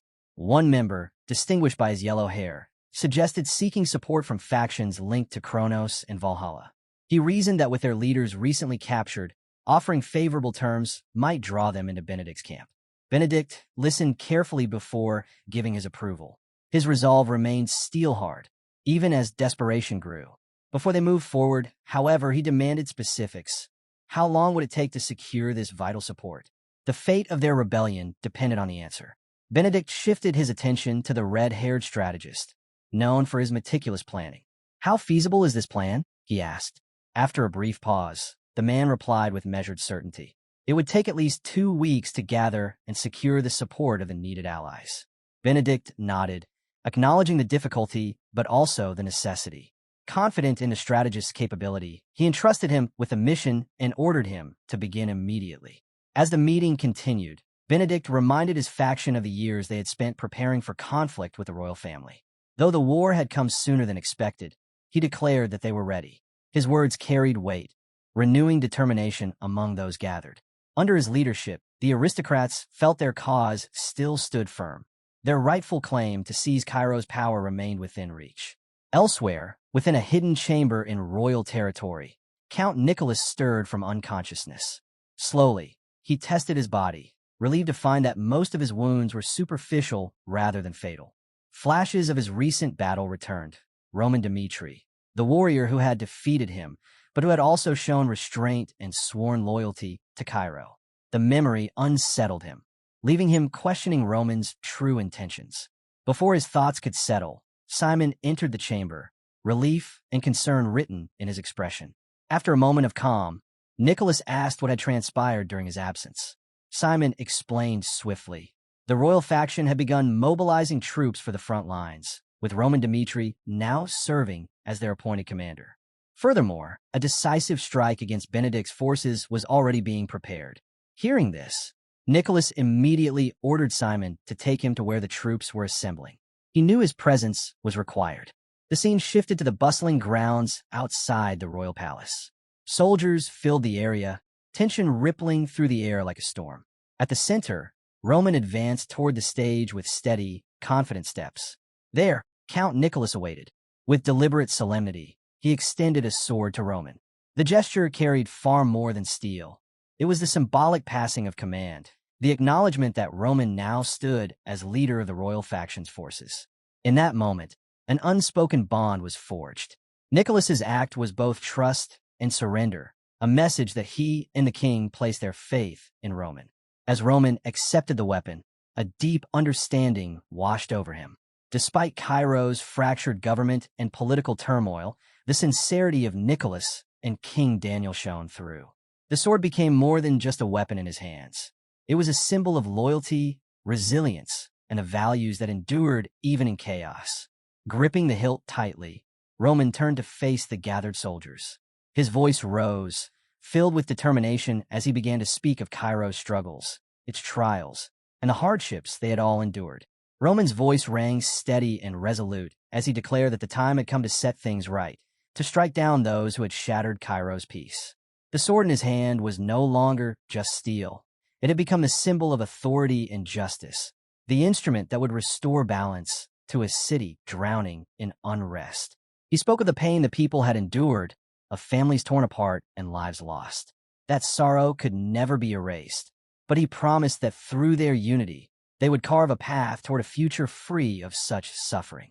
His vow of retribution sparked a glimmer of hope in hearts that had long been heavy with despair. Roman looked upon Nicholas and King Daniel, seeing in their eyes a sincerity that mirrored his own determination. Raising the sword high, he turned to the soldiers before him and declared that he would stand at the very front of the battlefield. He called upon them to place their trust in him, to fight as one body, one will, for the future of Cairo. If we stand together with one purpose, he said firmly, then victory will soon be ours. A signal blazed across the sky, marking the beginning of a new chapter. The soldiers erupted in unison, chanting Roman's name with fervor. In that moment, he ceased to be just a warrior. Roman Dmitri became a symbol, a rallying figure of justice and order for all who sought to reclaim their kingdom. The story pressed forward. Now in full command, Roman led his forces toward the aristocrat's palace. Flare weapons lined their flanks, a calculated move that revealed the careful precision behind his strategy. His orders were clear and uncompromising. Speed was their greatest weapon. There would be no time wasted building defenses, no drawn-out stalemates. They would strike swiftly and decisively, denying the enemy any chance to adapt.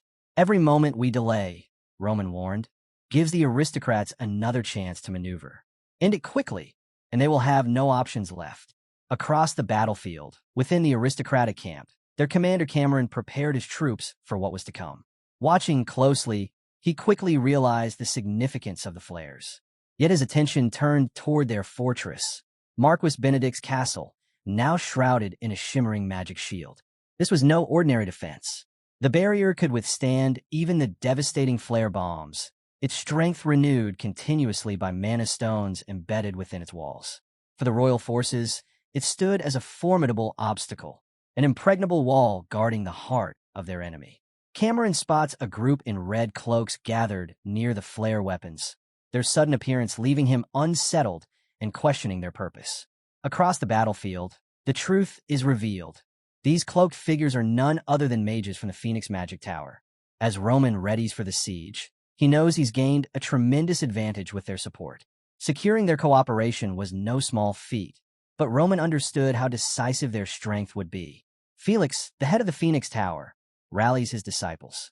He reminds them of Roman's past kindness and declares this battle their chance to repay it.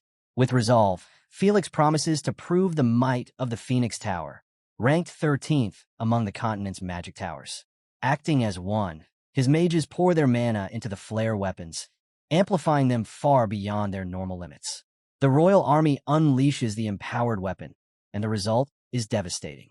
A thunderous explosion crashes into Benedict's castle, shaking the air. Cameron stares in disbelief as the once sturdy shield begins to splinter under the pressure. Urgency sweeps through his ranks. No one expected the barrier to falter this quickly. A messenger bursts in, reporting that the protective circle is rapidly collapsing. If no reinforcements arrive, the aristocratic camp won't withstand the continuous bombardment. Cameron clenches his frustration. Why would the Phoenix Tower, famed for its neutrality, side with Roman? Pushing those thoughts aside, he orders emergency measures. Mana stones are hurled into the weakening circle, straining to reinforce the barrier. Every last effort is made to buy more time. The unexpected alliance between Roman and the Phoenix Tower threatens to tip the scales completely, but Cameron steels himself. He refuses to back down, no matter the cost. Not far from the chaos, Simon watches, stunned by the sudden appearance of an army of magicians. Chris, standing beside him, explains that the Phoenix Tower has recently established itself on Dimitri lands. Simon can hardly believe it. A tower that had always kept neutral is now taking sides. Their very presence in Dimitri territory suggests a loyalty that cannot be ignored. As Simon tries to make sense of it all, Chris clarifies further. The Phoenix mages have pledged themselves to the Dimitri family. This revelation leaves Simon unsettled, unable to fully grasp the deeper motives behind their allegiance. Chris explains that this loyalty comes from Dimitri's resolve to become Cairo's sword, a stance that drew the Phoenix Tower to his side. Simon watches as the mages methodically prepare the flare weapon once more, their amplification spells weaving into it with precision. The sight unsettles him. The Phoenix Tower, an institution revered across the continent, choosing to bind itself to a single noble house signals a shift that could reshape the balance of power. Questions whirl through Simon's mind. What role does Roman truly play in all this? How deep does Dimitri's influence reach? And who exactly is the figure pulling the strings behind these alliances? The answers remain out of reach, leaving Simon uneasy as the battlefield crackles with mounting tension. The focus then turns to Roman. From his perspective, the strength of the Dimitri family is becoming undeniable. In his eyes, King Daniel's decision to align with them is a masterstroke that guarantees success in the war ahead.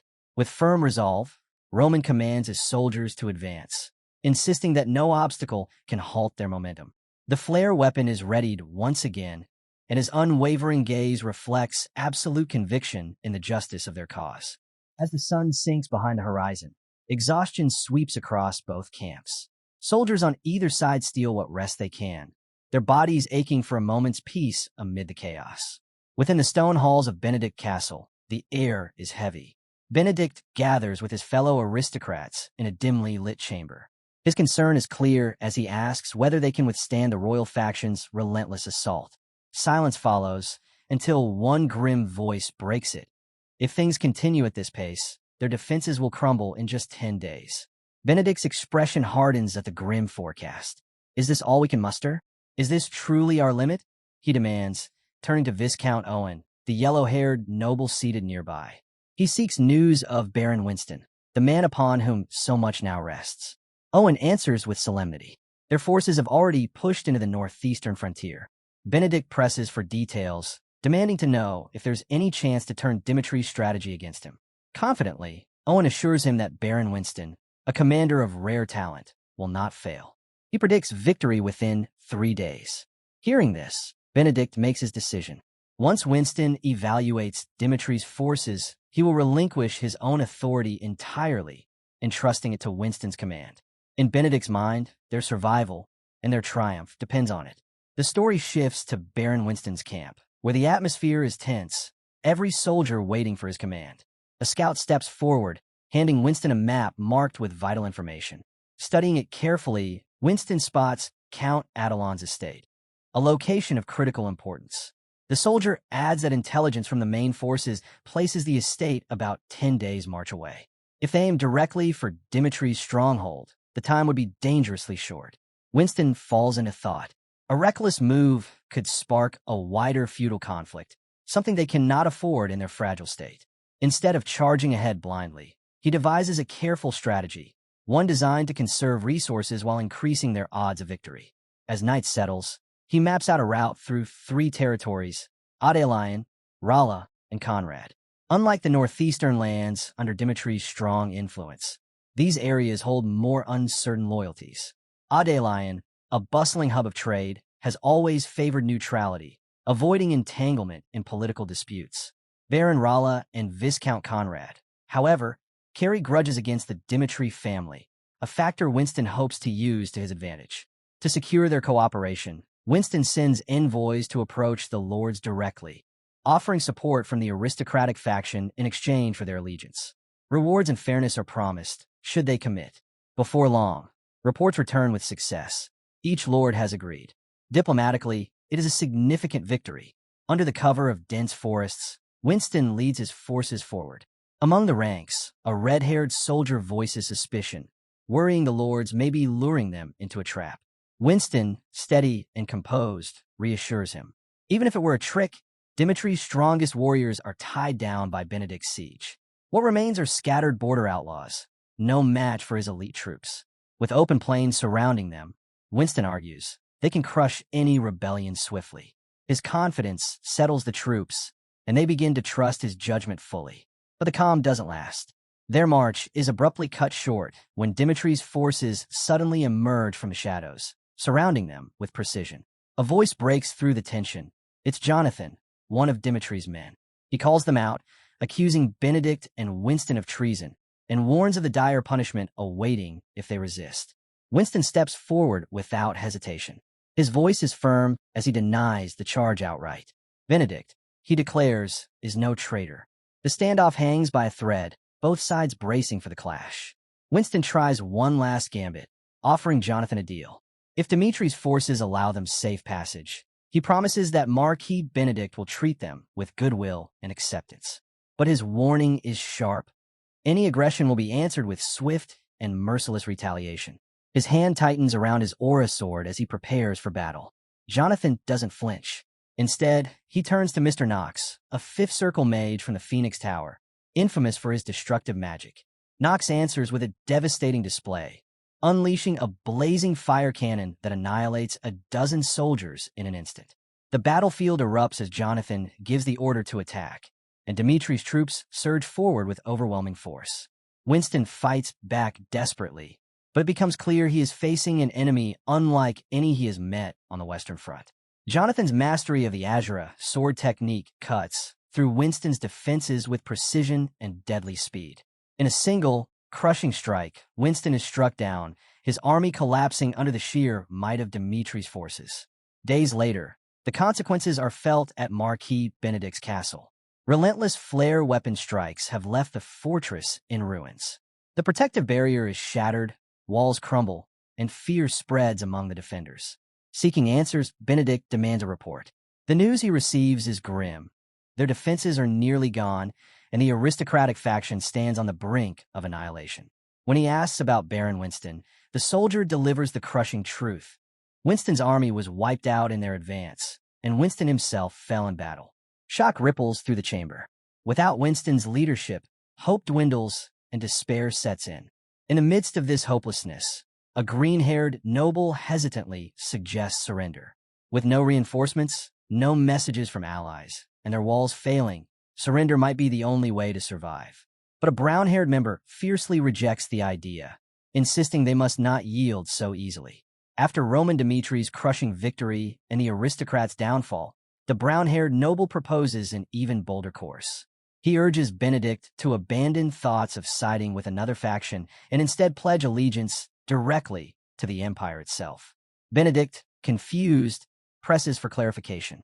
The noble lays it bare. The war is lost. Their only chance at survival is to submit to the empire, even if it means becoming one of its colonies. Realizing the severity of their situation, Benedict makes his decision.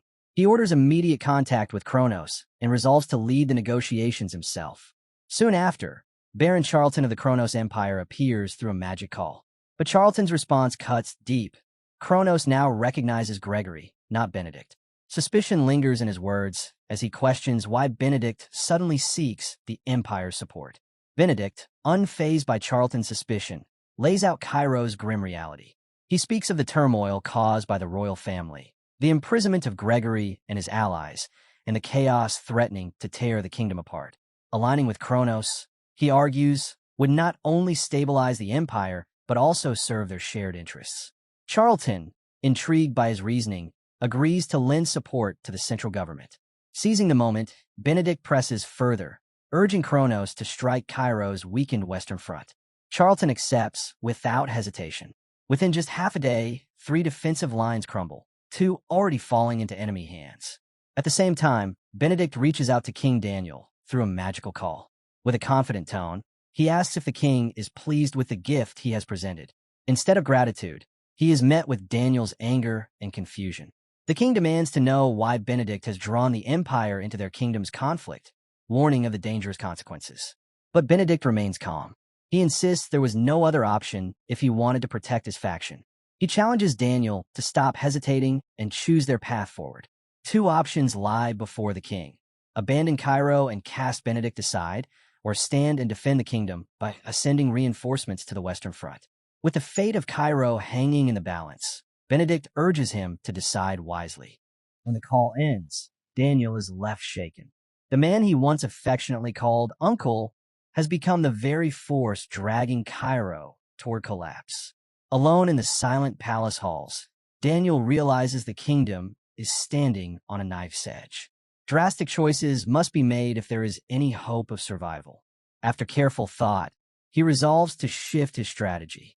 Rather than focus on destroying Benedict's stronghold and the aristocratic faction, he will redirect his efforts toward protecting the Western Front.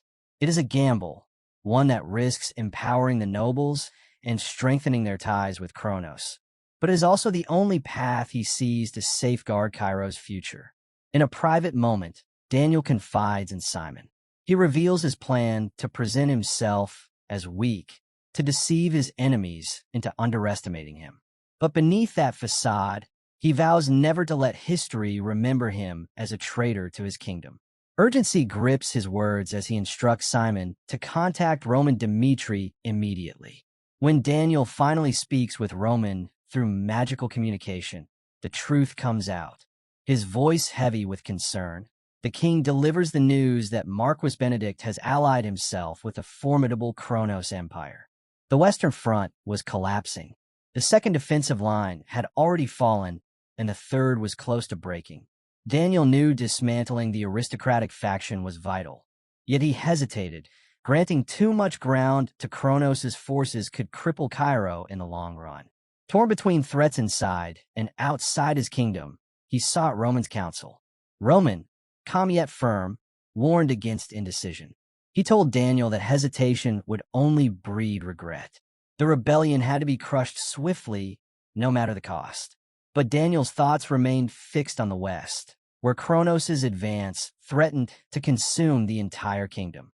The weight of leadership pressed heavily on him, every choice demanding sacrifice. Roman reminded him of their shared mission, to cleanse Cairo of corruption, no matter who opposed them. Sparing their enemies, he said, would only lead to greater losses later. He challenged Daniel to face the truth. Ruling in such turbulent times required painful decisions and unwavering resolve. In a rare moment of reflection, Roman questioned whether Daniel, raised in peace, could truly become the king Cairo needed during an age of chaos. He saw Daniel struggling against the harsh realities of rule, reluctant to embrace the cruelty demanded of a leader. Standing together in the shadowed halls of the palace, Roman laid out the state of the battlefield. Unlike the broken earlier defenses, the third company was solid, disciplined, and well-prepared. Kronos, rushing to press the attack, hadn't managed to gather its full strength in time. This, Roman argued, was their opening. He proposed a bold plan. If the Western soldiers could hold the line for just 3 days, he would personally destroy Benedict's faction in that time. With grim certainty, Roman vowed to move against both the nobles and the Kronos Empire, halting their advance before it devoured the kingdom. Daniel, though burdened, agreed. He swore the Western Front would not fall, no matter the cost. For 3 days they would endure. He urged Roman to strike swiftly and crush the rebellion once and for all. With the weight of Cairo's fate heavy on their shoulders, both men braced for what lay ahead. That night, under the cover of darkness, Roman gathered his forces and set them into motion. Roman's forces moved under the cover of night, slipping into position with precision. By the time the enemy stirred, Benedict's castle was surrounded, every escape route sealed. Trapped inside their fortress, the aristocrats remained unaware that a noose was tightening around them.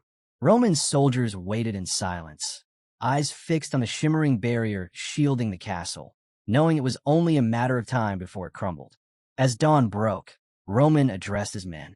His voice was steady, carrying across the camp. The shield, he told them, was nearing its end, and when it fell, their final strike would begin. Tension thickened in the air. Then something unexpected occurred. Count Fabius appeared, once counted among Benedict's loyalists. His very presence reminded everyone how swiftly war could twist allegiances. In a solemn tone, he confessed that he had once defied Benedict's orders and chosen instead to support Roman. Now, he asked for the chance to lead the vanguard, not for glory, but to prove his loyalty. Roman was taken aback.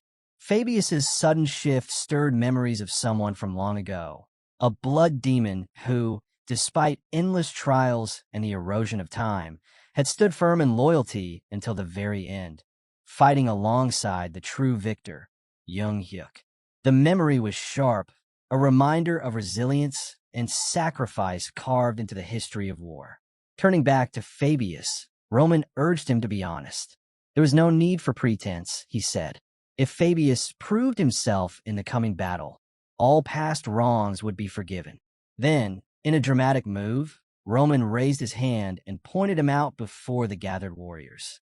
He declared Fabius the traitor of the aristocrats. But instead of shame, Fabius's resolve burned brighter. With unwavering conviction, he swore to lay down his life for Roman Dmitri. It was a bold declaration, sealing his loyalty in front of all. As the new day dawned, another revelation spread across the battlefield. The mighty Kronos Empire had formally pledged its support to the aristocratic faction. For Benedict's men, the news was like a gust of wind filling their sails. Pride and hope surged through them, giving strength for the storm that lay ahead. Felix stood before the towering walls of Benedict's castle, his mind fixed on the trust Roman had placed in him. That trust was a debt he intended to repay, no matter the cost. Calling upon the Phoenix Tower's hidden weapon, Felix invoked the spell combustion. From the skies above, a blazing dragon took shape, its presence so immense that even the enemy soldiers faltered in shock. With a single command, Felix unleashed its fury. Fire poured down in a relentless storm, hammering Benedict's defenses. The mighty barrier that had long shielded the castle cracked, then shattered beneath the assault. Panic spread through the ranks of the aristocrats as flames engulfed their fortress. Stone walls that had once stood as a symbol of strength now crumbled into ash and ruin. Amid the chaos, Count Fabius seized the moment. Leading his men through the breached walls, he hurled himself into the fight with unmatched speed and precision. Empowered by an acceleration spell, he cut down enemies before they could even raise their blades. Where others sought to flee the inferno, Fabius pressed deeper, taking on the most dangerous tasks with fearless determination. His gamble paid off. In risking everything, he not only proved his loyalty, but carved his worth into the battlefield for all to see. After fulfilling his part, Fabius paused, knowing the time had come for Roman himself to strike. With bold steps, Roman entered the ruined castle. The aristocrats' soldiers raised their weapons, shouting warnings of the demon of Cairo come to claim them. Roman only smirked, as if amused by the name. Then, with precise and devastating efficiency, he tore through them one by one, leaving bodies in his wake. Elsewhere within the fortress, a desperate soldier activated a secret communication device, rushing to report to the faction leaders.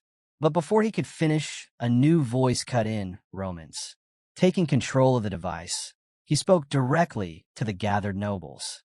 His words dripped with disdain as he condemned their betrayal. He promised not only their deaths, but the destruction of their bloodlines, their names erased from history. Mercy, he declared, was no longer an option. Even if they begged for forgiveness, they would meet only the full weight of his wrath. Marquis Benedict sat frozen, Roman's cold warning echoing in his mind. The promise of an inevitable meeting gnawed at him, a shadow of doom hanging over every thought. A decade earlier, another moment had shaped his path. In Cairo, King Daniel's father had pleaded with Benedict, urging him to recognize the sacrifices of those fighting against the empire. The king warned of the growing threat, begging for unity. But Benedict, frustrated and bitter, saw only incompetence. To him, Cairo's failure to act decisively had allowed pro-imperial forces tied to Valhalla and Kronos to slip deeper into the kingdom, taking control piece by piece.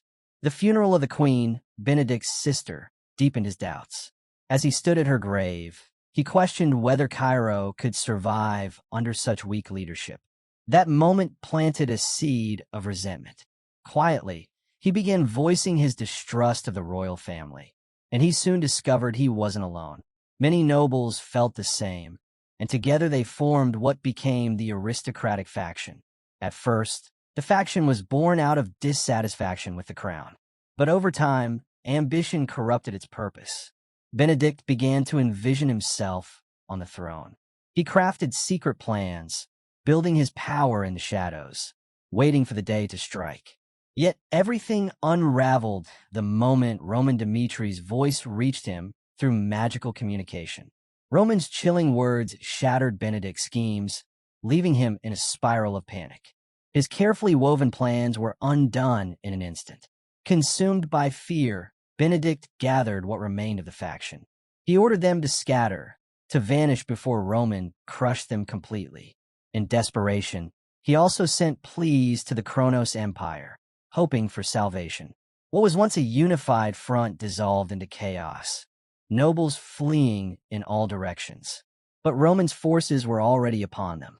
At the castle gates, Kevin, one of Roman's most skilled warriors, appeared like death itself. Cutting down the guards meant to protect the retreat, he stood in their path, an immovable shadow.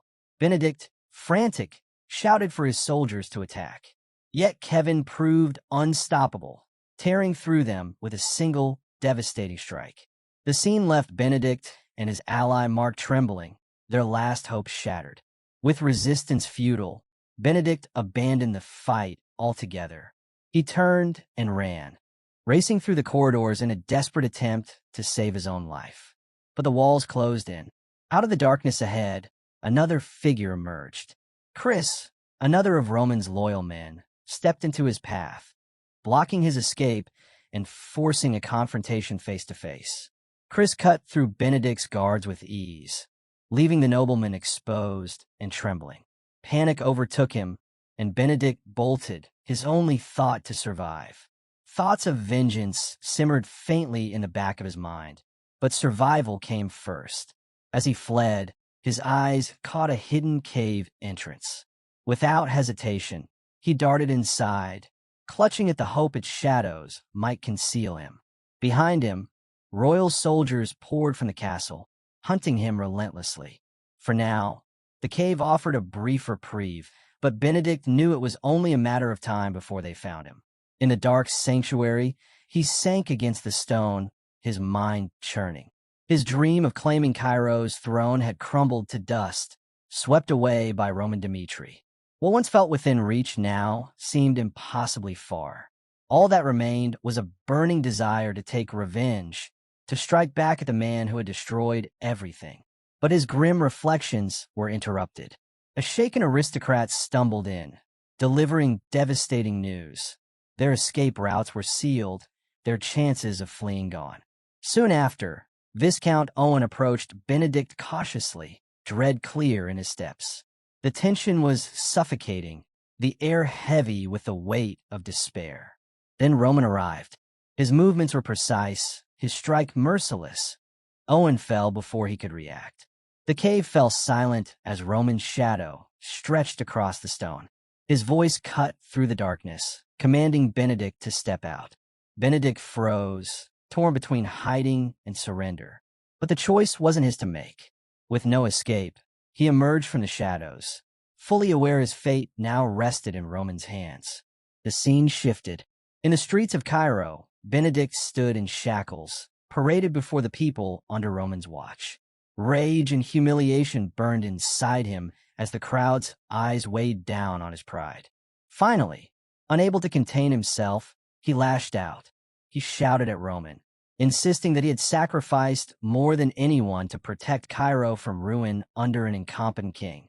He demanded to know why someone who had served the kingdom so loyally was now treated like a criminal. His voice grew harsher as he questioned Roman directly. Could he truly pledge loyalty to a ruler like Daniel? Bitterness poured out as Benedict laid blame on the kingdom's corruption and the traitors within, the very ones he accused of weakening Cairo against Kronos' relentless border attacks. In his desperation, he sought Roman's recognition, clinging to the hope that his efforts and sacrifices would at least be acknowledged. Roman listened to Benedict's outburst without anger, his voice calm when he finally responded. He laid out the harsh truth. Despite all of Benedict's schemes, there had been no real results. The aristocratic faction had achieved nothing lasting. They had neither shifted Cairo's power nor strengthened its defenses. Roman urged him to abandon selfish ambition and consider the greater good, to think beyond his own grasp for power. The words struck deep, leaving Benedict shaken. For the first time, he began to truly reflect on the path he had chosen. Roman acknowledged that protecting the weak was a noble aim, but he reminded Benedict that actions carried consequences, and he had only brought chaos. Crushed by the weight of failure, Benedict pleaded for redemption. He offered to swear allegiance to the royal family, hoping for one last chance to make amends. But Roman's judgment was final. He declared it was too late. With one swift, decisive strike, he ended Benedict's reign, silencing a man who had once towered over Cairo's politics. The scene shifted to the royal palace. A soldier reported the victory, the fall of Benedict, and the collapse of the aristocratic faction. King Daniel accepted the news with relief, even planning a celebration in recognition of Roman success. Yet his mind remained fixed on the looming danger of Kronos, advancing steadily on the Western Front. With urgency, he ordered Roman to march immediately to confront the threat. He promised the highest reward once the kingdom was secure, emphasizing that defending Cairo's borders came above all else. Far from the palace, at the western third defense line, the commander's voice carried through a magical device. By the king's order, they had to hold back the rebellion at all costs. If they could endure for just 3 days, Roman Dmitri would arrive to reinforce them. The urgency in his words made clear how vital their stand would be. The focus then turned to Flora, a rising figure at the Western Front. The commander's message tied directly to a prediction she had made earlier, highlighting her growing influence. Her journey had begun when she first met Roman Dmitri and left Lawrence to continue her studies at the Royal Academy. But her ambition drove her further. She immersed herself in military strategy until she carved her place in history as Cairo's first female staff officer. Her appointment, however, was not met with universal approval. Many questioned the decision, dismissing it as a gamble. But Flora's sharp tactical mind and firm leadership soon silenced the doubts. She earned her place not as a token figure, but as a strategist respected for her skill. At the Western Third Defense Line, the officers gathered for a critical meeting. Baron Noel, the chief of staff, stood before them, ready to speak. Baron Noel, seasoned and pragmatic, laid the situation bare. Crushing the rebellion in just 3 days, he said, was unrealistic. Even if they managed to subdue the enemy quickly, reinforcements brought through the warp gates would still take a day or two to arrive. The timeline was against them, and the officers fell into uneasy silence, their confidence shaken by the grim reality. Then Flora spoke. Her calm voice cut through the doubt, carrying a confidence that caught everyone's attention. She offered a different perspective, one that challenged Baron Noel's cautious outlook. Though the task seemed daunting, she believed it could be achieved. Roman Dmitri had set the 3-day deadline, she guessed, but she was convinced the true battle would take no longer than 5. Count Vandenberg, commander of the Western Front, pressed her to explain. Flora spoke from experience, describing Roman as someone impossible to measure by ordinary standards. He was unpredictable, decisive, and capable of feats others could not imagine. Her conviction steadied the room, offering a flicker of hope. Still, Vandenberg wasn't fully convinced. He questioned whether her reasoning wasn't simply misplaced faith. Flora stood her ground. Roman's urgency, she explained, came from the collapse of Benedict's faction and the mounting threat of Kronos. In such a moment, extraordinary measures were not just possible, they were necessary. Outside their war room, those fears were becoming reality. Kronos' forces had crossed Cairo's western border, their advance leaving destruction in its wake. Amid the chaos, Flora and the other strategists studied the enemy's movements. Unfurling a map across the table, she showed Kronos' attack patterns with precision. Their ruthlessness was undeniable. Close-quarters fighting to overwhelm defenses, paired with war mages strategically placed to break resistance where it mattered most. Vandenberg's expression hardened as he listened. The mage towers troubled him most. Once activated, they could amplify a single mage's strength to devastating levels. Flora acknowledged the danger, but identified the weakness. Mages, she explained, were most vulnerable when casting. To win, Cairo's army had to anticipate their movements and strike them before their spells were unleashed. Her voice sharpened. We must eliminate the mages. The room stirred at her boldness, but Vandenberg raised a pointed question. How could they locate the mages in time? Mages could sense mana and conceal themselves before being detected. Flora didn't hesitate. We make them reveal themselves, she replied firmly. Her plan was daring. Launch a large-scale warrior assault that would force Kronos to reposition their units. In doing so, their mages would be exposed. Risky, yes, but it was the first strategy that gave them a chance to turn the tide. Count Vandenberg studied Flora's plan carefully. It had promise, but one major obstacle lingered. How could they keep the traps hidden from the sharp senses of the enemy mages? Flora's answer was precise. Warriors, she explained, could manipulate the surrounding mana to mask the traps entirely, rendering them invisible even to the most skilled mage. At that moment, Vandenberg felt a glimmer of hope spark in the darkness. Her plan wasn't just bold, it was possible. But there remained one final requirement. To anchor their forces and inspire the troops, they needed someone to take up the mantle of the Grand Warrior, a symbol of strength in their darkest hour. The room grew heavy with silence, tension pressing down. Then a voice broke through. I will do it. It was Rodwell Dmitri. Often overlooked, he now stood tall with resolve burning in his eyes. He stepped forward, asking directly to take part in the Grand Warrior battle.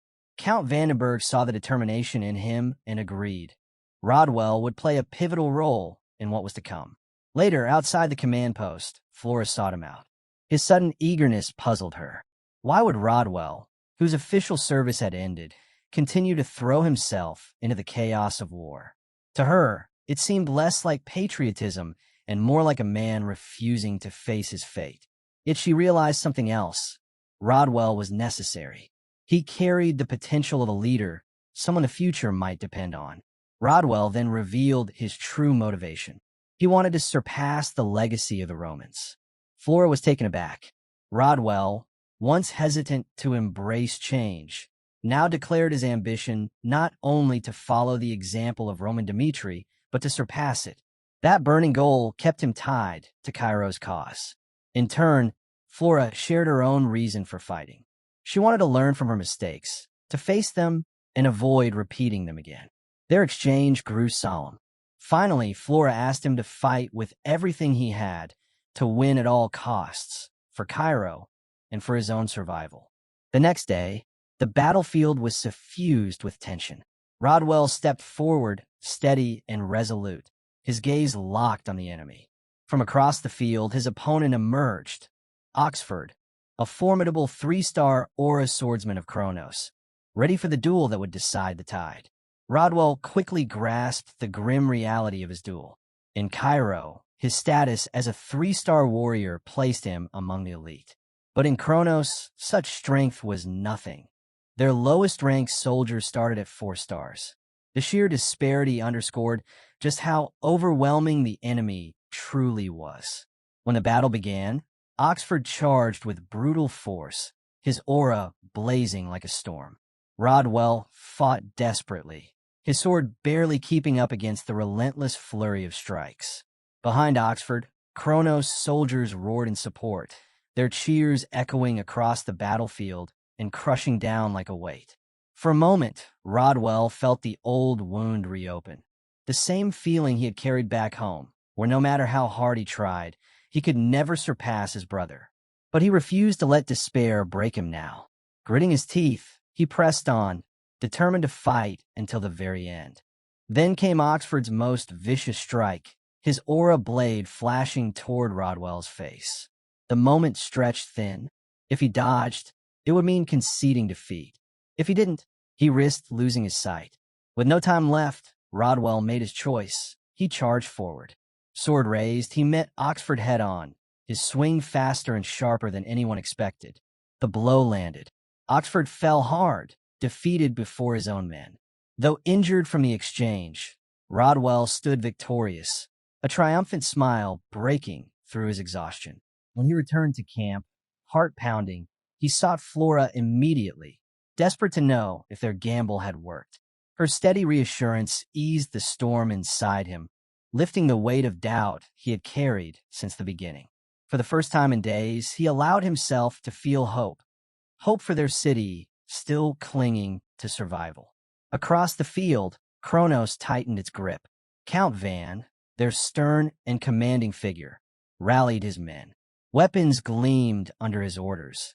The dreaded flare weapons and the might of war mages, all ready to unleash devastation. The sight alone stirred unease among Cairo's soldiers, reminding them of the brutal fight still ahead. Sensing the critical moment, Count Vandenberg turned to Flora.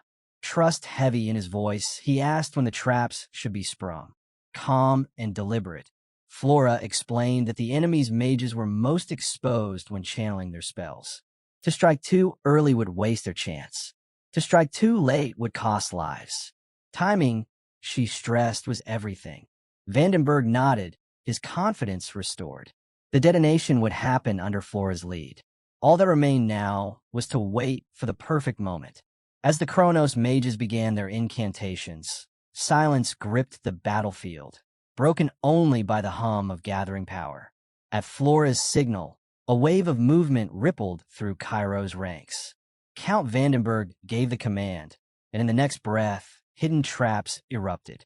A thunderous blast ripped across the field, unleashing a torrent of magic that engulfed the Kronos spellcasters. Count Fabio, leading Kronos with pride, surveyed the scene, caught off guard by the sudden strike. He raised his voice, ordering his soldiers to crush Cairo without mercy. For daring to stand against the Empire, he declared, Cairo would be shown the true might of Kronos. The Kronos army surged forward with unshaken resolve, their blades and banners cutting through the dust. Yet Cairo's warriors held firm, meeting the charge head-on and pushing their enemies back with unyielding strength. In the midst of battle, Flora stepped forward. Her arrow flew swift and true, dropping a Kronos soldier instantly. Her voice rang out above the chaos, rallying her comrades. She reminded them that without their mages, Kronos was weakened, and Cairo now held the advantage. Her call carried through the battlefield, steadying the hearts of her people. But within the city walls, families cowered together, fearful as Kronos pressed hard against Cairo's defenses. The relentless clash brought the city to the edge of collapse. Day by day, Kronos edged closer to breaking through. By the third day, the tide began to shift. From the west, Lord Roman Dimitri's forces stormed onto the field. At the sight of his banners, Kronos faltered, panic spreading through their ranks before retreat took hold. In Cairo's war room, the commanders gathered. Count Vandenberg marveled at how swiftly Roman's arrival had crushed the rebellion and offered his gratitude. Yet Roman, stern and composed, warned them not to grow complacent. The war, he said, was far from finished. Puzzled, Vandenberg asked why more troops were necessary. Roman leaned over the map, tracing the bold advance Kronos had made into Cairo's lands. Waiting passively, he explained, was no longer an option. With the king's blessing, Roman declared that he would lead the counterattack, driving Kronos back with force. Roman ordered the commanders to ready the troops, declaring that they would not simply defend anymore. They would chase down the invaders and drive them back. The bold shift in strategy caught many off guard. Among them was Rodwell, stunned by the change in his older brother. He remembered a very different Roman, careless, reckless, drowning in bad habits, and often tangled in tavern brawls. The man standing before him now, calm and resolute, felt almost like a stranger. Yet there was no denying it was Roman. Rodwell, who had spent his life guarding the Dimitri name on the Western Front, felt his own efforts dim in comparison. Once seen as the family's hope, he now wrestled with a heavy sense of insignificance. Years of sacrifice suddenly felt like burdens instead of achievements, and doubt crept in. Had all his struggles been meaningless? Breaking the silence, Baron voiced the question weighing on many minds. Was there truly any value in continuing the fight against Kronos? His words struck deeply, echoing the doubts stirring inside Rodwell. Flora stepped in with her usual straightforwardness, reminding everyone of the toll already taken on their soldiers. Days of battle had drained them, and pushing forward recklessly would only bring greater losses. Count Vandenberg, ever the strategist, offered a steady perspective. The Western Front, he reminded them, was more than just a battlefield. It was the shield protecting Cairo's people. Their goal wasn't simply victory, but the lasting safety of their homeland. Then he spoke, grounding the room with a sobering reminder. The wider war between Kronos and the Southern Kingdom's alliance was still unfolding. Their enemies weren't yet fighting at full strength, which meant the situation was far more precarious than it seemed. Roman, unwavering, answered with conviction. He called on them to rise, to fight not just for territory, but against the atrocities the Empire had unleashed. His words carried such weight that the commanders fell silent, struck by his determination. Count Vandenberg then asked for Roman's guidance on the path ahead. As the discussion settled, Flora found herself reflecting quietly on Roman's resolve, the strength in his voice leaving her with much to think about. Though she remembered Roman's reckless past, Flora couldn't deny the resolve he carried now. Her thoughts broke when her eyes caught sight of Roman standing beside Rodwell. Roman, ever attentive, addressed his brother with genuine gratitude. He acknowledged Rodwell's injury from the warriors' duel and praised his vital role in holding off the Kronos mages and defending the Western Front until reinforcements arrived. His words were sincere, and they struck Rodwell deeply, shaking the distance that had long stood between them. For Roman, the bond with Rodwell weighed heavily. He had built new ties in this life, but with his brother, caution was necessary. He knew Rodwell might not yet be ready to accept him fully. Still, Roman left him with a promise. If Rodwell chose to stand with him the next day, together they would wield the strength of the Dimitri name against any who sought to harm them. His voice carried a clear warning. The times were dire. Roman swore that the Kronos Empire would pay dearly in blood for the loss of Rodwell's eye. He urged his brother not to forget their bond, their shared blood, no matter how heavy the days ahead might be. The scene shifted to the Kronos camp, where Baron Charlton delivered grim news to Count Fabio. Benedict's rebellion had collapsed completely. Worse, the royal army was already on the Western Front. Cautiously, Charlton advised a retreat. Fabio's was shaken, unable to believe how swiftly the rebellion had crumbled. Yet even in shock, his pride held firm. He refused to abandon the battlefield, declaring that his honor and duty to his men bound him there, no matter the losses. Charlton countered with cold logic. With the Empire already locked in conflict against the Kingdom Alliance, every soldier counted. Losing even a fraction of their force here could cripple their hold over the southern territories. Though bitter, Fabios conceded. He agreed to pull back at dawn. When morning came, the Kronos army began its retreat. One soldier suggested leaving scouts behind to monitor Cairo's movements, but Fabios dismissed the idea. If Cairo dared to pursue, he said, they would deal with them directly. But as their march continued, something unexpected awaited them.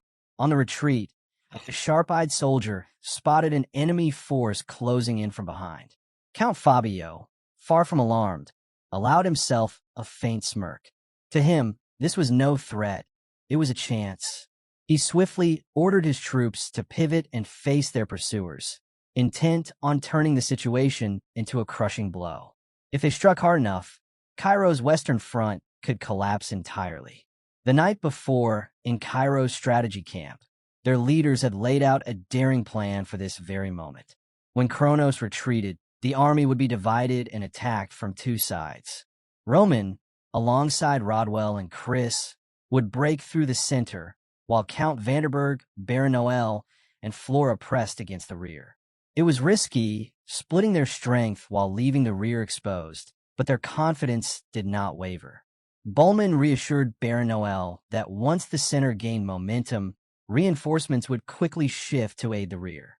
Their objective was simple yet decisive: sow chaos within the Kronos ranks and seize victory for Cairo. Roman's unwavering belief in their success lifted the spirits of everyone present, bolstering their resolve. Back on the battlefield, Kronos' vice commander rallied his men. He reminded them of their duty to the Empire and urged them to stand unbroken against Cairo's strike.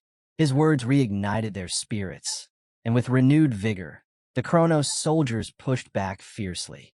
Count Vanderberg, watching their resilience, understood the challenge they faced. The Empire, seasoned by countless invasions, was far from easy to topple. Concerned by the shift, he urged his own troops to fight harder, to hold firm, and keep pressing the assault. Yet the field told two different stories. While Vanderberg's forces strained against resistance, the center became a scene of carnage. Roman and Chris, leading their soldiers with ruthless precision, tore through the Kronos lines with unstoppable force. Rodwell, caught in the thick of it, could scarcely believe his eyes. The Dmitri troops, once considered strong, now seemed like an overwhelming storm, far beyond what he'd ever imagined.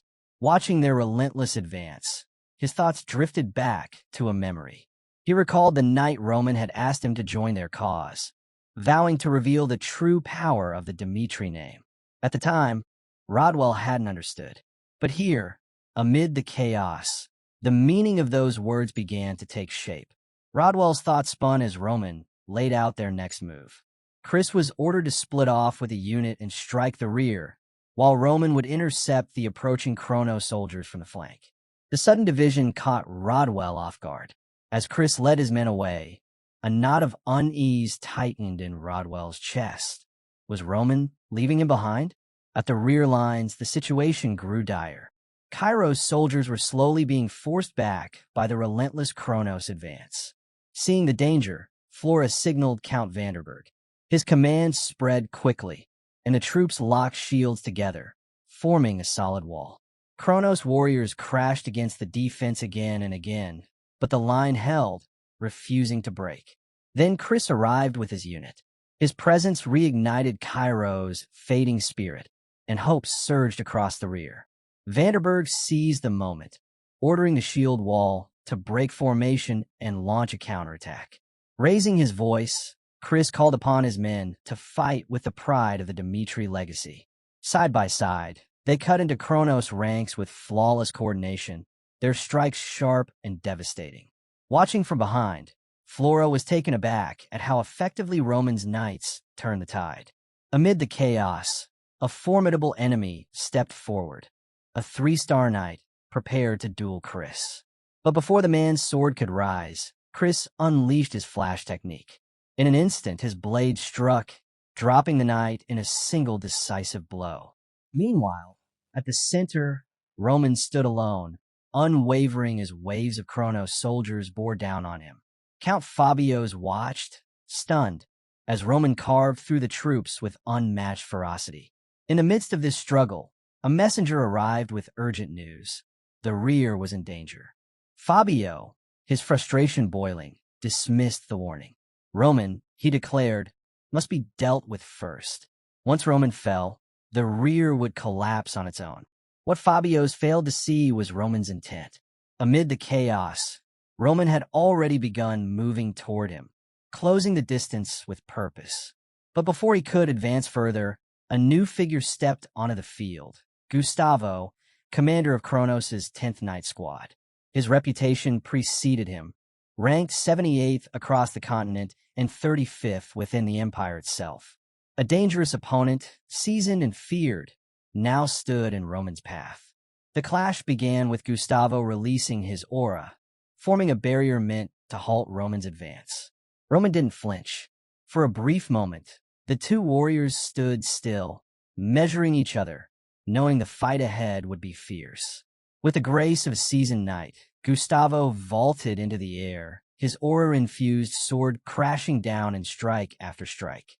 Each blow carried immense power, yet Roman met them all, dodging, parrying, and blocking with flawless precision. Suddenly, two Kronos soldiers tried to ambush Roman from behind, hoping to overwhelm him. But with lightning speed, Roman spun and cut them down in a single sweeping motion. Their bodies hit the ground before the dust had settled. Gustavo froze for a heartbeat, stunned by Roman's reflexes and efficiency. As leader of the 10th Night Squad, he had faced countless warriors, but none like this. In that instant, he realized Roman Dmitri was far more dangerous than he had imagined. Pressed to his limits, Gustavo considered a desperate measure. His hand moved to his abdomen, drawing upon a hidden force. Roman's eyes narrowed, sensing the strange shift. A yellow aura began radiating from Gustavo's body, the manifestation of life force itself, something no art or training could replicate.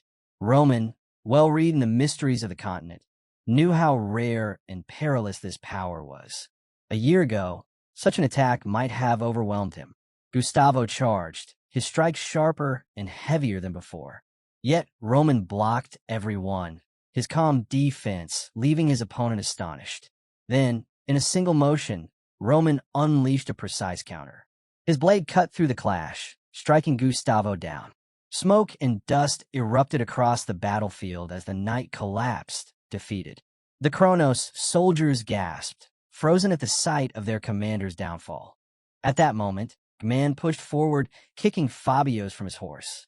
The noble crashed to the ground, his pride shattered. Rage and disbelief twisted his voice as he reminded Roman of his rank in the empire. Hurting an imperial noble, he warned, would unleash assassins to hunt him down. But Roman was unshaken. He accepted the danger, silencing Fabios with swift finality. The noble fell, his warnings meaningless in the wake of Roman strength. From the rear, soldiers stared wide-eyed as thick smoke rose from the heart of the Kronos ranks. The sight made it clear. Roman Dmitri was tearing through the battlefield, unstoppable. Confident and composed, Chris reassured Count Vanderberg, easing the doubts that weighed on him about the battle's outcome. Moments later, a green flare lit the sky, a signal marking Roman's triumph. The scene shifted to Cairo Palace, where a soldier rushed in with urgent news for King Daniel. Roman Dmitri had secured a decisive victory against Kronos in the west.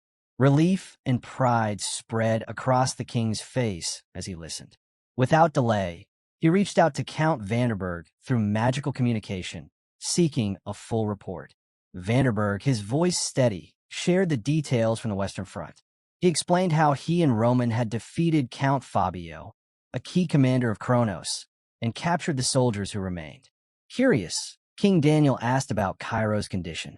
Vanderberg answered that their losses were minimal, crediting Roman's clever strategies and sharp battlefield decisions. The king was impressed. Roman had far surpassed every expectation, proving himself vital to Cairo's survival. With newfound confidence, King Daniel resolved to approach negotiations with the Kronos Empire carefully. He knew power had to be balanced and diplomacy handled with precision. Concerned for the safety of the captured enemy soldiers, he ordered his staff to treat them well. His determination to end the conflict without further bloodshed set the palace into motion, his attendants carrying out his commands with care. Meanwhile, on the western plains, Baron Noel approached Roman humbly. Bowing deeply, he admitted his regret for having opposed Roman's plans earlier. With sincerity, he thanked Roman for his leadership and bravery. Roman accepted Baron's apology, recognizing his words as genuine. Yet he also used the moment to impart a lesson. In the chaos of war, he said, relying on only one perspective could be dangerous. Differing opinions and opposing voices were necessary to reach the right decisions. What had once been a disagreement, Roman explained, had actually brought clarity. Baron Noel, moved by Roman's wisdom, then shared the latest development. Cairo had secured numerous Kronos prisoners, a victory that could serve them well in the coming negotiations. Roman, however, remained cautious. Drawing on his knowledge of the empire's ambitions, he warned that the path ahead would not be simple. The negotiations, he predicted, would be anything but easy. Roman doubted the talks would unfold peacefully. He reminded the commanders that Kronos' history was built on aggression and conquest, and their pride made it certain they would demand retribution. In war, he explained, battles might begin over reasons, but in the end, it was the struggle for power that decided everything. His words carried a chilling truth. The empire now faced an uncomfortable reality. A smaller nation like Cairo had defeated them, and that fact alone would send tremors through Kronos' core.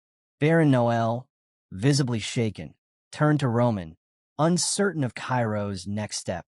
With calm certainty, Roman answered. Cairo had no choice but to face the consequences head-on.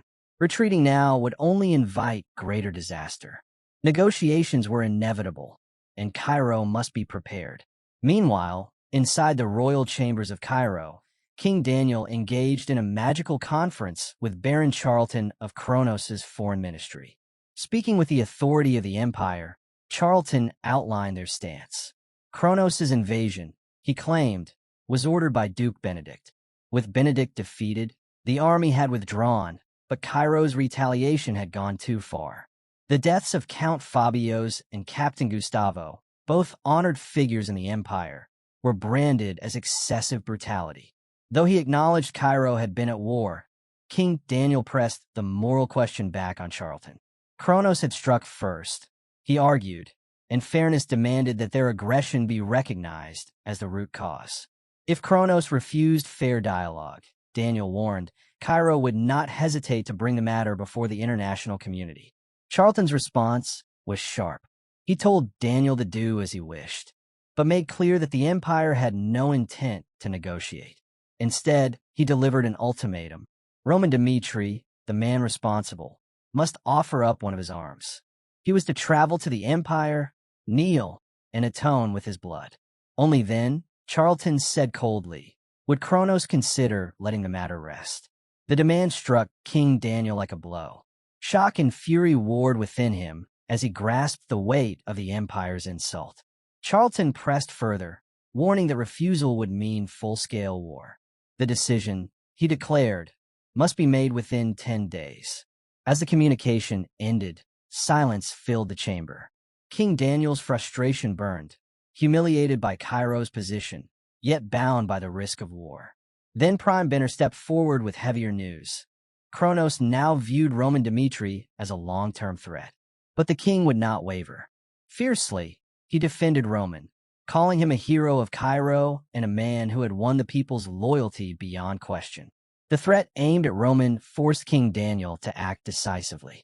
Wasting no time, he ordered Roman to be summoned, knowing he needed to hear directly from the warrior who had carried Cairo through its darkest hour. The kingdom's future was uncertain, and only a frank conversation with Roman could guide the next step. 2 days later, Roman stood before the throne. The weight of the moment was unmistakable. King Daniel laid out everything: Baron Charlton's harsh ultimatum and the peril it carried for Cairo. With worry clear in his tone, he asked Roman for counsel. Roman's reply was firm.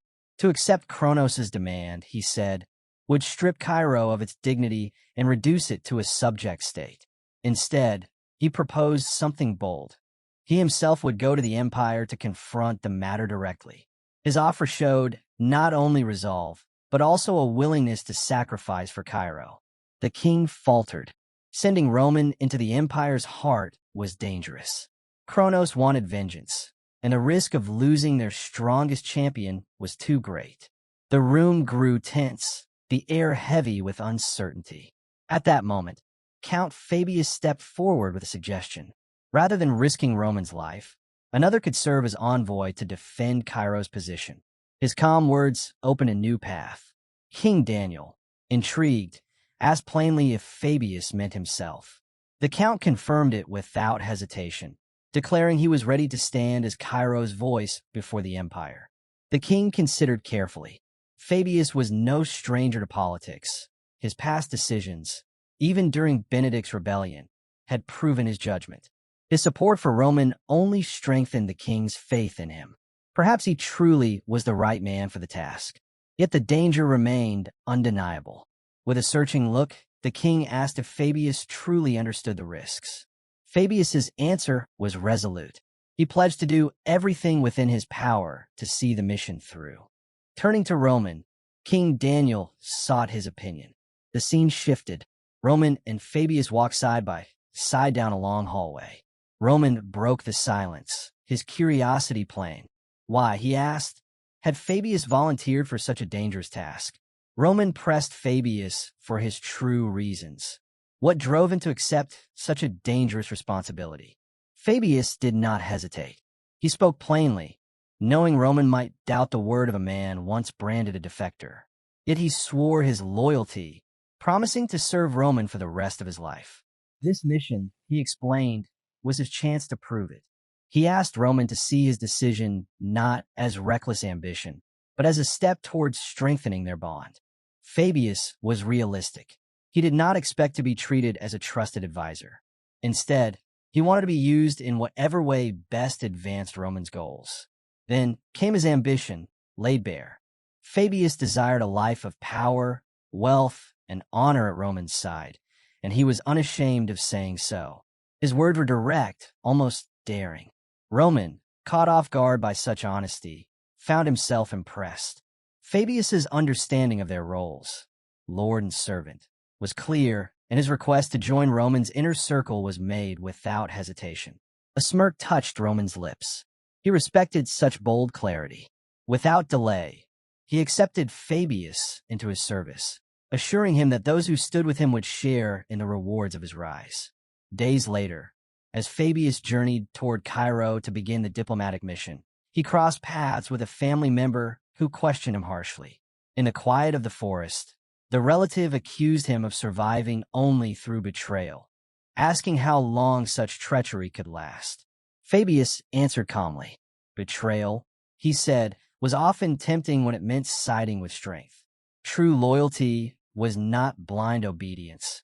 It was choosing to stand with those who dared to shape the future. Serving bold leaders was his way of survival and his way of gaining power. The exchange grew more reflective. The family member mused that perhaps keeping defectors close, rather than rejecting them, could be a clever strategy. Fabius agreed with a thin smile, acknowledging the truth of it, but quickly waved the thought aside, ending the discussion. As he continued on his path, Fabius reflected on his life as a defector. He admitted to himself that betrayal had never brought him joy, but it had given him survival. He had never believed anyone truly deserved his full loyalty. Yet, in the back of his mind, an unsettling thought lingered. Perhaps Roman Dmitri might be the one exception. The scene shifted to the grand imperial capital, Alexander. As Fabius approached the empire's towering castle, he could not hide his awe at its vast scale and beauty. A soldier led him inside, and Fabius's eyes caught the emblem etched into the knight's armor. Though only of the 7th order, the man radiated strength greater than even Count Nicholas. When the chamber doors opened, a suffocating weight pressed down on Fabius.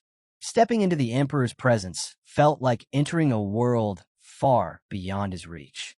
Every instinct told him that one misstep here could cost him everything. The silence was crushing. Then the Emperor's commanding voice broke it. He asked if Fabius was truly Roman Dimitri. The question froze Fabius in place, his breath caught in his throat. Before he could stammer out a reply, the escorting soldier slammed him to the floor, forcing his face against the ground. The Emperor continued coldly. Roman was expected to come himself, to kneel and sacrifice his arm. Anything less would not be accepted.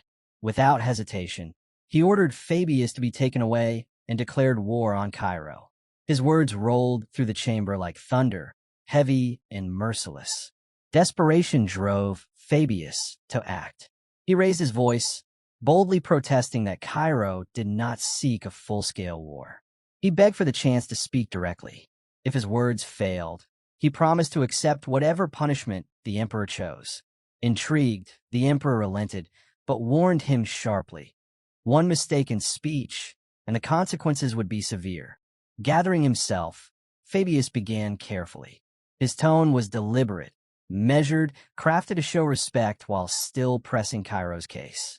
He argued that the empire had no valid reason to involve itself in Cairo's civil war. To strengthen his point, he reminded the emperor that 5 kingdoms, not including Valhalla, had voiced support for Cairo's position. The statement was bold, a declaration backed by international recognition. The scene cut briefly to a night when Roman had offered Fabius strategic guidance. Forming an alliance with 6 kingdoms might win a war on the battlefield, Roman had warned, but the true challenge would come afterward, particularly with the looming hostility of Valhalla. Roman had told him, focus on that issue above all. It was the wisest course for Cairo's future. Back in the Emperor's hall, Fabius echoed that counsel. Cairo was still working toward peace, he said. If the empire still wished for war under such conditions, then let the punishment fall on him alone. The chamber fell silent. Then, to Fabius's astonishment, the emperor accepted his reasoning. On the condition that the Kronos prisoners be released, the empire would overlook the matter for now. But Roman Dimitri's case was different. The emperor announced that from this day forward, an assassin would be sent after Roman every night to avenge the fallen soldiers of Kronos. The declaration struck Fabius like a blade. His thoughts reeled. Did the emperor intend for open war with Cairo all along? It became clear that the empire's strategy was calculated. By targeting Roman, they would pressure Cairo to release the prisoners while restoring Kronos' prestige on the international stage. It was a ruthless move, one meant to display strength and reclaim influence. Yet the emperor dismissed the idea that subtle tactics alone would work any longer. His words hinted at something more, a shift toward harsher, more decisive measures. Fabius left the chamber with a heavy heart. He had hoped to prove his worth through this mission, but instead he had only glimpsed how deep and dangerous the emperor's plans truly ran. The scene shifted to Roman's office. With guilt pressing on him, Fabius apologized for failing to bring back better results. To his surprise, Roman commended him. Despite the circumstances, he said, Fabius had done well. Confused, Fabius asked if Roman had expected such an outcome. Roman's reply was calm. Kronos had always kept its eyes fixed on him. Assassination attempts were nothing new. Concerned, Fabius asked if he would truly be all right. Roman answered firmly that he would manage, and told him not to worry. As he turned to the window, Roman's thoughts drifted. Assassination had become a shadow, following him constantly. Quietly, he wondered what kind of agents the emperor would send this time. Meanwhile, in the grand halls of Cairo's palace, another confrontation shook the kingdom. King Daniel stood before Count Gregory, his voice firm and unyielding. He accused Gregory of endangering Cairo's security by colluding with Kronos and demanded an explanation. Gregory did not deny it. Instead, he questioned aloud whether his loyalty to the empire had been a mistake. He claimed that his ties to Kronos were no secret to anyone. Daniel's face hardened. Such words alone, he said, were enough to mark Gregory as a traitor. But Gregory did not waver. With boldness, he turned the accusation back, suggesting perhaps the king was the one at fault. He warned that executing him would not go unnoticed. Kronos' emperor had already sworn revenge, and such an act would only fan the flames. Instead, Gregory proposed an alternative. Send him to the empire, he suggested, rather than condemning him in Cairo. By doing so, the king could avoid drawing greater wrath upon the kingdom. King Daniel paused, unsettled. As much as he despised Gregory's betrayal, there was truth in his words. Daniel had considered executing all who carried ties to Kronos. Yet if Gregory were killed, the empire's vengeance might turn toward Roman Dmitri, the very man who had become Cairo's shield. Roman suddenly spoke up, turning everyone's attention to him. He addressed King Daniel directly, revealing that the emperor of Kronos had already declared Roman would be made to pay in blood. But Roman quickly made it clear, this wasn't the same as Count Gregory's case. He explained that Gregory's standing was insignificant compared to men like Count Fabio's or knight Captain Gustavo, whose influence carried far greater weight. The empire's eyes were already fixed on him, Roman said, and even if Gregory was executed, it wouldn't change the path Cairo was already on. Benedict's death had set everything in motion. The collapse of Cairo had begun. Roman urged the king to think carefully, for the kingdom's future depended on this decision. Hearing Roman's words, King Daniel felt a deep respect for his loyalty. But the gravity of the situation demanded action. The king declared that Gregory's betrayal wasn't just about secret dealings with Kronos. It was a stain on Cairo's honor itself. When Gregory tried to defend himself, King Daniel silenced him, declaring that a traitor who endangered the kingdom deserved only one punishment, death. The scene shifted to Cairo Plaza, where Count Gregory faced his fate. Looking back on his choices, he realized he should have seen Roman not as someone to sway, but as a threat to the empire itself. Still, he made one last attempt. Gregory urged Roman to submit to Kronos, reminding him how small and powerless he was compared to the empire. He brought up Gustavo, the man Roman had fought, pointing out that he ranked only 78th on the continent. That, Gregory said, was proof of just how terrifying Kronos' true strength was. He pressed on, warning about Valhalla, a place filled with warriors far stronger than Roman. Could he really stand against such enemies alone? Even if he severed ties with Kronos, Gregory warned, Valhalla would remain an unstoppable threat. If Gregory was executed, Roman's connection to Valhalla would vanish completely. But Roman's reply was calm and steady. He said he welcomed the challenge. Gregory was stunned, calling him a fool for provoking both Kronos and Valhalla, the two greatest powers on the continent. And with that, the downfall of Cairo's three great factions began. Inside the royal palace, King Daniel turned his attention to Count Vanderburg, commending him for his leadership on the Western Front. It was thanks to Vanderburg's courage and command that the Kronos invasion had been pushed back. In that war, Vanderburg had risen as a hero, earning honor for Cairo with his deeds. As recognition, King Daniel granted him the title of Marquis, along with new lands to rule. But the king's rewards didn't stop there. He honored the many who had fought fiercely against Kronos, Baron Noel, Flora Lawrence, and Roman Dmitri among them, each receiving gold for their service. Yet it was Roman whose name carried the most weight in the hall. King Daniel openly expressed gratitude to Roman and the Dmitri family, declaring that their support had been critical to the royal faction's victory. The nobles voiced their agreement, many even insisting that Roman deserved far more than just gold. Still, not all shared the same enthusiasm. Some hesitated, uneasy about granting Roman greater rewards, worried that his growing influence could disrupt the delicate balance of power among Cairo's factions. Sensing the unease, Count Benner rose and silenced the room with his firm words. He reminded the nobles of Cairo's painful history, marred by betrayal and self-interest. He warned them not to repeat old mistakes. Now was the time to unite for the sake of the kingdom, not bicker over power. King Daniel supported Benner's call for unity. Speaking with a grave tone, He admitted the truth. The Dmitri family's power had surpassed all expectations. The war had proven it. The Dmitris were stronger than Cairo itself. Instead of treating them merely as vassals, the king declared they must be recognized as true allies, almost a nation of their own. To seal this new future, King Daniel made an unprecedented announcement. He granted the Dmitri family the title of duke, elevating their territory in the east into a full dukedom. When the Dmitris officially claimed their new rank, the king himself promised to personally congratulate them. This was a historic moment. The once quiet lands of the Dmitri family were now a recognized dukedom, their place in Cairo's future secured. Word of this spread quickly across the kingdom, sparking awe and debate. Roman Dmitri, the man who had not only ended Cairo's factional strife, but also stood boldly against the might of Kronos, had changed the course of history. Out on the streets, whispers spread from mouth to mouth. People spoke in awe, wondering who could possibly stand against the unstoppable Roman Dmitri. Even the king had witnessed his strength firsthand, leaving the public to speculate just how far Roman's power reached.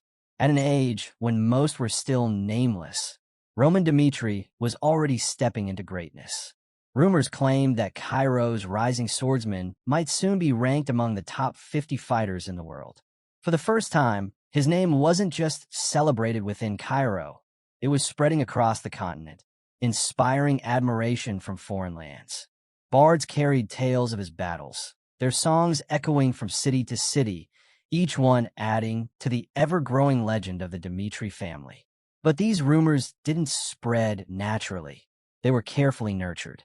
Inside a certain mansion in Cairo, a butler reported to his master that interest in Sir Roman was growing rapidly across the continent, and before long, his fame would extend far beyond Cairo. The master, Henry, smiled with satisfaction. Their plan was unfolding just as he had hoped. Yet in Henry's mind, this was only the beginning. It had taken him 2 years to elevate a small baron's household into the powerful Dmitri dukedom, but Henry's ambitions soared higher. He dreamed of a day when Roman Dmitri would be hailed not just as a hero of Cairo, but of the entire continent. For that, Henry knew Roman's victories had to be remembered everywhere, his deeds carved into history itself. Reflecting on his own journey, Henry Albert realized how far he had come. What began as gathering a small circle of supporters for Roman had grown into something much larger. Now he stood as a lecturer at the Cairo Royal Academy, teaching the children of the nobility and receiving overwhelming praise. His household, once worried about survival, now held their heads high, proud of Henry's achievements. The true turning point came during one of his lectures. A professor, deeply moved by Henry's words, admitted he had finally grasped something important, that it was the sacrifices of Cairo's heroes on the southern front that had kept the kingdom safe. Henry's lectures had not only spread Roman's legend, but had awakened gratitude in those who had long overlooked the defenders who risked everything for Cairo. One day, Henry was struck by a sudden realization. He finally understood why people were so drawn to him. The answer was simple. They weren't truly fascinated by Henry himself, but by Roman Dmitri as seen through his words. Henry was no hero, yet his role as Roman's voice and his ties to the royal family had made him someone others respected. At first, Henry thought this admiration might be misplaced, but then he realized even scholars and nobles, like the professor from the Royal Academy, valued him highly. It was human nature to admire those who stood beside great figures. History itself was filled with such examples. Heroes remembered through the voices of the ones who told their stories. From that day on, Henry understood his purpose: to spread Roman's deeds far and wide, ensuring his name would echo through history. Later, in the quiet of his mansion, Henry reflected further. He and Roman weren't especially close, yet Henry still felt compelled to share Roman's greatness with the world. Perhaps it was fate, or simply his choice, but Henry knew this was the role he was meant to play. The scene shifted to Dmitri territory.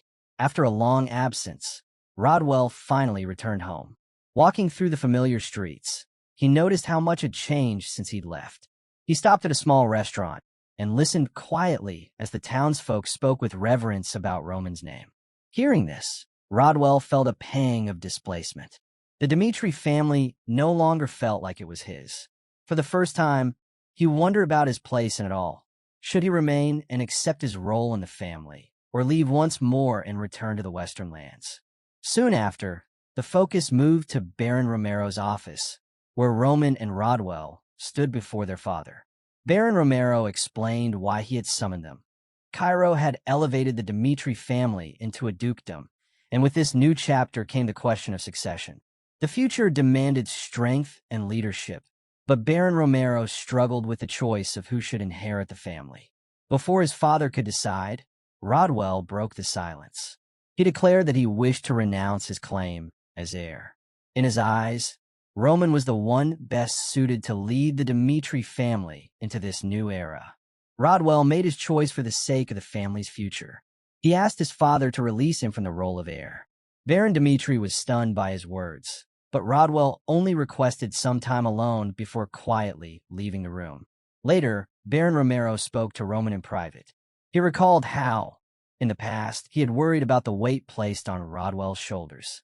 The Dmitri family had risen from humble origins, mocked and doubted by other nobles. Wanting to silence that doubt, Rodwell had thrown himself into training, his dedication a clear sign of his determination to prove their worth.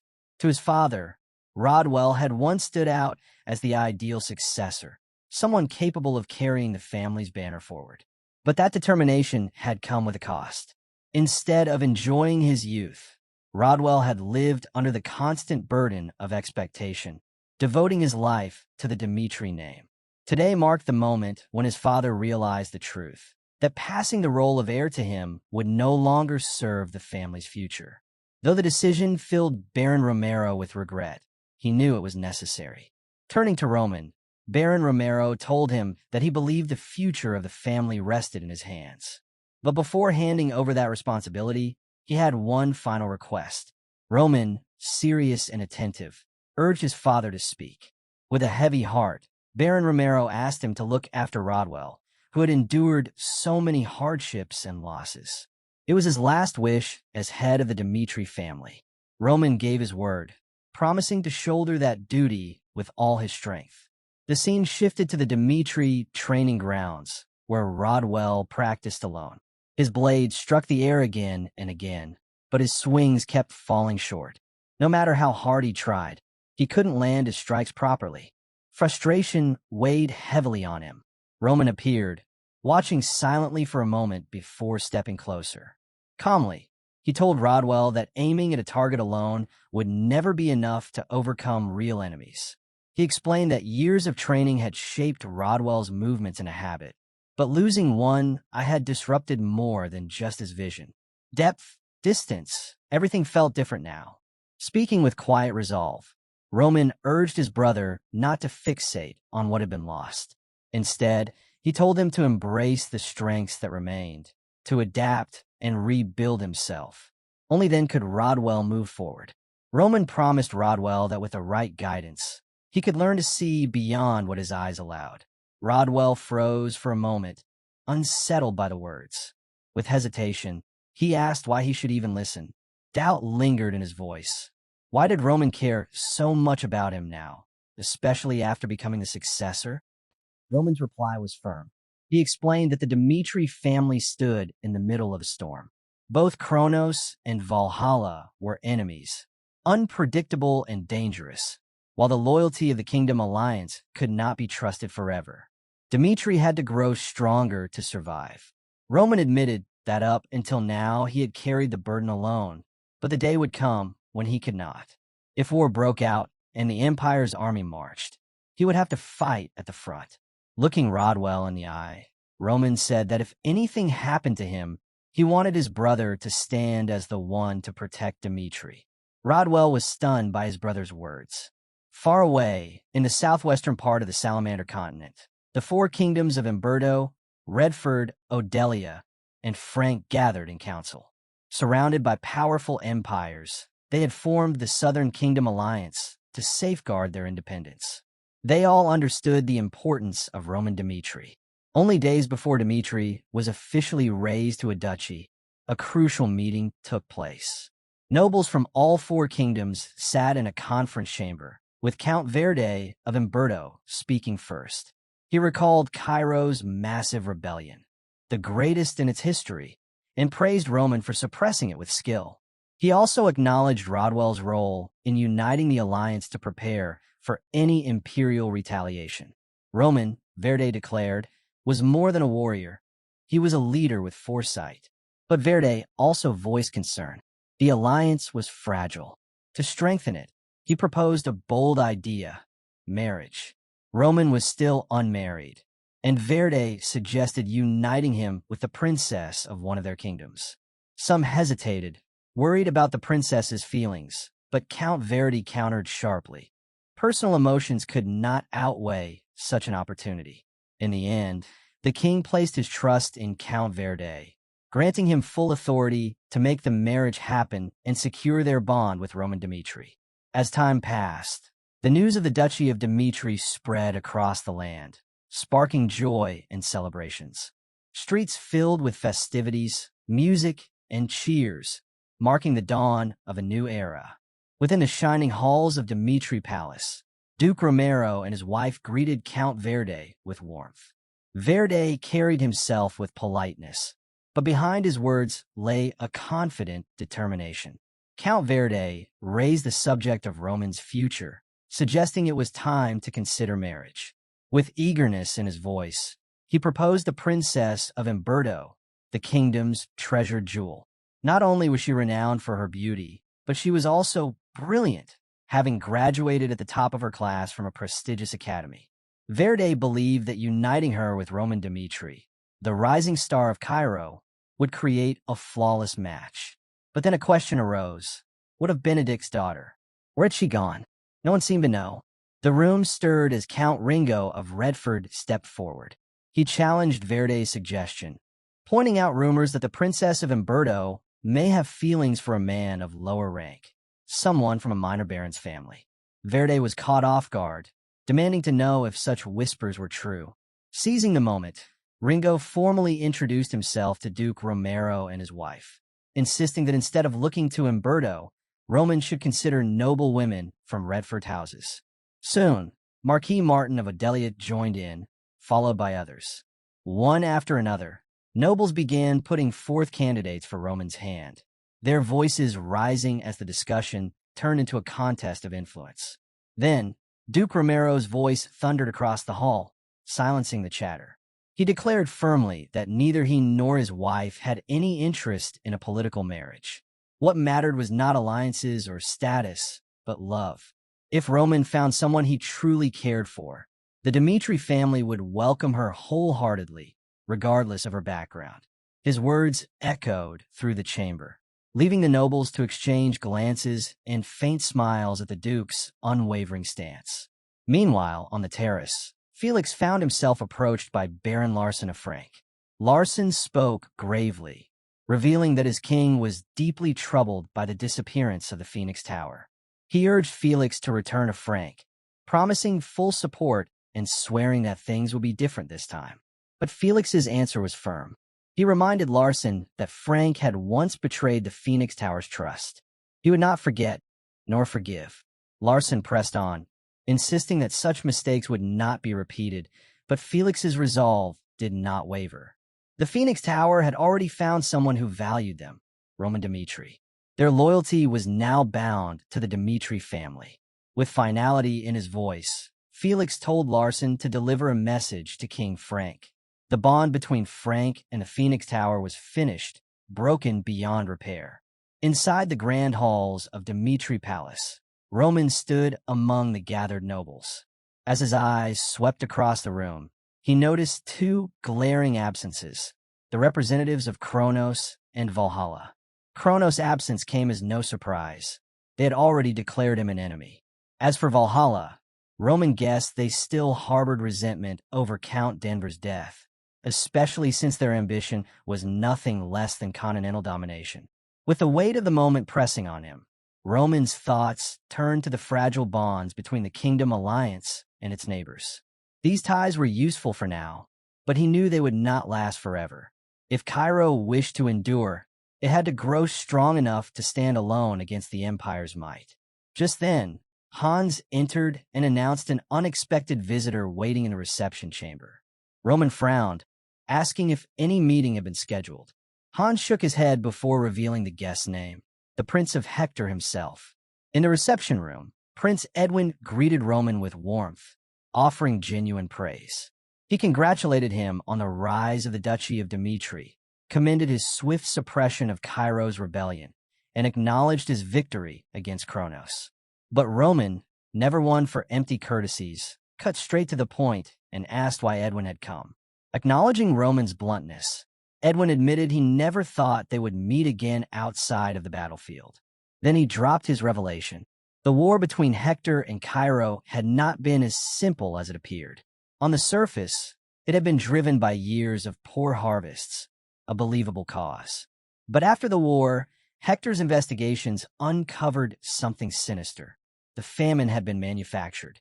Edwin described how their fields had withered unnaturally, the land turning dark, with dead animals scattered across the countryside. These were not the signs of nature's hand, but of a necromancer's curse. Black magic had been at work. And such magic, Edwin warned, was a forbidden force, something humanity should never attempt to control. But there was more. Hector's search revealed a disturbing pattern. A decade earlier, the Kronos Empire had suffered a nearly identical agricultural collapse. At the time, Kronos had hidden the truth, but later evidence confirmed it. Dark magic experiments had been the cause. And now, Kronos had moved far beyond secret experiments. They were openly advancing a campaign to seize the northern regions, pushing for complete control. Edwin looked Roman in the eye and made his warning clear. This was no longer just Hector's problem. If left unchecked, the shadow of Kronos could soon stretch to Dimitri itself. To prevent that future, Edwin proposed an alliance. Hector and Dimitri, standing together against the Empire's growing threat. Edwin approached Roman with Hector's proposal for an alliance. Roman showed no surprise. In fact, he told Edwin that he had already expected this move. Edwin was taken aback. Hector had only just begun discussing the matter, yet Roman had already predicted it. With calm confidence, Roman explained that his sources had hinted at the situation. It wasn't difficult to see the advantages Hector stood to gain after its war with Cairo. But Roman wasn't quick to accept. He pressed Edwin with a sharp question. Why should he even consider Hector's offer? Edwin faltered, asking if Roman was outright rejecting the alliance. Roman clarified that rejection wasn't the issue. The real problem was whether Hector even had the right to propose such a deal in the first place.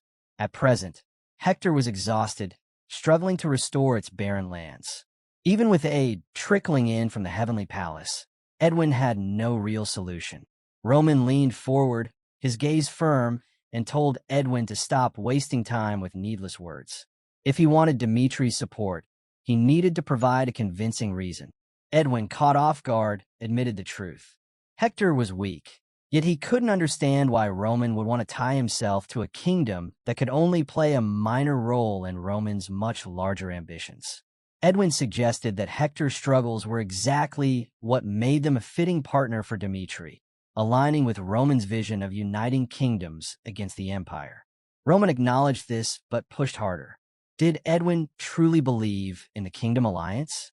Was Hector willing to stand firm until the bitter end? Because, Roman warned, alliances could crumble as easily as sandcastles. His tone shifted, turning reflective.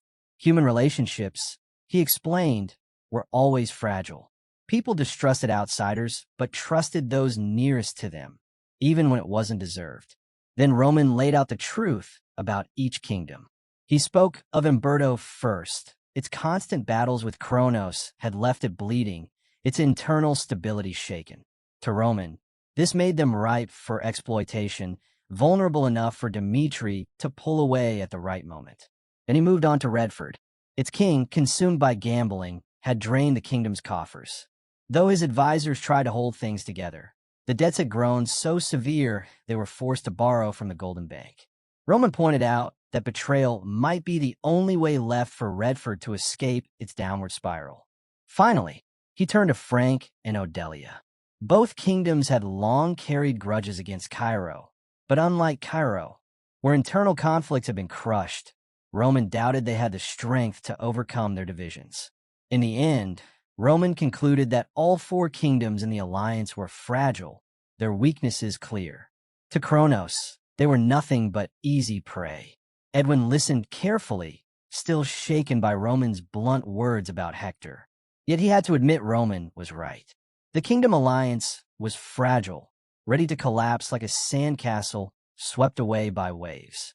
Roman continued, pointing out that unlike the others, Hector's intentions were at least genuine. They sought revenge against Kronos. But in its current weakened state, he doubted whether Hector was of any real use. Roman pressed again, demanding a reason why Dmitri should even consider joining forces with them. Edwin answered with a heavy tone, equal parts acceptance and sorrow. He admitted that Hector was crumbling, torn apart from within. Still, he insisted their desire for revenge was real, even if they weren't strong enough to lead the charge. War, he reminded Roman, always demanded sacrifice. Even Dmitri would one day have to pay that price. Edwin promised that when the time came, Hector would stand at the front, sacrificing first if necessary. He contrasted Hector's determination with the hollow unity of the Kingdom Alliance, arguing that an alliance built on Hector's clear goal was far more valuable than one bound by fragile words. Roman smirked, acknowledging Edwin's conviction, but left him with a cryptic reminder to remember the promise he had just made.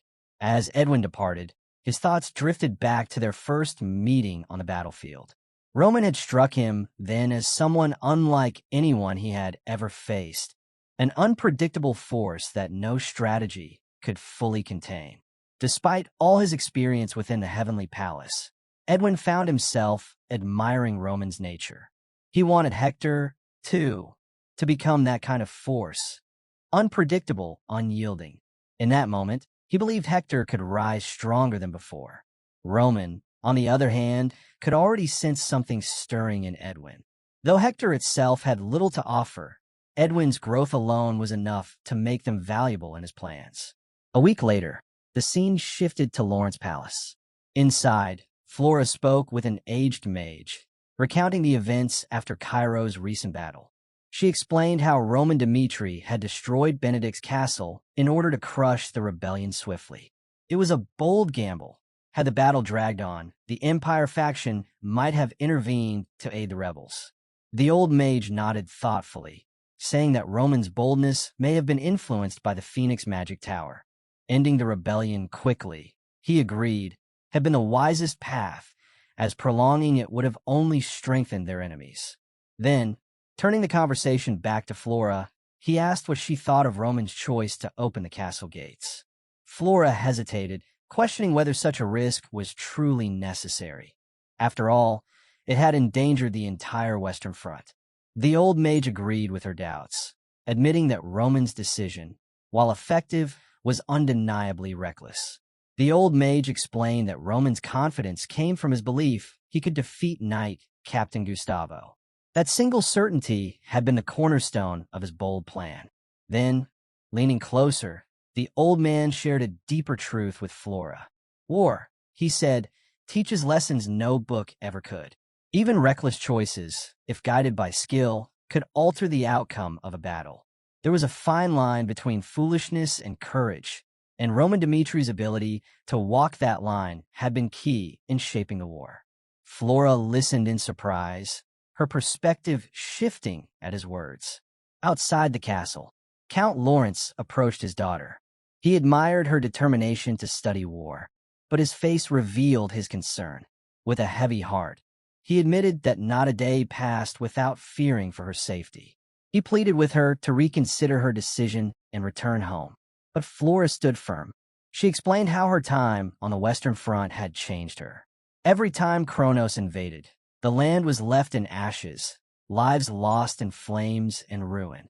She had felt powerless, forced to witness the horrors of war unfold before her eyes. That helplessness had hardened her resolve. War was no longer an abstract idea. It was reality, and she had chosen to face it. With unwavering determination, she declared to her father that she would join Dimitri's army. The scene shifted to Roman's office, where Chris asked what should be done about Flora. Roman acknowledged her potential, but refused to accept her outright. Instead, he instructed Chris to tell her she would undergo 1 week of brutal training. Only if she endured it would she be recognized as part of his army. Chris obeyed, though inwardly he saw the command as a veiled rejection. At dawn, the Dimitri training grounds were alive with activity. Soldiers pounded across the field in their morning drills, their breath sharp, their pace relentless. Among them ran Flora, pushing herself to keep up. The distance was longer than she had expected, the pace exhausting, yet she pressed forward, hoping it would end soon. But the soldiers did not stop. Chris raised his voice, announcing that their ranks would be decided by the order they finished. Every man and woman had to give their all. Hearing this, Flora's determination flared. She tightened her resolve, preparing herself for the grueling test ahead. But as the soldiers surged forward, increasing their speed, her steps faltered. She strained to keep pace, but little by little, she began to fall behind. Panting heavily, Flora slowed for just a moment to catch her breath, but quickly realized the soldiers around her had no choice but to push forward. They ran with grit, their determination carrying them beyond exhaustion. When the run finally ended, Chris gathered them together. His voice was sharp as he told the soldiers to abandon the idea that they would ever go into battle fully prepared. A real warrior, he said, had to push themselves to their absolute limits every single day. Stamina wasn't just training, it was survival. Whether charging across uneven terrain or enduring the chaos of a prolonged fight, endurance was what determined who lived and who died. Though Flora had finished the run, Chris's words seemed to echo directly at her. She reminded herself that she had trained stamina long before coming here. Her own daily routine included an hour-long warm-up run, followed by another through the mountain trails. That thought gave her some comfort. Chris soon announced the next phase of training, sword sparring. As the soldiers paired off, Flora prepared herself for the challenge. Chris continued to instruct, reminding them that in battle, efficiency was everything. When exhaustion took over, it was no different from being shackled. That, he explained, was when a warrior's true ability was tested.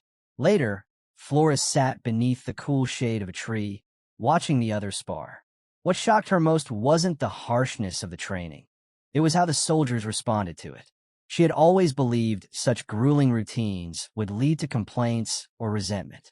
But here in Dimitri, the soldiers trained with energy, enthusiasm, and unwavering discipline. The intensity amazed her, but it didn't weaken her resolve. She knew it would take time to adapt, but she refused to back down. Days passed, and training continued under Roman's watch. Chris reported to him, acknowledging Flora's determination. Though her stamina still needed work, she had never once quit. Her archery skills were above average, but she struggled in close combat. However, Chris emphasized her standout performance during combat strategy drills on the third day. Out of 10 matches, she had won 9, using clever, unpredictable tactics to outmaneuver her opponents. Curious, Roman asked Chris what he truly thought of Flora's worth to Dimitri. Without hesitation, Chris declared she was a valuable asset the faction needed. Hearing his trusted man's confidence, Roman smirked. Perhaps Flora's presence carried more importance than he had first believed. With the rebellion ended, Dimitri had now been officially recognized as its own duchy. 2 weeks passed in relative calm, until one evening, in a narrow alley of Dimitri, Thomas, a local restaurant owner, accidentally collided with a cloaked figure. She brushed past him with only a brief warning before vanishing into the shadows. It was Sierra, the Chronos commander and vice master of Aurcha. From the cover of darkness, she ordered her subordinates to move that very night. Their mission: remain hidden, gather intelligence, and uncover every detail of Dimitri's security. From the shadows, Sierra's subordinates gave silent nods, acknowledging her command. The scene shifted to Dimitri Plaza, where Sierra sat quietly on a bench, eyes scanning the heavy security. She hadn't expected Dimitri's ordinary soldiers to move with such energy, almost resembling trained knights. The thought tightened her focus. This mission would be far more dangerous than anticipated. Surviving here would not be easy. One of her subordinates slipped close and whispered their findings about the iron mine. If anything went wrong, Dimitri's forces could respond within 5 minutes. Skilled fighters filled the area, making even the smallest mistake fatal. Sierra listened, her lips curving slightly as she wondered just how much preparation Dimitri had made against Kronos' assassination plot. Instead of discouraging her, the danger excited her. The challenge of breaking through their defenses to reach Roman Dimitri sent a thrill through her veins. Resolute, she gave the order. The plan would proceed, no changes. As night fell, the guild assembled, cloaked and ready. Sierra addressed them with firm authority. They had 15 minutes to infiltrate the castle. Her voice carried confidence as she reminded them that though Roman Dimitri's strength was legendary, they were the predators of the night. Shrouded in magical cloaks that bent light around them, Sierra and her team moved like shadows toward the castle's outer walls. Spotting 2 patrolling soldiers, Sierra saw her chance.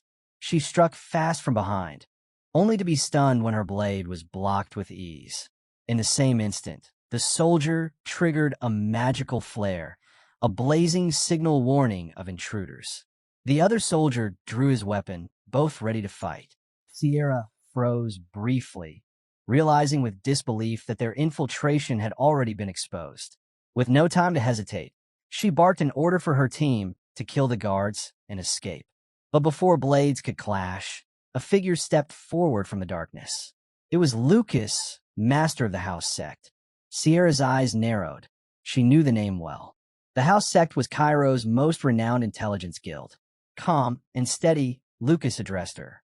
He revealed that he had known of their movements for weeks. His spies had watched every step of the infiltration. The fruit vendor, the blacksmith, the miner, even the beggars in the alleys. Every single one had been part of Dimitri's network, reporting directly to him. At last, Sierra realized just how grave the situation had become. Remaining in Dimitri territory any longer was suicide. She barked an order for her team to carve out an escape route. But before they could even react, the enemy struck. Their movements were precise, lethal, and merciless. Within moments, Sierra's subordinates were cut down, leaving her frozen in shock. Lucas stood before her, calm and composed, his tone almost casual despite the danger. He gave her 10 seconds to explain herself. Desperate, Sierra revealed that they had dispatched their finest assassin to kill Roman Dimitri, and that the assassin was already closing in on him. She demanded mercy, threatening that sparing her would be the wiser choice. Lucas, unmoved, dismissed her plea. He told her they already knew of the assassin's mission, then asked one final time if she had anything else worth saying. Before Sierra could answer, Lucas moved. His strike was smooth, decisive, and final. Sierra collapsed. Her life ended in an instant.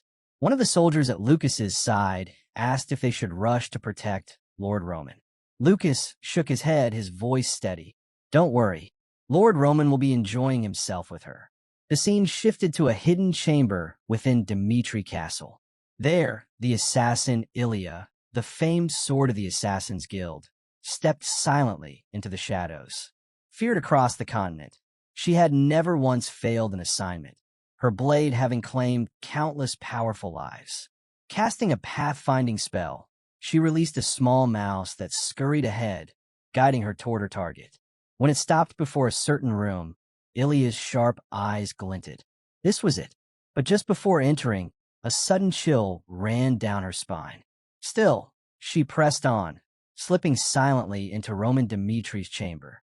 The man surrounded by so many rumors lay asleep, his breathing slow and steady.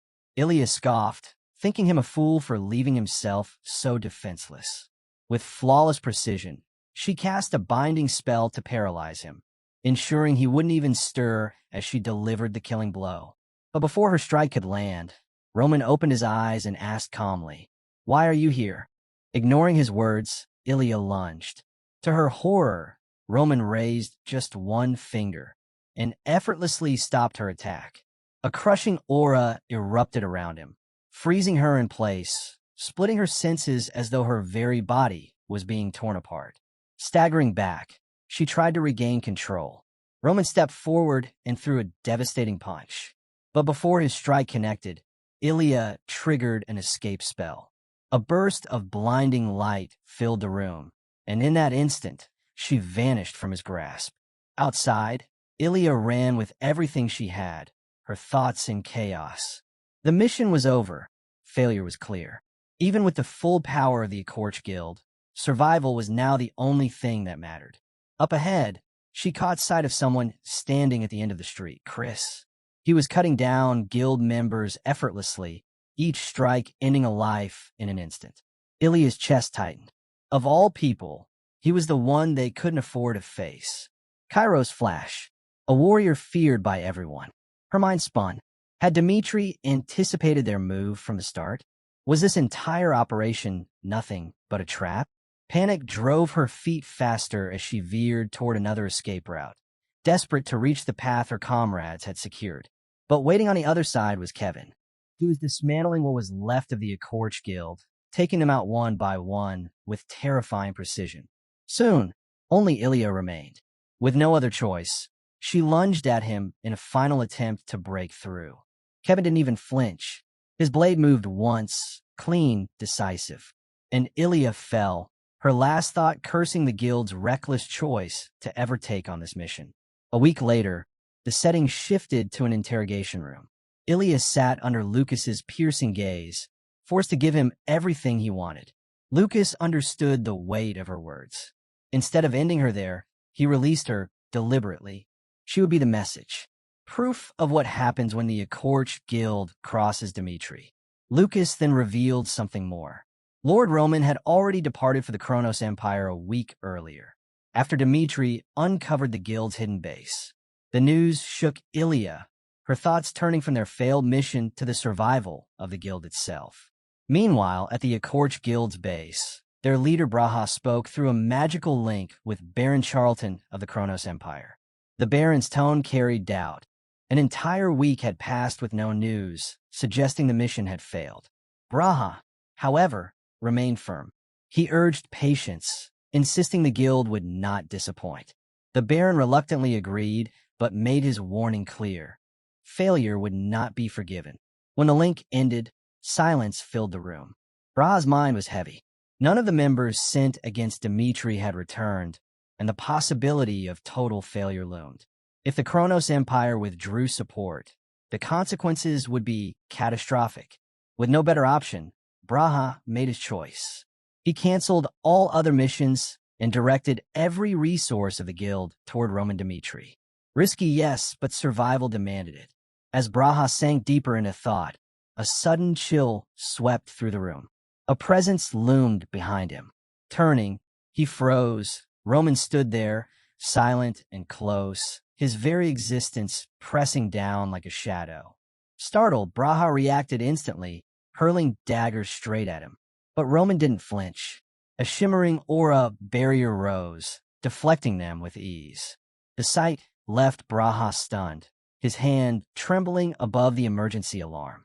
Before he could act, Roman closed the distance, his fist lashing out, clamping onto him with a crushing grip. His voice was steady, unyielding. He had found the Akorch Guild's leader. Braha's disbelief was clear. Roman had invaded the heart of their territory just to reach him. But before Braha could summon his assassins, Roman made the move himself. His hand slammed down on the emergency alarm. A piercing siren filled the base. Braha smirked through the tension. He warned Roman that the sound would bring a wave of assassins crashing down upon him. Did Roman truly believe he could handle them all alone? But Roman's calm never wavered. He spoke the truth. There were only 30 fighters left in the base, not counting those on missions elsewhere. Their defenses were hollow. Braha's confidence cracked, his face draining of color. And then came the final strike. Roman revealed he had already eliminated every soldier guarding the compound. The sheer precision of his assault sent dread coursing through Braha.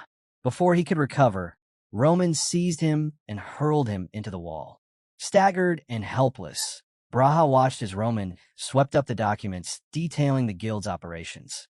Quickly piecing them together, Roman unraveled the web of the Akorch Guild's assignments. It wasn't just about hunting him down. The Kronos Empire had laid out something far larger. Their targets included Amberto's eldest son, heir to a military powerhouse, and a billionaire in Redford. The implications were clear. This was more than assassination. It was the Empire's scheme for control. Roman's expression hardened, his resolve steeling. Meanwhile, back at the Cairo branch of the Assassin Guild, Ilya returned to her team in haste. She ordered them to establish magical contact with the Akorch Guild. No answer came. Her unease deepened. If they could not reach the guild, there was only one other option, the client. She commanded a subordinate to reach out to Kronos. Soon, Baron Charlton's voice came through. His tone carried disappointment and weight. The plan, he admitted, seemed to have collapsed. Ilya quickly reported the truth. Roman Dmitri had anticipated everything. He had sprung a trap and, worse, crossed borders to strike directly at their headquarters. Baron Charlton cut straight to the point, asking if Ilya was hiding something. The question threw her off balance. Gathering herself, she demanded to know if he had been using her as bait all along. Charlton's response was sharp. He called it disappointing that she would think that way. If she and her guild had carried out the mission flawlessly, he said, she would have been paid without issue.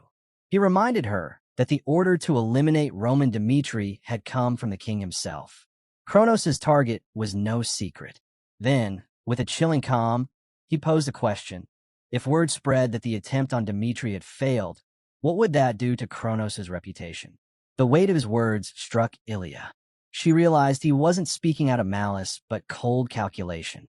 To Charlton, this was strategy. He even went so far as to thank her guild for drawing Roman out of his stronghold.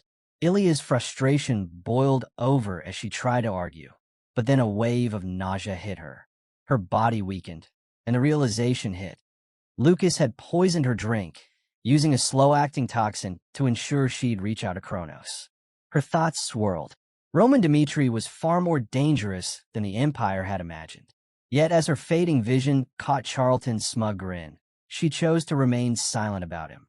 Moments later, her body gave way, collapsing to the ground. The scene shifted back to Roman, who had already wiped out the remnants of Ilya's guild and moved on. Entering the forest, he called for his hidden watchers to reveal themselves.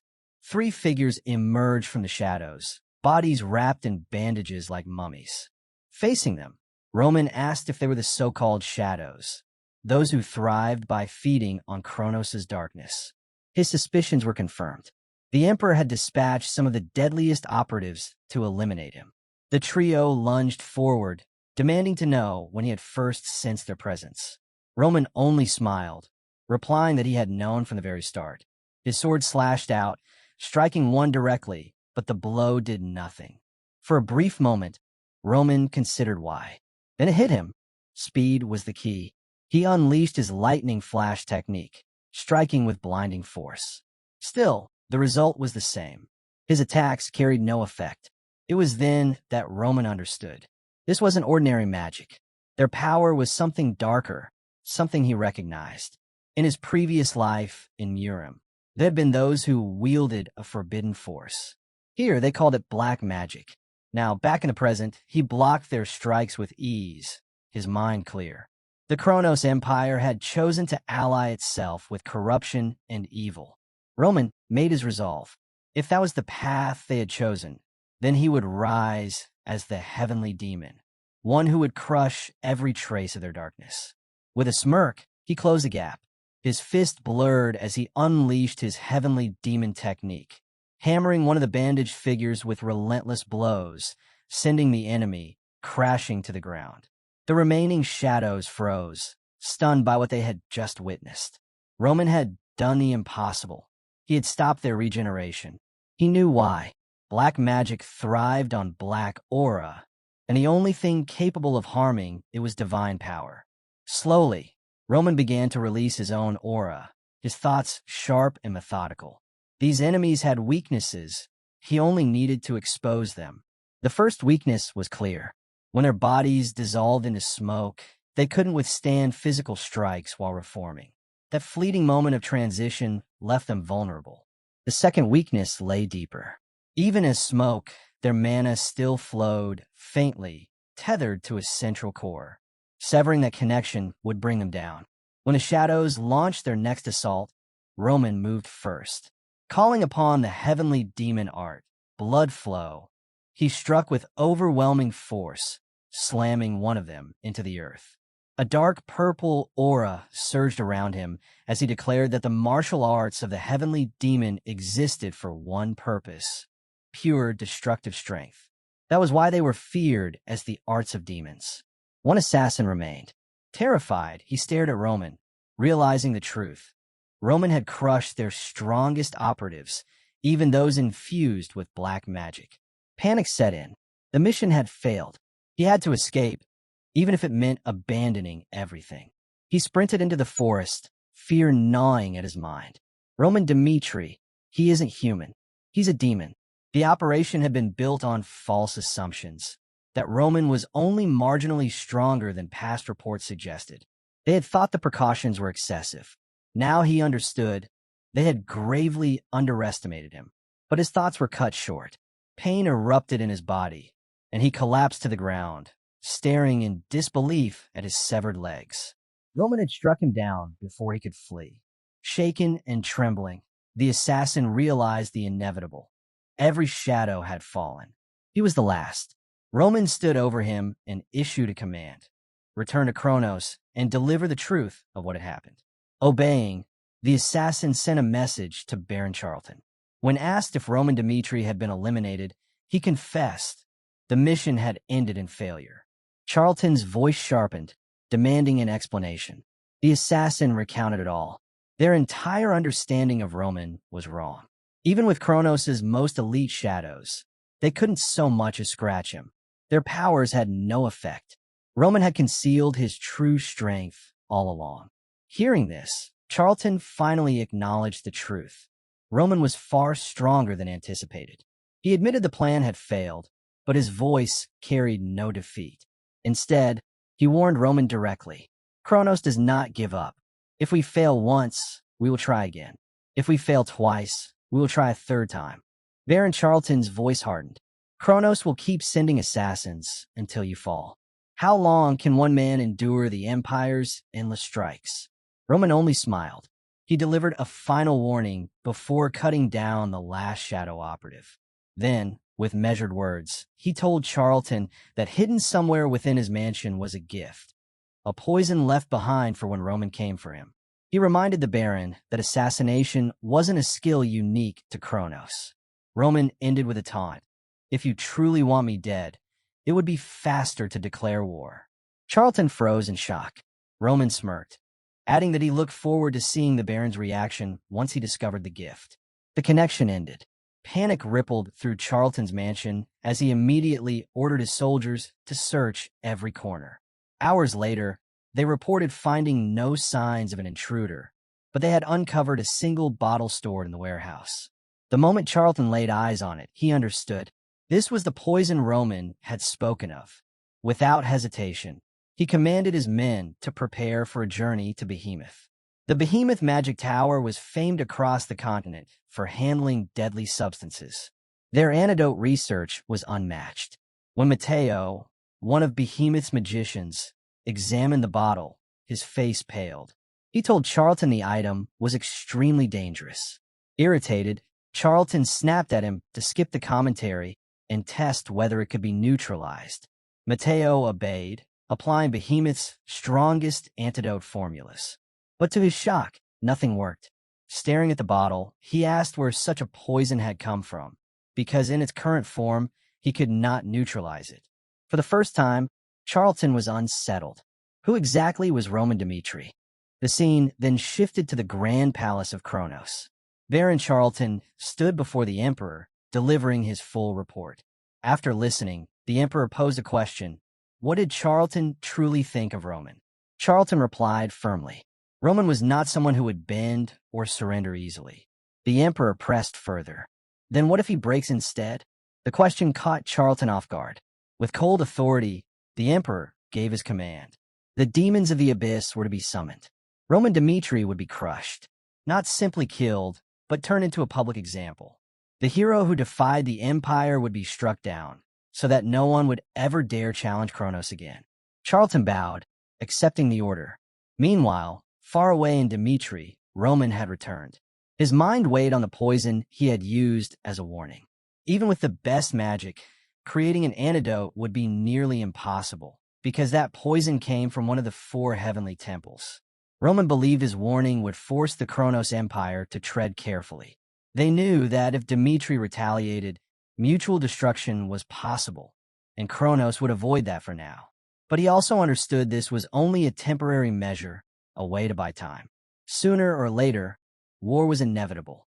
Preparation was the only path forward. At that moment, Chris approached with news. He handed Roman an invitation for Valhalla. The letter declared that Valhalla wanted Roman to stand as their representative warrior at the upcoming festival held in honor of the spirits of warriors. If Roman failed to arrive by the day before the festival, just 100 days from now, it would be seen as his refusal. Chris added that Valhalla's chosen representative was Barbossa, one of the famed 12 swords of the continent. Ranked 6th in Valhalla and 11th overall, Barbossa sought vengeance for Earl Denver's death. Roman listened and compared the 2 great powers. Kronos relied on ruthless schemes, while Valhalla prided itself on fairness in combat. Chris then told Roman that he didn't have to accept. Dimitri's name was now known across the continent, and protecting Roman's life was more important than honoring a challenge. Roman calmly replied, Chris was right. Rejecting the invitation wouldn't cause any immediate issue. But Valhalla, bound by the honor of warriors, would treat his refusal as their victory. That stain would harm his reputation. He explained further. He had to be a symbol of strength, someone whose followers could look to with absolute trust. They needed to believe that standing with him always meant victory. To decline would plant doubt, a small crack that could spread. Chris was caught off guard by his reasoning. Roman's decision was final. In 100 days, he would go to Valhalla. It wasn't about pride or recklessness. It was about fulfilling the role that destiny had given him. Word soon spread. The Akorch Guild, who had dared to accept the mission to kill Dmitri, had instead been annihilated. That single event sent ripples through the assassin world. Contracts in the Northeast plummeted, especially those targeting Dmitri. Fear silenced the would-be killers. The downfall of one guild had become a warning to all. The focus then returned to Dimitri's territory. Kevin reflected on his lord. Roman had once again marched into the heart of danger alone, striking down the Akorch Guild at their headquarters. Kevin questioned himself. Was he doomed to only watch Roman shoulder every burden? People had begun noticing. Kevin, along with the other Dmitri soldiers, was growing stronger at an incredible pace. Yet even with that progress, it felt like the gap between them and Roman remained too vast. Could they truly walk the same path toward the future Roman envisioned? To stand against Kronos, the empire that ruled the continent, Kevin and the Dmitri soldiers needed to grow far stronger than they were now. One day, Kevin happened to overhear Felix and Chris in conversation. Felix revealed that he had been working on a magic circle capable of greatly increasing the density of mana within a set area. It wasn't flawless yet, but with time, he was confident he could resolve the remaining issues, perhaps within 6 months. Such a circle wouldn't just enhance magic. In theory, it could even serve as a tool to train Aura Knights. Later, Kevin and his comrades approached Felix directly. Felix warned them immediately that using the circle now would be reckless, stressing that the design was still unstable. But Kevin was resolute. He told Felix that the greatest priority for him and the other knights was to be of real use to their lord. Before long, they would face an empire that had stood unshaken for centuries.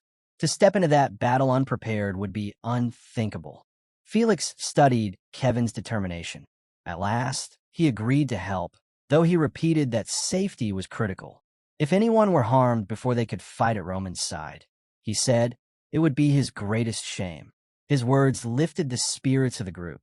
giving them new resolve. 15 days later, the scene shifted to the mines. Workers toiled as usual when a panicked shout echoed.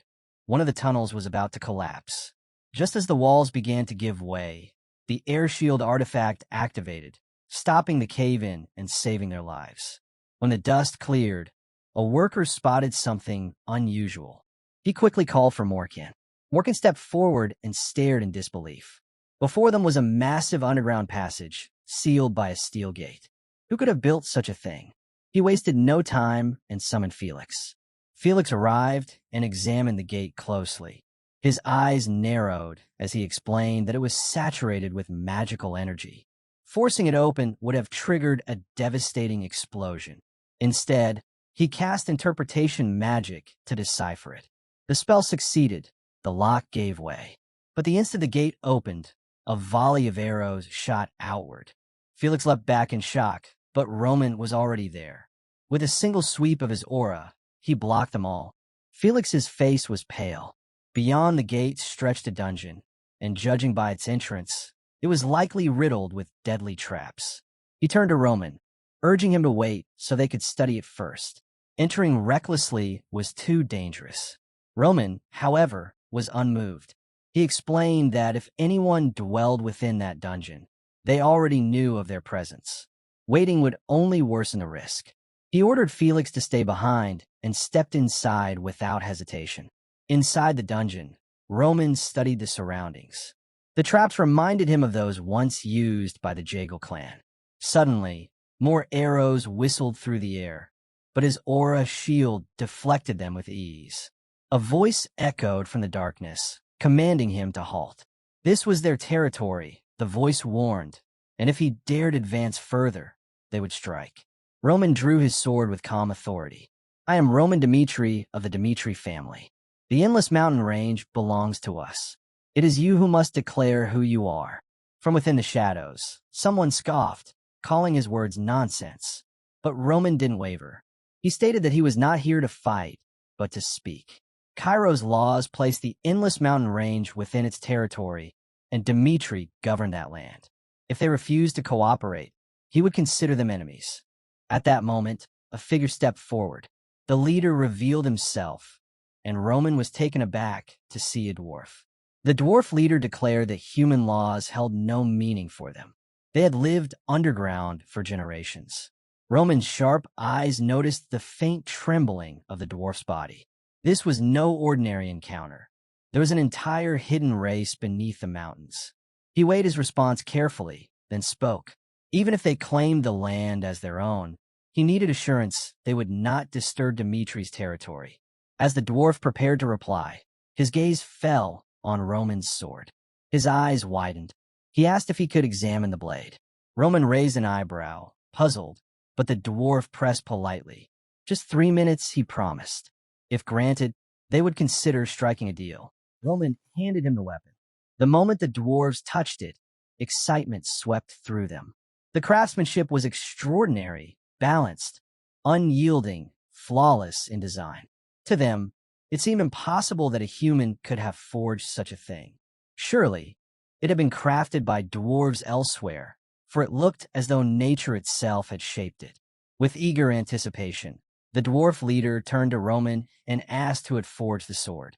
Roman's answer was simple. I did. Shock rippled through the dwarves. Unbelieving, the leader channeled his power into the blade, reading its history. The truth was undeniable. Roman was both its wielder and its creator. Hope lit the dwarf's eyes. If Roman possessed such skill, perhaps he could help them. He lowered himself in a deep bow and pleaded, Please, help us reclaim our land. Roman frowned slightly, confused. Reclaim your land? What do you mean? The dwarf leader raised his head, voice steady. Before anything else, he said Roman needed to understand the reason his people were forced to live hidden away in this dungeon. The dwarf leader began his tale. The name Endless Mountain Range, he said, was one given by humans. In truth, the mountains did have an end. Beyond them lay Arcadia, once a land of peace where many races lived together in harmony.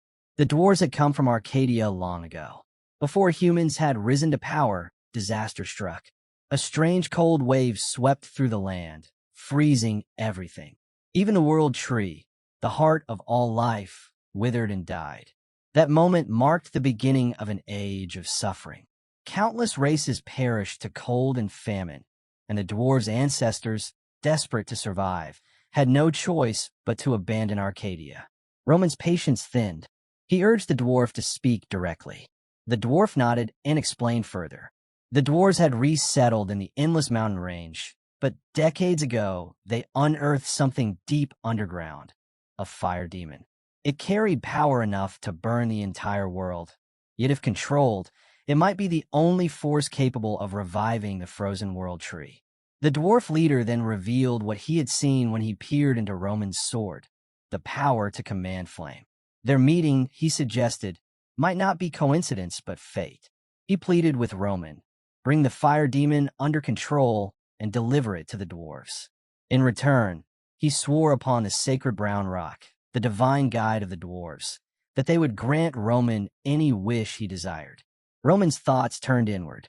Again and again, he was encountering people and places that echoed his former life. The Dmitri family, famed for their smithing and living at the foot of the endless mountain range, so similar to the 10,000 mountains of the heavenly demon.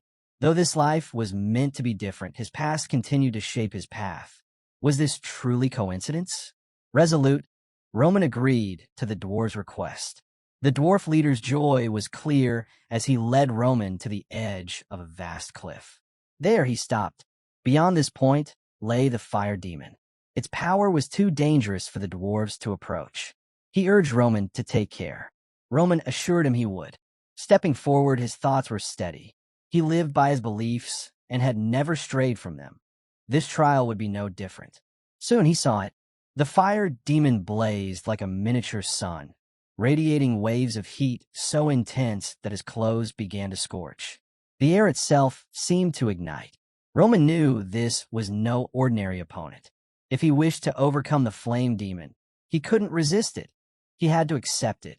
Drawing upon his mastery over flame, Roman reached out, gathering the demon's searing power into his own grasp. As Roman reached out toward the fire demon, one thought guided him. If his path and destiny aligned, it was not fate. It was his own choices that had brought him here. The flame demon spoke, its voice echoing like fire itself. It urged Roman to accept it, declaring that he was blessed by fire and that their destinies were bound together. But Roman was unmoved. He cared nothing for its identity or words of fate. He told the demon plainly, if it wanted to remain with him, it would have to obey his will. The flame demon let out a laugh, calling it a worthy answer. When Roman returned from the cliff, he carried the flame demon's power with him. The dwarf leader was stunned beyond words. Roman handed the demon over, entrusting it to the dwarves. For a moment, the leader hesitated. His ancestors had long warned of human greed and the dangers it brought. Yet Roman was different. He had proven he was not like the humans of old. With reverence, the dwarf leader vowed that from this day forward, the dwarves would pledge loyalty to Roman Dmitri. Roman smiled and promised in return that Dmitri would always honor and respect the dwarves.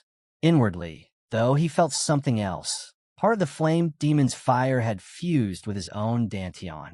He wondered quietly how he might use this newfound power. The story then shifted to the Redford Ministry of Finance. A worker brought grim news to Count Rondon. The Golden Bank had issued its final warning. If their debts were not repaid within 2 weeks, collectors would be sent. At this rate, Redford was on the edge of bankruptcy. Rondon asked if negotiations were possible, but the worker explained the bank had refused any compromise. Frustration weighed heavily on Rondon. He had worked tirelessly to save his country, but crises continued to pile up. When he asked about the king's stance, the worker replied bitterly. The king was not the man he once was. Someone had forced him into this position, and unless that influence was removed, Redford's problems would only deepen. Rondon's thoughts turned inward. The people held him responsible, blaming him for every failing. Unlike his father, who was admired and respected, Rondon bore no such trust. Even so, he pressed on. He instructed his worker to compile a list of any groups capable of helping them, prioritizing the desperate need to pay back the Golden Bank. But his efforts had been fruitless. 10 meetings, 10 refusals. Many of the contacts he once trusted wouldn't even grant him an audience. And so, his thoughts wandered reluctantly to Dmitri, a new territory, newly risen, yet now one of the only places left where he might seek support. Rondon never imagined he would have to turn to them, but his options were running out. At Roman's training grounds, Han approached him with news. A guest had been waiting several days for an audience. Roman stepped out of the training room, saying he had been about to leave anyway. As he watched him, Han noticed something. Roman seemed different than before, sharper, more resolute. Curious, Han asked how his training was progressing. Roman replied that thanks to Han's guidance, he had been able to follow his plan without distraction. Then he asked who exactly was seeking him. The scene shifted to Roman's office. Waiting there was Count Rondon. Roman recognized the name immediately. He had seen it before, on the Akorch Guild's kill list as one of Kronos' major targets. Rondon began without preamble. He apologized for the boldness of his request, but asked Roman to lend him 100,000 gold. If Redford could not repay its debt to the Golden Bank, bankruptcy was inevitable. He emphasized Redford's importance, not just to itself, but to the world at large. Roman smiled faintly, realizing what Rondon was doing, cleverly shifting the focus away from money to the strategic value of his land. Roman respected the tactic. Rondon pressed on. If Redford collapsed, the Kingdom Alliance would lose one of its most vital footholds against Kronos. Without help, Redford's survival was only a matter of time. Roman responded evenly. He said he had heard rumors of Rondon, the wealthy man of Redford accused of amassing riches through unfair dealings, a man many branded a villain, even heartless. But the man before him did not match those whispers. Intrigued, Roman asked Rondon to explain himself, why he worked so tirelessly for Redford. Rondon's expression hardened. He revealed that he lived under constant surveillance, unable to be recognized as a patriot like his father.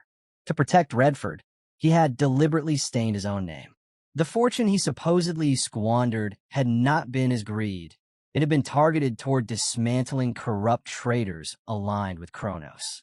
All of it, he explained, was to ease the suffering of Redford's people. To him, the true source of their hardships was none other than the Kronos Empire.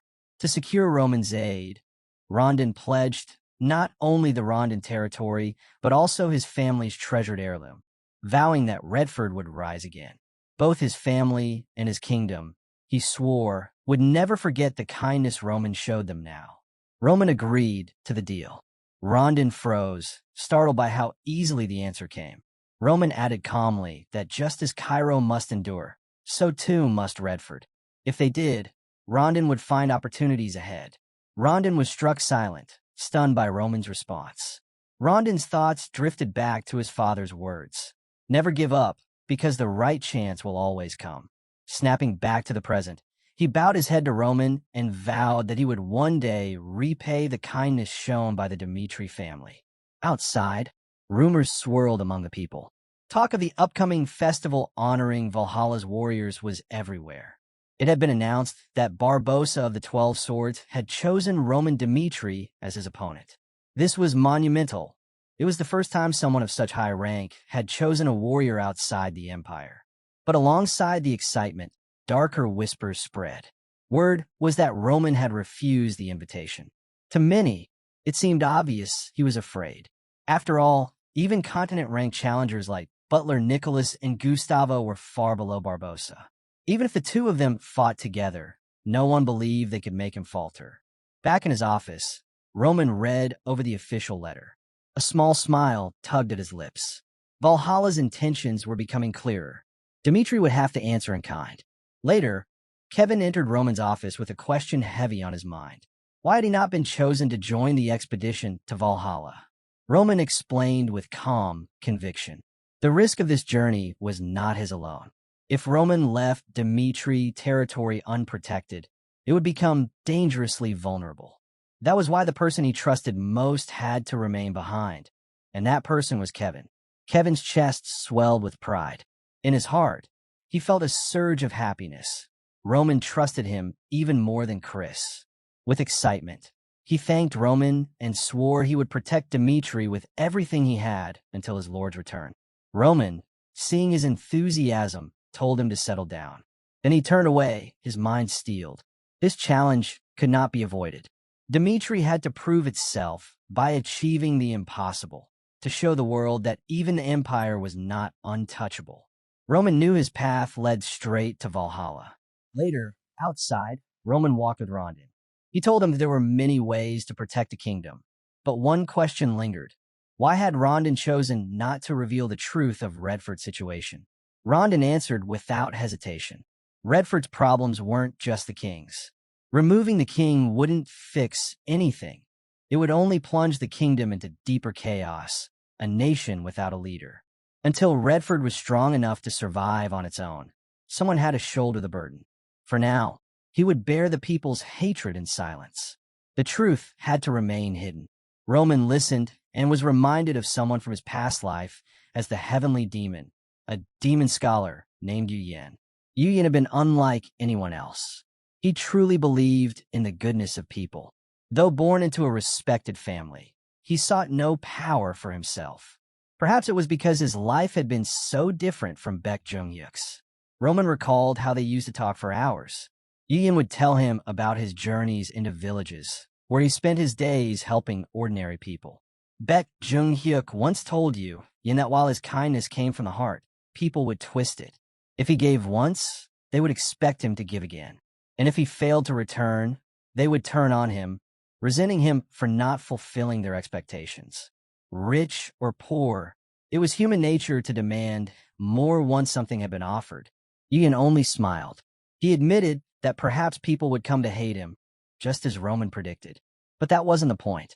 He was simply following his heart. And if the world had men like Baek Jung-hyuk, then it also needed people like him to keep the balance. Baek Jung-hyuk couldn't help but smile at that. Though Yu Yan's ways were completely different from his own, he didn't dislike him. A year later, tragedy struck. News reached Roman that Yu Yan had been killed in a village. Rage consumed Baek Jung-hyuk. He stormed into the village, determined to find the one responsible. The killer was no mastermind, just a common man. He stammered an apology, swearing he hadn't meant to kill Yu Yan. He only wanted the fine, clothes Yu Yan wore. But Jung-hyuk didn't listen. With a single strike, he ended the man's life. Rich or poor, it doesn't matter, he thought. Humans are all the same. Those who sacrifice themselves will eventually be consumed by that choice. Back in the present, Roman looked at Rondon and couldn't help but be reminded of Yu Yan. Rondon, bowing gratefully, thanked Roman for his support and promised to repay every debt.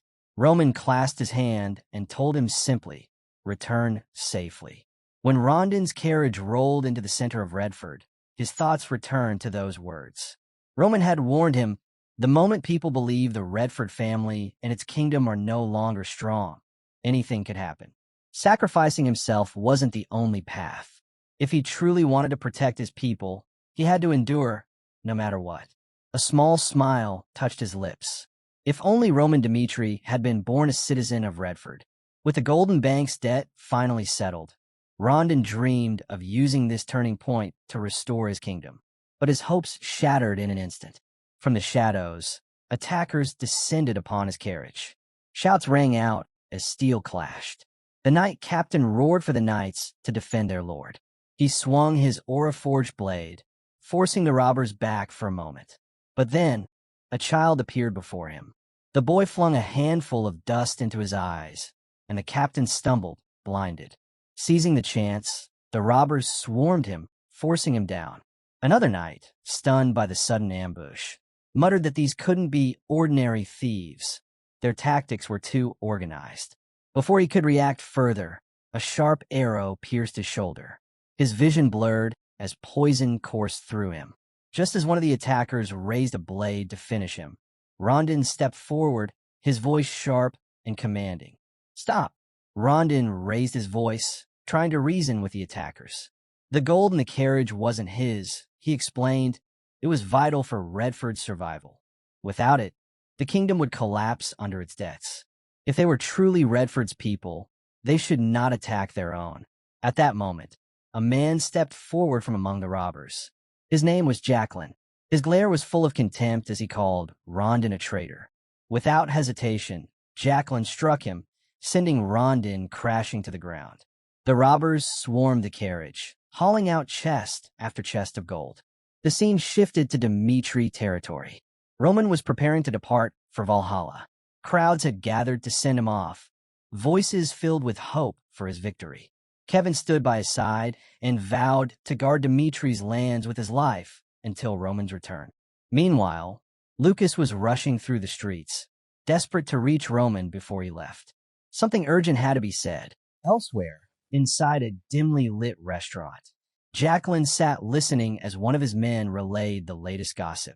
Rumors claimed that Rondon's family had embezzled the kingdom's wealth and that Rondon planned to flee to Dmitri territory the next morning for protection.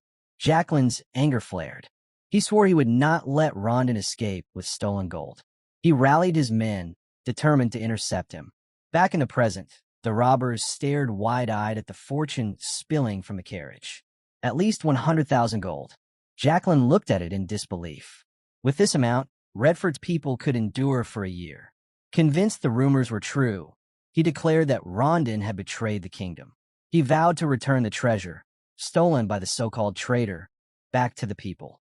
To Jacqueline, he was no thief at all, just a man reclaiming what had been taken. The story then shifted to Redford's council chamber.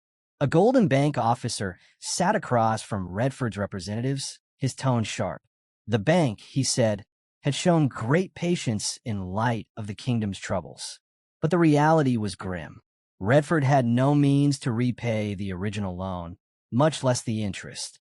A Redford official bowed deeply, apologizing. He insisted that Count Rondon was a man of reliability, one who had never failed to attend his meetings. Surely something unforeseen had delayed him on his way back to the city. The officer dismissed the excuse coldly. It made no difference, he said. Rondon had personally pledged Redford's repayment, yet had delivered nothing but delays. Now, he hadn't even bothered to appear. To the officer, the truth was clear. Count Rondon had abandoned Redford to save himself. At that very moment, a knight entered the chamber and announced an unexpected visitor, Roman Dmitri. Both the bank officer and the Redford official turned in shock as Roman stepped inside. Calm and composed, he apologized for the delay, then gestured for them to begin. Let's get straight to business. At the Golden Bank, an officer questions Roman about why he's there. Roman explains that Rondon couldn't make it due to an incident, so he's come in his place. He asks the bank to handle everything directly with him. The officer responds that if Roman truly represents Rondon, then he should already understand the situation. The bank views Redford as a dangerous borrower, and the priority is to recover every coin. Time is money, he adds sharply. Roman smirks, telling him to stop circling around and get straight to business. The officer then lays it out. Since the payment was 5 minutes late, an additional 10% interest has been added. If Roman pays 110,000 gold, the bank will overlook the delay. The Redford worker is stunned, especially since Roman had just mentioned Rondon's absence was due to unforeseen issues. Roman asks plainly if paying 110,000 gold is the only solution. The officer insists the bank only follows its rules. Deadlines are absolute, and late fees must be collected. Roman presses further, asking if the Golden Bank's goal is really just repayment, or if they're stirring trouble under the guise of lending. Both the worker and the officer are taken aback. Roman continues, saying no lender in the world would start a conflict over collecting a loan. Irritated, the officer snaps back that the Golden Bank isn't just any lender. They operate on trust. Borrowers repay because the bank has a reputation for decisive action against those who don't. But Roman shakes his head, saying he still doesn't understand. Redford is drowning in debt. Their king is failing. The entire kingdom is collapsing. Yet the bank still lent them money. If this is about trust, it doesn't add up. The officer, now clearly frustrated, demands if Roman is accusing the bank of lending to Redford just to watch them fall. He cuts off the conversation, saying there's nothing more to discuss, and turns to leave. Before he can exit, Roman calls out, he'll repay the entire Redford debt himself. The officer acknowledges it, but warns that the Dmitri family has just made a grave mistake. With that, he departs, saying he looks forward to meeting Roman again. The Redford worker bows his head to Roman, thanking him deeply for saving their kingdom from disaster. Roman brushes it off, saying there's no need for gratitude. He had his own reasons for stepping in.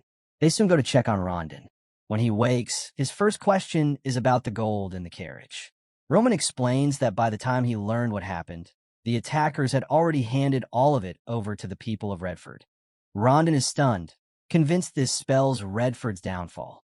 But Roman assures him there's no need to worry. The debt with the Golden Bank has already been taken care of. Overcome, Rondon begins to cry, thanking Roman again and again, saying Redford owes the Dmitri family more than it can ever repay. But Roman cuts him off. This isn't the time for thanks. Rondon, startled, listens as Roman lays it out plainly. Redford's incompetence has dragged them into this mess. Rondon reflects on his words and realizes he's right. The fault lies not only with Redford's weakness, but with his own. Roman declares that from now on, they won't be following Rondon's way. They'll be doing things his way. He reminds Rondon of the warning he once gave. When a ruler gives too freely, people stop respecting him and turn unpredictable.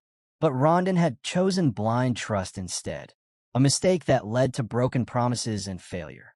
If Roman hadn't intervened with the 100,000 gold, Redford would already be at war. Rondon lowers his head, apologizing, admitting that no words could excuse his failure.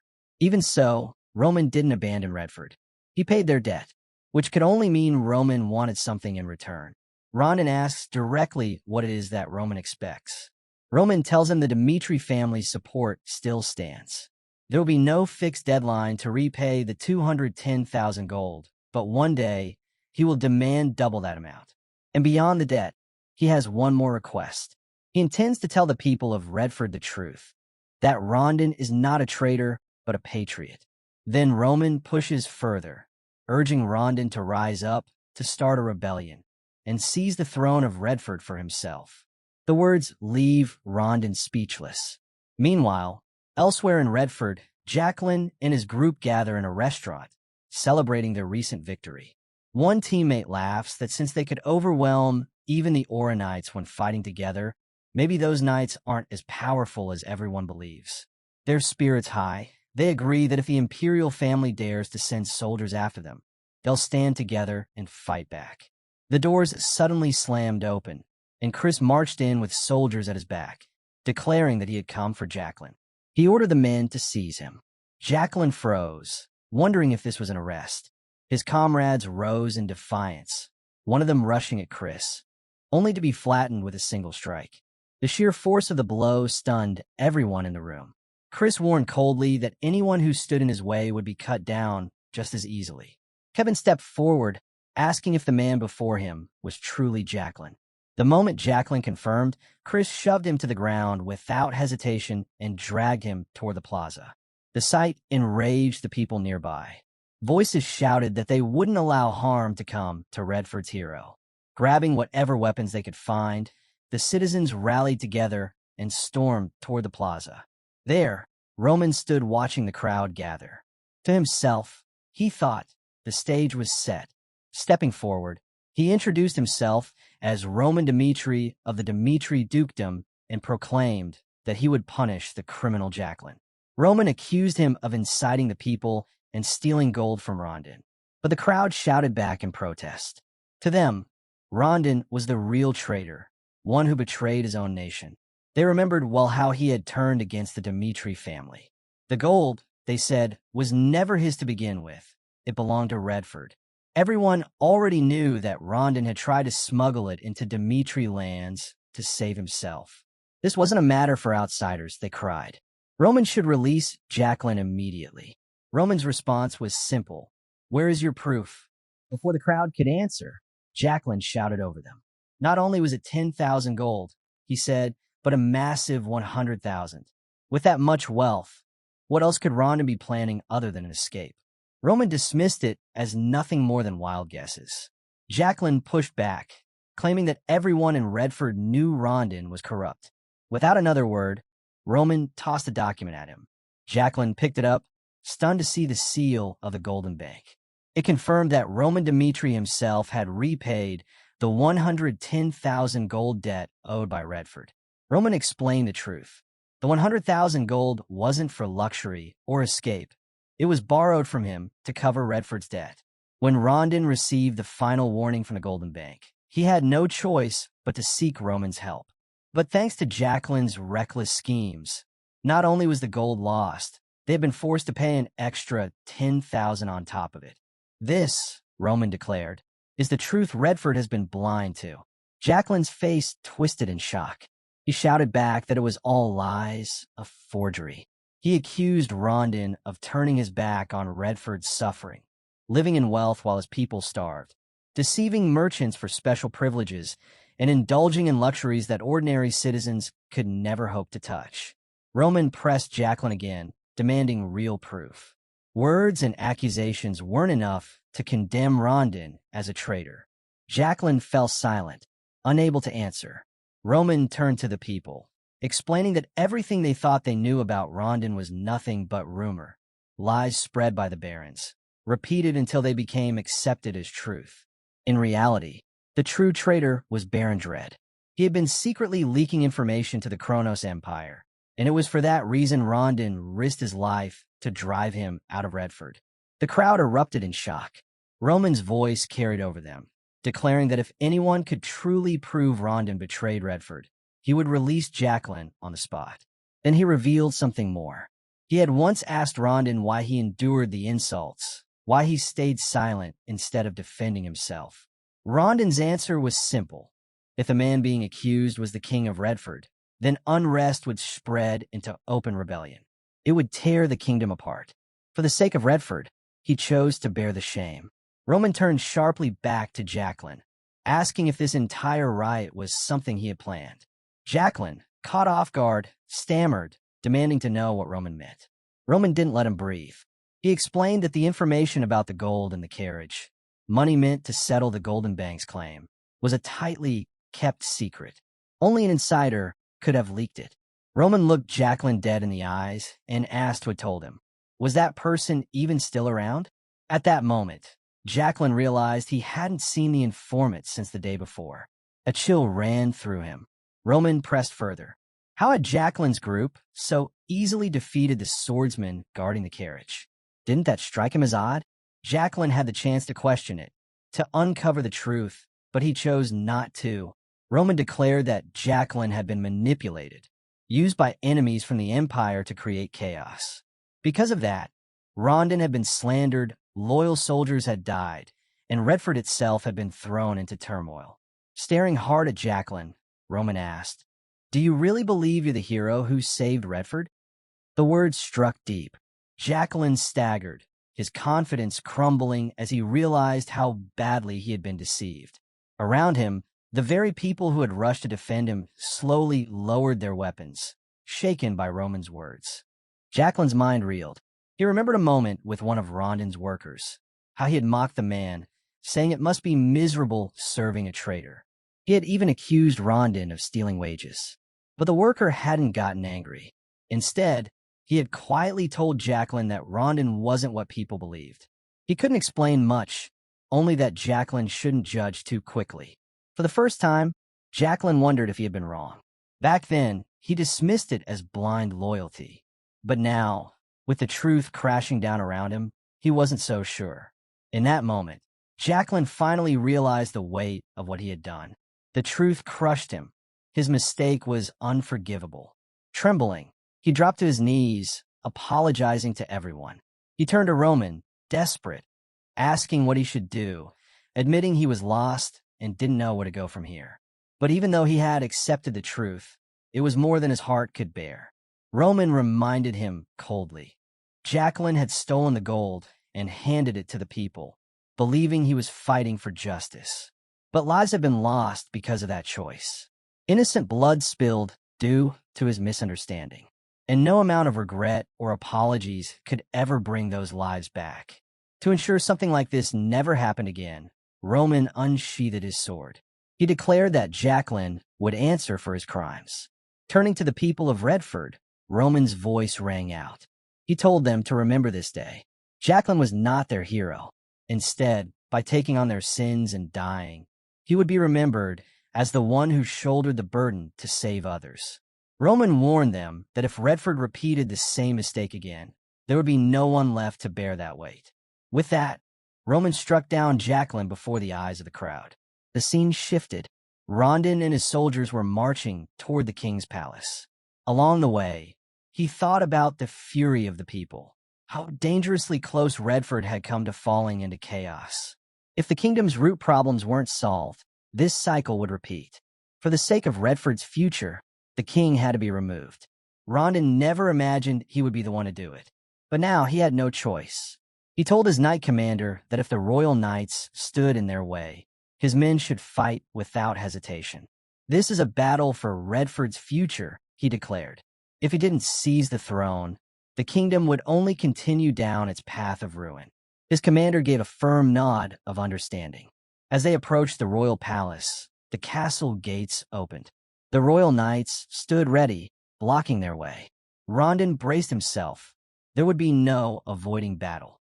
But then, the commander of the royal knights stepped forward. He declared that their duty had always been to protect the royal family, and standing against the king was undeniably treason. Yet even so, they could not ignore the state of the nation. For the sake of Redford, for the kingdom itself, they would turn a blind eye. Rondon should do what needed to be done. Rondon was stunned. In that moment, he realized he wasn't the only one who longed for change. Others, too, were ready to see Redford reborn. Rondon stepped into the palace, prepared to face the king, but what he found stopped him cold. The king lay collapsed on the floor, clutching a letter in his hand. With trembling hands, Rondon picked it up and began to read. The letter revealed the truth. When the king first learned of the attack on Rondon, rage consumed him. He admitted he had often ignored Rondon despite knowing his loyalty to Redford, and for that he felt regret. Now he had decided to confess everything. The letter told of a warning the king once received. If he didn't continue his reckless lifestyle, his children's lives would be in danger. At first, he dismissed it as a cruel joke, but soon became horrifyingly real. One by one, his family was targeted. His eldest son was killed. His young daughter also murdered. His second son poisoned, saved only by medicine supplied secretly by the very faction that had threatened him. Racked with guilt and fear, the king abandoned his role as ruler. From then on, he lived only to protect his children, knowing that if he acted selfishly, countless Redford citizens would also be slaughtered. Now, broken by guilt, the king had chosen to end his own life. He would surrender the throne, sparing Rondon from a battle against him. In his final words, he asked Rondon to protect Redford. Rondon's hands shook as he finished reading, tears welling in his eyes. He went to another chamber, where Charlot, the last surviving heir, waited. Rondon told him the king was gone. Then, with a heavy heart, he asked if Charlot had known this day would come. Charlot admitted he did. He believed the recent chaos in Redford was all part of a larger conspiracy. Anger burned through Rondon. If Charlot knew, why hadn't he spoken sooner? Charlot looked away and confessed that telling the truth wouldn't have changed anything. He was afraid. He wanted to live. Rondon then asked if the king had wished for him to take over Redford. Charlot answered that survival demanded more than the king's abdication. Power in Redford had to be completely restructured. If the royal family remained, they would always be a source of unrest. They all had to be removed. Knowing how deeply Rondon cared for Redford, Charlot offered himself as the final justification for Rondon to seize power. Is this truly the only way? Rondon asked quietly. Charlot replied that since his father had made his choice, it was now his turn. Rondon's heart ached. In another life, under different circumstances, Charlot could have been a great king. Charlot smiled faintly, thanking him. Then he added that with this decision, the Valhalla Empire would no longer recognize his claim. Before his final breath, Charlot asked Rondon to rebuild Redford. 10 days later, Rondon stood deep in thought. He swore he would never allow Redford to fall.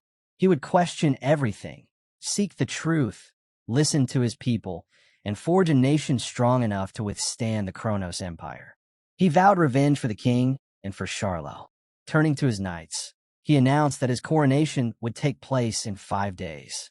When that day arrived, crowds filled the streets to welcome their new king. As Rondon looked out over them, he realized these were now his people. He remembered Roman's words. The very voices that once branded him a traitor were now the same voices calling him king. Their loyalty, their future, would depend entirely on how he chose to rule. Resolved, Rondon silently promised that Redford would not repeat its past mistakes.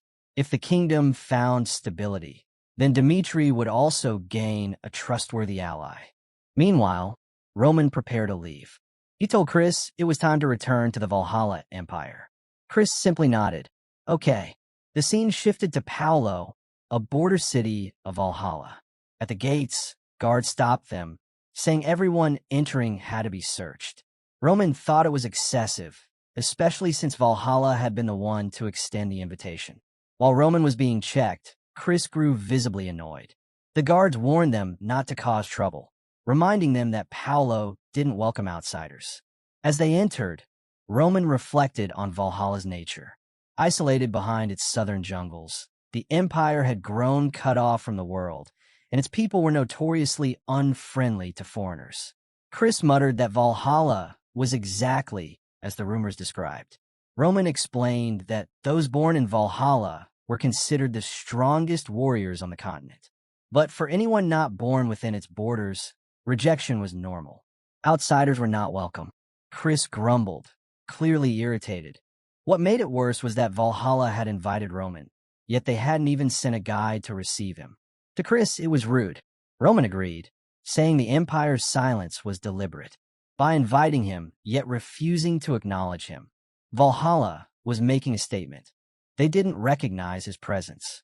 Later, at a small inn, Roman and Chris sat together when a local man approached.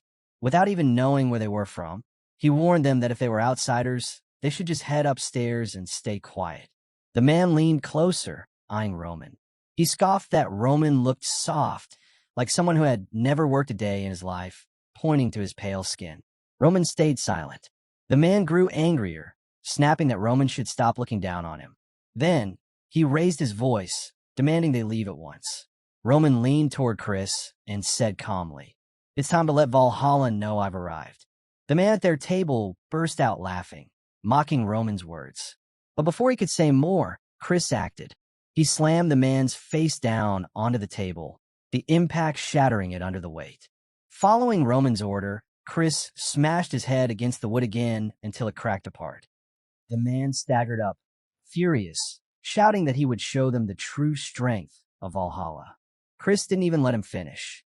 He drove his fist straight into the man's stomach, dropping him with a single blow. While the man writhed, Roman calmly pulled out gold and placed it on the counter. He told the hotel owner it would cover the damage. The innkeeper froze, stunned by the amount, before quickly nodding in agreement. Roman then instructed him to guide them to the busiest part of Paolo. Delighted by the generous payment, the owner led them to Pooh Square, a bustling marketplace where crowds flowed endlessly through the streets. It was the perfect place for word to spread. Still, the owner nervously warned Roman not to stir up trouble, reminding him of what had just happened. Roman, however, was already deep in thought. To him, Valhalla calling itself an empire was laughable. An empire should command respect. Yet this land still clung to barbarism. And compared to Kronos, whose greed had already consumed it, Valhalla was no different. He knew exactly how he would act. Stepping into the square, Roman raised his voice.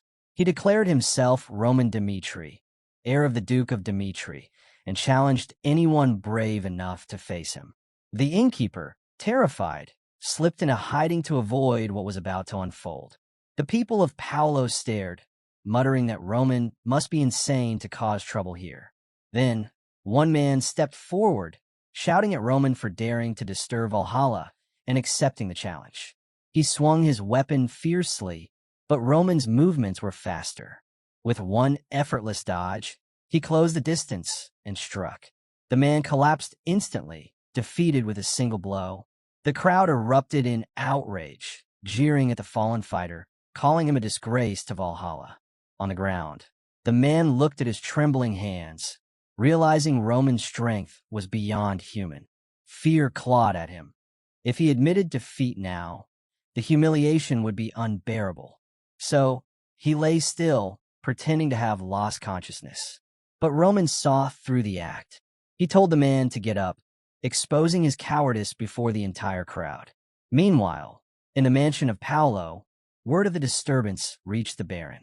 A servant rushed in with a report. Roman Dmitri was in the square, openly challenging people to fight. At the Paolo mansion, the Baron listened to the report. He wasn't surprised. This was exactly why he hadn't sent a guide for Roman in the first place. When the servant added that none of Roman's challengers could stand against him, all had surrendered, the Baron's expression hardened. If the warriors of Valhalla were bowing their heads so easily, then he would personally remind Roman what Valhalla truly was. Back in Paolo Square, the ground was littered with the defeat of countless warriors. Roman stood tall, unshaken, when a Paolo commander approached with soldiers at his back. The commander demanded to know what Roman was doing. He reminded him that he was a guest in Valhalla and asked why he was causing chaos in their streets. Unless Roman had a good reason, he warned, punishment would follow. Roman answered calmly, almost dismissively. He said he didn't understand what the commander meant by a good reason. In Valhalla, strength was the only law. Paolo itself had asked him to prove himself, and that was exactly what he was doing. The commander was caught off guard. He hadn't expected Roman to be this bold, more aggressive than even Valhalla's own people. Still, he couldn't ignore what had happened. In Valhalla, a duel was sacred, but never was it permitted to disrespect a defeated opponent. By those rules, Roman had to be investigated. The commander said once the investigation was complete, he would personally escort Roman to the capital. Roman shook his head and refused. Anger flared in the commander's voice as he reminded Roman that in Valhalla, he didn't have the right to refuse. Roman smiled slightly and replied that he would face this matter by Valhalla's own laws. He declared trial by combat. If the commander wanted to investigate him, then let him and all his soldiers try to capture him by force. The commander wasted no time. He ordered the soldiers to seize him. As the men advanced, Roman noticed something about them. These weren't ordinary soldiers. They were the Wild Ones, a tribe from the northern forests, known as the fiercest fighters in Valhalla. They lived on animal milk and endured brutal rituals that transformed them, giving them the strength and ferocity of beasts. They were Valhalla's elite warriors. The Wild Ones quickly closed in, surrounding him. "Don't underestimate Valhalla," the commander warned, before ordering them to strike. They charged as one. Roman's fist shot out, sending one flying with ease. He laughed quietly to himself. To him, they weren't warriors at all. They were nothing more than beasts. Roman cut through the Wild Ones with ease. One by one, they fell until none were left standing. Calmly, he told them that if they surrendered, he would spare them. To his surprise, one of the Wild Ones actually spoke. "I surrender." Roman chuckled. "So the Wild Ones can talk after all." The commander looked on in disbelief. He had seen the Wild Ones fight before. Fierce, relentless, stronger than most men. Even the Oronites struggled against them. Yet Roman Dmitri had defeated them without breaking a sweat. For the first time, the commander understood. This man was far stronger than he had ever imagined. Admitting his mistake, the commander bowed his head. He agreed to keep his word and arrange an escort to the capital. Roman smiled faintly. Lucas's report echoed in his mind. Valhalla had always been two-faced. Outwardly, they pretended to be content with the way things were. But secretly, they dreamed of unifying the empire, just like Kronos. In Roman's eyes, Valhalla had already picked a fight with him before he had even acted. Despite their proud claims, they were still just southern barbarians. If he defeated Barbossa, the old guard of Valhalla would have no choice but to acknowledge the outcome.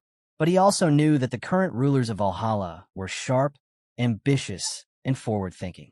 No matter what path he chose, danger surrounded him. The next day came. Sanchez, the man sent by Baron Paolo to lead Roman to the capital, rode alongside him on the journey.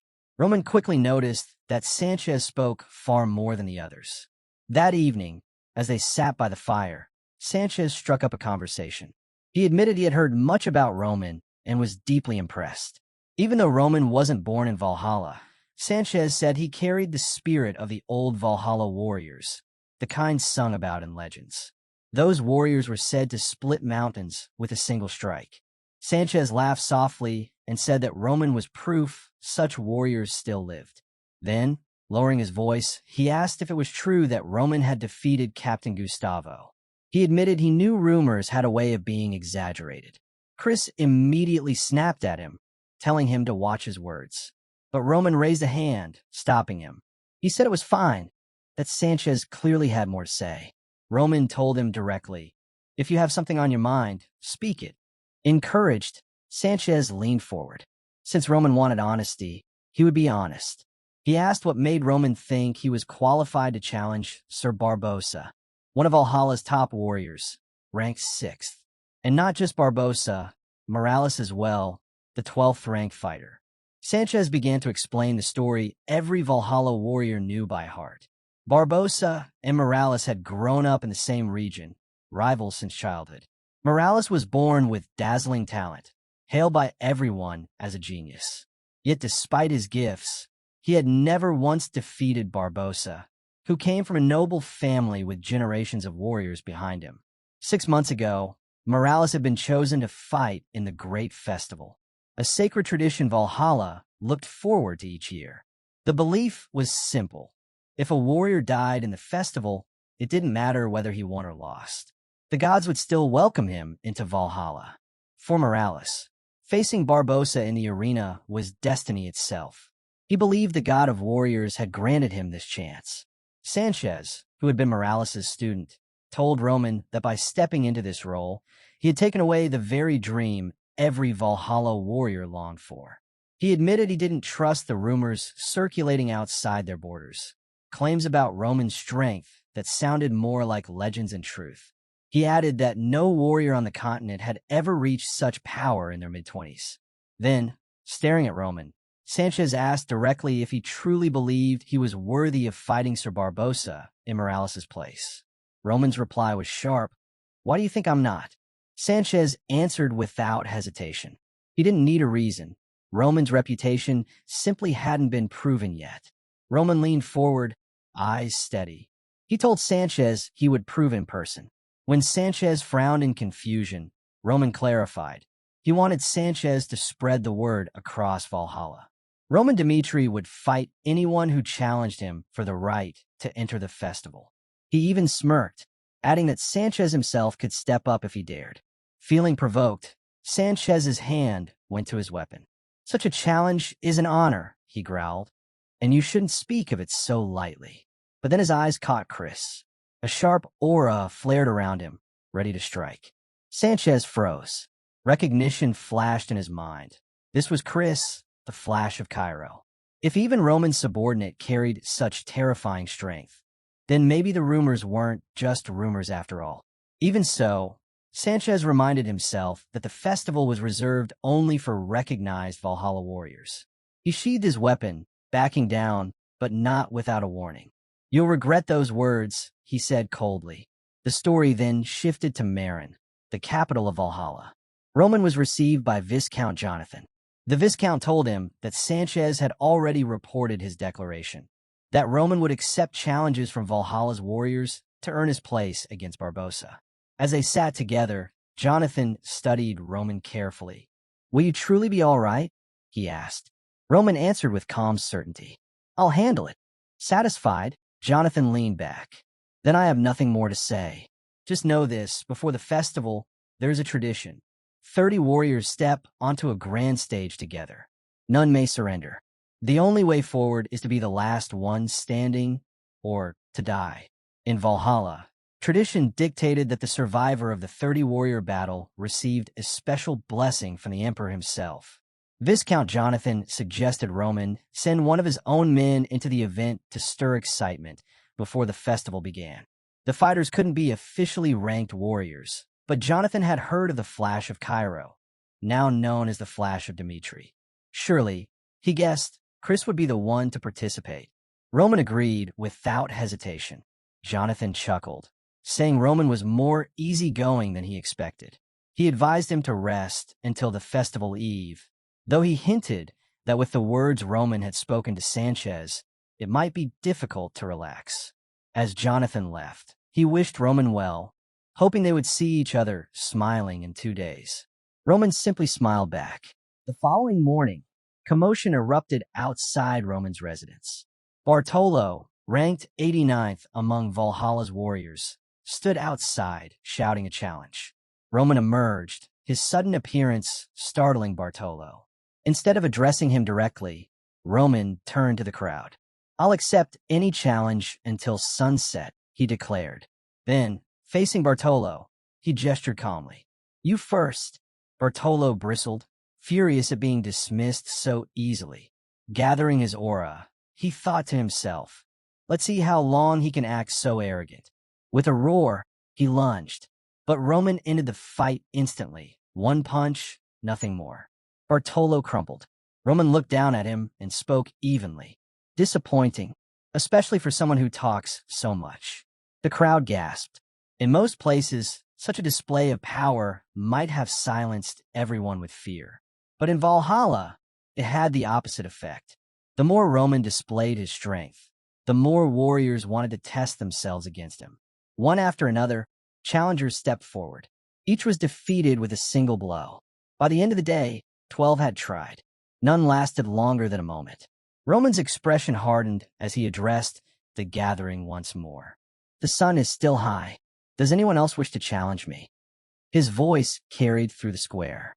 Then he added, "Tomorrow is the eve of the festival. If any of you want to fight, you'll find me at my door." With that, he turned and left. Word spread quickly through the city. Since morning, warriors of Valhalla had been challenging Roman Dmitri, and every single one had been defeated. People whispered in amazement, questioning what their warriors had been doing if Roman could cut through them so easily. Sanchez, hearing the news, was shocked. Bartolo, once considered a capable fighter, had been the first to fall. In the crowd, some worried voices rose. Valhalla couldn't let Roman take over the festival like this. Surely the stronger warriors would step forward soon. Perhaps Sir Morales himself, the man originally meant to face Barbossa. Many believed that no matter how powerful Roman Dmitri was, he could never hope to defeat Morales. Hearing this, Sanchez left the crowd behind and slipped into the forest. There, he found Morales waiting. "Do you know why I want to fight Barbossa?" Morales asked. Sanchez guessed it was because of their rivalry, their long history together. Morales nodded. That was part of it. But then his eyes sharpened, his tone turning heavier. "The real reason is because Barbossa may be strong, but he lacks the pride and honor of a true warrior. And for that, he must be challenged."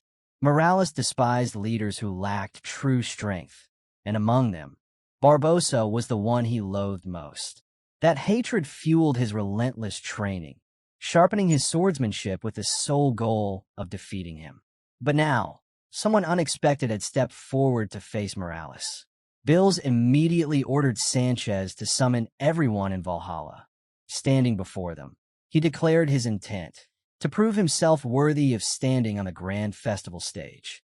Soon, the infamous beast of Valhalla, the 12th ranked berserk warrior, stood ready to unleash his full might. The following day, the arena was packed with roaring cheers. The crowd was eager, chanting Morales' name, ready to witness his clash against Roman Dmitri. As the two faced off, Morales spoke first. He demanded to know why Roman had agreed to Valhalla's deal for revenge against Count Denver, despite clearly understanding Valhalla's true intentions. His words stunned the audience, leaving them murmuring in confusion.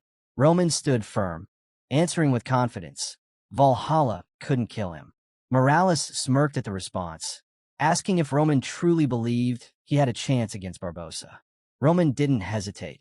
He wouldn't have accepted the challenge if he didn't. Morales burst out laughing, calling him arrogant, yet admitting he liked warriors who carried pride in battle. With excitement, Morales declared it was far too early for Roman to dream of facing Barbossa. Roman revealed his aura, unshaken. He found Morales amusing, telling him that no opponent he'd ever faced believed they would lose. With his sword at the ready, Roman asked if Morales thought he'd be any different. Morales grinned, promising the festival would reveal who truly deserved victory. Then, his aura flared, wild, blazing with power as he lunged forward. In an instant, Morales closed the gap and swung his blade. Roman moved to evade, but the strike came fast, clashing against his sword. Morales was caught off guard. Roman's strength wasn't ordinary. For someone in his 20s, his skill was extraordinary. Pressing harder, Morales stomped the ground, shattering it beneath them. The earth split apart, throwing Roman off balance. Roman leapt upward, realizing Morales was turning the terrain itself into a weapon. His opponent wasn't just powerful, but cunning as well. Seeing his opening, Morales came at him again, declaring that escape was impossible. But Roman used the first form of his midway strike, stepping onto a piece of rubble midair to gain momentum. With explosive speed, he charged down at Morales. Startled, Morales questioned if such a move was even real, yet he managed to block the attack. Roman immediately followed up, slashing from another angle. Morales caught that strike as well, but before he could reset, Roman's kick landed squarely, launching him into a wall. Gasps erupted from the crowd, stunned by what they'd just seen. Yet Morales rose from the rubble, smiling wide. Instead of anger, he was thrilled. He declared the warm-up was over.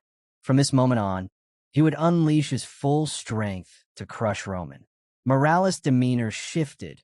His presence turned fierce as raw energy gathered around his fists. Roman narrowed his eyes, watching with interest as Morales unleashed a relentless flurry of punches.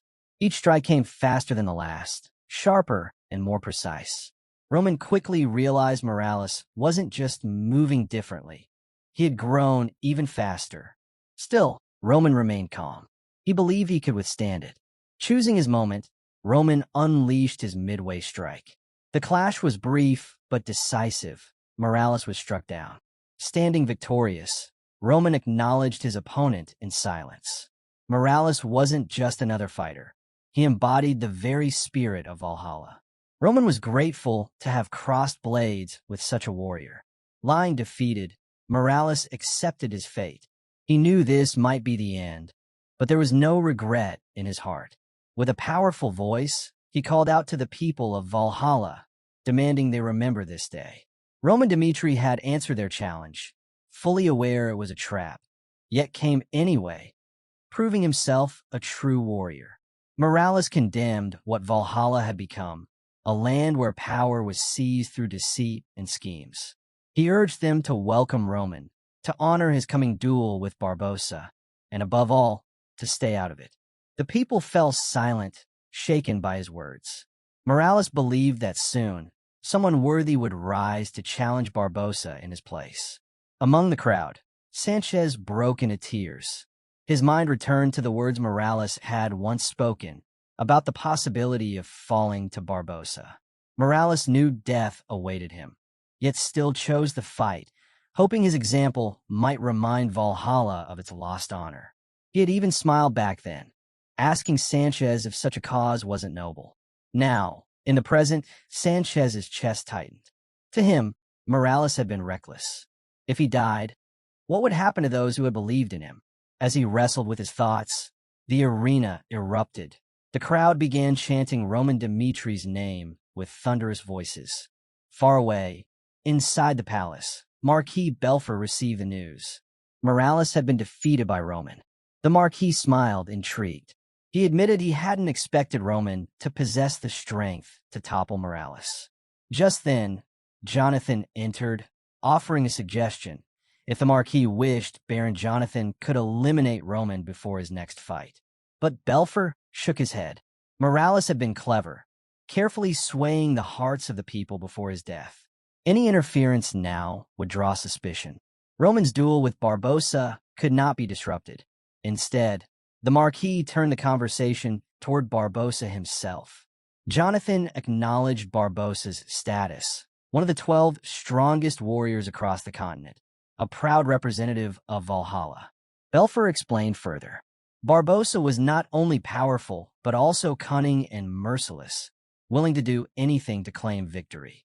He decided to let Barbossa deal with Roman, just as he had with Morales. With certainty in his voice, the Marquis declared that no matter how fiercely Roman fought, survival was beyond his reach. The scene shifted to Roman's residence, where he sat across from Sanchez. Roman asked why he had come, since the fight with Morales was already finished. Sanchez lowered his head and apologized for his past disrespect. He explained that he was there because of Morales' final wish. Handing Roman a document, Sanchez revealed it to be Morales' will. In it, Morales declared his intent to expose Valhalla's hidden truths. Sanchez explained that this went far beyond a fight with Barbossa. Even if Roman managed to defeat him, there was no guarantee he would leave Valhalla alive. According to the will, certain members of Valhalla were secretly tied to Kronos, and the Kronos Empire itself had influenced Roman's invitation to the festival. The plan was simple. Roman was never meant to survive. Sanchez urged him to leave Valhalla at once, promising his help in escaping. Roman nodded, saying he already understood. He explained the fragile relationship between Kronos and Valhalla. To outsiders, it seemed Valhalla ignored Kronos' atrocities. In truth, the two nations were cooperating, united temporarily by shared interests and mutual restraint. Sanchez was stunned. Roman continued, saying that once you looked closely, the alliance was obvious. Sanchez asked if Roman had known this when he accepted the invitation, and if he truly believed he could endure it. He admitted Roman was strong, but reminded him that everyone had limits. Once the warp gate to Dimitri was shut, escape would be nearly impossible. But Roman's response was resolute. Even if the truth came to light, nothing would change for the smaller nations like Dimitri. They still had to survive by their own strength. Valhalla's trap would not break his determination. Kronos had tried to eliminate him before, and they were trying again now. If he could overcome Valhalla's 12 strongest fighters and return alive, it would become the spark, a turning point in the looming war. His victory would give others the courage to stand against the Empire. Sanchez was struck silent. Morales' words echoed in his mind.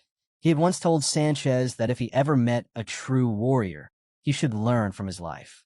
Even if he couldn't live exactly the same way, he could still carry those lessons forward. The story leapt to the present. Sanchez left Roman's palace, deep in thought, realizing the trials awaiting Roman would be unlike any before. The scene shifted once again, this time to the moments just before the grand festival. The announcer's voice thundered across the arena, declaring that 30 contestants would step onto the stage together, each representing Valhalla's pride and power. The crowd erupted in excitement, buzzing with predictions and debates. The pre-festival stage had always been unpredictable, and today promised to be no different. From the stands, voices rose above the buzz of excitement. Someone shouted that perhaps Dimitri's flash would take the victory.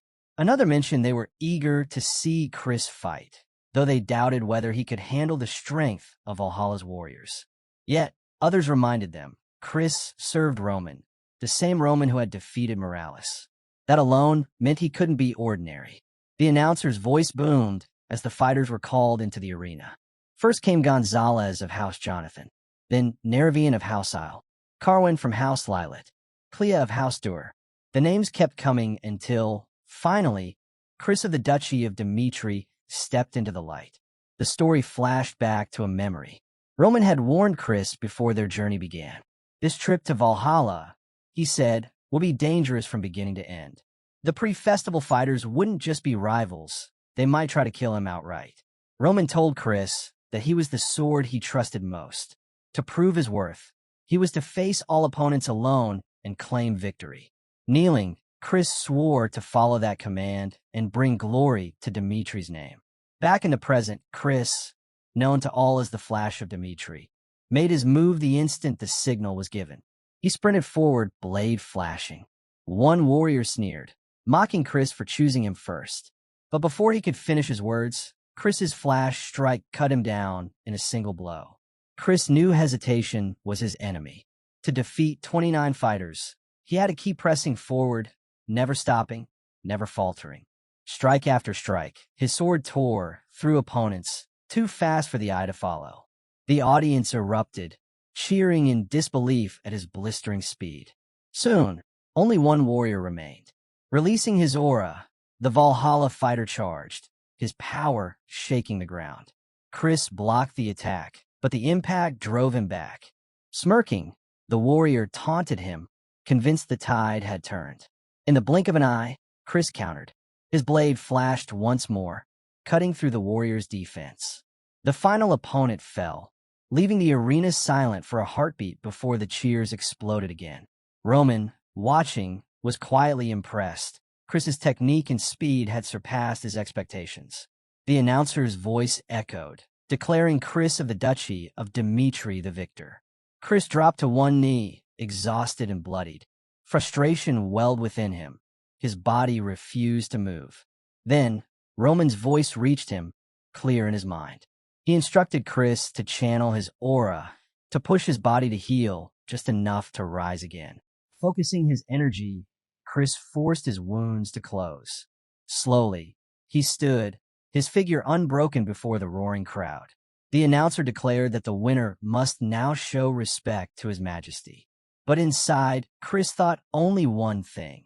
There was only one man in this world he would bow to, and that man was Roman Dmitri. To everyone's astonishment, Chris bent his knee, not to the Emperor of Valhalla, but to Roman. The arena erupted with whispers. Some muttered that a foreigner showing such defiance was an insult to Valhalla itself. Intrigued, the Emperor raised his voice, asking who this fighter was. Chris introduced himself, and the Emperor nodded. Winning in Valhalla as an outsider, he said, was no easy feat. He praised Chris's display, admitting his performance was remarkable. Then, with calm curiosity, he asked why Chris had chosen to bow to Roman instead of to him. He assured Chris there would be no punishment. He simply wanted to understand. Such defiance was rare before the throne. Chris answered with conviction. Valhalla's warriors fought for their emperor, but he entered the arena for one man only, his lord, Roman Dmitri. The emperor studied him, remarking that Chris was not only talented, but fiercely loyal, a quality that made him stand apart. Since Valhalla honored strength and loyalty, the emperor made an offer. If Chris pledged himself to Valhalla, he would be granted riches and rewards far beyond anything he could receive in Dmitri. The offer surprised Chris, but he stood firm. His strength, he said, was born from his lord's guidance. The worth of his blade did not belong to him alone. It belonged to Roman Dmitri. He respectfully declined, thanking the emperor for his generosity, but refusing to betray his master. The emperor accepted his decision without another word. The ceremony concluded, and Chris was still rewarded handsomely for his victory. Meanwhile, inside the palace, Marquis Belfer's temper boiled over. He lashed out at Baron Jonathan, furious that his exaggerated promises had left him humiliated before the emperor. Jonathan begged for another chance, but the Marquis dismissed him coldly. There was no need. Barbossa had already made his move. Belfer placed all his hopes on Barbossa's success, believing it was his last chance to recover his honor. Elsewhere, in Roman's quarters, a servant quietly set food and tea before him. Leaning close, the servant whispered a warning, not to eat, for Barbossa's plot was already in motion. But before the servant could say more, Roman spoke directly into his mind, demanding to know his true identity. Startled, the servant revealed that he belonged to a faction still loyal to Morales. Their only wish was for Roman to see through Barbossa's schemes and triumph. Roman considered this, realizing Morales' influence still lingered strongly within Valhalla. Then, without hesitation, he lifted the cup and drank, leaving the servant stunned. The servant, alarmed, blurted out a question. Why was Roman drinking so recklessly? Did he not realize what might be in the cup? Roman set the cup down calmly. He knew Barbossa was a master of poisons, but poison, he said, had no effect on him. Then his eyes narrowed as he challenged the servant. If he truly wished to help, he should drink the rest of the tea himself to prove it was tainted. The servant agreed, but warned that time was the real enemy. Barbosa had likely chosen this exact moment on purpose. By the time proof surfaced, no one would believe it, especially since the words of the defeated carried little weight. Roman reassured him. If the servant brought the evidence he needed, both of them would achieve their goals. For now, they would start by finding the culprit. The scene shifted to the kitchen. Roman confronted the chef who had prepared his food. Trembling, the man swore he had done nothing wrong.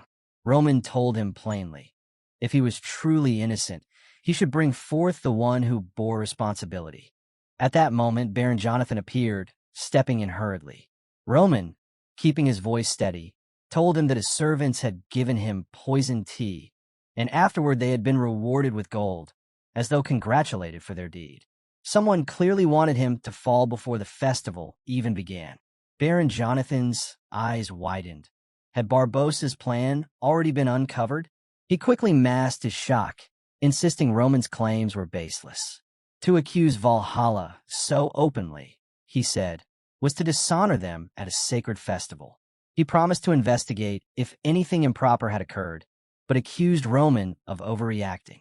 Roman dismissed the argument. The festival would continue as planned, but he warned that today's matter would not be overlooked. If poison was found in his cup, then Baron Jonathan himself would answer for his words. The story then shifted to Barbossa's palace. Marquis Belfer informed him that Roman had discovered the poison. The Marquis asked whether this posed a problem. Barbossa calmly explained that what he used was no ordinary toxin. At first, its effect was subtle, but with time, it would disrupt the flow of mana. Roman's confidence, he said, came only because the poison had not yet taken hold. The Marquis, impressed, acknowledged Barbossa's craft. Barbossa assured him that all was under control. He urged him, as always, to trust in his methods. Outside the palace walls, unrest was spreading. Whispers ran through the streets, carried by servants from the trade house. The news of poison discovered at Roman's quarters caused a storm of speculation. Many began to suspect foul play, and Barbossa's name surfaced repeatedly. Strange incidents, after all, always seemed to surround his matches. But with no evidence, the authorities had no grounds to accuse anyone. The case remained unresolved. Even so, doubts filled the crowd. If Roman truly had been poisoned, how could he possibly stand against Barbossa? Roman silenced those doubts himself. He announced he would still fight, refusing to abandon the field. His determination, even as a foreigner, struck a chord with the people.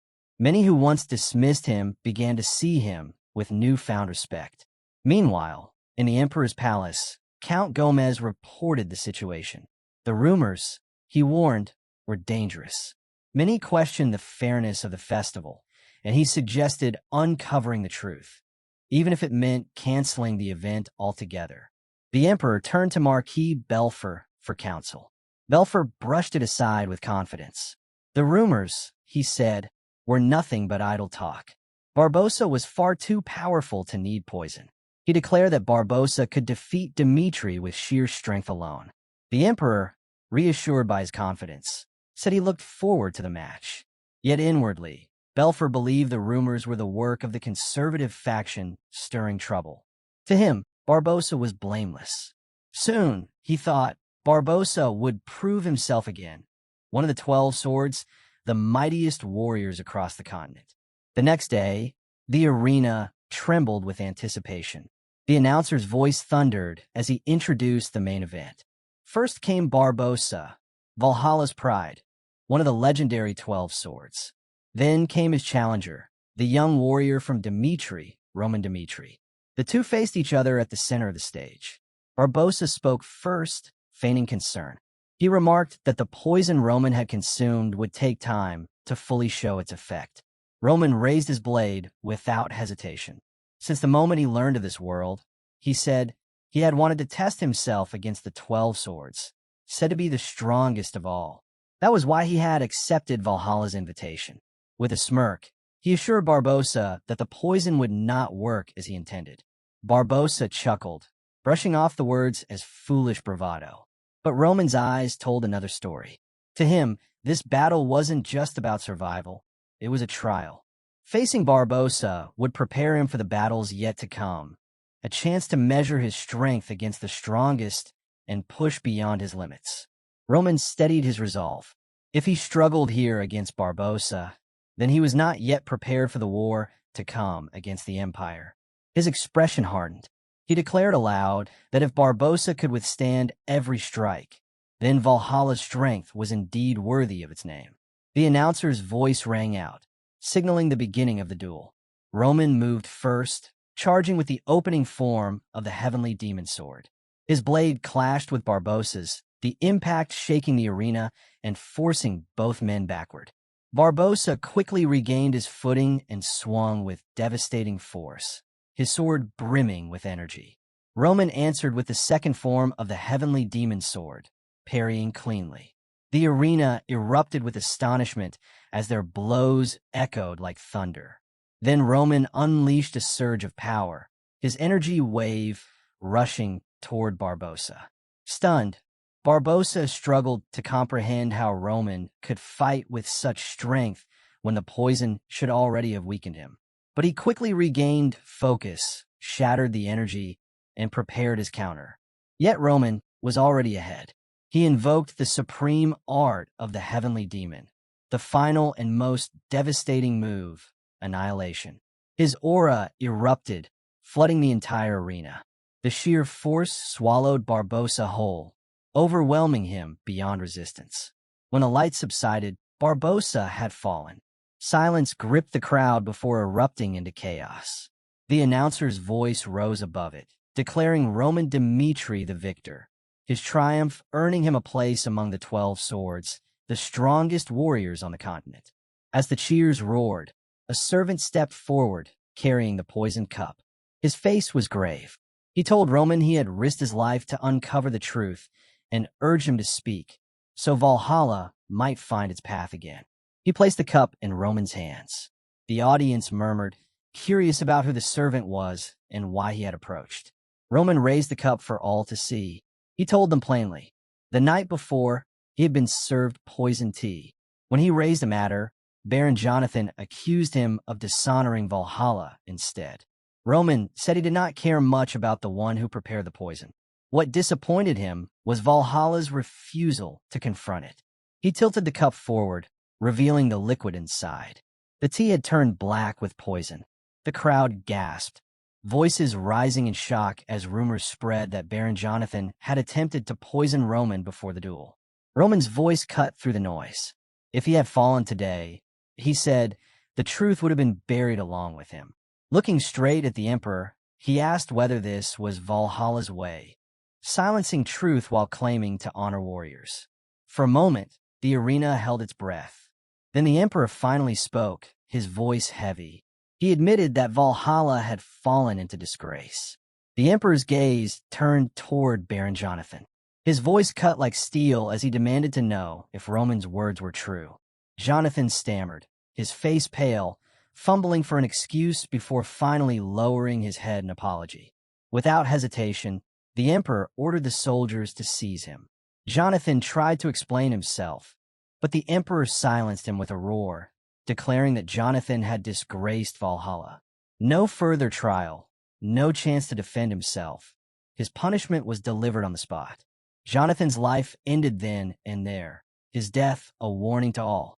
The emperor then turned back to Roman, his expression fierce, almost unhinged. "Is this enough?" he demanded. Roman shook his head. He told him it was not. Punishing Viscount Jonathan was nothing more than personal retribution. If Valhalla truly wished to stop this from happening again, it needed change, systemic change. The words cut deep.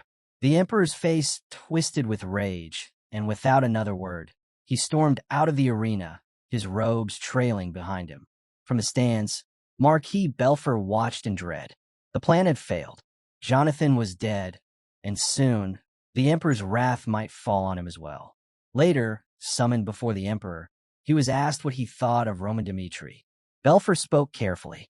Roman was dangerous, not only because he had defeated Barbossa, one of the 12 swords, but because he had dared to challenge the emperor himself.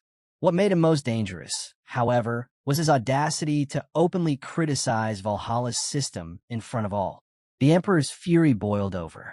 He growled that Roman had dared question his authority, an unforgivable insult. He then ordered Belfer to align completely with Kronos' plan.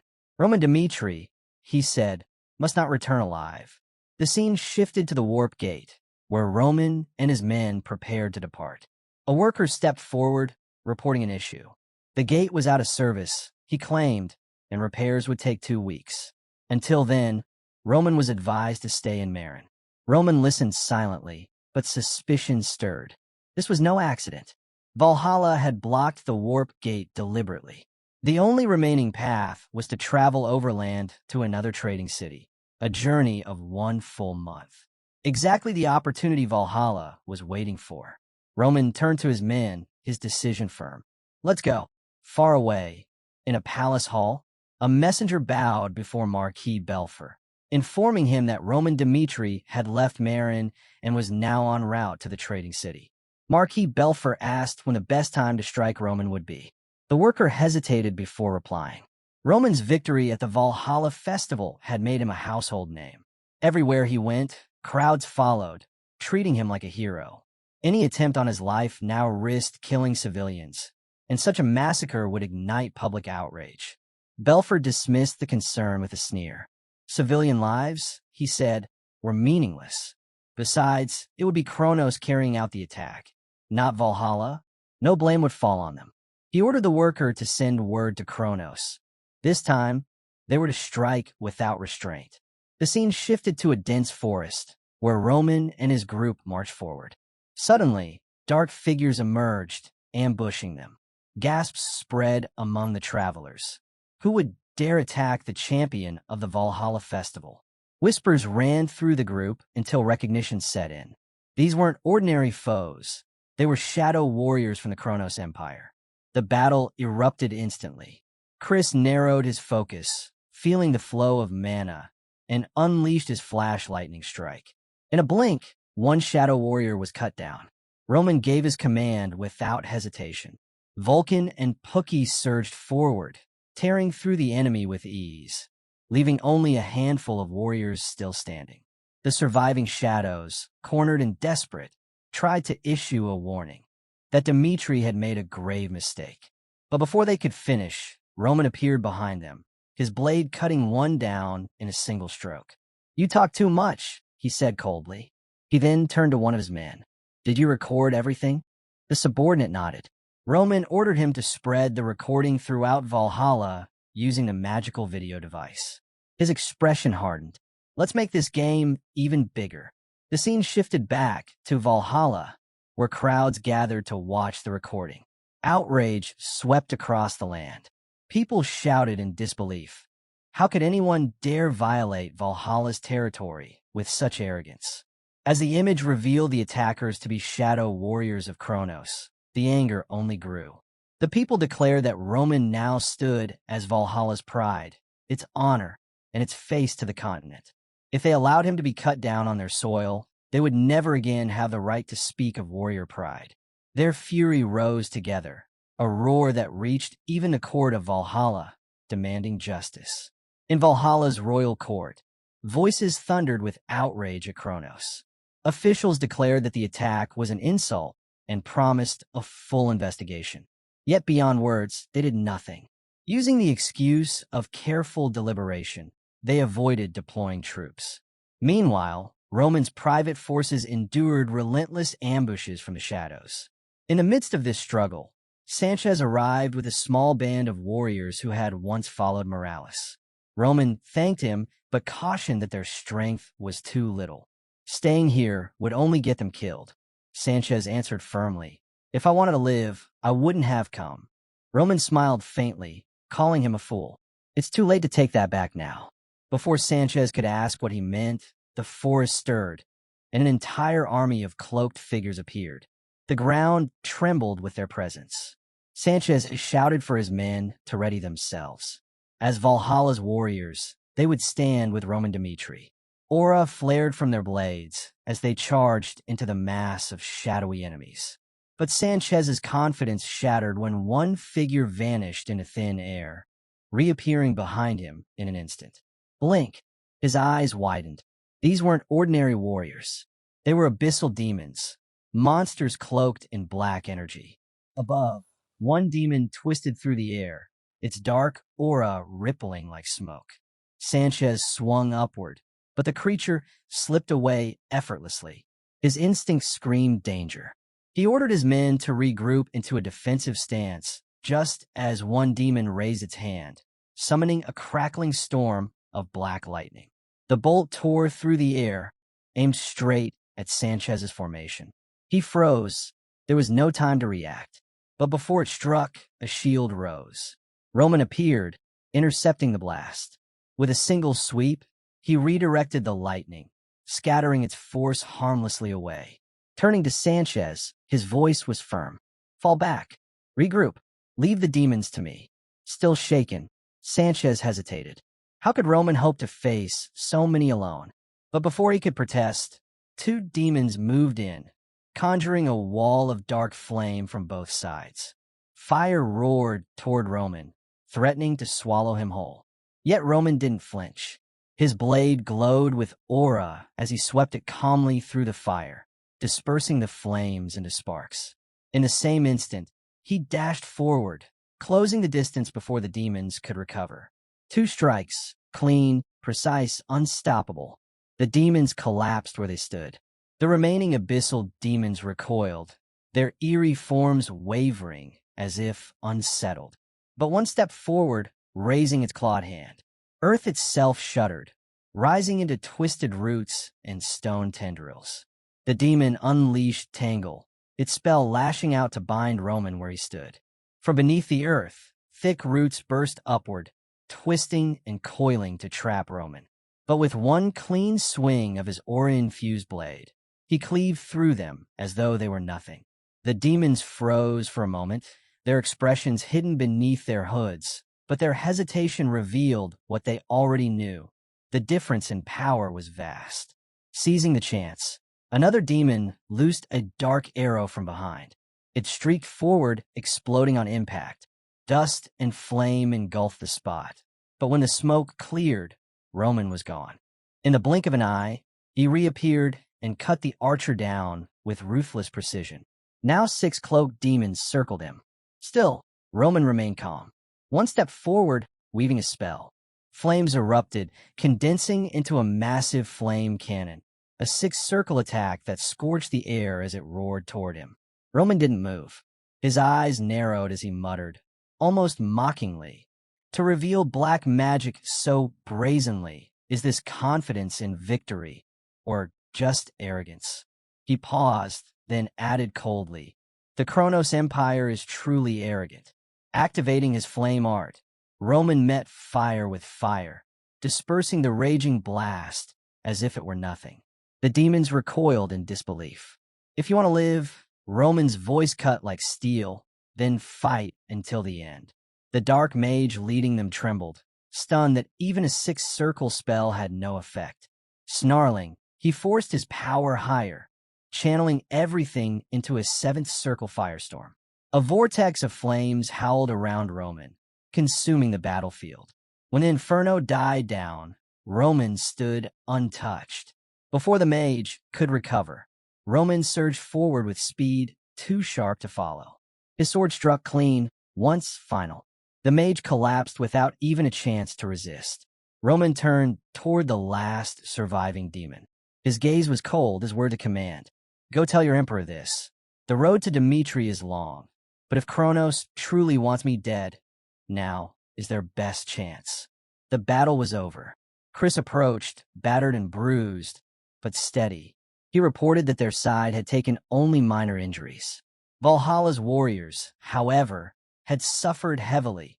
Nearly half had fallen. Roman received the news with a grim expression, then ordered Chris to prepare the troops. They would march to the trade city immediately, without pause. Just then, a soldier hurried up to him, breathless, saying he had an urgent report. Roman's eyes narrowed, and for a moment, he recalled a past conversation with Alex. how mastering fire magic was said to require a rare natural talent. The soldier spoke carefully, recalling something his master had once told him. His master had awakened the ability to control fire only after surviving a terrible blaze as a child.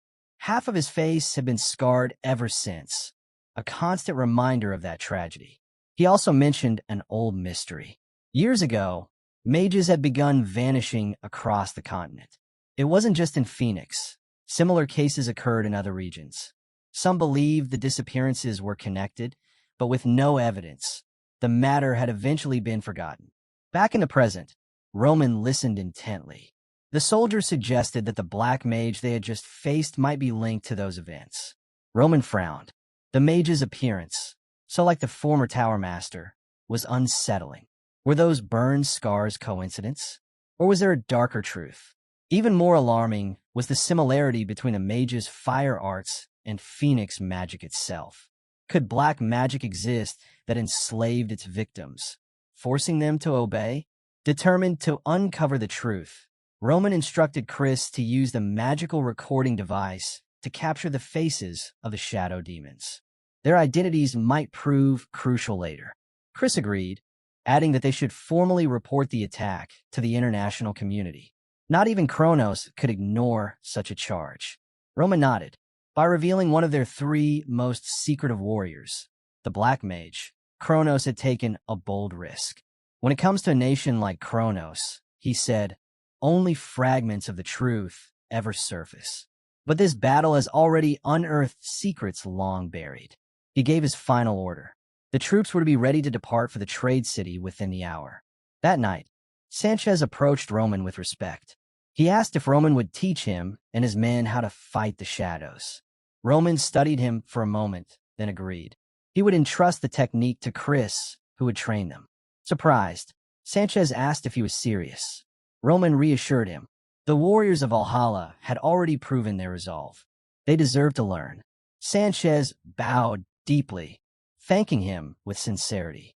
The next morning, Chris began their training. He explained that there were two reliable ways to defeat shadow warriors. The first was to strike while their bodies were reforming, exploiting the brief moment when they were defenseless. The second, and more difficult, was to sense the flow of mana within them, then cut the thread that bound their forms together. The Valhalla warriors exchanged uneasy looks. Sanchez admitted that even as a 3-star Aura Knight, sensing another's mana flow was nearly impossible. Is Dmitri truly filled with warriors who can do such things so easily? He muttered. Doubt spread among the group as they wondered if they could master the technique before the next battle came crashing down on them. Chris heard the unease in the Valhalla warriors' voices and didn't deny it. Training them would take time, far more than they had.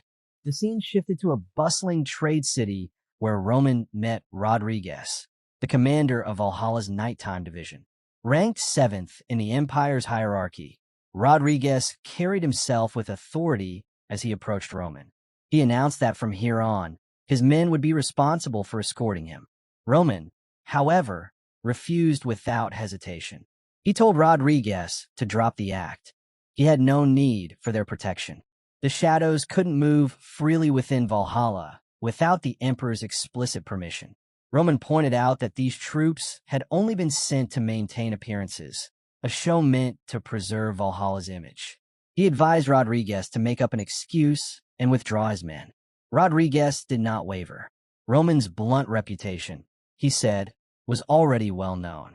But if Roman wanted to survive, the only path was to stay quiet within the city and let them pretend to guard him.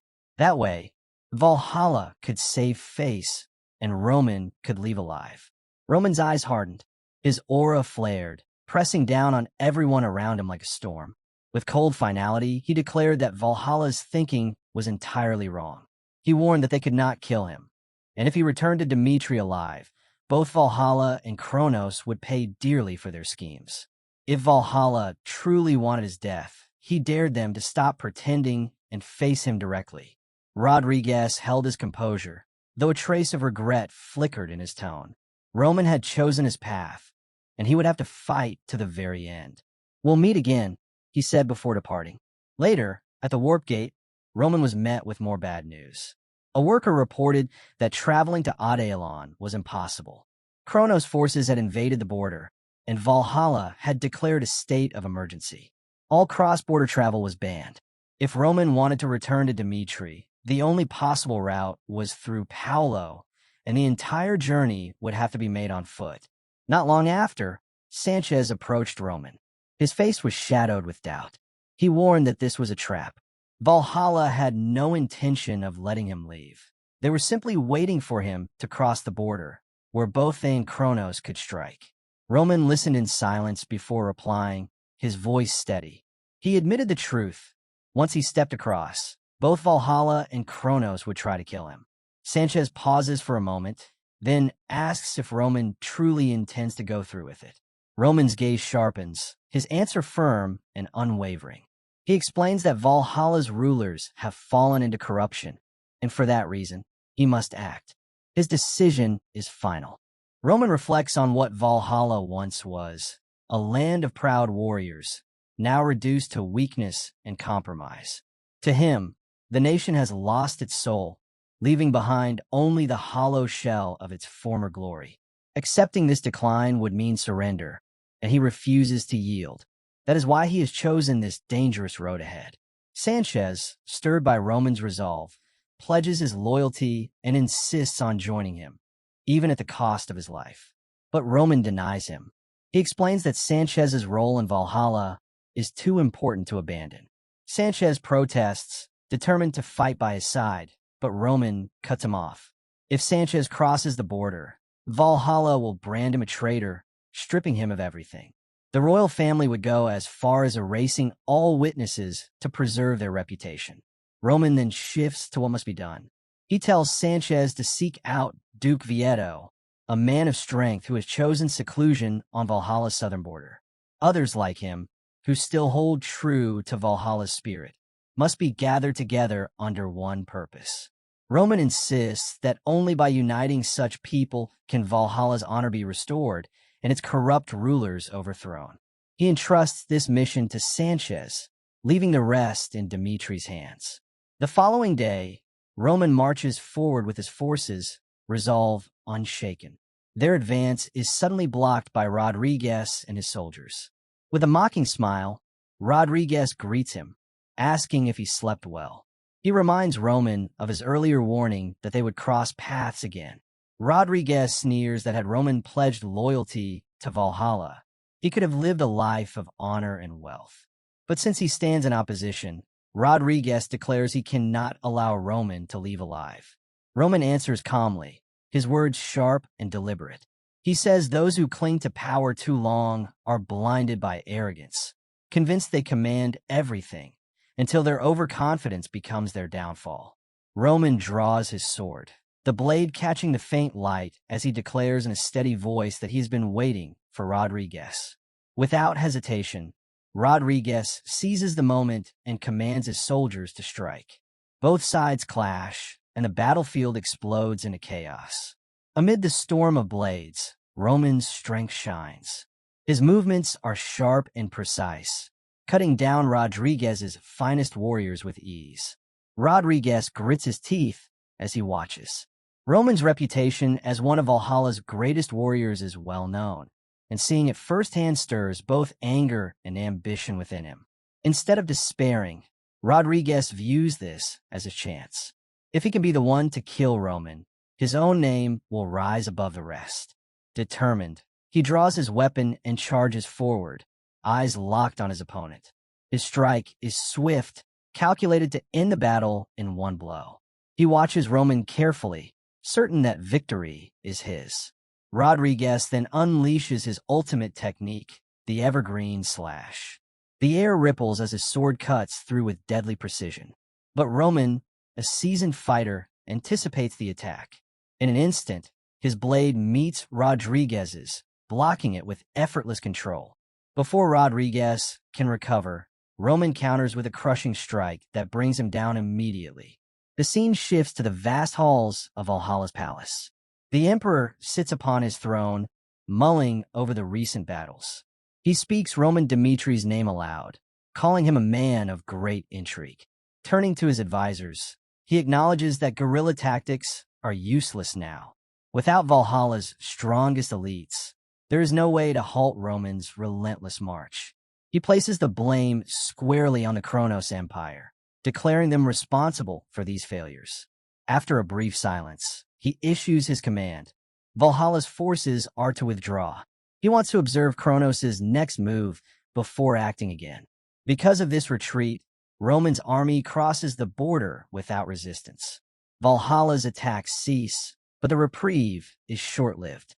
Soon after, Kronos launches a full-scale offensive.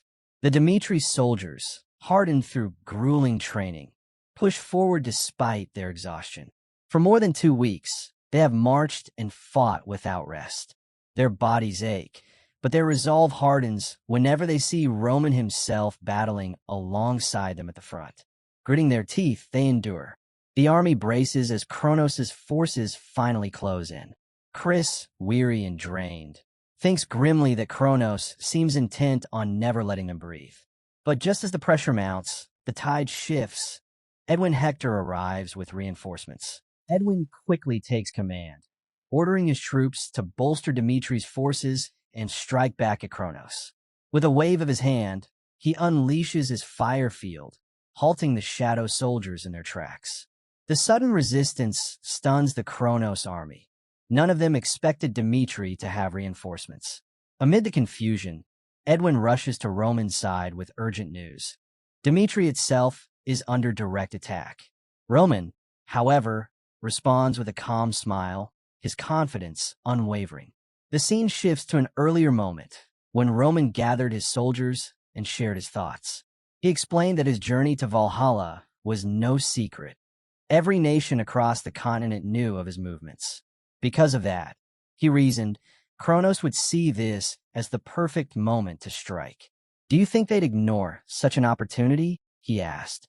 McBurney stepped forward, agreeing that since Kronos had openly declared their intent to kill Roman, they would never simply stand by. Henderson voiced his concern for Roman's safety, but Roman countered firmly. Kronos, he explained, was not bound by diplomacy or appearances. Their approach would be ruthless and simple, a two-pronged attack. First, they would send assassins after him. Second, they would target Dimitri itself. Such a plan was entirely in line with Kronos' methods. Looking solemn, Roman admitted that the castle's mages alone could not hold back such a force. He then commanded his soldiers to remain in Dimitri and strengthen its defenses. His voice rang with authority as he declared that if Kronos dared to strike, they must ensure the enemy pays dearly for their arrogance. His words sparked a fire in the hearts of his men, and together they roared their vow to carry out his orders without question. The story then shifts to the mountains near Dimitri, where a warped gate opens and Kronos' soldiers emerge. At their head stands Mystic, commander of Kronos' army. He fixes his gaze on Dimitri and demands a report. One soldier steps forward, confirming that nothing within the castle has changed. Roman Dimitri is still at Valhalla's border. Even if he left immediately, he would never make it back in 3 days. Satisfied with the news, Mystic rallies his troops and declares that the attack will begin at once. Raising his hand, he summons his power and unleashes a massive lightning spell toward Dimitri's border. But instead of devastation, the blast is stopped in its tracks. The great shield, the powerful defense protecting Dimitri Castle, holds strong. The great shield absorbs Mystic's strike completely, nullifying the attack as if it were nothing. A Dimitri soldier stationed at the border immediately sounds the alarm, sending word across the entire base. Within moments, soldiers rush into position, preparing for battle. Mystic watches calmly, his eyes narrowing as he takes in the sight. He recalls the rumors of Dimitri's powerful defenses and murmurs to himself. So this is the true extent of their strength. The soldier's swift response confirms it, but he quickly reassures himself that it is still within their plans. With confidence, he tells his army, let Dimitri resist as much as they like. Their fate is already decided. The Kronos forces press forward, but each advance collides with the barrier, which repels them again and again. The focus then shifts to Jonathan, captain of Dimitri's knights, as he leads the second unit into the fray. Standing firm, he commands, "Load, then fire." Third unit, "Follow immediately." Archers move in perfect rhythm, unleashing volleys of air arrows that tear through the enemy ranks, dropping countless Chronos soldiers and slowing their advance. In the chaos, Felix steps forward. With a single incantation, he unleashes his spell, Rainy Fire. The sky ignites, and flames rain down across the battlefield, striking with unerring precision. Mystic's eyes widen as he recognizes the power, a six-circle spell. For a moment, his confidence falters. "A six-circle mage in a duchy this small," he mutters. "Dimitri, they have the power to defy the empire itself." But then his expression hardens. If Dimitri truly possesses this much strength, then destroying it will serve as an even greater warning. So be it, he thinks. Let this battle prove to the entire continent what happens to those who oppose Kronos. Meanwhile, deep within Dimitri territory, shadow soldiers slip into the city under the cover of advanced stealth magic. Their commander whispers sharp orders. Destroy the key facilities, eliminate important targets on sight. Moving silently, they advance, but unease creeps in. The streets are unnaturally quiet, too still. Ignoring the feeling, they continue their mission. Suddenly, the silence shatters. Henderson and his men spring from hiding, ambushing the infiltrators. Steel clashes, and the shadow soldiers fall, their plan unraveling before it can begin.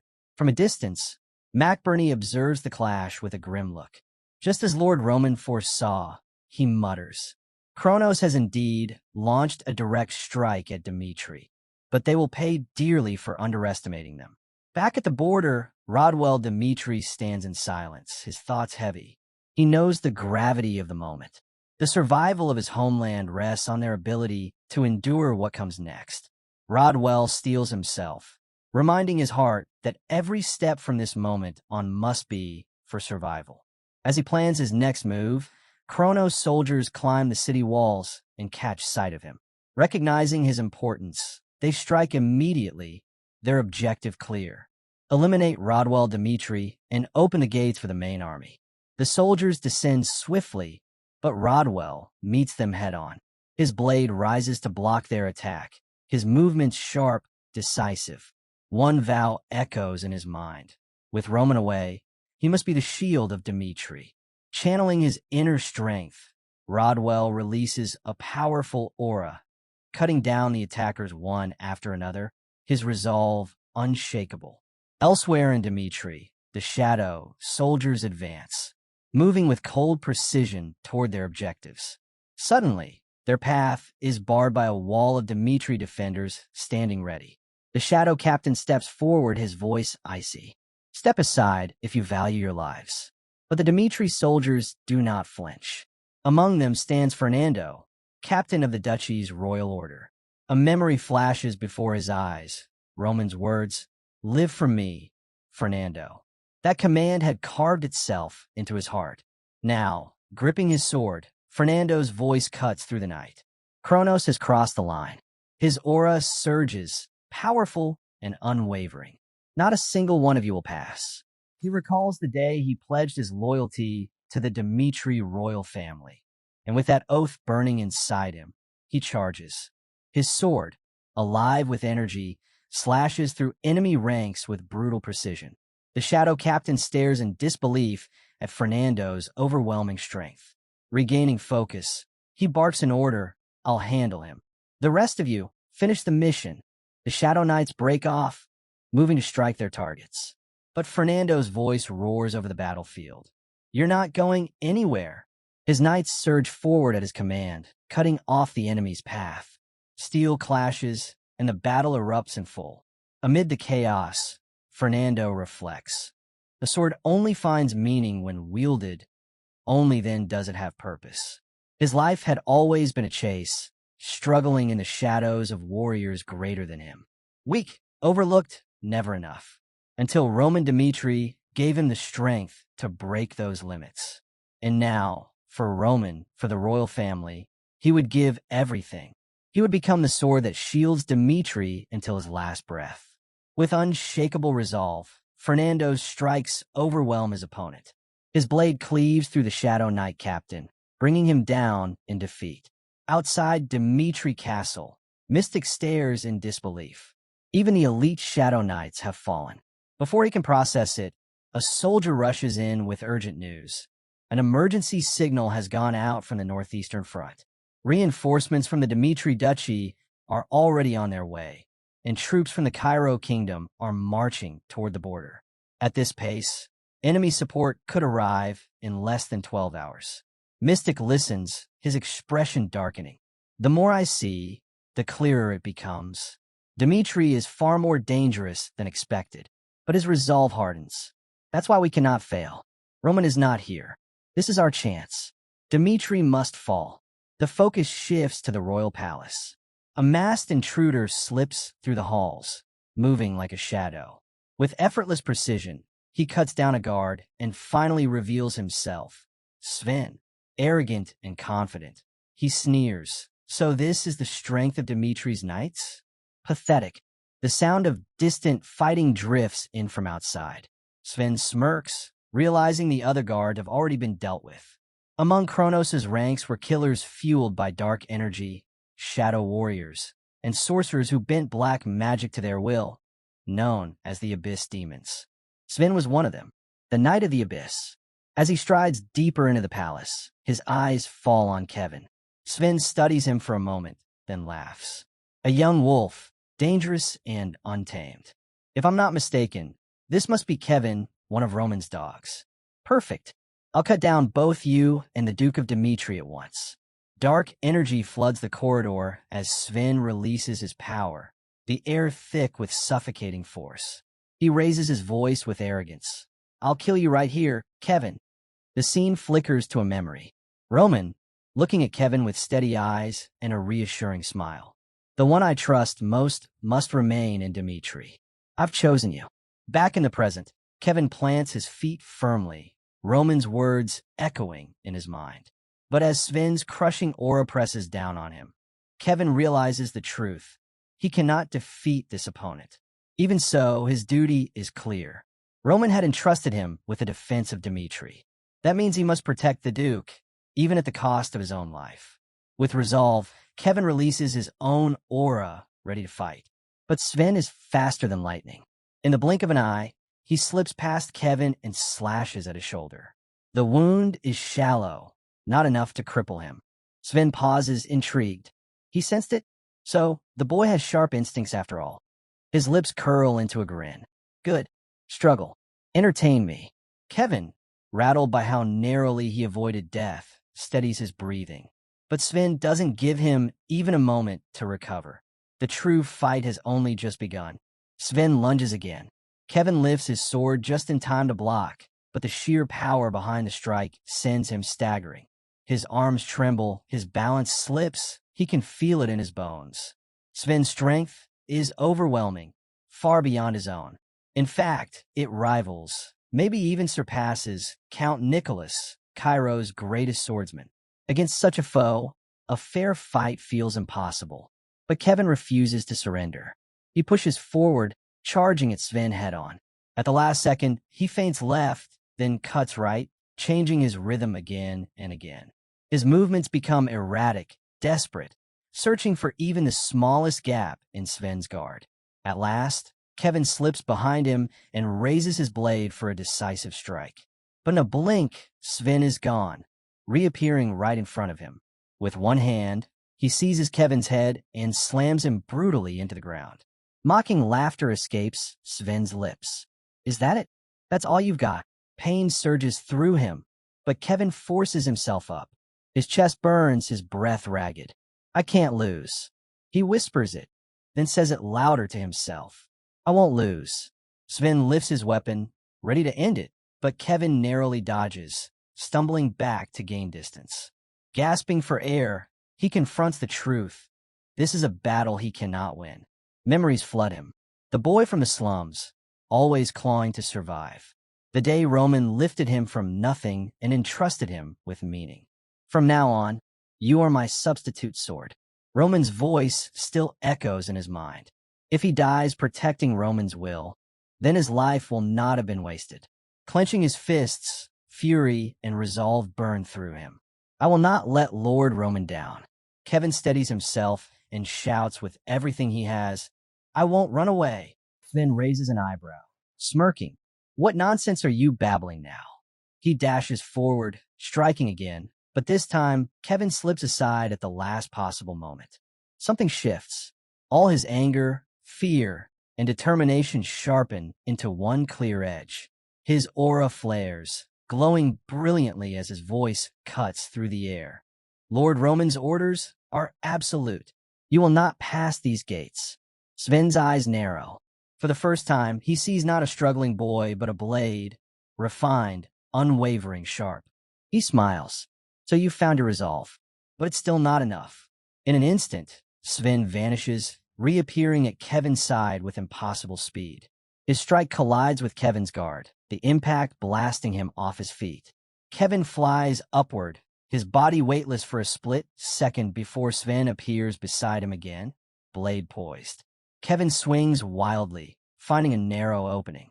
His strike lands just barely. A shallow wound, nothing more. Sven hardly flinches. Instead, he grins. Impressive. You've lasted this long. Then his aura erupts, filling the hall with suffocating force. His voice carries finality. This has been amusing, but it ends now. Sven's aura erupts like a storm as he unleashes a devastating strike, tearing through Kevin's defenses. The impact sends Kevin crashing hard into the ground, his body battered and broken. At that moment, Fernando suddenly charges in from behind, his blade aimed straight at Sven. But with a single effortless motion, Sven blocks the attack. The clash reverberates through the hall, and Fernando is forced to retreat, shaken by Sven's overwhelming strength. His eyes fall on Kevin lying bloodied on the ground, and his heart freezes. It all becomes clear. Duke Dmitri was never inside the palace. From the very start of Kronos' assault, the Duke had been moved to safety. Kevin had stayed behind, standing in his place to deceive the enemy. Fernando realizes the weight of this sacrifice. Had the shadows discovered the truth, Dmitri would already be lost. Still, Fernando feels a bitter sting. Kevin's resolve is admirable, but fighting alone against such an opponent is reckless. Before he can move, Henderson and Mac Burney arrive at his side, blades ready. Fernando wastes no time explaining. Our enemy is a 6-star swordsman. From here on, we fight with everything we have. With grim determination, the 3 knights rush Sven together. Sven studies them calmly, curious how much strength these soldiers truly hold. But he has no intention of dragging this out. With firm resolve, he unleashes a spell, Shackles of Darkness. Black chains bind Fernando, locking his body in place. The sight sends dread through Henderson. If Fernando falls here, everything ends. Memories flood his mind, his days as an ordinary man with no noble blood, no natural talent. But he had drawn strength from Roman Dimitri's example, training harder than anyone, chasing an ideal that once felt beyond his reach. He had often wondered, what could someone like him truly offer to Lord Roman and Dimitri? Now he knows. He will give everything. Snapping back to the present, Henderson steps between Sven and his captain, shielding Fernando with his own body. Sven's strike crashes into him, pain tearing through his frame, but Henderson refuses to fall.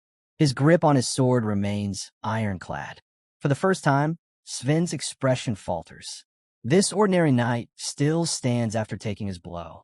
Fernando realizes what Henderson is doing, buying time. He cannot waste this chance. Gathering his mana, he forces his body to break free from the shackles of darkness. Sven immediately turns his focus back toward him, but Mac Burney leaps forward, blocking his path. Pinned down on both sides, Sven cannot react in time. Fernando channels everything he has into a single strike, his blade surging with power. With precision and force, he cuts through, delivering a decisive blow. Sven staggers under the impact, then falls. The Knight of the Abyss, brought down by the unyielding will of Dimitri's defenders. As the dust settled, Fernando and Mac Burney rushed to Kevin and Henderson's side. They used what healing supplies they had, but the wounds were too deep. Their conditions barely improved. Even so, Henderson, gritting through the pain, told Fernando that the war was far from over. Their duty was not yet finished. Fernando rose to his feet, his expression hard. Looking at the two fallen warriors, he spoke firmly. "Hold on. Don't you dare die." Rage and resolve burned in his chest as he vowed to crush the remaining Kronos forces without hesitation. Outside, the clash between Mystic and Felix raged on. To Mystic's surprise, Felix held his ground, his magic pressing back against Kronos' commander. So this is the new Dimitri's strength? Mystic muttered to himself, shaken. Realizing the tide of battle had turned, Mystic made his decision. He ordered a retreat, warning over his shoulder as he withdrew, "Don't think this is the end. Dimitri will fall." But just as he and his forces began to withdraw, a figure with striking yellow hair appeared, blocking his path. "I warned you not to let me catch you," she said coldly. Mystic froze, caught off guard by her sudden arrival. She continued with confidence, her voice cutting like steel, "You'll tell me where he's hiding." Before Mystic could reply, a massive explosion ripped across the mountainside where Kronos' troops had been stationed. The blast shook the battlefield, marking a turning point in the war. Days later, after Dimitri's defenders successfully repelled the Kronos invasion and Mystic was forced to flee, the duchy began to recover. Amidst the rebuilding, the long-awaited moment arrived. Roman returned. The scene shifts to Dimitri's gates, where Roman marched in with his soldiers. The people erupted in cheers, celebrating his triumph and hailing him as one of the strongest men on the continent. Inside the palace, Roman greeted his father. "I have returned." His father, filled with pride, admitted that he wished he could ask about Roman's well-being, but the urgency of the situation left no room for it. With a serious tone, he asked his son how Dimitri should move forward. Though the duchy had stood firm, Kronos' invasion had left scars. Fear and anger still lingered among the people. Roman met his father's gaze calmly and reassured him, "Don't worry, I'll handle everything." Lucas then stepped forward with reports. He detailed the heavy damage Dimitri had suffered and revealed something troubling.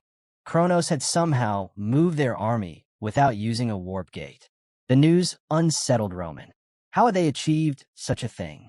Lucas promised to investigate further and uncover the truth. He also gave Roman an update on Kevin and Henderson. Both were gravely wounded in their battle against the Six-Star Swordsman. Their lives hung by a thread, with Henderson's condition being especially dire. Roman listened quietly, then asked one question. "They're still alive, aren't they?"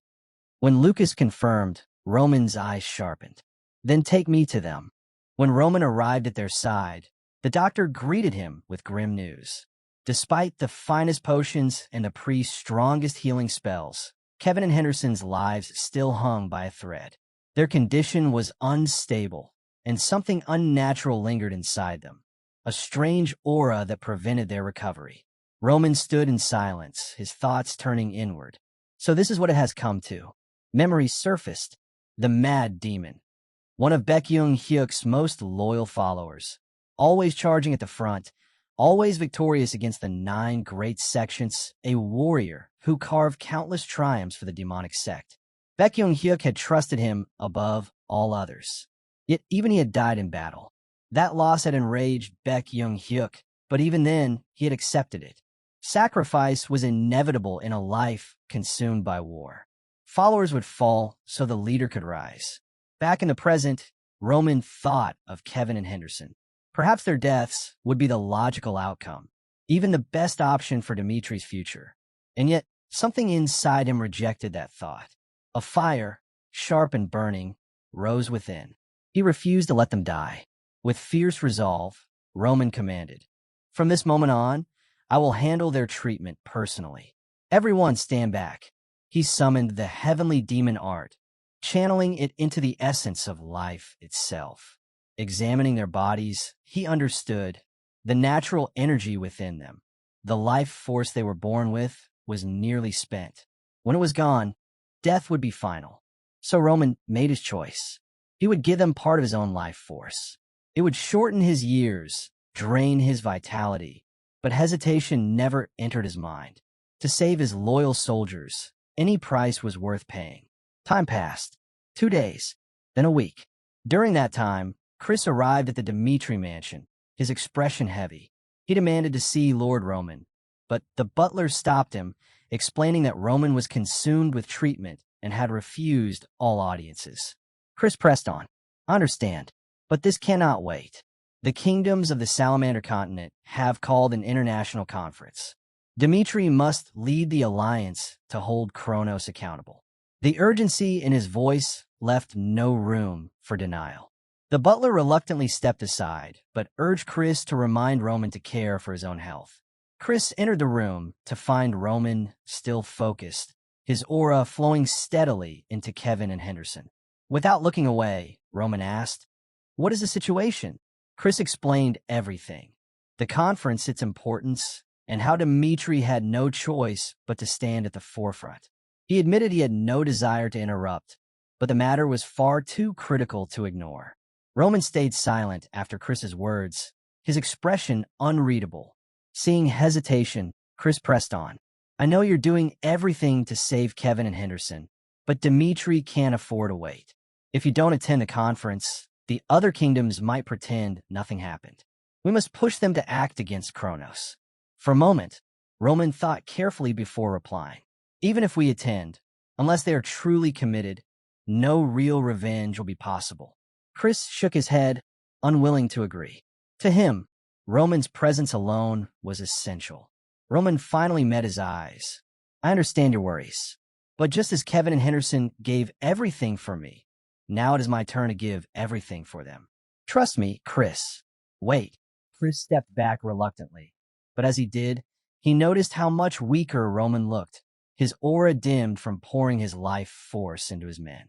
The scene shifts to the international conference, where leaders from across the Salamander continent have gathered. The king of Odelia addressed the assembly. The situation is complex. Kronos' sudden assault on Dmitri was unforgivable. It deserves punishment, but if we retaliate, we risk plunging into full-scale war. Such a war could accelerate Kronos' conquest, turning their ambition into reality even sooner. Fear weighed heavily on the room. Many rulers realized that Kronos' actions had revealed something terrifying, a way to move armies without warp gates. With such power, no kingdom was truly safe. The attack itself was not just an invasion, it was a warning. The king of Odelia urged caution. None of us wish for greater conflict. Therefore, we should demand a promise in the name of the allied kingdoms that this will never happen again. Let us press for answers, but leave room for negotiations. His words seemed to calm some of the rulers, until the king of Redford rose to his feet. Forgive me, but I cannot agree. His voice was firm, leaving no room for compromise. The scene shifts back 1 month earlier. Redford's soldiers had reported troubling news. Valhalla and Kronos had formed an alliance. Roman Dmitri, the man who had once saved their kingdom, was now their target. They pleaded with their king to take action. The king of Redford had listened carefully. He remembered well how his nation, once on the brink of collapse, had been saved thanks to Roman. Back in the present, his voice carried determination. If necessary, Redford will go to war for Roman Dmitri. He turned his sharp gaze on the others. You are avoiding the truth. Kronos attacked Dmitri without cause, and yet you would settle for empty promises? The king of Redford's voice cut through the chamber. And let us not forget, Valhalla allowed assassins to move freely within their borders. They did nothing to stop them. Every nation here knows what that means. If any of us dares to oppose Kronos in the future, the Empire will threaten all of you. He glared around the hall. Closing your eyes will not solve anything. This problem will grow until it is far too large to contain. The king of Odelia pressed back, voice strained. But what if it escalates into full-scale war? The king of Redford didn't hesitate. And what if it does? While you cower, the Empire only grows stronger. Some of you will even bow to them when it serves your interests. That's absurd. The king of Odelia snapped, clearly frustrated. But Redford's king slammed back. No, what you're saying is absurd. If the Empire invaded your lands tomorrow, would you still talk of negotiations? The room fell silent, the weight of his words hanging heavy. The king of Redford stood tall, his voice unwavering. From this moment, the kingdom of Redford withdraws from the alliance. And when the Empire turns its blade on your kingdoms, I will be there to see if you still speak as you do now. With that, he turned and walked out, leaving the chamber in stunned silence. Moments later, Edwin Hector stepped forward. His tone was calm, but his disappointment was clear. When I came here, I hoped for something better. For once, I thought this conference might be different. He looked around the hall. Does no one remember how this alliance began? It was weak, powerless, too afraid to confront the Empire. All you cared about was preserving peace, no matter how much Kronos trampled over it. And now, nothing has changed. His voice grew sharper. Kronos threw everything at Dimitri. Shadow units, high-circle mages, even a 6-star swordsman. And yet they still failed. Dimitri held firm. And still, with Roman Dimitri among us, the alliance refuses to act. You remain shackled by fear. Edwin straightened, his decision firm. Hector was never truly part of this alliance. From this day on, we walk our own path. And when you regret this moment, when you regret your failure to do what is right, remember this day. He, too, left the assembly, leaving the other rulers in uneasy silence. The scene shifts back to Dimitri. Roman sits quietly, his aura still flowing into Kevin and Henderson. He has done all he can. Now, the rest is in their hands. If they surrender and embrace death, there'll be no second chance. His thoughts drift to his past life, where he had been consumed by his own pursuit of power. He never had time to look back, never even mourn the comrades who died at his side. For the first time, he feels the weight of that regret pressing against him. Roman's life had always been a storm, too fast, too harsh to allow room for grief. What lingered in the end was only regret. But this time, he refuses to let regret consume him. This time, he will ensure his people survive. Stepping outside, he finds Chris already waiting. You've carried a heavy burden, Chris says. Roman nods. Summon every lord of Dimitri. It's time. Soon after, all the lords gather in a grand hall. The moment Roman enters and takes his seat, the room rises in unison to greet him. His voice cuts through the air. I hear there are many opinions about what should be done. His tone sharpens. But those who've grown accustomed to the cruelty of Kronos, they've forgotten what it means to be outraged. The lords exchange uneasy glances as Roman declares, I refuse to accept this. Kronos will answer for what they've done to Dimitri. One lord finally speaks, hesitant. My lord, do you truly intend to wage war? Roman doesn't flinch. The moment Kronos sent assassins after me, war had already begun. Our people, those who trusted me, have been killed. This cannot be ignored. With no hesitation, he commands them to prepare. The duchy is to raise its banners, put its forces on alert, and ready itself for battle. His voice is absolute. From this day forth, Dimitri is at war with the Kronos Empire. The scene shifts to Edwin, who reels at the news.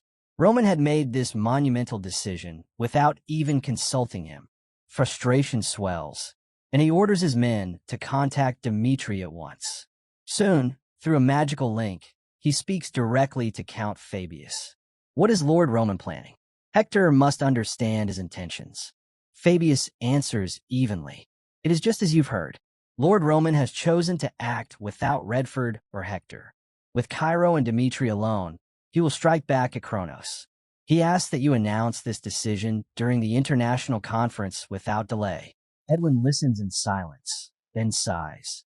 He knows why Roman avoided the meeting. Because the Kingdom Alliance would never approve his path of vengeance. This was Roman's way of forcing their hand.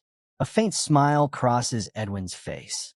Then I'll attend the international meeting once more, he says. The scene shifts again, this time to the gathering of nations. The king of Odelia was furious. News had reached him that Dimitri's declaration of war excluded both Odelia and Redford. His voice echoed in anger as he demanded, "Why is this different from what we had previously agreed upon?" Edwin answered carefully, "I don't know the details. Dimitri has refused to discuss it with me. That is why I've come here today, to speak on their behalf." But inside, Edwin knew the truth. Roman's purpose was never cooperation. It was to shatter the alliance itself. Turning to the gathered rulers, Edwin pressed on.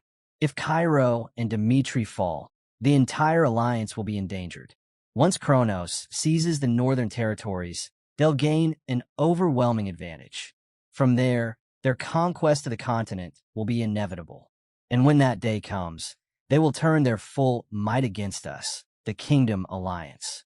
The king of Odelia, however, was unmoved. His conclusion was simple. We must abandon Dimitri and Cairo. To preserve our strength, the alliance should focus on itself. Immediately, the king of Redford stood in defiance. His voice was steady and unyielding. "I will say it again, as I did before. Redford's fate is tied to Dimitri's. This is the duty of a feudal lord. No matter what you say, Odelia, Redford will prepare for war and answer Dimitri's call." And so, the fracture widened. The Kingdom Alliance began to splinter before their eyes. The king of Odelia turned his back and walked out, leaving the Second International Meeting to end without resolution, without unity, and without hope. The scene shifted to Odelia's palace. The king sat in frustration, convinced the situation had unraveled beyond repair. Roman Dimitri's reckless choice had endangered them all. Even the full power of the alliance could not rival Kronos.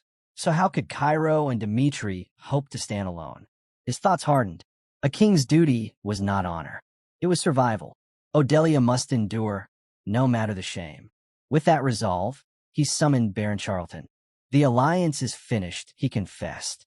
"Tell me what Odelia must do to survive." Charlton smiled at the words. To him, it was confirmation. Among the three allied nations, aside from Frank, the other two had already bowed to reality.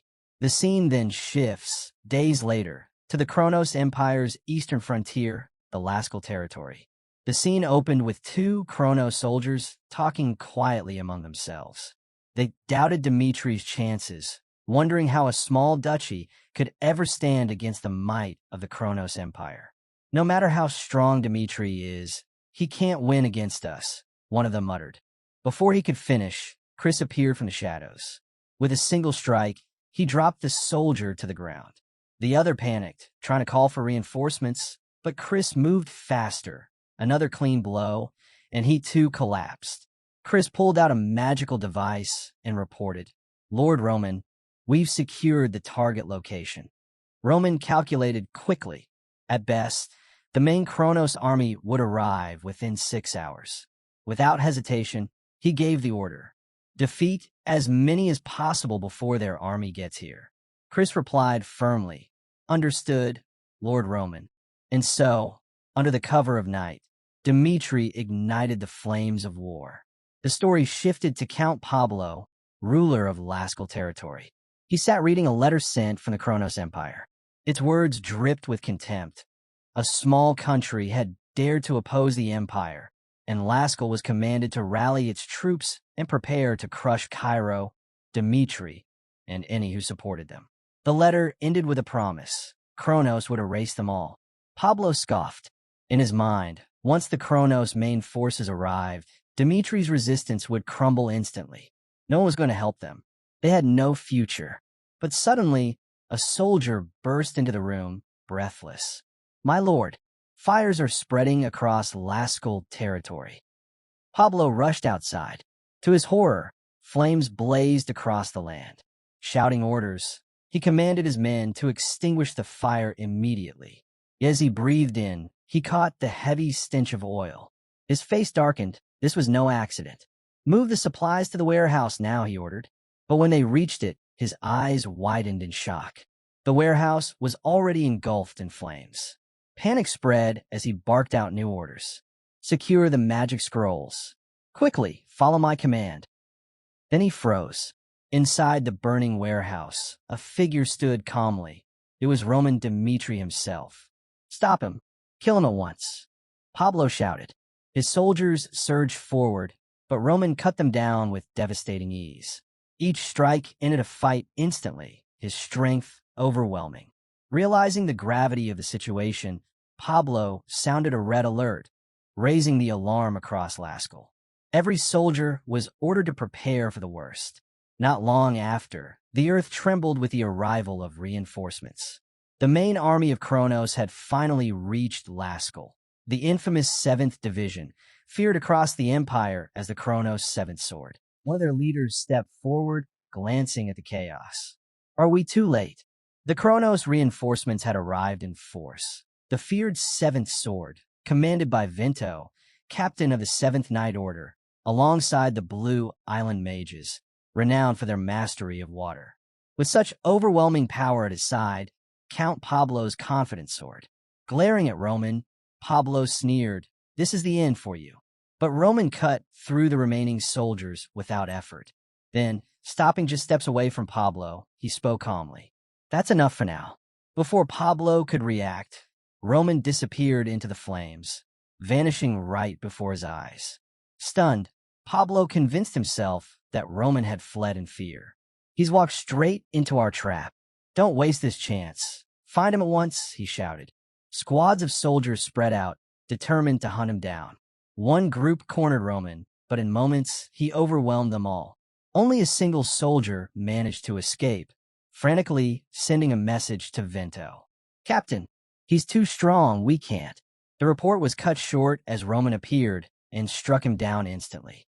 Another team pursued him, only to report that Roman had vanished into the fire again.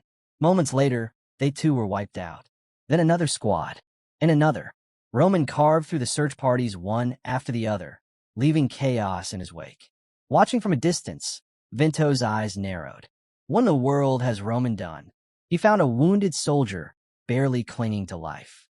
Kneeling beside him, Vento asked, "Where did he go? Tell me." The soldier's voice trembled. I don't know. He defeated everyone and then disappeared into the flames." The reality hit Vento. Roman had single-handedly crushed the Lascaux forces. But the fires raging through the territory were spreading fast, and the priority was clear. He had to stop them before all of Lascaux was consumed. "Blue Island Mages," Vento commanded. Burge, one of the senior mages, stepped forward and raised his staff. Chanting powerfully, he unleashed Aqua Field, a mighty spell that summoned torrents of water to drown the flames.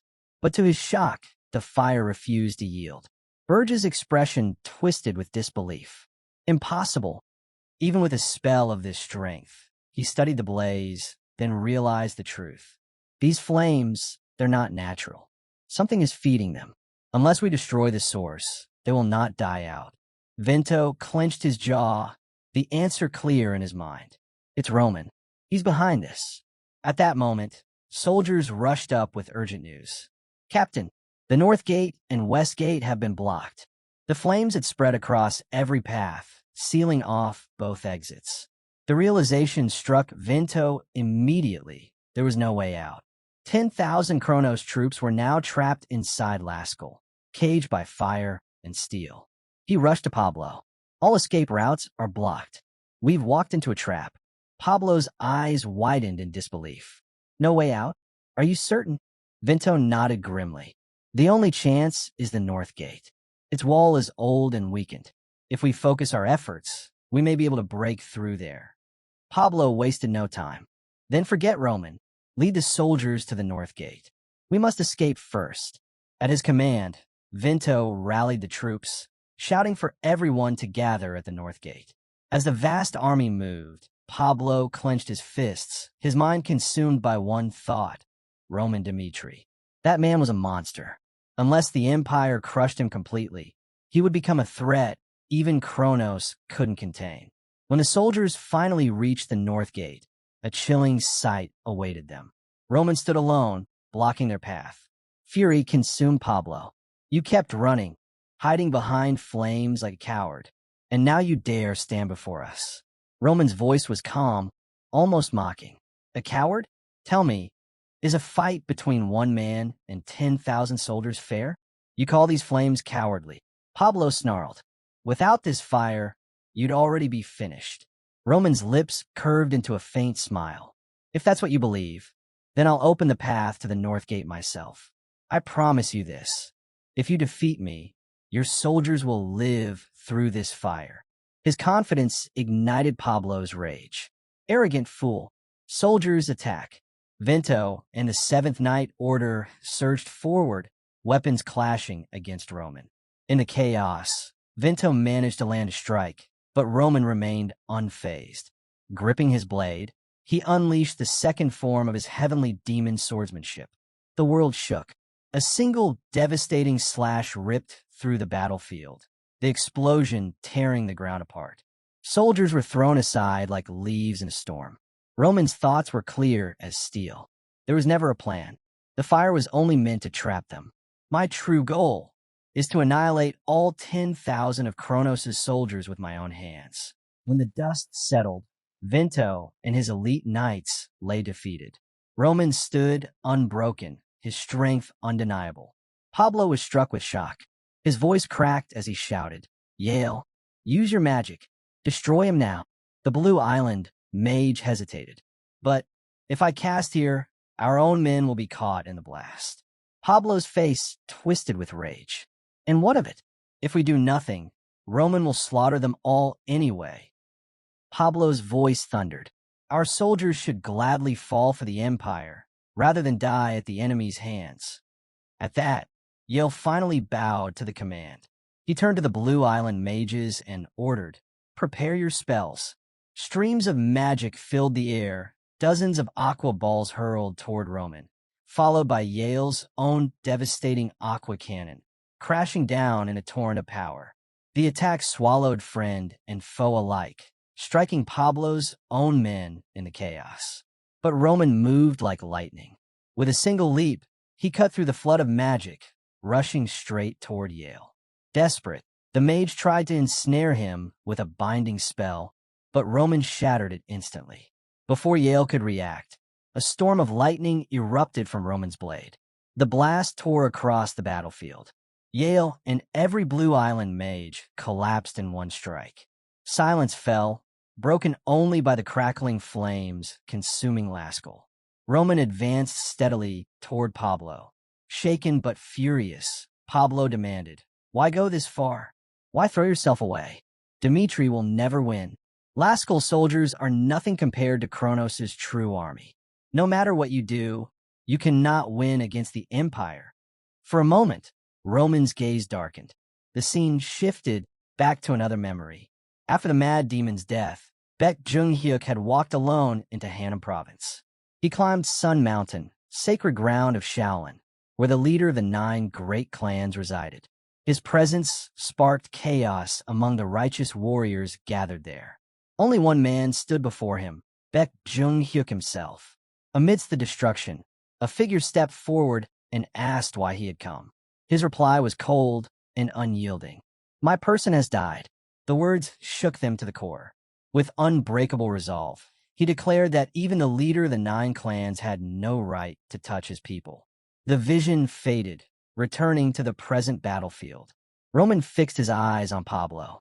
"Do you know why I chose to strike at Kronos before hearing any answer?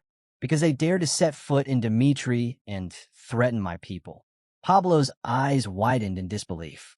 To him, it was madness. "So this entire war, because of your pride?"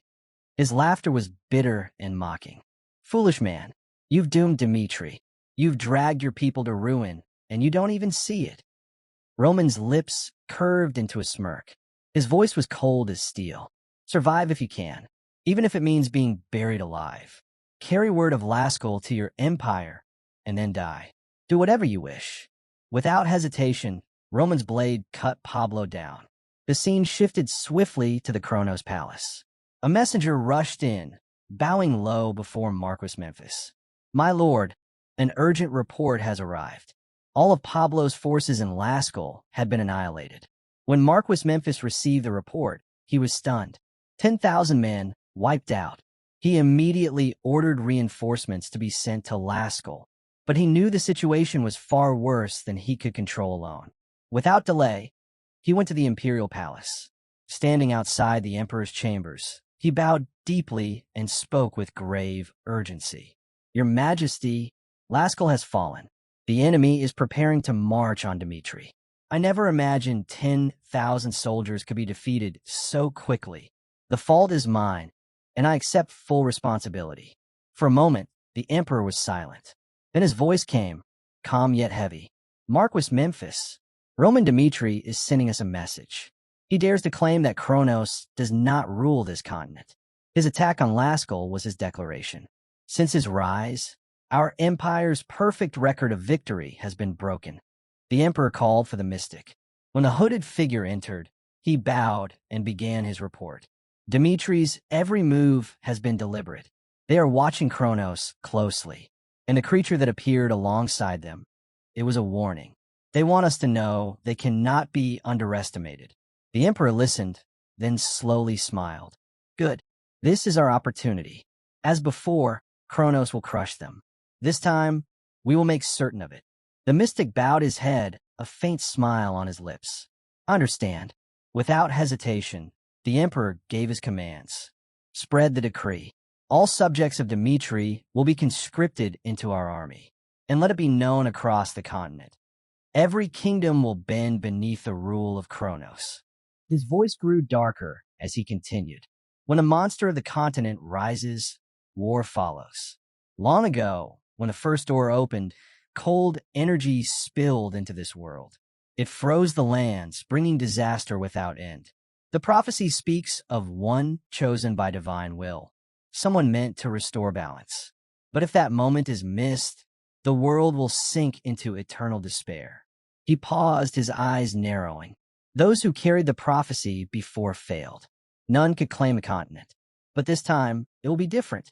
The second door has opened, and with it, Kronos now holds the power to face all enemies. Their struggle will end soon. The emperor's voice rang with finality. Kronos has always had the strength to claim this continent. Now we will prove it. The emperor vowed that soon the entire world would recognize the strength of Kronos. But word spread quickly of what had happened at Laskell. The empire's stronghold, defended by 10,000 soldiers, had been utterly destroyed. In contrast, Dimitri's army hadn't lost a single man. The humiliation enraged Kronos. To cover their loss, they issued a command for every nation to rally. This led to the Third International Conference of the Allied Kingdoms. But once again, the Kingdom of Redford did not appear. The absence left King Odelia furious. He turned sharply to King Frank and demanded, "Why are they not here?" Frank's reply was calm but firm. "My words must be taken seriously. I would rather cling to even the smallest chance of victory than bow and live in constant fear of Kronos. For that reason, I intend to follow Dmitri." He bowed slightly. "I must first speak with Dmitri before finalizing my decision. Forgive me." With that, King Frank left. Odelia froze in shock. He could hardly believe it. His position was unraveling, and the balance of power was slipping away. The scene shifted to Odelia alone in a chamber, standing before a glowing communication crystal. His mind raced. If Dimitri's alliance failed, Kronos would sweep across the entire continent without resistance. He knew the kingdoms had to choose a side before that moment came. Baron Charlton's voice cut into his thoughts. "Your worries are misplaced, Your Majesty. The truth is, the Emperor of Kronos is already enraged by the defeat at Laskell. Even if every allied kingdom threw its support behind Dmitri, the Empire has already issued its summons. The allied kingdoms will be destroyed regardless. But," Charlton's tone sharpened, "you still have a crucial role to play in what's to come." The scene shifted again several days later. At a defense outpost, Baron Vors greeted a guest of great importance. "It is an honor to welcome you here. Thank you for coming such a long way." The man he addressed was no ordinary commander, a veteran of countless battles, a living symbol of Kronos' military might. He had arrived with 30,000 troops under his banner. This man was Duke Vamford, commander of the Kronos Empire's army. The moment he arrived, Vamford asked curtly, "What is the situation?" Vors reported quickly. "Dmitri has joined with Cairo. Their combined forces are gathering on the Western Front. We don't yet know the full scope of their plans, but it is clear they are preparing for war." Meanwhile, Redford, Hector, and Frank openly declared their rebellion, calling their people to unite. In contrast, Odelia and Umberto appeared to remain loyal to Kronos. Hearing the reports, Duke Vamford reflected grimly. "So many kingdoms have turned against us. The world truly has changed." But his resolve did not waver. His voice rang with conviction. "This war marks the beginning of Kronos' rule over the continent. In 10 days, we will launch a grand assault on Cairo and Dmitri." A thunderous roar echoed from the soldiers, their unified shouts affirming the Duke's command. But suddenly, chaos erupted within the camp. Soldiers began collapsing without warning, stricken with fever, writhing in pain, vomiting as their bodies failed them. Panic spread quickly. Baron Vors rushed to Vamford, his face pale. "My lord, since this morning, more soldiers have been falling ill. 10,000 are already sick, and 300 have died." Vamford's eyes narrowed. "Poison.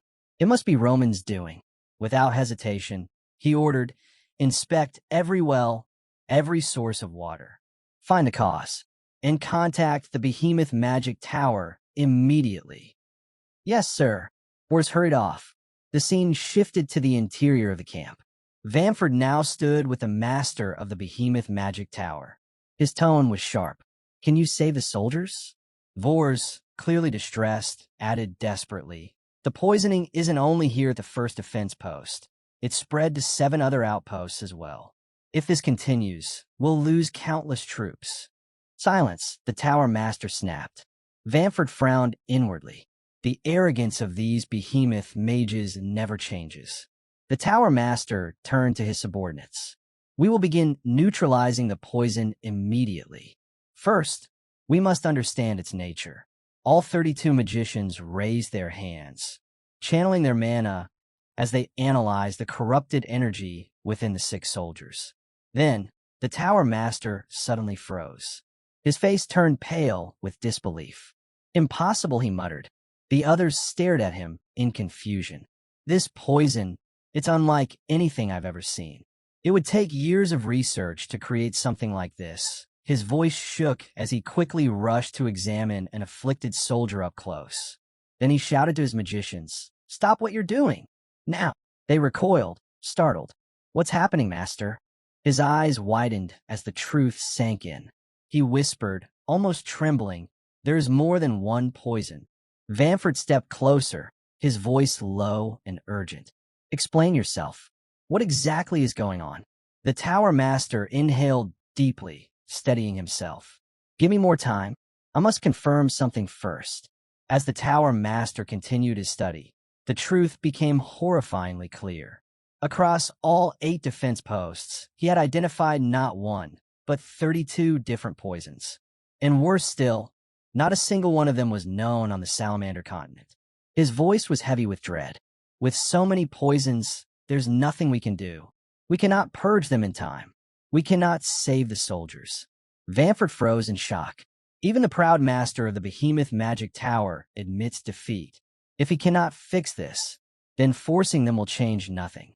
After a brief silence, Vamford gave his orders firmly. "Separate the poisoned soldiers from the others at once. Do it quietly. Panic must be avoided. And Vors, contact Dmitri immediately. By the laws of war, we'll make them pay for their use of poison." The scene shifted to Cairo's Western Command headquarters. Marquis Vandenberg gathered his officers and spoke grimly. "Kronos has requested talks with us. But after everything the Empire has done, the continental laws hardly matter anymore." Chief of Staff Baron Noel replied flatly, "That's simply how Kronos operates." Flora Lawrence stepped forward, her voice calm but firm. "Kronos is moving far faster than we expected. If Cairo wants to buy time, we must accept their request for negotiations."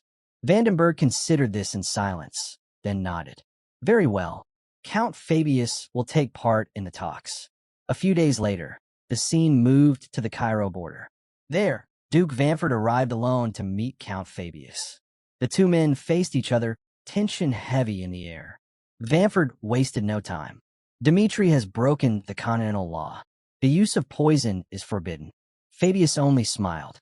I understand your concern, but the law is more of a guideline, isn't it? Not something binding. His smile widened into a laugh. Besides, since Kronos so often crosses borders without warning, I assumed poison wouldn't be a problem either. Vanford's jaw tightened in anger. Watch your words carefully, Fabius. Dmitri should not forget that poison is banned on the Salamander continent. Fabius's tone remained calm. And yet, there was a very important event in the past, wasn't there? Vanford's voice grew harsher. Long ago, before Kronos became an empire, when the land was divided among petty kingdoms, they fought endlessly for territory. In those wars, they used poisons that spread like disease. Entire populations were wiped out. 30% of the people in 3 nations died in that disaster. Fabius nodded slightly. Yes, I know that history well. But let's not forget, the 3 nations that perished from those poisons were later absorbed into the Kronos Empire. And didn't Kronos benefit greatly from their ruin? His tone grew sharper. If it were any other country raising this argument, perhaps it would make sense. But from Kronos? A nation that openly employs dark magic? To criticize poison as immoral? If poison is a minor evil, then dark magic is a threat to all of humanity. Vanford's eyes narrowed. Do you have any proof that Kronos uses dark magic? Fabius smirked. Proof? You send shadow assassins. You unleash dark mages against Dmitri, and you still dare to ask for evidence. Vanford's expression hardened, his silence betraying his frustration. Fabius stepped closer. If Dmitri truly wanted to destroy Kronos with poison, we would have scattered it in the heart of your empire itself. But we restrained ourselves. So enough. Neither Kronos nor Dmitri has the right to preach about what is righteous. Vanford let the words sink in, then answered steadily. Do you know why I stepped away from the battlefield, Count Fabius? Because I know the truth of Kronos' strength. Even without me, the Empire will rule this continent. He leaned forward slightly, his voice calm but absolute. Roman Dmitri is remarkable. His achievements so far are impressive, I'll admit that. But in the face of Kronos' power, they are meaningless. Then, with the faintest smile, he added, So resist us. Fight until the very end. Because only in the face of such defiance do I feel truly alive. The scene shifted. Kevin sat in confusion, still struggling to understand why he was fighting at all. In that haze, Roman's figure appeared before him, asking firmly, Will you give up like this? What did I tell you before? The memory hit him, Roman's words ringing in his ears. Live for me. Back in the present, Kevin's eyes snapped open. Gasping, he sat upright. How much time has passed? He asked quickly. His butler, startled to see him awake, rushed to explain what had happened while he lay unconscious. Kevin absorbed the words, then suddenly leapt from the bed. I must go to the Western Front now. Master Kevin, wait. The butler called after him, but Kevin ignored it, striding toward the door. As he stepped outside, a figure blocked his path. It was Fernando. Go back inside and rest, Fernando said firmly. I know what you're feeling, but rushing there now will achieve nothing. Focus on recovering first. Kevin shook his head, determination burning in his voice. I can't. My reason for living is Lord Roman. Kevin didn't stop. As he sprinted past, he called out, If Lord Roman is on the battlefield, then I must be there too. Fernando stood frozen, watching him disappear into the distance. He sighed under his breath. How am I supposed to stop him? The scene shifted to the Cairo border. A soldier rushed forward, waving a signal. The enemy is advancing. Marquis Vandenberg stood with Flora and Baron Noel, gazing across the battlefield. His voice was grim. I thought Dmitri had bought us time with the poison, but Kronos has chosen to attack anyway. His eyes narrowed. And Vanford himself leads them. A commander of his experience must know that striking early denies Dmitri the chance to prepare. Then Vandenberg's gaze caught on a figure at the front of the Kronos army, an old man wrapped in a cloak. He frowned. Who is that? For a moment, he wondered if it was a messenger, but then dismissed the thought. If Kronos wanted peace, they would have carried a white flag, which meant the cloaked figure was likely a mage. At once, Vandenberg barked an order. Ready the great ballista. If he's a magic user, we can disrupt him with a single precise shot. The weapon was aimed, the massive arrow loaded. But before it was released, the cloaked man began weaving magic. Vandenberg shouted, now, fire. The giant arrow whistled through the sky, flying straight for the target. But the entire army gasped as the cloaked figure raised a hand and stopped the arrow midair with nothing but his magic. The weapon shattered uselessly to the ground. The display revealed everything. A warrior with 5 stars of strength equaled a 6th circle mage. A 6-star warrior could stand against 7th circle magic. The strongest warriors alive barely reached 6 stars. But most high magicians of the great towers were already at the 7th circle. And beyond that, there was power only whispered about, unseen for generations. Now, that power stood before them. The cloak fell back, revealing white hair. The man's name was Sephirir, an 8th circle mage. Sephirir lifted his staff, and in an instant, the sky split with lightning. An 8th circle spell surged forth, slamming against Cairo's defenses. The magical wall protecting the border shuddered violently, straining against the blast. Vandenberg's eyes widened in disbelief. Even he, who knew little of magic, understood that barrier had been crafted by the Phoenix Tower's finest mages. And yet, it was already on the verge of collapse. Realizing the danger, Vandenberg shouted, strengthen the wall with everything you have. We must hold them back, no matter what. The mages obeyed, pouring out the last of their strength. The barrier flared with desperate light as they forced their magic to its limits. But it was too much. Their mana drained rapidly, their bodies trembling as they struggled to maintain a shield. Vandenberg's expression hardened. This isn't 7th circle magic. Sephir's power is far beyond it. If Kronos wields strength like this in secret, then just how deep does their power run? The answer came swiftly. With a thunderous crack, Sephir's lightning pierced the wall, shattering it to pieces. The protective barrier collapsed in an instant. Advance! Vamford roared, and the Kronos soldiers surged forward. Hold the line, Vandenberg commanded. His troops rushed to meet the invaders at the breach. At the forefront, Count Nicholas stepped into the fray. With one devastating strike, he smashed through dozens of enemies, scattering them like leaves. The soldiers of Kronos gasped in shock at his raw power. Raising his voice, Nicholas bellowed, stand firm. We will not let the Western Front fall so easily. From the enemy ranks, a soldier cried out, he's only one man. Take him down together. But when they charged, Nicholas cut them down mercilessly, his sword moving without pause. Then, a new threat appeared. Several knights burst into the air, their bodies surrounded by blazing aura. Flying knights, rare, deadly, and nearly unstoppable. They descended on Nicholas, swords flashing from every direction. For a heartbeat, it seemed he would be overwhelmed. Get down. Chris's voice rang out as he shot into the fight, his blade intercepting the knight's strikes. With one powerful swing, he hurled them back, forcing them to retreat in shock. Nicholas glanced at him, astonished. Chris's strength had grown far beyond what he'd imagined. Are you unharmed, Count? Chris asked, steady and composed. Nicholas grinned. Fight with me, Chris. Together, we'll drive them back. Chris nodded firmly. Yes, of course. The scene shifted to Flora Lawrence, standing at the command post. Her mind raced, calculating, weighing every possibility.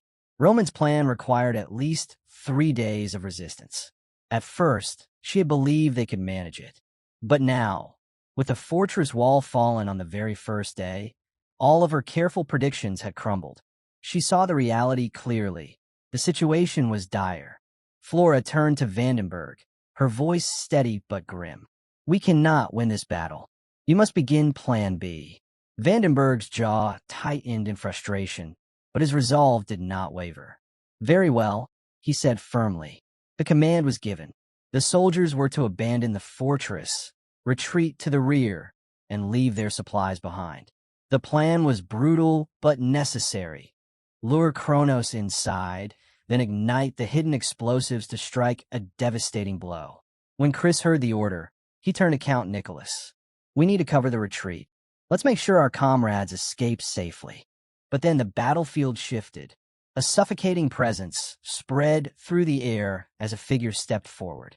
It was Hannibal, the demon of Kronos, a rank 2 warrior and the third strongest on the entire continent. He looked directly at Chris, smiling. So, you're the Flash of Cairo. His voice carried, drawing every ear on the battlefield. But the real mystery is your master, Roman Dmitri, stronger than the 6-star level. And in a place like Dmitri, he even raised a swordsman like you. Fascinating. Chris and Nicholas both froze at the revelation. Hannibal himself had come. That could only mean one thing. The Kronos Second Order was marching in this war as well. Chris's chest tightened. If I fight him here, I will die. He raised his eyes to the sky, a bitter thought crossing his mind. I always dreamed of surpassing Lord Roman. But now, it seems I'll never get the chance. Gripping his sword, he prepared himself to face Hannibal. But Count Nicholas stepped forward, voice ringing with resolve. No, I will face him. Roman and Chris are needed for the battles to come. My life ends here, and I accept it. He glanced at Chris and added with a faint smile, after I defeat Hannibal, I'll catch up to you. Chris's eyes widened. Count Nicholas, go. Nicholas barked, his tone brooking no argument. Chris trembled with anger, fists clenching, but he knew the truth. He could not stay. Gritting his teeth, he shouted, I won't forget this day. Then he turned and ran, carrying Cairo's future on his shoulders. Nicholas watched him leave, his heart steady. He entrusted everything to Chris. Hannibal chuckled. Who allowed him to escape? His words dripped with arrogance as he prepared to move. But Nicholas struck first. His aura surged into his blade, and with a roar he unleashed a powerful strike. The impact shook the ground, dust and debris exploding into the air. For a moment, silence. Then the smoke cleared. Hannibal stood untouched. Nicholas smiled faintly, gripping his sword tighter. I've always longed for this, to test myself against someone as strong as you. The battle opened with Hannibal asking Nicholas what rank he held in Cairo. Nicholas proudly declared, I am the greatest swordsman in Cairo. Hannibal let out a laugh. You truly don't know your place. With that, Count Nicholas lunged forward, but Hannibal, wielding his sword infused with energy, slipped past every strike with ease. Nicholas recalled his lifelong struggle to reach the 6-star level. Only after his fight with Roman had he finally surpassed that barrier. Refusing to back down, he unleashed his secret technique, demolition, putting everything he had into the blow. But Hannibal met the attack effortlessly, stopping it with just the tip of his blade. Smiling faintly, he mocked, So this is all Cairo's strongest can offer? In the next instant, Hannibal countered, striking Nicholas over and over. The relentless assault overwhelmed him, and Nicholas collapsed to the ground. Hannibal walked closer and spoke in a cold, threatening tone. Let me share something with you. Officially, I'm rank number 2, but in Kronos, there are many stronger than me. If you can't even stand against me, then Dimitri and Cairo never had a chance. Kronos has known about Dimitri's plan to blow up this fortress from the very beginning. Then Hannibal delivered the final strike. Count Nicholas fell. The scene shifted. Flora gave her orders, detonate the explosives on the opposite side of the fortress. But as the blasts were about to erupt, Saphir cast a powerful spell, conjuring a barrier that instantly wrapped around the charges, smothering the explosion. Flora froze in shock, unable to believe what had just happened. Watching from a distance, Vamford thought to himself, weaklings always follow the same pattern. He turned to Saphir and said aloud, Well done. Saphir answered humbly, It was nothing, seeing the tide turn in their favor. Vamford raised his voice to rally the soldiers of Kronos. The enemy is cornered. Press forward and crush Cairo. The army shouted in unison, Understood. and charged with renewed fury. Yet despite the clear advantage, Vamford's unease grew. Something didn't add up. Why would Cairo waste time defending the fortress? And why? Even with the Western Front collapsing, had Roman not appeared? Was this desperate defense only a distraction tied to Roman's absence? The scene shifted again, this time to Gordas in eastern Kronos. On a cliff overlooking the land stood Roman, with Nelson at his side. Nelson reported quietly that security across the region was extremely tight. Roman replied calmly, "From here on, I'll open the path." Without hesitation, he leapt from the cliff and sped toward the western border of Kronos. He dashed along the fortress walls effortlessly, as if the terrain posed no challenge at all. Nelson watched in disbelief, stunned by the speed and ease of Roman's movements. Suddenly, a rope dropped down from above. Nelson seized it and climbed quickly, but when he reached the top, he froze in astonishment. Roman had already wiped out every guard on his own. Roman looked back and gave a short command, "Stay close." "Follow me." Still shaken, Nelson answered quickly, "Why, yes, sir." The two advanced swiftly until they reached a locked chamber. Roman stopped, then turned to Nelson. "From here, it's your turn." Nelson steadied himself and nodded firmly. "Leave it to me." Inside was their target, the warp gate of Kronos, the key to their plan. As Nelson placed his hand on the gate, alarms suddenly blared throughout the fortress. They had been discovered. Roman showed no concern. "Focus on your task. I'll handle the enemy." The story shifted back to several days earlier at the Cairo Dimitri Allied Command meeting. The room was thrown into shock when Roman revealed his plan to seize the warp gate at Gordas. Many considered it reckless, nearly impossible. The prime minister spoke up, explaining that even if they succeeded, the overwhelming gap in strength would still place Cairo and Dimitri in a dangerous position. Roman listened but saw things differently.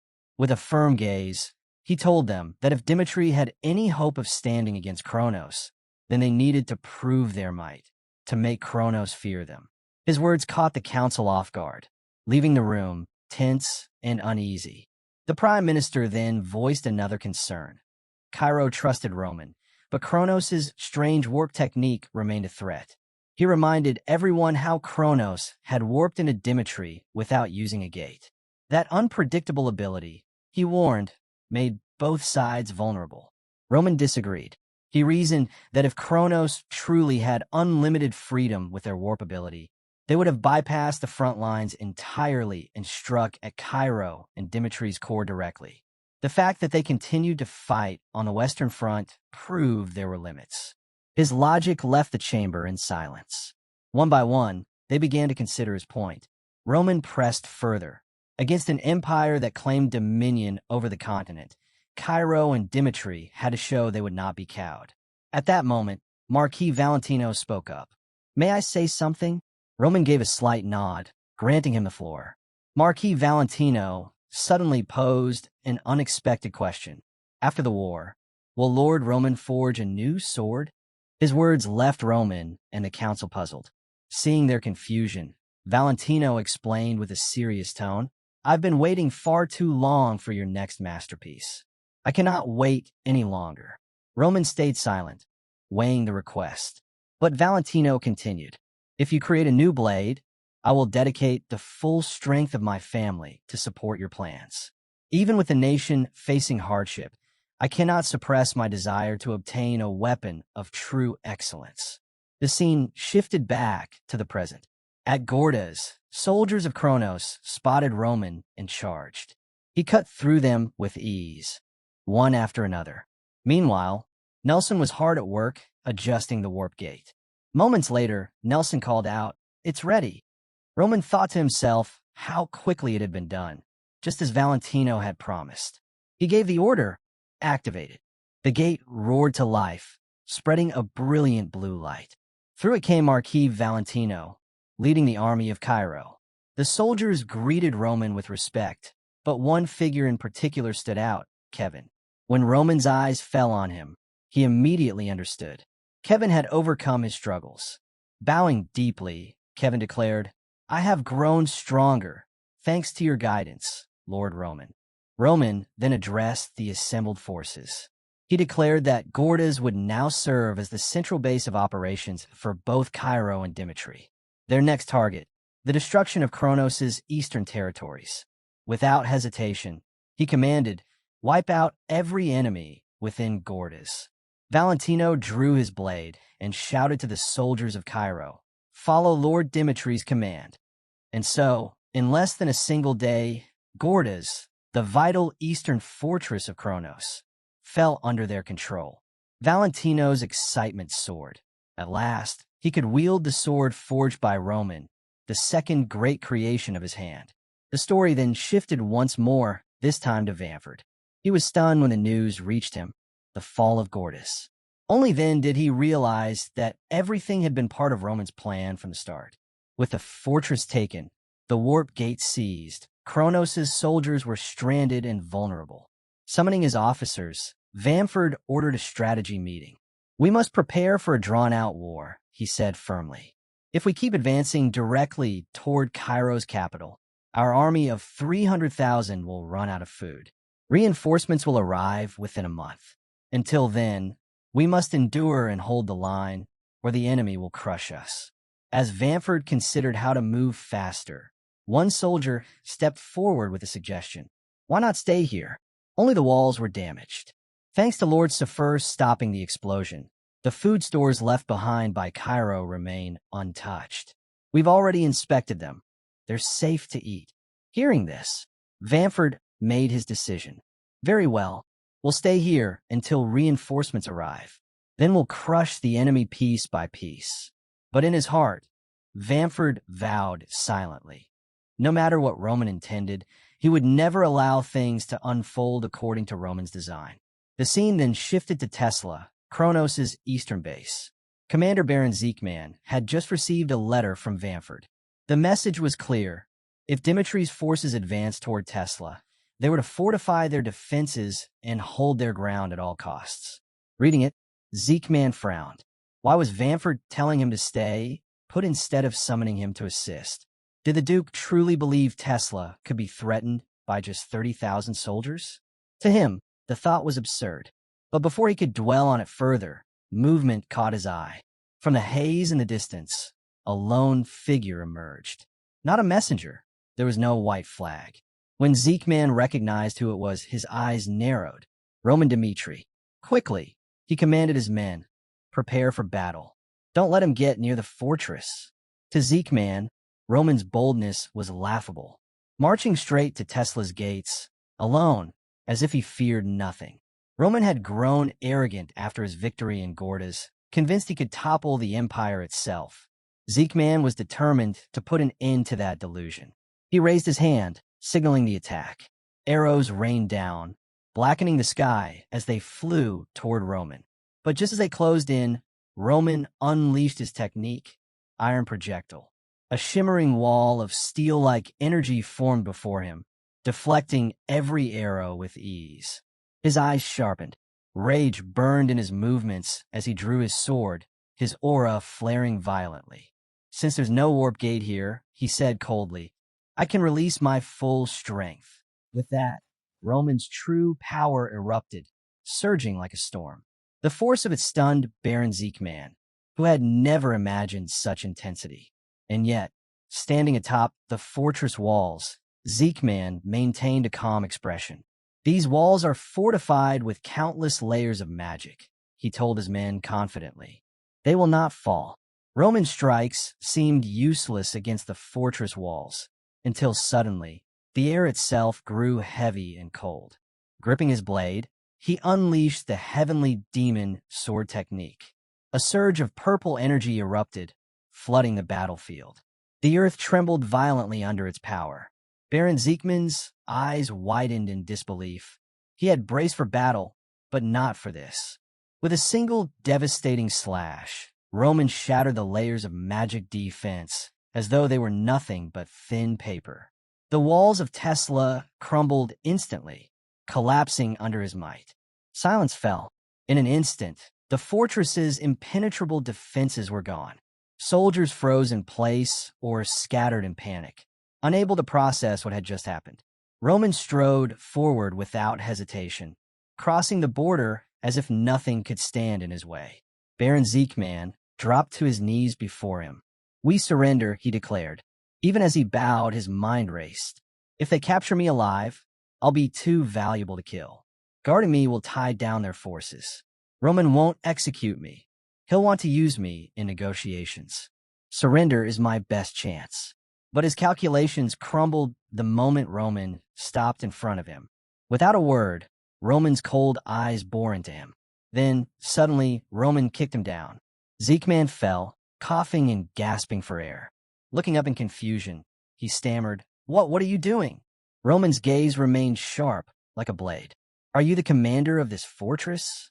"Yes," Zekeman answered quickly. "Yes, I am. But why are you doing this?" "I've already surrendered. Treating a man who yields like this will only cause problems." Roman's voice was steady, unshaken. "What are you talking about? I don't need anything from you." The word struck Zekeman harder than any blow. His eyes widened as fear gripped him. Roman wasn't going to spare him. "Please," he begged desperately. "Spare me. If I live, the Dimitri prisoners will be safe. You don't have to kill me." But Roman's tone remained cold, merciless. "You're mistaken. On the battlefield, I have no mercy." In one swift motion, Roman raised his sword and cut him down. Baron Zekeman fell where he knelt. The story shifted once more. In a grand hall within the kingdom of Redford, kings and nobles of the allied nations gathered. The mood was tense, the air thick with urgency. At the center of the chamber stood Edwin, calm on the surface, but with thoughts running deep. One of the kings spoke up first. "Roman has already taken Laskell and Gordas, and he continues to win every battle. Should we not send reinforcements to aid him?" Edwin slowly shook his head. "Not yet. Lord Roman wishes to prove that the house of Dimitri can triumph alone, even against the might of Kronos." King Redford leaned forward, his face marked with concern. "But Vamford is no ordinary foe. The Kronos Empire will not remain idle for long." "You're right," Edwin answered gravely. "But when I heard that Roman seized the warp gate at Gordas, I felt something I rarely feel: fear. Because in that moment, I realized he accomplished something I had only dreamed of, yet never achieved." He paused, his eyes clouded with memories. The Southern Front ended in disaster for Hector. Every plan I devised collapsed. For the first time in my life, I tasted the full weight of failure. And the reason for that defeat was Roman. Without him, Hector would have claimed victory with ease. Edwin's voice dropped, sharper now. "But what terrifies me more than Kronos itself is a man who never stops evolving. A man who takes every setback, every lesson, and turns it into power. That man is Roman." He looked around the chamber, his tone final. "So, I say again, trust him. Wait." Far away from politics and gilded halls, Kevin stood alone on the battlefield, training in silence. Eyes shut, he let his aura flow outward, trying to sharpen his focus. He recalled the sting of past defeat, the opponent's face, the ring of clashing blades, the moment his strength failed him. In his mind, he replayed that battle. He charged, aura burning, trying desperately to match his foe's overwhelming power. But just like before, he could not keep pace. With a crushing blow, he was struck down again. The pain of loss dug deep. His eyes snapped open, his fists clenched tight. Again, I couldn't win. If I face someone like Sven once more, what then? Will Lord Roman have to bear everything alone again? Have I ever truly helped him at all? Grinding his teeth, Kevin swore to himself, I won't let it happen again. I won't stay this weak. Just then, a familiar voice called his name. "Kevin." Startled, he turned, and there was Roman walking toward him. Roman spoke plainly. "There's something I need to tell you." Then he continued, "When I studied how aura works, I realized something. The way people in this world use it is far too basic." At first, Roman began, I thought the key was raw power, releasing vast amounts of aura to crush anything in my path. But after facing warriors like Barbossa and others from distant lands, I realized I was wrong. He paused, his eyes drifting toward the horizon. In the central murum Swordsmanship isn't only about brute strength. Even the softest movement can defeat the strongest strike. People there adapt, they evolve, their techniques grow as they face each other. Compared to that, the way aura is used in this world is far too simple, undeveloped. That's when I understood my way of the sword surpasses all others here. Kevin listened closely, his heartbeat quickening. Roman continued. In a battle where death is a breath away, pouring out aura blindly isn't enough. You need to grasp how it truly works, how to shape it into the strength you need to win. If you learn this, Kevin, you'll have the power to overcome even a 6-star warrior, even a master swordsman. Kevin's eyes widened in shock. Roman finished firmly. To begin, I will teach you a technique, one that will change everything. The heavenly demon sword technique. The scene shifted. At the base of the battered western defense line, Chris stepped out of his tent, his face weary from a sleepless night. Not far away, Kevin sat quietly, staring at his sword, lost in thought. He remembered Count Nicholas's words to Chris when the war ahead. We need both Roman and you. I will defeat Hannibal and come to your side soon. But suddenly, a wounded soldier stumbled into camp with grim news. Count Nicholas had fallen. Chris clenched his fists, the truth hitting him harder than he wanted to admit. He had wanted to believe Nicholas's promise, but deep down, he had always known better. Fear had held him back. If only I had been strong enough to stand with him, things might have been different. Looking at Kevin and the other soldiers, Chris's thoughts grew heavier. I wished Roman would guide me directly, but he said I was someone who could find the answer on my own. Doubt gnawed at him. He couldn't even trust himself. Yet, Roman, always unshakable, always certain, had placed his faith in him. Roman believes I can carve my own path, but can I? Encouraged by Roman's faith in him, Chris began to concentrate on his aura, pushing himself through practice. But the more he tried, the more frustration built up. What am I supposed to do? How can I really find the answer on my own? Doubt weighed heavy on him until a memory surfaced. Roman's words echoed in his mind. Don't think of aura as sheer destructive power. Its true strength lies in what it really is. In that moment, understanding struck. Aura wasn't chaotic or wild. It was the energy flowing through all things. It was already within him. Chris let his aura surge, and a radiant light spilled across the camp. He entered a selfless state known as body reformation. His form began to change, his hair lengthening, his presence calm and centered. By morning, as the camp stirred awake, soldiers stepped outside in confusion, staring at the brilliant glow. Their eyes widened as they saw Chris, his hair and face shining with a unique aura. Turning to them, Chris said calmly, "Prepare for morning training." One soldier whispered in awe, "I feel like I've witnessed this before." But within himself, Chris reflected, this power isn't Roman's style, nor is it Commander Jonathan's hidden technique. This is something different, something that belongs to me alone. The scene shifted to the Kronos Empire's camp. A soldier rushed in with urgent news. Roman Dmitri is advancing with his army.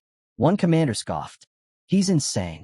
Facing 300,000 soldiers like this? He's walking to his death. Another cut in, cautioning, don't rush to conclusions. It could be a ploy to mislead us. We should hold our position and act carefully. The tent filled with raised voices as the commanders argued. But then Vamford entered, his presence silencing them immediately. Enough, he commanded. It doesn't matter what Roman intends. A small kingdom cannot hope to defeat a great empire. But if we allow him to flaunt his victories, Kronos itself will become a laughingstock. His expression hardened. From this moment on, I will deal with Roman Dmitri myself. Yes, sir, the soldiers responded in unison. The following day, both sides stood prepared for battle. Vamford at the head of the Kronos forces, Roman at the front of his own. With steady steps, Roman walked forward, his voice calm but resolute. I propose a champion's duel against the Kronos Empire. Hannibal stepped forward, eager to face Roman, but Vamford raised a hand and stopped him. I won't allow it, he said coldly. Inside, Vamford's mind turned. Does Roman truly want this fight? No, he must be hiding something. Roman smiled faintly. If you're afraid to fight me, then let's change the terms. I won't participate in the champions duel. Instead, how about a 2-on-2 battle without me? He paused before adding, and if you refuse, then there will be no duel at all. Vanford's temper flared. To him, Roman's demand was nothing but arrogance. Do you know why Kronos is the strongest empire on this continent? It's because we have countless talents. With that, he accepted the challenge. Roman turned to Chris and Kevin. As the two stepped forward, he said evenly, "From this moment, you are Dimitri's champions. If either of you feels unready, step back now." Chris and Kevin bowed deeply. "Thank you for this chance. We won't fail you. We will win." Vanford barked an order. "Diego, crush them." A man stepped out, the sixth strongest in Kronos, and ranked 12th among the continent's greatest swordsmen, one of the legendary 12 swords. Diego smirked. "I've heard tales of Dimitri's loyal warriors. I wonder, how long will Roman Dimitri bother remembering such loyalty?" Chris looked at him steadily. "Are you here to fight or to talk?" The taunt struck a nerve. Diego roared and charged, swinging his blade with brutal force. Chris met the blow cleanly, his sword holding firm. Watching closely, Roman thought to himself, "People often say Chris is Dimitri's best talent, but I see more than that. He is the brightest talent on the entire Salamander continent." On the battlefield, Chris and Diego exchanged fierce strikes, each clash ringing with explosive power. Aura surged as their swords collided again and again. Focusing, Chris gathered his aura tightly into his blade and moved in with precision. Diego barely managed to evade before their weapons smashed together, the impact sending both men skidding back. Chris steadied his stance and pressed forward with another strike, this time his blade wrapped in aura. The attack broke through Diego's guard and left him wounded. Yet, when Diego still stood tall, Chris frowned inwardly. Was the blow not deep enough? Or is this new technique still too unstable? With a furious roar, Diego unleashed his full strength. His aura erupted violently, forming a storm that spiraled around Chris, pressing down like a crushing weight. At that moment, Chris recalled the times when Roman's teachings had seemed distant and difficult to grasp. Words and lessons that once felt confusing now, in the heart of battle, began to shine with clarity. Without hesitation, Chris charged at Diego once more. Their blades collided, but this time Chris shifted back instantly, widening the gap. Diego blinked, caught off guard. Only then did he realize just how fast Chris truly was. The tidal flash of Dimitri suited him perfectly. Now that Chris had grasped the natural flow of aura, he allowed it to move freely from his core into his sword. With this new clarity, he created a technique greater than flash step, something entirely his own. Gathering his aura, Chris shot forward at blinding speed. In a single strike too fast to follow, his blade cut through Diego. Diego staggered, eyes wide. He hadn't even seen the attack land. How is this possible? Before he could recover, Chris advanced calmly and delivered the finishing blow, ending the fight decisively. Diego fell. The soldiers of Dimitri erupted in cheers, their voices carrying across the battlefield. Even Hannibal, the second-ranked swordsman of Kronos, lifted an eyebrow, intrigued by what he had just witnessed. Vanford's face twisted with rage. Diego, one of the 12 swords, one of the continent's strongest, defeated by a warrior with only 4 stars. It was unthinkable. Are Dimitri's fighters beyond all logic? If we ever face Roman directly, our top warriors must be protected. Hannibal must be kept alive at all costs. Turning sharply, Vanford called another commander forward. His expression was grim. "Blanco, your opponent is only a 3-star swordsman. But hear me well. If you lose, your entire family will suffer the consequences." Blanco's jaw tightened. Determined, he stepped forward. "Leave it to me." He stood face to face with Kevin. "I am Blanco," he announced. Kevin remained silent, his aura slowly rising around him. Blanco smirked. "No words? Fine." He released his aura as well, the pressure between them intensifying. "For my family's future, Blanco vowed silently, "I'll end this in one strike." He lunged without hesitation, swinging his blade with full force. Kevin met it head-on, steel clashing with a burst of aura that shook the air. The surrounding soldiers gasped at the intensity of the exchange.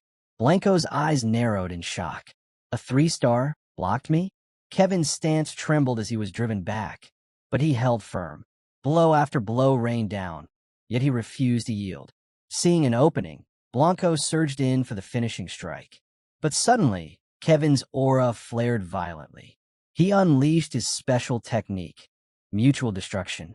Kevin's counter came with the exact same power as Blanco's strike, clashing in a brutal impact. Blanco jerked back, barely dodging, retreating quickly to reassess. His mind raced. What is he doing? He put himself on the line just to force his attack through. Does this man think he has more than one life? He's like a demon. Kevin finally spoke, his voice steady. Not someone like you. The one I wanted to face was that 6-star swordsman from earlier. Blanco frowned, confused, but before he could reply, Kevin added, I'm going to strike 3 times. Try to stop them. The remark infuriated Blanco. Such arrogance. But then he froze. A chilling energy poured out from Kevin. Dark, suffocating, unmistakable. It was the forbidden power of the heavenly demon sword. Blanco's eyes widened. Impossible. He's using that? Before he could react, Kevin moved. The first slash tore through the air. The front half. The second slash followed instantly.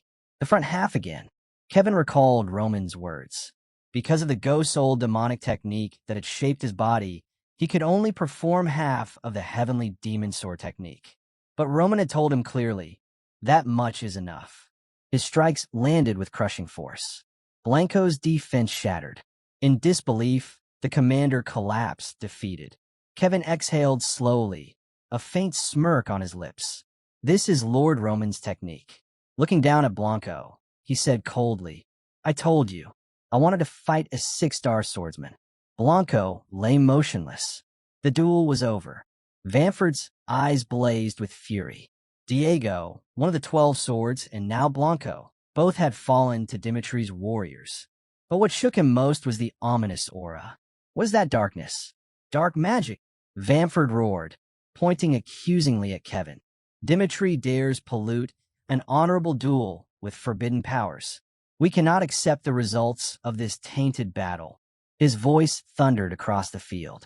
The Empire will not be mocked. The Empire will always prevail. Raising his hand, he gave the order. The Kronos soldiers surged forward, charging at Dimitri's knights. Kevin clenched his fists as chaos broke out, guilt gnawing at him. Because of me. Then, a steady hand rested on his shoulder. Roman's voice was calm. You've done enough. Leave the rest to me. Kevin hesitated, unsure of what Roman intended. He couldn't imagine what would happen next. The scene shifted. 10 years had passed since the death of the heavenly demon, Baek Jung-hyuk. On a quiet river, 2 men sat together in a small wooden boat. One man turned toward the figure beside him, a cap shadowing his face. Tell me the truth, he said. When I first entered the martial world, the Central Murim, it was already ruled by the demonic cult. Because of that, it's hard to trust the stories about Baek Jung-hyuk. Were they real? The man in the cap nodded slowly. They're real. On the day Shaolin Temple's 108 Arhats were defeated, even they admitted they had no chance against Baek Jung-hyuk. The man in the cap paused before continuing. It was all because of one man, Baek Jung-hyuk. The other leaned closer. There's something else I need to know. I've heard that in the history of the demonic cult, Baek Jung-hyuk was the only one to reach the heaven realm. They say the heavenly demon divine art he mastered is the greatest martial art ever created. Is that true? The man in the cap only shrugged. Maybe, maybe not. The listener frowned. What do you mean by that? The man's voice grew steady as he explained. Later, Baek Jung-hyuk gained enlightenment and ascended to the heaven realm. But when he brought peace to the Murim world, he had only reached the earth stage. He went on. The heavenly demon divine art is divided into 3 stages: man, earth, and heaven. The man stage is the beginning. It heightens the senses, allowing the user to connect with nature. The Earth stage transcends the limits of the human body, merging completely with nature. In the heaven stage, it goes beyond humanity itself, touching the realm of the divine. The listener's eyes widened. So what does that mean?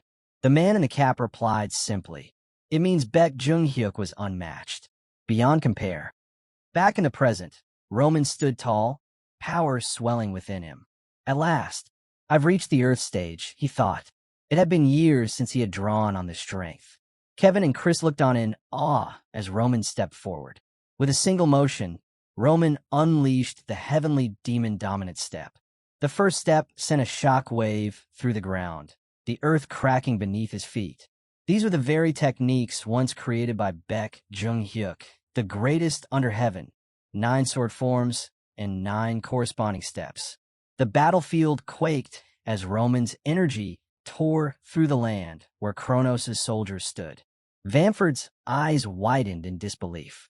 Roman's second step followed, layered and crushing. The earth groaned as if reality itself were splitting. Hannibal, watching from the side, muttered under his breath, it's not just the ground, it feels like space itself is breaking apart. Roman wasted no time. Drawing his sword, he unleashed the midsection second form of the heavenly demon sword technique. His blade, wrapped in a storm of spinning dark energy, cleaved through the air. With a single swing, dozens of Kronos soldiers were cut down instantly. Another swing followed, and another wave of destruction surged outward, scattering men like leaves in a gale. Hannibal stood frozen, unable to believe what he was witnessing. For the first time, Hannibal truly grasped the danger Roman posed. I must stop him now, he thought, rushing forward with his energy-forged sword raised. But Roman was already moving. He unleashed the layered third step of the heavenly demon-dominant step, a torrent of dark energy erupting from his blade. Immediately, he followed with the midsection third form of the heavenly demon sword technique. A blinding flash split the battlefield. Then, an earth-shaking explosion. When the dust cleared, Hannibal lay broken on the ground, unable to rise. His legs were mangled beyond use. Disbelief twisted across his face. He, Hannibal, the second strongest of Kronos, third strongest on the continent, defeated with a single strike. Roman approached him, his tone cold and unyielding. I've heard the stories about you, Hannibal. You never show mercy to your enemies. He stepped closer, his shadow falling over the fallen warrior. I don't care how you fight in your battles, but if you harm my people, then I won't show you mercy either. That's who I am. That's how I live. He raised his sword to end it. Stop! Duke Vamford's voice cut through the chaos. He stepped forward, shouting, You've gone too far. What you've done today, in front of everyone, cannot be forgiven. Roman's eyes narrowed, his aura surging violently. Dark purple light consumed him, terrifying in its intensity. His voice rumbled low. Enough talk. If Kronos chose to fight me, then Kronos should have been ready for the consequences. And in that moment, everyone watching felt it. The heavenly demon had returned. Roman's anger cut through the battlefield as he turned his gaze on Vamford. You should have known this would happen. Suddenly, a new figure emerged. Saphir, the famed Eighth Circle mage, stepped onto the field. With a wave of his staff, he summoned a roaring bolt of lightning that crashed down upon Roman. The soldiers parted, giving the mage space, their eyes filled with hope. But when the lightning struck, it dispersed harmlessly around Roman, leaving him untouched. Saphir froze, astonished. He finally understood. Roman Dmitri was no ordinary warrior. He was the strongest swordsman on the continent. At first, Saphir had looked down on him, wondering what kind of fool dared to challenge the Empire without knowing his place. But now his doubt was gone. Ordinary soldiers were nothing before Roman's strength. Still, Saphir was no ordinary mage. His lips curled into a determined smile as he prepared another spell. From this moment on, he declared, I recognize you as a worthy opponent, and I will fight you with everything I have. Let us see how long you can endure. Then, with chilling force, he began casting the forbidden spell known as revival. The battlefield suddenly shifted. The fallen Kronos soldiers began to rise again, their bodies twisted into undead abominations. Roman's eyes narrowed. This was forbidden black magic. Among them was Hannibal, who staggered back to his feet. But Roman struck once, swift and merciless, cutting him down again. His gaze locked on Sefer. "So this is your trick? Amusing." Sefer didn't flinch. Raising his staff, he unleashed another spell, Fury of the Heavens. A storm of lightning roared down upon Roman with destructive force. But Roman lifted his blade. Using the second part of the first form of the heavenly demon sword art, he split the lightning in two. The eighth circle spell shattered before him. Sefer froze. He divided my magic with a sword? Before he could recover, Roman charged, cutting straight through the horde of undead soldiers. "Stop him," Sefer commanded. The undead surged forward, but Roman's stride grew heavier, darker. He unleashed the fourth and fifth steps of the heavenly demon dominant step together. The ground split, the undead were annihilated, and nothing could slow his advance. In desperation, Sefer cast Death Hand, a claw of black energy that lashed out at Roman. The spell struck, but Roman parried it cleanly, his blade infused with aura. With another strike, the second part of his first technique, he dispersed the black magic completely. For the first time in centuries, Sefer felt it, a warning, a chill of danger deep in his mind. His eyes widened. If this continues, I could die here. Anger burned through him. His plan had been to save his greatest spell for the woman with golden hair, Isabel. But Roman had left him no choice. As he began to chant, his voice thundered. "You should feel honored, Roman Dmitri. You are the first to face this power." Roman frowned, uncertain of what was coming. Then a massive black circle expanded beneath their feet, engulfing both him and Sefer. In a single flash, the two vanished from the battlefield. The soldiers of Dmitri and Cairo stared in disbelief. Chris and Kevin froze, unable to process what had happened. Duke Vanford seized the moment. "Sefer has defeated Roman Dmitri," he shouted. "All forces attack. Destroy them." The Kronos army roared and charged with full force. Roman's soldiers faltered. Leaderless, confusion spread among them. Doubt began to crack their morale. Seeing the danger, Chris stepped forward. His voice rang out over the chaos. "I am Chris of Dmitri." Chris told the soldiers to place their trust in him and follow his lead. Without hesitation, he rushed straight toward the advancing Kronos troops, unleashing his power. With a single strike, he cut down a wave of enemies, and that sight reignited the fire in Dmitri's soldiers. Their spirits soared as they rallied behind him, shouting proudly that they were Dmitri's warriors, unyielding and unstoppable.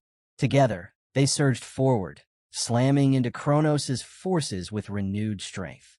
Watching this sudden revival of spirit, Duke Vanford frowned in confusion. To him, it was foolishness, mere bravado against the overwhelming power of Kronos.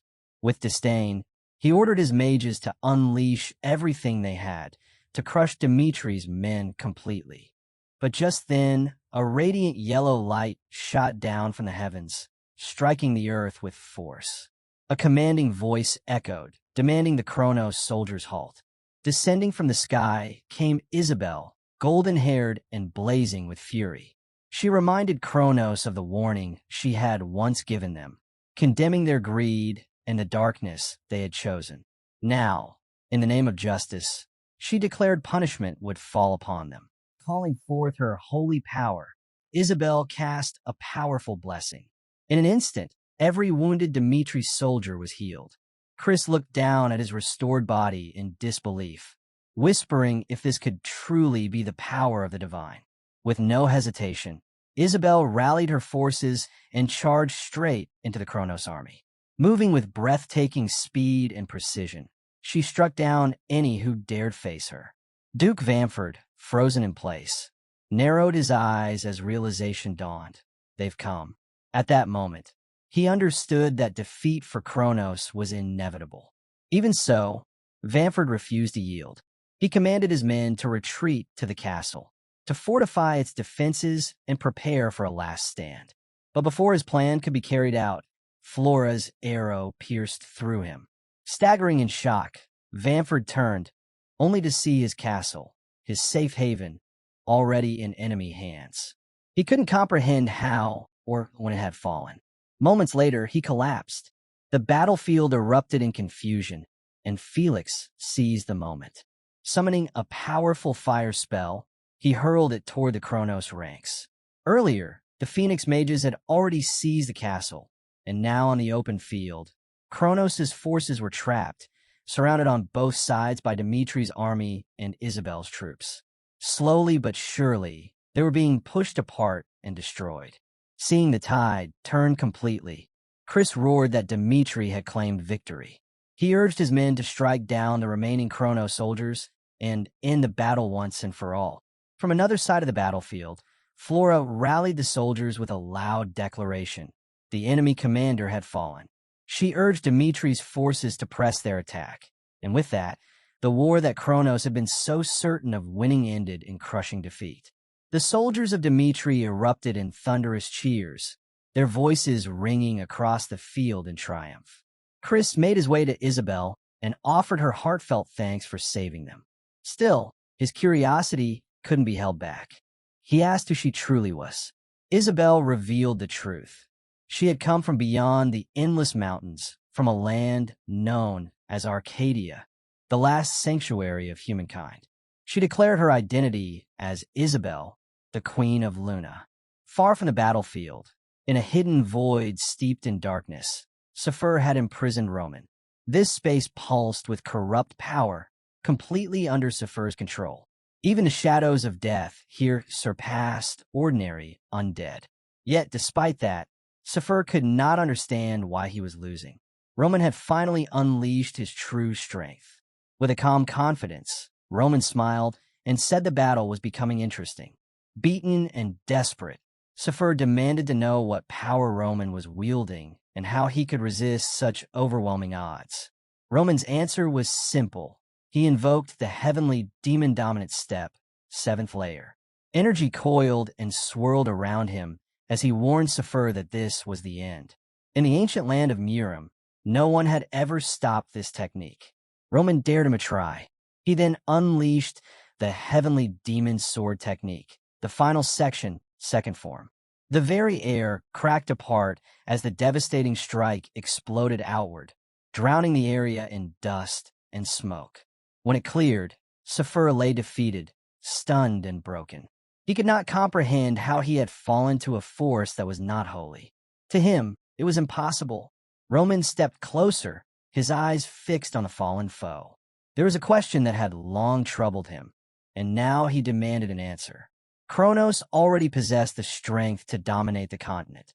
So why had they hidden their true form until now? To find the truth, Roman turned to forbidden arts. He invoked phantom magic, a spell so feared in Murim that few dared to mention it. This technique allowed one to invade another's mind, but at terrible risk. The merging of souls could shatter both. Even Roman knew it was a double-edged blade. He reminded himself he had only 3 seconds to uncover everything he could. Inside Sephir's mind, visions unfolded. 3 figures appeared before him. One was a man called Sven. The second was a mysterious figure known only as Mystic. But it was the third presence that stopped Roman cold. He stared at the unfamiliar figure in shock, unable to comprehend who this person was. In an instant, Roman was forced out of the subspace. He reappeared at the edge of the endless mountains, puzzled. Was it Sephir's death that shattered the subspace magic? And why had it brought him here, of all places? With no clear answer, he decided to return to Dimitri first. When he arrived, his butler was stunned to see him. The man asked in confusion if Roman hadn't gone to the battlefield. Roman answered calmly that something unexpected had happened, then added that he would depart for Cairo the next day. Through magical communication, he confirmed both Dimitri's victory and Isabel's safety. He promised her they would meet soon in Cairo. But before that, there was something else he needed to uncover. Roman went straight to the Dimitri library. He combed through countless volumes until finally, he found what he sought. The first record spoke of Maximilian, a wandering swordsman who once shook the Salamander continent. His skill had caught the eye of the Kronos Emperor, who granted him the title of Count. Maximilian then served the empire until his quiet, unnoticed death. Next, Roman read about Sven, the shadow who had struck at Dmitri.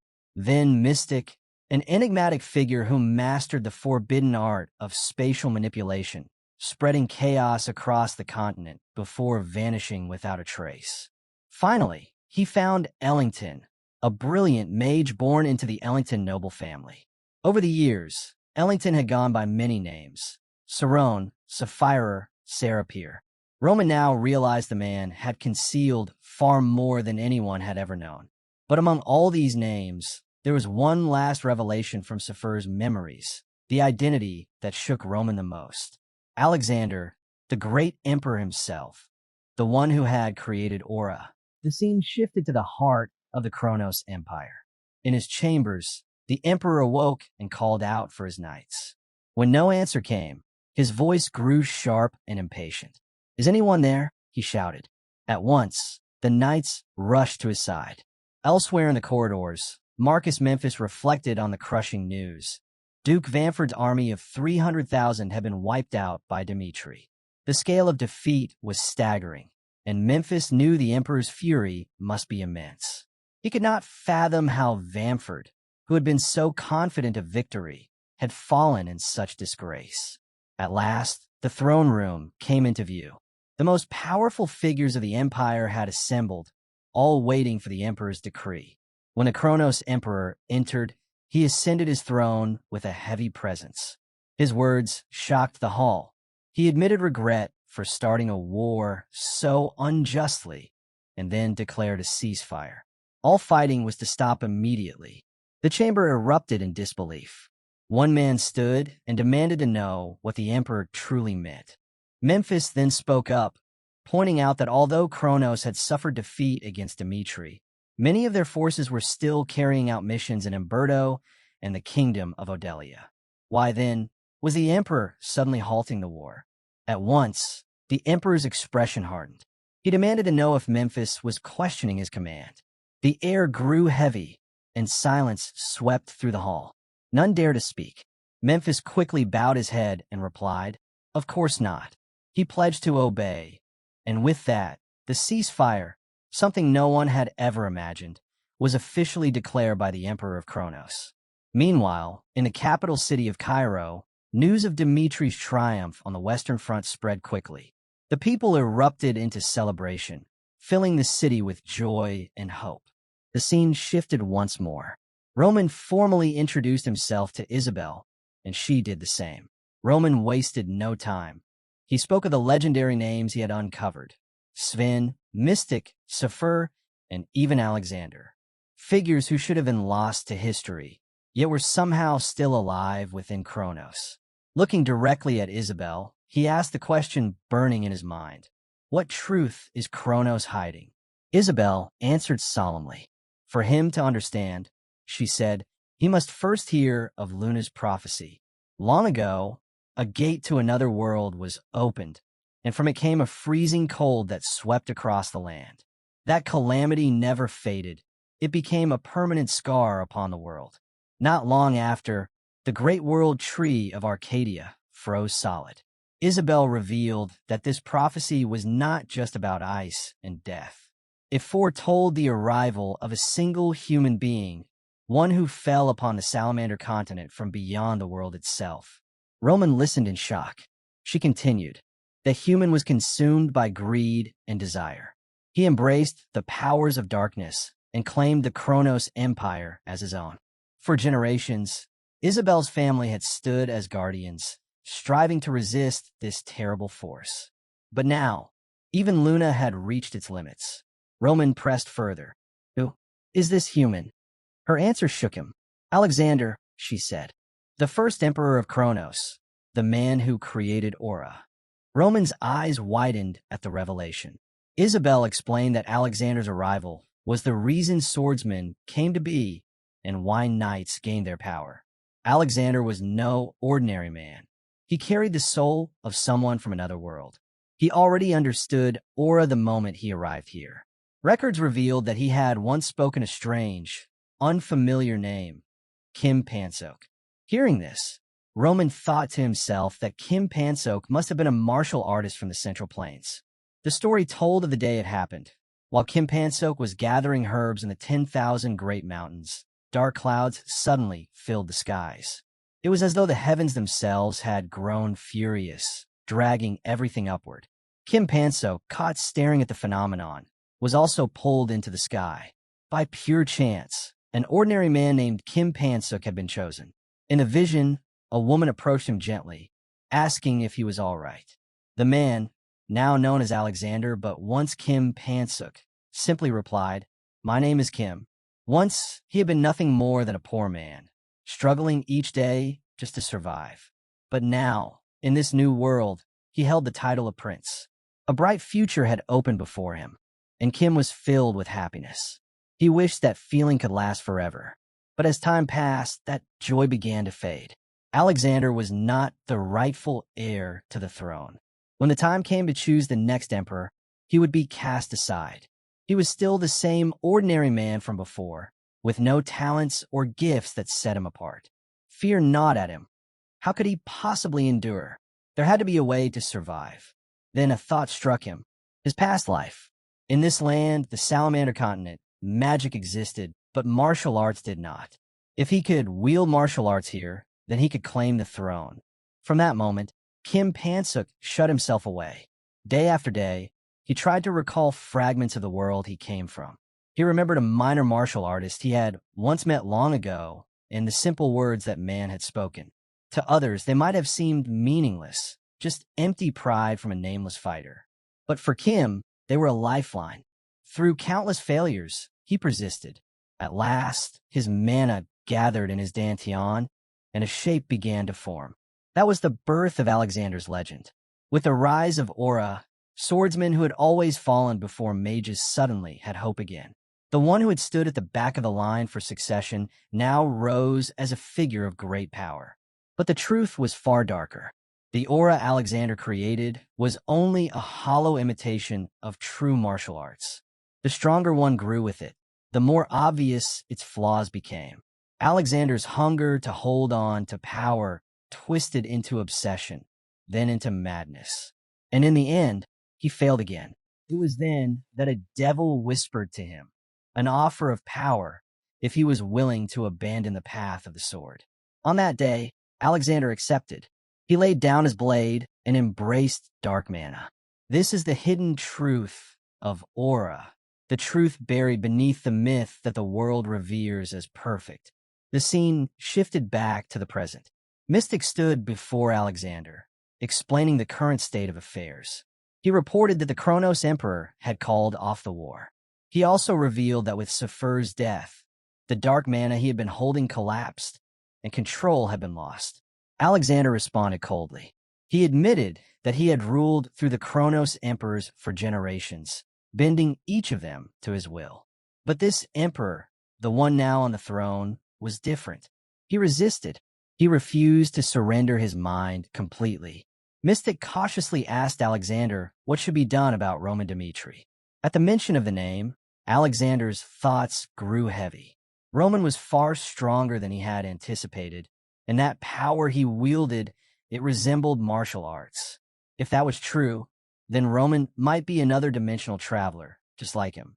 But unlike himself, Roman seemed to truly grasp the essence of martial arts. Alexander wondered, if it had been Roman in his place, perhaps he would never have given in to the darkness. Perhaps Roman could have sparked a different kind of great change across the continent. Intrigued, Alexander decided he wanted to see Roman's power with his own eyes. He told Mystic there was no need to act hastily. Yes, Roman was dangerous, but in the end, he was still only an aura's swordsman, bound by its limits. Even so, Alexander kept part of his thoughts hidden.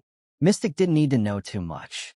In irritation, Alexander suddenly snapped, asking if Mystic actually believed Roman could stand against him. Terrified, Mystic bowed quickly and stammered, "Of course not." He declared it impossible for Lord Alexander to ever lose. After all, he was already an immortal mage. Satisfied, Alexander explained their course. Overturning an imperial order would not be easy, so things would continue as they were for now. But soon, the war against Isabel would begin again. And when it did, Kronos' thousand-year plan would finally be unstoppable. At this, Mystic allowed himself a small smile. The scene then shifted to Roman and Isabel. Isabel spoke earnestly. She explained that she had revealed the truth to him because he had already proven himself, defeating great foes, enduring countless trials, and saving the Salamander continent without even possessing holy power. She asked Roman to join her, but Roman shook his head. No. Startled, Isabel asked if he truly intended to abandon humanity. Roman replied firmly, "That's a different matter." To him, Kronos was Dimitri's enemy, and for that reason alone, he would see it utterly destroyed. But sacrificing himself for the sake of the continent, that was not who he was. Irritated, Isabel argued that since their goals were the same, there was no reason for him to refuse. But Roman denied it. Their goals were not the same. Frustration filled her thoughts. Was Roman really not the warrior the god had foretold would come? Roman answered calmly. He was acting on his own convictions, and those convictions demanded Kronos' downfall. Then he turned the question on her. Kronos had sacrificed countless lives for its ambitions. If it came to that same choice, could Isabel abandon her people just to bring down Alexander? She fell silent. Roman continued. That was the difference between them. If it were him, he wouldn't hesitate for even a moment. Yet, that didn't mean he sought conflict with Luna. Even without an alliance, he declared Kronos would fall. That was the only promise Roman could give to someone who had devoted their life to protecting Salamander. It was the only promise he could offer Isabel. Hearing this, Isabel quietly wondered what Roman was truly thinking. Not long after, the Kronos Emperor's order for a ceasefire sent ripples through the battlefield. Elsewhere, Memphis questioned one of his soldiers about the situation. The soldier reported that their plan was proceeding smoothly. Kronos' forces had already teleported into the main cities of Umberto and Odelia. In Odelia's castle, the royal army's resistance was collapsing. Within days, both kingdoms would be forced to surrender. Memphis muttered that it was too late to stop now. He explained that Duke Vanford's 300,000 troops had been meant to overwhelm Dimitri, while Umberto and Odelia had been manipulated through their alliances to secure a flawless invasion. But even that carefully crafted plan had been spoiled by the Emperor's sudden ceasefire. When a soldier nervously asked what they should do, Memphis made his choice clear. The operation would continue. Kronos would capture Umberto and Odelia first. Then, during negotiations with Dimitri, they would use those conquered lands as leverage. The soldier reminded him of the imperial order. Memphis coldly replied that he would handle the emperor himself. For now, the man was to stay silent and pass along new orders. The commanders must seize complete control of Umberto and Odelia within 3 days. Memphis vowed he would not allow Dimitri to turn the tables. The scene then shifted to Odelia's capital. 2 divisions of the royal army had already been crushed, and the kingdom's special gate had fallen into enemy hands. Odelia was helpless before Kronos' advance.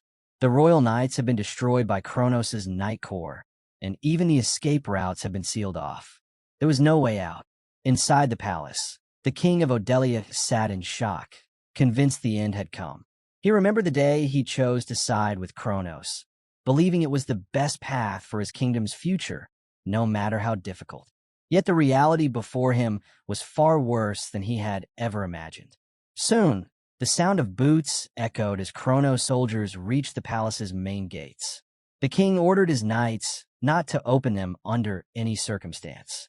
At that moment, a soldier rushed in with startling news. Dimitri, fighting alone, had dealt Kronos a crushing defeat. The king froze in disbelief. Where had things gone wrong? Was it his failure to see Dimitri's true strength?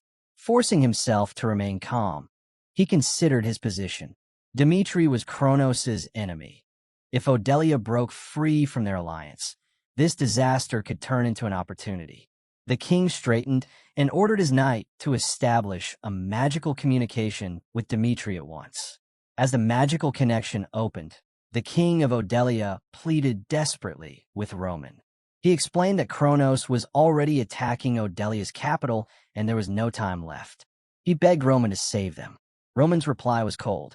Why should Dmitri help the kingdom of Odelia? The king froze in shock at the response. Roman pressed further. If Kronos was able to march directly into your capital, doesn't that mean you gave them permission to enter? The king of Odelia lowered his head, admitting fault. Still, he argued that if Odelia and Umberto both fell to the empire, the balance of the entire kingdom alliance would collapse. Is that what you want? He asked. Roman gave a small smile. The king of Odelia is clearly mistaken. His voice sharpened. You've already crossed the point of no return. For kingdoms now stand under Dimitri's protection. Hector, Redford, Frank, and even Umberto. The king's eyes widened in disbelief. Roman's expression hardened. There is no place for Odelia in the new kingdom alliance. The scene shifted back to a moment earlier, before Roman had declared war against Kronos. In the capital of Umberto, Lucas sat across from one of the kingdom's most influential nobles. This man was a pillar of Umberto's military, Marquis Drake. Speaking plainly, Drake asked why Lucas had chosen to appear at such a crucial time. Since the noble spoke directly, Lucas answered just as directly. There was no need for small talk or empty formality. He revealed that during Lord Roman Dimitri's battle with a band of assassins, an important document had been discovered. On it was a list of names, high-profile targets marked for death, and among them was one of the highest priority targets. Drake's eyes narrowed, suspicion flashing across his face. He leaned forward and demanded to know if Lucas was suggesting that he was on that list. Lucas did not answer. Instead, his gaze shifted to the man seated beside Drake, his eldest son, Darren Drake. Darren, still in his early 30s, had already mastered the sword and awakened a unique power. He was the pride of House Drake, the family's brightest hope, expected to one day stand beside his father and help lead the future of Umberto. At the sound of his son's name, Marquis Drake's expression darkened. Rage burst forth, and he slammed his fist onto the table, the thunderous crack echoing through the chamber. Swearing bitterly, he growled that Kronos had crossed a line, daring to target the future of House Drake. Lucas remained calm and continued. Kronos' plot wasn't simply to kill Darren.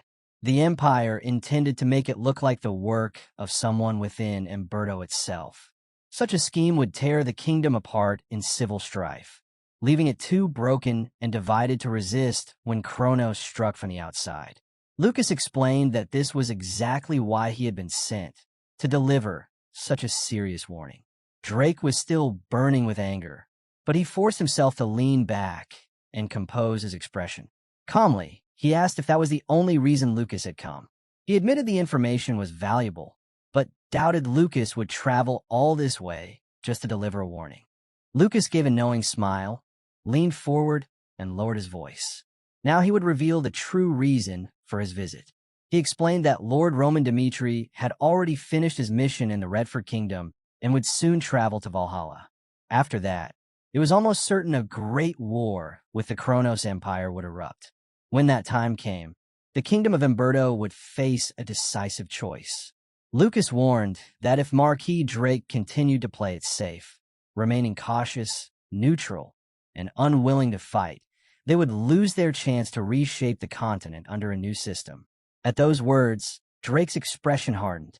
He asked bluntly if Lucas meant to say that Roman Dimitri truly intended to wage total war against the Kronos Empire. Lucas looked him straight in the eye and replied, "Yes, he will." Dimitri would never back down.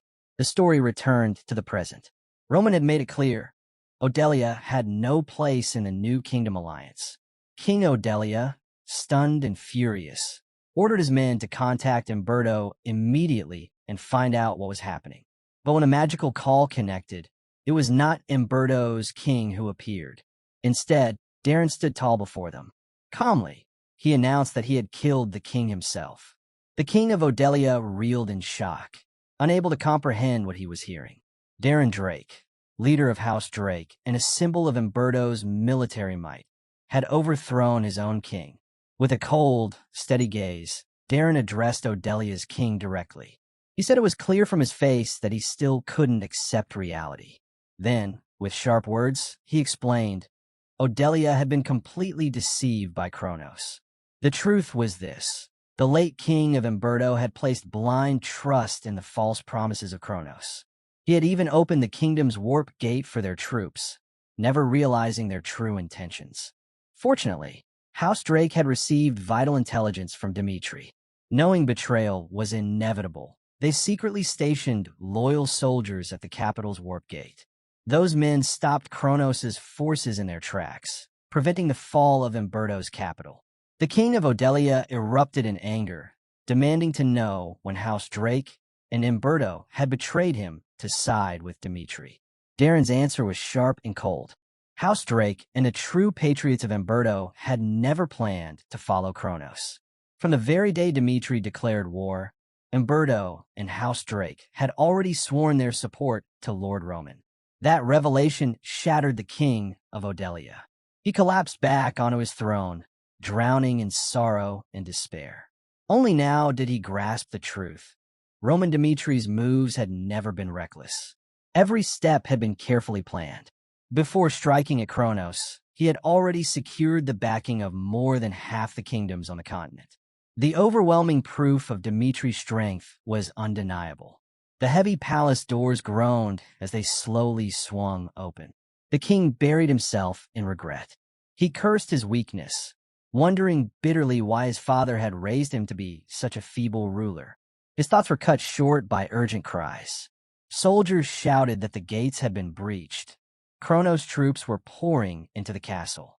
Far away, in Cairo's capital, within the Grand Palace, Charlton, the envoy of Kronos, stood proudly before the king of Cairo. With a thin smile, Charlton spoke smoothly.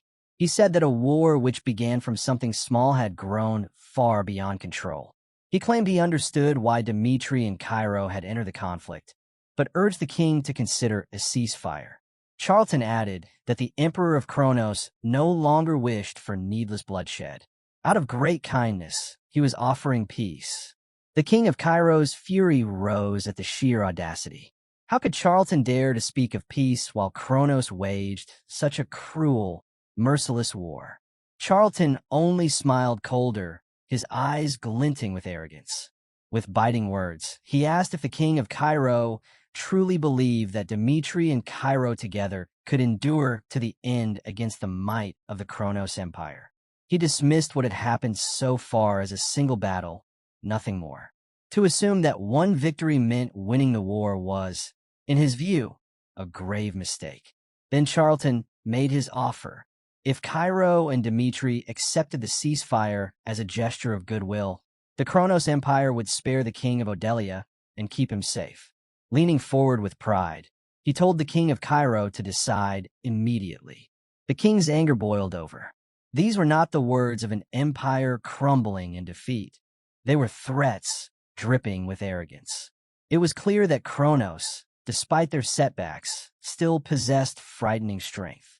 In his frustration, the king of Cairo turned to Roman Dimitri. He asked for his judgment. What did Roman think of Kronos' so-called peace? Roman remained calm and steady as he stepped forward, his eyes locked on Charlton. His words were clear and sharp, making one thing undeniable. What right did Charlton have to even stand there? Charlton flared up, shouting that he was a messenger of the Kronos Empire and demanded the respect owed to one. Roman's reply was quiet but cutting.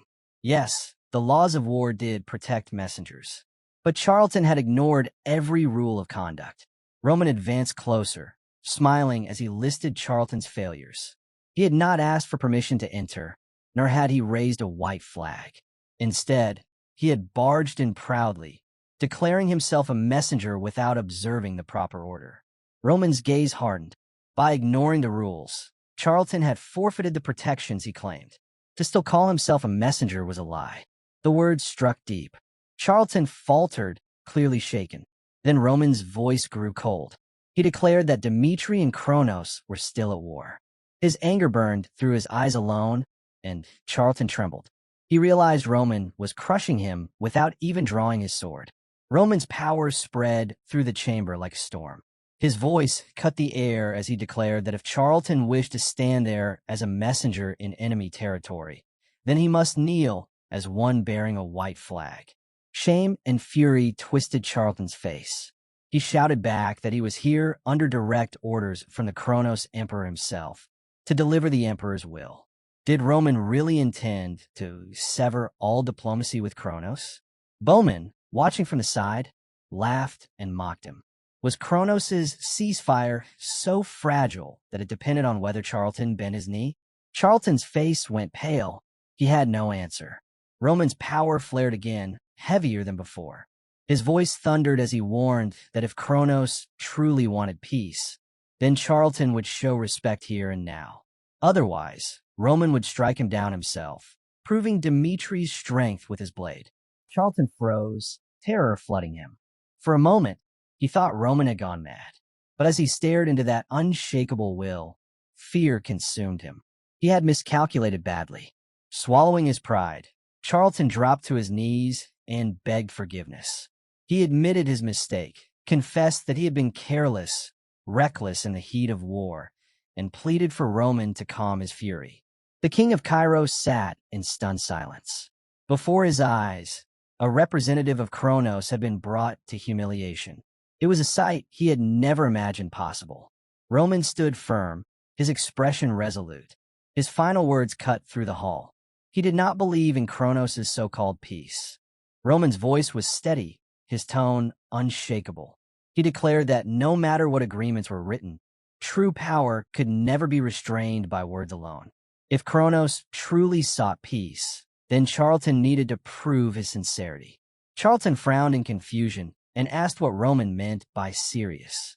Roman's answer struck like steel. If the Kronos Empire paid 500,000 gold coins as compensation for the war, then, and only then, would he even consider stopping the fighting. Charlton staggered at the demand. "That's outrageous," he cried. But Roman's tone didn't waver. He reminded Charlton that countless innocent lives had already been lost. Their suffering couldn't be dismissed, and their families deserved justice. If Kronos refused, then Roman vowed to resume the war without hesitation. Charlton fell silent. His mouth moved, but no words came. Finally, he asked cautiously whether Odelia was included in this demand. Roman's reply was sharp as a blade. Why was Charlton asking about people who weren't even standing with him? That cold, piercing stare froze Charlton's blood. For the first time, he understood the terrifying weight of the man before him. The scene shifted to the Kronos Empire. Charlton knelt before the Emperor, trembling as he reported what had happened. He said that if the Emperor gave the order, Kronos could abandon negotiations and unleash terror across the world. The Emperor's face twisted in fury. His rage wasn't only over the demand for 500,000 gold. It was Charlton's humiliation that enraged him most.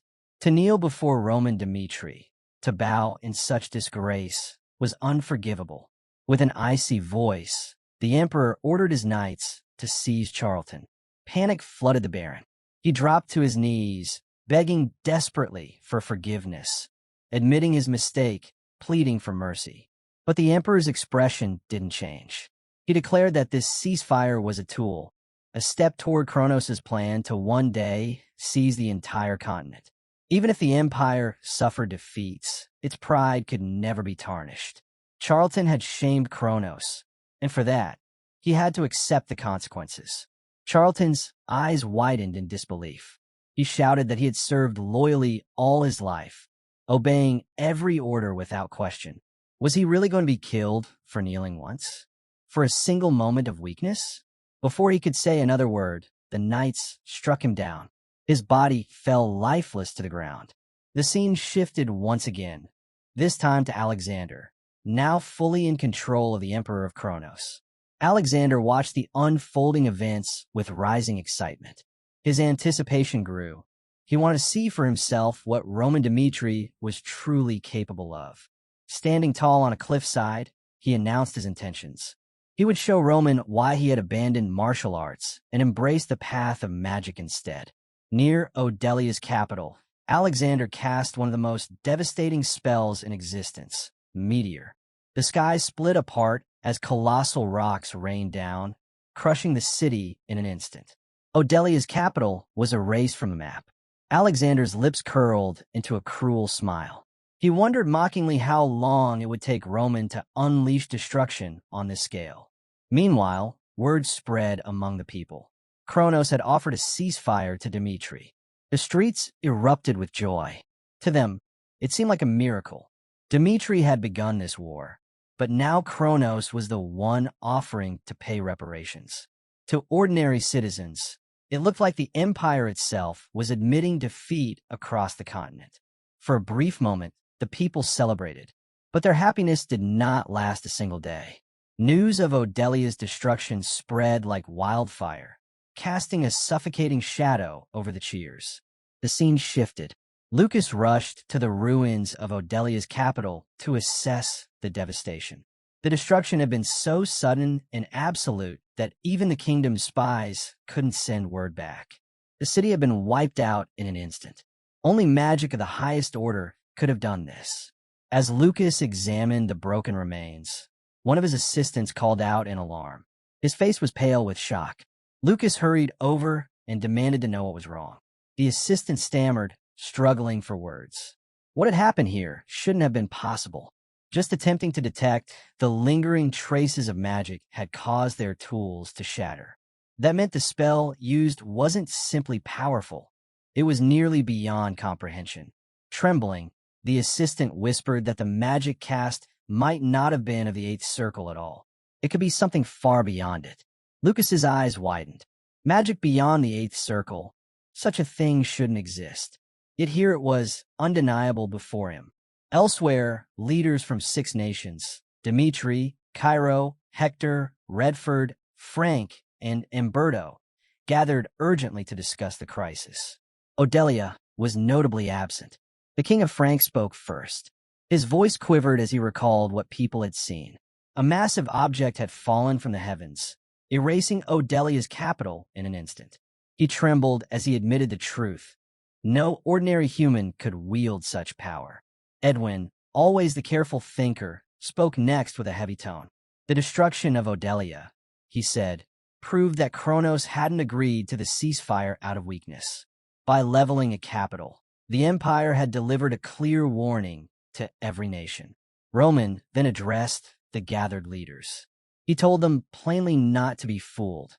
The ceasefire was nothing more than a temporary illusion. Kronos would resume the war as soon as they were fully prepared. Edwin studied Roman carefully before asking the question everyone was thinking. Did Roman truly believe they could win against Kronos? Roman's reply came without hesitation. Yes, even though the new kingdom alliance had been formed, he said he would never force anyone to sacrifice themselves. But war was inevitable. When it began again, if the alliance chose to stand with Dmitri, then Dmitri would never betray that trust. After the meeting, Roman stepped outside. His mind was heavy with thoughts of ninth circle magic, a power so overwhelming that no ordinary human could survive it. If magic went beyond the ninth circle, the raw force of nature itself would crush the caster. And yet, the whispers of legendary ninth circle spells wouldn't leave his mind. Even with everything he had, Roman admitted it was impossible for him to match such strength as he was now. Gazing up at the vast sky, he wondered if this was the true reason he had been brought into this world. Then, with a small smile, he whispered to himself, "Well, then, I'll give it a try." The next day, deep in a dense forest, Isabel knelt in prayer. Leo, captain of the Luna Kingdom's royal knights and one of her most trusted aides, approached and bowed. Respectfully, he informed her that with Kronos declaring a ceasefire, the royal knights no longer needed to remain stationed there. But Isabel's answer was firm, though spoken quietly. "I cannot leave." Her expression was grave. Alexander's attack on Odelia had shown a power beyond human limits. "Ninth circle magic," she said. "This changes everything. Now he will wage full war across the continent, and the Luna Kingdom will not be spared." She closed her eyes, lost in thought. light and darkness, two opposing forces that existed side by side. As Alexander's strength grew, so too did hers. Yet the true battle wasn't simply against his power. The real danger was preventing the being behind him, the source of that terrible strength, from fully descending into this world. Isabel opened her eyes again. Her voice was quiet, but unyielding. This is the path I was meant to follow. Leo, deeply moved by her resolve, stepped closer in silent respect. As the commander of the Royal Knights, he declared without hesitation, "I will remain by your side until the very end." Isabel gave him a gentle nod, her voice barely above a whisper. "Thank you, Leo." The scene then shifted to Dmitri. Roman had just returned after a victorious battle.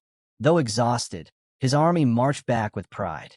His butler welcomed him with visible relief and joy, until Hans stepped forward with heavy news. Henderson had fallen. The rain poured steadily that day. From there, the story slipped into a memory.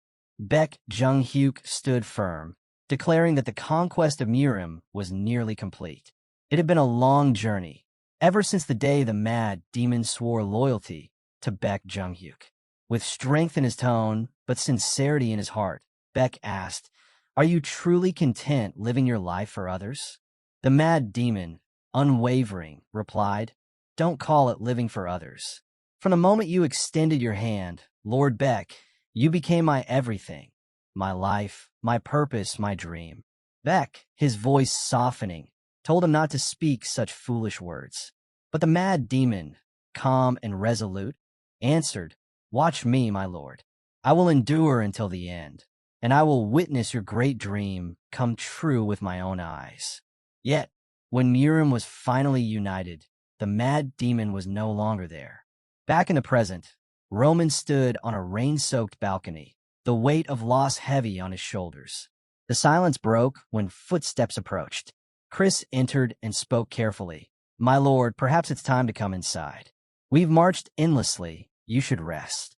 Roman turned slightly, his tone steady. "While I was gone, I entrusted command to you, Chris. Do you remember?" Chris answered firmly, "Yes, my lord. I remember." Roman's gaze sharpened. "The lives of many rest on a commander's orders. That is a burden we must bear. Show too much compassion, and the enemy will exploit it. But if you see your men only as tools, they will follow you with unshaken trust. Never forget, Chris, this is what it means to lead." Chris remained silent, absorbing his words as the rain fell steadily around them. Roman continued, "Never dismiss the death of a soldier as trivial. Honor them. Support their families with real aid, not empty gestures. That is respect." With that, Roman ordered Chris to summon Dimitri's highest commanders. The meeting would begin at once, to decide how the families of the fallen would be properly compensated. The scene shifted to the Grand Council Hall, where Dimitri's top commanders gathered in silence. As the murmurs faded, one of the noblemen spoke hesitantly. "Does Lord Roman truly mean to go through with this?" Dimitri had considered compensating war deaths before, but the proposed amount, 1,000,000 gold, was overwhelming. Even Redford had nearly collapsed under a debt of only 100,000. After a pause, the nobleman cautiously suggested, "Why not use the 500,000 gold we received from the Kronos Empire for compensation?" Roman straightened, his presence commanding. He spoke with deliberate weight. "If Dimitri only distributes the exact amount from Kronos, what message will reach the people?" The nobleman answered uncertainly, "They would feel grateful, my lord." Roman's eyes narrowed, his reply firm. "Exactly. Gratitude is not enough. The people must know that sacrifices made for Dimitri will always be honored with true recognition. This war was only the beginning. From today, Dimitri will establish a lasting national system that rewards loyalty and sacrifice. Families of fallen soldiers will be remembered with dignity, and those like Henderson, who gave everything for Dimitri, will be honored as national heroes." He continued, unwavering. "The full 500,000 gold will be distributed. Cairo has also pledged to share the burden, covering part of the remaining half. Dimitri has suffered losses in this war, But the greatest loss we bear is not in wealth or supplies. It is in our people. Victory has come, and I will not let grief bury the triumph we earned. From this day forward, our focus will be on the lives and well-being of our people." His words carried through the chamber, and a chorus of voices rose together. "Yes, my lord." The story then turned to a modest home, the place where Henderson and his wife, Chloe, had lived a simple farmer's life. Though he worked the fields, Henderson often confessed his true dream. "I never wanted to remain a farmer. I wished to serve Lord Roman, to fight, to grow stronger for my family and for him." Chloe, though worried for his safety, could never deny the happiness that shone in him whenever he spoke of that dream. Not long after, Chris arrived at her home. He presented Chloe with a beautifully crafted medal, a symbol of honor bestowed upon Henderson after his passing. The medal carried with it the weight of recognition. Henderson had earned the title of National Merit Award recipient. Chloe's voice trembled as she asked softly, "Did my husband truly help Dimitri that much?" Chris answered with firm conviction, "Yes. Without Henderson's courage, many more lives would have been lost. He was a true hero to all of us." He then handed her a small, decorated box. "This is a special honor reserved for our nation's heroes. Please open it." Chloe carefully lifted the lid, but as soon as she looked inside, she gasped. The box was filled with gleaming gold coins, far more than she could ever have imagined. Staring in disbelief, she stammered, This must be wrong. Surely you've given me the wrong box. There are hundreds of gold coins here. A knight like you wouldn't make such a mistake." But Chris only gave a gentle smile and shook his head. "It's no mistake. Lord Roman himself said Henderson earned this honor. Please, Chloe, accept this gift. Live proudly, and never forget how deeply your husband's sacrifice meant to Dimitri." Overwhelmed, Chloe's tears flowed freely. Chris remained at her side in silence, letting her take in the weight of the moment. The story then shifted to a lively tavern in Dimitri, where townsfolk buzzed with excitement over astonishing news. Word had spread that Dimitri was distributing a massive 1 million gold coins to compensate for the war. Many struggled to believe it was real. On top of that, another 500,000 gold coins were being added from the Kronos Empire's payment. Some speculated the funds came from Dimitri's wealthy iron mines, but even that seemed insufficient to explain such generosity. Then one man spoke above the chatter. "Have you heard about Chloe's family?" Henderson wasn't only honored as a national hero. His family was given 300 gold coins. The tavern quieted as he continued. "Dimitri has begun a new system. Families of those who serve the nation will be cared for, not just now, but for their entire lives." He lowered his voice with conviction. Even Kronos doesn't treat its people with such respect. The scene followed him home, where he shared the news with his family. Looking at his father, he declared clearly, "I've made up my mind. I'm going to join Dimitri's army."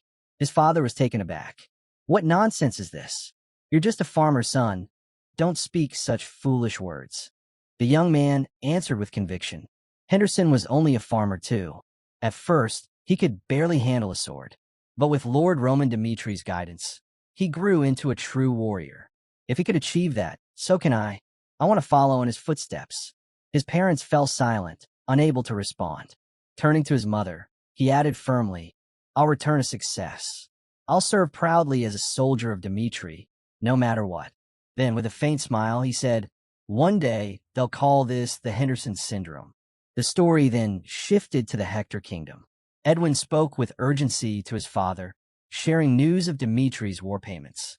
His father nodded, saying he had already heard the reports, that Dimitri not only defeated Kronos, but even forced them into peace.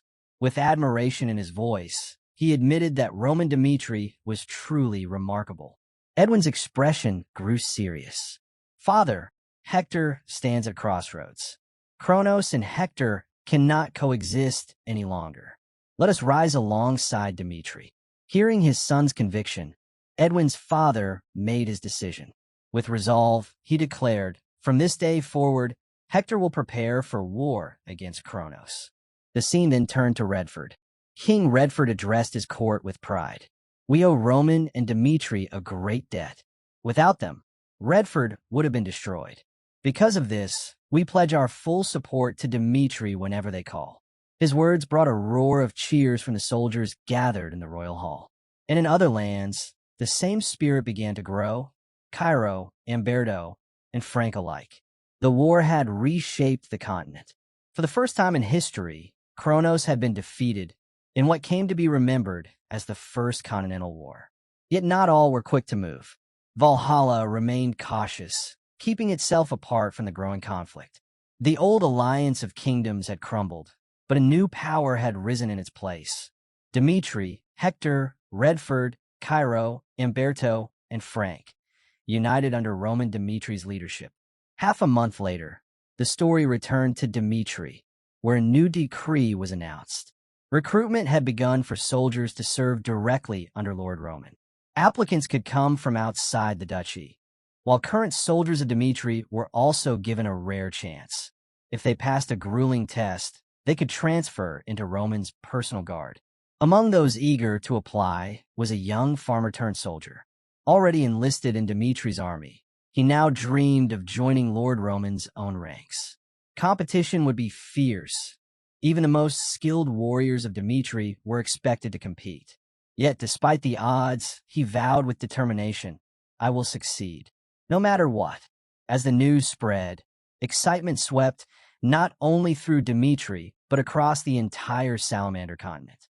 The final part of the story brought us to the prestigious Clive family in Valhalla. Logan, ranked 9th among the kingdom's strongest warriors, approached Count Clive with a letter. "What is this?" the Count asked, startled. Logan met his gaze with calm resolve. "My resignation." Count Clive's eyes widened. Logan explained evenly, "I can no longer walk the path I believe in." In disbelief, the Count's anger erupted. He tore the letter in half and shouted, "Absolutely not. Tell me, who is it? Who dares to steal a swordsman of the Clive family? Is it House Halton or Markle?" But Logan shook his head. "No, I am not leaving for another noble house in Valhalla." "Then why?" the Count demanded, his voice sharp. "Why throw all of this away?" Logan's reply was steady, his conviction unshaken. "When I saw Dimitri's strength at the festival, it left an impression I couldn't forget. Valhalla has lost the spirit it once had, the honor, the pride of warriors. No matter what you promise, my decision will not change." The Count fell silent, shocked by his words. Logan turned to leave, his voice firm but respectful. "From this moment on, I will serve as a warrior of Dmitri. Count Clive, I am grateful for all you've done for me, but I must walk my own path now." With that, Logan departed, leaving the Count speechless. The scene shifted to a bustling tavern in Dmitri, crowded with armored soldiers. Voices filled the air, but one man spoke loudly above the rest. "I once served as a knight for a noble house in Umberto, but after hearing how Henderson was honored, everything I achieved there felt meaningless." Another soldier at the table added, "I'm from Cairo. Seems like many of us have come here to take the test." All around, the tavern brimmed with hopeful warriors who had traveled from every corner of the continent, drawn by the chance to serve under Roman Dmitri himself. In a quiet corner, two men sat together. One leaned forward and asked, "You look like someone who's seen real battles. Where are you from?" The gray-haired man answered simply, "Frank." "Frank," the first man echoed with surprise. "That's a long journey. What brought you all the way here?" The man from Frank explained, "When Dimitri's hero called for private soldiers, I dropped everything to come.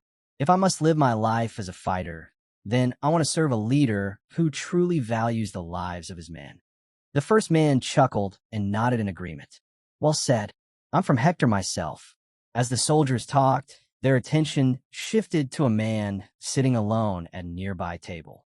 Curiosity got the better of them. "Where are you from?" one asked. The man, hidden beneath a cloak, answered quickly, "Frank. But I don't wish to join this conversation." The armored soldier narrowed his eyes. "Don't lie. I've met men from Frank. You don't speak with their accent." His gaze sharpened even further. "You're from Kronos, aren't you?" The cloaked man froze. The tavern fell silent, every eye turning toward him. Finally, he stood and spoke. Yes, I am from Kronos. I understand your suspicion. I know what my country has done, but I can no longer live under its cruelty, nor raise my children in a place like that. A heavy silence lingered. Then he went on, his voice steady. I deserted in the night, taking my family with me. I know Charlton is dead. I know it's difficult to trust me, but I seek only a new life for myself and for my children. The tension slowly eased. Someone whispered, even men from Kronos are coming here now.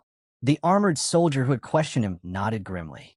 If the news has reached that far, and even Kronos soldiers are abandoning their nation, then this recruitment test, it will be harder than any of us imagined. The story then shifted to Dimitri Palace, where Captain Jonathan stood with his aide. Captain, the assistant asked, how many applicants do you expect this time? Jonathan replied without hesitation. Even back when young Master Roman was not as renowned as he is now, countless men applied. This time, I wouldn't be surprised if 10,000 show up. The aide drew in a sharp breath. 10,000. Jonathan nodded seriously. And that's only the beginning.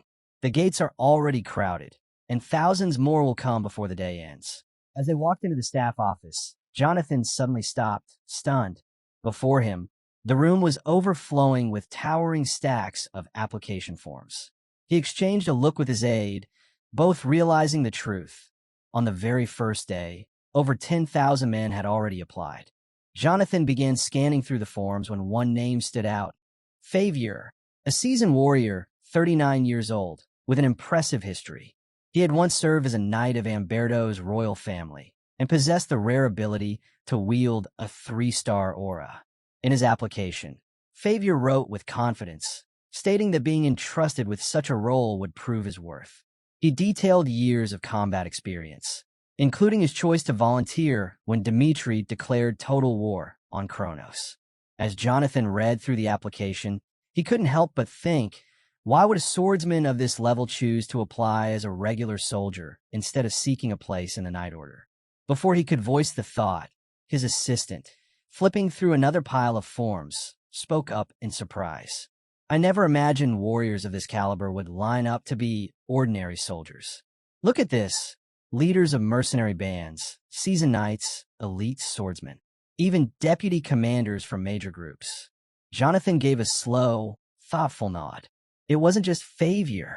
Dozens, hundreds of highly skilled fighters had come, all for one reason, to train under the young lord of Dimitri.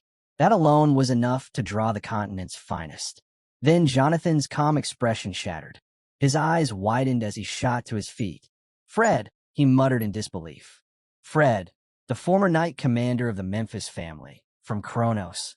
The scene shifted to the Kronos Empire, inside the estate of the Memphis family. Marquis Memphis slammed his fist on his desk, his voice thick with rage.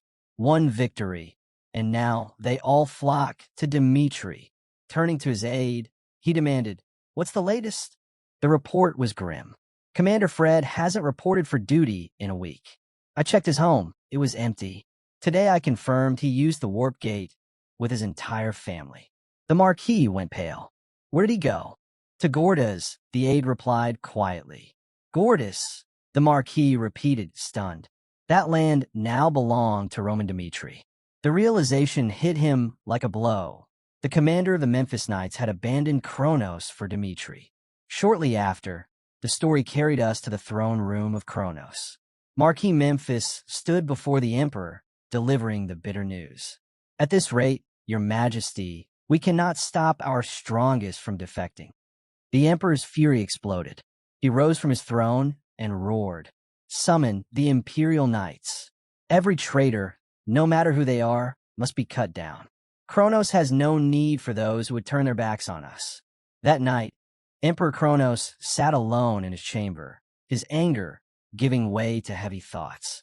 Roman Dimitri and his private soldiers. Rumors claimed Roman wielded a sword style unlike any other, one that belonged to him alone. The emperor remembered Alexander, the founder of Aura. Though Alexander abandoned that path to pursue magic, even he had taken an interest in Roman's martial skill. The emperor clenched his hands, his thoughts cold and sharp. If the men I've sent manage to pass the tests, then through them, I'll uncover Roman swordsmanship for myself and make it mine. Meanwhile, in Dimitri's lands, the scale of recruitment had grown beyond imagination. Over 100,000 people had applied to become Roman Dimitri's private soldiers. After the first screening, tens of thousands still remained. The entire ignoble clan was tasked with running aptitude tests and verifying identities. Any discrepancy in the applications meant immediate disqualification. 2 grueling weeks passed. When the results of the second round were announced, only 5,000 remained. From them, just 500 would be chosen as Roman's private soldiers. Those not selected would still earn positions within Dimitri's army, but the title of private soldier under Roman was a prize beyond compare. The final round gathered the chosen applicants in one place. Chris stepped forward, his voice calm, yet commanding as he addressed the crowd. I will now explain the format of the third test. Behind him stood senior veterans of Dimitri's forces, warriors who had earned renown and honor in countless battles. Chris continued, each of you will select one of these men, myself included, as your opponent for a sparring match. Victory is not the only measure of success. Even in defeat, if you display true talent or potential, you may still advance. The first challenger, a man named Favier, strode forward with confidence. As he entered the arena, he thought to himself, the rules are simple. The real challenge lies in choosing the right opponent. Should I face someone less known or a famed warrior? He had already decided. I choose McBurney, Favier declared. McBurney, a graduate of the Southern Training Camp, was infamous for his unconventional style, wielding his sword entirely with his left hand. Favier, also left-handed and experienced against such fighters, believed himself prepared. Chris raised his voice for all to hear. The duel will last 3 minutes. Whether Favier passes or fails will depend entirely on his performance. The match began instantly. Favier charged in, pouring all his strength into a direct assault. And it quickly, he thought. With one arm, McBurney can't have many ways to counter. But to his surprise, McBurney slipped past the strike with ease. Favier pivoted, striking again, faster this time, but McBurney evaded just as smoothly, his movement fluid and controlled. For the first time in years, Favier felt it, being on the losing end of a fight. His long streak of victories was in real danger. Seizing the moment, McBurney countered, launching a flurry of sharp, precise strikes. His unorthodox swordplay, paired with flawless footwork, pressed Favier onto the defensive, leaving him scrambling to endure. Favier managed to block each strike, but he was forced backward again and again. He told himself. McBurney is controlling the space with that strange footwork. But with only one arm, eventually he'll slip up. Then it came, a sudden lunge from McBurney. Favier spotted what he thought was an opening and launched a fierce counterattack. The clash sent dust exploding across the arena floor. When the air cleared, McBurney still stood tall, victorious. Favier, battered but steady, accepted his defeat with humility. The next challenger stepped forward, a young warrior named Temps. As he walked in, his thoughts brimmed with arrogance. With my skill, all I need to do is pick someone weak. That'll be enough to pass. Scanning the line of senior warriors, he searched for a vulnerable target. His eyes stopped on a soldier with a small frame, someone unfamiliar. Smirking with confidence, Temps pointed. I choose him. Chris gave a nod. The small-built soldier stepped forward calmly. Temps grinned to himself. Perfect. If I've never heard his name, he can't be worth much. Among the spectators, a cloaked participant whispered, that fool's going to lose. An armored man nearby raised an eyebrow. Don't be so quick to judge. He might be stronger than he looks. But the cloaked figure shook his head. Those who fought in the southern and western campaigns, the Battle of Valhalla, they're undefeated. The weak ones were cut out long ago. The match began. The small soldier didn't hesitate.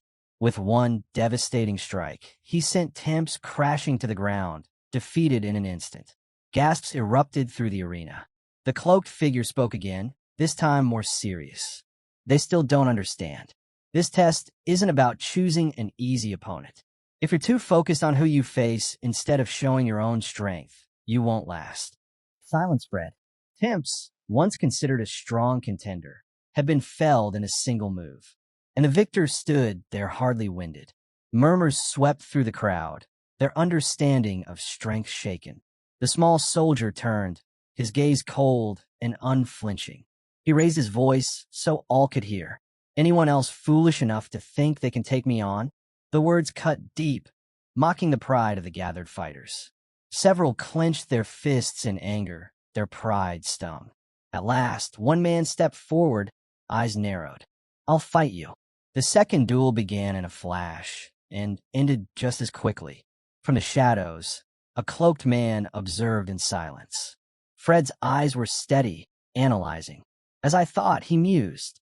Those who overestimate themselves and belittle Dimitri's warriors are being eliminated one after another. Here, pride without strength has no place. The arena quieted as Chris's voice rang out, calling the next name. Fred exhaled slowly, then stepped forward. This was his moment. If I want to stand in Dimitri's ranks, I have to prove it here and now. Titles, prestige, reputation, they mean nothing. Only performance counts. I choose you, Fred declared, pointing directly at Chris. Chris gave a faint smile and nodded. Understood. Fred squared his shoulders, his resolve firm. Once, he had been the knight commander of the Memphis family, ranked 10th among all warriors in the Kronos Empire. But here, none of that mattered. Dimitri was not a place for noble titles. It was a forge where only true warriors remained. The duel began with explosive force. Fred lunged forward, but before his strike could land, Chris closed the gap, moving even faster. His sword lashed out first, and Fred barely blocked, the sheer power driving him backward. Recovering instantly, Fred retaliated with a powerful blow, igniting his aura blade and forcing Chris to retreat. Without hesitation, Fred poured everything into his assault, his full aura blazing as he launched a relentless offensive. Chris did not falter. Meeting him head-on, he released his own aura, their powers colliding violently. The impact echoed with a thunderous shockwave that rattled the entire arena, dust and wind exploding around them. Fred leapt back, his eyes narrowing. This doesn't make sense. His aura, it doesn't feel like it's reached 5-star strength. And yet, he's matching me blow for blow. How? Unease settled in his chest. Dimitri's strength was far greater than he had ever imagined. But he couldn't falter now. Not for his pride. Not for his family. Chris advanced again. Fred braced himself, preparing for another bone-shaking clash. But instead, Chris shifted at the last second, his footwork sharp and deceptive. In a blur, he slipped past Fred's guard, stopping just within reach. "Fred," Chris said evenly, his voice calm but commanding. "You pass." Before Fred could react, Chris struck him in the stomach, not with a blade, but with the hilt of his sword. The blow dropped him instantly. When Fred opened his eyes again, he was lying near the arena's edge. Slowly, he sat up, piecing together what had happened. He had been defeated, but not dismissed. Chris had acknowledged his strength. Even in loss, Fred smiled. "I was right. Dimitri truly is the only force capable of standing against Kronos." The arena roared with cheers. Curious, Fred pushed himself to his feet, turning toward the center. The crowd's attention was fixed on a new duel, Kevin against Logan the Steel, ranked 19th in Valhalla. Fred frowned. If Kevin is facing Logan, then who is Chris fighting now? The answer struck him like a thunderbolt. Chris's next opponent wasn't just another warrior.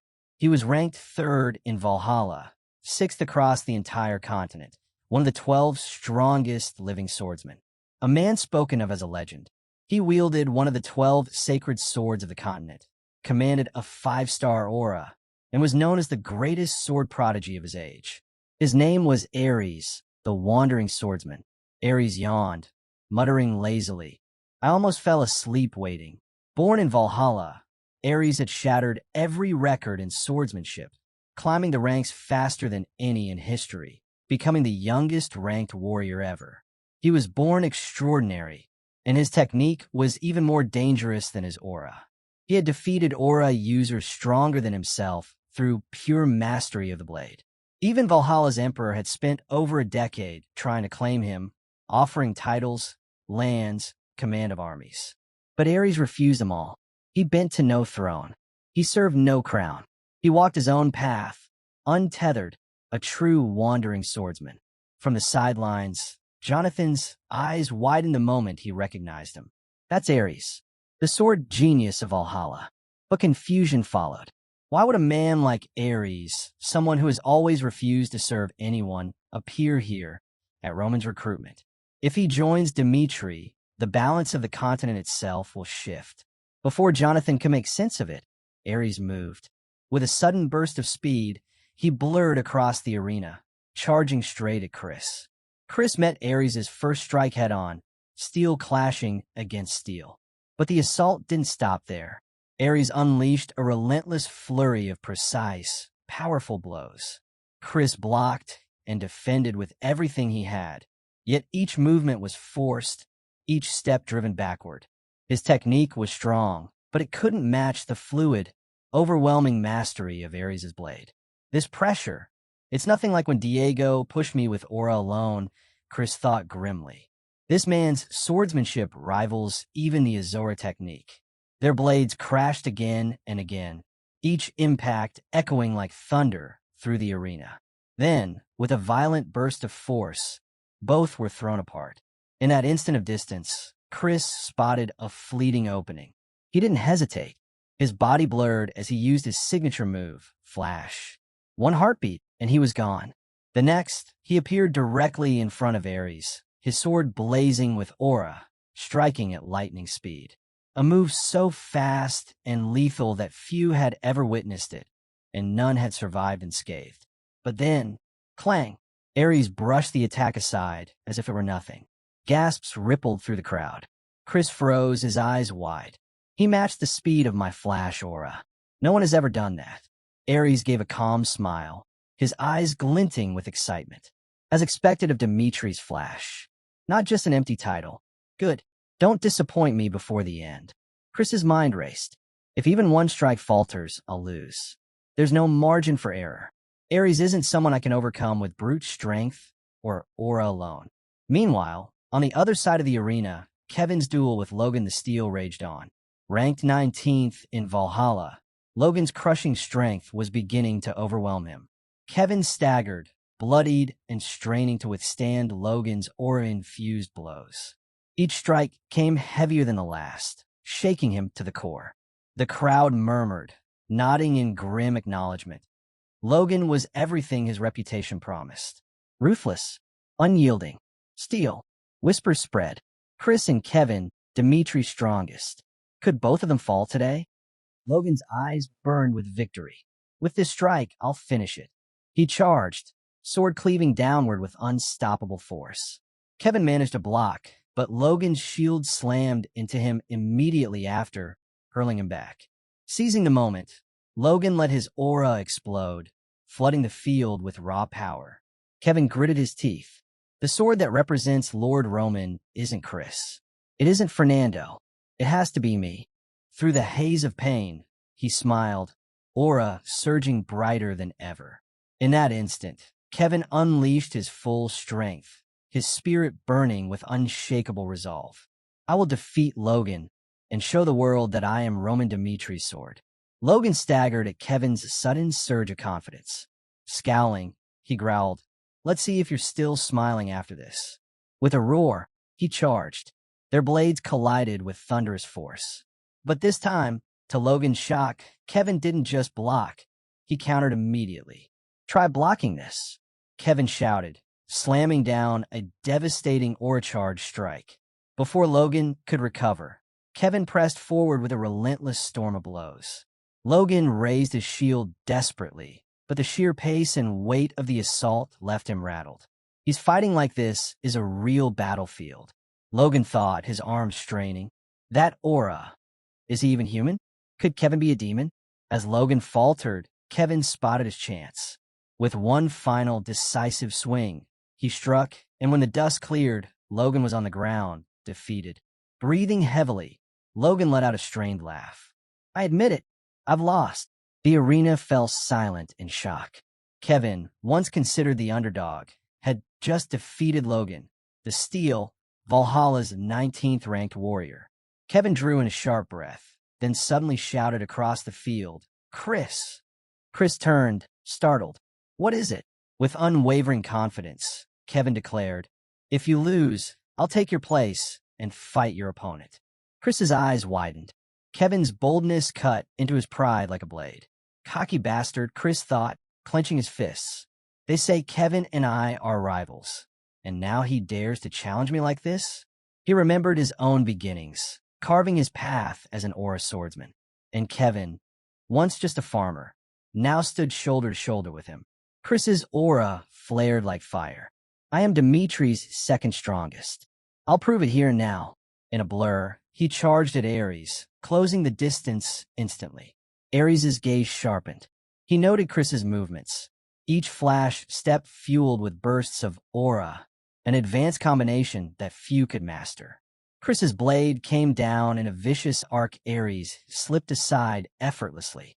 Then, before Chris could reset, Ares blurred forward, materializing right in front of him. Chris's breath caught. He matched my speed? Ares' strike followed immediately. Chris barely managed to block, his arms rattling from the impact. Then the duel exploded into a whirlwind. Strike after strike, each exchange faster, sharper, more refined than the last. Other than Lord Roman, I've never faced swordsmanship like this, Chris thought, his chest tightening. Ares' reputation wasn't an exaggeration. It was the truth. Then Ares pulled back, his voice calm and absolute. "I've seen enough of your skill. Let's end it here." Chris blinked, startled. But before he could respond, a commanding voice echoed across the training ground. "Stop. That's enough." Roman stepped into the arena, his presence silencing everyone. His gaze swept across the fighters. "The test ends here." All eyes turned to Ares.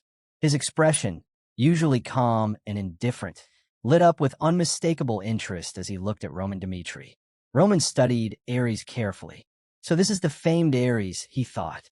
He doesn't walk the same path as other aura swordsmen. He's created something entirely his own. Ares bowed respectfully. "It's an honor to finally meet you, Roman Dimitri. I know this may sound bold, especially since we've just met, but would you teach me something? I'm already warmed up." His eyes gleamed with excitement. Roman's thoughts drifted. He remembered the sword demon, once one of the 4 heavenly emperors who served Baekhyun UK. That man had lived an extraordinary life, fusing countless martial techniques into his own, carving out a unique sword style from nothing. Ares reminded Roman of him. If Ares continued refining his craft, building it into a path of his own, he might one day surpass even what he was now. Roman's expression hardened. "I don't care for people who don't know their place. But if you want to challenge me, I'll accept. Know this, if you do, you'll be disqualified from the 3rd test. Do you still wish to go through with it?" Ares froze. Even a continent's greatest genius means nothing if he breaks Roman Dimitri's rules. Roman hadn't even drawn his sword, yet the killing intent pouring from him was suffocating. In that instant, Ares understood. The tales about Roman Dimitri weren't inflated rumors. They were real. Lowering his head, Ares spoke firmly. "I won't risk being cast out. Forgive me for overstepping." Roman gave a faint smile at his humility. A few days later, the 3rd test was complete. 600 candidates had made it through. They gathered in anticipation at the sight of the 4th test, whispers buzzing through the crowd. Everyone knew whatever came next would not be easy. Roman stepped forward, his voice carrying across the assembly. "Congratulations. Each of you has proven your strength to reach this point." Then his tone sharpened. "But now, the 4th test begins." The crowd held its breath. "There are spies among you," Roman declared. "Agents sent by other nations. I'll give you 10 minutes. Step forward and admit it, and I will let you leave unharmed. I swear this on the honor of Dimitri." Gasps rippled through the candidates. Murmurs broke out, faces tense. Roman raised his voice, sharper this time. "But if you stay silent, I will deal with you myself, right here." Somewhere in the crowd, one man's chest tightened. Panic churned in his gut. Has he already discovered me? He thought of Roman's infamous title, the devil of the battlefield, a man who spared no enemy. Fear gripped him like iron. Suddenly, one man stepped forward. Is it true you'll spare the spies if they admit it? Yes, Roman replied firmly. The man straightened his back. Then I confess. I entered this test as a representative of the Valhalla Empire. Roman gave a faint nod. Smart choice, Desan. The man froze. He already knew my name? I'll keep my word, Roman assured him. Relief washed over Desan. Thank you, he said before stepping away. Seeing this, several more participants came forward, each admitting their allegiance. From the sidelines, Chris's thoughts raced. So many spies slipped into Dmitri. Roman descended from the platform, his gaze sweeping the silent crowd. This is your last chance. 1 minute remains. In the crowd, one man trembled violently. I can't reveal myself. My family is being held hostage. If I speak, they'll be killed. So this is how I die. The seconds bled away. At last, Roman's voice rang out. Time is up. The fourth test is over. The candidates stiffened in shock. Roman continued, his words steady. Those who confessed are gone. The rest of you remain.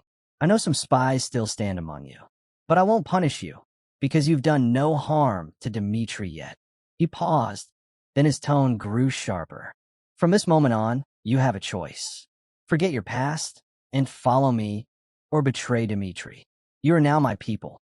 The scene shifted to Roman's office. Chris stood before him. My lord, why did you let the spies go? I can't understand your decision. Roman looked out the window as he answered. Even with the best intelligence network, I could never root out every spy in the Empire. Chris, could you control all the information across an entire land? Chris shook his head. No, I couldn't. Roman's eyes hardened. That's why I won't waste my time chasing shadows. Instead, I'll show them what it means to follow Roman Dmitri. Tell me, Chris, if you were a Kronos spy and stood face to face with me, would you still betray me? Chris answered without hesitation. Never, my lord. Roman turned back. Good. Then prepare. The next stage is about to begin. Far away, atop a cliff, Alexander stood overlooking a valley. He stretched out his hand, gathering power. With a single incantation, he released a spell. A distant mountain erupted in fire and rubble. A proud smile touched his lips. Let's see if Roman can stand against my magic. In his mind, the plan was clear.